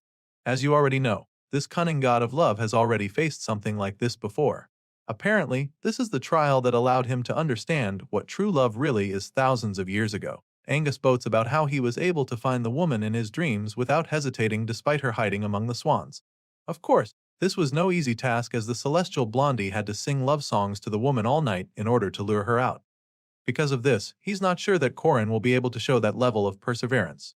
At this point, Korin is starting to realize just how serious this trial actually is. The god of love challenges him to find the woman he really loves out of these 150 swans. He explains that the three girls have already been turned into swans, which means that they're hidden in plain sight. For some reason, rather than letting the hero try to find them throughout the night, he only gives Korin 3 minutes to find the real one. Nevertheless, our boy doesn't seem fazed at all. In fact, for some reason, he finds the whole test pretty amusing. A confident smirk creeps up on his face, and the moment Angus sees the smile, he begins to panic. The god of love becomes curious because he doesn't get what's so funny, and tells him wonder what exactly this hero has planned already. Before they can even finish asking the question, Korin lifts his spear to activate a powerful skill move known as the Death God's Orb. This powerful move is actually known to separate the body and spirit and has no effect on beings with a strong sense of self. As soon as Korin activates the power move, swans start to explode all around him, but not all the birds get blown up. You see, using this move, Korin is able to eliminate all the regular swans that don't have a strong sense of self, being that they're just illusions, and after all the regular birds are home, only 3 swans are left. Obviously, these 3 are the girls that Angus disguised. Korin is even more certain about this because he can clearly see that their eyes are different from that of the normal swans. The cunning god of love gave our boy 3 minutes to find the girls, thinking it would be insanely difficult, but Korin just proved that he didn't even need 1 minute to pass the test. Now that he's completed the trial with ample time to spare, he politely asks Angus to release the girls so they can be on their way. As you can imagine, the crafty blondie didn't expect to be outsmarted and bested by a human this easily, so it looks like a pretty embarrassing loss for him. However, our boy isn't exactly off the hook just yet. Angus suddenly starts laughing like a maniac, which leaves Corin quite puzzled, and that's when the crafty guy reveals the other side of this trial. He reminds our boy that he was asked to find the real Oni, and then explains that the hero can only pick one of the girls, and the two that he do pick will have to sleep here for all eternity. Apparently, that's the rule of this twisted game, so of course, our boy is really taken aback. Angus has been trying to get to this point from the start, so even though it wasn't easy, he's finally managed to land Corin in this dead end. He gives the hero an impossible choice and taunts him, challenging him to try passing the test now because in his mind, this is the real trial of love. Once again, no matter how bleak the situation appears, the hero still seems to have thought of a way out. Corin suddenly starts laughing in response to Angus's insane trial, and then after laughing for a while, he suggests that the crazy god of love is having a huge misunderstanding here. And then, he goes ahead to clear the air. Corin explains that he never actually had the right to pick in the first place, and claims that he's just thankful that these three girls all picked him. At this point, Angus begins to panic, because he knows that Corin is right. The tables are quickly turned in that moment because now it's starting to look like the hero doesn't mind failing the trial. Seeing how confused Teen Blondie is, our boy goes on to explain that he came here with the purpose of saving everyone from the beginning. And so, if someone were to be chosen to be cast aside, then it would have to be Angus. The hero makes this crystal clear to the god of love and then points his spear at the guy. Corin holds the sharp end of his weapon mere inches away from Angus's neck, and the blondie just looks speechless for a second. After a brief moment of silence, he finally responds to everything that Corin said. He reminds the hero that he passed the trail of the swans and won the woman of his dreams. That is where the mythology that was passed down ends. That's the only part of the story that people told their children for thousands of years, but of course, there's more to it. In reality, Angus was not able to win over the woman's heart, despite finding her in the huge flock of swans. Of course, it's pretty ironic that the god of love wasn't able to make someone fall in love with him. The woman of his dreams flew away from him because it just so happens that the reason she hid as a swan in the first place was because she was afraid of him. After getting rejected, Angus spent the night drinking and singing love songs to himself, with endless streams of tears running down his face. His heart was filled with sorrow and regret, feeling that perhaps the outcome might have been different if he had just waited a little longer to go after the woman in his dreams. As the memories rush through his mind, a gentle smile appears on his face. Angus suddenly confesses that he's learned through this trial that love is not about possessing someone, but actually respecting them, and so he finally decides to do the right thing. That being said, he confirms that Corin Locke has actually passed the trial. The blondie reveals that he can now see why these girls refuse to give up on the hero. He tells Corin to go ahead and leave the girls in his care, promising him that there is no eternal sleep for them. Angus vows to let all of them leave this realm together if Corin is able to pass his final trial safely. As much as our boy appreciates the new atmosphere between them, he's not too comfortable with these terms, so he tells Angus that he'd prefer that the girls be set free even before he starts the next trial. However, the god of love insists that he leaves the girls with him because there's a good chance that his next trial is going to be a lot more dangerous. Angus is still trying to explain this to him when all of a sudden, the essence of the sun in his body starts reacting a lot. Corin feels the power in him radiating, so he's pretty confused. He knows for a fact that Angus is not the one causing it, so he's really puzzled now. An existence that can make Klaus Solus activate despite his will is at play here, and there's only one force he can think of that could be responsible. His guess is immediately confirmed when the glowing figure appears in the sky above, revealing that he'll be giving the hero his final trial. Corin isn't even surprised when he sees the fiery being hovering in the sky, because he already knew that only the king of all gods could make the sun react. At this point, we're officially introduced to Noada Ergetlam, the one known as the heir of the sun. So, let's have a little backstory to understand who exactly this flaming god is.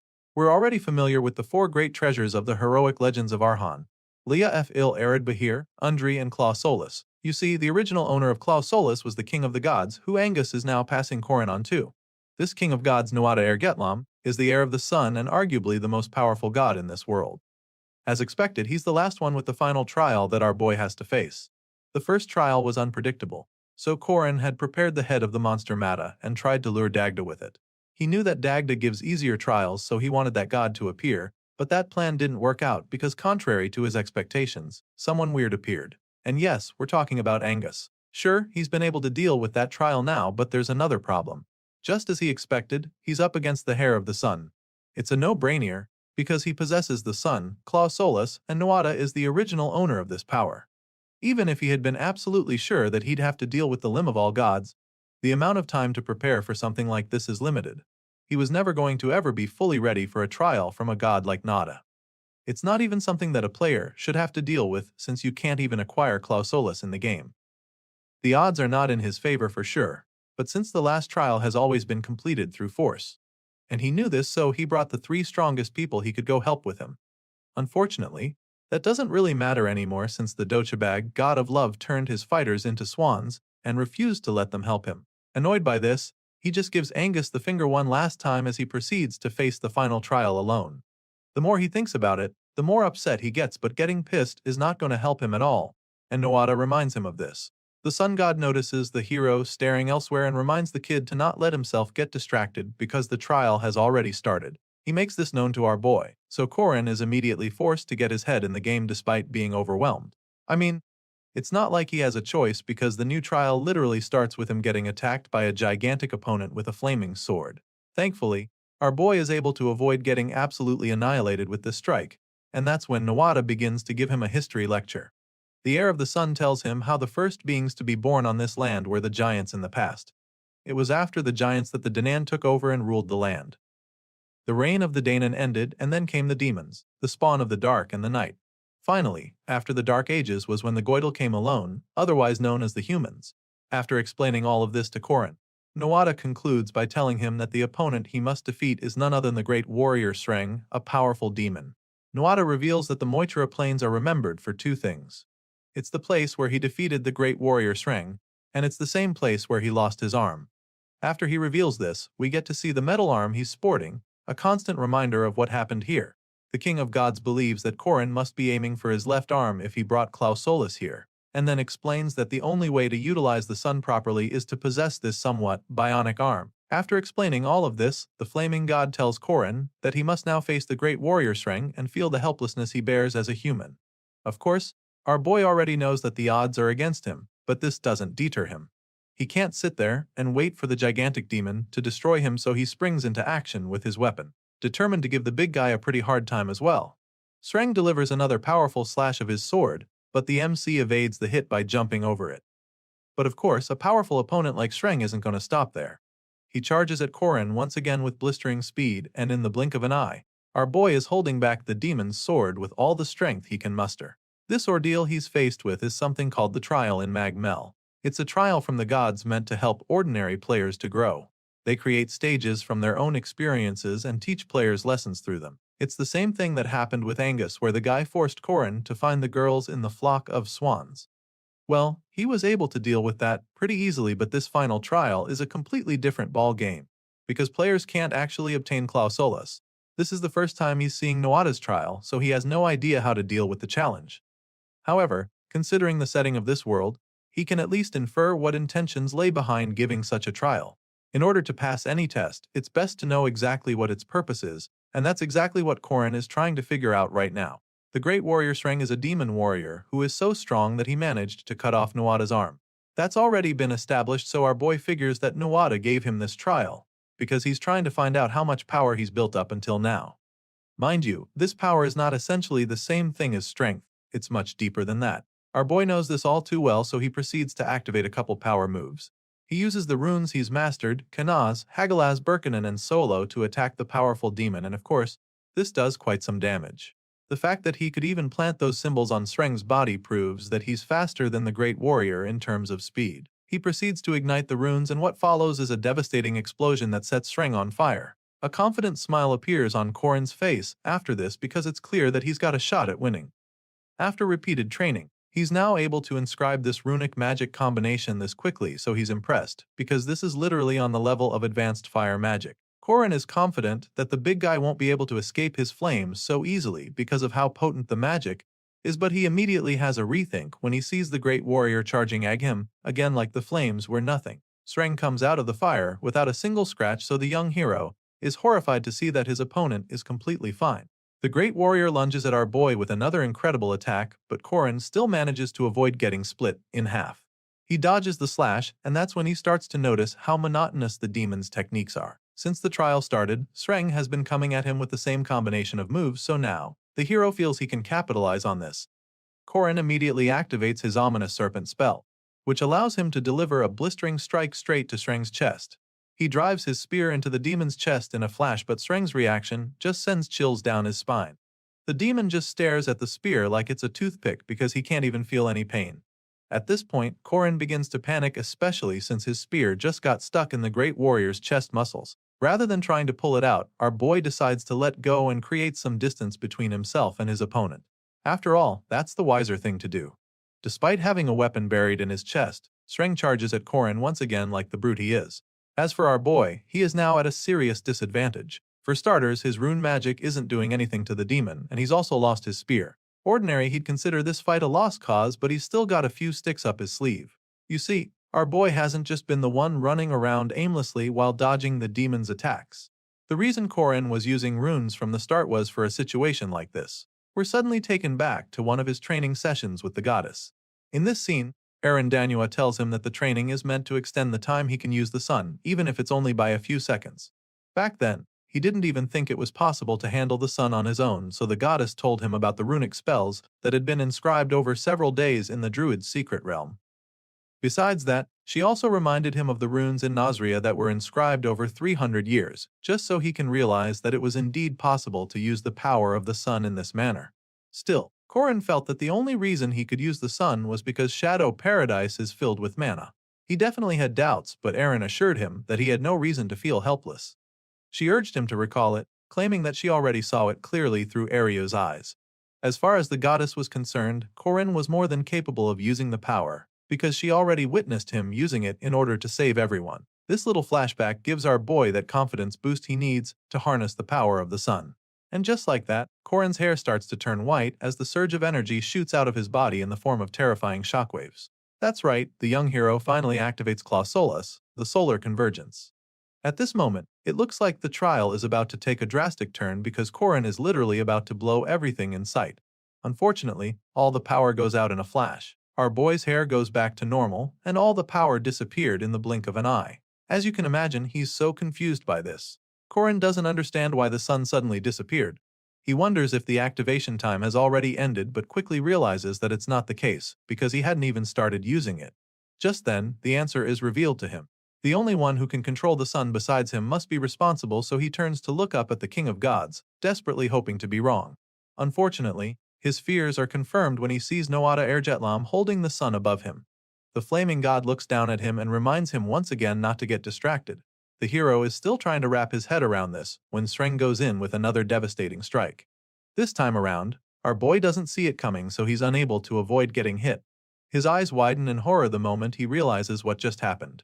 Apparently, the great warrior single-mindedly followed the destiny he fulfilled in the past to cut off his opponent's arm by any means necessary. Korin watches as his right arm gets slashed off before he can even realize what's going on. The hero falls to the ground in a pool of his own blood. The battle isn't over yet, so he can't afford to let his guard down anymore. Desperate to stop the bleeding, our boy attempts to cauterize the wound with his Kinaz rune spell, but despite blasting the injury with flames, nothing seems to be working.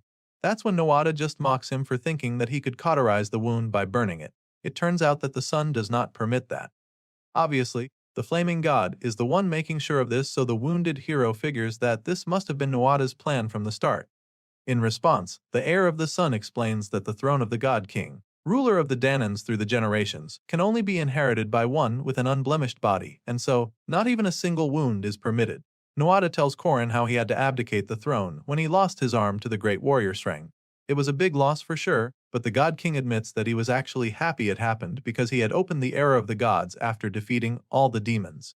So, his mind was peaceful even if he has to stop being the God King. That was until the humans ended the era of the gods and turned his achievements and ambitions into nothing. As far as Noada is concerned, this trial began when the Danan of Justice, Erina Danua, sent Korin here. Most of the gods in this place are in agreement with Eren, but not all of them, and the flaming god explains this to our boy, but Korin refuses to believe him. Nevertheless, The God King proceeds to say that he despises the current era that the humans have created, and so, now that he's regained the power of the sun, he is more than happy to end that era. Noada Ergetlam suddenly activates the Sun Sword using Claw Solus and declares that he's been waiting for this era. Not for the demons or the weak humans, but for Tez Baltazar, who he believes to be the last true Danan. Well, who would have thought? This king of gods is actually rooting for the villain from the north, so now our boy has bigger problems on his hands. We've come to know Danans as some of the most powerful entities in this story, but who exactly are they? Danans are existences that embody a concept. For instance, Aaron Danua is justice and Angus is love, while Noada Ergetlam is the Danan of kings. Like the sun which shines on everything, he protected the throne for ages while receiving veneration of all Danans, but that was until he lost his arm to the great demon warrior Shreng.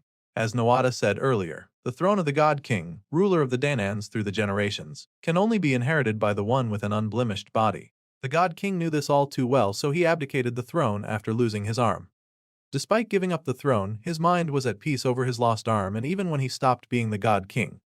From the giants to the demons, they had survived their wars with all the races, and he had saved the world in that way. After all, his sacrifice enabled him to save his people. But if he ever had one regret, it was the fact that he wasn't able to extinguish the Goidals, now known as the humans. Noada Ergetlam was still frustrated that he couldn't wipe out humanity with his own hands, but now, it's looking like he finally has his chance. The God King talks about how the Danan gave humankind everything only to get betrayed. They gave the Goidals fire and exposed civilization to them as they were worshipped by them after all. Sadly, after everything the Danan did for the humans, they used that same fire to forge steel and turned the steel against the gods. Despite being betrayed by the humans, the innocent ones still left behind the Danan of justice, Aaron Danua, in hopes that she could guide this world in the right direction.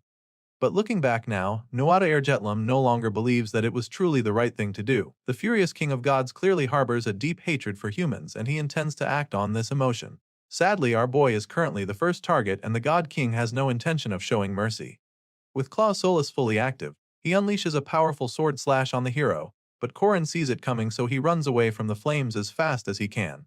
Our boy manages to evade the first wave, but he still has other problems on his plate as well. He's still bleeding profusely, so it's clear that he'll end up dead if he wasted any more time here. With this in mind, our boy comes up with a plan. He responds to everything the God King said, certain that the big guy must have some grudges since the Goidals are the ancestors of humanity. Still, he tries to explain that the current era of humans is different from that of the Goidals. Right after saying this, Korin leaps into the air with his spear to take on the God King. He activates his ominous serpent spell along with the enlightenment skill move. It's a really heavy strike, and he throws in everything he's got despite having only one hand, but Noada easily blocks the attack with his sun sword. Once again, Korin's eyes dilate in horror as the God King strongly disagrees with him. As far as Noada is concerned, there's no difference between the Goidals of before and humans of today. With this strong conviction, he proceeds to throw a deadly attack of his own at the young hero. With a single beam of fire, the King of God sends our boy flying. Sadly, even Korin's swift reflexes aren't enough to save him from this strike. To make matters worse, Noada has no intention of stopping. His hatred for the human race hasn't lessened one bit. To him, humans give importance to worthless things like race and religion, ideology and gold. On top of that, they destroy the environment while fighting endlessly among themselves. And so, the Heir of the Sun believes that it's just a matter of time before the world they inhabit will become a hell more cruel than the one ruled by the giants that were defeated in the past. Of course, this furious god of fire and sun isn't going to sit back and wait for that to happen. He intends to purify the world and bring peace to the land again before the humans destroy it, and he's determined to do this with overwhelming force, so he unleashes yet another deadly blast.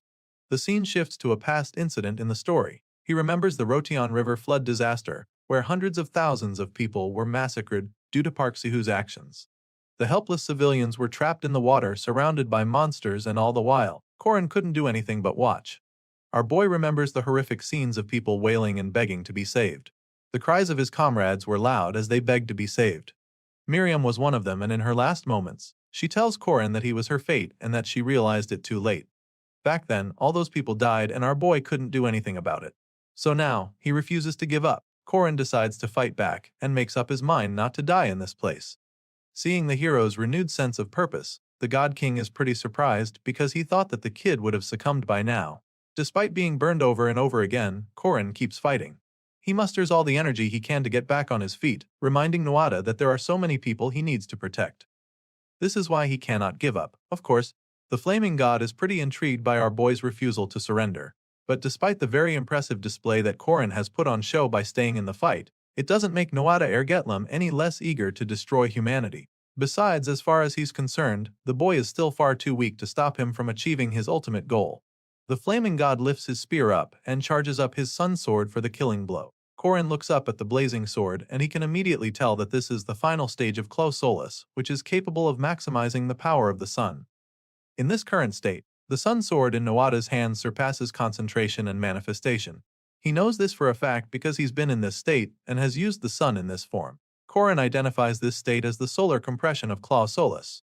Sadly, despite having all this knowledge about the power of the sun, our boy is not the one wielding it right now. All he can do is watch as the King of Gods proceeds to power up his metal bionic arm. The arm glows bright red as the fire within burns even more, and it's starting to look like the absolute peak of Clo Solis. You see, the compressed form of the sun is imbued unto the big guy's left arm, and so now, that arm literally has the power of the entire sun in it.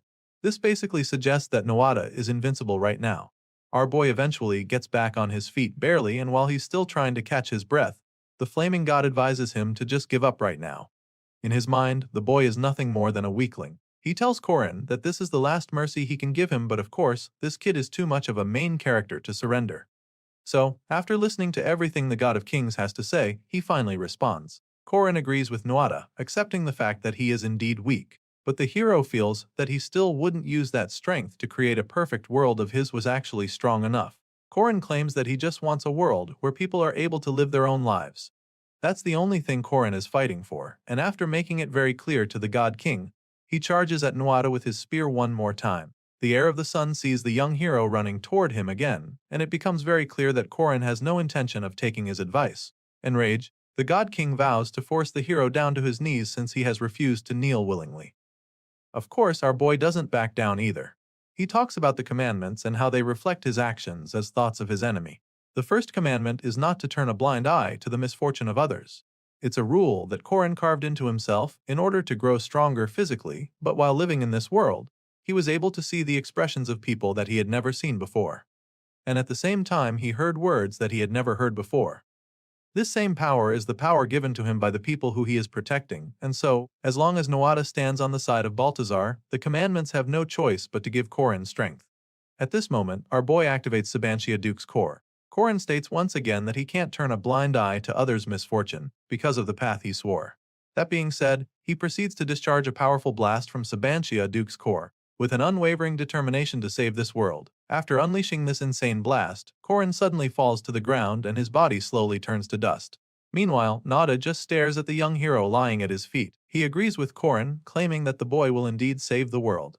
The flaming god is truly impressed by our boy's spirit, but he knows that Korin cannot defeat Baltazar as he is now. He breathes life back into the hero and gives him something to help him defeat his nemesis. However, he's curious as to how many humans the boy will save and how much stronger he will become until that fateful day. Nevertheless, he is satisfied with Korin's performance, so he passes him and leaves him with his metal arm to help him fully harness the power of the sun. Now, the ball is in our boy's court because Noada has finally left him to struggle and prove his will to save humanity. That's it for this episode. Until next time.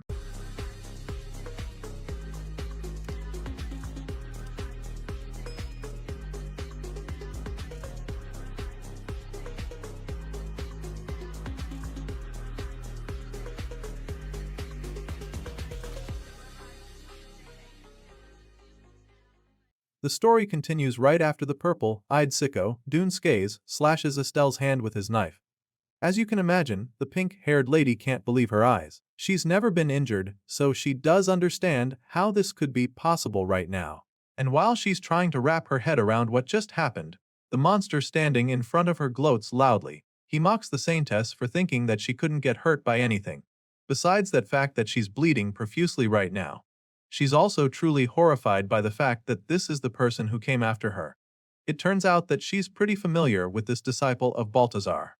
She's aware that Dune Skaze is a wanted criminal that committed all kinds of terrorist acts throughout the continent, and when she says this, the Beast King just laughs some more, teasing her and claiming that he's honored to be recognized by her. The guy that goes on to horrify her some more by showing her something in his possession, and asking if she recognizes it as well. His plan works because the saintess is truly mortified when she sees what he's holding. This powerful ring brimming with energy happens to be the Holy Grail, and so she can't understand why a terrorist like Dunskays would have it in his possession. The Beast King just smiles confidently as he learns that the object is called the Holy Grail by the people. That's not what they call it though, and before they can even tell this to the Saintess, his partner in crime grabs the injured lady by the arm and restrains her. He's had enough of the chit-chat and now, he's ready for action, so he tells the Beast King that it's time for him to pour her divine blood into the Undri. Of course, this decision is not something that the Saintess is comfortable with, so she screams in horror. Estelle is so confused, but before she can even realize what they're trying to do, the two villains force her injured hand into the Undri, with which they collect the blood from her wound. The Saintess cries and screams as she tries to make them stop, but of course they just ignore her because they have a mission and they're determined to complete it. You see, there are a lot of things they can use her blood for since she's a divine figure, and these guys are not shy to give her a few examples. The brown-eyed man explains that with her blood, they can resurrect an ancient giant that had disappeared in the ages long since past. While that's happening, the scene changes, and we're taken to an island with the tower, and here, there appears to be some kind of celebration. They seem all excited about the turbulent waves in the sea, and the powerful bolts of lightning as well. They all watch the storm rage on from inside the tower, and that's when we see the man responsible for what's going on. It's Elder Blaine, the mage who is currently basking in the praise from every corner of the room. The other mages hoot and holler about how amazing his magic is, but while they're showering him with praise, he doesn't seem to be enjoying it all that well. It turns out that he didn't actually do anything to make the waves so turbulent, and he definitely didn't create the bolts of lightning they're all so psyched about. Unfortunately, he can't tell them that now because he already missed the opportunity to speak up. While the elder is busy having this mental debate with himself, the scene changes again and the story continues at the Association Situation Room. Here, another group of magicians are watching the celebrations, and they also have their reservations about the matter. The leader of the group is certain that the kind of wave they just is not natural, so he believes that the Mage Tower might actually have the ability to control the sky and the ocean. He expects colleagues to also see things this way, but he also doesn't think that they should just give up because of it. He makes his thoughts known to the room, including Danua, who is also present, and the goddess responds immediately. She tries to make him understand that she's not trying to say they should just give up. Danua believes that a spell great enough to cause waves and lightning, like that, should require a magic circle. And so, she concludes that they just need to destroy the magic circle, if there happens to be one. The goddess makes this suggestion and then asks Clara to pitch in. Of course, the lady in the hat chimes in to support Danua, claiming that she has seen something similar to this during the Witch Revolution. As you can imagine, having the two revered ladies saying the same thing surely gets the others on board. I mean, if the Witch of Space says so, then it must be the way to go. You see, Madame Josephine is a historical figure and is never doubted, so it's no surprise that her input is enough to sway the others. Thankfully, none of them have any idea that she's lying right now. So, what exactly are these guys up to right now that could cause them to trick these guys? Well, it has something to do with our boy Corin. The hero was the one who came up with the idea to cause a natural disaster, and they're just playing along with his master plan. Now, the others are on board, but they're still not sure how the plan is supposed to work. The green-haired guy in the group is the first to speak up, asking the ladies how they intend to destroy the magic circle. As for his bald friend, the guy doesn't even know who would participate in a mission that's this dangerous. He's still talking when he's suddenly interrupted by the goddess, who claims that she has an idea. As you'd expect, these guys are pretty eager to hear what she has in mind, so they ask what it is. That's when Aaron reveals that 10 people will be selected and put to the task. Next thing we see is our boy in the middle of a meeting with his crew as well. Apparently, his master plan is about to be set in motion. He gathers the powerful heroines around to discuss how they're going to save the Saintess. As you can imagine, he already knows that taking a bunch of people on the mission would only lead to the loss of more lives. So, Corin decides that it should just be a select few whose job would be to destroy the enemies from the insides out. As soon as the girls hear this, they begin to put the pieces together and suddenly realize that this is the reason why Corin cast those natural disasters. Mariette is pretty blown away by the genius, but Warren doesn't even want to remember the loud music he used for the trick. Meanwhile, Aaron just finds this whole thing pretty amusing. They managed to fool the royals, and she definitely had fun doing it, but Josephine just teases her, reminding her how scared she was because she thought they would get caught. Well, at the end of the day it worked. But the lady with the hat still feels that there's a problem with this plan. You see, the Mage Tower has thoroughly reinforced their security since their defeat during the Witch War. And because of this, there are now all kinds of monsters surrounding the tower, which means that getting in would almost be impossible. Josephine explains all of this to the crew, but the warrior nun among them tells her that it's not even a problem. She doesn't think the monsters will be an issue, and Marie even goes ahead to suggest teleporting past the defenses if Josephine isn't comfortable with the plan. Unfortunately, they can't teleport, and that's where the main problem lies. The thing is, the Mage Tower thinks that they lost the war because of her and her space magic. And so now, with the reinforcements they've added to their defenses, spatial magic can no longer be used in the tower, or anywhere on the entire island for that matter. Basically, none of them can enter the Mage Tower using teleportation magic, and if they tried to, then they'd just be split into different places. Josephine explains all this to them, but Marie just becomes curious. The blue-haired girl notices something on the map and points it out. It appears to be a marker outside the barrier, but the lady with the hat claims that the barrier is too weak in the Forbidden Forest. This means that they can actually send one person in through it, but she'd rather pray that no one goes near that place. As expected, the girl doesn't get why Josephine is against the idea. I mean, it's the entrance they need, and it also seems like the perfect spot to infiltrate, because it's far away from the mages on the beach too. Sensing the girl's curiosity, Josephine decides to break things down for her. The professor reveals that there's actually a reason why no one is guarding that location. It just so happens that it is the most dangerous place on the island, which means that going in through there might be as good as attempting a suicide mission. Just when it looks like the plan can no longer work, Corin confidently informs them that he'll be the one going on this solo mission. Josephine, just like all the other ladies in the room, is taken aback when he says this. The girls just stare at him with a look of bewilderment, and at the same time, they tell him that he can't go because he's too weak. Well, he definitely doesn't agree with them. In fact, he feels that they're the ones who are just too strong. He doesn't deny the fact that they're stronger. Heck, he's undoubtedly the weakest without the commandments, but he believes that he can do it. Before he can even get a chance to start his pitch, the goddess sides with him, which leaves him a little shocked. With a proud smile on her face, she asks her disciple if he truly believes that he can do it, and for a second he just stares at her, unable to say a word. He's probably just dazed by how much faith she has in him, and so, he assures her that he can indeed perform the task. And so, a few moments later, we see Josephine casting the teleportation spell to send Corin out into the dangerous forest. While adding the finishing touches, she asks our boy if he's ready, informing him that he'll be teleported in the next 30 seconds. The girls tell him not to worry about things back there, and urge him to just be careful out there. Just as he's about to be sent out, Warren grabs his arm and calls his name. He answers her, and that's when she begs him not to get hurt. Corin is a little surprised by what she just said, but, when trying to explain, she just bursts into tears. By this time, our boy's got only 10 seconds left with them, and Warren is still bawling her eyes out next to him. Marie, on the other hand, looks really hopeful because she's sure that she'll get to see him again at the Mage Tower. She tells him goodbye and asks him, once again, if he's got the potatoes, which he confirms. Now, with only a couple seconds left before he disappears, he turns to Warren and pats her on the head, assuring her that everything will be fine. He promises her that he won't get hurt, and then finally thanks her for worrying so much about him. His words calm her immediately as her cheeks turn bright red, and in that very moment, our boy is finally teleported in a bright flash of light that follows. The scene changes to the dark forbidden forest that Josephine talked about, and this is exactly where our boy appears. This banned forest is a demonic realm created by the Green Magic faction, and the place is protected by countless spirits. The banned forest is so notorious that even parties with max-level players struggle here, and our boy Corin is about to experience it firsthand. Moments after he arrives in the place, one of the many spirits appears before him. She finds him pretty handsome, but also lets him know that she thinks he's stupid for coming here. This beautiful and playful spirit is known as Huldra, and she's taken it upon herself to seduce those who invade these woods.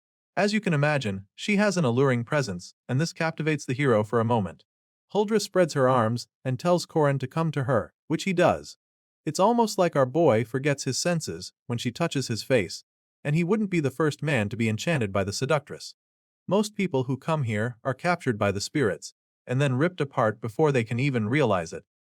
Huldra is the first one to meet him, and it doesn't take long before the other spirits appear, all ready to devour him. Unfortunately, our boy hasn't even realized what's about to happen.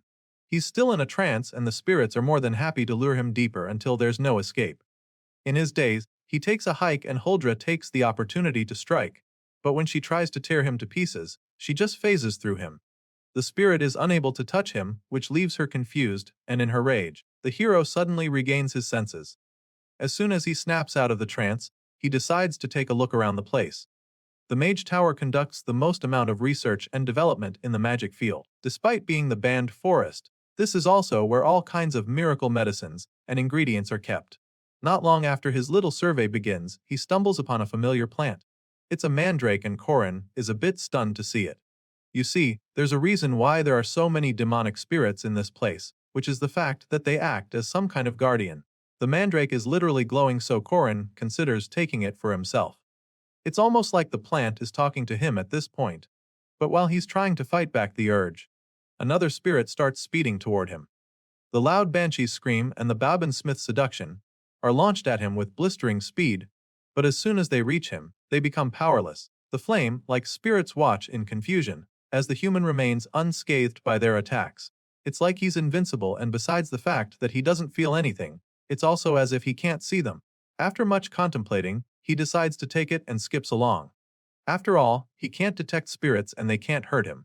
You might be wondering what exactly is going on with our boy that makes him seem untouchable. Well, it's an oath to restrict oneself in return for a 50% increased damage effect. As far as he's concerned, it's really a kind of debuff. Korin feels that nothing has changed since the first meeting with Sabantia Duke, and he thinks that it is because of his lack of affinity for souls. He's convinced that this is also the reason he can't take any damage from them either. In conclusion, this place is practically heaven for Korin, so he decides to go crazy with his harvesting skills and uproots as many special plants as he can while the devastated spirits watch helplessly. In the middle of his little plant harvesting spree, he receives a notification confirming that he has now consumed Azrate sparkling water.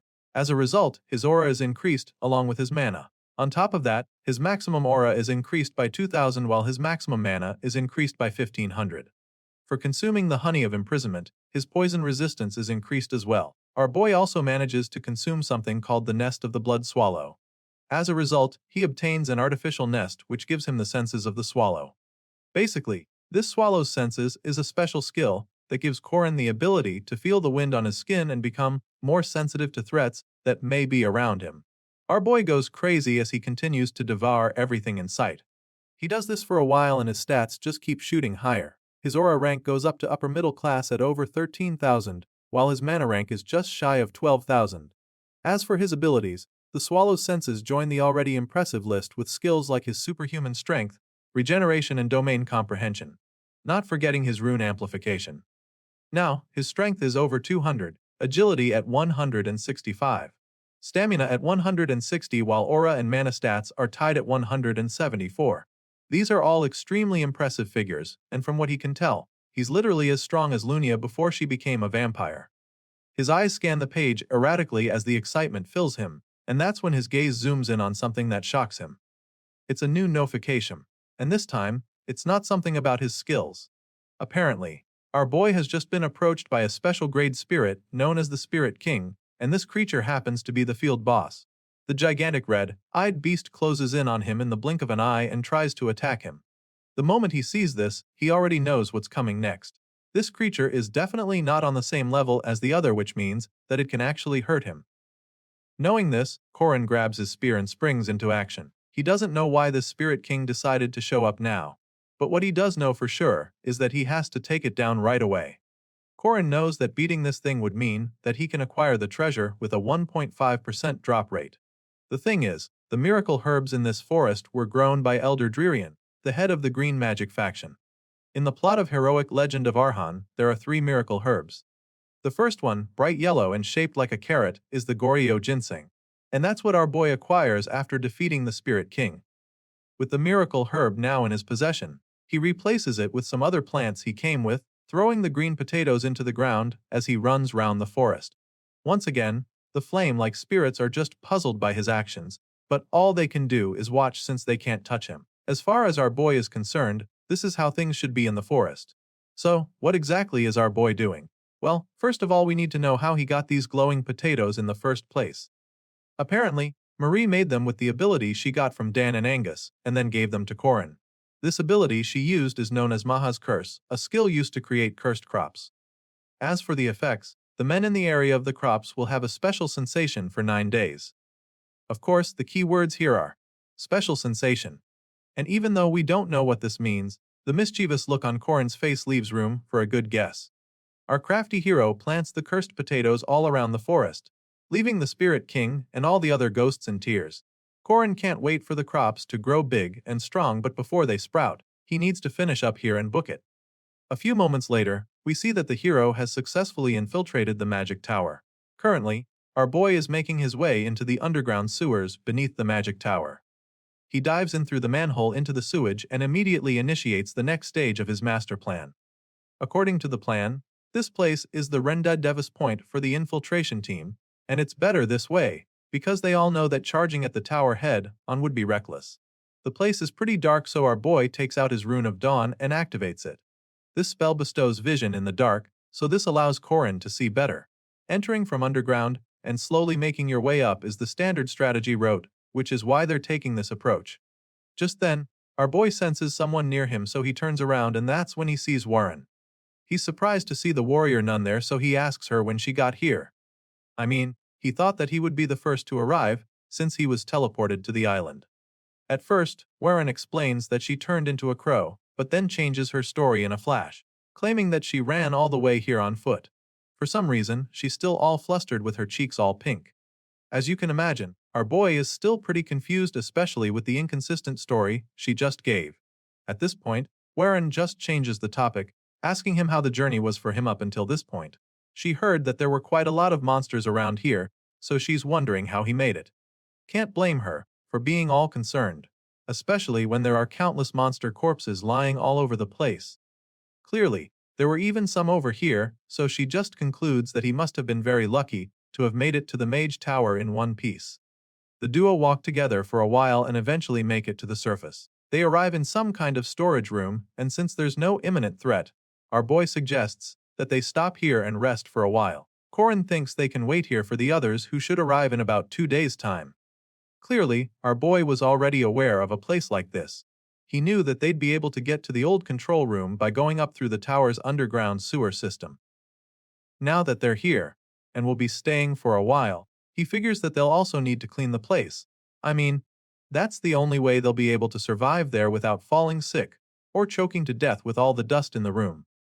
However, there's one minor problem with this, which is the fact that she doesn't exactly like cleaning. Knowing this, Corin suggests that she switch to Ran real quick in order for them to get started with the chores ahead. While pitching the idea to her, he turns to get a response, and that's when he notices her acting all strange. She suddenly starts talking about how it will just be the two of them alone in this room for the next 2 days. Surely, she likes the sound of that, so much so that she's not even able to hold back the emotions. At this point, our boy can sense the tension in the room, and he's even getting a little uncomfortable. He's not sure what's going on right, and before he can even process further, the nun reaches out and starts tugging at his sleeve. She looks up at him with her big shiny eyes, and then offers to help with the cleaning. This is pretty shocking for Corin because he can see that she didn't switch to Ran. This is clearly Hua staring at him with bright red cheeks right now, so the fact that she's offering to clean with him just leaves him dazed. A few hours later, our boy begins to wonder what time it is. There are enough windows in the room, so he's wondering if it's already night. It's dark in the room, so he's losing track of time. His attention is quickly drawn from that when he looks to the side and sees the black-haired girl passed out. Hua was clearly so exhausted after all that cleaning that she fell asleep without even taking off her apron. Even while she's asleep, you can see how tired she must have been, so Corin is really grateful that she helped with the cleaning. According to the plan they agreed on, the people who will be going to the Mage Tower include him, Mariette, and his master Aaron Danua. As for Warren, she's supposed to stay back here in the control room, along with Madame Josephine, who will have to be with her. Knowing that some of them will have to remain here, our boy feels that it's wiser to keep their temporary shelter clean. Our boy is suddenly drawn out of his thoughts when the warrior nun suddenly wakes up. From the way she's cleaning her eyes, you can tell that it was a well-needed nap. She calls out to Corin as she sits up, and the hero starts to feel bad, because he feels that he was the one who woke her up. However, that's not the case because the one talking to him now is Ran. The blue-eyed girl assures him that Hua is still asleep, so he's relieved to hear this. Still, Korin tells her that she can go back to sleep if she feels like it. After all, he still has a couple things to do by himself. Unfortunately for him, he's not going to get that free time yet, because this young lady is in a cuddly mood. Ran suddenly wraps her hands around him and sinks her face in his chest before he can do anything about it. She tells him that she wants to stay like this for a while, so he just freezes in place, knowing that he can't get her off. He tries to talk her out of it though, but you can already imagine how futile that will be. Before he can even get a word in, she starts talking about how nice and warm it feels for her being held in his arms. The blue-haired girl sinks her face deeper into his chest, and this just gets the hero flustered at this point.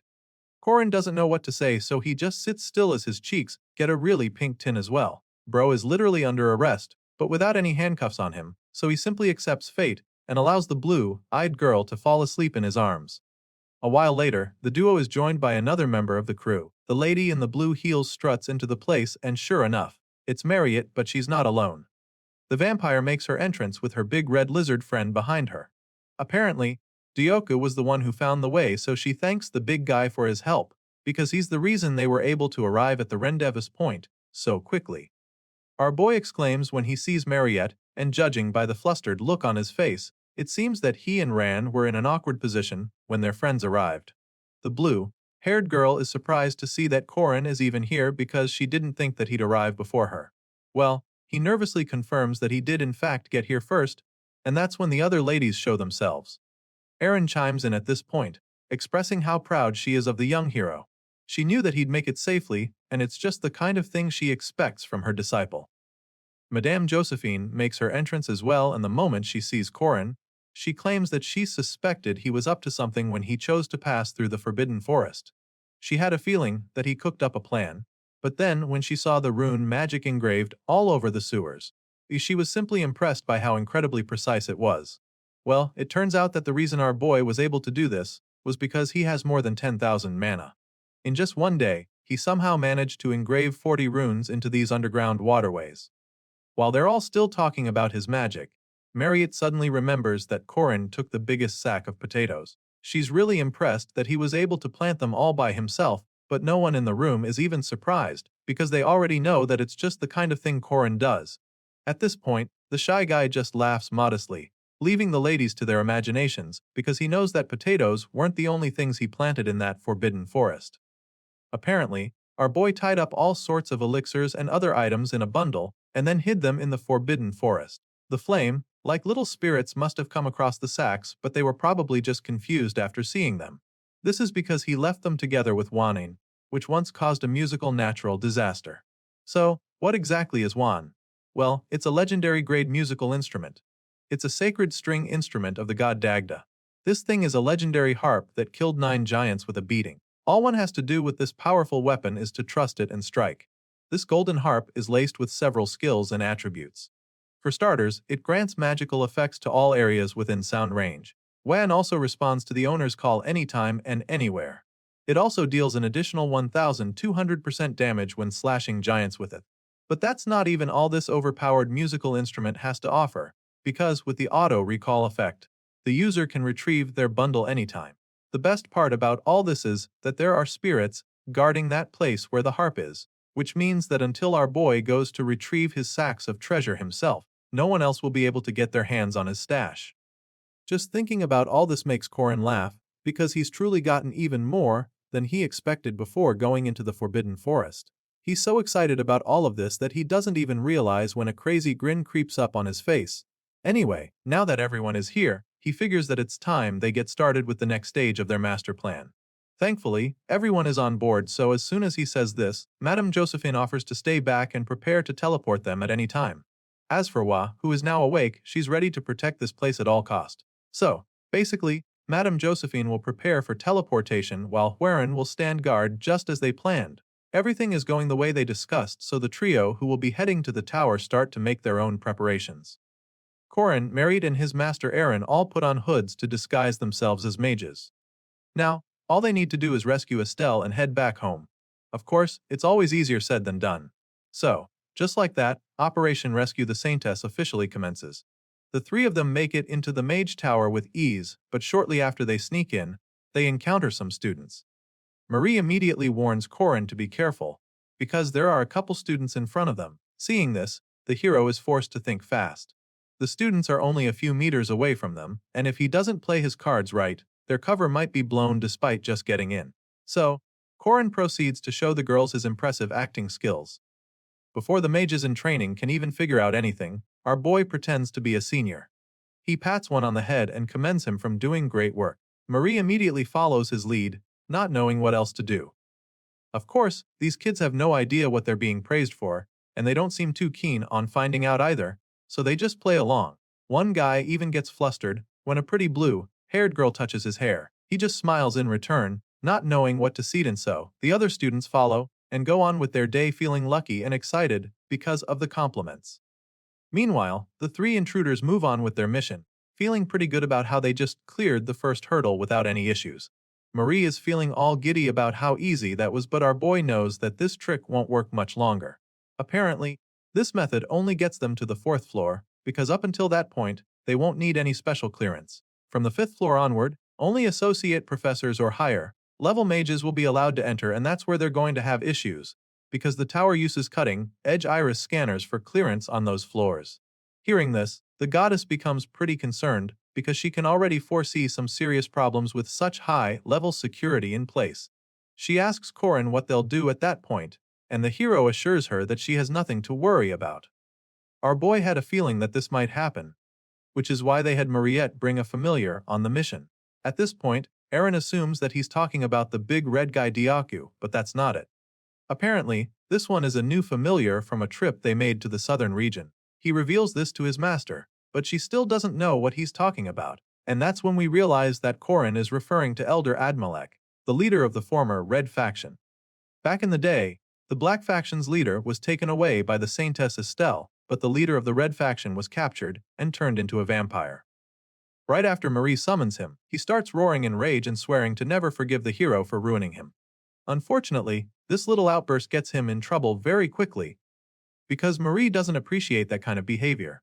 And so, that same angry old mage is now kneeling before Mariette, his new master, because she was the one who turned him into a ghoul, who goes by the name Chunsik. She orders him to sit at her feet like a dog, reminding him who's boss.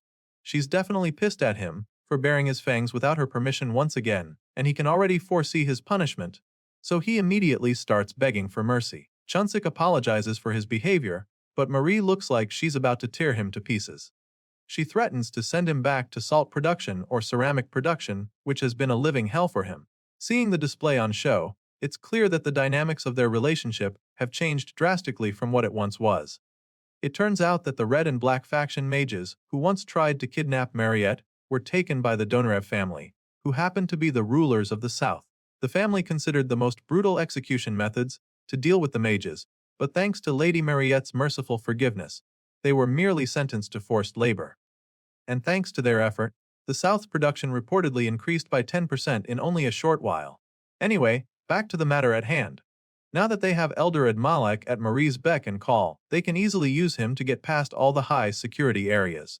In other words, the 5th floor is now a free pass. And so, they do just that, making the old man unlock the doors with his big eyes. Once they're in, Marie sends the guy back, and of course, he's grateful that this is all they needed him for. Soon, this trio of infiltrators reaches the 6th floor, and they can already feel that they're close to completing their mission. Corin figures that Estelle should be in the special ward, which is on the 8th floor. This means that they only need to get through 2 more floors to save her. With this confidence and resolve, they keep going up the stairs with Corin leading the way. At this time, not just the Tower Master, but even Dune Skays might be around, and our boy is aware of this possibility. With this in mind, he concludes that they need to be very careful to avoid running into those guys. They're still trying to be as sneaky as possible, but for some reason, Diokyu starts barking, which pisses Corin off. He tells the familiar to cut it out because they'll be in serious trouble if they get caught in this place. He tries to shut the little guy up, but that's when Marie tells him that Diokyu is onto something. She knows that he doesn't do false alarms, and since he looks scared, she knows that something is up. Corin is just taken aback by the fact that Diokyu could be scared of something.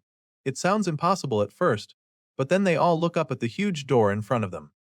There's an ominous glow on it, so our boy begins to wonder what could be causing that kind of reaction. It's definitely creepy, and even though he's curious to find out what's on the other side, he's also a little reluctant.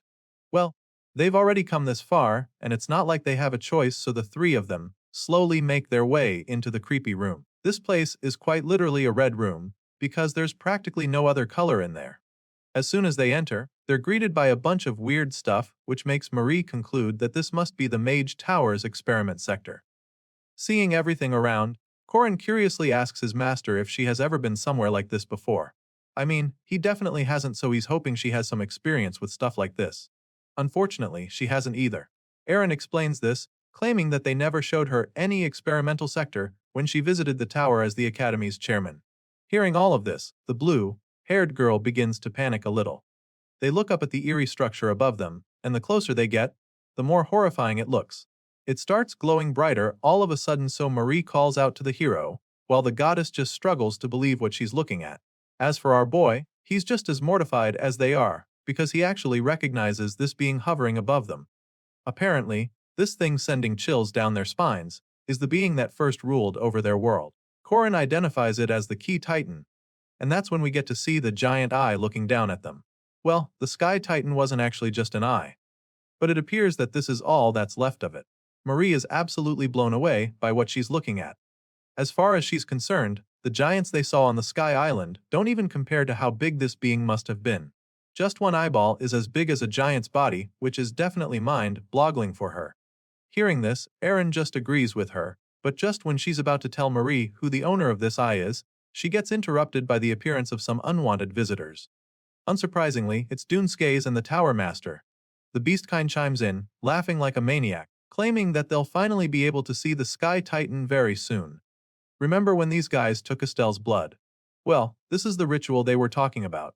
These villains are currently on their way to resurrecting the giant King Balor, and he's so excited about it that he doesn't even sense the three intruders in the room with him.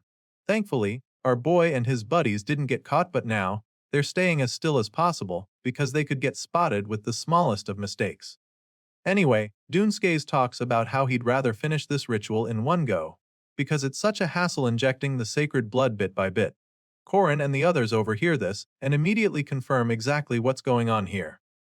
The goddess didn't want to believe it, but now it's clear that these guys are trying to bring the Sky Titan back to life. In the original timeline, Giant King Balor slew the god King Nuada, but was eventually defeated by the Danon of Light. He was the most powerful demon king, and when he died, the war with the Sky Giants came to an end. Just thinking about the story makes Corin's blood boil. He gets that the tower is obsessed with resurrection, but this is going too far. Balor was the greatest threat to the Danans as he possessed the power to destroy the world. Even the divine King Nuada was slain by this Sky Titan, which just goes to show what a force the giant king was. The one who killed Balor was Lu, the Danon of Light, and yet, the one who claims to be Lug's successor and wants to revive the world of the Danon is the same person trying to resurrect Balor. It doesn't even make any sense, but Corin knows that it won't change anything because these bastards will stop at nothing to achieve their goals. Sure, they're crazy, but he's really puzzled that they're not afraid to resurrect something like the Giant King. Well, even if anyone is, Dunskays definitely isn't. The crazy Beast King proceeds to the next stage of the ritual. He unveils the Undri, which is one of the 4 great treasures of the Danans and a source of infinite life. Right after Dunskays does this, everything goes quiet for a second, which makes the infiltrators quite curious. They try to take a look, but that's when the Beast King senses their presence. As soon as this happens, Corin gets a bad feeling, and when a fiery beast appears out of nowhere, he realizes that their cover has been blown. Dunskays senses them and unleashes the beast on them. Well, our boy saw something like this happening anyway. After all, their little mission was going way too smoothly all this while. For a mission this dangerous, Corin pretty much knew that things were going way too smoothly. The massive flaming lizard emerges, and it seems as though he immediately catches their scent, because he suddenly starts talking about rats being in the room. He warns them to hide properly, and not their hair show because that would be very bad for them, and our boy definitely knows this. The fire-breathing monster scans the room in search of the rats he sensed, and while Erin is trying her best to stay calm, Marriott simply looks like she's about to crack. As for our boy, he doesn't even know what to do in this situation, so just like the ladies, he sits there quietly, praying that the dragon doesn't find them. But of course, The odds are stacked up against them in this situation, so it's only a matter of time before the Beast of Flames sniffs them out. And once he finds the rats, he doesn't hesitate to unleash a huge breath of fire on them.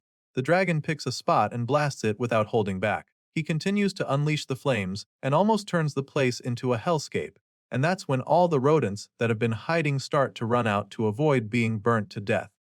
Some of the little guys aren't as lucky as the others, because they get caught in the flames, and when the Beast King sees this, he's a little taken aback. Dunskays picks up one of the rats by its burning tail as he reverts to his normal form, and he really looks disappointed. He's quite confused because he was so sure that he had sensed the presence of intruders, but now, it's looking like what he sniffed out were actual rats.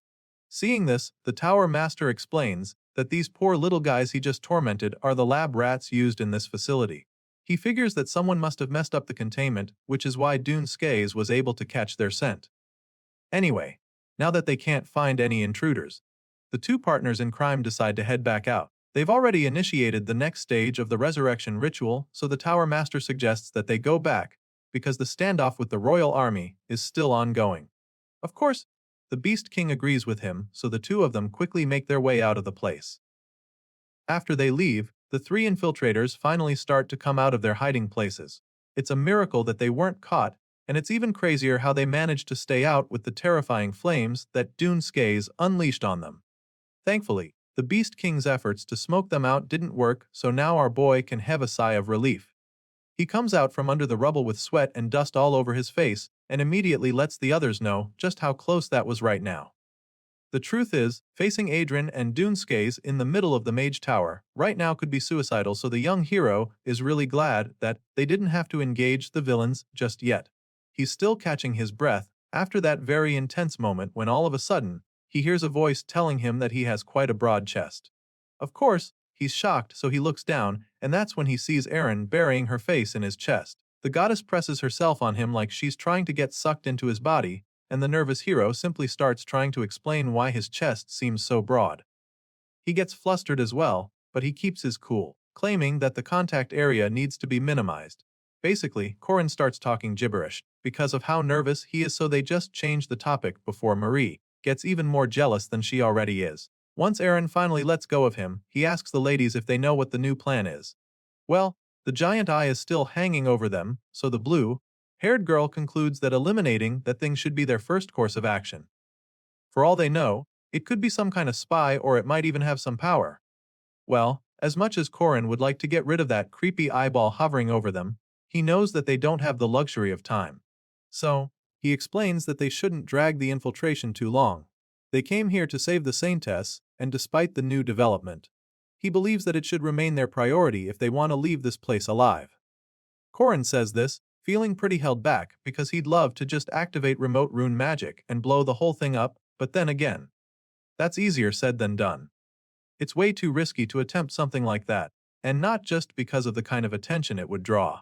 You see, the Mage Tower took heavy losses against his master Erin during the Witch War, and thus means that they've layered anti-space and anti-remote rune defenses throughout the entire tower. This makes it pretty hard for them to use that kind of magic here, and the best Madame Josephine can even do is create a temporary spatial circle with a short amount of time before it expires. That's the plan anyway. Because of how suppressed her powers are in the tower, she had to stay back with Warren to create an exit for them, knowing that it would only last a few seconds. With this in mind, Corin estimates that the spatial magic circle for their teleportation should be nearly complete by this time. Which means that they should have already found the Saintess because of how narrow the window of escape is. And so, while Madame Josephine does her thing back in the control room, Corin decides that his team of infiltrators should get a move on. Soon, they reach the 10th floor, but even at this point, there's still no sign of the Saintess. At first, Corin assumed that Estelle would be on the 8th floor, but now, they've gone even higher and still haven't found her. Now, the pressure is starting to build up because they don't have much time left. At this point, he suggests that they split up and search different areas of the 10th floor so that they can cover ground faster. His master, Aaron Danua, agrees with this plan and tells them to cause as much chaos as possible if they get detected to alert the others so that they can regroup. Apparently, Dioku is also going to be playing a key role in this search for the Saintess, and the big guy seems to understand the assignment. Marie is also confident that Dako will be able to handle himself because she's not even going to be with him. She informs the others that they'll be splitting up. Hearing this, our boy decides that it's time to get moving, but before dashing out in different directions, he tells them to be careful. They're so close to the end now, and he'd hate for them to get caught. All they have to do now is rescue the Saintess and escape. After that, the mission will be complete, but then, again, we all know it's usually easier said than done. A few moments later, we catch up with the hero who's still knocking out mages left and right. It's starting to get exhausting because he has been searching for a while and still hasn't found the Saintess, and it's making him wonder how many more rooms he'll have to search. Korin begins to brainstorm while effortlessly choking out yet another mage in training. He's suddenly drawn out of his thoughts when he sees a bottle of wine speeding straight at him. Korin ducks at the very last second to avoid getting slammed in the head. The bottle shatters on the wall right behind him, and while he's still trying to process what the hell just happened, he hears a familiar voice yelling at him. It's the Saintess, who is currently furious because she asked for a 35-year-old bottle of wine and was given a 17-year-old one. Estelle continues to bark at him from inside the cage for a few seconds before she realizes that Korin is the one standing right in front of her. Her green eyes widen in shock when his soft voice interrupts her tantrum. As you can imagine, he's really happy to see her, but he also finds her behavior amusing. She looks healthy still, so he is hoping that nothing bad happened to her while she was locked up in the cage. At this point, the Saintess is absolutely stunned because she can't believe that Korin is here. She exclaims joyously while the slick hero takes the hood off his head to fully reveal his face.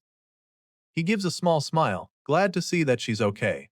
I mean, he figured that the treatment wouldn't really be that bad considering the fact that she's the Saintess. Well, he was pretty spot on because Estelle isn't exactly being treated like a hostage. That so-called cage we were talking about, well, it's filled with all the luxury anyone could ask for, which makes Korin wonder if this is really a prison or actually a hotel. Anyway, Estelle is so excited to see that the hero has come to rescue her, and as much as Korin would love to catch up with her right now, he knows that they don't have time for that. So, he simply suggests that they talk later, and then asks her to take a few steps back away from the bars. As soon as she hears him say this, she already knows what he's about to try, so she stops him in his tracks. You see, the Saintess has been in here long enough to know that breaking these bars without triggering an alert will not be easy, so she explains this to our boy.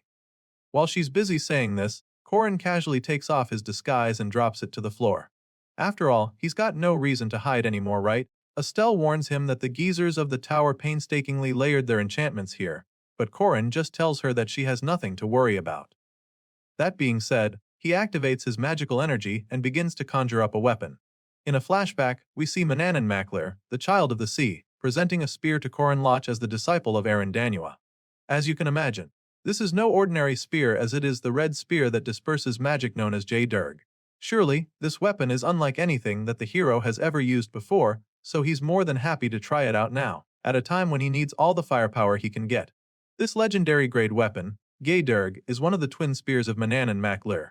As you'd expect, it's packed with all sorts of powerful attributes, but the most notable ones include the fact that it can nullify all magical effects on a single target.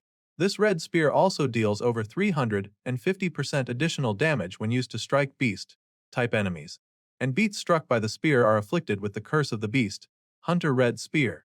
Our boy conjures this overpowered weapon and happily introduces the Saintess to J-Durg, before unleashing two mighty slashes that go through the prison bars like butter. The pink-haired lady just watches with her jaw dropped as the hero sets her free from her luxurious prison. He demonstrates exactly how this spear nullifies magic, leaving the Saintess stunned and in disbelief. It takes her a while to process what just happened as she holds the freshly cut metal bars in her hands. What Korin just did shouldn't even have been possible, and surely he can understand her confusion. However, there's no time to explain, so he gives her a hand, informing her that they can now escape.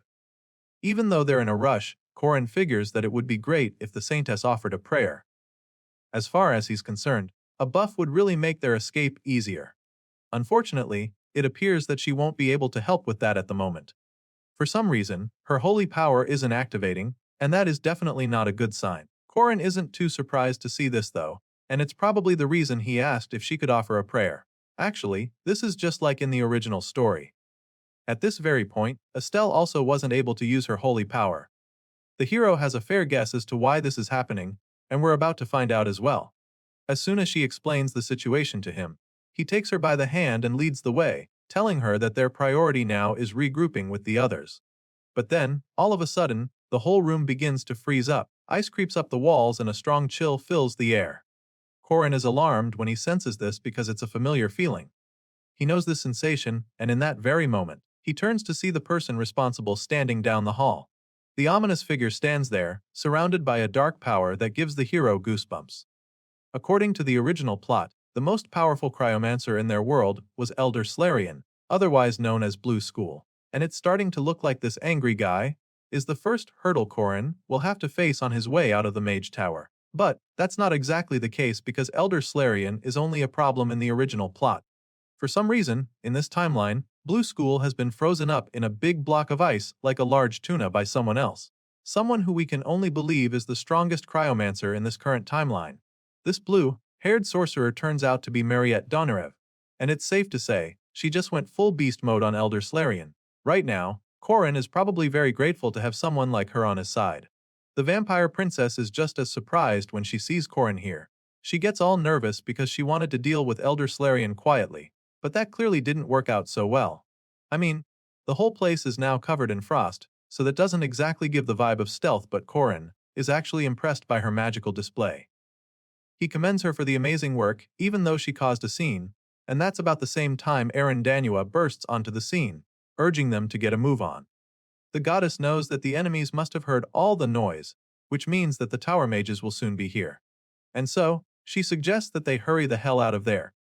Korin and his buddies blast right out of the mage tower through the walls, making a lot of noise in the process. The hero carries the saintess in his arms as they all fly out of the place from the 10th floor. At this point, you'd think our guy is crazy for jumping from such a great height when he can't even fly, but it turns out that this is also part of the plan. Just when it looks like he's about to be sent crashing down with the lady in his arms, Mariette casts a spell to help him out. The blue-haired cryomancer activates frost wings for everyone on the rescue team to help them fly safely out of there. A confident smile creeps up on the hero's face when he feels the new icy wings on his back, because everything is going according to plan. They're almost home free now since all they have to do is glide down to the ground. And after they land, they'll just head for the underground magic circle that Madame Josephine must have prepared for their teleportation back to him.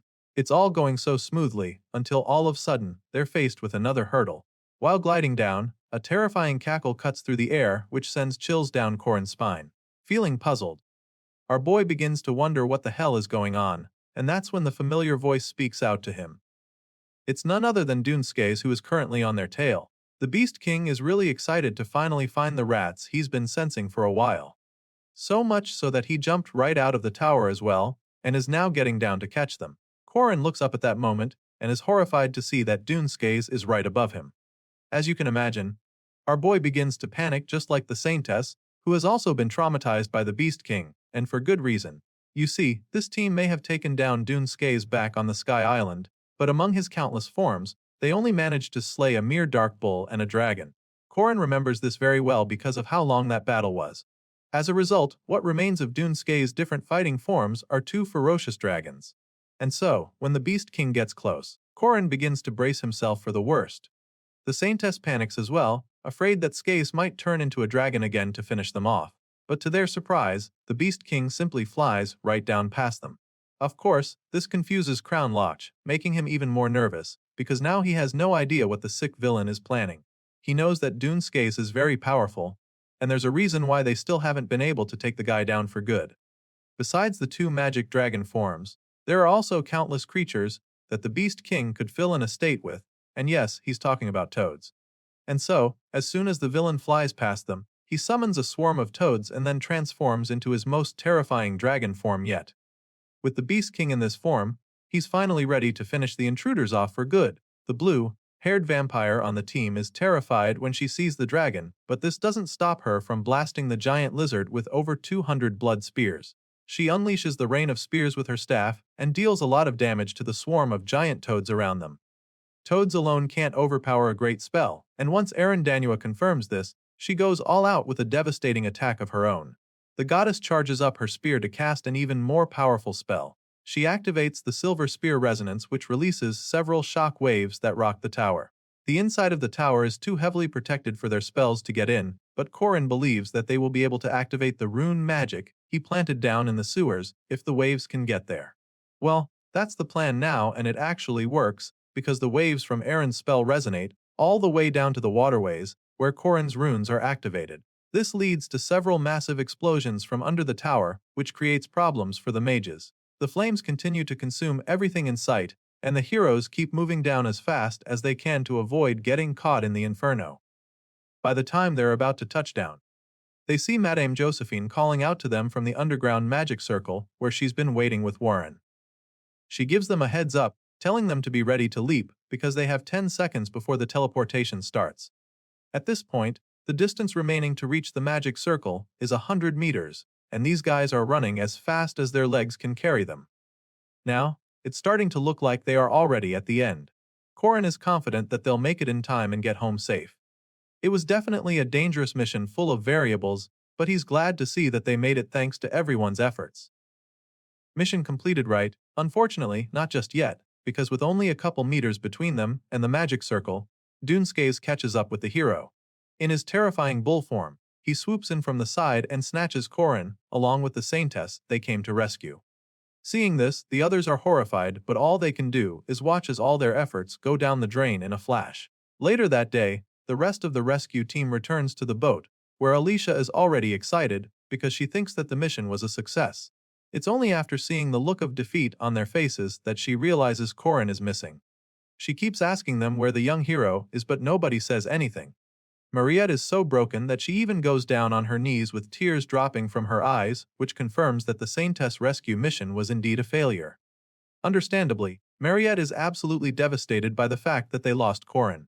The girl bawls her eyes out, wailing desperately as she screams Korin's name at the top of her voice. She grabs Madame Josephine by her clothes, begging the woman to help her save the hero. But the witch doesn't seem very eager to move at all. Marie insists that they go back immediately to rescue Korin, and when she sees the lack of motivation on the lady's face, she claims that she'll go by herself if that's what it's going to take. The lady in the hat surely understands how the blue-haired girl is feeling, and even though she's not exactly flying off the handle, she definitely feels sad about the outcome of their rescue mission. However, there's not so much she can do right now, so she tries to calm Marie down first. She claims to understand the girl's pain, but also explains how difficult it would be to get back into the tower. She knows that the security over there must have increased already, since they even destroyed some parts of the mage tower on their way out. That being said, going back there right away would be suicide, and she tries to make the girl understand the situation. Of course, these words aren't exactly enough to calm the girl's sadness, so she even tries to protest, hoping to change their minds and make them go back with her. But before she can even start to argue, the goddess calls out to her, and Aaron pats her on the shoulder in an attempt to comfort her, and assures her that everything is going to be all right. The goddess believes in Korin, which is why she is convinced that he'll make it out alive of this like he always does. She reminds Marie just how determined the young hero is and urges the girl to keep that in mind. At this point, the Donarev girl finally seems to have calmed down a bit since she's no longer wailing. However, she can't help but feel that there must be some they can do to help Korin.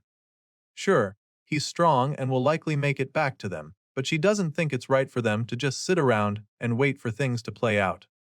As far as she knows, they can't be sure that Korin and the Saintess will not be harmed, and while she's making this point, the goddess informs her that there is actually someone with the hero and Saintess. It's at this point that the blue-haired girl realizes that Warren is not even on the boat. She looks around in confusion because she didn't even know that the warrior nun didn't come back with them. At this point, the scene changes and we're taken back to the mage tower, at the exact spot where Madame Josephine made her magic circle. Obviously, the circle is gone now so they can't follow Aaron, but that's not the only thing that's missing. You see, Dunskays, in his ferocious bull form, is flipping out because it just so happens that the Saintess somehow managed to escape. The Beast King angrily reverts to his normal form, wondering how he let Estelle slip away from him again. The other mages around also don't know where she went, but one of them suggests that the Saintess and her friends might be dead. After all, they seem to have been swept into the sewers that have now been caved in as a result of the explosion. The hooded mage makes this point, probably thinking that it would calm the Beast King or something, but Dunskays just loses his shit again. In the blink of an eye, he charges at the mage with his tentacles and almost crushes him. The terrified mage screams in fear, and that's when the Beast King warns him not to say something like that again. Dunskays doesn't even want to imagine that the Saintess is dead, because all his efforts would have gone to waste. Without Estelle and her divine blood, they cannot resurrect the giant, so losing her is not even an option for him. That being said, he orders the mages to find the Saintess immediately, no matter what it takes. This big setback seems to really take a toll on Dunskays. He's so frustrated because of how close he had gotten to his goal. He was almost there. So close to making the miracle of the Undri come true, only for Corin Loch to come along and thwart everything. Enraged by this, he curses the hero for ruining his plans and swears to tear Corin Loch to shreds the next time he lays eyes on him. Speaking of the hero, well, it just so happens that he somehow managed to get away from the Beast King. He's currently somewhere in the sewers with the Saintess lying on his body. A good portion of the place collapsed, which is why the mages lost them, but thankfully, our boy is safe. He asks Estelle if she's okay, and she's actually surprised to hear his voice. She looks up at him in shock, surprised to see that he's still alive after what happened on the surface. Well, yeah, he's alive, but he's also badly injured with blood coming out of his side. Apparently, the Beast King got him good with that stab to the gut when he tried to kidnap the Saintess again. It's pretty deep from what they can see, and he's losing more blood by the minute. The hero understands the situation, and since time isn't exactly on his side anymore, he suggests that they get moving. The Mage Tower is still looking for the Saintess, so if they sit around here, then they'll be tracked down by the mages in no time. Our boy can't afford to be surrounded down in the sewers in his condition, so he prepares himself to get a move on. Besides that, it's so cold down here, and they'll probably freeze to death if they wait any longer. For some reason, it's extremely freezing down here, and that's because they're currently north of the Steel Isles. This place is near the Northern Kingdom, where it's always winter regardless of what time of year it is. Corin and the Saintess begin their journey through the freezing mountains and eventually get to a cave by the time it's dark. They set up a fire and decided to take a break there. At this point, the hero finally figures it's a good time to check the injury in his torso. He takes off his clothes and begins to fix himself up, but the Saintess is worried because the wound appears to be quite deep. She shares her concerns, but he simply assures her that the injury will heal quickly. What's more important to him right now is that she's ready to move anytime soon. He tells her to get ready, but she doesn't seem to be on the same page with him. She doesn't get why he'd talk about moving when they just got here, so she suggests that they just hide in the cave till the heat dies down. Unfortunately for her, Corin Loch has no intention of sticking around in there, so he gives her the freedom to choose what she wants to do. Bro tells her that she can sit in the cave if she's confident in lasting so long, and that's when she asks how long he's talking about. By this time, the hero is fully dressed again, and so he explains that she'll have to wait 20 days if she decides to hide until she's rescued. As you can imagine, that's a long time, and the Saintess is taken aback by the revelation. Seeing the look of bewilderment on her face, Corin decides to explain the situation to her. You see, the entire island, including the ports, are probably being guarded at the moment, which means that they can't escape. On top of that, it wouldn't take 20 days for their troops to arrive on the island.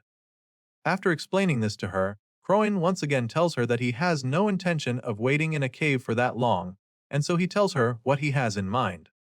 Since they can't escape the island through the ports and other normal exit points, Corin reveals that they'll have to cross the sea up north, and then make their way to the Dingle Peninsula of the Northern Kingdom. Unfortunately for this Saintess, that's the only other option that our hero can give her, and of course, it's a hard pill to swallow.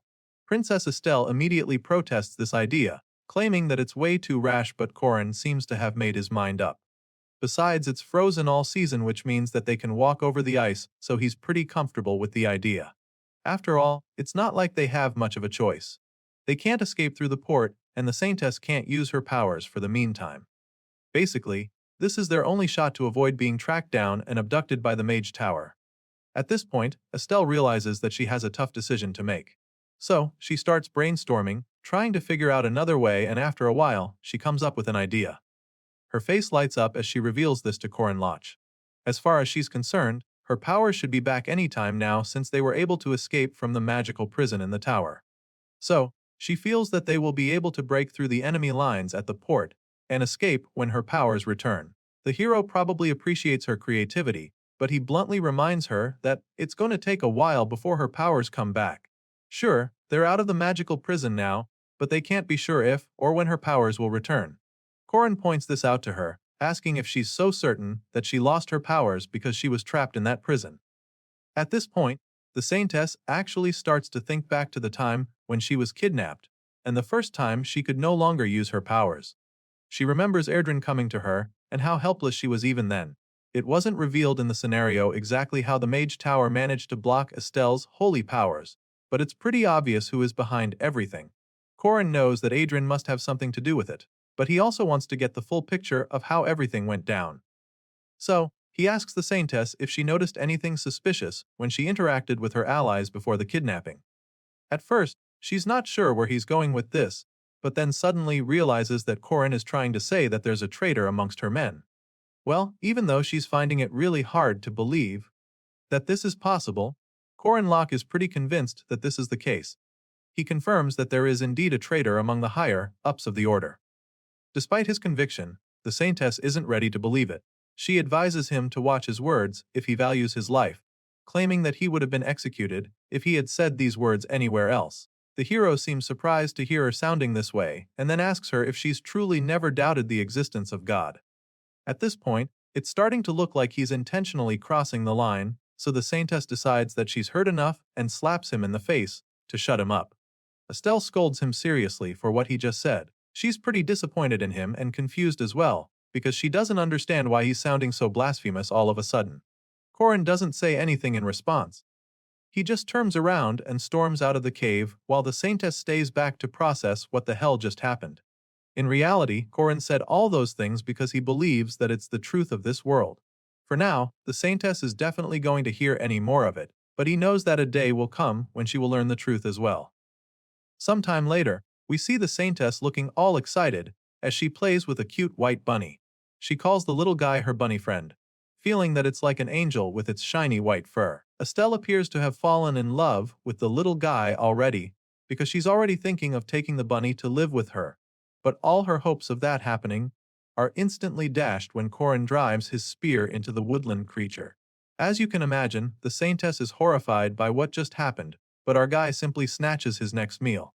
He feels that they're in luck, thinking that there are probably other rabbits in the area as well. On top of that, the one in his hand is quite plump, which means that it's probably going to taste really good. While the hunter is busy trying to gather enough food for dinner, the Saintess just curses at him for ruthlessly killing the rabbit. She calls him a demon, but of course he just ignores her. In the end, these two decided to head north. It's the only way to avoid the tower mages tracking them down, especially since the bunny, loving Saintess over here still hasn't gotten her powers back. The hero catches two other rabbits and grills them over a fire for dinner, but the Saintess doesn't look like she'd have much of an appetite for his barbaric food in her own words. Well, leaving that cave was the best move to avoid getting hunted down, but this life on the run isn't exactly easy either.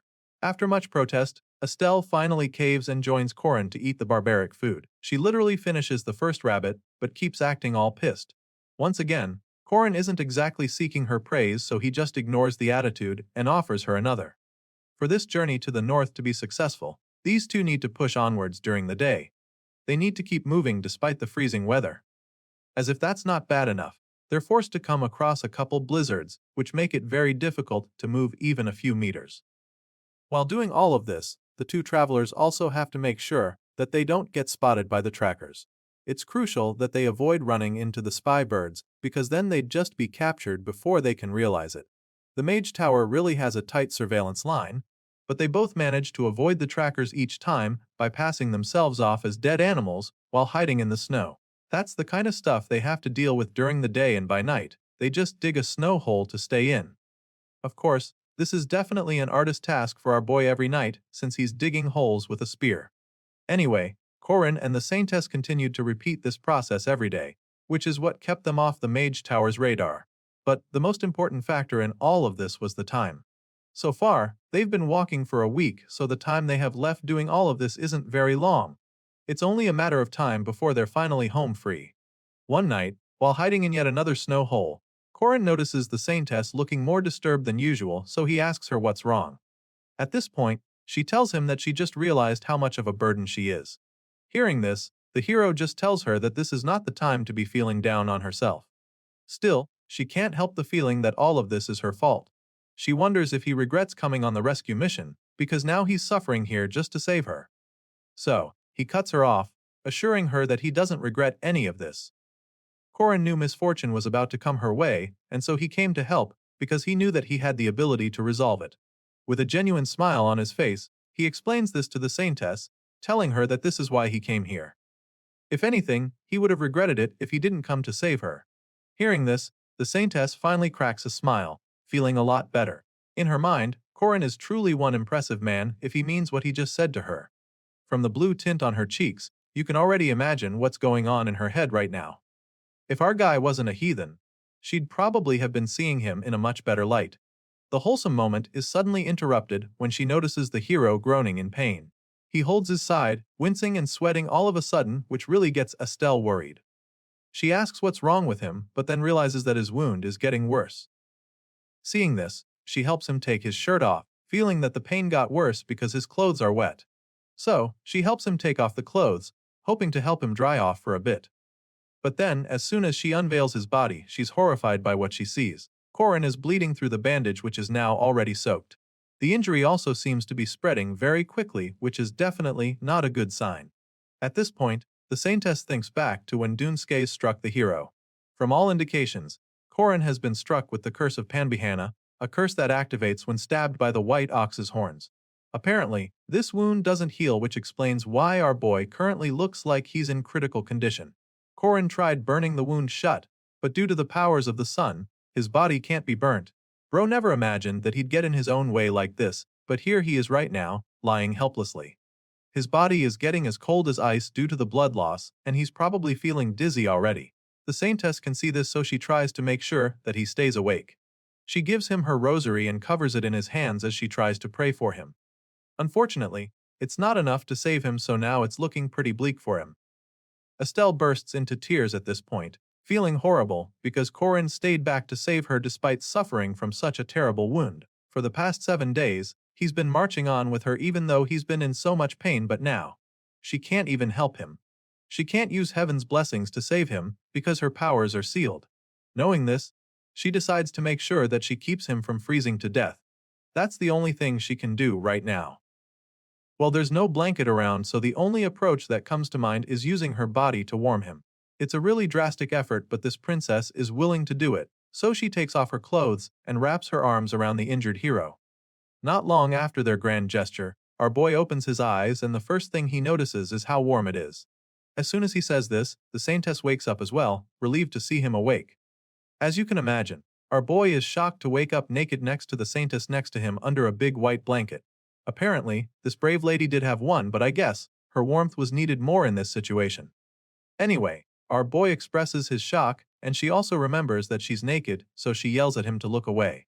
Of course, the shy hero turns his gaze away with his face burning bright red. The shyness suddenly vanishes when he remembers that he was struck with an irrecoverable curse. All of a sudden, he feels better, so he's wondering what happened. He's not sure what happened, but he knows for sure that his mana decreased and his wounds are suddenly healing. Just then, Korin senses something ominous and he begins to panic because he has a good feeling that the Mage Tower has caught up with them. They shouldn't have gotten to them this early, but for some reason they have. As if that's not bad enough, his wounds haven't completely healed, and every single one of these guys here is rated above a second-rank knight. Apparently, these guys are the hybrids of humans and giants, the servants of Tedez Baltazar, known as half-giants. Now, our boy has come up against extremely powerful creatures. Each one of them is rated above a second-rank knight. These beasts are the hybrids of humans and giants, the servants of Tedez Baltazar, known as the half-giants. You'd think these Goliaths are about to tear our boy and his friends to shreds with the way they pick him up like a toy.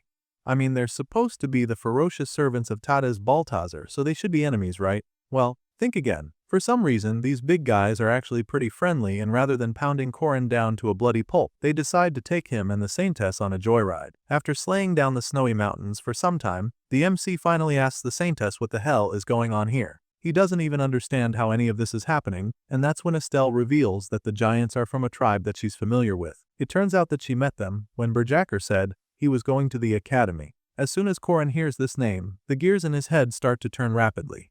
He ponders on what the Saintess just said and tries to remember who Berjacker is. It only takes him a few seconds to realize that she's talking about the top student of the third-year night department. It turns out that his bald student they're talking about is also a half-giant, and unlike his more friendly relatives over here, he's usually more aggressive, which is what earned him the name Berserker Berjacker. At this point, Korin finally understands the guy a bit more. You see, the decisive difference between the old religion Zeruim and the new religion Zion is the attitude toward demi-humans. For a long time, the church treated Demionans as if they were monsters or evil spirits, which was a really dark time for them. However, after the witch revolution led by Erendanua and Lady Josephine, the new religion changed its perspective on demons and other demi-humans. This new religion seeks to promote protection and harmony toward the demi-humans. And a good example of this new way is the admission of demons into the academy. In the same year Korin got in, there was the warrior nun, Huaren, and among their seniors, there were two notable examples, the vampire, Mariette Donarev, and the half-giant Berjacker. The reason these guys were all able to enter the academy despite so much opposition was all thanks to the support of the Saintess Estelle, the new religion's representative. Even up till this moment, the Saintess still considers the half-giant a truly excellent student. This is why she stood up for him when everyone else wanted him out, and till this day, the entire tribe of half-giants are still grateful to her for her support. As exciting as it is for our boy to finally meet the half-giants, he's still pretty confused that this is where they met. They're not in the northern region yet, so he doesn't get why the half-giants crossed the strait to come all the way out here on this side. Just as this thought crosses his mind, the leader of the clan, riding on his mammoth ahead, suddenly spots something. As soon as he points this out, the others behind him start moving even faster, including the one carrying Korin and the Saintess. The wolves dragging the sleigh turn on the jets all of a sudden, and so Korin realizes that they must be hunting something. Clearly, he doesn't know who they're after, so he expresses his confusion, and it's at this point we see a couple of hooded mages in the distance. These sorcerers are currently in the middle of a delicate operation, and they also know that they don't have time on their side. They create a magic seal to help them cast a powerful force fire spell.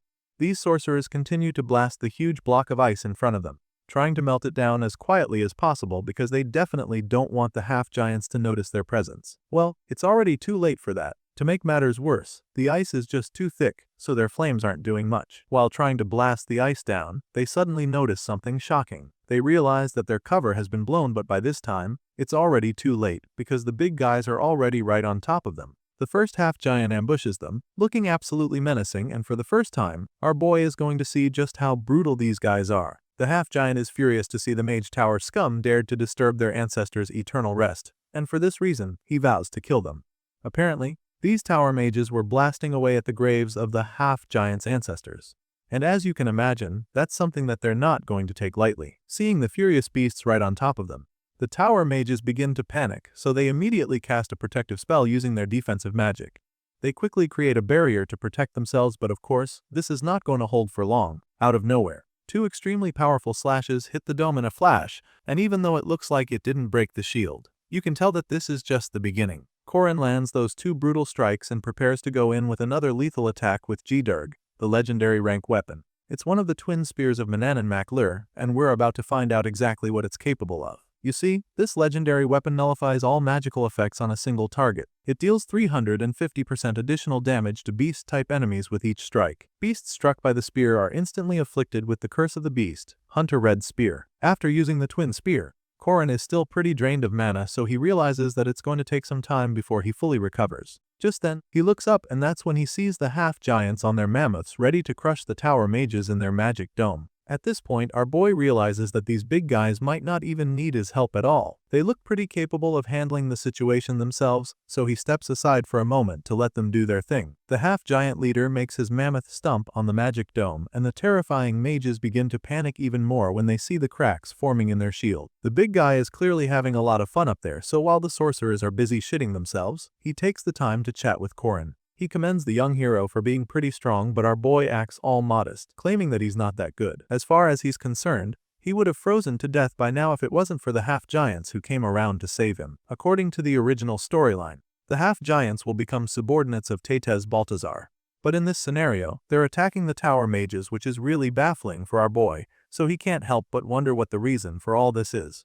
The scene changes, and the next thing we see is that they're all back in the half-giant village. Here, the half-giant tribe chief talks about how good it is to see the famous saintess of the southern people again. Of course, Estelle is equally happy to see Karim, chief of the tribe, since it's been like 3 years since they last saw each other. Now that they're old here, the old chief asks how that little rascal Berjacker is doing at the academy. He'd like to know if the young giant is doing well and hopes that the kid hasn't caused any trouble so far. Of course, the saintess is more than happy to tell him how Berjacker is doing. She informs the tribe chief that his son is actually doing really well, and that he's even the top student in the third-year night department. Chief Karim laughs excitedly when he hears this, suggesting that this is the kind of feedback he was hoping for. After all, the kid should be able to do that, at least being the son of the chief. After chatting about that for a bit, the old chief suddenly informs the saintess that they don't usually accept outsiders. He's happy to see her for sure, but he's not exactly comfortable with the companion she came with yet. He has no idea who the young man is, so he asks her who he is, and before the chief can even finish talking, our boy falls to his knees in excitement. Apparently, he's been waiting for the chief to talk to him, so now, he can't wait to have a word with the big guy. Korin has always believed that giants are the true creators of this world, so he doesn't hesitate to admit this to the chief. Whenever he heard the history of the grand race of giants,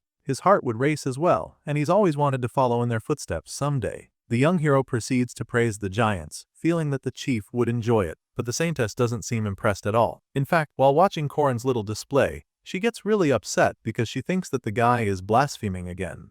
Even though she's not enjoying it, the tribe chief seems to be pretty blown away by his words. He gets really engrossed and is also surprised because he heard that the Southerners dismiss their history as mere mythology. As such, he's very curious to hear what Korin thinks about that ideology. Karim curiously waits for Korin's response, and our boy doesn't disappoint. He dramatically falls on his knees again, referring to the great giant king, and then reveals that he has actually seen the remains of the Lord Balor with his own eyes. As you can imagine, the tribe chief is taken aback when he hears this, and at this point, Korin knows that he's definitely gotten the guy's attention. Sure, he may have exaggerated a bit, but the fact remains that he didn't tell a single lie since he arrived here. After all, he really did see the eye of the giant king in the mage tower. Now that Karim knows this, he is extremely furious.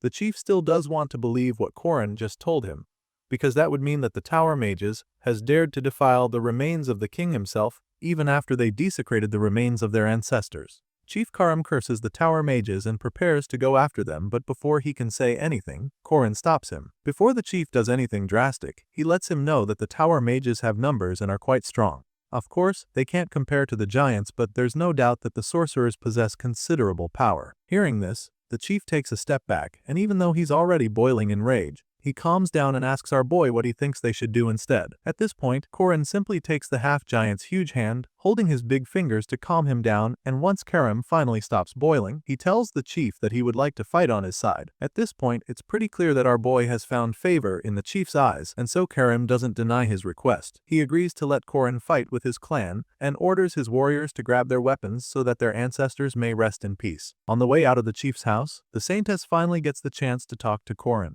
With everything she just saw, she can tell that he's really enjoying himself in the land of the half-giants. I mean, he only just got here and he's already befriended their leader, so she wonders if this was all part of his plan from the start. Korin doesn't admit to this, claiming that he only learned of the giants' presence after arriving here. I mean, he couldn't have planned anything if he didn't know they were going to be here, right? Our boy explains this to the saintess, but she's still pretty suspicious. If he didn't plan all this from the start, then why is he smiling ear to ear right now? She asks him why he's looking so excited, but he doesn't say anything. He trails off, leaving the curious young lady to keep racking her brain. In the game, this place where they are right now can only be visited after gaining enough affinity with Berjacker and receiving an invitation. Clearly, that's not how Korin made it here. Anyway, in the original timeline, when Berjacker and the player visit this place, they find that an entire half-giant village has been massacred and all that's left is burnt rubble. Then, later in the game, half-giants appear as subordinates of Balthazar, except this tribe which values their ancestors and protects the tombs of the giants. In the main story, this tribe is the only one that didn't compromise with Balthazar, which explains why they were wiped out. However, in this current timeline where all of them are still alive, our boy is really excited because now he has more warriors to fight along with him. And just like that, Korin and the Saintess became allies with the half-giants. He lived with them and survived in the snowy mountains for a week with Estelle on his side. And with the help of the half-giants, they set off and successfully returned home 2 weeks later. Korin returned safe and sound with the Saintess, and as soon as he arrived, he was greeted by Marie and Alicia, who were very happy to see him. The two ladies tackle him with hugs the moment he steps off the boat, and he almost loses his footing. These girls clearly missed him a lot because they're already bawling out their eyes and sniffling all over him. They thought he died, and so, seeing him here now is triggering all kinds of emotions inside of them. Our boy tries to comfort them, knowing how worried they must have been extremely worried about him, and that's when he hears his master's voice cut through the wailing. Aaron comes out, and the first thing she tells him is that she never lost faith in him. The goddess claims that she always believed in him and tells him how glad she is to see that he made it back safely with Warren and the Saintess. Hearing this, the hero just laughs nervously, feeling that everyone will be shocked when they find out what he has accomplished. He's still laughing when he suddenly realizes what his master just said. The last time he checked, Warren wasn't with him, so he's instantly confused when the goddess claims that he came back with the nun. At this point, it becomes clear to him that Warren hasn't been with the other ladies, and so our boy starts to panic. He had no idea that they were not together, so he starts wondering where the hell she could be. Clearly, the girl is missing, and that's definitely not a good thing. While Corin and the others are busy freaking out back at the academy, the scene changes and we're taken back to the snowy mountains in the north. You see, Corin and Estelle spent a week escaping the pursuit of the Mage Tower, but they never once actually faced any of the mages that were following them. It turns out that the actual reason why they never got caught was because someone was also hunting down the sorcerers. This warrior nun took it upon herself to take down all the tower mages that crossed her path, and she did this all alone. She didn't need to eat, drink, nor sleep while on this solo mission. After all, she's the heavenly Yaksha, who was guarding the passage to the northern region. Back at the highest floor of the Mage Tower, we get to see what the scumbag sorcerers are up to. The higher-ups are here waiting for the demi-humans from the academy to come and attack, but they're starting to lose their patience. Elder Volin, the blondie there, who also happens to be the blue faction leader, is starting to wonder what's taking so long, and his colleague, Elder Drurian, who is the leader of the green faction, is equally concerned. Elder Drurian feels that the kids from the academy must have been scared out of their wits or something, because it's already been nearly 2 weeks since they saw the royal army too. Well, that just goes to show how devastating Elder Volin's natural disaster spell must have been. Their conversation is suddenly interrupted when one of the young mages from the blue faction barges into the room. The guy runs in, calling for his master, so Elder Volin asks him what the matter is. That's when the young mage tells him that the royal army is right outside the tower. The royal fleet is approaching, which should be absolutely terrifying for them, but this is what they've been waiting for, so they are already prepared. Drurian just scoffs when he looks out to see the ships coming toward them, because they look like moths rushing into a flame. As for the leader of the blue faction, he simply orders his men to get into battle formation, feeling that it's finally time to show the true power of the Mage Tower. Hearing this, the young mage informs the elders that the royal fleet isn't the only thing they have to worry about. Apparently, flying beasts have also appeared in the sky, and that definitely wasn't even considered during their preparations. Regardless, the blue faction leader feels that it's not much of a problem since wyverns won't be able to fly properly over there. As for Drurian, he thinks that the visitors are planning to freeze to death or something with that idea. But then, the young mage explains that the creatures they came with are not regular flying beasts. Apparently, the royal army came with something called the Hraesvelgr, and there are about 30 of them soaring above the fleet. Each one of these creatures is worth more than 20,000 gold, which is insanely expensive, so the elders can't even wrap their heads around it. The situation is already looking pretty bad for them, but the elders don't want to freak out just yet. Drurian is particularly doing his best not to lose his shit, so he tells the others not to panic, urging them to respond accordingly. That being said, the mages cast a powerful spell called the Ice Spear. This creates several magic seals that shoot huge ice shards at the flying beasts. But just when they think that these ice spears are about to save them, something shocking happens. The shards appear to hit some kind of invisible barrier, and each one of them is instantly split in two. As you can imagine, the mages are bewildered when they see this, and while they're still looking on in horror, we get to see the person responsible. Apparently, Miss Arden is the one who just slashed all of their ice spears. Her fiancé has kept her waiting for a very long time, so now that Arden's sword is ready for battle, she's done waiting. She leads the flying beasts onto the Mage Tower, where they unveil the containers they've been carrying. All of these crates burst open upon impact, and all her soldiers charge at the tower with full speed. They ride out, on horses and on foot, all determined to follow Lunia's command. As you can imagine, the mages are terrified when they see these special warriors coming at them. They're aware of just how dangerous Arden's first sword division is, so they know that there's definitely going to need support. The tower mages conjure up several magic seals, desperate to defend themselves and avoid getting blown to pieces, but it's not going to be enough because right after the sword division attacks, the Warski Mercenary Corps charge in as well. At this point, the sorcerers are starting to feel extremely overwhelmed. The Warski mercenaries are way too strong for them, so they ask for reinforcements. While the other tower mages are shitting themselves, Elder Drurian refuses to let himself be overcome with fear. He tells himself that the tower still has a chance, feeling that the royal army will fail for attacking them with such a reckless landing. He claims that none of this is going to change anything, but his men don't seem to agree. Some of them are crying at the back, and this really pisses him off that some of them would even dare to make weird noises in a situation like this. Apparently, these guys crying at the back are currently having some serious tummy troubles. Dririan doesn't see it yet, but this is all part of our boys' master plan.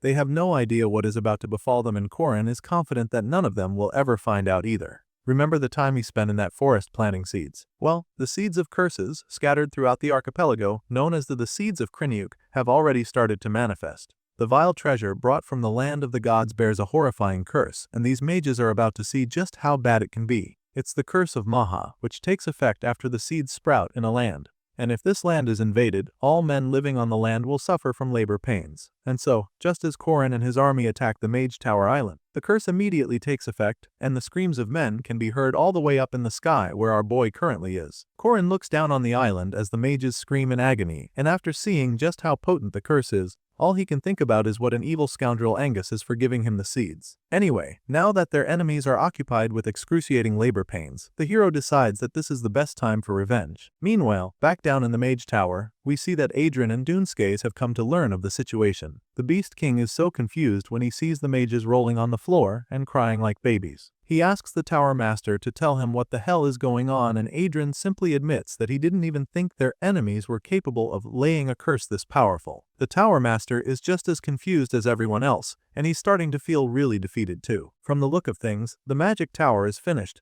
because they already lost half of their available troops to this plague. Duneskes is disappointed to hear that the curse has done so much damage that quickly. It's a real shame because they were so close to fulfilling their objective. If only they had a bit more time, they could have revived all the Sky Giants. But right now, that's no longer an option on the table. Adrian doesn't even think that it matters anymore if they were able to revive the Giants, since they already discovered that they can close the Saintess' blood. That's enough consolation for the Tower Master, and he doesn't mind that they couldn't revive the Giants on time. The Magic Tower was always a throwaway pawn anyway. Besides, he has a man in the north where they can finish their research. Of course, Duneskes doesn't have a problem with this plan, but he's not exactly keen on leaving the tower empty-handed. He feels that if they kill more half-giants on the way out, they might be able to get more of their materials. After all, transporting the corpses of Sky Giants isn't a particularly tall task for him. The difficult part is successfully destroying all those warriors out there. Hearing this, the Tower Master reminds his partner in crime that they have plenty of the Saintess and Giant's blood to clone, and for this reason, he does think that they need to carry anything else with them.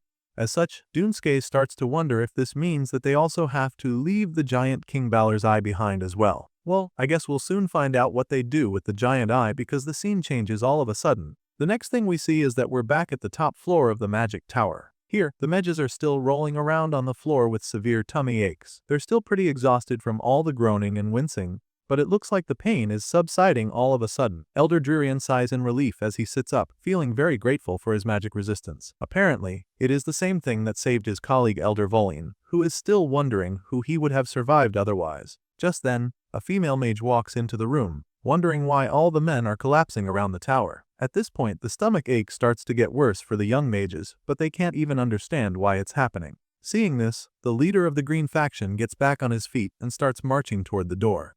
Volin sees him storming out, so he calls out to him, asking him where he's going. In response, Dririan bluntly states that he needs to go to the forest immediately, but the leader of the blue faction doesn't get why he wants to do that right now, in such an urgent time. Even if there are rare herbs that can treat the stomach aches, he doesn't think that it's the right time to be going out to search for them, but before he can finish talking, Dririan cuts him off, stating that he's not just going out in search of rare herbs. He explains that the Goreo ginseng from the east that they spent 10 years worth of their faction's funding is out there, and so he feels that he needs to go out to the forest to retrieve it at all costs. That being said, the green faction leader bursts out of the tower and makes his way into the forest. As at the time when Elder Dririan made this drastic decision, he wasn't fully able to consider that the Forbidden Forest had already been raided. He had no idea that our boy Korin already took all that he needed from there. So by the time the mage arrives in the forest, he is absolutely bewildered by what he sees. You see, the Magic Tower, which had lost half of their forces due to the curse, had also lost control of their minions too, but the faction leader had no idea until he arrived at the forest. As such, the moment he arrives, those spirits that they put there to protect the forest and keep intruders out begin to attack the mage. Dririan can't believe his eyes when the terrifying spirit comes upon him, and all he can do is scream for help right before he is consumed. Elsewhere, we catch up with our boy and the ladies who are now on a mission to find their missing comrade. Korin takes out a map as he comes up with a plan. He starts by suggesting that they report the situation immediately. Meanwhile, east of the Steel Isles, Marie and the goddess are leading the rest of Corin's guardians. Aaron takes the lead, and it doesn't take long for the blue-haired girl to notice that the surveillance has loosened up compared to before. Clearly, the cure weakened the Magic Tower's forces significantly, allowing the Eastern Landing operation to succeed. Back in the Magic Tower, the mages are being robbed by the invaders, but they can't really do anything about it. They just watch as their precious materials are taken from them mercilessly. They're so pissed that these guys get to take their stuff without even knowing how much they're worth, but all their rants and screams are simply futile. I mean, it's not like the Warski mercenaries give a shit about what they have to say, so they casually take over the tower. While the robbery is going on, we get to see what's happening west of the Steel Isles. Here, the Arden sisters brutally destroyed all the monsters that come their way. It's almost like a contest at this point, because both girls are going at it with whatever they've got. Lunia urges Alicia to stay sharp, because it's too early to relax, and the younger one definitely has her head in the game. Seeing this, it's safe to say that the West is being taken care of faster than any other place,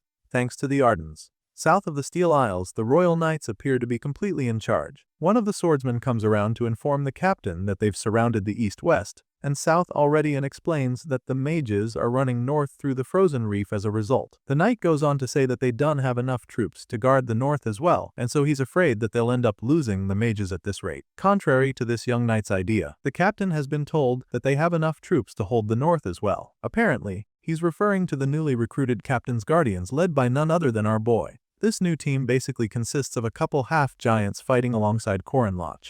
And it just so happens that they're already north of the Steel Isles waiting to intercept the mages trying to escape. Sure enough, the sorcerers come face to face with our boy and his new band of half-giants, so they're pretty taken aback. They're shocked to see even more invaders here, and the chief of the half-giants is just stunned when he realizes that everything is playing out as Corin said it would. In response, our boy confirms that the mages stop at nothing to achieve their purpose. It appears that something big is coming as well, and our boy can already sense it, so he tells the half-giants to brace themselves. Just then, they all look up at the sky, and a wave of horror washes over the half-giants when they see what's up there. It turns out that Duneskays and the Tower Master ended up resurrecting the giant King Balor in the end, and now they're planning to use the clone against his own descendants. These twisted mages somehow manage to bring back the Slayer of the Divine King and the Danans, Balor of He Deathly Eye. At this point, you can call this creature a colossal titan, because that's exactly what he is. While Corin and the half-giants look up in horror, the mages are absolutely ecstatic because they feel that the tables just turned. As far as they're concerned, this is the pinnacle of the Magic Tower's research, the ultimate weapon that has surpassed even death.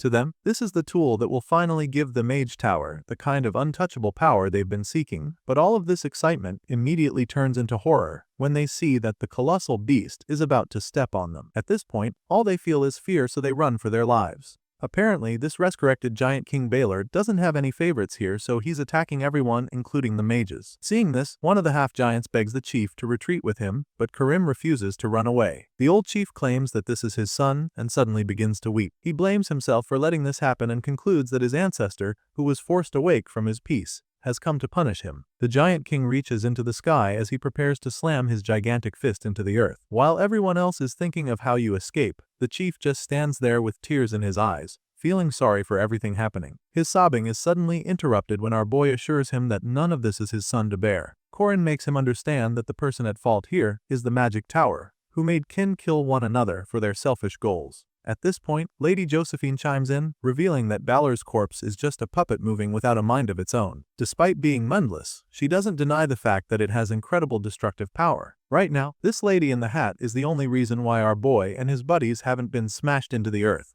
But now, she's letting him know that she won't be able to stop another attack. Hearing this, our boy tells the lady not to worry, assuring her that they have the power of friendship and courage which can match that beast. The young hero explains this, but Josephine is just puzzled by what exactly he's talking about. With the situation at hand, the MC doesn't even bother trying to explain and just summons the Corin Guardians to show what they're made of. Our boy allows the ultimate fusion, and his guys are more than happy to go ahead with his plan. The druid is the first to unleash his ultimate move known as the Walkerman. The siege golem becomes the junk golem, but even though this is already impressive, the little guy with the tools shows that this is not all he's got in store. So, he activates the ultimate fusion, which combines these different golems together to create one massive and powerful robot known as the Nature Golem. As you already know, none of them would have been able to take on the mindless giant king, since they are all extremely puny compared to Balor. However, now that they have a colossal golem under their control, It's a much more balanced fight, and this Walker Warrior is looking like it's got everything it takes to bring down the mindless giant. By creating their own gigantic golem, the Korin Guardians complete a few objectives as a bonus. They've successfully finished the raising of Golem, Sorcerer Crenel Ludden, and Druid Yule. Also, they managed to make sure that one of them obtained the Moitra crafting set from the Treasure Island Mag Mel. What exactly is the Moitra crafting set, you might ask? Well, Danon Goibnu the Smith, Danon Credden, the caster, and Danon Lochtain were the ones who created this secret art to help them stand up against the giants.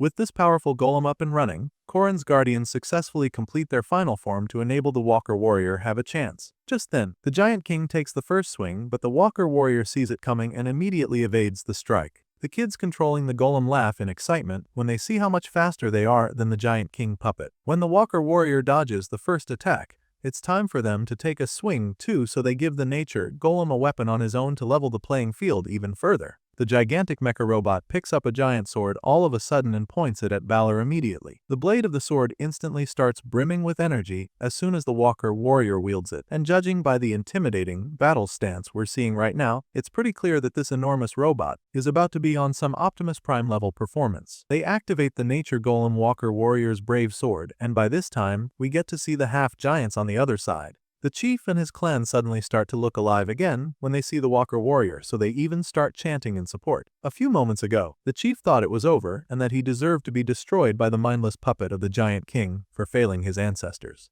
But now, thanks to Korin and his buddies, they've given Karam's tribe hope again that they can actually win this fight. The chants of the half-giants can be heard loudly and felt as well. They're like fuel to the stimulated druid, Yule, who looks a little too excited for someone that's in the middle of a very important battle. The little craftsman looks like he's already drunk on the flames of friendship and courage, but before he can start misbehaving, his co-pilot scolds him to shut up and urges him to concentrate on the fight. Back in the battle, the Walker Warrior finally takes a swing at the giant with the massive brace sword. The Nature Golem slashes the Giant King puppet with the massive sword, and a big explosion follows. The blast from the impact is so much that it shatters the blade of the brave sword. Sure, that should be something very scary, but the spectators aren't really worried about that since the slashed managed to do some real damage to the terrifying giant clone. Karim, the half-giants, and all those watching from the sidelines with our boy are extremely excited when they witness this hit. You see, that single slash was able to expose the core of the Giant King clone. Thanks to that slash, they now have access to the power source of the monster, glowing brightly from inside its chest. Upon seeing the core, Korin and the others realize that the tower mages have been using golem tech to control the puppet Balor. So now, the kids controlling the Walker Warrior know that all they need to do to win is to get their hands on that core. If they can just remove it,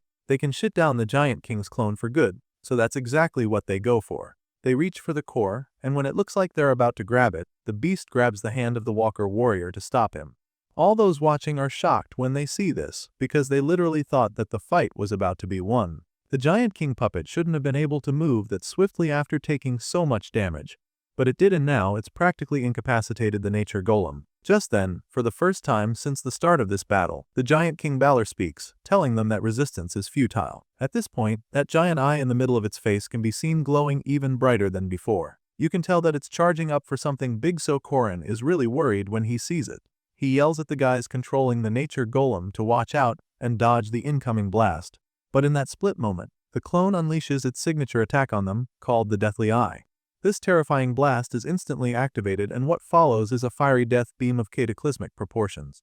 This fire ray of death shoots out of Balor's eye and absolutely obliterates everything in its path. Thankfully, the Nature Golem is big enough so even though the death beam bores a hole right through it, the pilots inside somehow avoid getting incinerated as well. They just sit in the huge mecha, praying for her beam to stop so that they can come out alive. After unleashing that devastating blast, Adrian speaks to the kids through the clone. He commends them for coming up with a very good golem, admitting that it's very well made. Even as the leader of the Golden faction, he's impressed. However, he believes that he has already witnessed the pinnacle of golem technology, and as a result, he can confidently say that golems are not perfect. Clearly they aren't, which is why he's taken a different approach, following the footsteps of his master, Balthazar, who has shown him new possibilities. This new way is what he used to create this weapon of mass destruction standing above everything on the island. By combining a sky giant's body and a mage's mind, Adrian believes that he has finally cracked the code to unlimited and uncontestable power. And on top of that, he didn't just take the corpse of any regular giant, but the body of the Giant King of Legends himself. That, combined with his mind, which is the pinnacle of the magic tower, is what he considers to be the perfect being. As far as this crazy wizard is concerned, he has finally achieved perfection after so many years. He has yearned for this feeling for a long time and he's finally here, so he couldn't be happier. The Golden Faction leader lets out a powerful and villainous laugh, feeling totally invincible, but his little celebration is cut short when our boy calls out to him. The hero uses his powerful red twin spear to slice down the mage tower like a loaf of bread with only 3 slashes. And with that kind of power, it's easy to see why he's the only one capable of facing this overpowered sorcerer. Corrin emerges from the rubble with his army behind him and challenges Adrian to come at him with his giant king, promising to crush his big puppet to bits. Of course, the leader of the Gold Faction is not fazed by this uprising, since he still believes that he is absolutely invincible. Seeing them stand up to him, he is simply amused by their heartfelt friendship. He admits that it's quite touching that Corrin Locke chose to come and die with all his friends on the island. I mean, as far as Adrian is concerned, there's no way that they are going to defeat him, so he proceeds to show them exactly what they're up against. Using his gigantic killing machine, he unleashes a powerful blast that sends shockwaves all over the island. The tremendous vibrations disrupt their organization in a flash, and just like that, the students start to panic again. At this rate, it would only be a matter of time before the tower mage completely overwhelms them, and the druid on the squad can already see that happening, so he yells at Corrin to attack already. It's clear that they can't wait and fight defensively against a colossal titan like Balor, so the little guy urges the hero to take action before they get seriously hurt. They already blocked the supercharged blast when they were inside the Walker Warrior, but now that their big golem has been destroyed, they're completely exposed, and they might not survive the next blast. The Giant King's signature attack is way too devastating for them to risk waiting for it, because the next Death Eye he unleashes will most likely blow the entire island away. Of course, our boy can see how bad things are, so he quickly comes up with a plan to save everyone. With this in mind, he asks Yule to move him closer to the Giant King's core.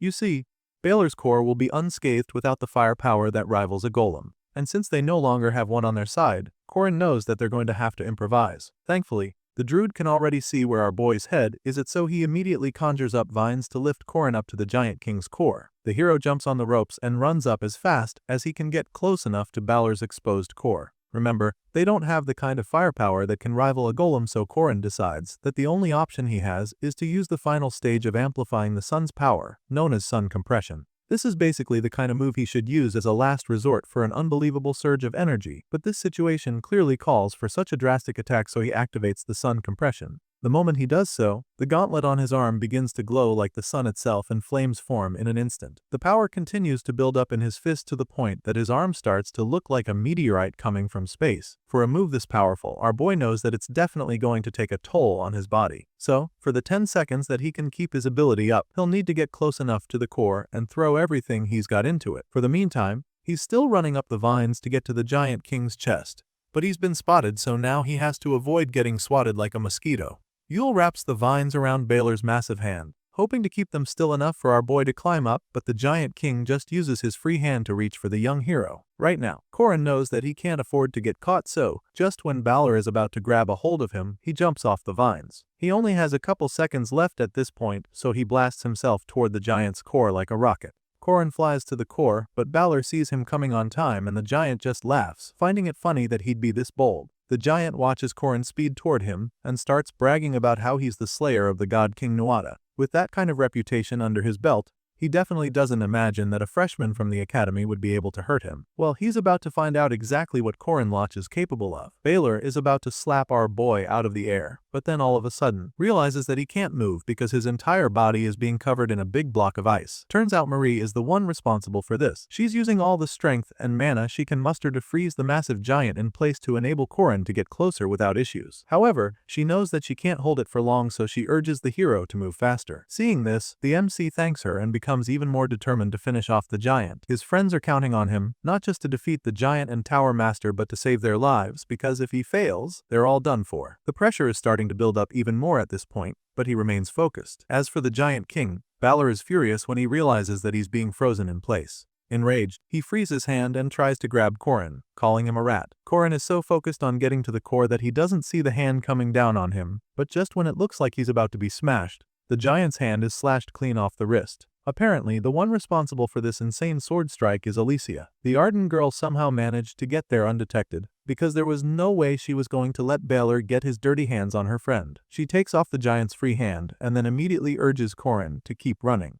They're all counting on him and doing everything they can to help him succeed, so it's all up to him now to finish the job. Meanwhile, the Tower Master sees all of this and begins to get really worked up. He's furious that Korin and his friends are even getting this close to him, and it makes him wonder what the hell the rest of the mages are waiting for before stopping him. Seeing that he's lost control of the situation, he tells the sorcerer to attack them immediately, but just as he gives the order, a loud voice cuts through the chaos, telling the Tower Master to just give up already. This voice belongs to none other than the goddess Erin, who finally appears on the battlefield for the first time, and she makes this big entrance with a bang because she's already taken out all the mages around. Erin wiped out all the remaining forces that Adrian was banking on, and now that he's the only one left, she boldly informs him that there's nothing left of the Mage Tower. The Danon of Justice makes it very clear to him that the history of the tower is about to end here and now. Right after she says this, we see that our boy has finally gotten close enough to the core. So, while Adrian is distracted, he takes the opportunity to finally land the finishing blow to destroy Balor's core with the sun compression attack. You'd think that this is where the battle comes to an end, since he's finally so close to landing the blow, but all of a sudden, a loud mocking laugh is heard coming from behind him. Korin hears this noise and his eyes instantly widen in horror,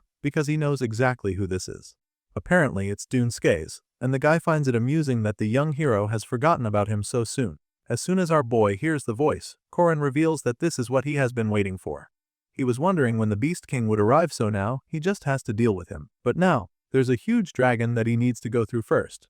A big smile appears on Korin's face just thinking about it facing the King of Beasts. And so, he grabs his weapon. Brimming with energy as he prepares to take down the mighty dragon upon him, we're already familiar with his legendary spear known as Derg. Using this weapon against the Beast King, Korin automatically afflicts Dunskays with the hunting curse of the red spear. This curse basically means that Korin can now deal 350% more damage to the dragon since it's a beast-type enemy. The curse also means that the target is unable to escape from the hunting grounds. The target has been marked, and so the hunter, which is our boy in this case, will gain an accuracy boost. With all of this already in play, the young hero proceeds to follow up with his infinite Returning Heavens attack skill, and finishes it off with the Chaos Spear special power move.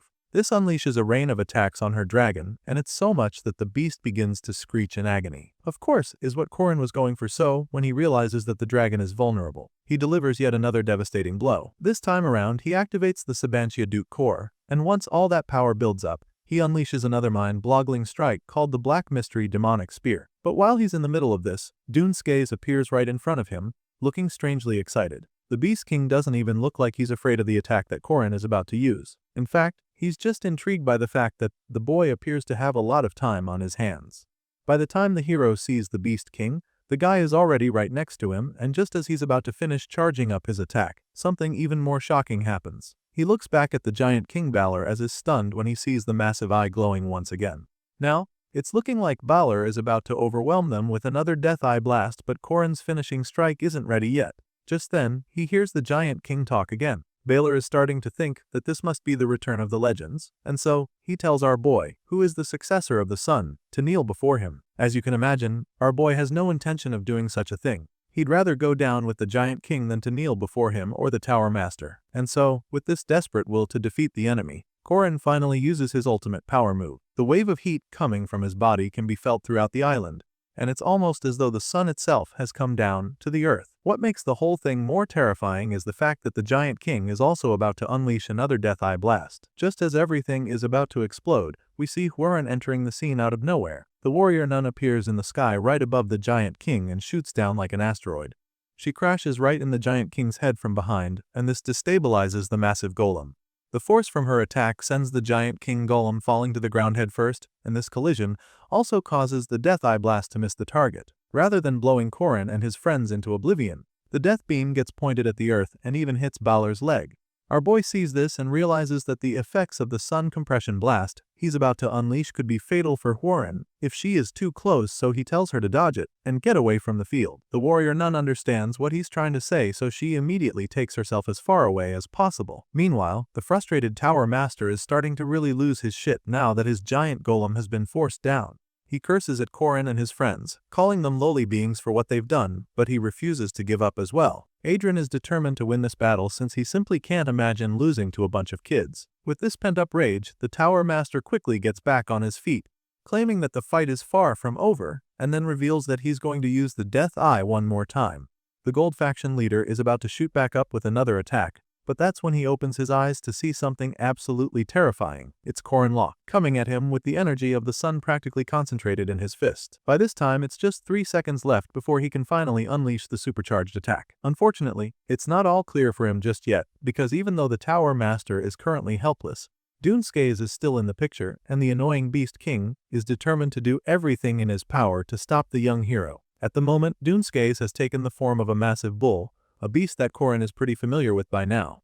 However, this doesn't make it any easier to fight. The Beast King charges at Korin, furiously warning him to not get in his master's way again. At this point, the raging bull is already very close to him and about to ram him off the island, but our boy expects this, so he has a plan to counter it. He takes out his spear once again, feeling disappointed that the Beast King still doesn't understand that his new weapon is literally made to take on beasts. So, he decides to demonstrate just how powerful Maklair's twin spear is. Korin attacks the bull with the famous Black Mystery demonic spear skill and combines it with 5 Dragons Fall from Heaven ability. This time around, he's finally able to unleash the strike properly without any distraction, so it's definitely more powerful than anything he's used all day. The Beast King can equally see that this blast is stronger than anything the kid has thrown since the battle started, so he's taken aback by it so much that he starts to wonder when the boy acquired such abilities. Sure enough, Korin lands the mighty blow that sends the bull flying, and after seeing the fear in Doomskaze's eyes, he is confident that the Beast King should be able to tell the difference in their levels now. Despite having his giant beast taken down, the Tower Master refuses to give up. He's definitely wary of the young hero now, but he just can't accept such a defeat. His ego just can't take it. So, he loses his shit finally, which forces him to transform into a hideous monster. Adrian believes that he is the pinnacle of magic and refuses to let their battle end this way, so he desperately charges at our boy in his monstrous form, attempting to finish the hero off with his bare hands. Unfortunately for him, Korin's power move only needs 1 more second before he can use it, and so, just as the Tower Master is coming at him, he's finally able to land the finishing blow. This time around, there's no interruption or distraction, so he unleashes Claw Solus, the Solar Genesis, on the enemy. As you already know, Korin is practically holding the sun in his hands, so the effects of such an explosion might be strong enough to destroy the entire island. The knights that arrived with the royal fleet know just how dangerous it is to stick around, so they tell the Saintess that they need to return to camp immediately. However, she claims that she is alright and refuses to run away with them. She insists on staying back, telling them that she needs to watch the fight of these people who have worked so hard to save her. Hearing this, the knights know that there's no point trying to convince her, so they just put up their shields to protect her, and allow her watch as Korin wipes Adrian and the rest of the Mage Tower off the face of the earth for good. Just as she says this, an unbelievable explosion follows. The blast is on such a huge scale that it takes the color out of everything around it. The light is so bright that the only thing they can see after a while is pure white light, and it's incredible how they're even able to stand so close to something that powerful. Estelle watches on, absolutely stunned by the display on show, because the power before her is greater than any she's ever witnessed. In truth, the young Saintess didn't know it, but right at this moment, she was closer to God than anyone else, being someone connected to God. And so, as tears fell from her eyes, the young lady finally awakened to her blood, because now, she finally understood the power of God. In other words, by watching Korin Locke's beautiful victory, the Saintess awakened to the truth, which is the fact that God does not exist within a church or a chapel. Estelle falls to her knees as the tears continue to run down her face, feeling truly amazed by everything going on. With the kind of power that our boy just unleashed, she's confident that this place is somewhere she can now pray. The flames from the sun bathe the island, and Korin stands right in the middle of the firestorm, looking like a truly celestial being. And so, just like that, this place finally becomes holy ground in the eyes of the Saintess, because she believes that a god exists there as well. Meanwhile, we also get to see the villains of this chapter crawling through the flames. Somehow, Doomskaze and the Tower Master are still alive, and they've refused to surrender despite having everything they worked for destroyed before their eyes. The Beast King is particularly relentless. He is clearly injured but refuses to let his story end like this. He can't let himself die in a place like this, so he decides to use his Hail Mary. Doomskaze takes out the Undri and unveils the Infinite Cauldron, the treasure that represents the aspect of Dagda. He summons this treasure, hoping that it can be his trump card. More than half of his body has already been consumed by the flames, but as long as he is connected to the Undri, the bowl of life, then he can regenerate endlessly. This is his last hope at this point, so he uses his dark magic to draw the bowl to himself. But at the very last second, another force pulls the Undri away from his reach. Sure enough, it's our boy Korin, who can't even believe that Beast King is still alive after being blasted with the power of the sun. It's starting to really piss him off, but since he now has the Undri in his possession,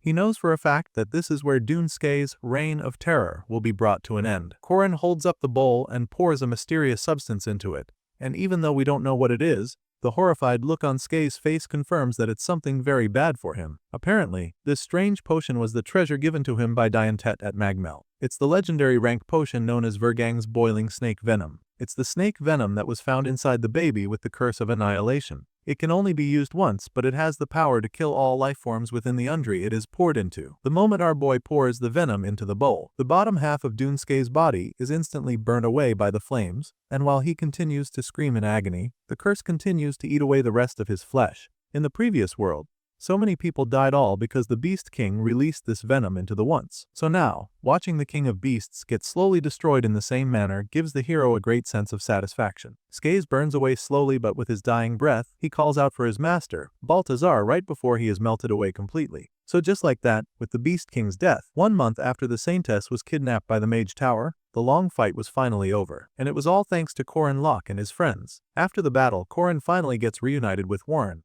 while the half-giants help to clean up all the rubble and destruction that followed the battle. The warrior nun comes up to the hero to talk to him. As you already know, our boy was very worried about her, so now that he can see that she's fine, he's pretty relieved.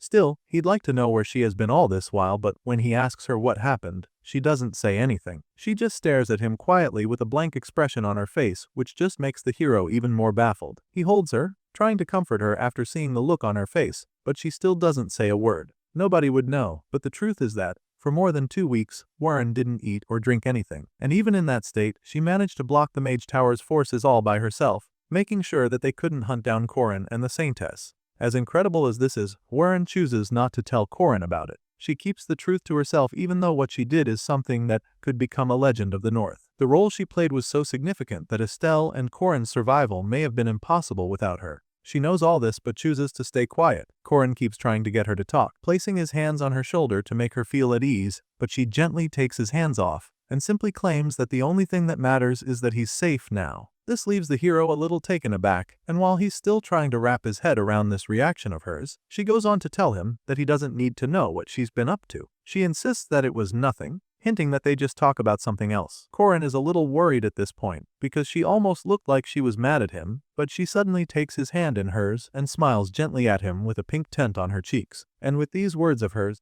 a story that could have become the legend of the North became nothing. Instead of anyone knowing how she single-handedly held back the forces of the Mage Tower, the Corin Guardians' Mage Tower subjugation had an overwhelming victory. That was the story, and of course, this news of their incredible victory spread throughout the world like wildfire. A while later, the hero receives a notification from the system confirming that he has successfully defeated a big enemy of this world. It's no surprise that the Beast King is so highly ranked as a villain in this world. The guy was practically a walking nightmare. Anyway, Corin didn't only take down Dunskays, he also defeated the Archmage Idrin as well, which is something that has a very high difficulty rating as a result. And so, the young hero is handsomely rewarded for these feats. For starters, he gets 160 points equally distributed to him and his friends. Corin gets an aura rank increase as well, from middle-high status to the highest possible ranking. Sure enough, his mana rank is increased too from middle to the highest point. He also gains something called Aether Understanding as part of the rewards, and finally he obtains an attribute known as the War Flag. So what exactly are these new skills he just earned? First of all, Aether Understanding is a skill that gives him the ability to instinctively understand the formation of magic. As for the War Flag, well, this just means that he has become a symbol of the battlefield. Corin is now the flag that shines the brightest in all battles and is a core that must not fall. The warrior flag comes with a few perks, like the fact that the MC will now receive more attention on the battlefield. His stats will also change depending on the level of his allies' envy, and as such, if he ever falls on the field, all of his allies will also fall into a state of anxiety. In other words, their chances of winning a fight now lie largely in Corin's actions. Meanwhile, his aura and mana ranks have now risen to an incredibly high point, and the only rank that exists above is known as best rank. The power to use his internal life energy to strengthen his body and increase his physical battle ability is what is contained in the aura rank category. The only example of a person who has a best aura rank is Warren. Regarding the mana rank, it quantifies one's ability to absorb and control magical energy around them to create supernatural phenomena and magic, and the representative person with the best mana rank is Mariette. And as far as Corin knows, there are only 3 people who have both mana and aura rank at best level. The first person is Park Sahu, the second is the omnipotent demon king O'Hard Bress, and finally, The last person in this category is Tétez Baltazar, and since Baltazar has commandments too, then he definitely can be called an otherworldly entity. If you think about it like that, it seems pretty far away, but within 1 year of the hero's second life in this world, he defeated the Mage Tower and saved countless people. With this in mind, our boy starts to think that he doesn't actually need to feel rushed. In his mind, all he needs to do is just be strong enough for the coming moments. Korin sits in his tent and takes off his battle clothes while pondering on all this, and then his thoughts are suddenly interrupted when Mariette comes in to inform him that they're all done here. He's a little taken aback when he hears this, so he asks her what happened. You see, this mission to save the Saintess was the kind that has unlimited plundering allowed, whether it be physical or human resources. So basically, they were allowed to take possession of whatever they could from the Mage Tower Island. Korin had already given up on taking physical resources because Mariette was there, and instead, he chose to focus on something else. Outside, we get to see just how much these guys gotta take from the island. For starters, they arrested 457 mages, including 2 elder ranks and 6 professor ranks. The Royal Knights ask if this is okay, and our boy surprisingly states that he'll manage this number. It turns out that his focus in this plundering mission is to take as much human resources as he can. Back in the 10th, the vampire starts to get all touchy with our boy, telling him about how she now has a lot of ghouls to manage, and as such, she feels that she needs more fresh blood to be able to handle the workload properly. Apparently, Korin already knows where this is going, so he doesn't even bother fighting. He tells the vampire that he's free at the moment, so she thanks him for the meal he's about to give her right just as she's about sinking her fangs into his neck. Just when she thinks she's about to enjoy a tasty blood meal from the hero, Warren stops her. The warrior nun almost knocks Mariette's teeth out of her mouth. The blue-haired girl groans when this happens and snaps at Warren, wondering why she just got interrupted. That's when the nun informs Korin that he has a guest. As soon as she says this, the Saintess casually struts into the tent,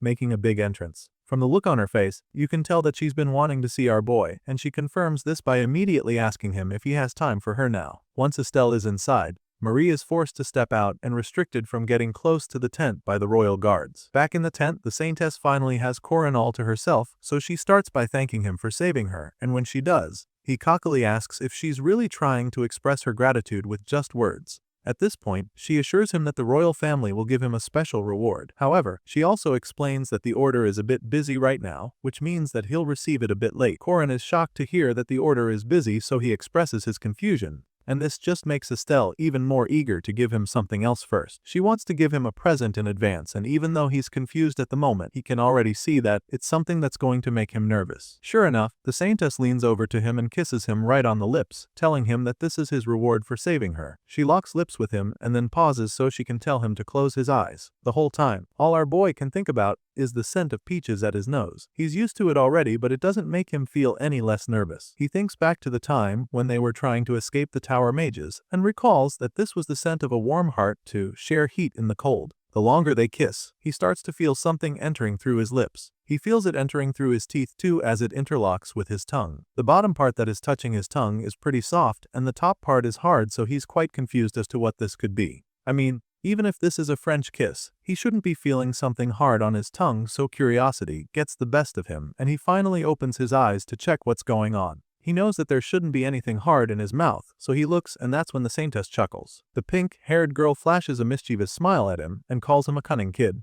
Seeing what just happened, she can now confirm that he's a man after all, and even though she's pretty excited for some reason, Korin can't understand what's going on. His whole face is just bright red, because he's extremely flustered right now. He doesn't even know what to say, but the Saintess just keeps teasing him. She can also see how red his face is, so she jokes about showing him his reflection. After sharing a long and steamy kiss, Estelle finally decides to let our boy catch a break. She can see that he's already overwhelmed, so she casually struts out of his tent, suggesting that they continue their makeout session later. The Saintess seems to be enjoying this way too much, because she even tells Korin that he has to call her sister when she comes back for round 2. The MC almost chokes when she says this, so he can't take it anymore. He lets her know that she just crossed the line with that joke, but of course, she doesn't really care. She simply ignores him and walks away, leaving him to deal with the redness on his cheeks by himself. He wipes his lips once she's out, and all he can think about is how difficult it is to deal with Estelle. She's definitely a handful, and he's not sure how to handle her the next time she comes around, but he'll figure something out. Meanwhile, outside the tent, the girl in question is busy touching her lips so she can relive the hot moment she just had with Korin. She can't seem to get the thought out of her head, and that's definitely not something she's used to. The feeling she's experiencing is a first because she feels like her heart is racing so much. It has never been like this before, so she's starting to think that this might be more serious than she thought. It makes her feel that it has something to do with that incredible divine power Korin displayed on the battlefield. The time she met with the sun's power for the first time, her fake religion was shattered, causing her heart to beat faster when she met with the truth finally. She thinks back to the time when Korin asked her about what she felt before being abducted, and at the time, she was really pissed off by what he said, so she gave him a hard slap on the cheek. But now, with this new sensation tugging at her heartstrings, she can see that Korin's words were right after all. While thinking about all this, the Saintess Rosario was pure cold. She places it in her hand to feel it, and it's definitely chilling, confirming that her powers aren't back yet. So now, she's starting to think that her divine power didn't come back because someone had switched out her Rosario with a fake. She feels this way because she can definitely sense something inside her, but her cross isn't reacting at all. With this in mind, she begins to come up with a list of suspects. The only people who could access this item are of the Order's high-ranking members. While she's still brainstorming, her thoughts are suddenly interrupted by one of the knights who comes over to inform her that she has a meeting with the Pope. As you can imagine, she's not too excited to hear this, but it's her duty, so she can't turn down the invitation. It leaves her a little torn though, because now she is not sure if she will be able to see Korin again during the summer break once she answers the summon of His Holiness. The young saintess sighs in frustration, because she wants to meet with the sun again with a clean heart for that matter. But the only way she can do this is after she catches and kills all of the traitors in the Order.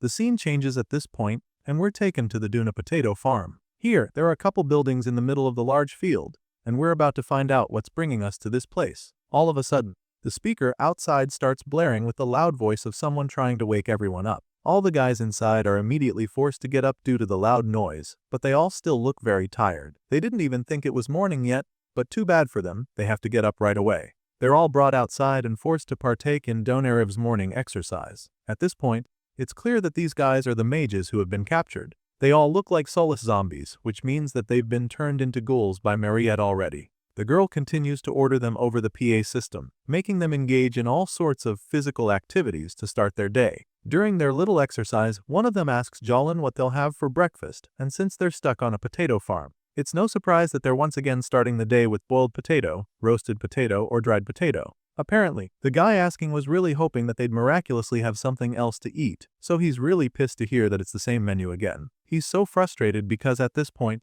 it's starting to look like there is a ghost who died from not eating potatoes haunting them. He's still ranting when one of the enforcers on the farm whacks Jolin in the back of the head with a bat. Apparently, small talk is forbidden, and these guys are here to make sure that none of the gulls have time to chat. The guard punishes the offenders and then goes on to inform them that these potatoes they're bad-mouthing were grown through the blood and sweat of the farmers. This very farm is this fruitful today, thanks to the precious people who used to live here. It's bearing fruit because of the taxes. The guard makes the whining gulls understand this and warns them not to speak badly of the place of the crops ever again. Of course, they don't want to get smacked in the head with bats anymore, so they quietly get to work after an annoying session of jumping jacks. One of the gulls is feeling particularly pissed, tilling the soil with nothing but hate in his heart, feeling that they're suffering like this all because of that potato, crazed woman, and Korin, who he thinks looks like a swallow. Professor Jolin still believes that he won't stay in this mess for long. He's just waiting for this to end so that he can fly again and have his revenge. The man has a strong resolve to survive, certain that he will not break here. He continues to dig with his axe but stops all of a sudden when he senses a familiar presence. He looks up to see his ally, Professor Ronald, and it's so shocking that he can't believe his eyes. He's even more shocked when he sees all his guys from the Mage Tower standing before him. Jolin gets all excited because it seems as though this is what he's been waiting for. He asks if they're here to save him and the others, but Ronald bluntly tells him that they have not come to save anyone.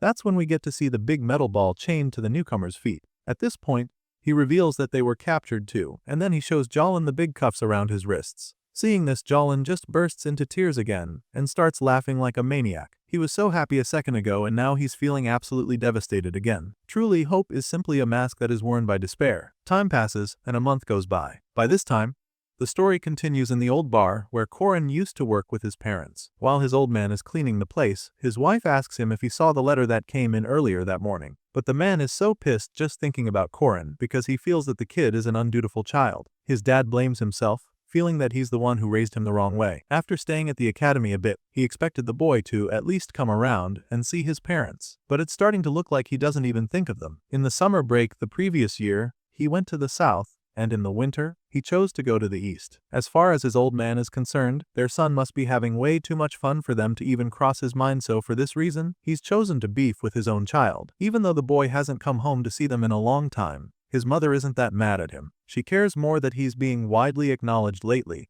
and feels that they should also look at it as a thing of pride. After all, he still sends them letters, like the one that she just opened. She reads it with excitement as she informs her husband that their body was promoted again. It's all really exciting to her, even though she's not sure what the Guardians are all about. All she knows is that Korin made a club with some other kids, and that they're all doing really well. In the letter, she gets to see the news of how Korin played a major role in saving the saintess who was abducted. The woman keeps getting blown away the more he reads, feeling that Korin surely takes after her in the bravery department. At this point, his dad is a bit less upset. The fatherly pride he's feeling right now is way more than whatever grudge he has been holding. He sounds all gloaty all of a sudden, claiming that Korin should indeed gain fame and prestige in advance since he's his son after all. Hearing this, the wife suddenly wonders if their son has started dating yet, and the man admits that the kid is way too shy, despite having the good looks. The old man feels that the boy needs to have at least one girlfriend to mature in that regard. The man doesn't really have high hopes for that since he knows how nervous Korin can get. From the letter, they now know that he's coming home with some friends, but his parents aren't really expecting him to come with a girlfriend. If anything, they imagine him coming with a couple of his guy friends. How wrong they are, because the kid is going to see them with all the Guardians. At the moment, they're all headed for the capital, and they have no idea that the guests will be that many, so his mum decides to go catch a single hen for the meal she'll prepare, thinking it will be enough. That's it for this episode.